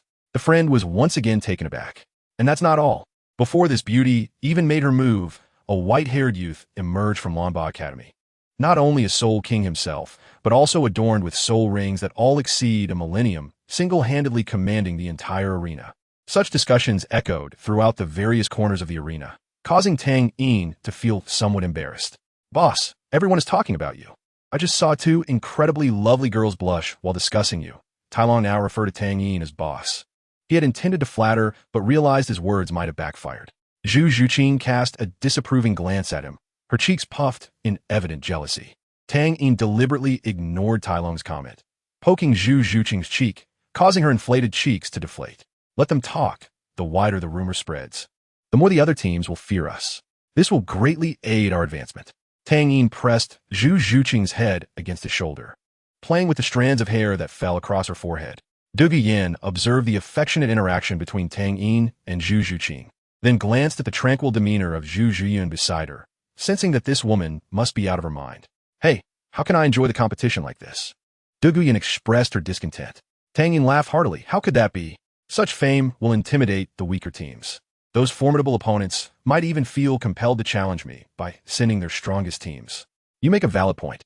After contemplating for a moment, Dugu Yin concurred with Tang Yin's perspective. As the matches were about to commence, several individuals approached the player viewing area. The seating for players was quite forward, and the area designated by the organizers was not extensive, as there was also a rest area for the competitors. At this moment, only a few empty seats remained. And conveniently, there were several vacant spots right behind Tang Yin. The newcomers were a pair of sisters who, despite differing in hair color, bore striking resemblances in their features. The one with her arm linked to the other appeared to be the elder sister. She stood approximately 165 meters tall, possessing a well-proportioned figure that was slender yet not frail. A cascade of aquamarine hair flowed down her back, and her fair complexion was adorned with exquisite features. At first glance, she might not seem extraordinarily stunning, but upon closer inspection, her beauty revealed itself as a subtle allure. The younger sister sported a head of dark green short hair, her features mirroring those of her sister, yet she appeared more vivacious, albeit slightly smaller in stature. Their gazes roamed the arena, and ultimately, the younger sister's attention fixated on Tang Yin. Her expression was clearly one of excitement as she pointed towards him, her demeanor radiating enthusiasm. Sister, look, that young man is so handsome, and he matches the description of the genius from Lanba Academy that our teacher mentioned. White hair is an uncommon sight in Douluo continent. The likelihood of encountering 2 white-hair participants among hundreds of competitors is almost non-existent. Shui Binger followed her sister's pointing finger and also focused her gaze on Tang Yin. The participants from Tindo Academy had not all remained after the opening ceremony. Only one teacher responsible for gathering information on opponents attended, recording the styles of competing teams and the soul skills of certain members. Upon learning that they would face an opponent like Tang Yin, the expressions of her team mirrored those of Shrek's members who had received prior intelligence. Zhu Zhuqing shot a disapproving glare at the 2 stunning sisters, particularly at the younger one, who seemed utterly captivated by Tang Yin. Anxiously, Zhu Zhuqing cast a glance at her elder sister, only to find Zhu Zhiyun maintaining an unperturbed demeanor. Frustrated, Zhu Zhuqing felt compelled to take more responsibility for the happiness of both sisters. Shui Binger gently pressed down her sister's outstretched finger, quietly admonishing, such behavior is impolite. There's an available seat over there. Let us move quickly. Typically, Shui Yue paid little heed to her sister's lectures. She tugged at Shui Binger and settled down behind Tang Yin. Shui Yuer's personality was the polar opposite of her sister S. While Shui Binger was composed, steady, and rarely revealed her emotions, embodying rationality, Shui Yuer was vivacious, innocent, and open-hearted, lacking any resistance to handsome young men like Tang Yin. She eagerly leaned towards Tang Yin, warmly inquiring, "Excuse me, young handsome man, may I ask if you are the white-haired genius from Lanba Academy that they speak of?" Although she already possessed an answer in her heart, only hearing the other party's acknowledgement would render it convincing. Shui Binger initially intended to stop her younger sister, yet she too yearned to ascertain whether Tang Yin was indeed the rumored prodigy. The hand meant to halt her merely grasped the corner of Shui Yuer's uniform. Tang Yin had already noticed the two girls at the first opportunity, from the oscillation of the water and ice elements surrounding them. He surmised they likely hailed from one of the 5 elemental academies, specifically Tian Shui Academy.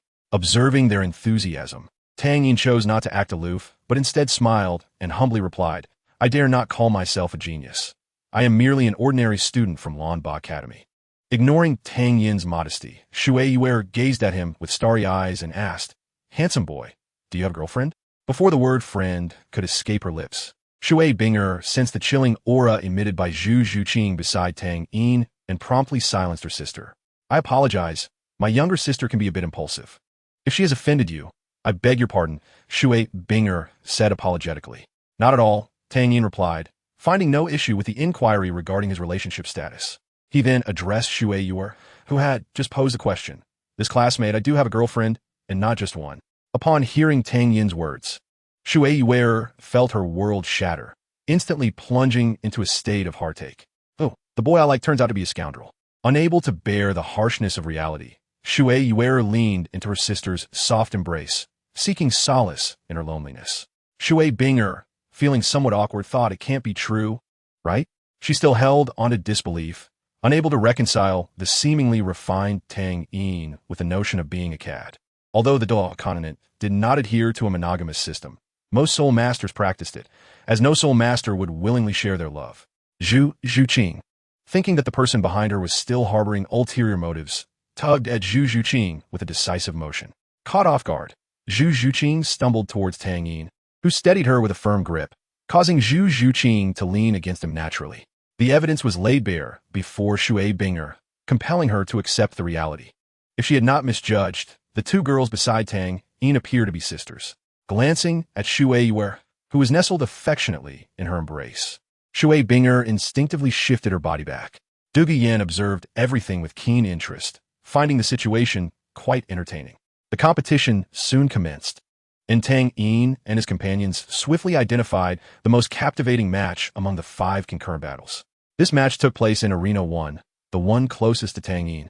One team donned golden-red uniforms, with each member's martial soul related to flames. They hailed from one of the 5 elemental academies, Qihua Academy. The opposing team was from a prestigious Soul Master Academy in Fasnuo Province. Growing up in the Holy Soul village of Fasnuo Province, Tang Yin knew that this remote province of the Tiando Empire was not only obscure in administrative matters, but also had a worrying quality of its advanced Soul Master Academy. The soul rings of the individuals on the field matched the best of Qihua academies, yet a superficial evaluation revealed an average level disparity of at least 3 levels. The core figure of Qihua Academy was a young girl with long, dark red wavy hair cascading down to her waist, a fair complexion, exquisite features, and large eyes shimmering with a faint silver light. She was quite tall, and Tang Yin estimated her height was comparable to his own. Her martial soul appeared to be her shadow, possessing formidable flame control capabilities. Under her command, the opposing 7 soul masters stood no chance, and after a desperate 5-minute resistance, the last one was sent flying by a punch from a student with a fire dragon martial soul from Qihua Academy. It seems that Huo Wu has become even more formidable. Shui Yuer, no longer nestled in her sister's embrace, whispered to Shui Binger after watching Qihua Academy's match. Shui Binger, her beautiful eyes sparkling, lightly acknowledged her sister's words with a soft "May I pose a somewhat presumptuous question? Do your elemental academies all follow an extreme style?" Tang Yin's inquiry redirected Shui Binger's thoughts. There's nothing presumptuous about it. A single element is indeed a form of an extreme style, though we also seek some balance within the extremes, Shui Binger replied, feeling no need to conceal this information, as it could easily be discovered with a little inquiry. It was better to share with Tang Yin and foster goodwill. Thank you for sharing. In return, I shall divulge a secret, Tang Yin said. Gesturing for Shui Binger to Leon Kruse. After a moment's hesitation, Shui Binger complied. Upon hearing Tang Yin's words, she nodded in relief. Thank you. We must prepare now. We shall take our leave. Shui Binger stood up, taking her sister's hand as they departed from the viewing area. Shui Wearer, filled with curiosity, eagerly awaited her sister to reveal what Tang Yin had said. Chapter 180. The unfortunate Timian Tang Yin informed Shui Binger that it was not a matter of great significance. He merely wanted to relay that he would not be participating in the battle against Tian Shui Academy. The astute Shui Binger understood the implications. Even with this knowledge, they would not clash head-on with Lanba Academy, instead hoping to secure points from them, a sentiment shared by most other academies. After a day of observing matches, the members of Lanba Academy gained a general understanding of all participating teams, with only a few proving to be competitive, most of whom were weaker than the Tiando Royal Academy's reserve team they faced yesterday. Among these teams, one piqued Tang Yin's curiosity. Their squad appeared rather unremarkable, yet Tang Yin sensed an inexplicable aura emanating from them. He noted their team name, deciding to take action if he encountered them again. With 5 arenas hosting matches simultaneously, the first round of preliminaries concluded in just over half a day's time. The actual leader of the team, Zhu Zhuqing, along with Douluo Yin, opted to return to the academy to discuss strategies for the following day, not wishing to disturb their training. Tang Yin bid them farewell as he lingered between Qian Rinqiu and Lu Erlong. Recalling the enchanting events of the previous night, Tang Yin swiftly made a decision regarding his elder brother. Regarding Lu Erlong, Tang Yin surmised that her desires were more physical than emotional, allowing him to proceed without the burden of excessive contemplation. With his decision made, Tang Yin set off towards Lanba Academy. At an unknown moment, while walking, Tang Yin suddenly halted, his heightened spiritual awareness quickly detecting an anomaly. The once warm sunlight was obscured by a layer of mist, shrouding the surroundings in a veil of fog, rendering everything indistinct and blurring the very essence of the world. A chilling aura seeped through the fog, and Tang Yin promptly discerned it as a life-threatening, murderous intent. Oh, your alertness is quite impressive, as you sensed my presence the moment you stepped into my illusion. A vague silhouette began to materialize in the mist, revealing the visage of an elderly figure. The elderly man appeared to be well over 60, and from his attire, Tang Yin quickly associated him with the institution of interest today, Songhui Academy. The visitor was Shi Nian, a soul saint of level 72, with a martial spirit known as Tsanming. You're indeed impressive. You look barely 14 or 15, yet have already reached the realm of Soul King, along with an incomprehensible configuration of soul rings. It's a pity that such an extraordinary talent must perish in my hands. Tang Yin regarded the old man with a somewhat peculiar expression, tilting his head as he asked, Elder, do you not fear revealing your identity by wearing your Academy-S robes to come and kill me? Reveal my identity? Shi Nian laughed heartily, as if he had heard the grandest joke. Kid, do you think that since you've seen my true face I would let you go? Do you realize that from the moment you revealed your strength, I have wished to eliminate you swiftly? I never expected to find you alone the very next day. Truly, heaven has eyes. Tang Yin remained remarkably calm and inquired once more, Elder, are you finished speaking? Of course, Shi Nian instinctively began to respond. Yet he found Tang Yin's demeanor too unnaturally calm. Could it be that a genius regards death with such indifference? Just as Shi Nian was about to take his next action, Tang Yin shook his head and lifted his drooping eyelids. His left eye gleamed with a silvery light, and a surge of energy capable of piercing through all worldly illusions erupted from his left eye's xieji. Wherever this energy swept, the illusion woven by Shi Nian's martial spirit shattered like a mirror. How is this possible? Shi Nian was utterly astounded by the scene before him.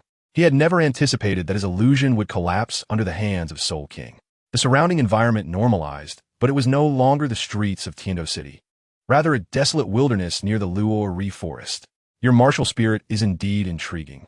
Tang Yin discerned that merely stepping forward had allowed him to perceive Shi Nian's illusion. The ability to traverse such distance must be a characteristic of his martial spirit.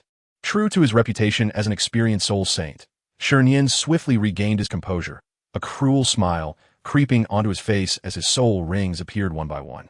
Yellow, yellow, purple, purple, purple, black, black. 7 soul rings pulsed silently. Ordinary soul kings and emperors would have long lost their fighting spirit under the soul pressure exuded by Originand. Kid, it seems I underestimated you earlier. You have indeed surprised me quite a bit. However, you shall ultimately perish in my hands.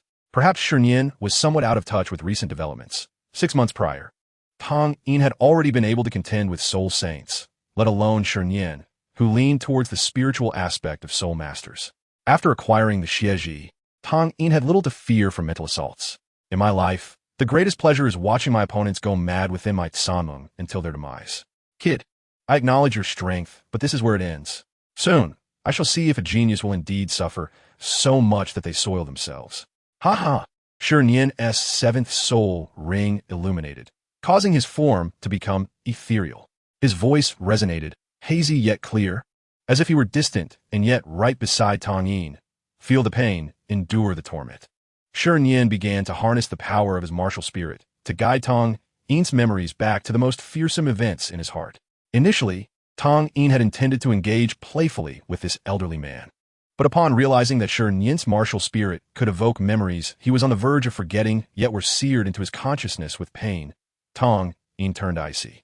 Familiar scenes replayed in his mind like a slideshow, the stabbing daggers of betrayal, mocking smiles, and frigid words.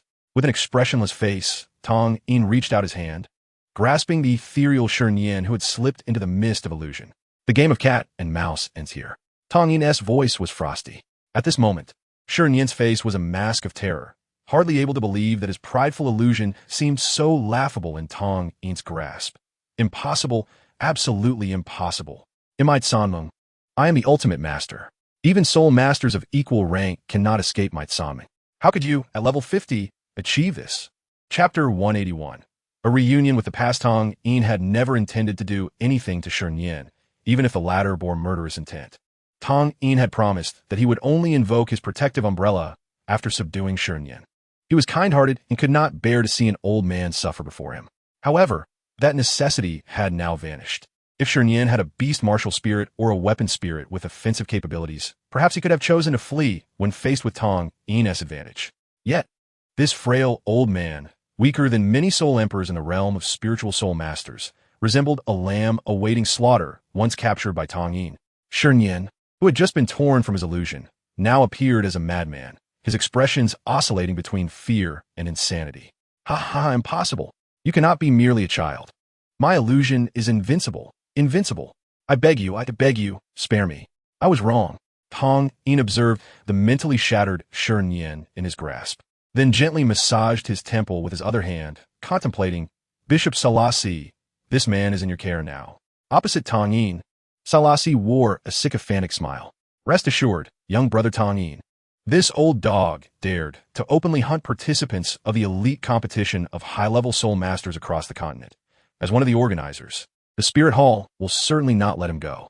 Tang Yin clapped his hands. He has something on his head. Once you deal with him, do not lose it. Tang Yin's tone was calm, yet it sent a chill of sweat down Selassie's back. Selassie withdrew his smile and stated solemnly, that is certain. All of Originand's possessions will be your spoils of war. No one would dare to claim them for themselves. This old fellow actually possesses a precious head spirit bone. He has hidden it well. Selassie cursed the soon-to-be-dead Originand for missing the opportunity to present himself before a platinum bishop like himself. Missing out on such a soul bone left him feeling quite displeased, but soon enough, he would have an outlet for this negative emotion. Bishop Selassie, your words are heavy. I shall take my leave for now. After resolving this minor incident on his way, Tang Yin returned safely and without obstruction to Lanba Academy. He did not head to the training ground, but instead walked directly into the principal's secluded chamber, marked with a sign warning that it was a place of importance and no entry for outsiders. At that moment, Liu Erlong was watering and trimming the flowers she tended, yet Tang Yin did not hide his approach. As soon as she lifted her gaze, she spotted Tang Yin's figure. Tang Yin noticed a glimmer of surprise flash in Liu Erlong's dark eyes. As he moved closer, she set down her watering can and scissors. What brings you here? Tang Yin naturally wrapped his arms around Liu Erlong's voluptuous form, resting his head against her in a moment of longing, inhaling the mingled scent of flowers and a hint of milk.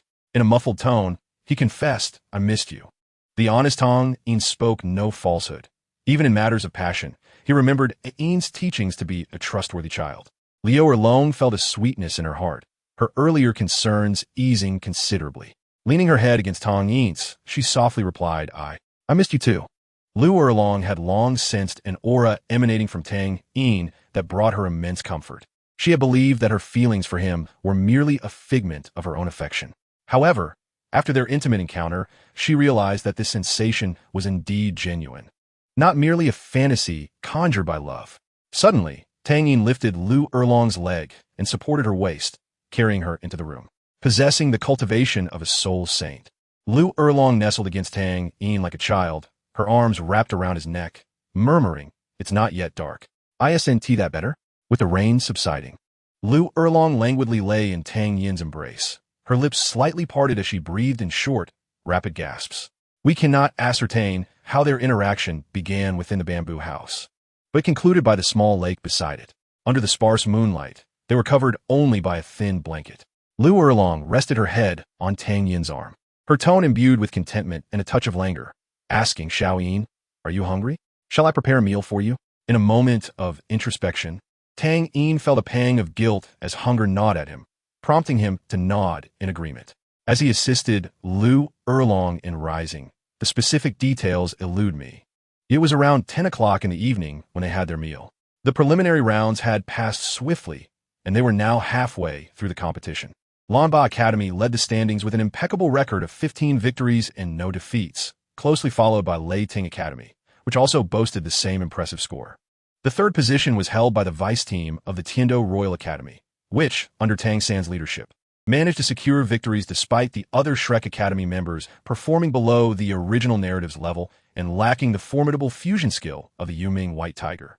Tang Yin had initially planned to reveal his prowess when encountering the team from Tsanghui Academy led by Shi Nian, but they unexpectedly faced the vice team of Tiando Royal Academy first. The 7-in-1 martial soul fusion skill was indeed dazzling and extraordinary, yet once Tang Sin dismantled it, the 7 individuals were rendered utterly inept. From his vantage point, Tang Yin witnessed the moment the martial soul fusion technique shattered, the spiritual seas of the 7 collapsing simultaneously, even their elusive souls showing signs of fracture. With the team now reduced to a state of incompetence, Tang Yin felt no need to intervene, and thus, he succumbed once more to indolence. During the 16th round of the preliminaries, the members of Lanba Academy were in the resting area, preparing for their upcoming match against Shunfeng Academy. Meanwhile, their captain, Tang Yin, was outside the Tiando Soul Arena, on a date with Lu Erlong. "Dean, is this suitable?" Tang Yin playfully pushed Lu Erlong against the wall, his gaze ablaze with intensity. He had intended to engage in mischief in the viewing area, but upon seeing Lu Erlong still clad in the Lanba Academy uniform, she rejected his proposition. As the dean of Lanba Academy, Lu Erlong, though reclusive, had garnered considerable recognition in recent days. Being publicly intimate with a student from her own academy could lead to gossip. Lu Erlong's cheeks flushed, her lips glistening with allure, clearly captivated by the moment. Just as their affection deepened and they became lost in each other, a figure entered their line of sight, a mutual acquaintance of both Tang Yin and Lu Erlong. Sensing the allure of the moment, Lu Erlong opened her hazy eyes, their enticing gaze inadvertently drifting towards the familiar figure, who also happened to look back. On the day of the first match for the vice team of Tiando Royal Academy, they effortlessly secured victory without breaking a sweat.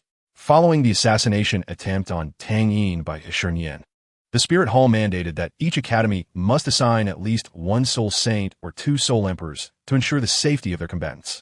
Flanders had returned to the academy early with his team, while Yu Xiaojiang, tasked with handling matters for the next day's competition, had staggered his departure.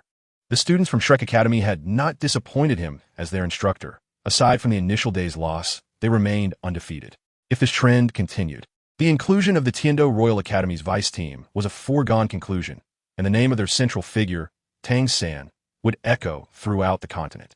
As for Yu Xiaojiang, having nurtured a dual martial soul prodigy, he would undoubtedly rise above those who once looked down upon him, especially Bibi Dong. With this thought, a smile graced his previously stoic features, his lips curling upward, radiating the confidence and charm of a middle-aged man. Coincidentally, his peripheral vision caught sight of Tang Yin and Lu Erlong in their secluded corner. Initially, he assumed they were merely a pair of young lovers succumbing to their desires. Reflecting on the decline of societal morals, he recalled his own adventures with Flanders and his current beloved partner. Just as he was about to leave, Yu Xiaojing seemed to have a revelation, his gaze lingering on Lu Erlong. Lu Erlong recognized the newcomer instantly, her eyes widening in shock, the haze of infatuation dissipating to clarity.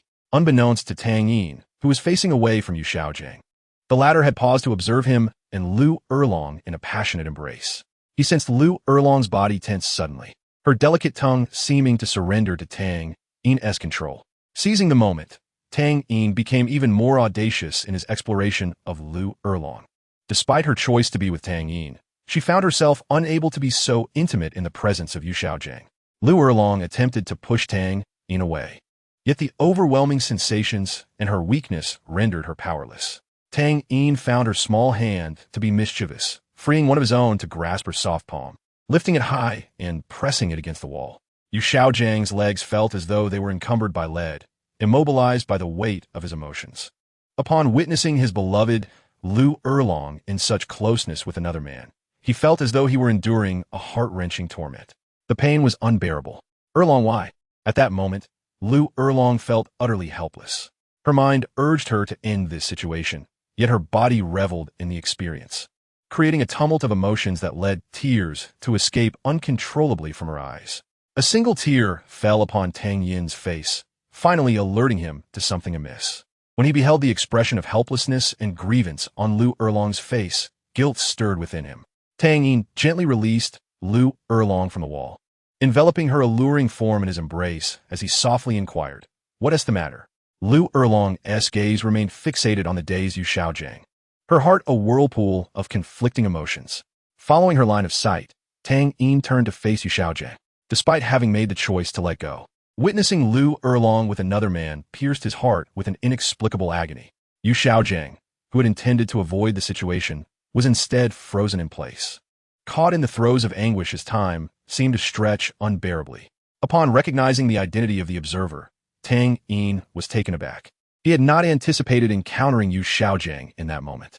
Tang Yin felt no embarrassment as he embraced Lu Erlong's delicate form, turning slightly to reveal a polite smile. "Master, greetings. May I inquire about the matter at hand?" Upon catching sight of Tang Yin's visage, Yu Xiaojing struggled to lift a trembling hand, pointing a quivering finger at Tang Yin and Lu Erlong, his voice hoarse and bitter. "You too." Lu Erlong, uncertain of what to say, felt a twinge of shame, even though her affections for Yu Xiaojing had waned. As a former companion, being seen cradled by someone more than 20 years her junior was disconcerting. Noticing Lu Erlong's head bowed in embarrassment, Tang Yin gently placed her head on his shoulder. Articulating the answer Yu Xiaojing yearned to know. "Master, as you can see, I am with Erlong." This statement struck Yu Xiaojing like a thunderbolt, shattering the fragments of self-respect he had just begun to reclaim. His eyes reddened, veins visibly spreading across the whites, and his darkened skin flushed an unnatural hue. "Your ages are still. Tang Yin, do you not already have a girlfriend? Why deceive Erlong's feelings?" Yu Xiaojing unleashed a torrent of fury upon Tang Yin. "Master, you are outdated. The age difference between Erlong and me is merely 28 years, yet a titled Douluo can live for centuries. In 100 years, our ages will hardly differ." As he spoke, Tang Yin gestured with his thumb and forefinger, signifying a slight difference. "Regarding your mention of my girlfriend," he continued, caressing Lu Erlong's exquisite visage, "Erlong is aware of this. Even if you're my brother's mentor, you have no say over my private life. I am Erlong's cousin. Am I not allowed to worry about her being deceived?" Yu Xiaojing reluctantly invoked his undesired title to intervene in the matter. Tang Yin was well aware that on that inebriated night, Lu Erlong had divulged this information to him. He had always felt she deserved better, but it wasn't until he witnessed the peculiar gaze Lu Erlong cast at Yu Xiaojing that he learned the name of the faithless man. "Longer, do you wish to be with me?" Tang Yin whispered into Lu Erlong's ear. She did not raise her head, merely responding with a soft Though her voice was faint, both Tang Yin and Yu Xiaojing heard clearly. Yu Xiaojing, his face flushed, could no longer contain himself and spewed forth a stream of blood, a sign of impending doom. The crimson arc traveled 3 meters, landing within proximity of Tang Yin and Lu Erlong. Quick to react, Tang Yin spun with Lu Erlong in his arms, evading the assault from the great soul master. Yu Xiaojing's body could no longer bear the strain. He collapsed to the ground, staring blankly at the sky, his murky eyes devoid of any glimmer. Upon witnessing Yu Xiaojing bleed, Lu Erlong felt a pang of guilt and attempted to rise from Tang Yin's embrace to assess Yu Xiaojiang's injuries. However, she found herself firmly held by a pair of strong hands, her feeble struggles proving ineffective. Lu Erlong looked up, poised to speak, only to be met with Tang Yin's frigid countenance. He immediately released his grip. "You may go." His tone was chilling, a voice Lu Erlong had never encountered before. From the moment she met Tang Yin, he had always appeared refined and gentle, humble and courteous, though slightly fickle. She had never seen him so enraged as he was today. Stunned, Lu Erlong found one of her hands still wrapped around Tang Yin's waist. Sensing the tension in his body, just as he was about to turn away, she instinctively embraced him tightly, relying on her soul saint reflexes. "What is wrong?" Lu Erlong inquired softly. Seeing Tang Yin remain still, the frost on his face thawed slightly, yet he continued to gaze silently at the fallen Yu Xiaojiang. Lu Erlong explained, "He is my cousin." Tang Yin was not particularly angry. His feelings for Lu Erlong were shallow, merely a sense of indignation akin to a child whose toy was snatched away. "There is no need for you to explain anything to me." A smile graced Tang Yin's lips, yet Lu Erlong sensed none of his usual warmth. Fearing a repeat of past losses, she tightened her grip around his waist, anxious that if she loosened her hold, he might leave her just as Yu Xiaojiang had 2 decades prior. "Do not leave me, please." Lu Erlong's voice carried a hint of pleading, bordering on desperation. Tang Yin's heart, previously inclined towards mischief, began to crack under the weight of her words. As mentioned before, his heart was soft.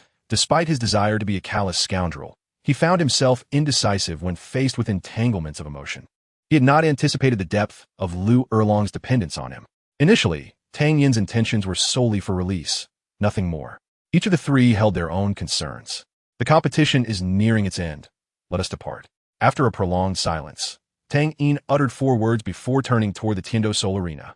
Lu Erlong followed closely, not casting even a fleeting glance at Yu Xiaojiang. "Do not be angry, please." Lu Erlong clung to Tang Yin's arm, her tone laced with a hint of playfulness. "I am not angry. You are." Lu Erlong persisted, her fiery temperament surfacing, yet Tang Yin found such traits less appealing, and she endeavored to alter herself. He playfully smacked her forehead, asserting, "I said I am not angry." As Tang Yin and Lu Erlong entered the resting area, they resumed their previous demeanor, though Lu Erlong's face bore a faint blush. At that moment, she had not yet revealed the depth of her relationship with Tang Yin to Zhu Zhiyun and Zhu Zhuqing. It was not long before the two, now restored to their usual selves, spotted the victorious return of the Lamba Academy team. Lu Erlong observed as Tang Yin approached to greet them while she remained seated, feeling a lingering discomfort in a certain area. Lying on the ground, Yu Xiaojiang was unaware of the exchange between Lu Erlong and Tang Yin. His mind felt vacant, and at that moment he lost interest in all worldly matters, wishing only to lie there until his eyes could no longer open. As the competition concluded, the crowd dispersed through various exits, with curious onlookers glancing at the fallen Yu Xiaojiang, yet none chose to pause. Once the throng had ebbed, the once bustling entrance of the Tiando Soul Arena fell silent again. Teacher, what is wrong? Wake up, please." In his daze, Yu Xiaojiang felt a pain at the philtrum, and his blurred vision began to sharpen, revealing the concerned face of Tang San. After Tang San returned to the academy with Flanders, he commenced his training for the day. While attempting to cultivate his dual martial souls, he encountered some difficulties and sought to consult Yu Xiaojiang, but he could not find him anywhere within the academy. Due to the recent tournament, Yu Xiaojiang, the leading instructor of the Tiando Royal Academy's vice team, had never been absent for such an extended period. Concerned for his teacher's safety, Tang San informed Flanders of the situation, and together they set out to locate Yu Xiaojiang. They soon discovered him unconscious outside the Tiando battle arena. Upon seeing Yu Xiaojiang awaken, Tang San's face lit up with joy. Initially, he noticed a distinct bloodstain near Yu Xiaojiang, who was covered in dust and dark brown blood, with traces of blood lingering at the corner of his mouth. At first, Tang San assumed his teacher had been harmed by someone, but after a thorough examination, he found no wounds, which relieved him greatly. He vowed that if anyone dared to harm his teacher, that person would certainly meet a grave fate. Flanders, having heard the commotion, hurried over. "Xiaojiang, what happened?" As a longtime close friend, Flanders was genuinely concerned for his brother. The moment Yu Xiaojiang saw his beloved disciple and dear brother, the despair that had made him feel as if the world had collapsed began to dissipate. However, gazing up at the starry sky, he was reminded of his beloved long heir and wondered if she was entwined with Tang Yin at that very moment.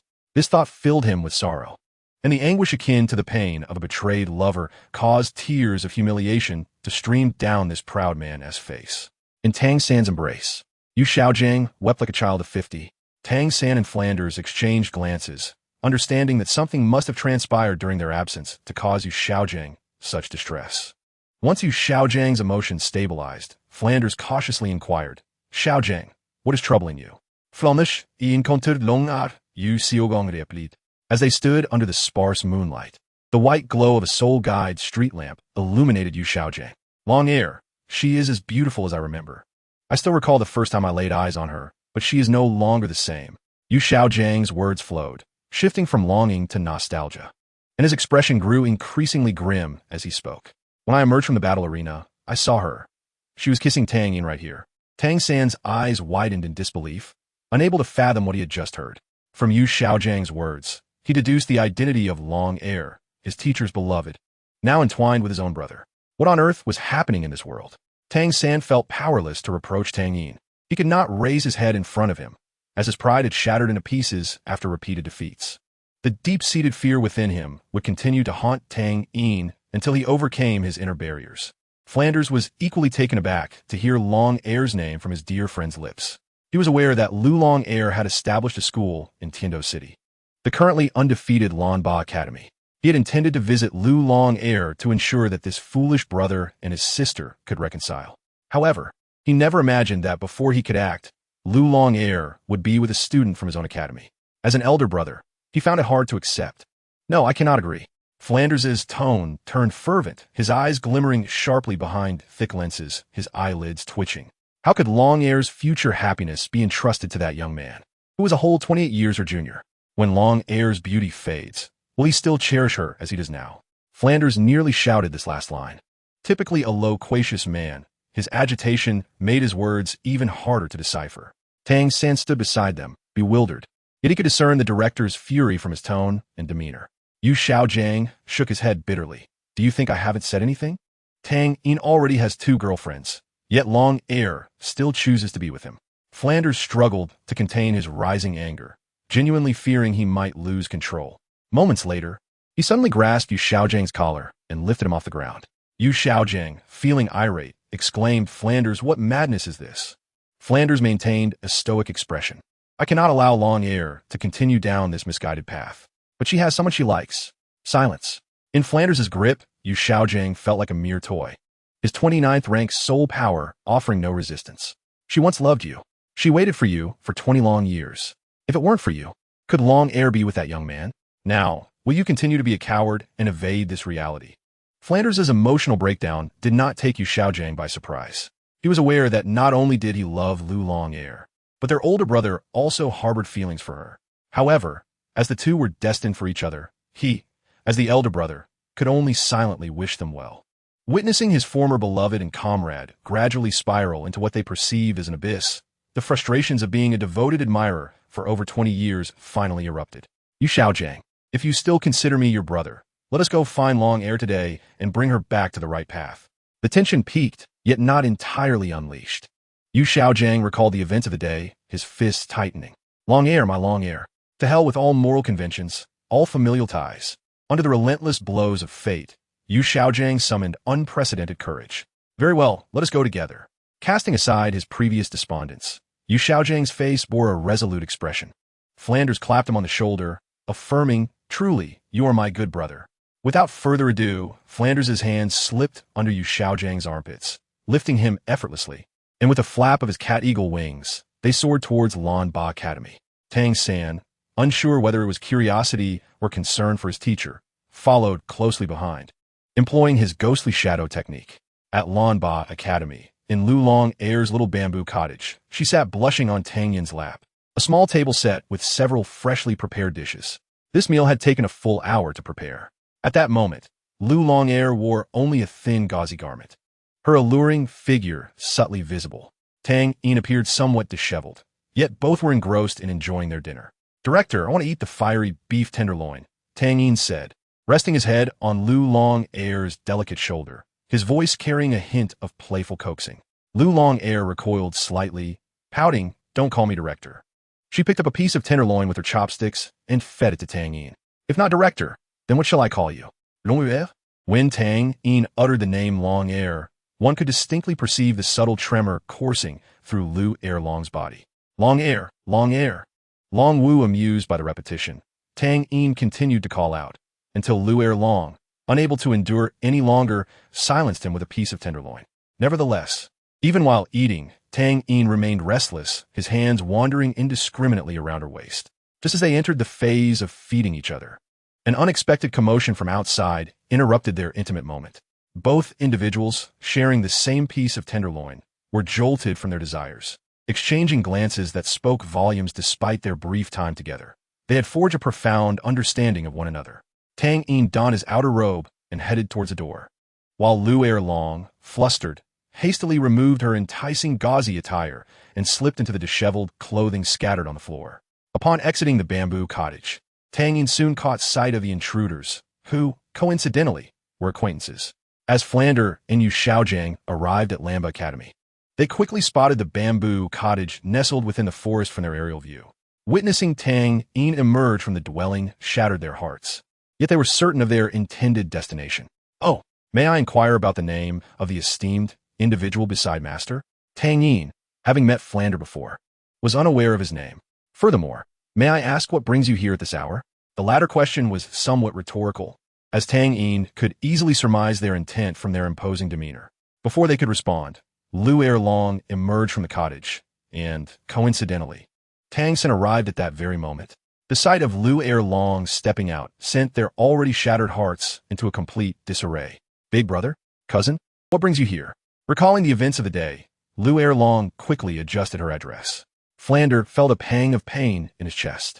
Seeing his long-lost sister stirred a deep sense of nostalgia within him. Erlong, are you well? Tang Yin, whether intentionally or not, gently wrapped his arm around Lu Erlong's waist. Before she could respond, he interjected, it appears we have big brother and second uncle here. Erlong has been quite content in my company, so there is no need for you to trouble yourselves this late. Lu Erlong's cheeks flushed with shyness, yet she offered no resistance. Flander felt as if struck by lightning, standing frozen like Yu Xiaojiang had earlier that day, even with prior preparation. Yu Xiaojiang found it difficult to maintain his composure. Tang Sin could no longer watch in silence. Xiaoyin, do you not already have a girlfriend? How can you be so fickle and justify this behavior towards Zhu Zhuqing and Zhu Zhuyan? Tang Yin cast a puzzled glance at Tang San, finding his query somewhat perplexing. But neither Zhuqing nor Zhuyan seems to mind my affections for multiple individuals. What about you, however? Your relationship with that little rabbit is still rather ambiguous, despite her clear hints. Upon hearing Tang Yin mention Xiao Wu, a faint blush crept onto Tang San's face. Tang Yin's rebuttal lacked conviction in Tang San's eyes. Even if they indulge you, you must exercise restraint. One cannot love so many throughout a lifetime. Nevertheless, Tang San acknowledged the validity of Tang Yin's latter statement. He indeed ought to clarify his relationship with Xiao Wu. From the moment he vowed to protect her, his future had become irrevocably intertwined with hers. Perhaps you should tend to your own matters. My affairs have gone unmonitored even by my parents. Tang Yin was reluctant to continue this fruitless debate. After a brief moment of adjustment, Flander regained his composure, recalling the purpose of his visit. Erlong, have you truly made your choice? His voice caught Lu Erlong's attention, and upon meeting his gaze, he continued, over 2 decades ago, we ventured across the continent together. As your elder brother, I believed I understood you well. Have you genuinely decided to spend your life in mutual support with Tang Yin? I know you, your fierce disdain for injustice, your fiery temperament, your forthright nature. Is the person you are now, beside him, the true you?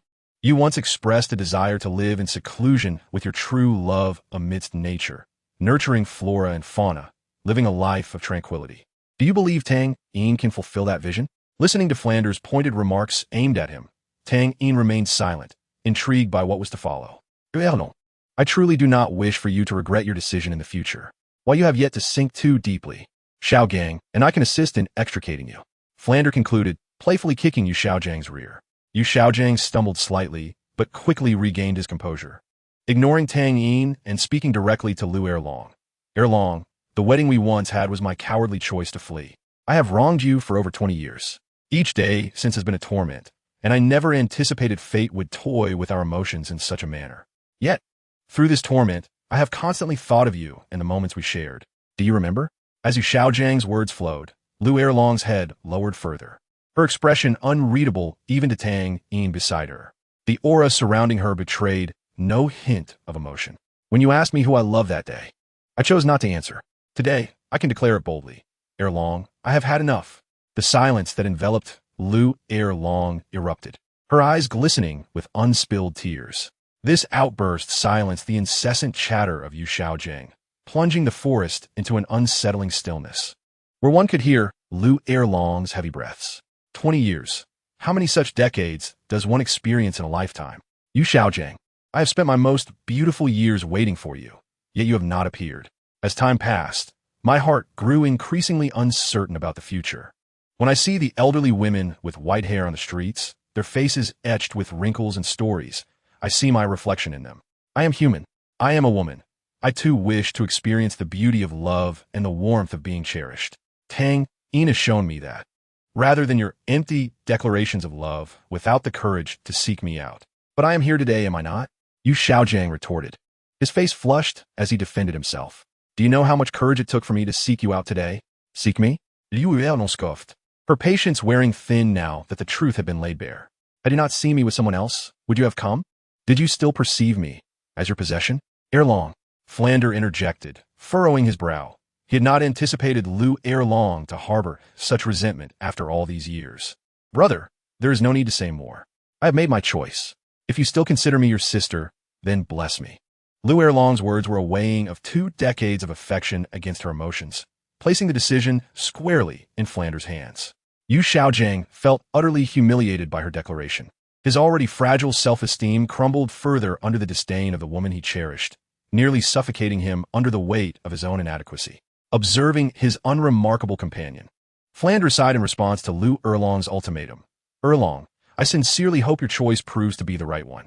Lu Erlong replied, Thank you for your blessings, elder brother. I shall make it so. With an initial surge of momentum that inevitably waned, Flander departed from Lamba Academy, accompanied by the dispirited Yu Xiaojiang. Under the moonlight, their silhouettes appeared somewhat desolate. Tang Xin glanced at Tang Yin, shook his head, and also turned to leave. After a considerable interval, the tranquil lakeside resonated with enchanting melodies. Chapter 185. The conclusion of the preliminary rounds in Tang Yin's shrimp and pork heart as time progressed. The preliminary phase of the elite competition for Advanced Soul Master Academies concluded with the match between Tianshui Academy and Qihua Academy. The latter, having narrowly succumbed to Tianshui Academy, finished 6th in the rankings and thus forfeited their chance to advance. At the end of the match, the captain of Qihua Academy, Huo Wu, shed tears of disappointment. They became the first academy to be eliminated from the elemental institutions. Are you referring to Xiangjia Academy, one of the 5 elemental academies? I am not well acquainted with them. Huo Wu mused. She believed her prowess rivaled that of any control system soul master, and even though she had been defeated by Shui Bing, her pride insisted that she could have gone much further. She had yet to encounter the prodigious youth from Lamba Academy, nor had she witnessed his abilities firsthand. This would remain a regret throughout her life. Don't cry, sister. It is my inadequacy, Huo Wuxuang comforted, patting his sister's shoulder with a hint of remorse. In that critical moment, even with all his effort, Huo Wuxuang could not withstand the martial soul fusion skill wielded by Shui Binger and Shui Wu. The overwhelming technique that dominated the battlefield left the previously advantageous Qihua Academy in complete defeat. Huo Wu dried her tears, resolutely stating, a loss is merely a loss. There is no shame in it. We shall reclaim our glory in the future. Her gaze drifted towards the spectator stands, where Lamba Academy was situated, harboring the largest regret of her competition. As Tianshui Academy and Qihua Academy entered the rest area, the preliminary rounds in Tiando City concluded entirely. According to protocol, the awards ceremony was imminent to bestow qualification certificates for the advancement matches to the top 5 teams. Ultimately, only the top 5 teams would ascend to the VIP podium to receive their certificates, while the remaining unsuccessful teams would return to their academies under the guidance of their instructors, most of whom would begin preparing for their graduation examinations. The teams that advanced, in descending order, were Lamba Academy, Leitang Academy, Shunfeng Academy, Tiando Royal Academy's vice team, and Tianshui Academy. The ceremony's proceedings were straightforward. Upon the host's announcement, the captains and vice-captains of the top 5 teams ascended the podium. Representing Lamba Academy, Captain Tang Yin and Vice Captain Douluo took to the stage. Tang Yin's appearance immediately captured the attention of many, even though he had only participated in the first match against Tiando Royal Academy's vice team. The members of the other three academies present were unfamiliar with him, but the legends circulating in Tiando City about him sparked their curiosity. As the foremost academy, Lamba Academy occupied the leftmost position and was the first to receive their awards. As they approached the podium, the captain of Leitang Academy, standing beside Douluo, whispered, "It seems your choice was indeed correct." Douluo, maintaining a stoic expression, replied, "I am not well acquainted with you." Unfazed by her demeanor, the individual continued, "My brother is indeed lacking. Your decision to part ways was wise." As Douluo prepared to step onto the podium, she suppressed her growing anger and remained silent. When the individual attempted to speak further, Tang Yin interjected, "If you wish to avoid being severely defeated by me in the advancement matches, I suggest you silence yourself." Upon hearing this, the individual realized it was Tang Yin speaking and could only swallow his words. Once everyone had taken their positions, Tang Yin heard Douluo's faint voice. "Thank you. It's nothing. But why did he say those things to you?" Tang Yin inquired, intrigued. Noticing Douluo's hesitation, he added, "If it's inconvenient, consider my inquiry forgotten." Douluo shook her head. "There is nothing I cannot share. He is my ex-boyfriend Yu Tianheng's brother, Yu Tianxin, the captain of Leitang Academy." "Oh," Tang Yin replied, understanding dawning upon him. It appeared that the twin stars of the blue lightning tyrant dragon lineage were not as harmonious as one might have imagined.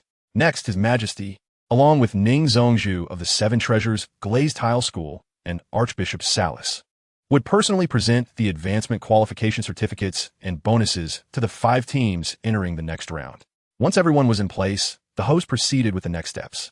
Tang Yin was not particularly interested in the qualification certificates. Rather, his curiosity was piqued by the monetary rewards, though he was not in need of funds, having entered a comfortable life thanks to the hard work of his father Tang Hao. He had heard from Zhu Zhuqing that Yin had already purchased numerous stylish yet slightly expensive garments during their shopping excursions. The source of her funds was unmistakably the hard-earned money of Tang Hao, often absent from home. In contrast, the other members of Lamba Academy were in different circumstances. Douluo was supported by her grandfather, while Tai Long was backed by the Sijizong, rendering financial concerns irrelevant to him.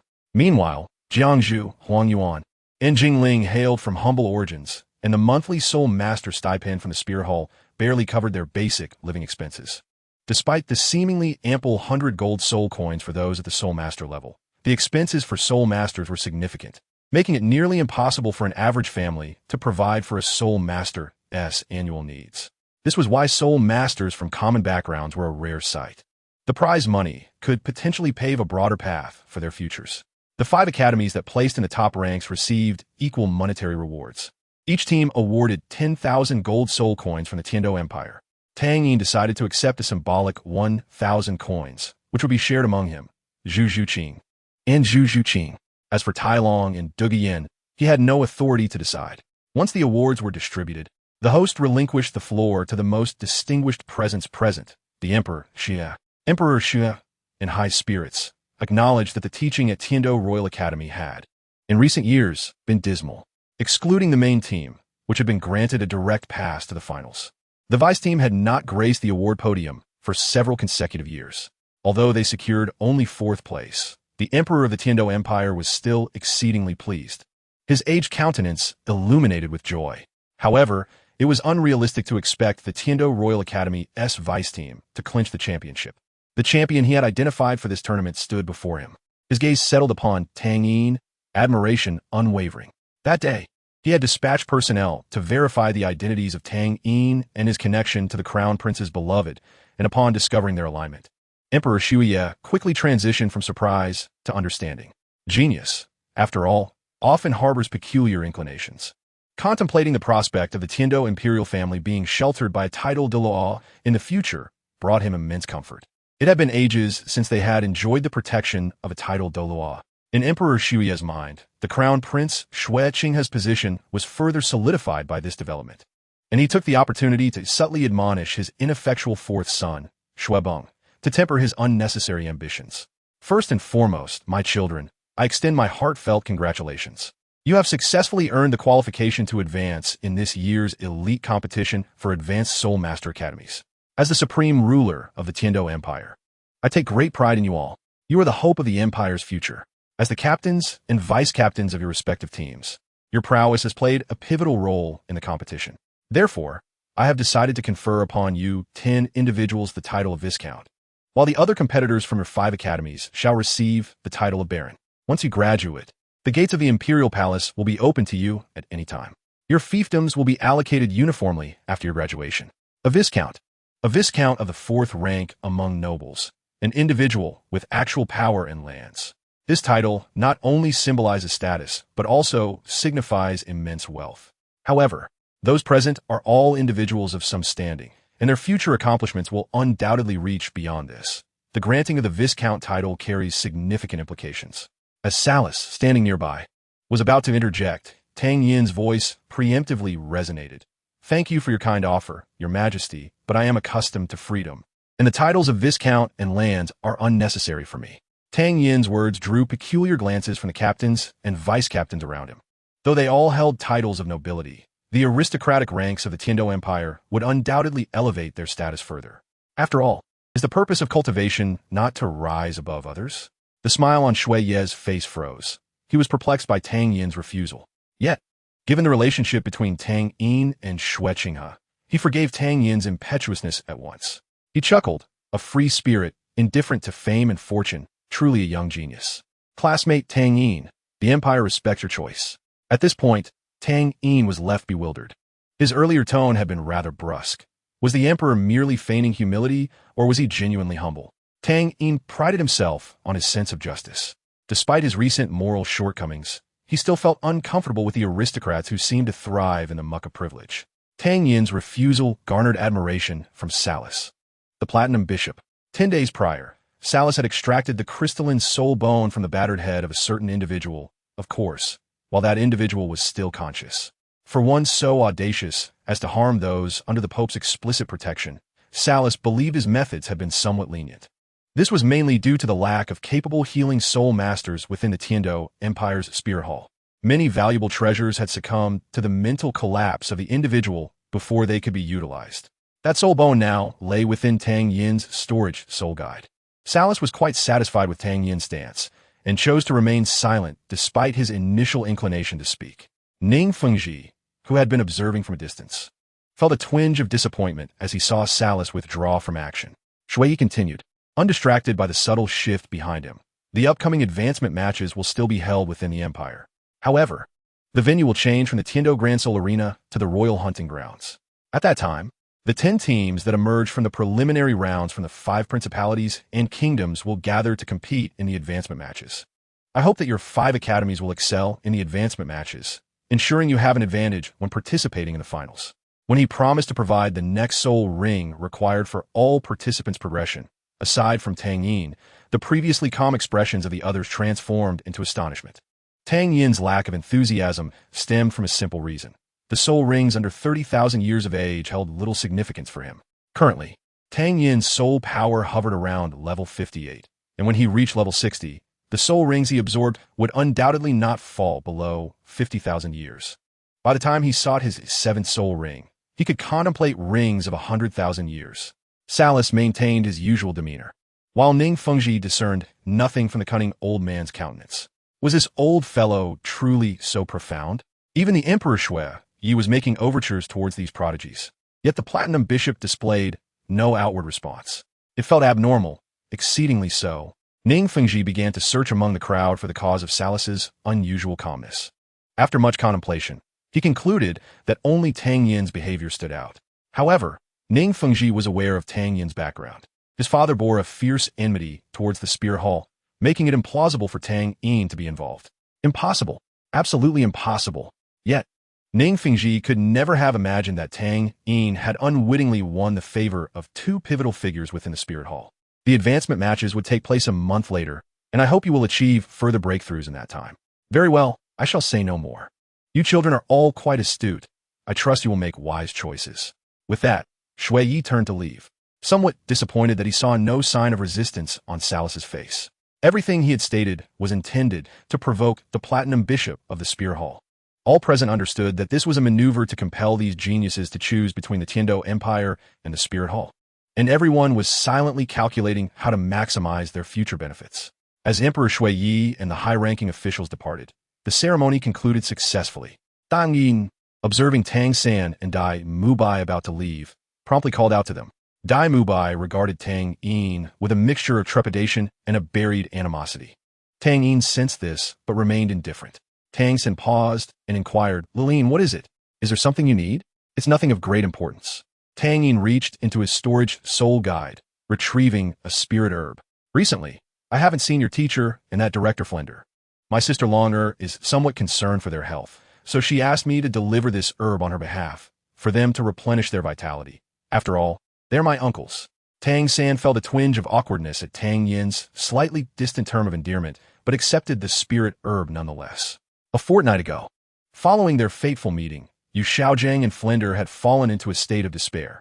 The once astute Flender and wise Yu Xiaojiang had transformed into two despondent middle-aged men. The other teachers from Shrek Academy were deeply worried about their health, fearing they might be afflicted with a grave illness. Knowing everything, Tang San said nothing. The fewer who knew about his younger brother's entanglement with his teacher's fiancée, the better. Though he was unfazed by public opinion, he still wished to avoid social death. All right, I will, he replied. After receiving the spirit herb, Tang Yin left with Dai Mubai, oblivious to the tightly clenched fists of his companion. Chapter 186. A Place of Trials? The venue for the advancement matches was located 50 kilometers southwest of Tiando City at the Royal Hunting Grounds. The terrain within the hunting grounds was diverse and expansive, serving as a training and hunting ground for royal personnel. After a month of rest, all advancing teams, including the 10 from the other 5 kingdoms and principalities, gathered at the Royal Hunting Grounds. During this month, the members of the Lamba Academy battle team had undergone continuous refinement, achieving a level of synergy far beyond that of the preliminary rounds. Tang Yin, too, participated in the team training, not engaging in sparring, but instead alternating with Jiang Zhu to serve as a capable support member. The 10,000 gold soul coins had been allocated on the first day. After Tang Yin took a share of 1,000 coins, Dong Huiyin and Talon understood his intentions and each took a symbolic 500 coins, leaving the remaining 8,000 to be divided among Jiang Zhu and the others. Jiang Zhu, Huang Yuan, and Jing Ling did not perceive Tang Yin's actions as an affront. Rather, they were immensely grateful for his assistance, as the array of items required for their cultivation was overwhelmingly extensive. At that moment, the members of Lanba Academy, under the guidance of their esteemed dean, were preparing to enter their designated encampment. In an effort to avert any potential conflicts among the various competing teams prior to the tournament, they maintained a considerable distance from one another, despite the assembly. Upon presenting their promotion documents to the captain of the Royal Knights, this knight escorted the group into the encampment. The Tiando Empire truly exemplified the role of a grand landowner, for such a vast expanse of territory belonged solely to the royal family. As they traversed the landscape, with its boundless prairies and undulating mountains stretching for miles, Tang Yin could not help but express his admiration. What is this? Zhu Zhu remarked. The royal family of the Luo Empire possesses assets even more extravagant than this. The largest gathering of soul beasts near Luo City, the Huxiao mountain range, is owned by the Luo royal family. Should anyone dare to hunt the soul beasts there without permission, they would face dire consequences, ranging from the forfeiture of their soul power to immediate execution. Zhu Zhu spoke with a nonchalant tone, as if recounting an utterly commonplace occurrence. Tang Yin chuckled. Such a situation cannot persist for long. Someone will inevitably arise to address these issues. As Tang Yin engaged in idle conversation, a knight from an approaching team unexpectedly reduced his horse's speed and halted beside him. This individual's armor deviated significantly from the standard attire of the Royal Knights, as well as from that of Tang Yin's own squad leader. Adorned in silver-white luminous armor embellished with blue patterns and draped with a white cloak across his chest, his mount was not the typical Tianhun horse, but rather a soul beast resembling a white tiger, exuding an aura that silenced the surrounding Tianhun horses. On his chest, Tang Yin discerned a somewhat familiar emblem. Upon removing his fully enclosed helmet, the newcomer turned out to be an acquaintance of Tang Yin. Go brother? The visitor was none other than Guiyang, a general of the Tiando Empire whom Tang Yin had encountered during his travels across the continent amidst war. Following that battle, Guiyang was recognized by the higher-ups due to Tang Yin's exceptional performance. Although the primary factor was Guiyang's influential family background, the young general, having earned merit, was swiftly promoted from deputy commander stationed at the border to the vice commander of the Royal Knights. While this may have seemed like a lateral move, the significance of the border regions could hardly be compared to that of the royal capital. Guiyang had just escorted an important figure into the hunting grounds and, upon spotting Tang Yin on his return, initially struggled to recognize him. Due to the semi-closed management of the military, Guiyang had limited exposure to external news, having only heard rumors of a prodigy participating in the recent elite tournament for advanced Soul Master Academies across the continent. The first person that came to his mind was Tang Yin, whom he had encountered 3 years prior on the battlefield. However, without any subsequent confirmation of his suspicions, and with Tang Yin gradually fading from public view after only one appearance, Guiyang had forgotten about the matter amidst his daily obligations. When Guiyang first laid eyes on Tang Yin, he did not immediately recognize the drastically changed individual, though he felt a sense of familiarity. It was only upon approaching that he could reconcile the image of Tang Yin in his mind with the person before him. A hint of surprise graced Guiyang's face. "Tang Yin, little brother. Jean, the mud duck." Upon hearing Tang Yin's address, Guiyang confirmed that the individual before him was indeed Tang Yin. Liu. Walking ahead, noticed that Tang Yin had stopped to converse with someone who appeared to be quite familiar with him, and thus cast an inquiring glance at Tang Yin. Tang Yin replied to Liu Erlong, "Dean, you may proceed. I will join you shortly." The captain of the Royal Knights, ever perceptive, halted as well, waiting for the group to continue their journey only after receiving Liu Erlong's signal. "Go, brother. I did not expect to see you assigned to the Royal Knights of Tiando City after several years," Tang Yin remarked, recalling that Guiyang had merely mentioned his impending transfer to Tiando City. He was surprised to see him occupy such an important position at such a young age. Guiyang wore a bitter smile. "You flatter me. Under normal circumstances, I should be at the same rank as the captain of the Knights who just escorted you. My rapid promotion is entirely due to your merits. After all, it was your singular valor that staved off an army of thousands. That achievement was rightfully yours. Yet you chose to depart at that crucial moment, and thus all the accolades fell upon me. Otherwise, even with my grandfather being the war god of the Tiando Empire, I would not have attained this rank at my age." After recounting his experiences over the years, Guiyang shifted the conversation toward Tang Yin. "But what of you, little brother Tang Yin? What tribulations have you faced over these years? I still remember when I first met you, your hair was..." The straightforward Guiyang immediately regretted his words, realizing that such a transformation must have stemmed from profound anguish. Tang Yin, now at peace with his past, replied, "There is nothing shameful to disclose. I was troubled by a matter that I could not comprehend, leading to my hair turning white, but that is no longer an issue." "I see." Guiyang quickly redirected the topic. "By the way, is that prodigy rumored to be you, the one from the elite tournament for advanced Soul Master Academies?" "That might be an exaggeration. If there is any outrageous description, it is likely referring to me," Tang Yin said, rubbing his head, feeling somewhat embarrassed. He was aware of the rumors surrounding him, but the titles bestowed upon him made him feel a twinge of shame. The fierce tiger of the Tiando Empire, the soul that defends the honor of the empire, the stabilizing force that overshadows all. Tang Yin vowed that should anyone dare mention these titles in his presence, he would certainly retaliate. Guiyang sighed. "Ah, I was astonished when I first saw your soul rings. Their colors are simply not something an ordinary person could possess. However, this is a positive development. The Tiando Empire has not claimed the championship in the Soul Master Tournament for many years. With you in the competition, the title will surely belong to the Tiando Empire." Guiyang had participated in the elite tournament 2 years prior, considering himself a genius. However, their team from the Royal Academy had been easily eliminated in the second round by the Spirit Hall team. The immense disparity in strength left Guiyang with a sense of resignation, yet remained a lingering regret in his heart. "I will," Tang Yin smiled, "for I do not believe anyone can defeat me on this battlefield." From Tang Yin, Guiyang could perceive nothing but unwavering confidence. "Tang Yin, little brother, I have matters to attend to. After your advancement in the tournament, I shall treat you to drinks. There is no need for drinks, but I would love to partake in a meal offered by Go Brother." The group from Lanba Academy was escorted by the Royal Knights into a vast military camp, where they were assigned 5 barracks for rest. While military barracks are hardly luxurious, they were impeccably clean. As the group began to unpack their belongings, a distinctive figure arrived to visit Lanba Academy. Clad in unremarkable noble attire without any ostentatious embellishments, the newcomer had golden hair tied back in a ponytail, and a refined face complemented by gentle features, exuding an air of elegance. Leaning against a nearby wall, Liu Erlong approached the unfamiliar visitor, inquiring, "Excuse me, fellow student. This is the encampment of Lanba Academy. Do you require assistance?" The visitor was none other than Qianren Xue, disguised as Xue Qinghe.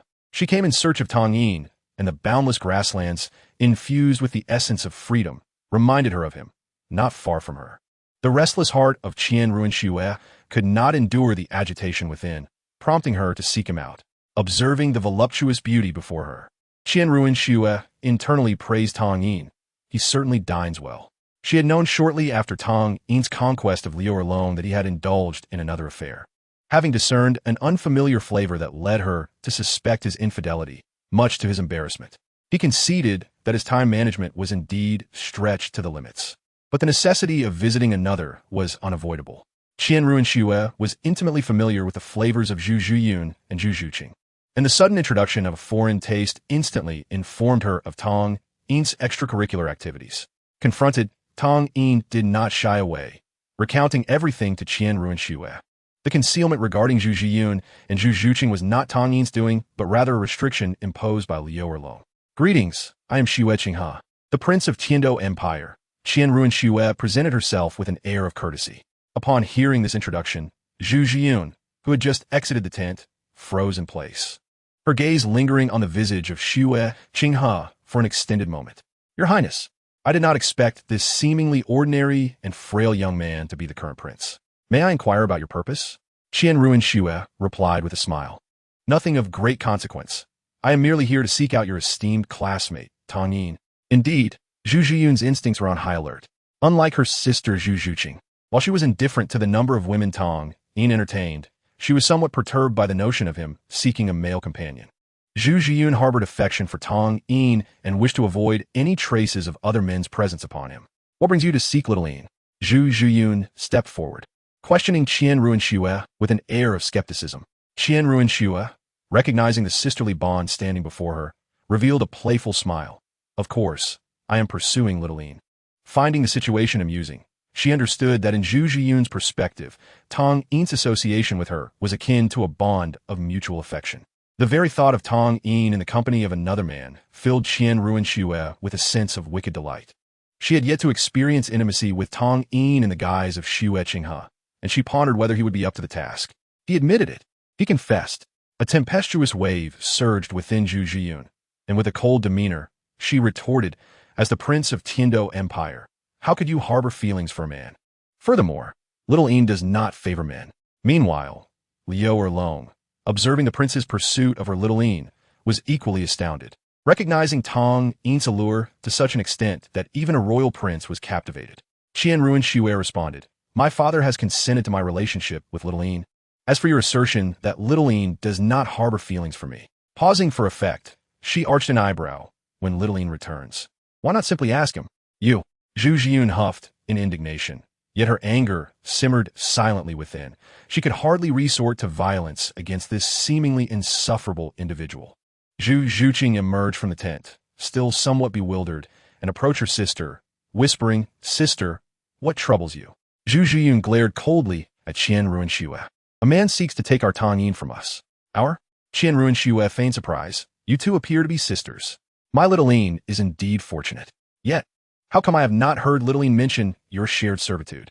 This revelation incited not only Zhu Zhiyun's ire, but also Zhu Zhuqing's. For the prince's words not only insulted them, but also slandered Tang Yin, an affront they could not tolerate. As tensions escalated, Du Guyan emerged. Qianren Xue relished the unfolding drama, aware that the only one who would face the brunt of it all was Tang Yin. She approached Du Guyan, and before she could speak, Qianren Xue chimed in. "My little Yin expressed a desire to taste the flavor of marital bliss. And he even mentioned that someone in his team, named Du Guyan, is quite impressive." After parting ways with Guiyang, Tang Yin swiftly located the position of Lanba Academy. However, upon entering the camp, he was met with the varied expressions of Liu Erlong, Zhu Zhiyun, Zhu Zhuqing, Du Guyan, and the disguised Qianren Xue, each reflecting a different sentiment. An odd atmosphere enveloped the scene, sending a shiver down Tang Yin's spine, and he silently lamented the impending trouble. Chapter 187, Quelling the Storm. Tang Yin observed the tableau before him, capturing all expressions with clarity.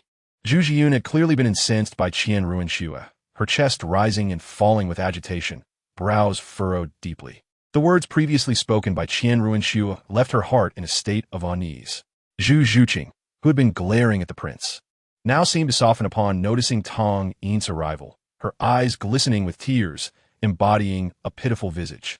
Liu Erlong remained aloof, leaning against a sturdy wooden railing, arms crossed, observing the unfolding farce with keen interest. Liu Erlong had no concern over Tang Yin's affections. Clandestinely reveling in her own pleasures was sufficient for her, as she found a new doorway opened by the dual stimulation of both psychological and physical indulgences. Du Guyan also noted Tang Yin's return. In recalling Qian Ruinxue's recent words, a surge of anger bubbled within her. Damn you, Tang Yin. I considered you a comrade, yet you seek me out in such a disgusting manner. Reflecting on Tang Yin's prior assistance during the ceremony, combined with Qian Ruinxue's remarks, her previously favorable impression of him plummeted to zero. She cast a fierce glare in Tang Yin's direction, her expression radiating fury, enhanced by her mature demeanor, creating a unique allure. However, Tang Yin found himself utterly perplexed by the situation. Wait a minute, miss, have we not maintained a merely platonic relationship? Why do you regard me with such disdain? Qian Ruinxue, still holding Du Guyan's hand, recognized her angry demeanor, her eyes directed behind her, signaling Tang Yin's return. Tang Yin, the simultaneous exclamations sent a jolt through him, raising the hairs on his neck. The five voices carried an array of emotions, some resentful, some exhilarated, some furious, and a hint of mischievous delight, each distinct in character. Feeling thoroughly embarrassed, Tang Yin feigned calmness as he stepped into the camp, attempting to divert the subject. Has everyone packed their belongings? Where are Tai Long and the others? As he spoke, a tent flap fluttered momentarily before settling into stillness. Inside the tent, Tai Long, Huang Yuan, and Jingling exchanged glances. Witnessing the altercation between the self-proclaimed prince and Zhu Jiyun had prompted Huang Yuan to step outside for some fresh air, only to be seized by Tai Long, who had chosen to remain hidden and observe the unfolding spectacle. Tai Long could not help but remark, no wonder the boss is so charming. He attracts both genders. Beside him, Huang Yuan mused, so the captain likes men too? I wonder if I have chance. Jingling found herself at a loss for words. Shouldn't our focus be on how the captain intends to bring this grand spectacle to a close? Jiang Zhu was a demure girl, unlike several of the boys. When commotion erupted outside, she summoned her martial spirit. After planting her healing staff firmly into the ground, Jiang Zhu sat cross-legged with her eyes closed beside it.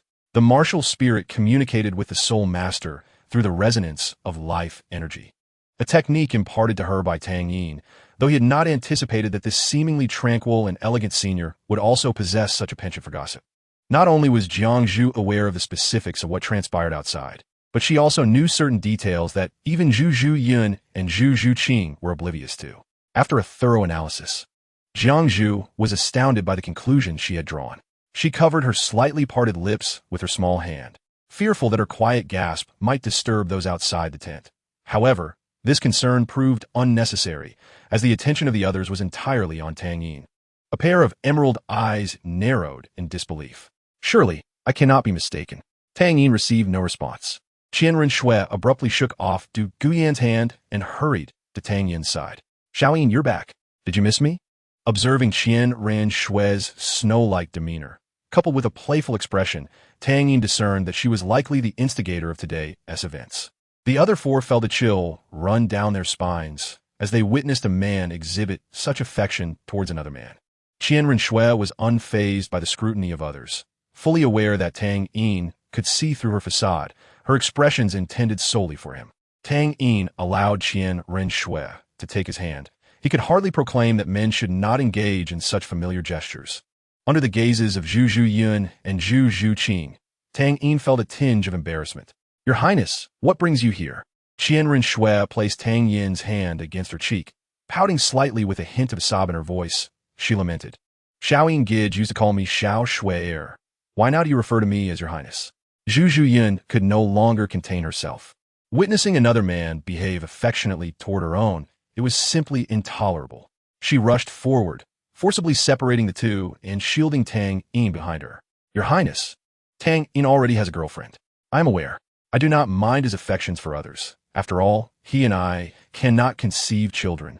Qian Rinshui's brazen words left Tang Yin somewhat exasperated. It appeared that Sister Shui had grown overly bold. She had come specifically to stir up trouble today. Tang Yin resolved to rectify this familial dynamic tonight, ensuring that Qian Rinshui understood who truly wielded authority. Observing Zhu Zhuyun's protective demeanor, Tang Yin embraced her, urging her not to be so impulsive. Let Xiao Shui return to the tent for now. I still have matters to attend to. After saying this, he cast a barely perceptible glance at Qian Rinshui. All right, Xiao Yingij must come to find me tonight. Qian Rinshui's smile was mischievous. There's always a limit to mischief, yet Qian Rinshui did not genuinely wish to put Tang Yin in a difficult position. If she pushed too far and alienated him, it would be counterproductive. Once the divine being was sent away, the remaining matters became significantly simpler.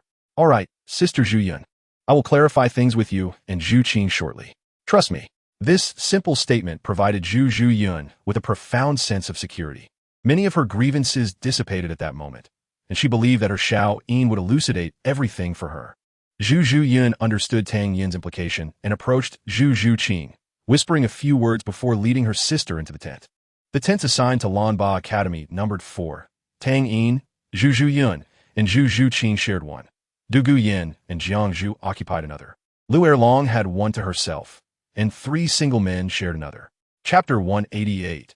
Witnessing the unseen Tang Yin, do you not have anything to say to me? Du Guyan's demeanor was as cold as frost, her martial spirit, the Bai Lin snake, lending her an aura reminiscent of a dangerously beautiful viper. I'm somewhat at a loss. Yinjia, what do you mean? Du Guyan regarded Tang Yin, who was still playing his part, and her last flicker of hope vanished. Indeed, all men are the same. She no longer paid him any heed and turned to enter the tent. Inside, Jiang Zhu appeared small and helpless upon seeing Du Guyan enter, too timid to speak. Tang Yin could only cast a pleading glance towards his esteemed mentor. Lu Erlong approached, and just as she was about to speak, Tang Yin pulled her waist into an embrace. In that instant, Lu Erlong struggled briefly, yet the familiar warmth rendered her resistance merely a formality. She glanced around nervously, and upon seeing no one else, she relaxed and permitted Tang Yin to hold her. Resting her head on Tang Yin's shoulder, Lu Erlong recounted the recent events in detail. Now understanding the situation, Tang Yin finally grasped why Du Guyan had treated him with such disdain. Sister Shui, it seems your backside may not escape punishment tonight. Reflecting on that pure white hue, Tang Yin vowed to deliver a firm slap to her rear this evening. Xiao Yin, what are you pondering? Lu Erlong's voice brought Tang Yin back from his reverie as she studied his profile. I was contemplating how to repay Long Air, now a seasoned scoundrel. Tang Yin lied without a hint of hesitation. Sweet nothings flowed effortlessly from his lips. He could hardly admit that while embracing her, he was thinking of another woman. As he spoke, his hands began to slide down Lu Erlong's waist. Fortunately, Lu Erlong retained her rationality. She hastily pushed Tang Yin away, exclaiming, "It's broad daylight. What if others see?" Tang Yin placed his finger to his lips, causing Lu Erlong to lower her head in embarrassment. Then Long Air, please wait for me in the tent. I shall join you shortly. Lu Erlong did not respond, but obediently followed his directive. With final matters awaiting resolution, Tang Yin did not linger and entered his tent. Soon, a gasp echoed from within. What? Ta! Zhu Zhuyun reacted swiftly, covering Zhu Qing's mouth to stifle any sound. Upon learning from Tang Yin that the crown prince of the Tiando Empire was, in fact, a woman in disguise, Zhu Zhuyun was utterly astonished. She was not an innocent young lady untouched by the world. Having lived amidst conflict, she understood the implications of this revelation. However, it was none of her concern. So, Xiao Yin, you do not fancy men? You truly frighten me. Zhu Zhuyun clutched her chest, having finally released her pent-up anxiety. All prior worries vanished. Upon their initial meeting, Tang Yin and that prince were not embroiled in a forbidden romance, but rather had developed genuine feelings for one another. Zhu Qing also came to a realization. Before Zhu Zhuyun, she felt no need to conceal anything. With a similar epiphany, she exclaimed, "So, the scent of another woman on my brother-in-law that day was hers."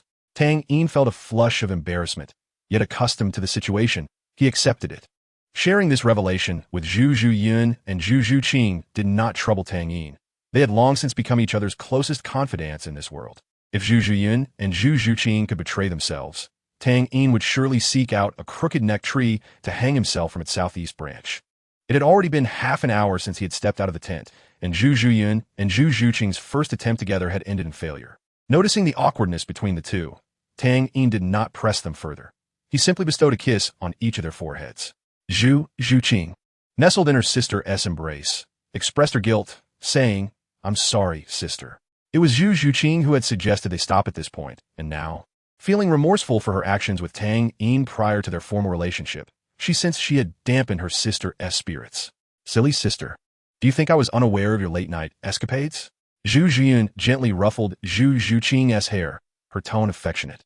"I won't hinder you from pursuing what you love. There is no need for guilt. After all, I too took Xiaoyin from someone else." Zhu Zhiyun gazed at the ceiling, lost in her memories. Meanwhile, Tang Yin had swiftly entered Lu Erlong's tent. Upon reaching the bedside, the alluring figure partially concealed beneath the blanket stirred his passion, prompting him to leap forward without hesitation. That night, Duge Yin found it exceedingly difficult to sleep, tossing and turning in her bed. Despite knowing that the opening match of the qualifying rounds was the following day, her mind was preoccupied with thoughts of Tang Yin.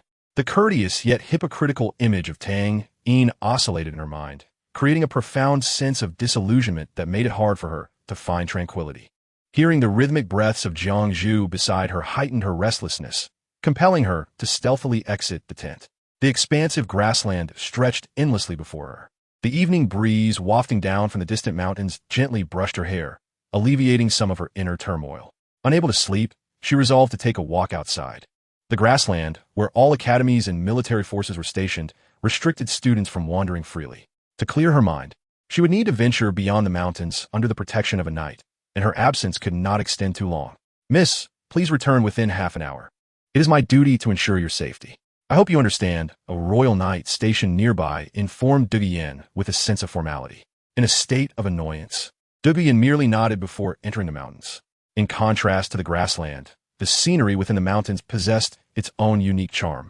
Autumn had already arrived, and the streams coursing over the rocks emitted a crisp sound, occasionally accompanied by the chirping of insects, intermingled with some pained yet suppressed sounds of joy.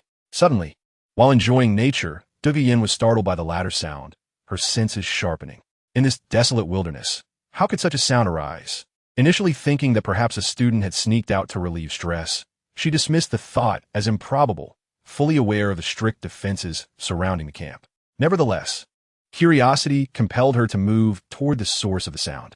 When she beheld the scene beyond the tree, she was utterly stunned. Chapter 189. The arena for the qualifying rounds was the training ground of the Royal Knights. Banners fluttered in the breeze, and the armor of thousands of knights gleamed menacingly under the sun, standing resolute, their steeds silent. All 15 teams qualified to compete had assembled, ready to engage in the qualifying rounds. The results of the draw had been announced the previous night.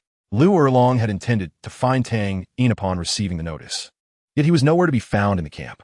As a fallback, Lu Erlong sought out Vice Captain Duge Yin, but still found no trace of her, leaving him somewhat disheartened. However, having recently emerged from a fierce battle, she felt somewhat dazed, and thoughts of the formidable strength of the Lamba Academy team caused her to dismiss the matter, instead retreating to her tent for a nap. Today, Lamba Academy's match was the third of the day, preceded by 2 other competitions from different academies. At this moment, arrangements for the order of appearance were underway. Lu Erlong, reclining leisurely with arms crossed and legs casually crossed, exuded an air of elegance in her white-clad feet contrasted against her high heels. As the head of the academy, she felt rather idle. From team selection and training to the preliminary rounds, she had not been tasked with any responsibilities. In a similar state of lethargy, Tang Yin lay sprawled on the chair prepared by the organizers, appearing somewhat listless. Zhu Zhiyun, exercising her authority as captain in his stead, was engaged in discussions with the other team members regarding their order of appearance. Our opponent is the Balak Academy, a direct institution of the Balak Kingdom, one of the most formidable academies among the 5 great kingdoms. We cannot afford to be complacent. The first match is particularly crucial for morale. I believe I should take the lead, aiming to win as many rounds as possible without revealing our 5th soul skill. The subsequent matches will be handled by you, Yinzi. Zhu Zhiyun articulated her thoughts at length, only to notice Dugu Yin seemed rather distracted. Her gaze was unfocused, staring at the ground, lost in contemplation. Yinzi, Yinzi. Zhu Zhiyun gently prodded Duge Yin, rousing her from her stupor. Oh, I agree with your suggestion, Zhu Yin. The others stared at her with puzzled expressions, prompting Yin to feel a bit embarrassed.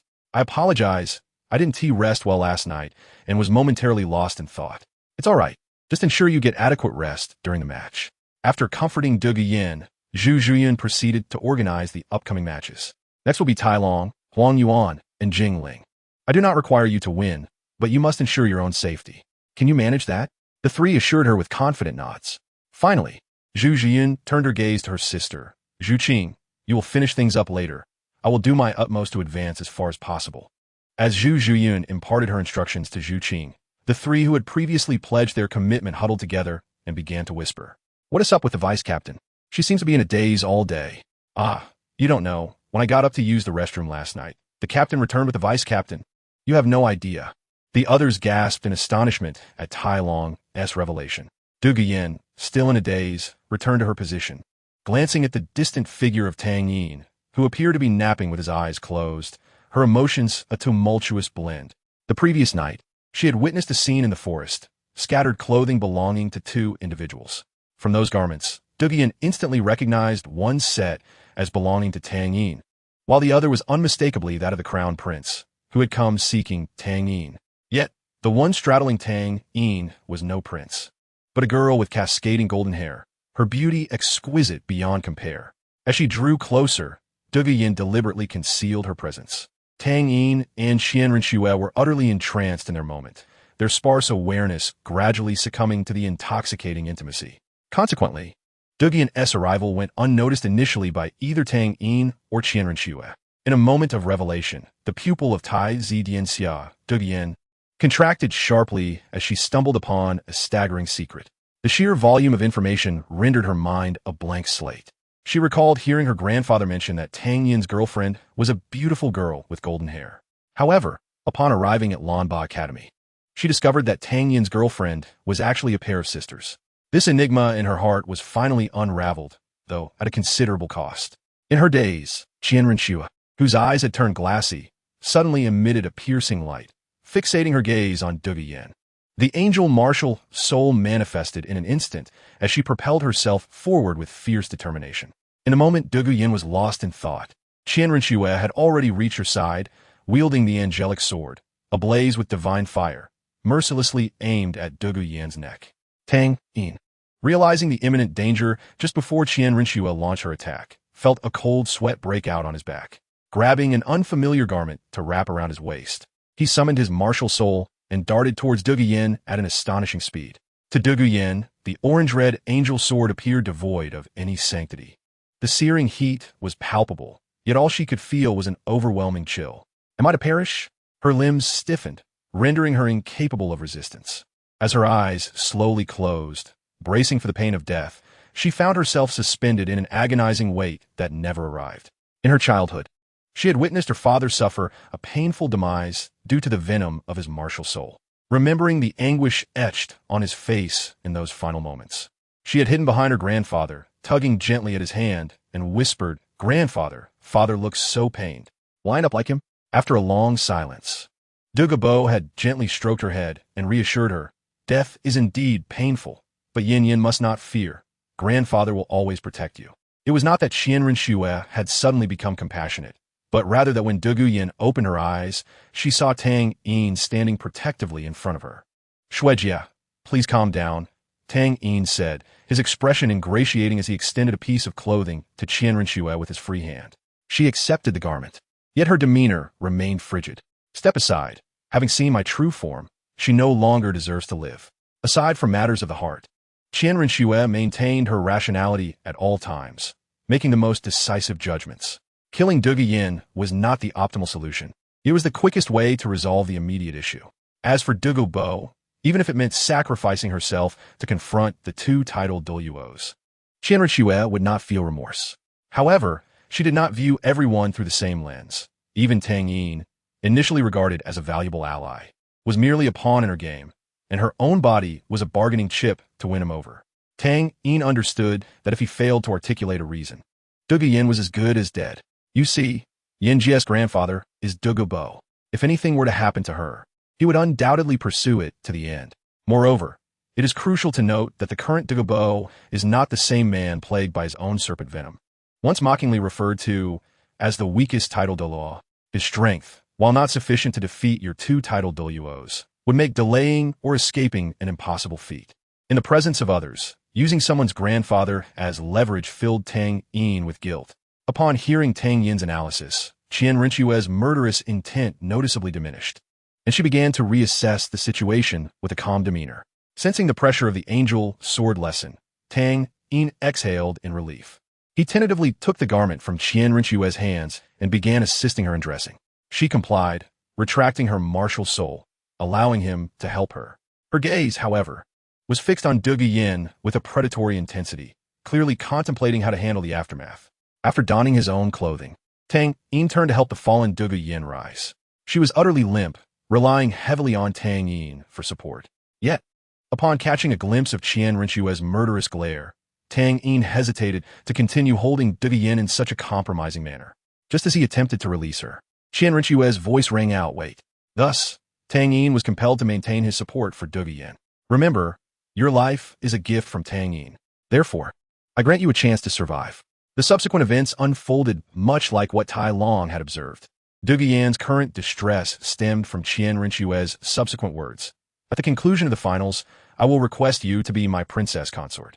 My grandfather will be present at that time, so I hope you will not be ungrateful.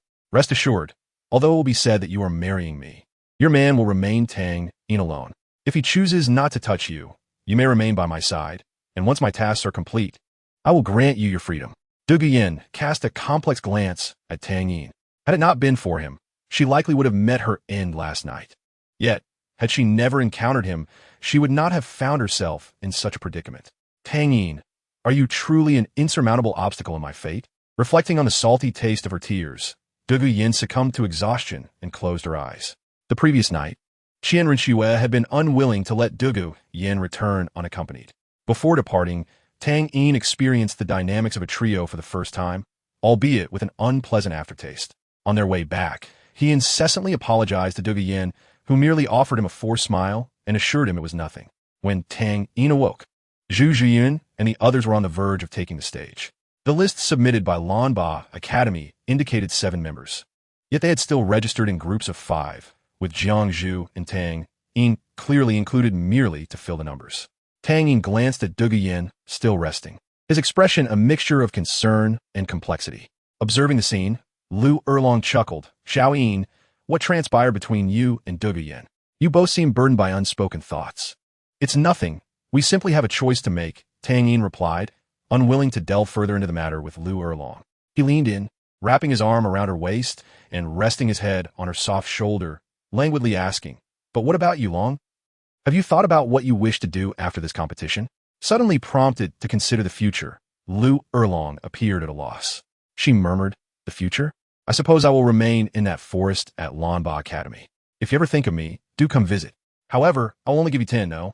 15 years. Lu Erlong believed that after 15 years, even if she achieved the rank of title Doa, wrinkles would grace her eyes and white hair would crown her head. Perhaps leaving then would be a wise choice. She knew that with her age, a lifetime spent together with Tang Yin was a bit of a fantasy. After 15 years, a robust Tang Yin would hardly glance at an aging woman. Thus, she preferred to cherish this fond memory while retreating into seclusion, ensuring a place for herself in Tang Yin's heart. "Foolish girl, what are you saying?" Tang Yin sensed Lu Erlong's thoughts and realized he had never revealed his unique abilities to her. Without hesitation, he leaned in and kissed her. Lu Erlong, flustered, scanned their surroundings and, finding no one paying attention, breathed a sigh of relief and surrendered to Tang Yin's advances. A rich surge of life energy flowed through their kiss, enveloping Lu Erlong within its warmth. As a soul sage, Lu Erlong may not possess the ability to introspectively examine her own body, yet her awareness of it has reached an astonishing level. She can distinctly feel her bodily functions awakening under the influence of this energy, with cells that should be aging becoming vibrant once more. This sensation is beyond her capacity to articulate. The joy of her rejuvenated body is ineffable. When Tang Yin released her crimson lips and inquired with a smile, "Can you accompany me always?" The warmth of his smile enveloped Lu Erlong's heart like a spring breeze, prompting her to relinquish her emotional restraint and kiss him fervently. This time, she did not mistake her affections. The competition featuring the vice team of the Tiando Royal Academy was the initial match. The team, having secured an effortless victory in the first round, now occupied the observation seats, eager to gather information on the remaining teams, with Lanba Academy being their primary focus. Although their progress was contingent upon encountering Lanba Academy, the previously battered vice team of Tiando Royal Academy had resigned themselves to a state of defeat, akin to a salted fish, yet even a salted fish harbors dreams of turning the tide. Just as Yu Xiaojiang prepared to document the participants from Lanba Academy, his peripheral vision caught sight of Lu Erlong initiating a kiss with Tang Yin. Erlong, my Erlong, he thought, his heart wrenching at the sight. Helplessly, he could do nothing but watch. The indifference displayed by Lu Erlong had etched itself into Yu Xiaojiang's memory. Contemplating the prospect of meeting Bibi Dong once more in the finals, a plan began to formulate within him. He seemed to have forgotten the attitude she had shown him during his previous visit. Chapter 190. Some Past Events. The brilliant Zhu Zhuqing, while Yu Xiaojiang remained lost in his thoughts, the battle belonging to Lanba Academy commenced. Zhu Zhuyan, adorned in the dark blue uniform of the academy, stood with her short hair swaying gently in the breeze, arms crossed.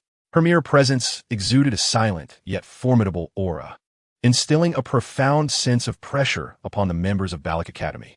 Having arrived in Tiando City prior to the conclusion of the preliminary rounds, Balak Academy was somewhat acquainted with Lanba Academy, whose record of entering the advancement rounds with a flawless victory was enough to intimidate anyone. The first contestant from Balak Academy felt an acute sense of apprehension. He was aware of Zhu Zhiyun's reputation as a 20-year-old Soul King. Faced with such an extraordinary beauty, he found himself incapable of appreciating the moment. Upon both sides taking their positions, the referee raised a hand and declared, "The match begins." No sooner had the words left his mouth than Zhu Zhiyun activated her martial soul. Unlike team battles, in this individual contest, there was no grace period to summon one's martial soul. Mastering its activation and seizing the initiative constituted a significant advantage. The male competitor from Balak Academy was evidently a fraction too slow. As he began to summon his martial soul, Zhu Zhiyun, capitalizing on her speed, swiftly closed the distance between them. With a swift and decisive strike, her golden claws effortlessly sliced through his flesh, and with a gentle push, she sent his larger frame flying.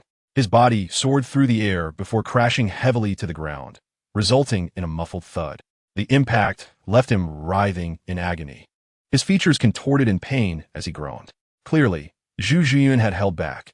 Had she not, this blow would likely have rendered him unconscious. The audience barely caught a glimpse of Zhu Zhiyun's swift movements, and many remained unaware of when she had even struck. The thought of facing such an academy in the future sent chills down the spines of numerous spectators. Most instructors from various academies contemplated forfeiting upon encountering Lanba Academy to preserve their strength, a regrettable yet pragmatic choice. After concluding her bout, Zhu Zhiyun returned to her position, awaiting the next competitor from Balak Academy. The leader of Balak Academy, perspiring profusely, deliberated whether to send out another contestant or concede defeat. While conceding was not shameful, forfeiting the very first match in such a disheartening manner would undoubtedly impact their morale in subsequent contests. After careful consideration, the leader gritted his teeth and resolved to at least eliminate one opponent. Zhu Zhuqing attentively observed her sister's match, gleaning insights from Zhu Zhiyun's offensive strategies that could enhance her own skills. During the wait, she idly scanned the surroundings for Tang Yin's figure, only to find him engrossed in affectionate exchanges with another woman. That scoundrel Tang Yin, Zhu Zhuqing muttered in irritation, deciding to avert her gaze to avoid further distress. Her sister had advised her not to interfere with Tang Yin's affections, as he would not forsake one for another. Though Zhu Zhuqing struggled to comprehend this wisdom, she unwaveringly trusted her sister's words. Yet, she could not shake off her discontent. What could she do? It felt as if she had unwittingly wandered into the jaws of a great wolf. Just as she turned her head away, she suddenly realized something amiss. With disbelief, she glanced back. The dean, Tang Yin. She had not anticipated that the seemingly elegant dean would be entangled with Tang Yin, or rather, sharing a kiss with him. When had this begun? The leader of Balak Academy instructed the upcoming competitor, "You appear to be a sensitive attack soul master. You must summon your martial soul immediately upon entering the arena and employ your defensive soul skill to withstand the initial onslaught." The contestant felt a wave of unease wash over him, vividly recalling the fate of his predecessor, making it impossible to claim he was unafraid. Learning from the previous encounter, He summoned his martial soul the moment he stepped onto the stage, even before the referee announced the start of the match. His martial soul, the sunflower, featured a red center reminiscent of the rising sun, with orange petals resembling the sun's radiance. As a soul beast, the sunflower emitted a peculiar fragrance that incapacitated foes, and its brilliant glow carried a unique spiritual toxin. Furthermore, its petals were remarkably resilient, providing formidable cutting power, placing it among the higher echelons of martial souls. Zhu Zhuyan had executed her previous match with finesse. The second round would undoubtedly require more time and effort. As the match commenced, Zhu Zhuyan, reminiscent of her first performance, swiftly advanced, seeking an opportunity for a decisive strike. The Sunflower Soul Master, mindful of his instructor's counsel, remained vigilant. Without hesitation, he began to whirl the flower in his hand, expanding it to over 3 meters in length. At that moment, the third purple soul ring among his 4 colored rings illuminated, and the top petals began to rotate, enveloping him within a unique protective energy barrier. An ineffective strategy, Zhu Zhuyan assessed, dismissing his futile struggle.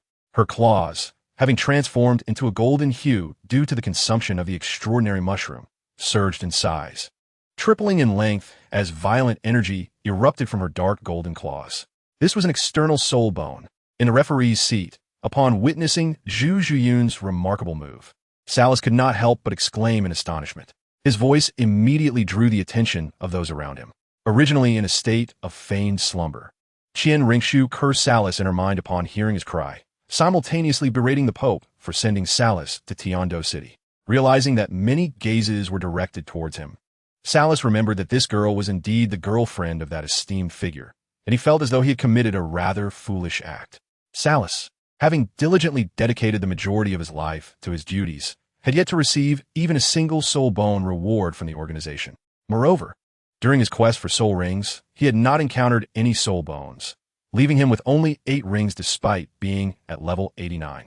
He found himself envious of that ancient soul bone, but he did not wish to offend the Pope over such a trivial matter.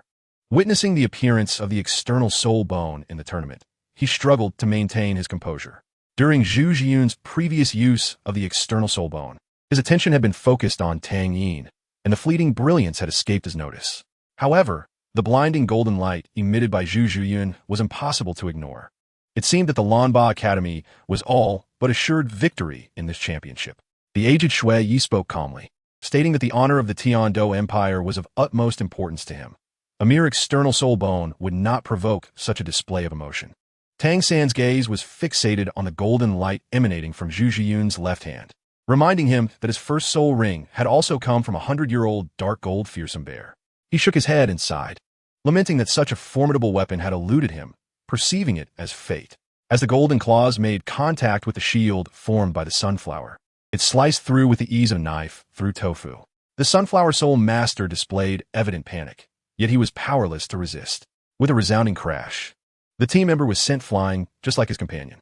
The leader of Balak Academy wore a grim expression, as the loss of 2 4-ring soul masters left him with little choice but to surrender, lest he find himself without any combatants for the next day's match. Reluctantly, he approached the referee to concede defeat.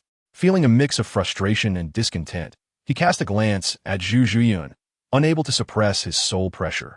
Zhu Zhuyan, caught off guard by the sudden surge, let out a muffled sound and swayed slightly, yet she remained composed. She released all her soul power to counteract the oppressive force. "Do you wish to die?" Before anyone from Lanba Academy could react, Salas suddenly erupted, his voice resonating like a thunderclap, causing the leader of Balak Academy to spit blood. No one had anticipated such a reaction from the Platinum Cardinal of the Spirit Hall, who prioritized fairness in the competition and stepped in to uphold justice. Many began to reassess their impression of the Spirit Hall as tyrannical. With a righteous expression, Salas spoke solemnly. "The elite competition has its own rules. This is a place for young soul masters to spar. If some old fools wish to disrupt the rules, they may come and spar with me." Addressing the leader of Balak Academy, he continued, "Considering this is your first offense, I shall not punish you or your academy.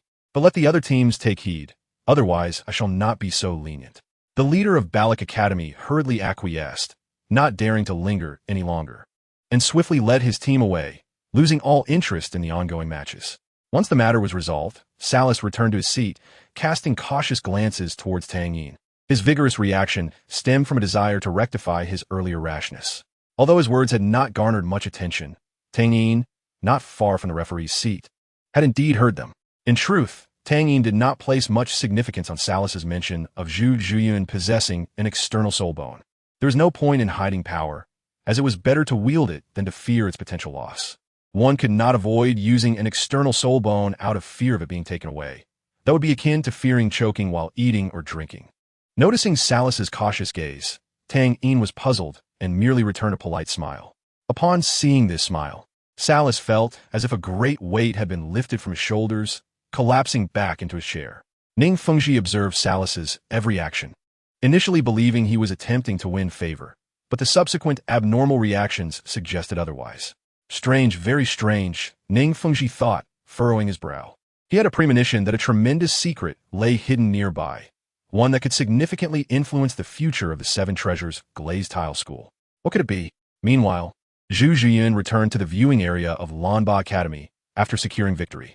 Sitting down, she noticed her sister's dazed expression and inquired, "Zhu Qing, what is the matter?"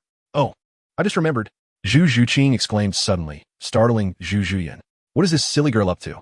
Zhu Zhuqing quickly realized her reaction had been overly dramatic and, upon seeing Zhu Zhiyun, managed an awkward smile. "Zhu Qing, what are you doing?" Zhu Zhiyun pressed, noticing a mischievous glint in her sister's eye as she began to share a secret. "Sister, let me tell you something. Tang Yin is with the dean. I just saw them together. Do you know when they got together?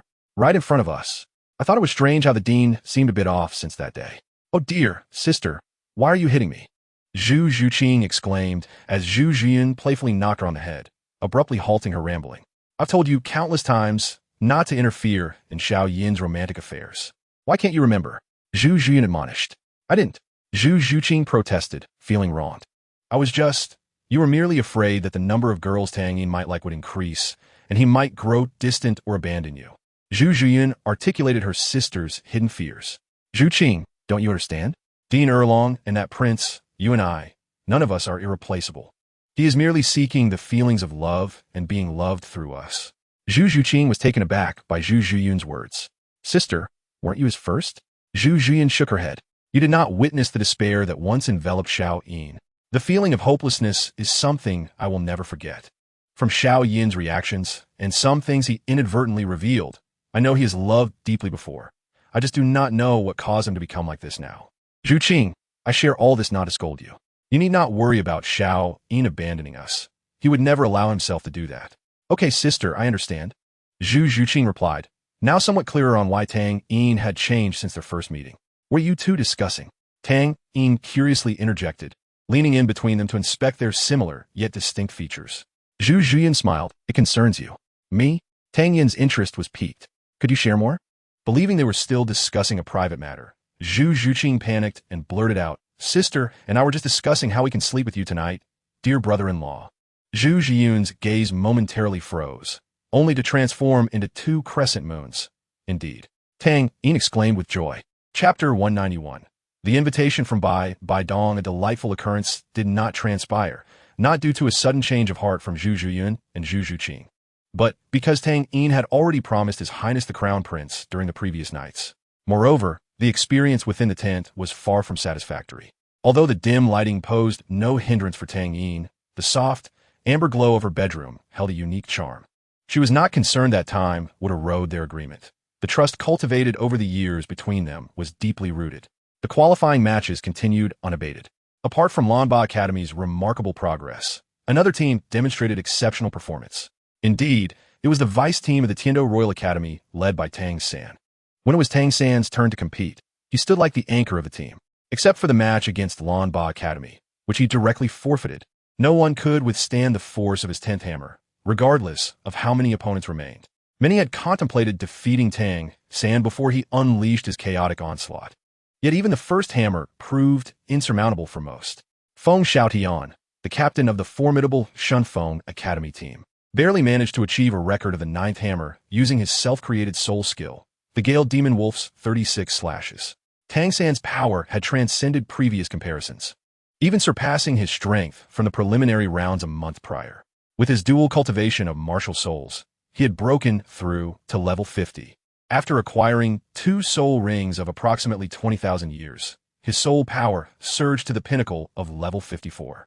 The phoenix coxcomb sunflower within him was releasing its final essence, and once its potency was fully expended, Tang Sen anticipated breaking through to level 54.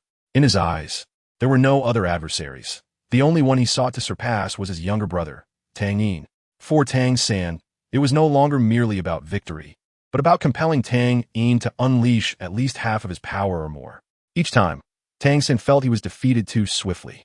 According to his teacher's plan, during the finals, he would acquire the strength to battle Tang Yin, with a chance of overcoming him. Tang Sen eagerly awaited that day. Otherwise, he would not easily relinquish this opportunity for a one-on-one match in the qualifying rounds. The sense of helplessness faced by other teams against Tang Sen mirrored that against Lanba Academy. Consequently, Tang Yin's solitary defiance against the entire vice team of the Tiando Royal Academy became an indomitable legend for all. As the final day of the last match concluded, the qualifying rounds were entirely finished. The journey for all teams was not over. Having reached this stage, they were about to challenge the stage of the finals. Tang Yin, nestling Zhu Zhuyin on her left and embracing Zhu Zhuqing with her right, reclined comfortably in her chair, showing little interest in the inspiring speech delivered by Emperor Shui on stage. As an emperor, Shui could not leave Tiando City at will. Even after decades of reign, any departure from the power center would lead to his complete marginalization, especially with his brother, Prince Shui Xing, not one to be trifled with. After the speech, Emperor Shui announced that Crown Prince Shui Qinghe would represent him as the envoy of the Tiando Empire in the judging of this competition. When this news was revealed, Qianren Shue was eager to observe Tang Yin's reaction, but upon seeing her embraced by Zhu Zhuyin and Zhu Zhuqing, she was left with a dark expression, already conjuring up 100 ways to torment Tang Yin. That mischievous little Yin, next time, I shall make you experience what restraint feels like. In contrast to the original narrative, the finals would not take place elsewhere, but in Wuhuan City, which was the originally designated location, rather than a last-minute change. The reason for such a minor adjustment was likely only known to Tang Yin, the elusive butterfly. 3 days later, all teams had gathered. The convoy of Lanba Academy was positioned prominently, closely following the Crown Prince's carriage, a testament to the Empire's, Qianren Shue's, regard for them. Tang Yin remained asleep in the carriage, undeterred by the bumpy road, even with the shock-absorbing soul guidance devices installed. Despite the discomfort, she slept soundly. Lanba Academy had 3 carriages. Originally, Lu Erlong was meant to share a carriage with Duge Yin and Jiang Zhu, but he unabashedly sat in the carriage with Tang Yin. Inside the carriage, Zhu Zhuyin and Zhu Zhuqing exchanged glances at Tang Yin, who lay on Lu Erlong's lap, perplexed by her apparent exhaustion. Meanwhile, in the carriage of the Tiando Royal Academy's vice team, Xiao Wu, feeling both anxious and excited, spoke to Tang San. Brother, have you been to Wuhuan City? They say it is the most prosperous place on the continent, the sacred ground for all soul masters. She touched the silver scale on her chest, its cool touch providing her with immense comfort. When Tang Hao came to instruct Tang San days earlier, he had inadvertently noticed Xiao Wu and asked with curiosity, "Why has your aura vanished?" In Tang Hao's understanding, a soul beast could only fully conceal its aura upon reaching maturity, transforming into a true human. At that time, Xiao Wu, with merely 30-some levels of soul power, could not possibly achieve this transformation. Xiao Wu herself was unsure of the reason. After some investigation, she discovered it was due to that scale. This must be the scale of that being. How can I have Tang Yin accompany me to meet it? Tang Sen interrupted her thoughts. Xiao Wu, Wuhuan City is nothing special. If it weren't for the finals being held there, I might never set foot in such a filthy place. From Yu Xiaojiang, Tang San had heard descriptions of the decadent lives of the powerful within the Wuhuan Palace, where arrogant soul masters looked down upon weak commoners. He harbored no fondness for such a stifling environment. Indeed, Wuhuan Palace, Xiao Wu seemed to recall something, her spirits visibly dampening. At that moment, Tang San grasped her hand and spoke with unwavering resolve. Xiao Wu, rest assured, while I am here, no one can harm you. Xiao Wu looked up into Tang San's determined black eyes, her pink gem-like pupils shimmering with a hint of infatuation. Brother meanwhile, Ma Hongjun and Oscar, who had been in the same carriage as Tang San, had stealthily slipped into Dai Mubai's carriage. They were mimicking their leader, Dai, in a playful performance, showcasing the brother-sister bond between Tang San and Xiao Wu. The anticipated assault from the Wuhuan Palace did not occur, but on the 11th day of their journey, They caught sight of a team bearing the emblem of the Wuhuan Palace from afar. The leader was none other than Zhu Douluo, one of the few titled Douluos Tang Yin had acquainted with in the Wuhuan Palace. He was not here to receive the participating teams from the Tiando Empire, as such a team did not exist within Xingluo Empire. This time, he had come with a mission, not to attack Tang San, but to take someone away. As the Tiando Empire's convoy approached the Wuhuan Palace's team, it gradually came to a halt. A knight from the Royal Knight Order paused briefly near Qian Rinxue's carriage before advancing toward the Wuhuan Palace. "May I inquire about the intentions of the Wuhuan Palace?" The knight exclaimed, unaware that a titled Douluo stood before him. Zhu Douluo paid no heed to the knight's attitude. No one would be incensed by the disdain of an ant. A voice, neutral in tone, emanated from Zhu Douluo. "His Holiness the Pope has issued a decree, instructing me to escort Tang Yin from Lamba Academy to the Wuhuan Hall. Should anyone attempt to obstruct us, they shall be dealt with ruthlessly." His voice was not loud, yet every individual present heard him with crystal clarity. Particularly, when he uttered the last 4 words, every heart except for Ning Fengji's, who remained in the carriage, skipped a beat. Inside the carriage, Qian Rinxue's face turned as cold as frost, her heart fluttering with unease. What could that woman want? Why did she summon Xiao Yin alone? Surely, she does not intend to recruit him prematurely? This cannot be allowed. Xiao Yin is mine. I must devise a plan. Ning Fengji sighed. It appears that the Wuhuan Hall intends to take action against Tang Yin. Beside him, Chun Exant, shielding Ning Fengji from Zhu Douluo's oppressive aura, remarked calmly. Since the Wuhuan Hall has dispatched a titled Douluo to find Tang Yin, and given the peace in his tone, they are already showing respect. His identity remains undisclosed, so there is no need for concern. Ning Fengji shook his head. I am not worried about Tang Yin. It is other matters that trouble me. Other matters? Chun Xian furrowed his brow. Indeed, it is peculiar. Every move made by the Wuhuan Hall since the preliminaries of Salis has been shrouded in oddity. I have been apprehensive for some time. Ning Fengji's tightly furrowed brow loosened slightly. I hope I am merely being overly cautious. Zhu Zhuyun, Zhu Zhuqing, and Lu Erlong also heard Zhu Douluo's words. Their expressions filled with worry as they glanced at Tang Yin. Only Tang Yin understood the true nature of the situation. There was no point in evasion. He and she must reach a resolution. Scanning the worried faces of the three, Tang Yin revealed a relaxed smile. It's fine. Wait for me to return. Just as he rose, Zhu Zhuqing grasped his hand, drawing the attention of Zhu Zhuyun and Lu Erlong. What is it, Zhuqing? Do not forget our agreement. Tang Yin paused, and a blush appeared on Zhu Zhuyun's calm face, her eyes flickering with shyness. Of course I remember, but do not regret it. Tang Yin playfully pinched Zhu Zhuqing's small face, as soft and bouncy as ever. He then addressed Zhu Zhuyun and Lu Erlong. I am leaving. They did not react as intensely as Zhu Zhuqing, yet their concern for Tang Yin was no less profound.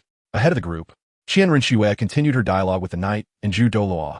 His Highness the Crown Prince has stated that Tang Yin from Lamba Academy is a citizen of our Tiando Empire, and we have the obligation to protect them, so there is no need for the Wuhuan Hall to trouble themselves. Zhu Douluo, having engaged in a lengthy standoff, was beginning to lose patience. However, the Pope had specifically instructed him to bring the person back unharmed. The earlier threat was merely a means to expedite matters. He had not anticipated that the Crown Prince of the Tiando Empire would be so unyielding. He spoke in a low tone. Esteemed individuals of the Tiando Empire, my patience is limited. Should I fail to fulfill the task entrusted by the Pope, I too shall face dire consequences. However, before that, I do not mind ensuring that you also meet with unfavorable outcomes. Zhu Douluo's patience was wearing thin. If the opposition did not relent, he would have no choice but to seize Tang Yin by force. I will accompany you. In this standoff, Tang Yin stepped out from the group. Inside the carriage, Qian Rinxue was startled to see Tang Yin. She did not understand why he had chosen to do so. Lifting the curtain, she caught a glimpse of Tang Yin's smiling profile. Swear, it is fine. Trust me. I will find you once we arrive in Wuhuan City. His voice was soft, audible only to a few knights near the carriage. Yet they were all the Crown Prince's personal guards and understood the dynamics between the Crown Prince and this prodigious youth. Thus, they exhibited no surprise. Tang Yin's words of reassurance instilled in Qian Rinxue a profound sense of security. Seeing Tang Yin had made his decision, Qian Rinxue ceased her insistence. Observing Tang Yin's voluntary emergence, Zhu Douluo let out a sigh of relief. You shall remain and continue to escort the esteemed individuals of the Tiando Empire to Wuhuan City. After issuing instructions to his subordinates, Douluo approached Tang Yin and clasped his fists, saying, "Young Master Tang Yin, time is of the essence. I shall guide you on the next leg of the journey." Tang Yin nodded, offering no further words. After watching Tang Yin being led away by Douluo, Qian Renxue commanded the convoy to proceed. For days remained. Inside the carriage, Qian Renxue had already devised a method to protect Tang Yin. With Douluo's speed, the journey to Wuhuan City would only take a quarter of an hour.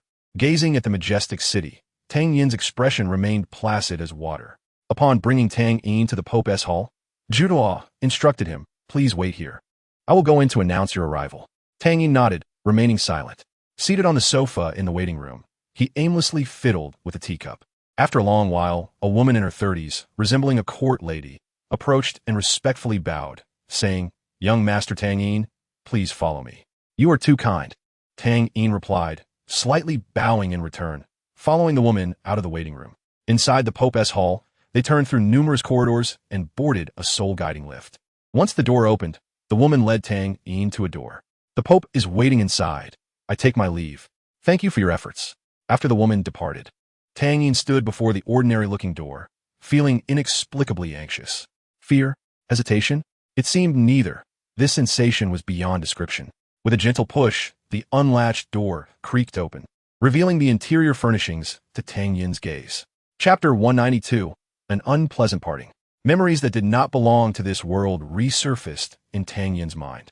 Everything here felt so familiar. If it were not an illusion, he had lived with Bibi Dong in this identical room for a full 40 years. The fleeting sensations stirred within him, though not as profound as first-hand experience. Yet the impact of memories spanning over 80 years on a mere youth of just a few decades was undeniably immense. This was also the root of his inner demons. During his first year in Tiando City, Tang Yin had been undergoing spiritual therapy with Tang Yuehua. Each session was a significant drain on Tang Yuehua, illustrating just how deeply Tang Yin had been ensnared. "We promised to be together for a lifetime." Xiao Yin. "Do you think we were also a pair in our previous life?" Xiao Yin I. As the memories in his mind began to stir once more, Tang Yin maintained an outward calm. Seemingly alerted by the sounds from outside, a commotion arose within the room. Tang Yin knew the source of the noise was the bedroom. The sound of the doorknob turning resonated clearly. Every aspect seemed to slow down, and Tang Yin's gaze fixated on the twisting knob. When Bibi Dong emerged from behind the door, Tang Yin momentarily lost his focus. She wore a splendid phoenix robe adorned with brocade, the outer layer of red gauze fluttering gracefully. Her already exquisite features were enhanced by subtle makeup, and her long purple hair was elegantly secured in an updo with a phoenix hairpin. In his memories, Tang Yin would lose himself in her presence time and again. Bai Dong remained as beautiful as he remembered, yet in her gaze, Tang Yin could not discern the tranquility they once shared over 3 years, nor did he perceive the mockery that seemed to emerge in their final moments together. The emotions swirling within her eyes were incomprehensible to him. Bai Dong's gaze lingered on Tang Yin's face for an eternity, as if her expression had crystallized at that very instant. Neither spoke. Perhaps they were at a loss for words, or perhaps they were lost in their own memories. After what felt like an eternity, Bai Dong raised her hands, allowing the wedding gown she wore to spread elegantly around her. With a radiant smile, she asked, "Xiao Yin, do I look beautiful?" After years of serving as the Pope, Bai Dong embodied the aura of a sovereign, and the vibrant red of her attire did not appear ostentatious. Rather, it seemed entirely fitting. During this time, Tang Yin regained clarity, fully aware of his purpose for being there, to pay his respects to the Pope. With that thought, he placed his right hand over his heart and bowed respectfully to Bai Dong. Her smile froze in place in response to his gesture. According to the agreement between her and Yin, Bai Dong was not permitted to approach Tang Yin before the opportune moment arose. Uncertain of when that moment would manifest, she had adhered strictly to a Yin's instructions, never revealing her true self before Tang Yin. Yet, at times, longing overwhelmed her, and she would secretly steal away to catch a glimpse of Tang Yin from afar, even if it meant witnessing him in close proximity to other women, including one who was her own daughter. These thoughts did not trouble Bai Dong. Her sole concern was Tang Yin. Everything seemed to be unfolding along the predetermined path, and the deadline Yin had mentioned drew nearer, hinting that the moment for Tang Yin and her to reconcile was approaching. However, when Bai Dong once again sought to observe Tang Yin, it coincided with the night he went to meet Lu Erlong. Initially perplexed by his late departure, Her heart sank with a foreboding sense of dread upon seeing him arrive at Lanba Academy. Her fears were confirmed when she witnessed Tang Yin's flirtation with Lu Erlong, causing her pent-up emotions to finally erupt. To put it simply, she broke down. Among those she despised most, Lu Erlong was certainly included. Although she had long since lost interest in Yu Xiaojiang, her preconceived notions about individuals were not easily altered. Fortunately, Bai Dong managed to regain her composure in time. Otherwise, she would have rushed out to confront Lu Erlong. The sense of impending crisis urged her to take action. She genuinely feared for the situation. Sending someone to bring Tang Yin to Wuhuan City in advance was part of Bai Dong's plan. She yearned to ascertain Tang Yin's current feelings towards her. When she heard of Tang Yin's arrival, her heart raced with anxiety, yet there was a hint of excitement as well. Recalling the attire Tang Yin favored, she adorned herself in the wedding gown, the first time she had donned such a garment for anyone on Douluo continent. She wished to see nostalgia, joy, or even anger and disdain reflected on Tang Yin's face. The former would indicate that he still loved her, while the latter would suggest he remained angry about her past actions. Regardless, either response would confirm that he still harbored feelings for her. Yet, the current distance he maintained was what Bai Dong feared the most. She stepped forward, intending to reach out and touch Tang Yin. However, as her hand was about to make contact, he instinctively recoiled slightly, bowing even deeper and speaking with increasing reverence. I pay my respects to the Pope. Xiao Yin, are you upset with me? Bai Dong's voice carried a tinge of sorrow, a contrast to her usual demeanor. She could scarcely believe that Tang Yin might truly no longer feel anything for her. She would rather think that he was merely upset. Your Excellency, I am Tang Yin. I know, Xiao Yin. You may rise now. Seeing that Tang Yin was resolute in his refusal to address her, as before, Bai Dong relented. Upon her urging, Tang Yin stood, yet he continued to bow his head slightly, avoiding direct eye contact with Bai Dong.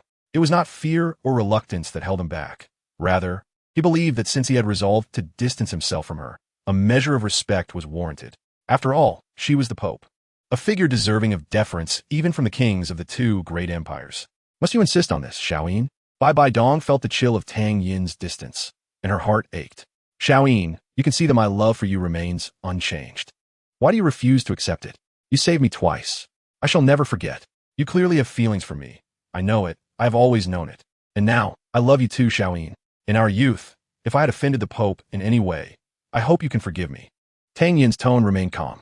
He had already embarked upon a new chapter in his life, surrounded by those who cared for him, including the attentive Zhu Yunjie, the mischievous yet endearing Zhu Qing, the wise and beautiful Xue Jie, and the dean who had entrusted his future to him. Perhaps in time, he would encounter someone he would cherish with his life, yet he had not contemplated a future with Bai Dong any longer. While one could argue that this was avoidance, Tang Yin preferred to consider it a form of self-preservation. Not placing all his eggs in one basket was another means of safeguarding himself. His words pierced Bai Dong's heart like a merciless needle, causing her anguish to eclipse even the torment she had endured from the malevolent influences of Luo Cha. As she gazed at the unfeeling Tang Yin, tears slipped silently from the corners of Bai Dong's eyes.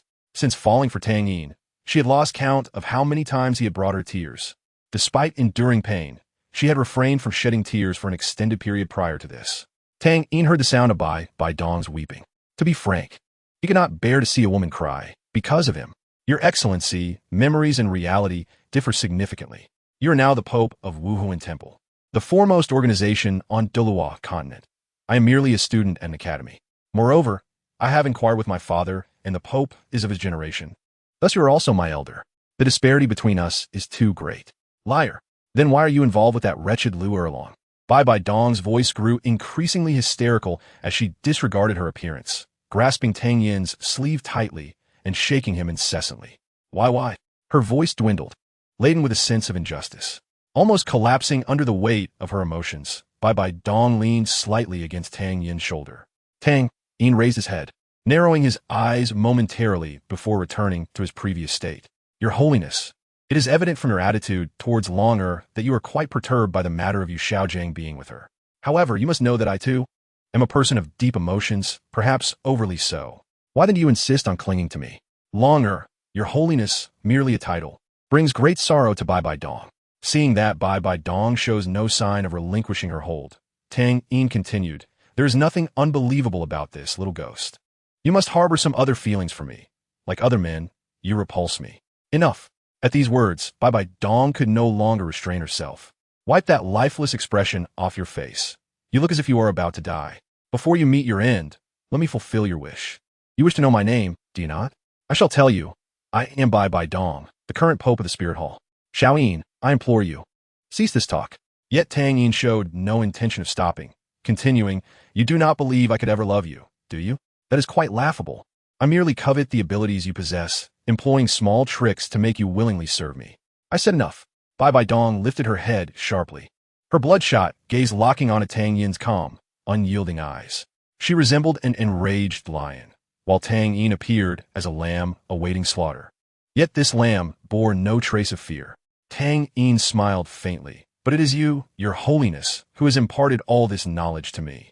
I once harbored foolish dreams, thinking I could aspire to the unattainable, but after experiencing certain events, I have come to a clear understanding. Bai Dong's lips trembled. She had myriad words to express, but found herself utterly speechless.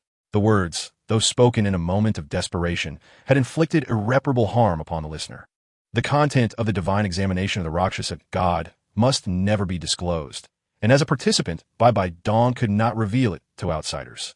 Whenever she wished to speak, she found herself in the same predicament, words poised on the tip of her tongue, yet utterly unutterable. Your Holiness, I observe that the decor of this room resonates with my memories, indicating that you are indeed a nostalgic person. However, I must express that memories are ultimately just that, memories. The person I once cherished was not Bai Dong, but Bai Dong. What you cherish is merely a figment of your imagination, nothing more. With a resounding slap, Bai Dong's hand met Tang Yin's face, leaving a vivid red mark upon his fair complexion. It was evident that she had not held back. Who I favor is of no concern to you. You may leave. At that moment, Bai Dong had regained her authoritative demeanor as the Pope. Though the traces of tears and the slight swelling around her eyes bore witness to the reality of the previous encounter, Tang Yin, having received the unexpected blow, displayed no anger and replied with a smile, I take my leave, then. As he exited, he even took the care to close the door behind him, plunging the room into silence once more. Bai Dong gazed at her hand that had struck Tang Yin, and then, without restraint, she struck herself with force. Indeed, Tang Yin's final words were undeniably accurate. Bai Dong understood this in her heart. Yet what could she do? The most beautiful moments shared with Tang Yin had become mere memories belonging to another world, misunderstood and subjected to such ridicule. Bai Dong stood on the precipice of despair. Her body could no longer sustain her, and she collapsed onto the floor, weeping silently. As the moonlight began to rise, a silvery glow enveloped Tang Yin, enhancing his ethereal presence. Wandering through the somewhat desolate Pope's Hall, Tang Yin felt not the liberation of letting go, but rather an inexplicable sense of loss. Nevertheless, he had his reasons for acting as he did. Bai Dong, in her silent tears, seemed to suddenly recall something, stumbling towards the balcony. From her elevated position, she gazed downward, seeing only the figure of Tang Yin fading into the night. In the realm of the gods, the Rakshasa god observed this scene with keen interest, feeling immensely pleased. It appeared that so-called love was not much more than this. Initially, when she witnessed Tang Yin's fleeting hope before his demise, it had infuriated her. Now, it seemed she had perhaps overthought the matter. Chapter 193. Past encounters. After departing from the Pope's Hall, Tang Yin wandered aimlessly through the Spirit City. Merely 10 minutes later, he realized that in this city, revered as a sanctuary for all soul masters, the streets were predominantly filled with them. Even the shopkeepers exhibited faint ripples of soul power. This was a scene Tang Yin had not encountered in any other city, even in the royal cities of the two great empires. The number of soul masters was only significant near the noble quarters. After meandering for another half hour, Tang Yin randomly selected an inn to stay. Truly, in Spirit City, even the cheapest room commanded a price of 1 gold soul coin per night. Holding the key to his room, Tang Yin couldn't help but reflect. 1 gold soul coin was nothing to him, yet he understood precisely how much it could procure. Upon entering the room, he found only a bed, a table, and a stool. The space was rather limited, a standard single occupancy. Yet Tang Yin was no pampered child. He could sleep soundly in the wilderness of the soul beast forest. Compared to that, this place, furnished with a bed and devoid of soul beasts, felt like paradise. Lying on the bed, Tang Yin did not immediately succumb to sleep, instead staring blankly at the ceiling. His mind was beset by the events that had just transpired. He was uncertain whether his actions towards Bai Bai Dong were right or wrong. How could he, a person known for his empathy, fail to perceive Bai Bai Dong's feelings for him? Merely assisting Zhu Zhuyin and Zhu Zhuqing in resolving their concerns left him indebted to Bai Bai Dong.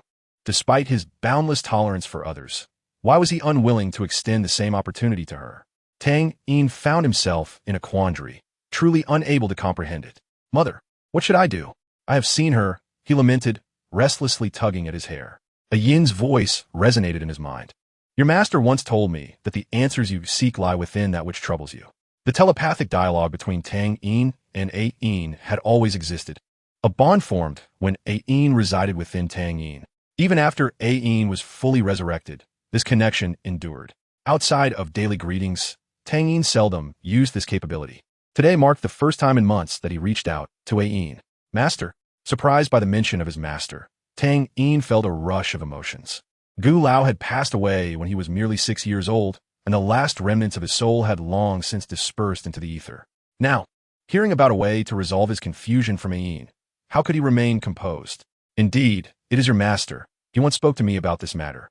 The answer lies within that which troubles you. Tang Yin fell into contemplation. The Rakshasa secret realm? A Yin deftly swatted away Tang Hao's outstretched hand and signaled for him to exit the room.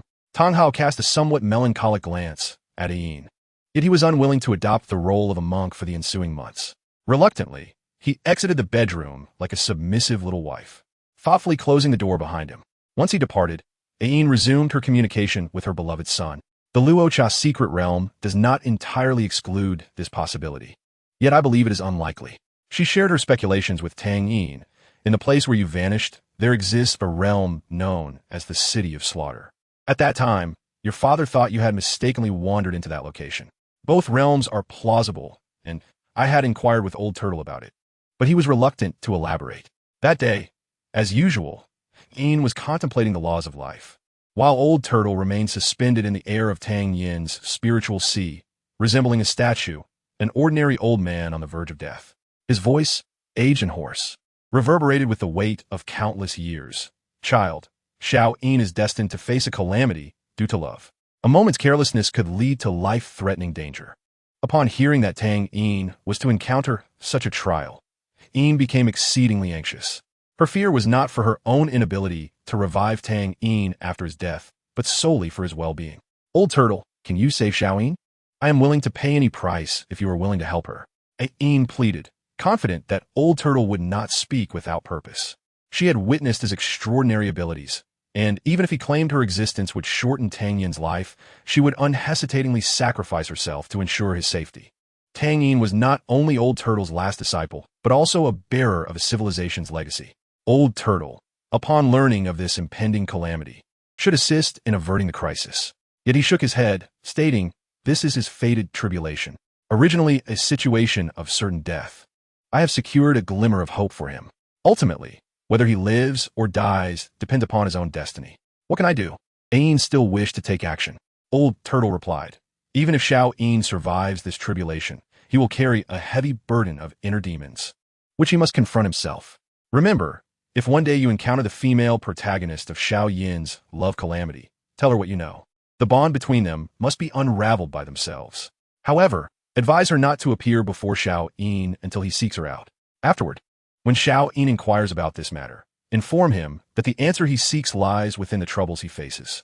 This matter concerned Tang Yin's life and death, and A Yin was determined not to be careless.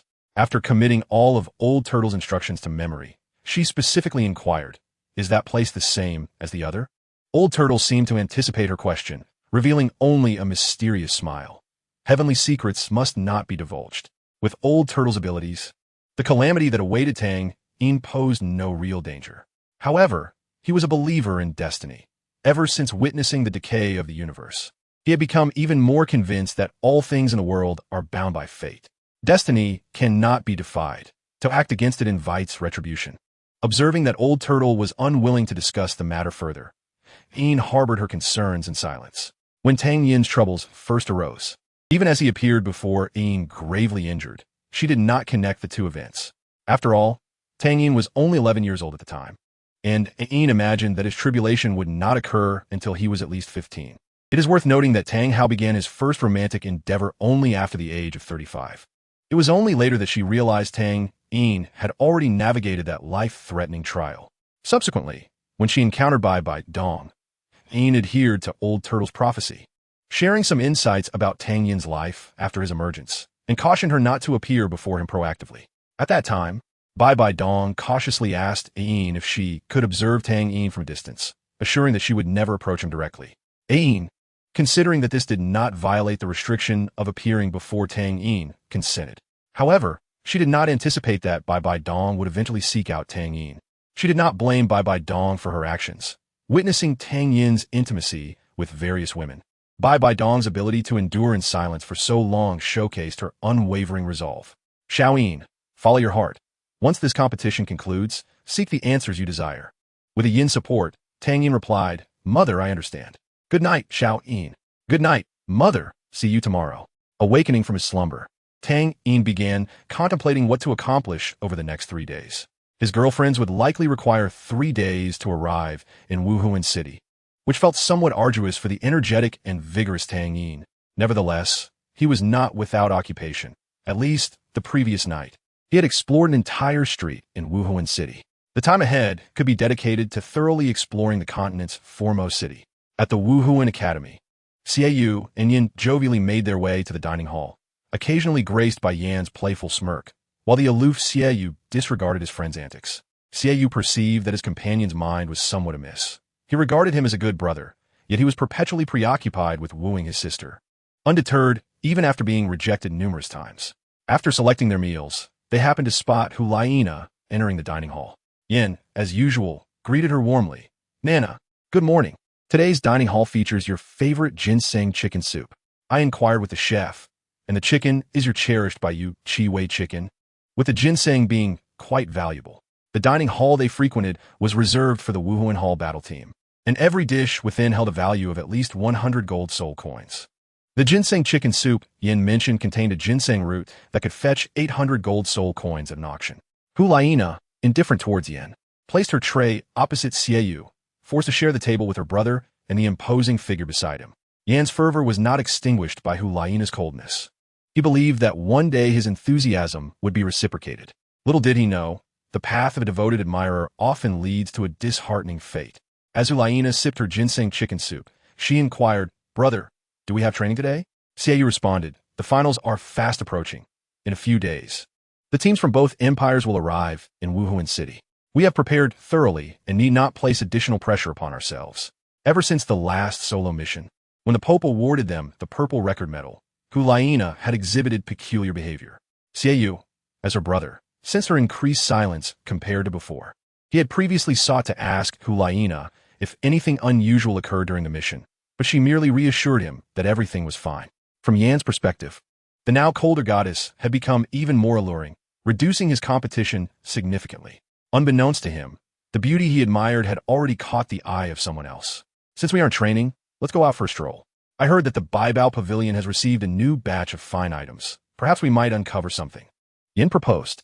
Xiaoyu had no objections and turned his gaze towards his sister. Hulaina did not express any discontent. Instead, she nodded in agreement. Upon receiving the approval of the goddess, Yan's demeanor brightened considerably. At this moment, it was Yan's stage to shine. He couldn't help but feel that the only slight drawback was the presence of Xiaoyu, the future brother-in-law. However, he was fully aware that if Xiaoyu were absent, his beloved Nana would likely not accompany him either. So, they would go together. Who wouldn't envy the opportunity to venture out with both a confidant and a goddess? As Tang Yin aimlessly wandered through the Soul Master City, a sign captured his attention. The 3 characters Baibao Go were adorned with golden powder, shimmering brilliantly in the sunlight. Tang Yin had a modest appreciation for treasures. Although the tens of thousands of gold soul coins he possessed couldn't procure precious soul bones, he could still peruse some soul-guiding devices or herbs. Particularly, herbs piqued his interest, for the existence of healing soul masters meant that few, aside from a select few enthusiasts, would delve into such matters. This discrepancy often led to a significant misalignment between the value and price of certain herbs, presenting a golden opportunity for Tang Yin. Upon entering Baibao Ge, a well-dressed female attendant approached him immediately. Noticing Tang Yin's distinguished appearance and the luxurious storage soul-guiding device on his wrist. The attentive service personnel quickly recognized him as a valued customer. Although one should not judge solely by appearances, lest they encounter a wolf in sheep's clothing. The protagonist Tang Yin was no such figure.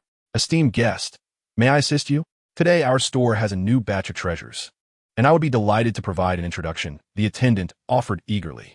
Tang Yin graciously declined her assistance, stating, I merely wish to browse without troubling you.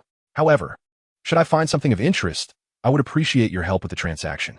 Every attendant in the store was diligently attending to guests, making it evident that they earned a commission on each sale. Witnessing Tang Yin's handsome demeanor and thoughtful nature caused the attendant to blush slightly as she thanked him. After noting her employee ID, Tang Yin began searching for items of interest. Upon reaching the second floor, a vine-like plant in a corner caught his eye. The aura it emitted was unmistakable. It was indeed Lan Sao. Unlike ordinary Lan Sao, this specimen had undergone a transformative evolution after years of growth.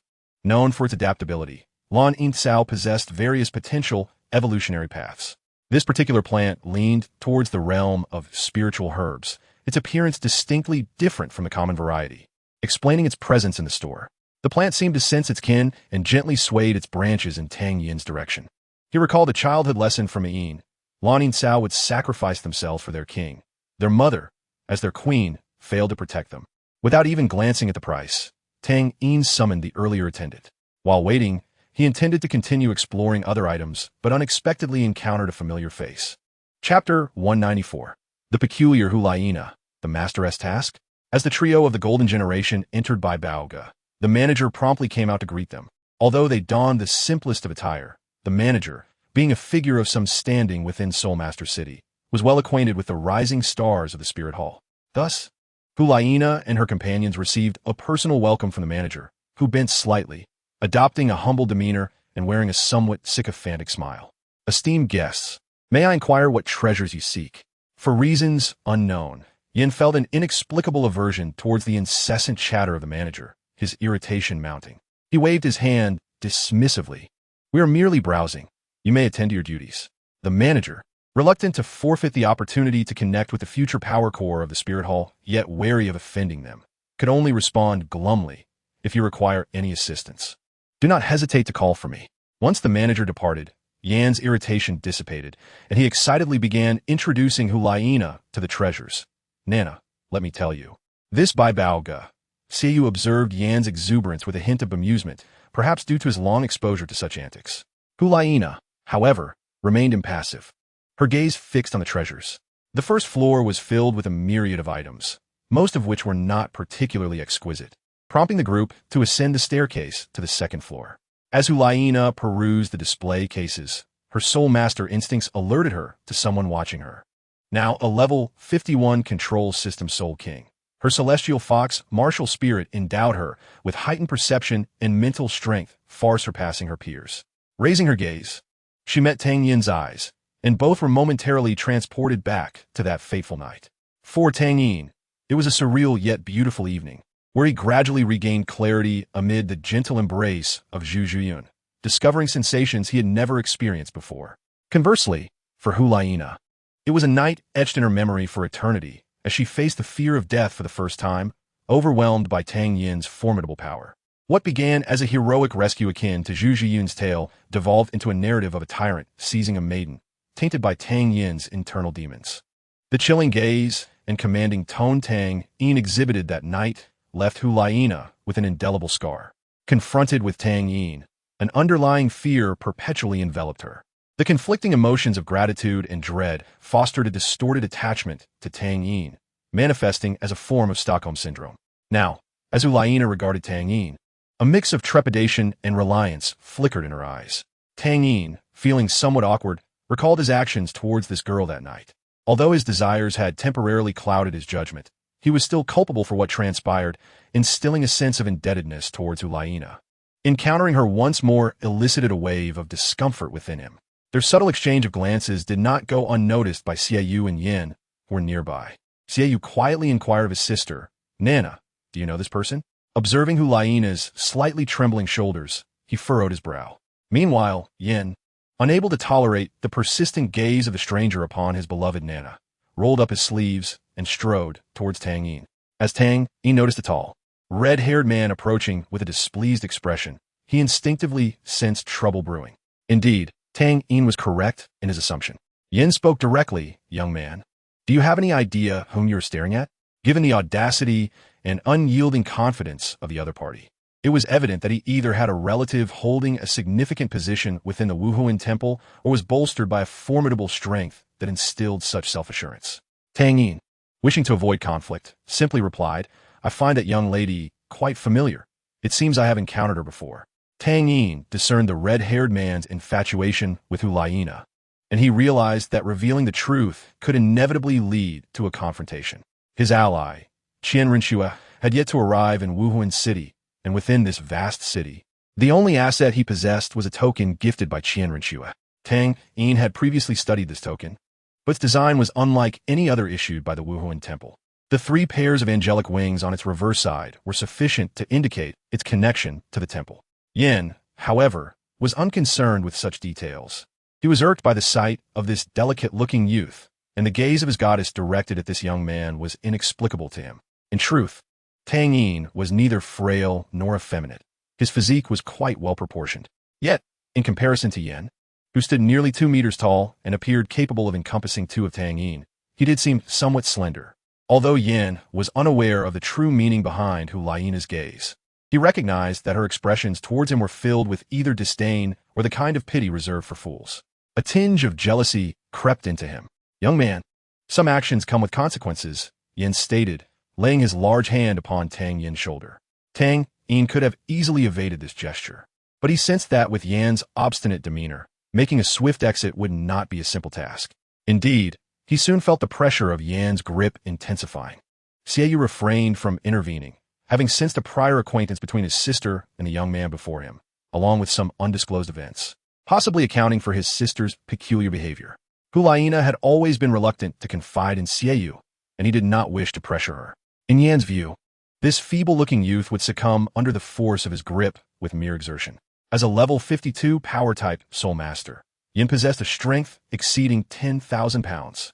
He yearned to witness pain and desperation etched upon Tang Yin's face, to revel in the thrill of humiliating him. However, the circumstances unfolded contrary to his expectations. Tang Yin felt perplexed. He could not comprehend Yan's intentions. The man had appeared fierce moments ago, yet now he seemed to be massaging him. Observing the reddening face of the large man and the whiteness of the knuckles gripping his shoulder, Tang Yin realized that Yin was indeed attempting something, though his strength fell short. "Brother, didn't your superior teach you not to be so arrogant without the power to back it up?" Tang Yin Dou, grasping the hand on his shoulder and applying slight pressure, producing a distinct cracking sound from Yan's hand. The sound resonated clearly even to Xiaoyu, who was nearby. He was astonished to discover that this seemingly 16 or 17-year-old youth possessed such immense strength. Xiaoyu was acutely aware of the terrifying power Yin wielded. With a muffled grunt, Yin did not scream in pain, but looked at Tang Yin in disbelief, unable to accept the reality before him. Tang Yin wished to keep the situation from escalating, aware that provoking a fool could lead to a resolution where neither would emerge unscathed. While Yin remained momentarily stunned, Tang Yin swiftly drew fate and pierced it into Yin's palm. Before Yin could react, Tang Yin retracted fate. Yin began to express his fury, only to find that his hand, previously fractured, had miraculously returned to its original state. It was evident that this was Tang Yin's doing. How swift! Xiaoyu marveled silently. He had witnessed Tang Yin's actions in their entirety, yet he doubted his own ability to replicate such speed. The realization that Tang Yin was stronger than Yin, equally swift, and younger than them sent a chill down his spine. He had not connected the dots between the young man before him and Tang Yin, as he believed the 2 great empires' teams were still en route, and Tang Yin remained within the Tiando Empire's ranks. At this moment, Yan's mind began to settle. He was not foolish, merely prone to impulsiveness. After all, only those of substantial strength could survive the rigorous trials of the Wuhuan Temple and reach this point. The true extent of his opponent's power remained uncertain, and fostering a deadly enmity would serve no beneficial purpose. "Thank you for your mercy," Yin conceded, turning his head away. Acknowledging his defeat, the attendant nearby was utterly astonished, having just witnessed the supervisor's sycophancy towards the trio. Tang Yin's actions had left her in shock. "Excuse me, could you please pack that for me?" Tang Yin Zi. After a moment, the attendant snapped back to reality. Oh, yes. I apologize. She lowered her head in embarrassment and began to wrap the spirit plant for Tang Yin. Feeling somewhat defeated, Yin returned to Xie Yu's side, his voice tinged with disappointment. I didn't expect his strength. A loss is a loss. Xie Yu patted his brother's shoulder reassuringly. It's all right. That individual is a monster. I sense his speed surpasses mine. What? Just as Xie Yu conversed with Yin, Hulaina, who had remained motionless until now, began to approach Tang Yin directly. Her peculiar behavior caused both Xie Yu and Yin to pause their discussion. Xie Yu instinctively reached out to grasp Hulaina's arm, but inexplicably withdrew it. Upon noticing Hulaina walking toward him, Tang Yin felt a wave of confusion wash over him. The expression on Hulaina's face seemed remarkably strange, leaving Tang Yin bewildered. Without any prior indication, Hulaina unexpectedly embraced Tang Yin around the waist. I will behave, she declared. Tang Yin was taken aback. Xie Yu? Yin? Tang Yin was equally astonished, struggling to comprehend the current situation. When he lifted his gaze, he was met with Xie Yu's furious glare and Yan's expression of heartbreak. Tang Yin offered a polite yet awkward smile, attempting to disentangle Hulaina's embrace, only to find her grip unwavering, as if fearing that separation would mean never being able to hold him again. My dear lady, that incident was a misunderstanding, Tang Yin murmured, his voice barely audible, meant only for Hulaina's ears. Upon hearing this, Hulaina appeared agitated. I apologize. I will behave. I. She repeated her previous statement. Tang Yin's mind raced with a multitude of thoughts. He had some understanding of Hulaina's condition, yet he couldn't fathom how she had developed such feelings in a mere few minutes. That night, Tang Yin distinctly remembers everything that transpired. His interaction with Hulaina consisted of no more than 5 utterances. As the atmosphere on the field began to plummet into an icy silence, Tang Yin, in a moment of desperation, devised a plan. He commanded Hulaina, release your hold, and take your companions out of my sight. Hulaina looked up, her expression a mixture of anxiety and fear as she gazed at Tang Yin. With a sense of resignation, he continued, be obedient and follow my instructions. There will be a reward. Only then did Hulaina relinquish her grip on Tang Yin's arm and proceed to fulfill her master's task. Before Xie Yue could inquire, Hulaina addressed her brother. Let us return. Nana, are you all right? Xie Yue expressed concern for Hulaina's current state. I wish to leave this place. Very well. Xie Yue grasped the dazed Yin, who had lost his ability to think due to heartbreak, and departed alongside Hulaina. The maid had already packed their belongings and had overheard the exchange between Hulaina and Tang Yin, a conversation rich in implications that would astonish her for many years. Master, the reward. On one side stood the brother and the sycophant, while on the other played the game of master and pet, a pastime of the youth. Fortunately, the maid possessed enough professional integrity to reveal no signs of her awareness. After receiving the spiritual plant and making payment, Tang Yin also exited the Bai Baoga. That night, after a day of wandering, Tang Yin returned to the modest inn. Lying on his bed, he began to examine the blue-silver grass he had purchased that morning, which had evolved into a spiritual herb. Upon its vine-like stem, a barely discernible network of blue and gold veins thrived, enveloped by a deep blue hue, almost undetectable unless scrutinized closely. Is it about to evolve? As Tang Yin voiced this thought, the leaves of the spiritual plant swayed gently in response to his inquiry. Your intelligence is quite commendable. Remain by my side, and in a few days, you shall complete your bloodline transformation.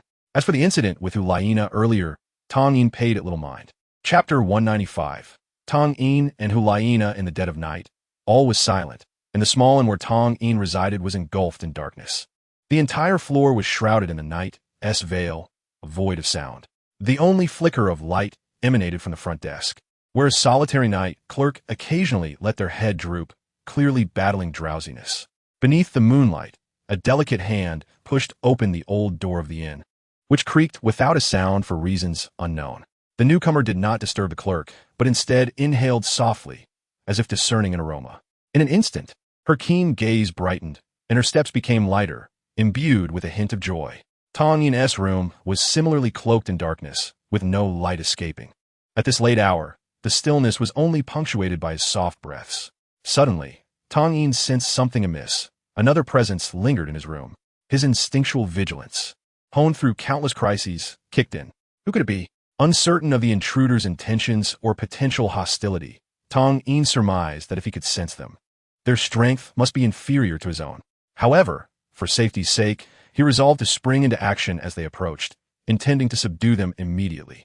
Yet, reality often diverges from expectation, as a familiar fragrance wafted into Tang Yin's nostrils. He had long mastered the rudimentary skill of identifying individuals by scent, especially one as distinctive as this. How did she know I was here? A new question clouded Tang Yin's mind. The intruder was none other than Hulayina, whom he had encountered earlier, exhibiting peculiar behavior. After leaving with Xie Yue and Yin, the trio had no desire to continue their wandering. Xie Yue was anxious, incessantly questioning his sister about what had transpired. Yet, Hulayina remained somewhat dazed, unresponsive to her brother's inquiries. Yin, too, appeared lost, repeatedly murmuring "Nana, Nana, my Nana." Even Fei Yangyang and Shuang Yingui, upon seeing them, would feel compelled to offer a cigarette and call out Big Brother. As they neared the Wuhuan Academy, Xie Yue finally erupted amidst Hulayina's evasive silence. He cast aside the similarly bewildered Yin, who plopped down heavily onto the ground. By now, several students from the academy had passed by, casting curious glances. Upon recognizing the identities of the trio, their interest piqued. Yet reason compelled them to suppress their curiosity and hasten their departure. Xie Yue stepped forward, blocking Hulayina's path as she continued onward. She lifted her gaze, revealing a look of confusion. Xie Yue grasped her arm, and witnessing her current state, he felt an indescribable ache in his heart. Their parents had perished on a mission when they were young, leaving Xie Yue and Hulayina to rely on one another. Both exhibited remarkable talent during their martial spirit awakening, and through hard work, they had become the illustrious golden generation in the eyes of the world. Though their future seemed brightly assured, this troubling incident had cast a shadow over it all. "Nana, what exactly is your relationship with that white-haired boy? Why did you behave in such a manner before him?" Xie Yue's voice faltered as he struggled to finish his inquiry. Hulayina, upon realizing her brother's distress stemming from this matter, lowered her head shyly, her tone tinged with the innocence of burgeoning feelings. He's my savior." "Savior?" Xie Yue's mind was ensnared in confusion. Was it during that mission? "Yes. I disobeyed, and now he seems to no longer want me." As she spoke, Hulayina's voice grew, tinged with a sense of grievance. However, recalling Tang Yin's promise of a reward, her spirits lifted once more. Observing his sister's shifting emotions, Xie Yue found himself at a loss for words. He was not privy to the full details, unaware of how that white-haired boy had heroically come to her aid in the presence of Elder Ju. Despite the many uncertainties, he felt a sense of relief knowing that his sister was not in grave danger. "All right, Nana, you should return and rest." "Yes, good night, brother." Hulayina obediently bid farewell to her brother. After seeing her off, Xie Yue sighed, glancing at his bewildered friend with a hint of regret. After all these years of devotion, it had culminated in emptiness. In Tang Yin's room, Hulayina gazed at him, lost in thought. Approaching the bedside, she reached out to caress Tang Yin's face, her eyes filled with adoration. Since that return, an inexplicable sense of loss had settled within her. She could not pinpoint the source of this feeling, yet the figure she perceived as an angelic savior often haunted her thoughts. Whispers that resembled the murmurs of demons often echoed in her ears. "I'll let go."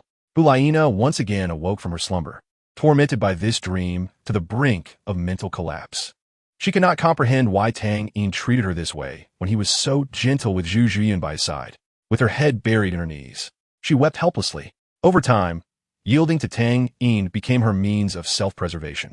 In her repeated imaginings, she underwent a transformation when confronted by Tang Yin. Tang Yin, who had been subjected to Hulayina's incessant touches for quite some time, could no longer endure it. He grasped the tiny hand that was caressing his face and, with a hint of exasperation, inquired, "My dear lady, did you come to my room at this late hour solely to touch my face?" Tang Yin's sudden movement startled Hulayina, who resembled a frightened little fox wanting to flee, yet her tool of mischief was firmly apprehended by the righteous Tang Yin. In the dimly lit room, only Tang Yin and Hulayina remained, and he no longer masked his intentions as he had during the day. He straightforwardly asked, "My lady, that was merely a misunderstanding. I apologize for that incident." However, Hulayina swiftly covered Tang Yin's mouth with her other hand, and he felt a soft, warm body pressed against his chest. Her head rubbed against his heart, occasionally emitting soft, comfortable sounds. I came to request the reward you promised me during the day. Can consuming this truly make me as powerful as you? Tang Yin found himself momentarily at a loss for words. It seemed that the girl had not absorbed his previous statements at all. What is your name, my lady? His voice was somewhat muffled due to her hand covering his mouth. My name is Hulaina. You may call me Nana from now on. Though Tang Yin had only just learned her name, her demeanor suggested she was preparing to devour him. Master, what is your name? Hulaina inquired, resting her head against his chest, listening to the steady rhythm of his heartbeat. She realized she did not know his name, but did not seem to care much. Tang Yin was not fond of the term master. I am Tang Yin, he replied. Hulaina repeated the name, pondering if this was the same genius youth from the Tiando Empire. Genius is a bit excessive. Please refrain from calling me master in the future. All right, master, no. How should I address you then? Tang Yin hesitated, contemplating whether to accept this somewhat distorted affection. However, before his mind could reach a conclusion, his little self had already made its choice. From now on, call me Xiao Yin. Such a name was reserved for those close to him. All right, Xiao Yin. The two maintained this posture for quite some time. Hulaina, suddenly recalling something, gazed at Tang Yin with eager eyes. Xiao Yin, about the reward you promised during the day. Does consuming this really make me as formidable as you? I adore your scent. If so, please allow Xiao Yin to punish me. Tang Yin's plans to explore Wuhan City were effectively thwarted. For the past few days, he had been in the company of Hulaina, a girl with whom he had only shared a fleeting acquaintance. To ensure a more comfortable stay, he had chosen a larger room. After being with Tang Yin, Hulaina found satisfaction in both body and spirit, as fantasies morphed into reality, transforming reality into a dreamlike narrative. On the third night, Hulaina lingered in Tang Yin's embrace, reluctant to part. The next day, the armies of two great empires would arrive at Wuhan City, and she needed to return to prepare for the upcoming finals. She felt a pang of reluctance to leave Tang Yin. Tang Yin, feeling equally helpless, considered himself not to be a psychologically troubled individual. Yet, Hulaina's requests took him by surprise. Observing her expression of joy amidst their shared discomfort, he offered comfort, saying, It's all right, even during the finals. We will have plenty of time to meet, will we not? Early the following morning, Tang Yin tidied himself up. Hulaina had already departed, leaving only a lingering fragrance as evidence of her visit. Upon her departure, she took with her a precious herb, the Xianxiao Wang Chuan Xiushui Lu. Tang Yin had never deprived anyone with whom he had shared intimacy, even with Hulaina, who represented a mere fleeting romance in his life. The only one who had not received the herb was Lu Erlong, as Tang Yin had previously given an appropriate herb to Tang San.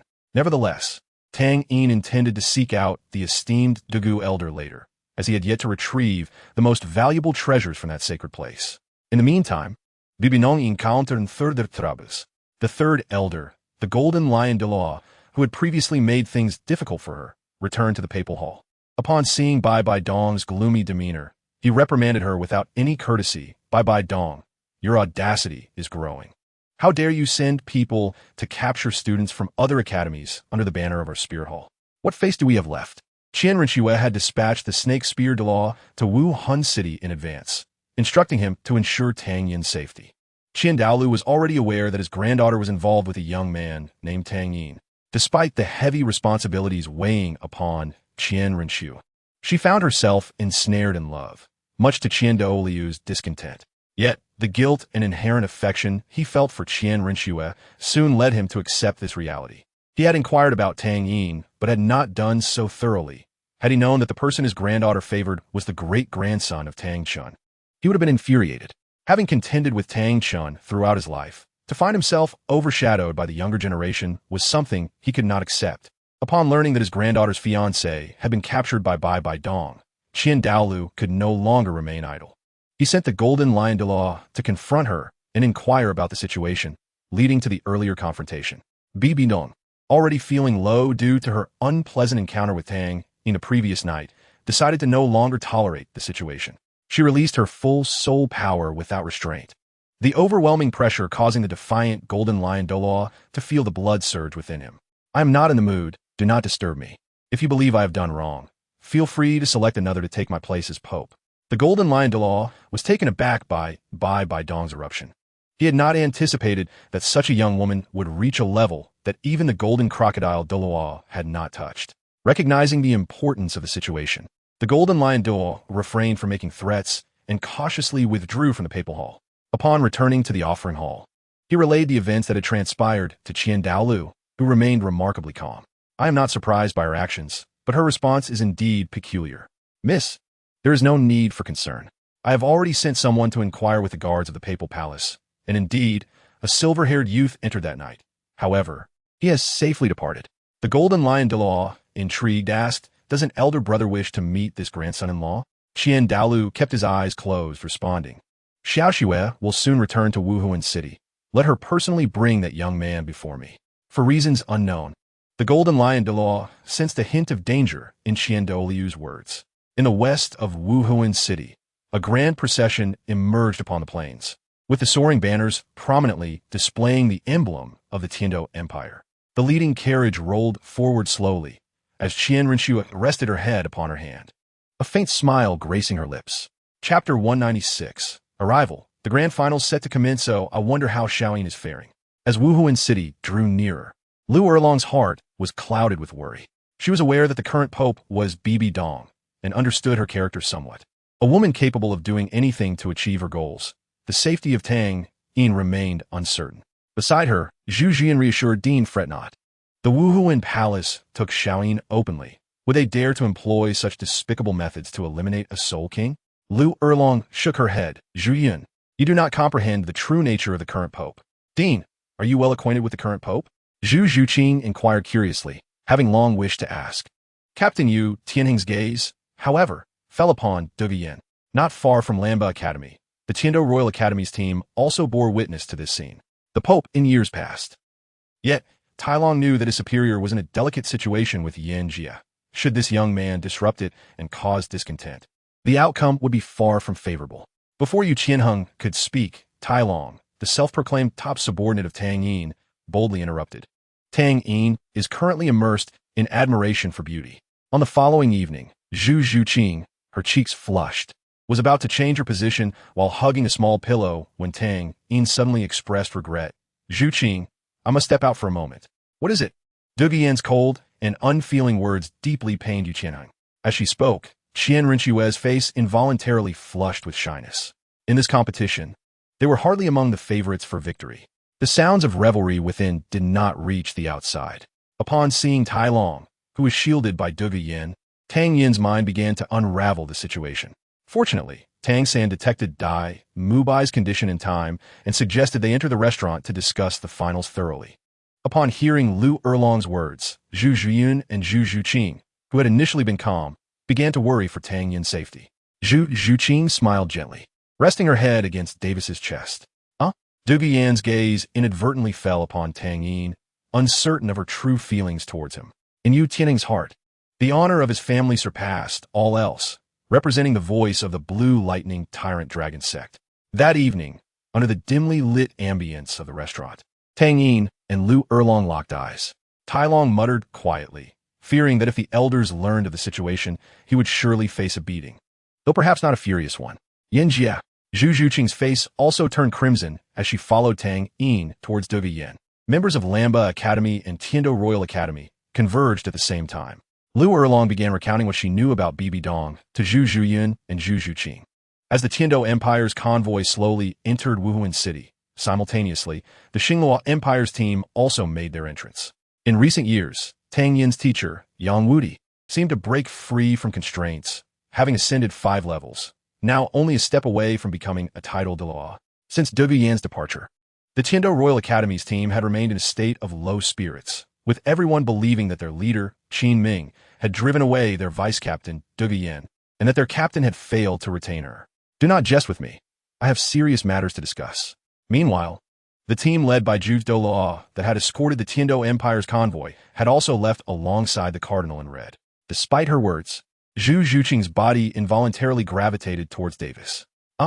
While other teams were preparing for the finals, Lamba Academy enjoyed a brief 3-day holiday. Xiao Wu clung to Tang San's arm, peeking out from behind him, curious about Tang Yin, as if she harbored some secret. Leave now. This is not a place for you. The 3 days were perfectly allocated among the 3 of them. If anyone dared to call Tang Hao a waste in his presence, Tang Yin would merely smile at their ignorance. However, if anyone dared to insult Yin, He would ensure they understood true cruelty. Do not leave me again.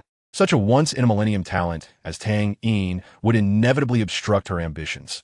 The only conclusion Lu Erlong could conceive was to eliminate him swiftly. Zhu Zhuqing felt a pang of disappointment. Although she had reached a peak of exhilaration for a brief 20 minutes, she longed to experience that feeling once more. Seeing someone dare to insult his grandfather, Yu Qianheng could no longer maintain his previous composure. Fortunately, they were not far from Wuhuan City. Tang Yin, Yi Sapota, cover the mouth of the foolish giant. Yu Qianheng could no longer contain his rage, as blue-purple lightning erupted around him.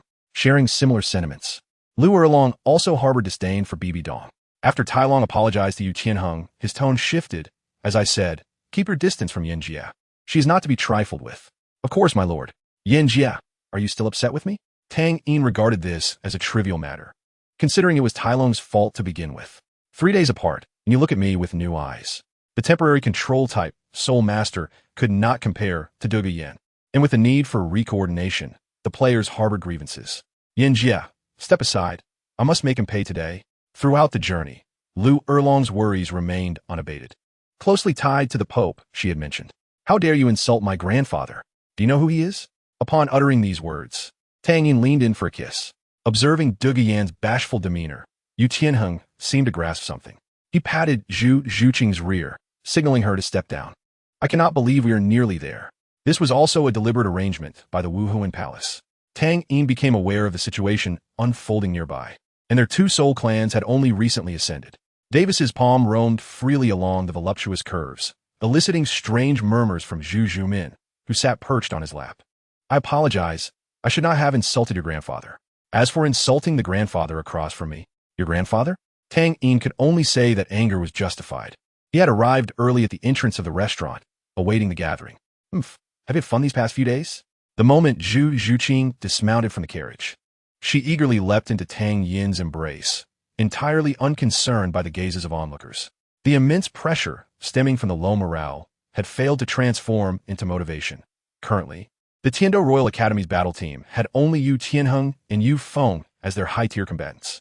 Talon, of course, recognized the Tiando Royal Academy uniform worn by Yu Tianheng and was aware that Duge Yan had previously studied at the academy. The subtle formation of tension between the two great empires was beneficial rather than harmful to the Spear Hall. There would be no next time. Lu Erlong was terrified. These past 4 days had been the most tumultuous of her 20-some years. No one noticed that outside, a pair of eyes lurked in the shadows, secretly watching them. The Four Extremes sect had the Haotian Law as their guardian and thus had no fear of the Blue Lightning Tyrant Dragon sect. Duge Yan, somewhat speechless, pulled the self-assertive Talon behind her, using her soul power to shield against Yu Qianheng's lightning soul power. Xiaoyin, Tang Yin joked, not at all. I still miss Sister Shui. In this world, yet another heartbroken man had emerged. The finals would commence in 3 days, allowing the teams from both empires some much-needed respite. The emergence of the deputy team from the Tiando Royal Academy had placed additional pressure upon them. Talon was somewhat reluctant upon seeing Tang Yin approach. He had hoped for support. For over a year, Yu Tianheng had not forgotten Duge Yan. In the room, emotions ran deep as both were lost in each other's tenderness. Davis bore several gruesome scars on his face, his somewhat defiant smile appearing rather menacing. My grandfather wishes to see you. A familiar voice pulled Duge Yan back from a reverie. My grandfather's name is not something just anyone can know. Talon extended an apology to the other party. Not far off, a group from the Tiando Royal Academy's deputy team happened to witness this scene. Only Dai Mubai clenched his fists. Yet his fear of Tang Yin compelled him to lower his head, daring not to show a flicker of anger. Observing the somewhat aggrieved expression on Zhu Zhuqing's face, Tang Yin gently kissed her forehead. Let's go with Zhu Yun tomorrow. Upon seeing her ex-boyfriend Yu Tianheng approaching, Duge Yan was naturally not inclined to offer him a warm reception. His previous display of weakness and irresponsibility had caused her to lose all hope in him. What do you want? In the lead carriage, Davis, Dai Mubai's elder brother, reclined comfortably on a large soft chair, with none other than Zhu Zhiyun's younger sister. Zhu Zhuqing's elder sister, Zhu Zhumin, seated upon his lap. After this brief interlude, the Lamba Academy also entered the restaurant. Duge Yan, who walked at the back, had long forgotten the earlier events, still contemplating her future. However, considering that Tang Yin was a person who judged matters over individuals, Talon had come to accept this reality. Seeing the members of the Tiando Royal Academy team surrounding him, Yu Qianheng had no choice but to accompany his teammates into the restaurant, albeit begrudgingly. After years of interaction, Zhu Zhumin was well aware of Davis's capabilities. Even if they were to linger a while longer, she would find it difficult to embarrass herself. Who are you? It had been a long time since two teams from the Tiando Royal Academy had entered the finals together. How could Yu Qianheng endure being publicly humiliated? Observing Qian Rinchue's serious demeanor, Tang Yin also reigned in his playful expression. Du Guyan sensed Talon's intent to speak. Inexplicably, she recalled that fateful night. It was undoubtedly a conflict triggered by Yu Qianheng's attempt to reconcile with Du Yin, disrupted by Talon. Talon recognized that he might have caused trouble and promptly summarized the situation for Tang Yin. He had always believed that Du Guyan was merely throwing a tantrum, angry with him, and that once her ire subsided, they could return to their previous state. She had always viewed Bibi Dong as a ruthless woman who would stop at nothing to achieve her goals, devoid of emotion, seeing everything as a mere tool for exploitation. The carriage he rode in not only had excellent shock absorption, but also unparalleled soundproofing. Since the other party had already apologized, continuing to pursue the matter would not be in his favor, especially considering the other party's willingness to reason. The welcoming committee for the Tiando Empire team in Wuhuan City was led by a cardinal, who quickly settled the gathering of over 200 individuals in a restaurant on the west side of Wuhuan City. After calming Zhu Zhuqing, Tang Yin stepped outside the restaurant and saw Qian Rinxue, who had changed into a flowing white gown. Upon hearing Zhu Zhumin refer to him, Davis was initially startled, then burst into raucous laughter. You seek death. Liu Erlong and Zhu Zhiyun appeared quite reserved, quietly observing the scene after disembarking from the carriage. Yu Tianheng's expression darkened. First to speak was Liu Erlong. Although she had only recently begun her relationship with Tang Yin, her age was apparent, and these past few days, both Zhu Zhiyun and Zhu Zhuqing had found their dean to be more akin to an elder sister. She was the first to gain approval from Zhu Zhiyun and Zhu Zhuqing. Talon, upon seeing the lightning swirling around Yu Tianheng, likely deduced his identity. Talon spoke de Yantlu. Who dares to approach Yinjia? Upon seeing the unscathed Tang Yin, the previously anxious hearts of those present finally settled. This implied that if their main team were to be eliminated before the deputy team, the stigma of taking shortcuts would follow the main team members for a lifetime. Observing the suddenly rude individual stepping forward, Yu Tianheng frowned. So, you are the second-generation heir? Come, tell me who your grandfather is. Perhaps I am your grandfather's grandfather. Zhu Min, once we resolve my useless third brother, the throne of the Xinghua Empire will rightfully belong to me, and you will also realize your dreams. Tang Yin then recalled that Qian Rinxue seemed to be from the angel family of the Spirit Hall, which meant her grandfather was. Tang Yin Yingan Sapi. In chapter 197, Tang Yin lingered behind, contemplating how to safely navigate his encounter with Qian Rinxue's grandfather, knowing he had no choice but to proceed. Placing his life in the hands of his snow sister, Qian Rinxue held Tang Yin's hand, guiding him onward. The entirety of Wuhuan City was constructed around a hill, with the Pope's palace nestled halfway up and the Douluo Palace perched atop, serving as the power centers of both Wuhuan City and the entire continent. Upon this hill gathered at least two-thirds of the tidal Douluo on the continent. The Douluo Hall, perched atop the mountain, stands as the most revered place among the three halls of the Wuhuan Temple. The memorial tablets of every fallen titled Douluo grace its interior, each spirit enshrined within having once commanded great respect and influence across the continent. Tang Yin, accompanied by Qian Rinxue, ascended the peak once more.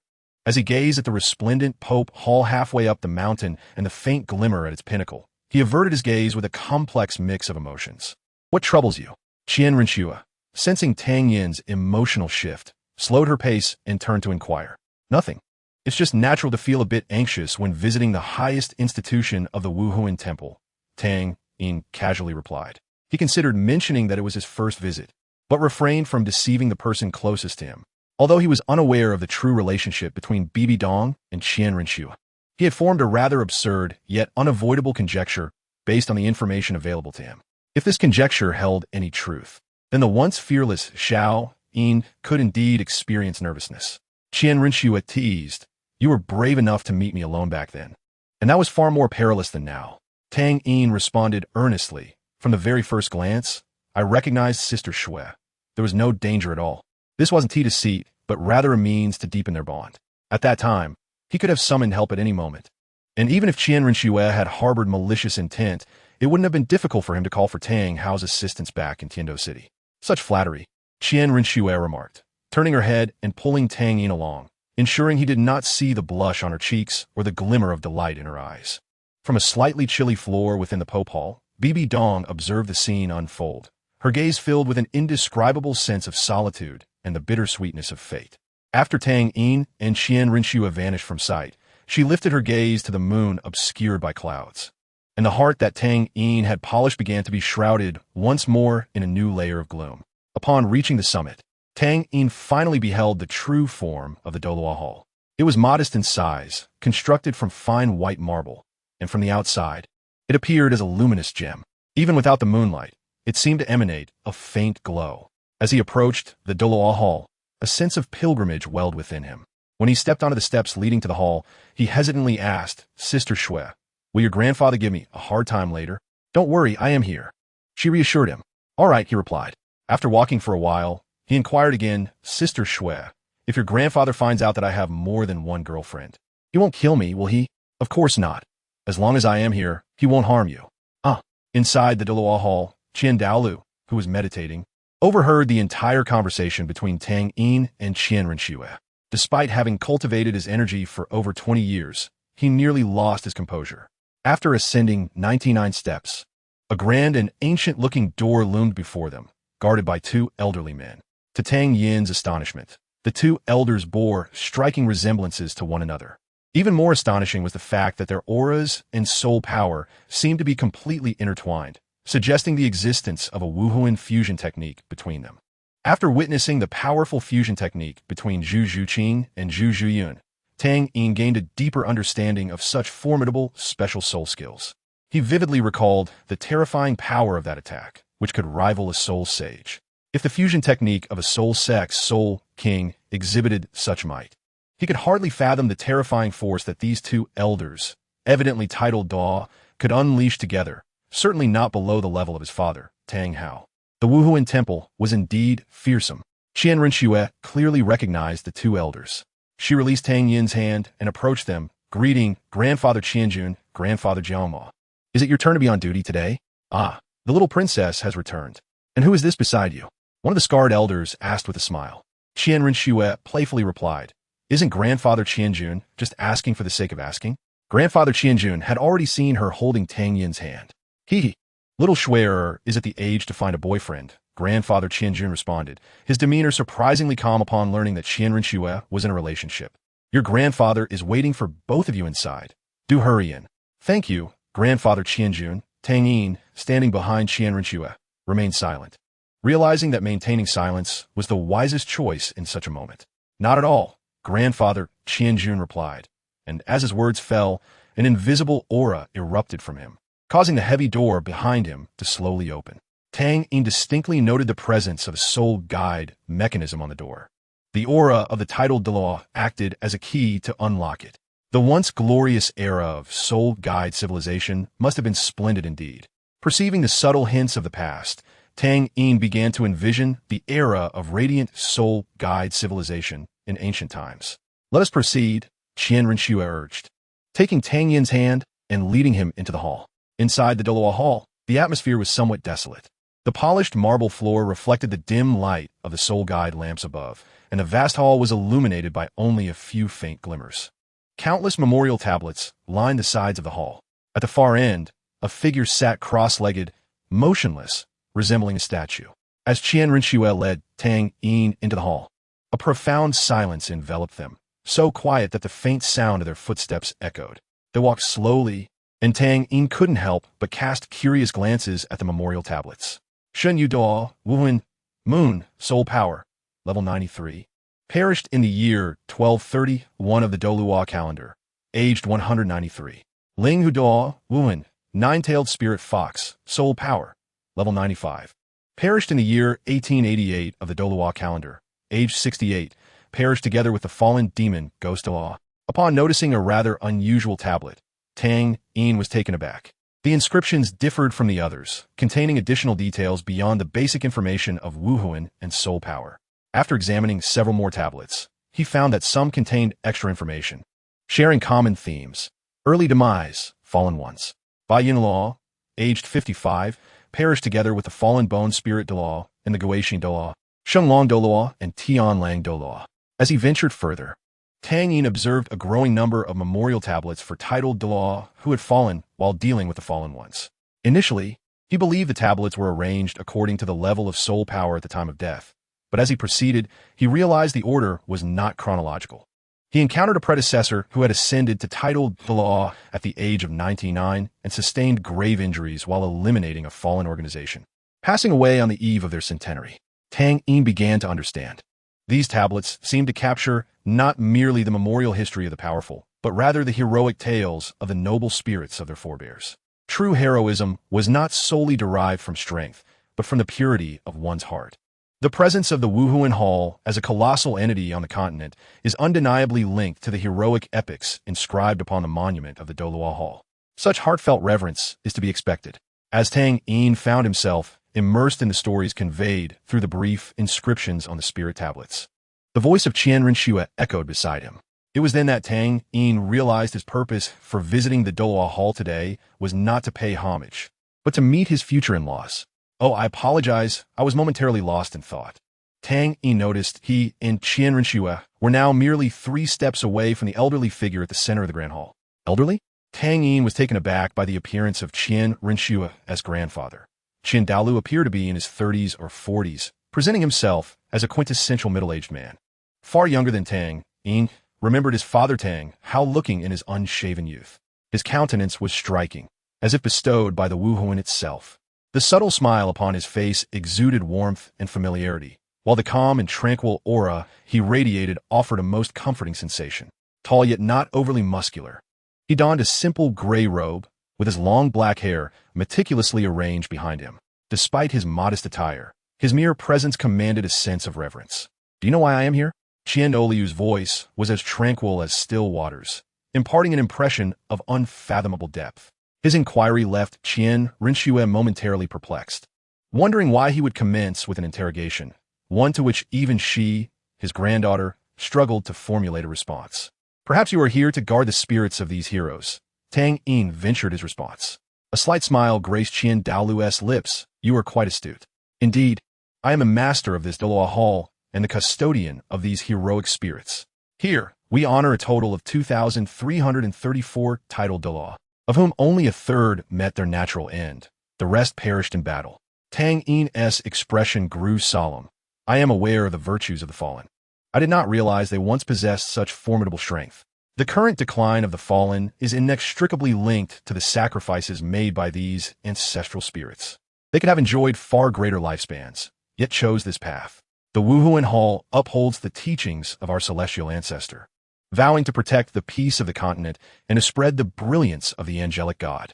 Today, the Wuhuan Hall permeates every corner of the continent, and the awakening of each individual's Wuhuan must pass through its threshold, effectively preventing the emergence of fallen soul masters from its very roots." While Tang Yin largely agreed with Qian Douluo's assertions, he could not refrain from countering. Wherever there is light, shadows are bound to arise. Originally, Qian Douluo felt a sense of pride in the strength of the Wuhuan Hall, but Tang Yin's disheartening words extinguished the brief warmth in his heart. "What do you mean?"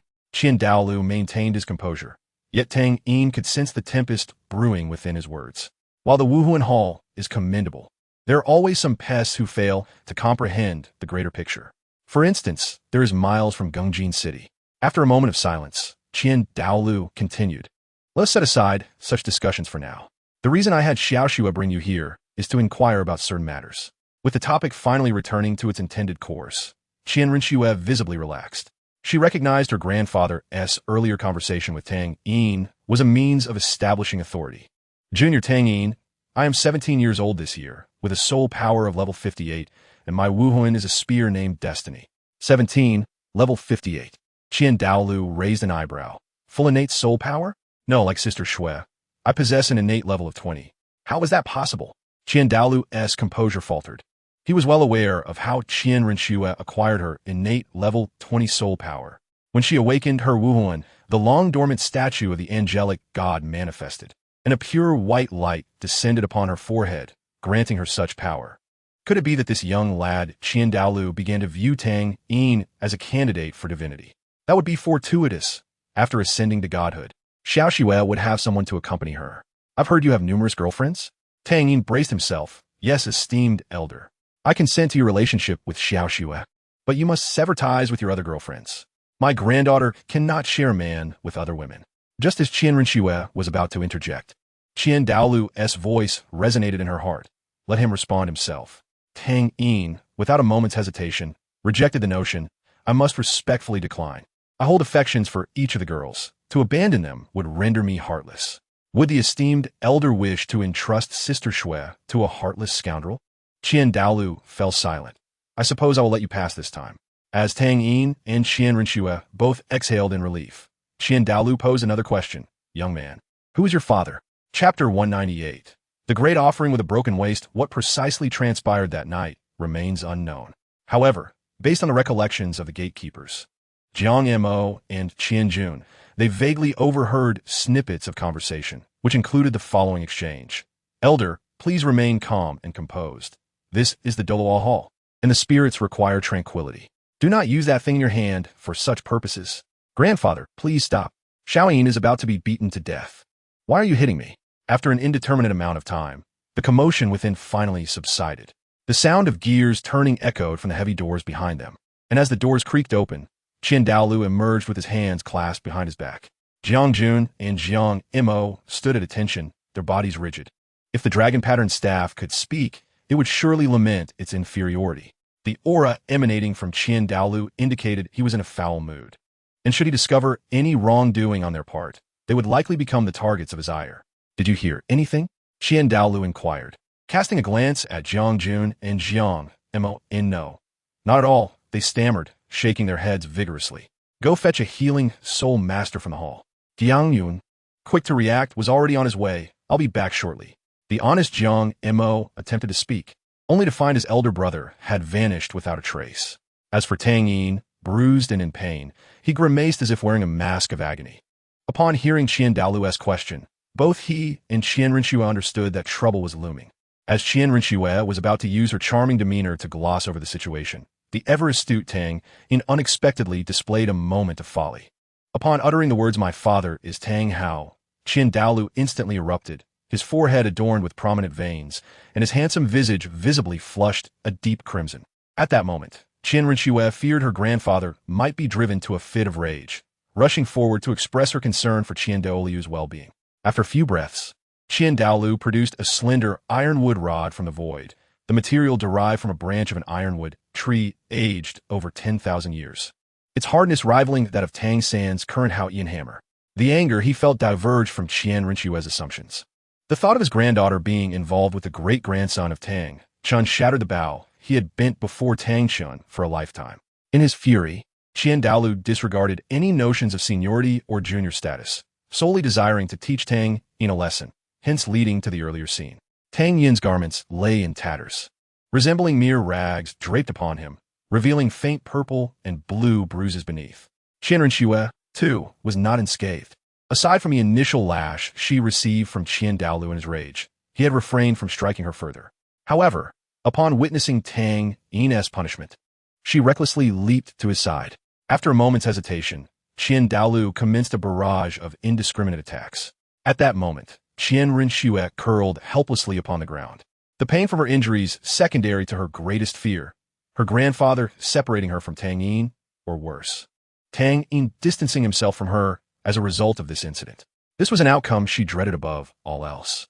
Just as she felt utterly exhausted, a pair of warm hands gently pressed against her back through her garments.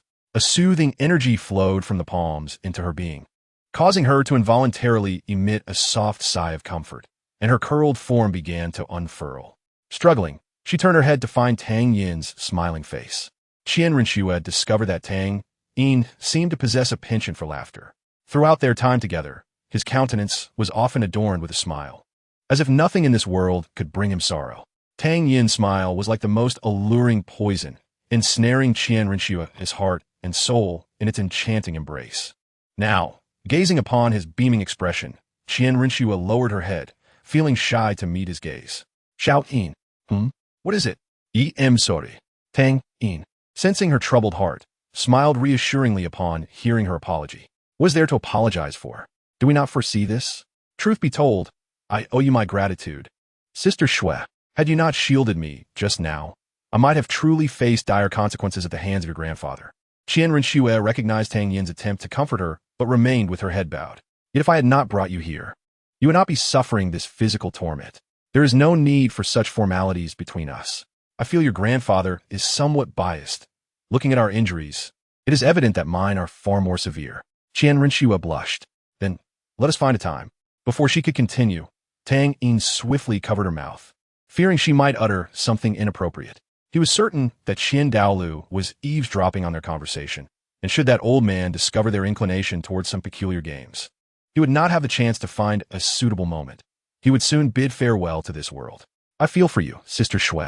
If the punishment were harsher, it would weigh heavily on my heart as well. Qian Rinxue realized that discussing this matter was ill-timed and followed Tang Yin's lead. My heart aches too. Xiao Yin, how are your injuries? Do not rush to heal me.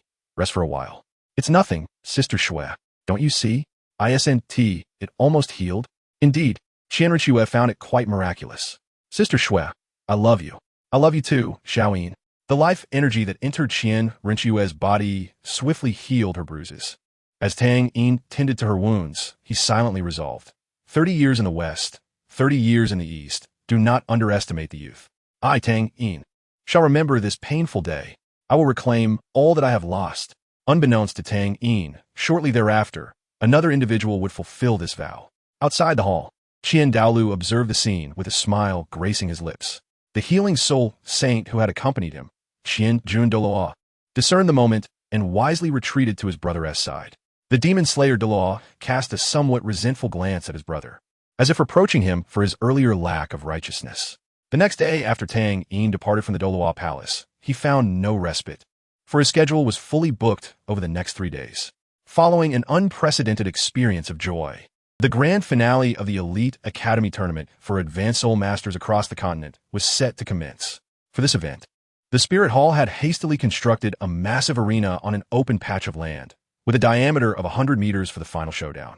The arena was not only built from sturdy granite, but was also reinforced with a plethora of soul-guided devices.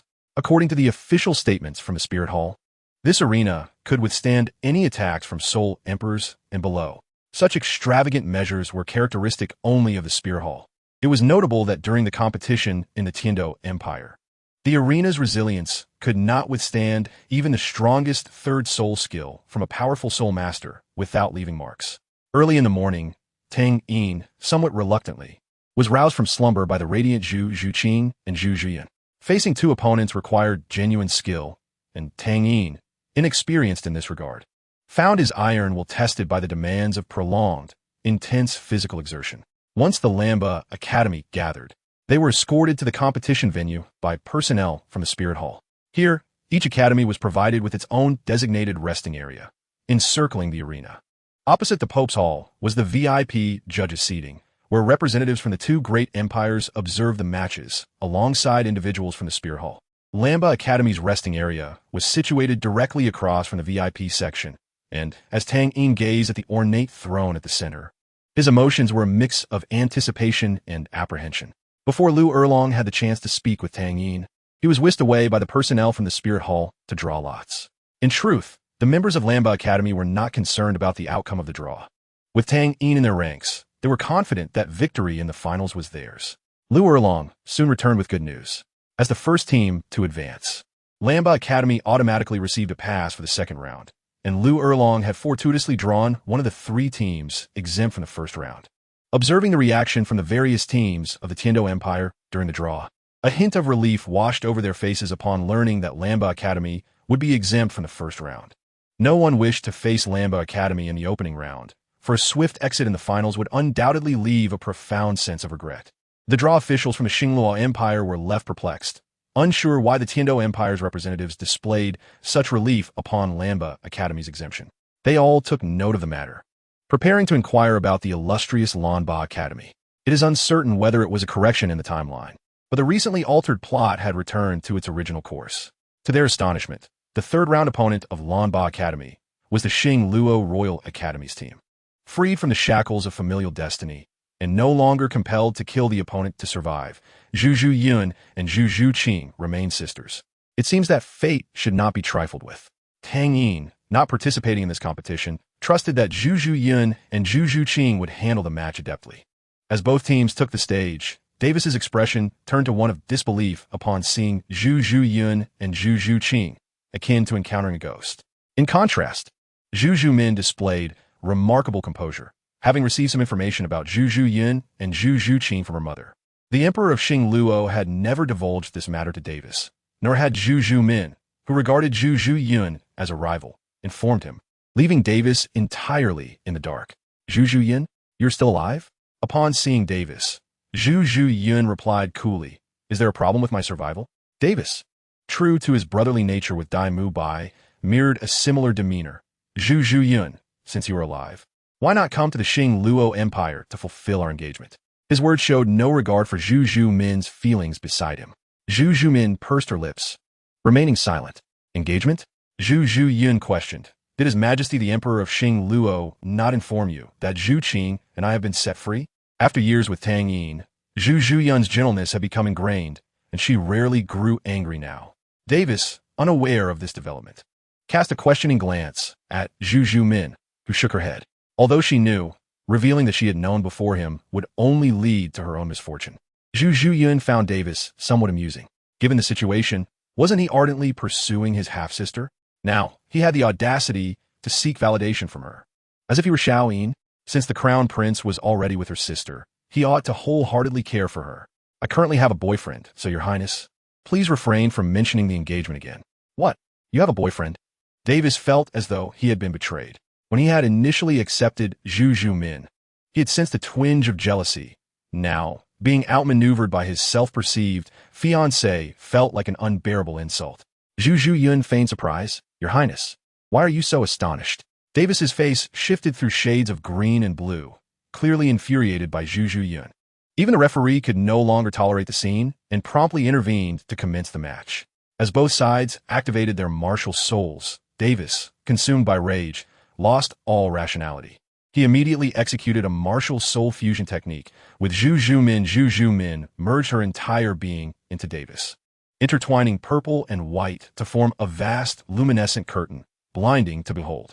A resonant tiger roar echoed, heralding the arrival of the colossal Yuming white tiger upon the stage. The first martial soul fusion technique of the finals had been realized, eliciting exclamations from the audience, all of whom noted that the strongest of Lan Ba Academy still sat below. If this martial soul fusion technique could eliminate Lan Ba Academy, a thought crossed everyone's mind. Viewed separately, Lan Ba Academy's team was not exceptionally strong. Possessing 4 soul lords, they were not significantly different from other academies. The disparity lay only in the higher-tier combat power. Observing this scene, Tang Yin remained unfazed, leisurely toying with the soft flesh at Lu Erlong's waist. Teacher, do you think Lan Ba Academy can win this battle? Tang San, watching the unfolding scene, felt a surge of concern for Lan Ba Academy. His emotions were deeply conflicted. He entertained a flicker of hope for Lan Ba Academy's elimination, as it would open the path for his team, the Tiando Royal Academy, to contend for the championship. The ultimate reward for this elite competition, provided by the Spirit Hall, was a soul bone and a mysterious grand prize. The allure of the ultimate prize piqued the curiosity of all participants. Yet, Tang Sin did not wish for Lan Ba Academy to falter in this round, as he anticipated another confrontation with his brother. Yu Xiaojiang had already imparted the techniques for the 7-in-1 martial soul fusion, and they had completed their first fusion during the 3 days of preparation. The unparalleled power ignited Tang San's yearning for another battle with Tang Yin. Yu Xiaojiang furrowed his brow, pondering the source of Lan Ba Academy's confidence. After Luo Royal Academy executed their martial soul fusion technique, Lan Ba Academy subtly adjusted their formation. The original 3-2-1 arrangement transformed into Zhu Zhu Yun and Zhu Zhu Qing standing at the forefront, while the remaining teammates retreated to a more secure position. Did the sisters possess a martial soul fusion technique as well? A somewhat absurd notion crossed Yu Xiaojiang's mind. Just as he was about to dismiss this fanciful thought, the situation on stage shifted dramatically. The transformed Yuming white tiger let out a mighty roar, causing some of the weaker soul lords in the audience to tremble in fear. Among them, Jiangzhu, the weakest in terms of soul power within Lanba Academy, turned pale. The roar had disrupted her previously steady soul power. Standing beside her, Du Guyan enveloped Jiangzhu with her own soul power, softly reassuring her, "It's all right. Just leave it to Zhu Yun and Zhu Qing." The remaining members of Xing Luo Royal Academy, much like their counterparts in Lanba Academy, fell back to a sufficiently safe distance, aware that the outcome of the match hinged upon the four individuals at the forefront. The Yuming White Tiger exhaled hot mist, with Davis's voice emanating from its maw. "My dear Zhu Yun, I did not expect you to become a soul king before me. Truly, you are exceptionally gifted. If you are willing to return, you shall still be the crown princess." "Oh, what about my sister?" Zhu Yun replied nonchalantly, her sister being none other than the one dubbed as the public bus, Zhu Min. Upon hearing this, Davis sensed the overwhelming power of the Yuming White Tiger diminish slightly. He realized he could no longer speak so brazenly in front of Zhu Min. Despite his dissatisfaction with her, she was still his nominal fiancée. Seeing Zhu Yun maintain her demeanor, Davis's patience waned. The Yuming White Tiger's face contorted into a cruel semblance of a smile. "Zhu Yun, since you refuse to return, do not blame me for being heartless. If you happen to get injured by my hand later, I hope your boyfriend does not despise you." The villain perishes from excessive chatter. Zhu Yun, uninterested in further discourse with Davis, exchanged glances with Zhu Qing, both seeing reflections of themselves within each other's eyes. Before the eyes of all the spectators, the two individuals embraced each other. Behind Zhu Yun appeared a sleek black cat adorned with golden patterns, its limbs agile, and its golden eyes radiating a divine and majestic aura. Similarly, a black cat hovered behind Zhu Qing. Yet the energy it emanated was entirely contrary to that of Zhu Yun. A gentle, moonlit glow, reminiscent of the soft light of the moon, flowed around the black kitten behind Zhu Qing, its long, lithe limbs imparting an air of mystery and elegance. The dazzling gold intertwined with the ethereal purple, producing a brilliance that eclipsed even that of the previous Yinming White Tiger. Davis and Zhu Qing, transformed into the Yinming White Tiger, were utterly astonished by this spectacle. They had never anticipated the possibility of a martial soul fusion technique between the two Yinming spirit cats. It was indeed inconceivable that two soul masters, possessing the same martial soul yet exhibiting completely opposing attributes, could complement each other to create such a fusion technique. Their teacher must be a genius. Although Yu Xiaojiang had his flaws, he undeniably possessed real strength, as evidenced by the design of the 7-in-1 martial soul fusion technique. Upon hearing Yu Xiaojiang's praise, Tang San felt a deeper admiration for his mentor. "Xiaoyin, is this the reason you said I need not worry?" Lu Erlong, who lay half reclined in Tang Yin's embrace, was equally taken aback by the unfolding scene. Many were aware of the martial soul fusion technique between Zhu Yun and Zhu Qing, yet Lu Erlong, being in charge, remained somewhat uninformed, as her thoughts were primarily consumed by Tang Yin. Tang Yin inhaled the fragrant scent wafting from his fingertips, reveling in the moment. "I have experienced the martial soul fusion technique between Sister Zhu Yun and Sister Zhu Qing. Its power is such that without employing that move, it would be quite challenging to withstand." As the radiant light dissipated, a black spirit cat emerged in the place once occupied by Zhu Yun and Zhu Qing. Behind it, a colossal purple-gold Taiji disc floated in the void, slowly rotating. The aura emanating from the spirit cat enveloped the entire arena, causing the once arrogant presence of the Yinming White Tiger to falter. Davis sensed the overwhelming strength of Zhu Yun and Zhu Qing's martial soul fusion technique through the clash of energies. He realized that the situation could no longer be prolonged. A direct confrontation would surely result in the defeat of the Yinming White Tiger. Thus, he resorted to a cowardly sneak attack. The Yinming White Tiger, endowed with unparalleled speed and the ultimate wind attribute, was the fastest martial soul on the continent, surpassing even the swiftest of the Min family's storm swallows.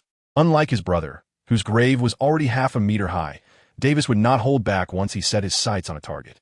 Even seasoned hunters could fall prey to an eagle's strike when complacent. In the blink of an eye, the 50-meter distance vanished, and to the onlookers, the Yinming White Tiger appeared to teleport. Its massive paw was raised high, aiming at the considerably smaller black spirit cat. The black spirit cat remained remarkably composed in the face of this assault. The purple-gold Taiji disc behind it emitted a repelling force, halting the paw a mere half-meter away from the spirit cat. Realizing his attack was futile and with no resources left to prolong the encounter, Davis opted for a final desperate measure. Instead of retreating, he began to gather a white energy beam in his mouth. The treasures of nature, the blessings of sun and moon. This voice was ethereal and illusory, resembling both Zhu Zhuyin and Zhu Zhuqing, yet also transcending them, as if it belonged to a realm beyond the mundane.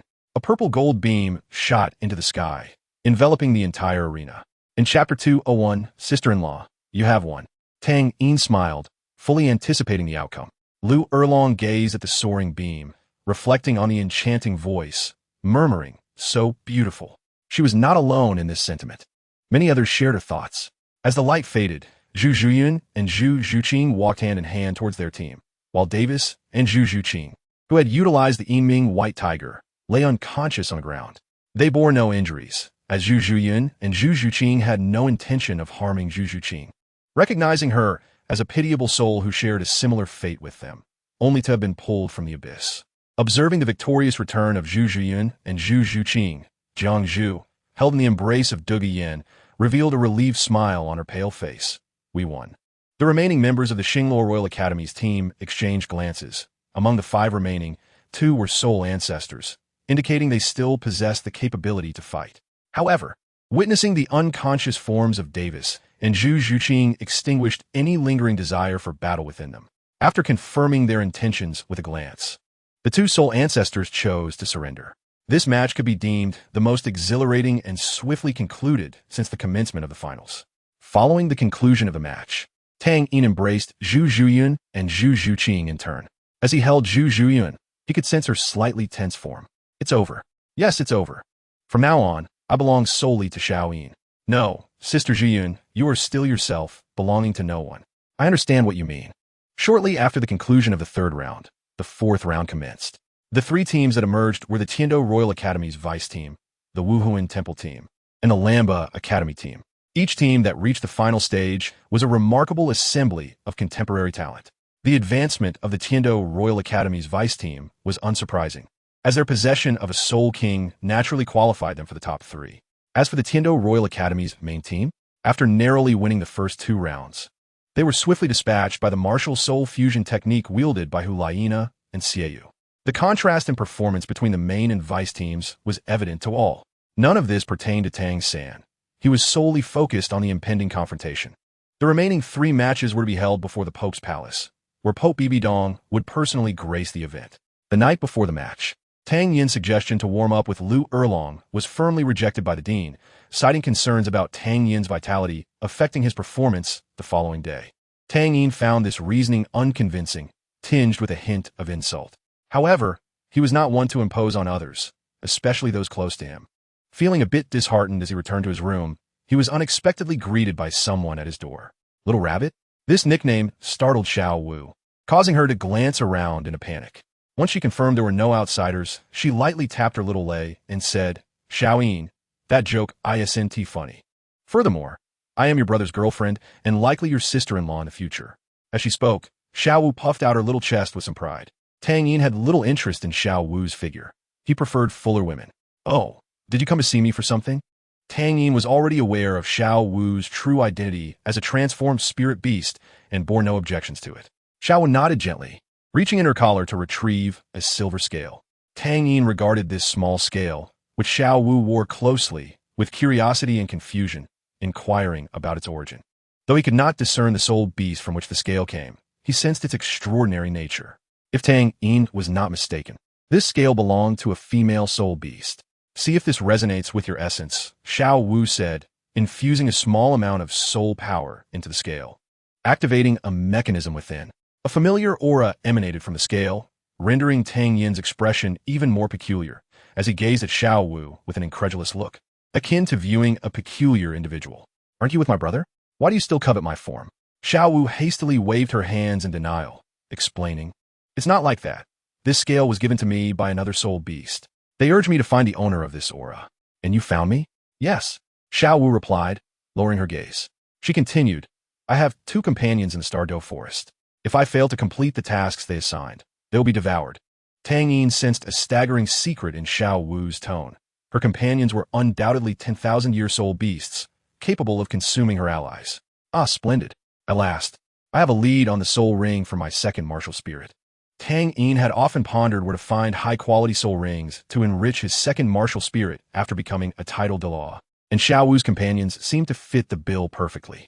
As for the possibility of defeat, Tang Yin had not considered that, as even in the worst-case scenario, he could always sell himself and seek assistance from Xuejie and her grandfather along with his old comrades. There surely cannot be any beings among those soul beasts akin to deities.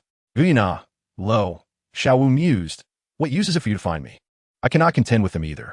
Xiao Wu felt somewhat embarrassed, as her request was indeed a heavy burden. It seems they are searching for you. My companions mentioned that they harbor no ill will towards you. Searching for me? Tang Yin disregarded Xiao Wu's last comment about their lack of malice, for he could not believe that the soul beast within the predator-dominated Douluo forest would harbor good intentions. He firmly believed that the only kind soul beast in this world was his mother, Yin, while all others were not to be trusted, including the rabbit before him. Xiao Wu's visit was not motivated by goodwill. Fortunately, she did not seem particularly astute.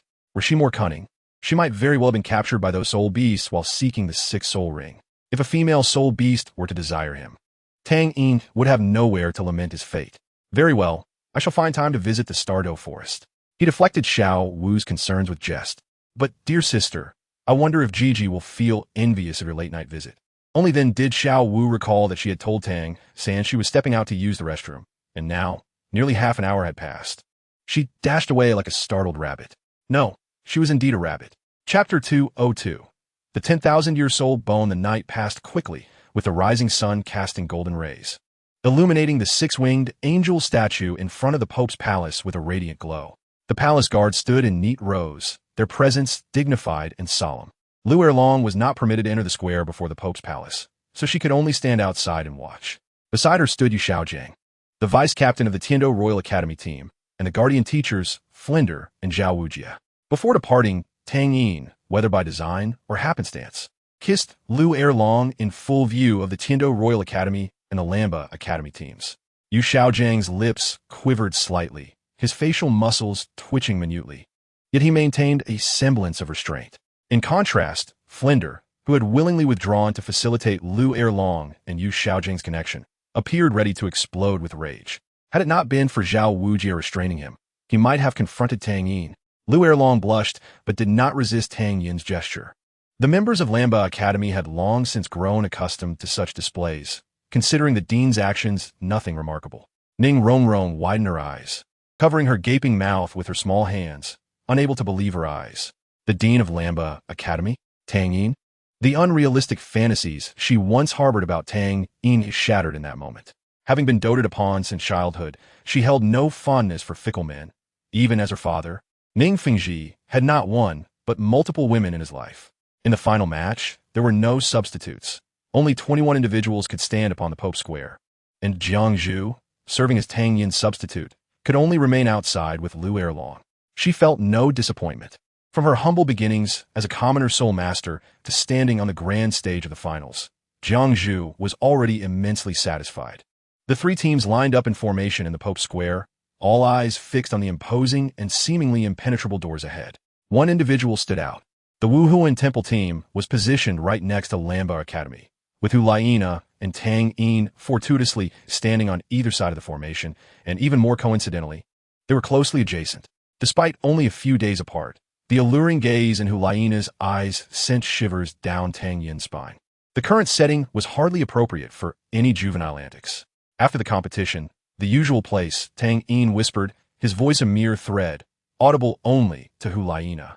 His words acted as a balm, restoring Hu Laina's composure, and she returned her focus to the front like everyone else. The closed doors of the palace slowly creaked open, and 12 cardinals in red robes emerged, silently taking their places on either side. A figure materialized through the dim light before all the competitors, causing their hearts to skip a beat. Tang Yin was no exception. Today, Bibi Dong appeared just as beautiful as the day he had first met her, albeit clad in the resplendent golden attire of a pope, exuding an even greater air of authority. Yet, Tang Yin could discern no emotion in her gaze. It seemed Bibi Dong noticed Tang Yin's scrutiny, their eyes locking, as if time itself had frozen. Sunlight bathed Bibi Dong, her attire adorned with numerous gemstones that illuminated her magnificently, save for her eyes.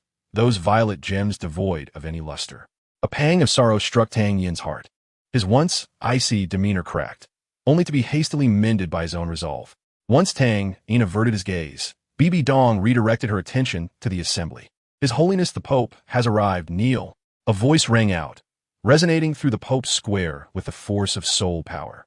The 12 red-robed cardinals knelt first, followed by the clattering of armor as all palace guards followed suit. The majority of the Wuhuan temple team gazed upon their leader with fervor, joining the others in kneeling and shouting, "We pay our respects to His Holiness the Pope." The vice-captain of the Tiando Royal Academy team did not kneel, while everyone from Lamba Academy turned their eyes towards Tang Yin, their captain. They were not opposed to kneeling before the Pope. It was merely a gesture, and they saw no harm in it. Tang Yin harbored a profound aversion to such feelings. He despised any semblance of arrogance and loathed the way Titan referred to himself as old servant before Tang Hao. He abhorred the act of receiving gratitude from the common folk through kneeling after aiding them, and he detested bowing to the lofty powers, including the snow-laden night of the past and the current presence of Bai Bai Dong. Yet, his contemplation extended beyond these sentiments. If he refrained from kneeling now, would he not be indulging in the exploitation of Bai Bai Dong's past affections for him? He had resolutely decided to sever such ties. Continuing to act thus would render him a contradiction, transforming him into the very person he loathed. As Tang Yin's knees bent in midair, he resolved to kneel, only to be interrupted by Bai Bai Dong's emotionally void voice resonating in everyone's ears. "Rise." Bai Bai Dong scanned the faces of the 21 team members, revealing a manufactured smile. It was evident to Tang Yin that Bai Bai Dong was not pleased. "During my reign, I have hosted the elite competition of the Advanced Soul Master Academies 3 times across the continent. You truly are the most gifted group I have ever encountered. This year, before the Hall of the Pope, I hope you will showcase your full strength and talent. The ultimate victor shall receive this reward."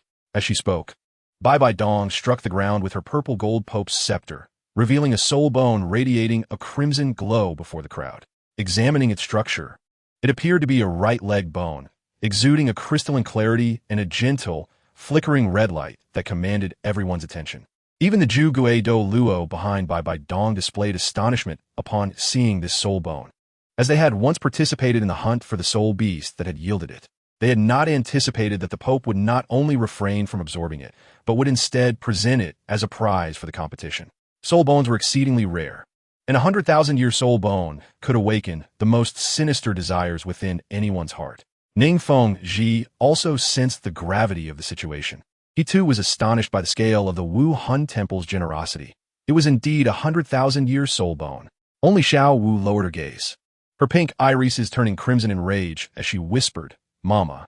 Her voice was soft, and with the rest of the crowd's attention fixated on the soul bone. Only Tang San, who was most concerned for her, caught the quiet murmur. In Chapter 203, 1 Against 7, Tang San had inadvertently learned of Xiao Wu's identity as a soul beast. As his soul power rose, his cultivation of the ZGMO Tong entered the realm of the mustard seed, yet the aura of the soul beast enveloped around Xiao Wu, masked by the presence of the Silver Dragon King, went unnoticed by him at first. However, during one occasion, when Xiao Wu removed her scale while bathing, Tang San fortuitously stumbled upon her. Nevertheless, he bore no resentment towards her identity and felt a profound affinity for her as a transformed soul beast. He refrained from disclosing his knowledge of her true nature to her, hoping that she would one day reveal herself. "This time, I possess yet another reason to secure victory," Tang San thought, clenching his fists with determination. This time, he would claim the final championship without fail. From that soul bone, Tang Yin felt an incredibly familiar presence. He could not help but direct his gaze toward Xiao Wu.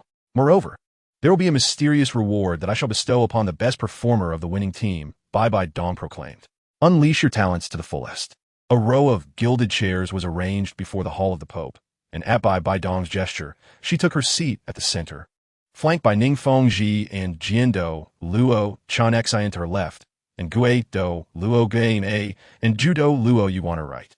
For Lanba Academy, the individual matches in the morning posed no fear against the Tiando Royal Academy's vice team or any team from the Wuhan Temple. During the draw, Lanba Academy received a bye for the first match, while the Wuhan Temple battled against Tiando Royal Academy's vice team in the opening 1v1 individual match. The vice team of Tiando Royal Academy forfeited. Just before the match commenced, Yu Xiaogang's voice echoed from below the stage. With only 2 support soul masters among the 7-person team, this individual match was an insurmountable challenge for them.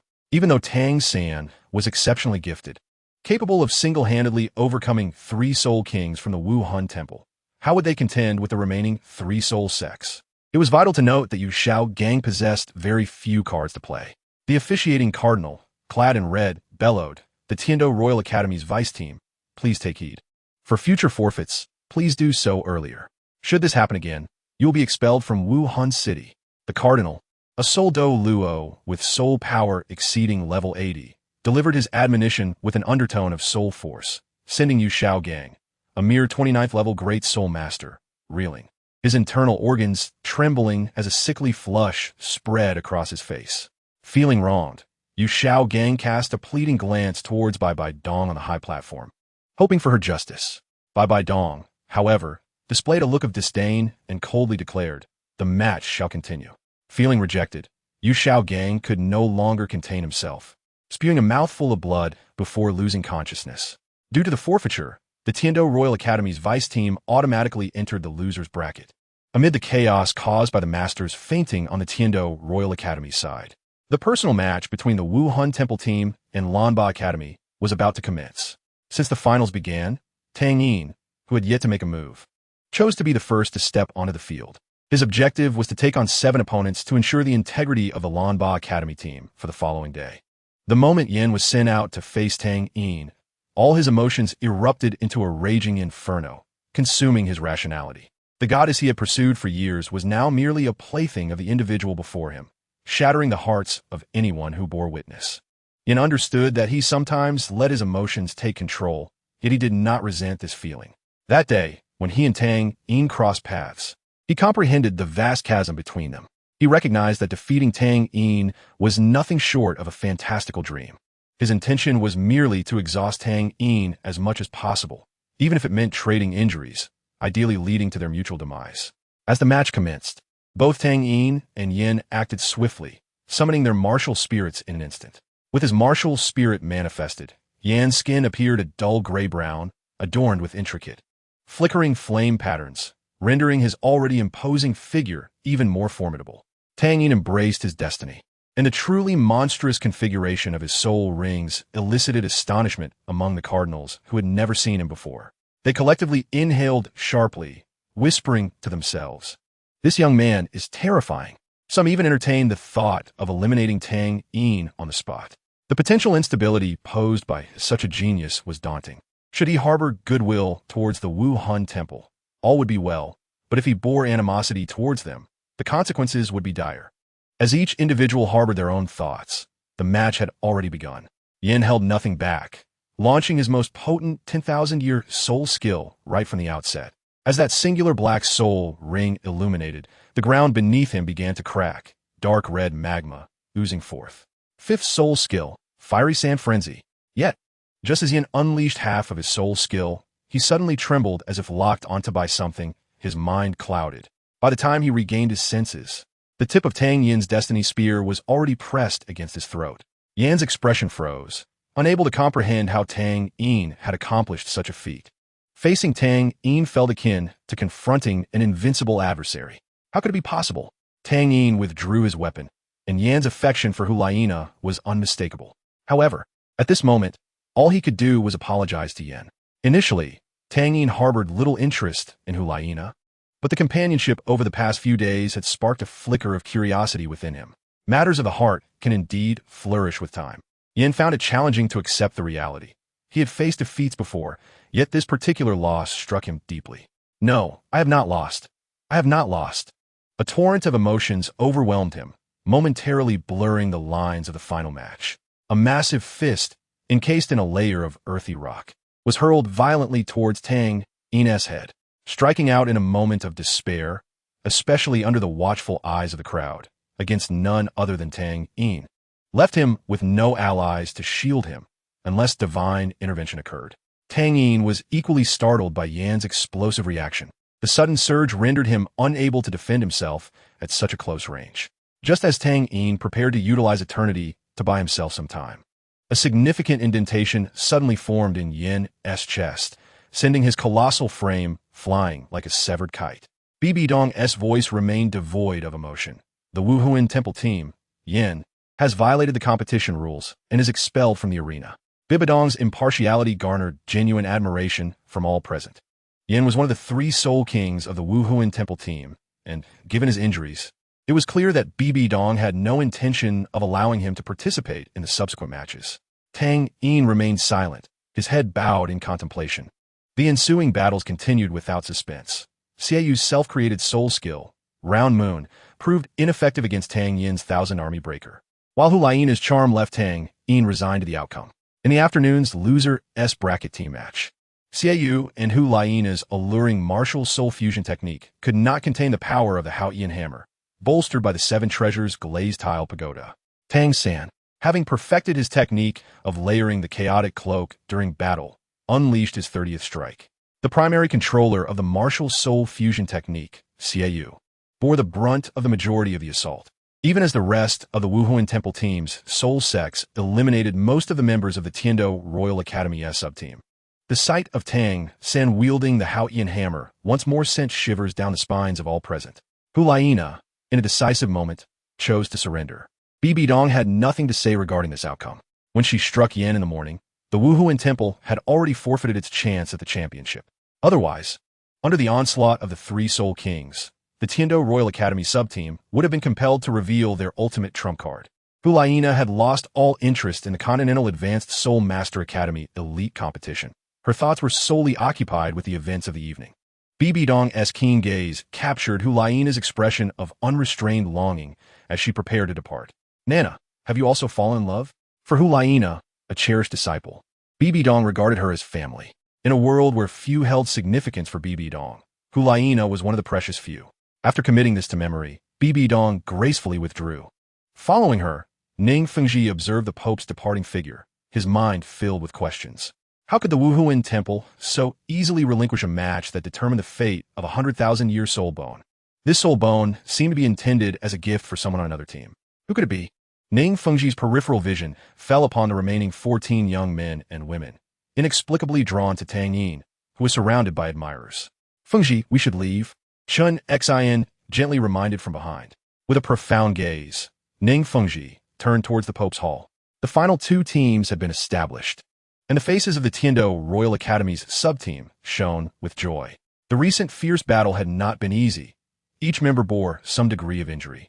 Yet they triumphed over the seemingly stronger Wuhuan Temple team. Tang San gazed at the elation on his companions' faces, his fatigued eyes twinkling with a hint of a smile. Approaching Xiao Wu, he placed a reassuring hand on her shoulder. Xiao Wu, do not worry. I will ensure that Soul Bone is yours tomorrow. Slightly downcast, Xiao Wu lifted her gaze to meet Tang San's determined eyes. Even if she were somewhat naive, she understood that Tang San must have deduced her true identity. Brother. As night fell, Tang Yin honored his agreement with Hulaina despite the impending match. Upon entering, he was instantly embraced by her long legs wrapped around his waist.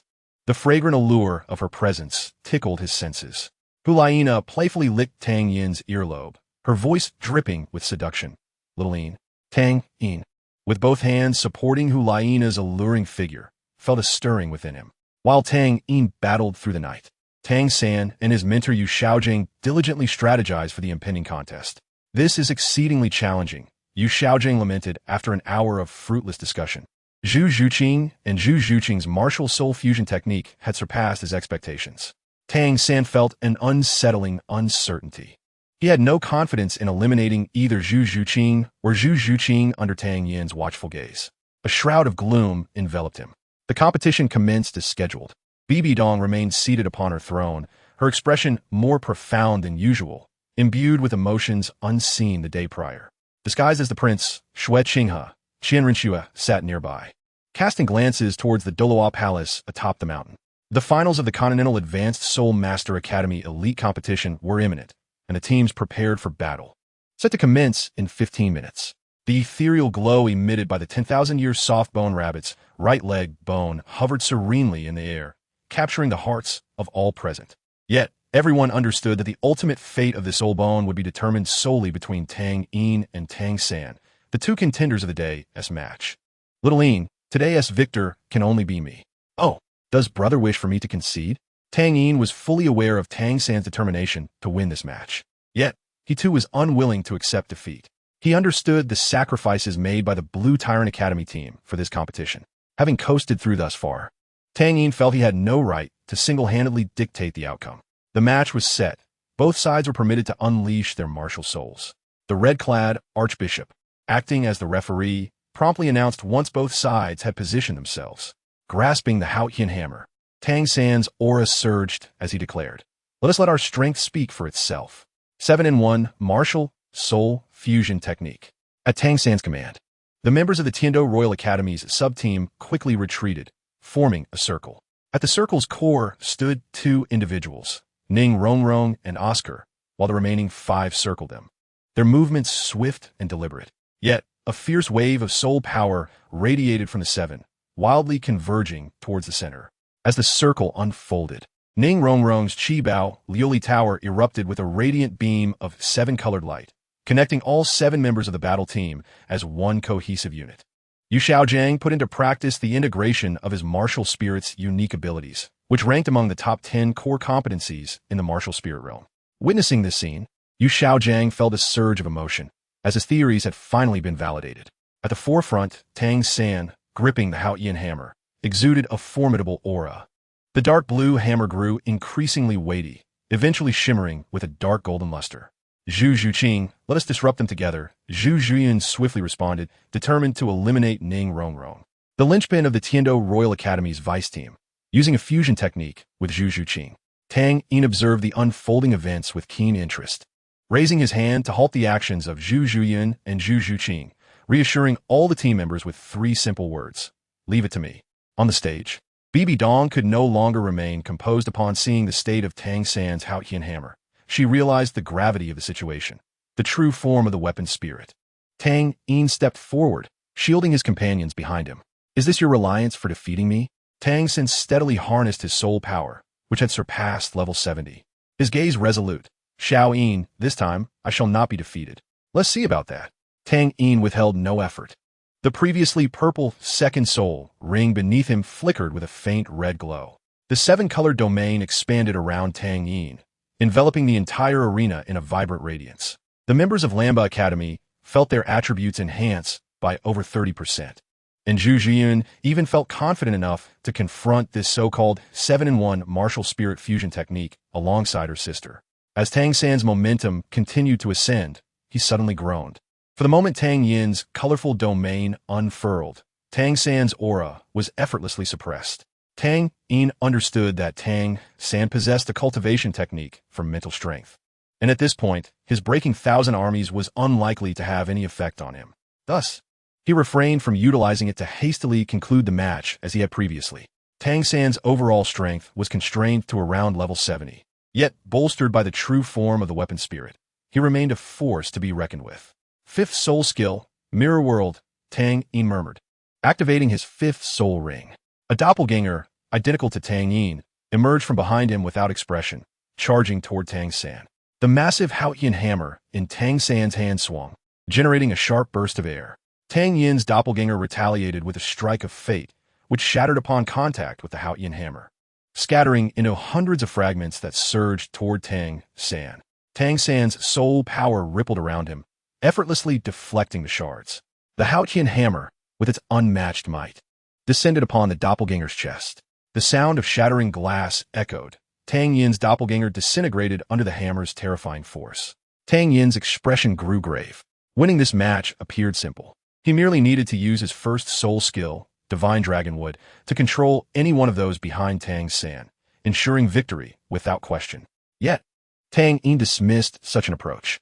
True strength never shies away from challenge. Tang San, fully focused, recognized the immense threat posed by Tang Yin's 1st soul skill to their martial spirit fusion technique, realizing he must guard against it. Otherwise, a seemingly insurmountable wall could collapse under the weight of a single ant. The tense standoff captivated everyone's attention, including Zhu Zhuyan and Zhu Zhuqing. They trusted Tang Yin, yet the oppressive atmosphere weighed heavily on their spirits. Taking a deep breath, Tang Yin mentally rehearsed countless simulations, concluding that there was but one path to secure victory. He shifted his gaze to BB Dong atop the platform. Concerned, BB Dong froze momentarily upon meeting his eyes, but soon realization dawned. Tang San, noting Tang Yin's in action, remained cautious. He stood firm, channeling immense soul power to accumulate strength for the raging cloakhammer technique. Each strike against the ground shattered it, the surface cracking under the force, sending tiny stones flying from the resulting craters. Tang Yin's left eye suddenly gleamed as a Xieji eye fully opened. To the astonishment of all present, he produced a blood-red bow. Dual martial spirits, Ning Fengji exclaimed, unable to believe his eyes. How many knew that the striking Tang Yin and Tang San were, in fact, brothers? Apart from BB Dong, no one failed to be astonished by the sudden appearance of the Dragon Phoenix bow in Tang Yin's left hand, including Qian Renxue. To think you had secrets from me. Xiao Yin, Qian Renxue expressed, surprisingly more impressed than angry. She admired Tang Yin's ability to captivate her, regardless of the means. Yu Xiaojiang, witnessing Tang Yin summon his second martial spirit, was equally perplexed. He had learned from Tang San that Tang Yin possessed two martial spirits, but was unaware of his intentions with this spirit, devoid of any soul rings. Yet, he would soon find out. Tang Yin's right hand transformed the fate into a well-proportioned arrow. This was a martial spirit fusion technique. Yu Xiaojiang's pupils constricted, his lips trembling. A fusion technique executed by a single person? What manner of monster is he? Drawing the bow, knocking the arrow, and locking onto Tang San, the outcome was already predetermined. Fate soared forth, its speed noticeably slow to the naked eye, yet its target's future was firmly locked. Tang San's sense of crisis escalated. He could no longer afford to elevate the raging cloak's hammer count, despite still having the energy to do so. The Haotian hammer, having reached 49 strikes, had achieved a state of terrifying power. He struggled to control this force, capable of severely injuring any soul master below the rank of Soul Douluo. As it hurtled toward the approaching arrow, boom! The violent energy collision that should not have occurred in such a match obliterated the arena. The members of Lamba Academy, shielded by Tang Yin, had no choice but to retreat from the explosion's epicenter. The situation was dire for the vice team of Tiando Royal Academy. The 6 individuals supplying soul power to Tang San were flung away by the overwhelming force, with Ning Rongrong, the final link in the chain, spitting blood. On the platform, the sword Douluo Chen Xin could no longer remain still. The moment Ning Rongrong was propelled off the stage, he caught her, using his profound soul power to dissipate her remaining momentum. Weakly gazing at Chen Xin, Ning Rongrong managed a faint Grandpa Jian before losing consciousness. The other 5 members, upon crashing to the ground, emitted low groans before falling into severe unconsciousness. As the immense dust settled, Tang Yin stood quietly not far from Tang San, observing the scene. Meanwhile, Tang San was pinned down by fate, and beside him, the once dark golden Haotian hammer reverted to its original obsidian hue, with numerous fragments scattered across the ground. The recent arrow shattered Tang San's Haotian hammer martial spirit with brutal force. Blood spilled from his mouth, yet his consciousness remained intact. In the clash of that arrow, he once again felt the helplessness he had experienced when facing the Titan Great Ape. Was it true that, even with the strength of a soul sage, he could not triumph over Tang Yin? The outcome was clear. Although Tang Yin's fate had pierced Tang San's body, the incessant life energy flowing through him preserved his life. Had it not been for this, that single arrow would have been sufficient to claim Tang San's life. The match concluded, with Lanba Academy emerging victorious. The officiating cardinal, taken aback, found himself at a loss, having no assurance of countering Tang Yin's assault. From the stands, BB Dong seemed to exhale with relief, her earlier tension dissipating like smoke. They had won. Gazing at the unprecedented scene before her, Douluo Yin murmured in disbelief.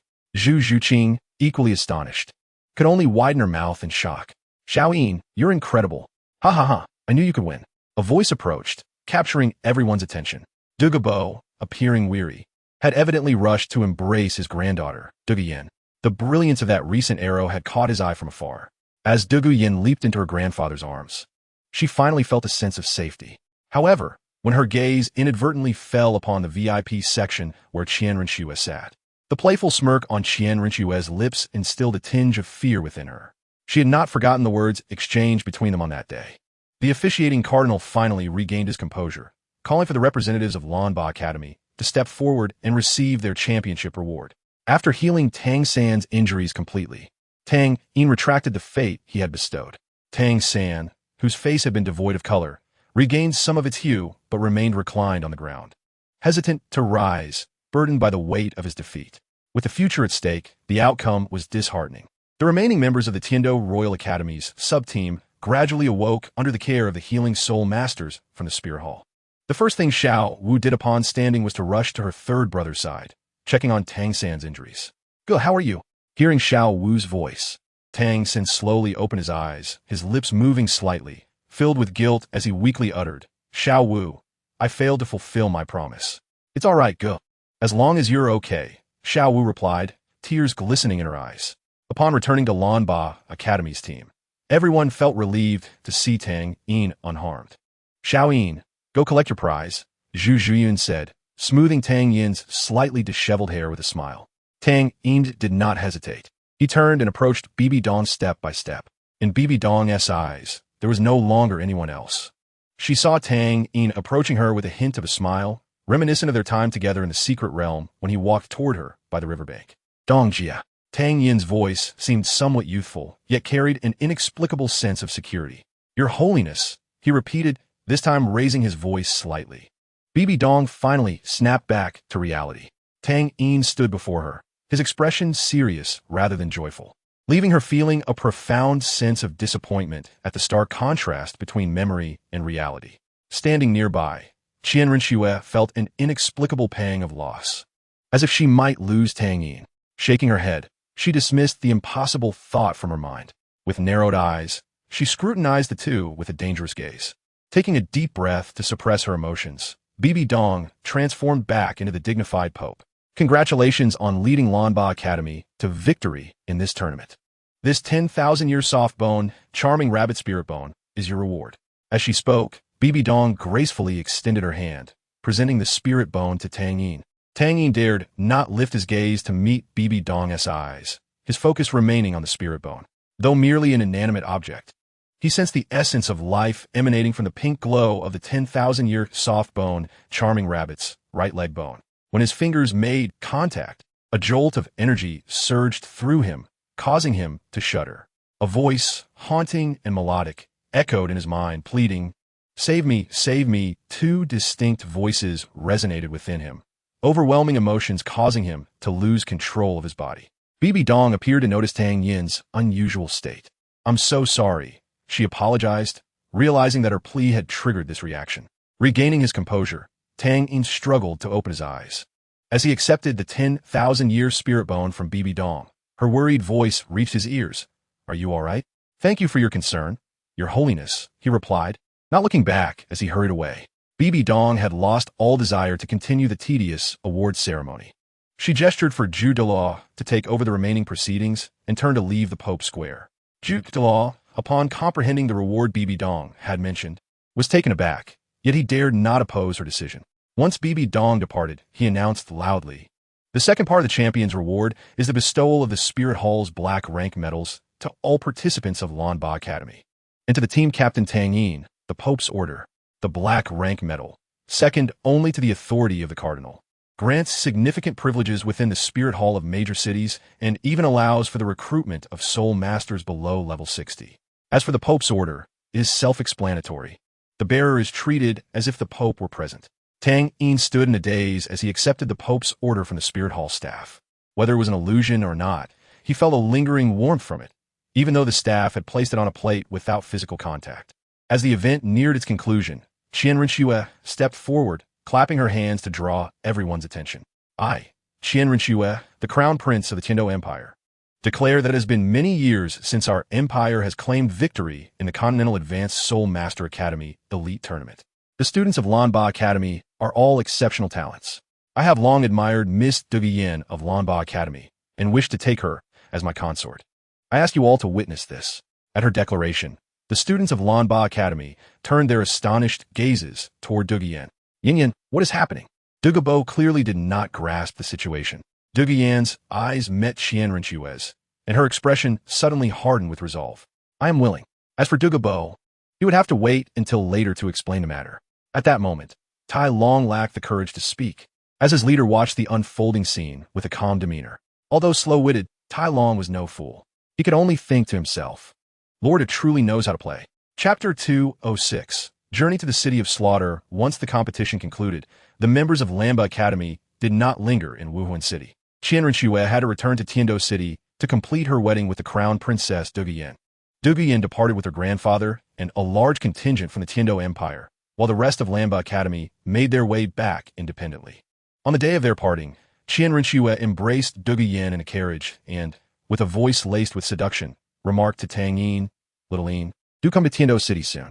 You would want your yin to be bullied by me, would you?"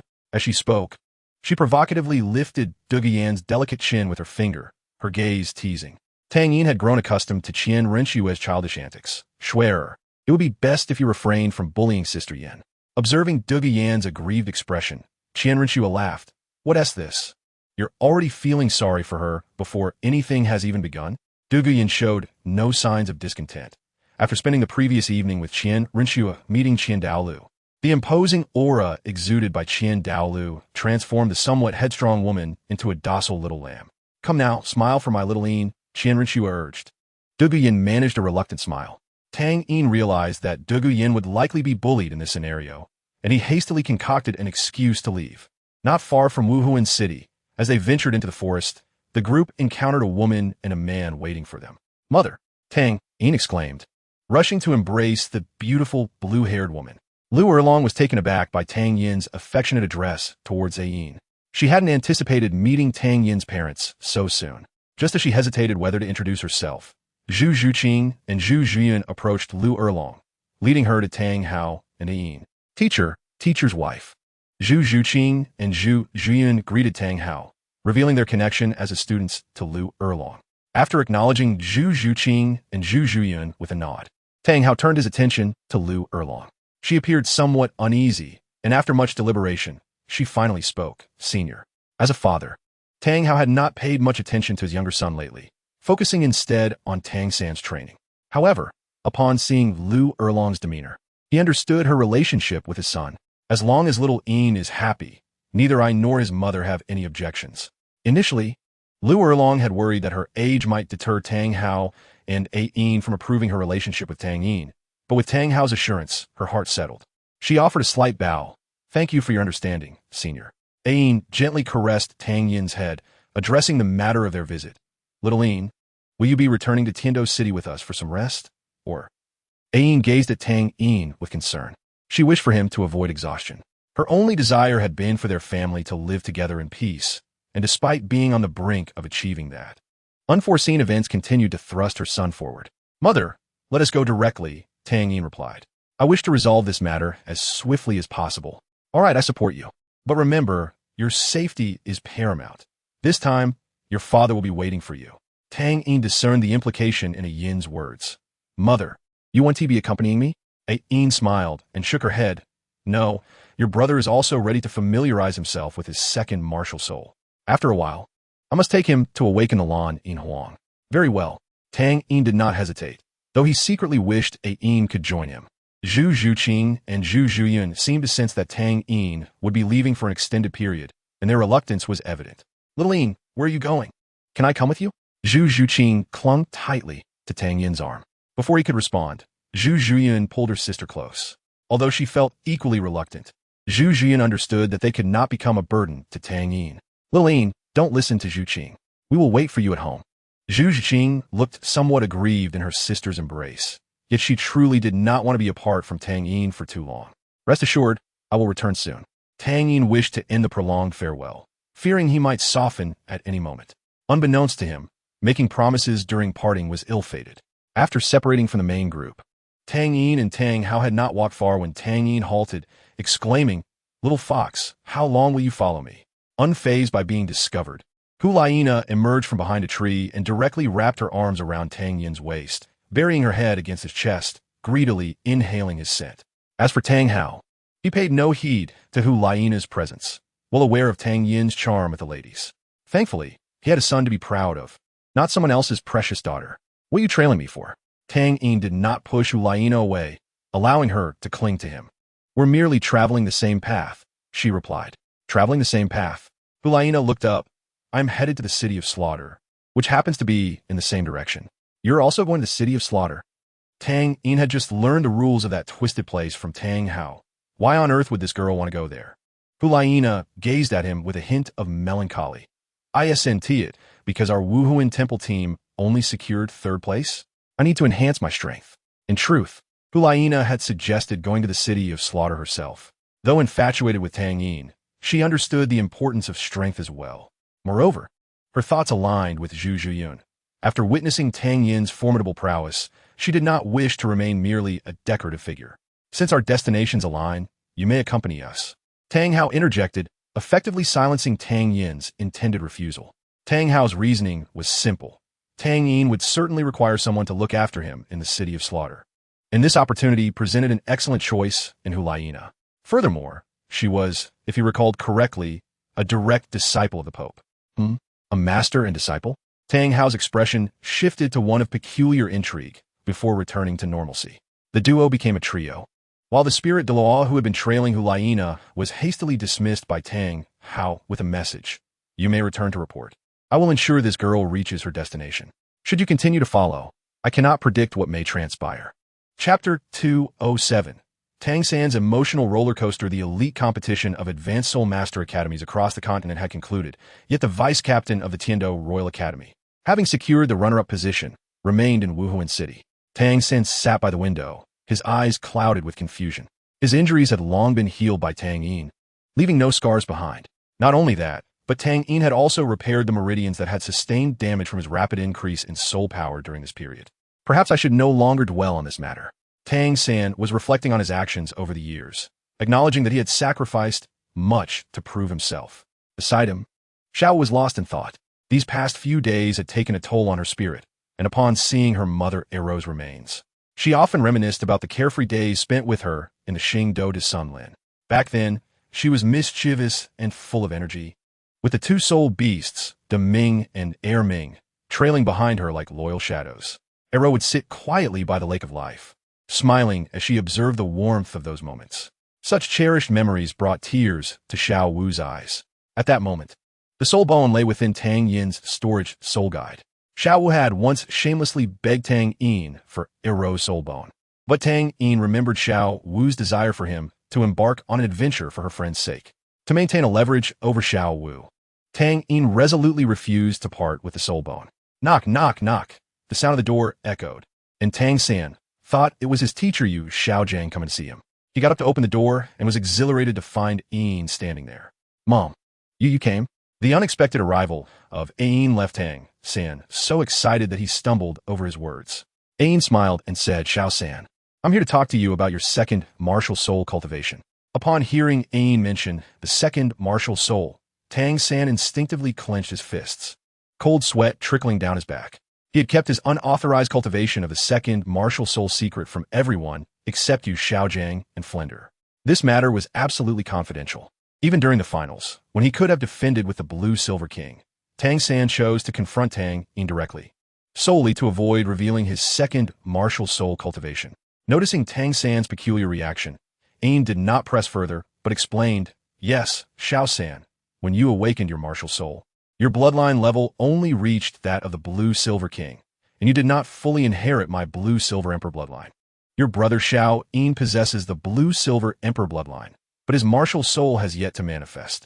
Only one can appear per generation, and your Blue Silver King martial soul can fully harness the power of the Blue Silver Emperor bloodline, allowing it to evolve into the Blue Silver Emperor martial soul. Understanding the potential for enhancement sparked a glimmer of hope within Tang San. Yet he couldn't help but worry about the 5 10,000-year soul rings attached to his second martial soul and whether they would hinder his martial soul's evolution. Xiao San, summon your Blue Silver King for me to see, Yin urged. Realizing he could no longer hide it from her, Tang San obliged. A dark Blue Silver King materialized in his palm, its once pure veins now tinged with purple, a toxic energy flowing within like lifeblood. Following Yu Xiaojiang's training method for Blue Silver Grass, Tang San had transformed the resilient control-type martial soul into a poisonous vine. Upon witnessing the Blue Silver King, Yin furrowed her brow. Xiao San, tell me, how long have you been cultivating your second martial soul? And provide me with a detailed account of the soul beasts you have attached soul rings to, along with their ages. Yin's tone was unusually stern. While Tang San's unauthorized cultivation of the second martial soul was concerning, blindly adding soul rings was tantamount to wastefulness. Seeing Ain's serious demeanor, Tang San had no choice but to confess. The fifth soul ring is a 2,000-year-old bamboo leaf green, Mom. That's all. Even though Tang San's mental age was over 40. He felt like a child caught in wrongdoing before Ain. Ain remained troubled, seemingly calculating something. After a long pause, she sighed. Perhaps your father and I did not pay enough attention to you, leading you to seek strength through the cultivation of a second martial soul.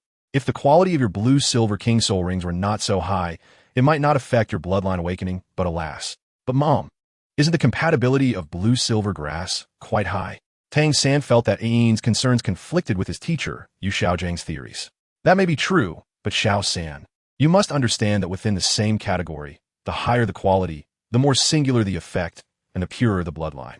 The blue-silver emperor, being one of the closest plants to nature, cherishes life above all else. Ain shook her head. Now that you have added 5 10,000-year soul rings to your blue-silver king, its nature is largely determined. And I cannot guarantee whether the blue-silver emperor bloodline can merge with your currently chaotic blue-silver king martial soul. Hearing this, Tang San realized that he would likely never awaken the blue-silver emperor martial soul in this lifetime. Even though Yu Xiaozhang's martial soul theories had misled him, he bore no resentment. Instead, he reflected on his own impulsiveness. Yu Xiaozhang was not without his faults, yet he had indeed crafted an impressive 7-in-1 martial soul fusion technique. The contents of his 10 core martial soul competition theories contained both truths and falsehoods, and discerning which was which required experimentation. Tang San had become a mere subject of such experiments. Noticing Tang San's lowered head, Ain gently patted him on the head, offering comfort. It is not absolute. Even if the first attempt fails, if you spend some time with me in a certain place for quiet cultivation, there's still a chance for awakening. The place Ain referred to as the blue-silver forest. Furthermore, she was not deceiving Tang San. Cultivating within the blue-silver forest would provide a slight boost to purifying his internal blue-silver bloodline. Then, Mom, shall we go now? Yes, Ain nodded. Then turned to Xiao Wu. Would you like to join us? Xiao Wu, blushing, nodded in agreement. Chapter 208. The Road to Hell 1 year later. In the city of Slaughter, at the Hell's killing field. On the slaughter platform, 9 individuals lay fallen, 8 of whom were drenched in blood. Dressed in white, Tang Yin remained unblemished, the tip of fate's spear having just pierced a fallen one's body, yet he appeared as pristine as ever. Opposite him, the sole surviving fallen knelt on the ground, clutching the neatly severed stump of his right arm, his eyes filled with terror as he gazed at Tang Yin. Over the past year, Tang Yin's reputation as the Grim Reaper in white had resonated throughout the city of Slaughter, alongside the title of the Fox Enchantress. The Fox Enchantress was none other than Hulaina, who had spent each day by Tang Yin's side.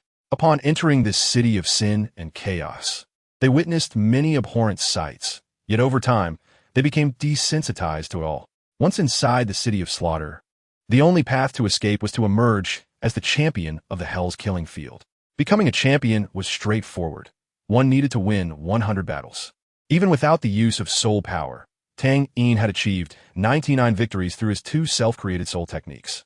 And this battle was the final one before reaching the coveted 100 wins. Hulaina had already completed her 100 challenges prior to Tang Yin. Tang Yin felt an overwhelming sense of despondency. For a year had passed, yet the enigma that haunted his heart remained unresolved. Now, he was on the verge of forgetting it altogether. After all, he had already found companionship with Hulaina. Tang Yin understood the significance of being a direct disciple. In this era that revered teachers, Bai Bai Dong was akin to a mother figure for Hulaina. From the moment he accepted Hulaina, Tang Yin felt that any possibility of connection with Bai Bai Dong had been extinguished. In truth, Hulaina was not in a hurry to depart from the city of Slaughter. Although the sun was absent, the air was foul, and the atmosphere oppressive. It was precisely in such an environment that Hulaina and Tang Yin spent a year together, their bond gradually transforming from a morbid attachment back to the normalcy of a romantic relationship. However, compared to the clingy Zhu Zhuqing, Hulaina exhibited an even greater need for proximity, even more so than water. Aside from their gruesome activities in the hellish arena, their time together was filled with intimate moments. Do not mistake this for mere sibling affection. In such a high-pressure environment, their shared experiences undeniably alleviated their inner turmoil, effectively lowering cortisol levels. On the battlefield, Tang Yin bore the weight of fate, slowly advancing towards the last opponent. Ever since Tang Yin and Hu Lai Na had achieved a streak of 60 consecutive victories, most competitors avoided them like the plague during matches. Yet a small handful, desperate to remain in the inner city, were willing to gamble their lives for a fleeting taste of happiness. The inhabitants of this place, though referred to as humans, were merely hollow shells, neither fully human nor ghostly. Even after slaying thousands, Tang Yin and Hu Lai Na retained their sanity, sustained by the inexhaustible life energy provided by fate. This formidable middle-aged man, with a fierce appearance, was merely a victim of unfortunate circumstances. It would not be an exaggeration to say that every combatant prior to Tang Yin and Hu Lai Na's 90th victory held onto a sliver of hope. Yet at this juncture, no one would dare enter a hopeless situation. This was no longer a gamble, but a path to inevitable demise. Ironically, this unfortunate middle-aged individual had incurred the wrath of others, leading to his relentless pursuit to the city of slaughter. Faced with the choice of immediate death or a delayed demise, he foolishly opted for the latter. The rule of remaining still while waiting granted him temporary protection, as his pursuer dared not disrupt the established order of the city of slaughter, begrudgingly retreating instead. "Please, spare me," the middle-aged man implored as he witnessed Tang Yin's approach. Stripped of any thoughts of resistance, he prostrated himself, repeatedly begging for mercy. Tang Yin showed no compassion. Without wasting a single drop of saliva, he swiftly ended the man's life with a clean stroke to the neck. Though inherently kind-hearted, he exhibited no mercy when confronting evildoers. The city of slaughter harbored no possibility of accidental entry. Those who arrived here, aside from seasoned individuals like Tang Yin and Hu Lai Na, were typically not innocent victims. As the last opponent fell, Tang Yin completed his 100th victory. Hu Lai Na, unable to contain her excitement, rushed to him, unbothered by the gaze of onlookers. Her actions, though bold in such a place devoid of moral or legal constraints, were remarkably graceful. 100 victories. How long had it been since a formidable champion achieved such a feat? It seemed like over 20 years had passed. That champion, a tall man shrouded in a massive scarlet cloak, had skin as pale as death. With only his blood-red eyes visible beneath the mask, he descended from the heavens as if unbound by gravity, addressing the crowd with a voice that echoed with authority. The King of Slaughter's crimson gaze swept over Tang Yin and Hu Lai Na. 100 victories, commendable. To honor your accomplishments, I shall bestow upon you the title of Slaughter God. From this day forth, you shall have the freedom to enter and exit the city of slaughter at will, and you will be appointed as esteemed guests under my command. In truth, the King of Slaughter harbored some trepidation regarding the one who had ushered these two prodigies into his realm. If they were to perish on the road to hell, that individual would likely unleash chaos upon the city of slaughter. Are we to leave? Tang Yin pondered, a tinge of melancholy washing over him. Hu Lai Na was aware that the city of slaughter contained a place known as the road to hell, and that after achieving 100 victories, one must traverse this road to exit the city. Yet, she could not comprehend why the King of Slaughter would allow her and Tang Yin to depart without further ado.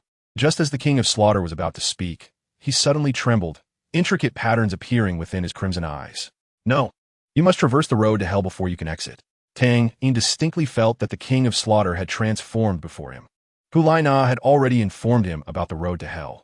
Tang Yin had little interest in the so-called domain of the slaughter god, as it provided negligible benefit to his cultivation. Moreover, such domains did not yield effects greater than the sum of their parts. "Then please, King of Slaughter, open the road to hell."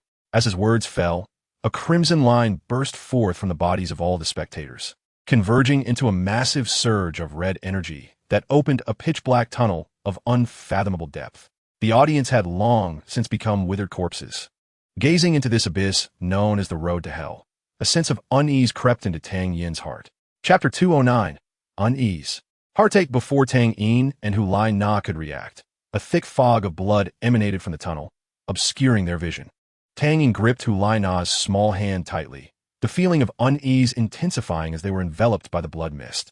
A shape materialized before them, resembling a bird, formed from coagulated blood. Before they could discern its nature, the bird's eyes ignited with a fierce glow, and even with the activation of his Xieji eye, Tang Yin felt his consciousness shatter in an instant. A massive surge of red light erupted, engulfing them completely. All sensory perceptions became hazy, leaving only the low, piercing voice of the King of Slaughter resonating in their ears. "I wish you good fortune on the road to hell." as Tang Yin and Hu Lai Na vanished from sight. The King of Slaughter's once aged voice transformed into a beguiling feminine tone. "I never expected you to come to me willingly," he. A peculiar glimmer flickered in the King of Slaughter's eyes, the red light mirroring the eyes of the earlier apparition. Tang Yin felt as though he were plummeting into an endless abyss. The air around him was frigid, malevolent, and desolate. Despite being shielded by the overwhelming life energy within him, he still felt discomfort. In the moment before his consciousness dissolved, he embraced Hu Lai Na, who felt icy to the touch. Her awareness plummeted into an unfathomable icy chasm, an inward chill threatening to drag her into the abyss. Fortunately, the warmth emanating from Tang Yin's chest continuously reminded her. Otherwise, amidst such an environment, her consciousness would surely have succumbed to the encroaching killing intent. Time passed, though its length was indiscernible. Accompanied by a violent jolt, Tang Yin's consciousness gradually returned, reclaiming control over his body. After he adapted to the surrounding light, the once intense crimson hue gradually faded away. An unfamiliar environment came into view. He and Hu Lai Na found themselves atop a circular platform, measuring approximately 5 meters in diameter. The original patterns on the surface were no longer discernible, and there were several areas showing signs of damage. Enveloping the stone platform was a faint layer of red mist. Even without the Siege's eye, Tang Yin could clearly see that beneath the platform lay an endless abyss. Upon piercing through the darkness, he noticed a river of blood flowing at the bottom. Additionally, a narrow path, less than half a foot wide and barely accommodating the width of 2 feet standing side by side, led into the unknown darkness, serving as the sole exit from the platform. Hu Lai Na, nestled in Tang Yin's embrace, began to regain her composure. She rose from his arms, her gaze following the narrow path ahead. "This must be the road to hell," Tang Yin remarked. "Below us flows a river of blood, and the surrounding red mist is the vapor rising from the molten magma beneath." After pondering for a moment, Hu Lai Na slowly responded. "It seems this road to hell is not merely an exit. It could very well be the core of the city of slaughter. If all goes as planned, traversing this path may grant us access to the domain of the god of slaughter." Tang Yin nodded in agreement with Hu Lai Na's assessment. For reasons unknown, an unsettling feeling grew stronger within him. He had never experienced such a sense of trepidation, not even when he had been pierced through the heart by dawn. "We should move quickly. It is best to leave this place," Tang Yin declared, observing the narrow path that could only accommodate a single person. Hu Lai Na understood that it was not the time to hold Tang Yin's hand. Before she could suggest who should go first, Tang Yin scooped her up and proceeded down the narrow path. Hu Lai Na, momentarily taken aback by the sudden embrace, found the enveloping sense of security rather delightful. Tang Yin moved swiftly yet steadily, the narrow bridge feeling as solid as ground beneath his feet, even while carrying Hu Lai Na. Years of rigorous training had honed Tang Yin's sense of balance to an extraordinary level, given that Hu Lai Na's weight was less than 1/10 of his martial soul. Even as the path shrank from half a foot to 3 inches, he remained unperturbed. As they pressed onward, Tang indistinctly felt the blood pool beneath them drawing nearer, while the surrounding red mist thickened. The life energy within Tang Yin began to overflow, enveloping both him and Hu Lai Na in a protective cocoon. While the surroundings were drenched in blood red, a verdant aura radiated within half a meter around them, a vibrant scene of life flourishing before their eyes. If Hu Lai Na had not been able to see the surrounding blood mist, she might have believed they were in a lush forest filled with vitality. Suddenly, Hu Lai Na, who had been resting against Tang Yin's chest, opened her eyes wide, her formerly gentle gaze now glinting with a sharp intensity. Tang Yin reacted before Hu Lai Na, wrapping an arm around her while his right hand summoned his fate. The light of the Siege's eye blazed forth, and at that moment, Tang Yin's aura surged to its zenith. Before them, a swarm of blood-red bats coalesced into a crimson cloud, rushing towards their position. Unfazed by the approaching tide of at least 3,000 bats, Tang Yin simply pointed his right hand forward. The foremost blood bat suddenly halted, causing those behind it to collide with it. With a resounding explosion, the leading bat burst apart, and the crimson cloud erupted into a more brilliant hue, with the remnants plunging into the abyss, swallowed by the river of blood. The combined force of the Siege's eye and his devastating technique rendered Tang Yin's current destructive capability unparalleled. Should he face a cavalry formation of 1,000 soul masters of the soul rank or lower, a single maneuver would be sufficient to annihilate them. As the danger dissipated, Hu Lai Na sighed in relief. Tang Yin's recent display had left her utterly captivated. Had the circumstances been different, she might have found a way to express her admiration. Something large is approaching, Tang Yin warned, remaining vigilant. In the vision provided by the Siege's eye, he discerned an enormous creature hanging from the ceiling, its length exceeding 4 meters. 2 massive claws gripped the narrow path, each claw boasting a diameter of over a meter, its sharp talons embedded in the stone. A pair of colossal wings unfurled from its dark golden body, revealing a terrifying wingspan of 10 meters. With a sudden release of its claws, the creature took flight. Its entire form a dark golden hue, and most fearsome of all, it possessed 3 heads. Nana, if I were to strike you, would your teacher come looking for trouble with me? Tang Yin quipped to Hulina, a poorly timed jest. Hulina felt a sudden surge of anxiety. Her grip around Tang Yin tightening instinctively. Though Tang Yin had no fear of the dark golden bat, his unease intensified. If his instincts were correct, this place likely harbored the key to resolving his inner turmoil, yet it also held the potential to become his grave. Had Hulina not accompanied him, perhaps they would not be facing such peril. The dark golden 3-headed bat could not comprehend Tang Yin's jest. It opened its maw, emitting no sound. Yet both Tang Yin and Hulina felt a piercing shriek resonate within their minds. Hold on to me, Tang Yin spoke softly. Yet Hulina heard him clearly. This time, however, she did not heed his words. She released her hold around his waist, gracefully positioning herself on the narrow path. Her 3-meter-long tail raised high, instantly entering a combat stance. I am not a burden, Hulina added with a touch of pride. Tang Yin chuckled, retrieving his dragon phoenix bow. Each time he drew the bowstring, he felt a surge of his bloodline awakening, though he could not fathom why. Perhaps in the future, he would understand. Yet, would he be able to see the sun of tomorrow? He drew the bow, knocked an arrow, aimed, and released in one fluid motion. The arrow of fate flew forth, and before the dark golden 3-headed bat could react, it plunged headlong into the river of blood below. Tang Yin's tone remained casual. Nana, let us proceed. Hulina glanced back at Tang Yin, although she felt a twinge of disappointment that he no longer carried her after dispelling the threat. She was not one to be coddled. As Hulina continued forward, an unsettling sensation washed over her. She turned to see Tang Yin still following behind her. Was it merely an illusion? A series of applause echoed along the desolate path to hell. The Tang Yin who had just accompanied Hulina moments ago now stood rooted in place. At that moment, as Tang Yin sensed the potential to harness his soul rings, the unease in his heart reached a peak. To protect Hulina, he could only utilize his 5th soul skill to create a doppelganger to follow her out. The light here is dim, making it difficult to distinguish between Tang Yin's true form and his clone without careful scrutiny. Perhaps by the time Hulina senses something amiss, she has already departed in safety. At this moment, Tang Yin cast his gaze toward a figure lurking in the depths of darkness. The King of Slaughter? Yes. But also no. Little Yin, do you not recognize me? I saw you before you entered this city of slaughter. For some reason, Tang Yin found that the raspy male voice of the King of Slaughter had transformed into a delicate female voice. If Bai Bai Dong were present, she would certainly recognize the owner of this voice. The Luo Sha Shun. Tang Yin furrowed his brow, unable to recall where he had heard that voice before. I've been thinking of you for 4 whole years, and you have forgotten me so quickly? The Luo Sha Shun expressed some complaint. Let me give you a hint. 4 years ago, in this very place, the Luo Sha secret realm, you were the Luo Sha Shun. Tang Yin was taken aback. He could not fathom why the Luo Sha Shun would appear in this city of slaughter.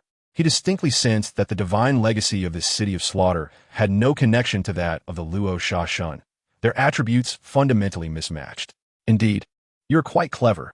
I originally intended to enjoy a delightful time with your little girlfriend's body, but it seems that is no longer necessary. Tang Yin narrowed his eyes, his mind racing to devise a strategy. However, the opponent is a deity, even if his soul power were to increase by 30 levels. Facing a deity of unknown strength would still leave him with no chance of victory. For years ago, I spent 3 years in the secret realm of the Luo Sha predecessor. Does the predecessor have something to discuss with me now? Tang Yin decided that, until he understood the opponent's intentions, it would be best not to provoke her. You are quite amusing, little one. You are terrified and anxious inside, yet you speak so respectfully to me. Truly a well-mannered child. The Luo Sha Shun, not in a hurry, teased Tang Yin with interest. Realizing his thoughts had been seen through, Tang Yin decided to drop the pretense. You cannot be here merely to borrow my girlfriend's body for a fling. Can you? All right, I won't tease you anymore. Douluo Sha Shun, seeing Tang Yin lose interest, laid her cards on the table. Here's the situation. A senior of yours has offended me, and I am quite displeased, so I wish for you to die to vent my frustrations. Of course, I cannot act personally. As long as you can survive the hands of the King of Slaughter, you may indeed live on. After hearing the Luo Sha Shun's words, Tang Yin had no time to ponder the details. His right hand tightened around his fate. He knew full well that the King of Slaughter was an unmistakable title Douluo, and that his strength undoubtedly surpassed the 95th level. 7 days prior, while working as usual, Bai Dong suddenly felt a sharp pain in her heart. She frowned, thinking there might be an issue with her body. However, after inspecting herself, she found no fault. Since ascending to title Douluo, Bai Dong had not suffered from any ailments. In fact, her health had remained robust since she began her training. Now, on the brink of attaining godhood, it was improbable she would succumb to illness. Surely, there couldn't be a deity who could die from illness. Initially, Bai Dong did not take it to heart, but the recurring sudden heart palpitations and excruciating pain left her unsettled. That night, she had a nightmare. In the nightmare, Tang Yin fell from a narrow bridge only half a foot wide into an endless abyss, covered in blood, with a noticeable indentation where his heart should be. No! Bai Dong awoke with a start from the nightmare. Phew! Thankfully it was just a dream. Yet for several consecutive days, she dreamt of that same scene. The road of hell, Tang Yin. Bai Dong recalled that Tang Yin had ventured to the city of Slaughter a year prior. She suddenly shivered, fearing to contemplate further. No, I must go see. Hastily changing her attire, Bai Dong neglected to arrange her subsequent duties and vanished into the vast night. Chapter 210. The Unraveled Luo Sha. The truth. Hulaina pressed forward, having walked for quite some time without encountering any creatures dwelling along the road of hell. As she delved deeper into the inferno, the surrounding blood mist thickened, and traces of the blood river beneath the abyss became vaguely visible. The temperature was rising. The heat enveloped Hulaina's fair skin, casting it in a crimson hue. Both she and her martial spirit despised this environment. Her pace quickened until she came upon the massive corpse of a serpent. The serpent's body stretched several dozen meters long, with most of it submerged in the crimson blood river. Its lifeless form lay draped across the narrow road of hell, its body exhibiting an eerie red-black hue. Floating atop the blood river, the serpent's head and back bore 9 protrusions, each resembling a vivid red mushroom, with a dimming red light coursing through them. Just as Hulaina intended to turn back to inquire with Tang Yin, she realized she was in special training. If she relied on Tang Yin throughout, would he find her burdensome? After a moment of hesitation, Hulaina mustered her courage and approached the serpent's corpse. Upon closer inspection, she discerned a conspicuous fatal wound on the serpent's body. The wound stretched from the serpent's head all the way to its tail, aligning perfectly along its spine, and both the depth and width of the wound were identical. Such a wound could only be inflicted by a killer with precise control over their own power. Wielding no ordinary weapon, Hulaina glanced around. Aside from herself and Tang Yin, the appearance of a third stranger instilled a sense of fear within her. At that moment, a figure indeed materialized before her. The distance was too great for Hulaina to discern much, but she could make out a human silhouette. Her pupils dilated, and the large tail behind her raised high, her entire form poised in a defensive stance, ready to strike at any moment. She did not forget to warn, "Little Yin, someone is coming." Yet again, there was no response. The tension caused Hulaina to overlook many details, such as the fact that if they encountered the corpse of the 9-headed fiery sun serpent, Tang Yin would certainly not allow her to take risks. Also, at such a time, Tang Yin would have immediately appeared before her. Hulaina exhaled in relief when she realized that the indistinct figure was none other than her teacher, Bi Binong. However, Hulaina felt perplexed. Why would her teacher arrive here at such a moment? "Teacher?" Hulaina tentatively called out, but she did not fully relax her guard, maintaining her combat posture. In this road of hell, anything could happen.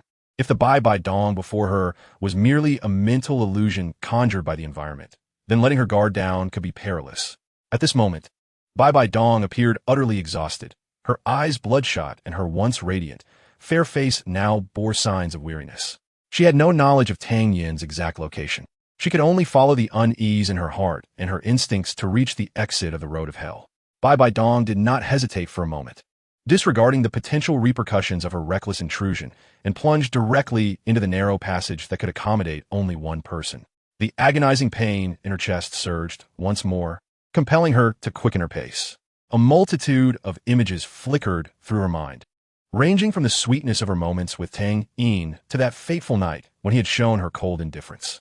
She hoped that this was merely a figment of her imagination. Shortly after entering the path to hell, Bai Dong spotted her disciple and the shadow looming behind her.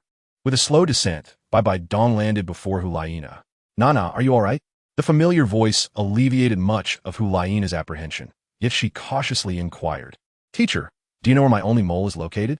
Recognizing that Hulaina was still in a state of heightened tension due to her martial soul manifestation, Bai Dong responded, "It's on the inner side of your left buttock, as you told me during your bath when you were a child."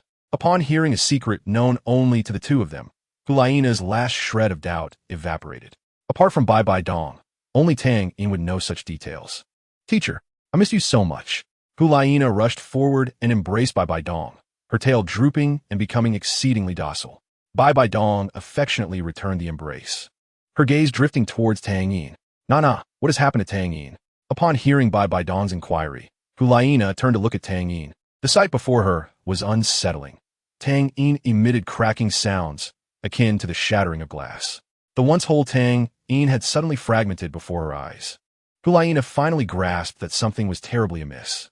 Bai Dong immediately recognized that Tang Yin was in distress.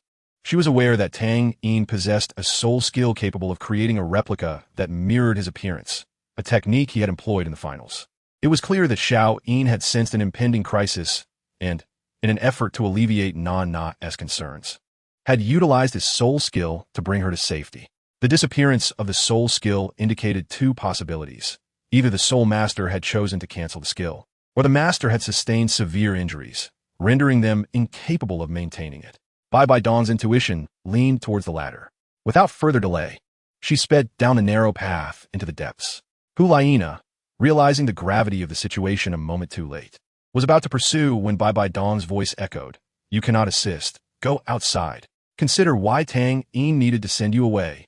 Hulaina's impulsive emotions began to yield to reason, and she understood that Tang Yin had distanced her for a compelling reason, likely to face a formidable adversary where her presence would hinder his capabilities. Yet, the thought of waiting alone in a safe place was unbearable. Her inner turmoil escalated, her nails digging in her flesh, drawing blood. Tears cascaded down Hulaina's cheeks, leaving trails of sorrow.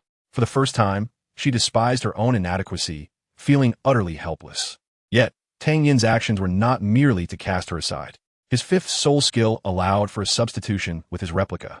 His plan was for the replica to escort Hulaina to safety, while he would execute a swift switch with his real self just as they neared the exit. Once out of the path to hell, neither the King of Slaughter nor the God of Azura could pose a threat to him. However, fate had other designs. A devastating strike from the King of Slaughter, wielding a blood-red magic sword, unleashed a tempest of terrifying energy. The surrounding blood mist coalesced into a tangible blade. With this blow, fate collided with Tang Yin's chest, causing fractures to his ribs and forcing him to spit blood once more. Behind him, the dim glow of the celestial furnace was a mere flicker. In this realm of scarce spiritual energy, it was already a feat for the furnace to provide him with soul power. As his stamina waned, maintaining the furnace's operation became increasingly untenable, while his life energy was steadily depleted to mend his injuries. This unsustainable cycle could not last much longer. The King of Slaughter's control had not been entirely relinquished by the God of Azura, who relished in tormenting his prey as if toying with a mouse. "Are you stalling for time? Your little girlfriend will soon reach the exit. Why not test if you can switch places with your replica?" The gravity of the situation weighed heavily on Tang Yin as the God of Azura revealed his escape plan. Tang Yin, harboring a glimmer of hope, attempted to switch, pondering whether the God of Azura was merely playing with him. Yet, hope proved futile, while the connection between his true self and the replica remained. He sensed an unseen force obstructing their exchange. The King of Slaughter struck suddenly, with an intensity surpassing all previous attacks. Tang Yin, alarmed, swiftly drew his long phoenix bow and released an arrow. The power of the blade was diminished, yet still formidable, even with his exceptional talent. He could not defeat the King of Slaughter, one of the three legendary Douluos of the present era, especially not under the partial control of a deity. Even from a distance of 10 meters, he could feel the immense energy contained within the crimson blade. Inaction would certainly result in his dismemberment. With no time to evade, Tang Yin unleashed his mental energy, activating his eternal state, causing everything around him to slow, the flowing blood river, the swirling mist, the lethal blade approaching him, and the king of slaughter under divine control. In that fleeting moment, he adjusted his stance so that the blade would strike only his abdomen, concentrating all his life energy into that point. The gamble paid off. The deadly blade merely sent him flying several meters, leaving a horrific gash on his abdomen. Had it not been for the protective life energy, his nearly shattered internal organs would have spilled onto the ground along his flight path. Tang Yin's landing was far from ideal. His body, having adjusted its trajectory, veered off course. Enduring excruciating pain, he barely grasped a corner of the path to hell. The agony from his wound forced him to grimace, blood trickling from between his clenched teeth. Ah, why do you not heed your sister's words? I told you, you cannot escape my grasp today. The king of slaughter, leisurely walking towards Tang Yin, approached with an air of triumph. Sister? Humph, merely a twisted and depraved crone. Tang Yin recognized that surviving this day was a daunting challenge. Rather than succumb to despair, he resolved to express his true feelings. Upon hearing the words, the Luocha god remained silent, crouching down to caress Tang Yin's still handsome visage. Ah, your parents certainly bestowed upon you a fine appearance. No wonder you captivated my successor so thoroughly. Tang Yin merely cast a cold glance at the king of slaughter without uttering a word. Look at you. My successor loves you dearly, yet you have turned your affections elsewhere. With that, she leaned closer to Tang Yin, taking a deep breath as if savoring something exquisite, and remarked, let me see how many women's scents linger on you. 1, 2, 3, 6 women. With a swift motion, the Luocha god, controlling the king of slaughter, struck Tang Yin's face, leaving a mark of deep purple on his fair skin. Scoundrel, men are indeed no good. Tang Yin spat out a mouthful of blood, sneering, I'm not one to be faithful, but judging by your appearance. It seems you were also rejected by some man before achieving divinity. That man probably wouldn't even want to touch you. Shut up. The previously silent Luocha god suddenly let out a shrill scream, shattering Tang Yin's eardrum. His suspended body staggered, struggling to maintain balance. Very well. You have successfully provoked my ire. The Luocha god's voice, devoid of its previous playful tone, now resonated with icy fury. Tang Yin chuckled softly. You have hit the nail on the head. Indeed, you are. The king of slaughter's foot came down heavily on Tang Yin's fingers, which were pressed against the ground of the road to hell. Enduring the excruciating pain, cold sweat began to bead on Tang Yin's forehead. As the pressure intensified, his remaining strength waned. Just before his consciousness blurred, vivid figures flashed before his eyes. Sister Zhu Qing, I have broken my promise. Sister Shui, I regret our agreement. Dean, regarding your commitment. Hulaina, I'm sorry for deceiving you. In the end, Bibi Dong's image appeared in Tang Yin's mind. He faintly heard the Luocha god's hysterical outcry. Have I been abandoned? Yes. So what? My successor is also forsaken. You may not know this. The Luocha god seemed to regain a semblance of sanity, revealing a heart-wrenching truth to Tang Yin. In truth, Bibi Dong loves you dearly. Yet she had to make you hate her to ensure your survival. You never truly loved her either. Can a mere white-haired head prove anything? She even contemplated suicide. If it weren't for me, she would have perished long ago. Observing the twitch of Tang Yin's expression, the Luocha god realized that he had also been struck at his core. Ultimately, Tang Yin's memory recalled Bibi Dong's pleading tone from that night. Though her demeanor was regal and domineering, in private, she appeared so vulnerable before him. I am sorry. Tang Yin's mind faltered. He would never have the chance to convey this apology directly to Bibi Dong. His body, powerless, plummeted towards the abyss. Chapter 211, Born for Love. Heartbreak of longing as his consciousness faded, Tang Yin suddenly felt someone catch his falling body. The person's arms were slender, yet remarkably strong. A familiar scent wafted to his nostrils, but Tang Yin lacked the energy to ponder who it might be. He could only weakly murmur, leave quickly, before losing all awareness. In Tang Yin's understanding, there was no one on the continent capable of defeating the king of slaughter, not even Qian Rinchue's grandfather, Qian Douluo. To come to his rescue would only lead to another life lost. Just before his consciousness sank into slumber, he felt a few warm droplets fall upon his face. Is it raining? Bibi Dong gazed down at Tang Yin, bloodied and unconscious in her embrace. Her heart felt as though it were bleeding. Even in his unconscious state, a faint green light emanated from him, a revelation that a titled Douluo like Bibi Dong understood all too well.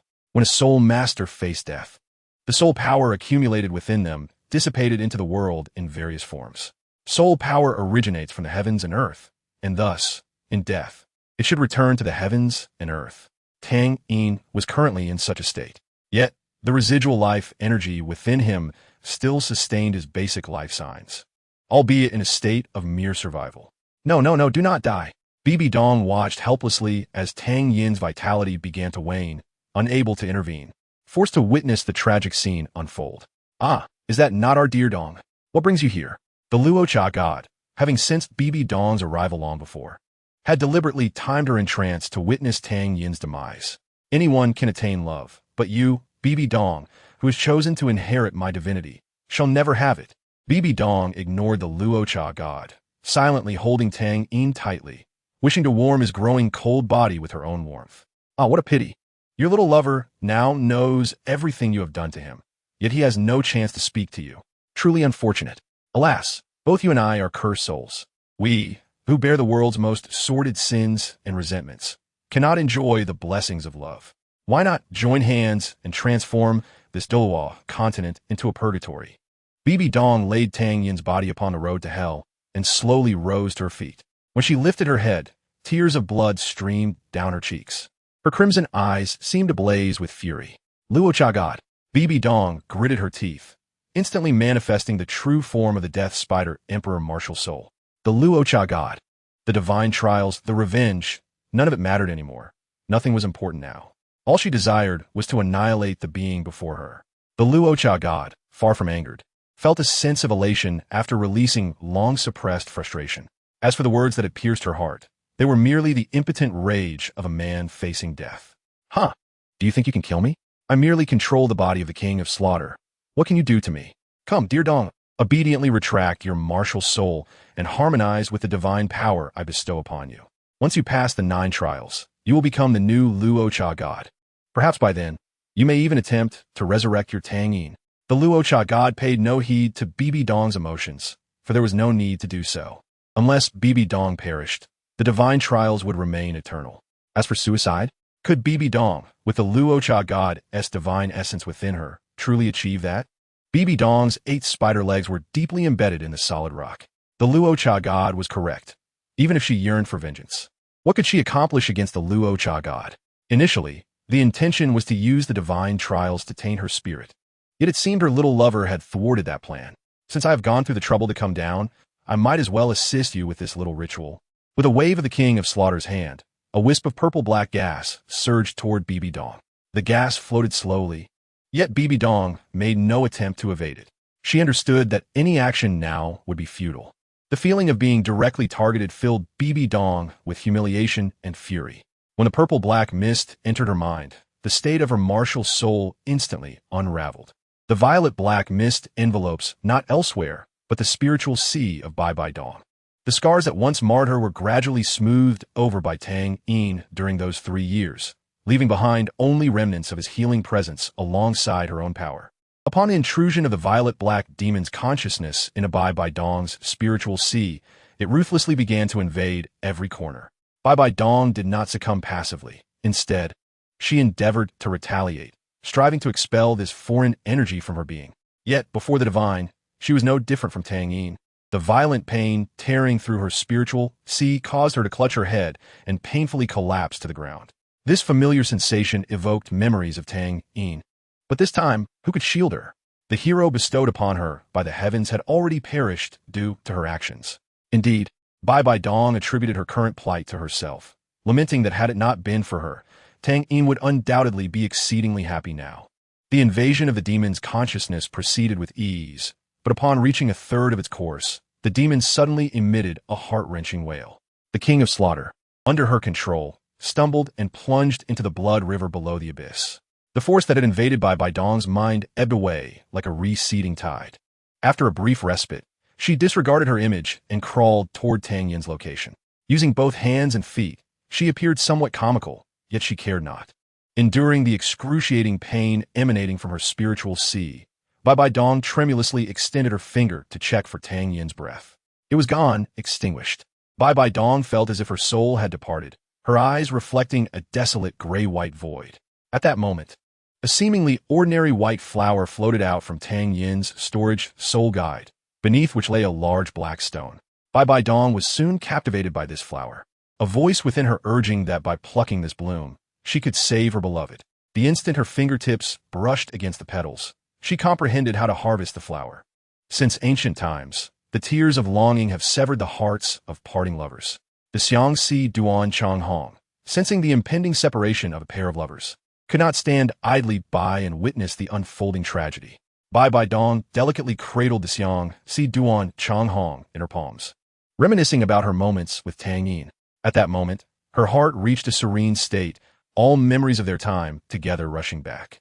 The two life-saving debts Tang Yin had repaid, the 3 years of companionship, the ties from a past life. All the beauty coalesced within Bai Dong, forming an unparalleled depth of love. However, the ultimate trial soon approached. Tang Yin's infidelity, his mockery, coldness, and resolve. Bai Dong struggled to suppress these thoughts. Yet she found it utterly impossible. Just as her mental state threatened to shatter, she recalled the song Tang Yin used to sing to her. Circles outlined fingerprints. Xiao Yin, I have never regretted loving you. Never. With a surge of emotion, Bai Dong spat a mouthful of blood onto the Xiangxi Duan Chang Hong. As the first drop of blood fell upon the flower's white petals, the once ordinary bloom erupted into a resplendent red radiance. The silk-like petals of Xiangxi Duan Chang Hong became exquisitely vibrant, as if Bai Dong's blood had breathed life into the flower. With a golden red sheen, the Xiangxi Duan Chang Hong unveiled its true form, absorbing the essence of genuine love. Bai Dong plucked several petals and placed them in her mouth. The petals melted instantly, transforming into a flowing spiritual liquid. Even just holding them in her mouth, Bai Dong could feel the immense energy contained within the flower. Tang Yin had lost the ability to swallow autonomously, and this was one of the few methods Bai Dong could conceive. Grasping Tang Yin's chin, she kissed him without a moment's hesitation. This marked their second kiss, and Bai Dong found it absurd that each intimate moment with her beloved occurred while he teetered on the brink of death. Yet, it was only in these moments that she could set aside everything and love Tang Yin wholly. Whether this was a stroke of luck or misfortune remained unclear.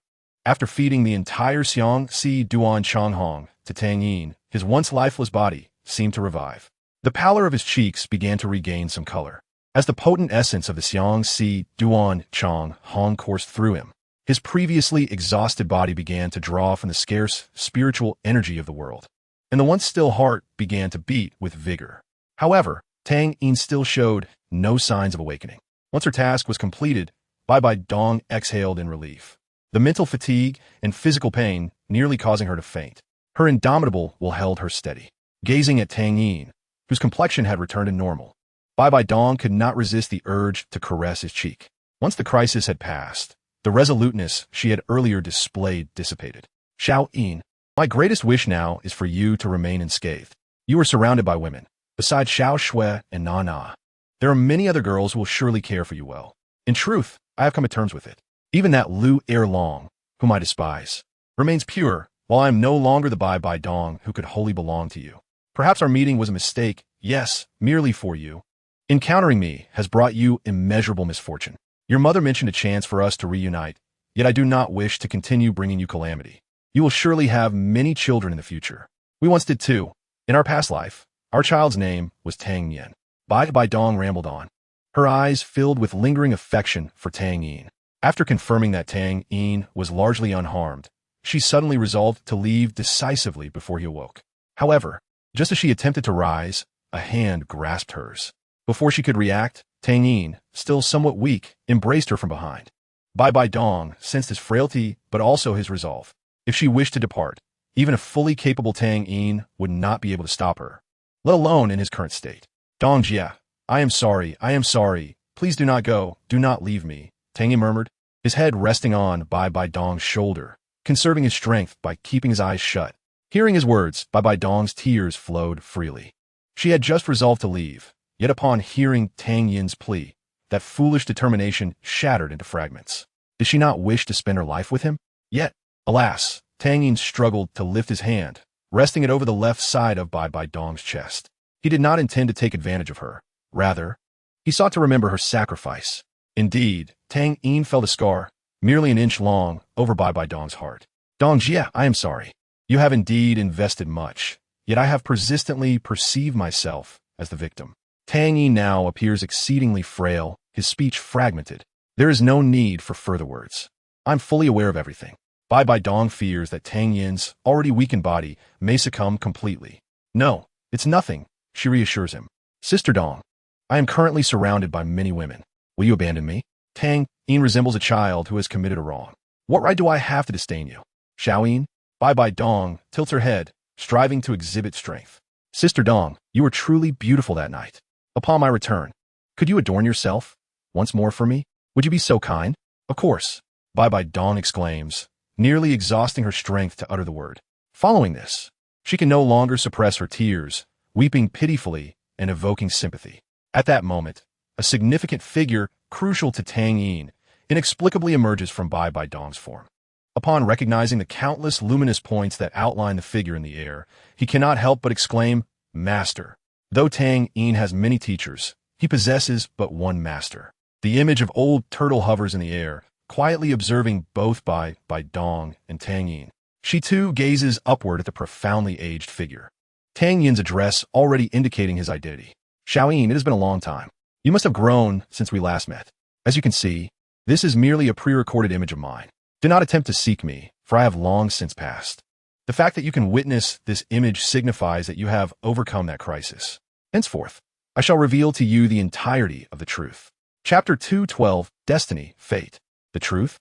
Both Tang Yin and Bai Bai Dong were expressions of bewilderment. Old Turtle provides no further explanation.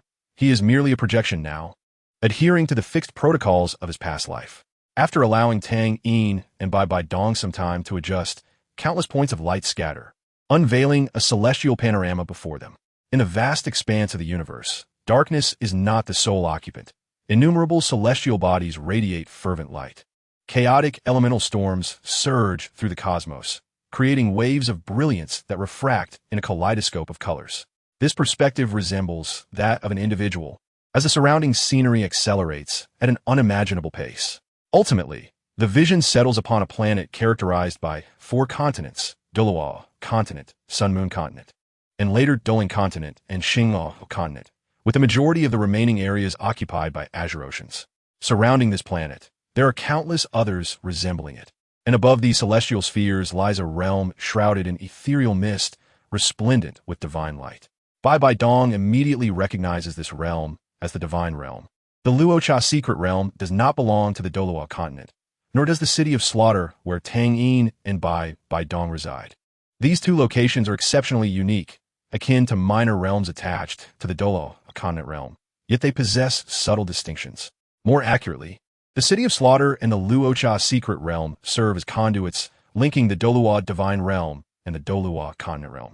As the perspective sweeps through the divine realm and descends towards the Douluo continent, a golden figure abruptly enters the field of vision.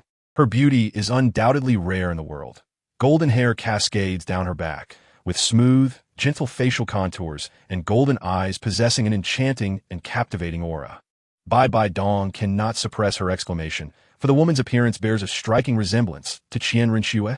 The perspective halts before this woman, who, like Qian Renxue, possesses 3 pairs of pure angelic wings. However, her condition appears quite peculiar. Her aura is exceedingly weak, and her form fluctuates between reality and illusion beneath her white gown. Excuse me, esteemed one, she speaks with an ineffable ethereal quality that calms the spirit, akin to a return to faith. What is it? A voice, aged and akin to that of Old Turtle, responds. This voice confirms Tang Yin's suspicions. He is witnessing the moment his master arrived at the Douluo continent. Esteemed one, I have been schemed against, my time is short, and my body is on the verge of collapse. Seeing that you are destined for the Douluo continent, I dare to impede your path. However, do not worry. I shall exert every effort to assist you. Old Turtle is not typically one to entertain dialogue, yet he senses a thread of causality connecting him to the individual before him, a causality stemming from the future. I am known as Qian Shui, referred to As the angel god in this divine realm, I have left a fragment of my bloodline in the Douluo continent.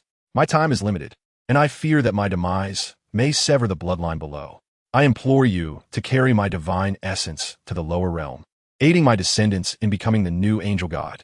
Qian Shui perceives a formidable aura emanating from Old Turtle, despite appearing as but a remnant soul. He possesses the ability for long-distance traversal, his power far surpassing that of others in the divine realm. Under the circumstances of uncertainty regarding her counterpart's background, she should not divulge her plight so readily. Yet, she finds herself cornered. Without action, the lineage of angels, defeated in the faith war, would be forever buried in the annals of history by the victors, the sea god. Very well, Old Turtle's reply remains succinct. Angel god, Qian Shui, appears anxious. Upon receiving his consent, her already ethereal form ignites with white flames, transforming entirely into a droplet of resplendent golden blood. The droplet soars towards Old Turtle, descending with him toward the Douluo continent. The perspective shifts. Bai Bai Dong observes herself, kneeling on the ground, flushed and engaged in a heated debate with a golden-haired man. Tang Yin could distinctly feel the tremors coursing through the figure in his embrace. Child, do not be afraid. Continue watching. At that moment, Old Turtle's voice resonates, and Tang Yin discerns a hint of remorse within his soothing tone. Upon witnessing Qian Xuanji's disdainful countenance, Bai Bai Dong does not succumb to a frenzy of murderous intent. Rather, she is gripped by an underlying fear. Even though Tang Yin no longer harbors hatred after uncovering the truth, she is still apprehensive that he may harbor resentment due to this incident. However, the ensuing scenes before her diverge somewhat from her memories. After being knocked unconscious by Qian Xuanji, Bai Bai Dong gradually awakens from the hidden chamber. She curls up, frantically checking herself, and breathes a sigh of relief upon confirming her unblemished state. Phew, thank goodness. Beside Bai Bai Dong lies the unconscious Qian Xuanji. Once she regains her composure, she lifts her head. Her expression in the scene reveals bewilderment, as if she has encountered something incomprehensible. Concurrently, a genuine image emerges in Bai Bai Dong's mind. Who are you? And did you save me? This inquiry from Bai Bai Dong is not surprising, as she cannot sense Old Turtle's soul from a light orb, as angels might. I did not come to save you. Old Turtle's words fall upon Bai Bai Dong like a bucket of cold water, as the recent near violation by someone she trusted most has left a considerable shadow upon her heart. I was entrusted with a mission. Just as Gu Lao was about to clarify, he suddenly fell silent. Ah, fate! Oh, fate! My child, with my arrival, your destiny has irrevocably altered. Yet, it is too soon to ascertain whether these changes herald good or ill for both of us with my current capabilities. In the scene, Bai Bai Dong appeared adorably naive, her eyes still reflecting a hint of innocence and naivety that had yet to be tarnished by the world. I should not have arrived in this place. According to the original trajectory of fate, you were meant to have been violated by your teacher. In the future, you would bear a daughter, and ultimately, to save her, you would suffer grievous wounds, teetering on the brink of death. Your daughter, in turn, would destroy her divine status for your sake, becoming a captive. Upon hearing her future fate, Bai Bai Dong felt as if struck by lightning. The future she envisioned was not supposed to be this way. She should be with the one she loves, eternally. My arrival has altered your fate. Destiny will separate you, yet it may also unite you. But by then, would you still be willing to accept him, who is no longer devoted? Is it Xiao Gang? Bai Bai Dong tilted her head, voicing her confusion. For at that time, Yu Xiao Gang had already united with his cousin. Lu ere long observing this scene, Bai Bai Dong lowered her head, gripping her clothing tightly, twisting the fabric in distress. No, with my arrival, a new life is about to emerge. He does not belong to the original timeline, yet he is intimately connected to the Child of Destiny. The Child of Destiny? Tang San? Bai Bai Dong, astute as she was, immediately thought of the one capable of defeating her and her yet-to-be-born daughter single-handedly. Indeed, he and Tang San will be fraternal brothers. Ah, Bai Bai Dong was astonished, for she knew that Tang San was even younger than her daughter. Ah, it seems I have gained a slight advantage. Then may I? Bai Bai Dong felt her request was presumptuous, but at that moment, she was discontent with both known futures. Child, fate is already predetermined. All is as such. Now, you have two choices, the original fate or an alternative future. Bai Bai Dong fell silent, lowering her head, beginning to make her fateful decision. I choose the second option. After a long while, Bai Bai Dong made her choice. Gu Lao did not speak further. A beam of light flew toward Bai Bai Dong, and she once again fell into unconsciousness. The scene became blurred. Child, Qian Renxue is your child. This is an unalterable destiny. I have already suffered immense backlash for attempting to defy fate. Gu Lao reappeared, his voice tinged with guilt. After Bai Bai Dong lost consciousness, he infused the divine blood of the angel Qian Shui into her, resulting in Qian Renshue's birth. To avoid prematurely altering the established fate, Gu Lao sealed this segment of Bai Bai Dong's memory, restoring everything to the original timeline. The agony of being violated, the heartache of parting, the soulless existence in the city of slaughter, an identical journey. The only difference was that, as Bai Bai Dong was about to plummet into despair, she encountered her lifelong salvation. After all was said and done, I often ponder whether this course of action was right or wrong. In a universe belonging to Gu Lao, to defy heaven and alter fate was to ensure the continuity of cosmic civilization. He orchestrated the calamity of the myriad races, staining the heavens with blood. As countless lives turned to dust in wars he secretly controlled, the assassin, drenched in the blood of billions, now reflected upon the convoluted fate he had wrought upon a pair of lovers. Humanity is complex. The world is neither black nor white, but rather a delicate shade of gray. Pure individuals do exist, and even the wicked may experience moments of compassion, while the virtuous can, at times, be ensnared by desire. Xiaoyin, I know that upon discovering this matter, you may not harbor hatred toward me, but there will inevitably be some resentment. Tang Yin was about to speak when Gu Lao continued, do not rush to refute. When I recorded this image, I had not yet seen you, but I glimpsed your kindness from the future. Child, no longer worry about the issue of the Rakshasa God's legacy within you. By the time you hear me say this, the Rakshasa God position will already be unclaimed, and soon you'll be able to fully merge with it. Consider this a form of compensation for me. Gu Lao smiled, resembling a benevolent elder. Child, the light boat has passed through myriad mountains. Your future shall be smooth sailing. Go forth to realize your dreams, to enjoy your life. Remember, I am but a transient figure in your journey. Bound by fate throughout his life, Gu Lao vanished from the world. Bai Bai Dong and Tang Yin maintained their position for a long while, both still reeling from the shock. The sense of destiny enveloped them, evoking a wondrous feeling. Master, Tang Yin was filled with emotion, aware that the bond between him and Gu Lao was profound. Without Gu Lao, Tang Yin would not exist in this world. Xiaoyin. Bai Bai Dong's voice made Tang Yin slightly turn his head, meeting her gaze. Dong Air, do not harbor hatred for my master. Having regained that memory, Bai Bai Dong reached out to cover Tang Yin's mouth, silencing his impending words. Xiaoyin, your teacher is also a benefactor of my fate. He not only rescued me, but also allowed me to meet you. Upon learning that she merely had a child with a woman, the feeling was peculiar. Yet the last remnants of her unease dissipated. She remained Bai Bai Dong, the one who belonged to Tang Yin. As for her relationship with Qian Renxue, forget it. I shall not dwell on it. Bai Bai Dong gazed at the lips so near, slowly closing her eyes as she leaned in. Their lips met, devoid of desire, filled only with beauty and profound affection.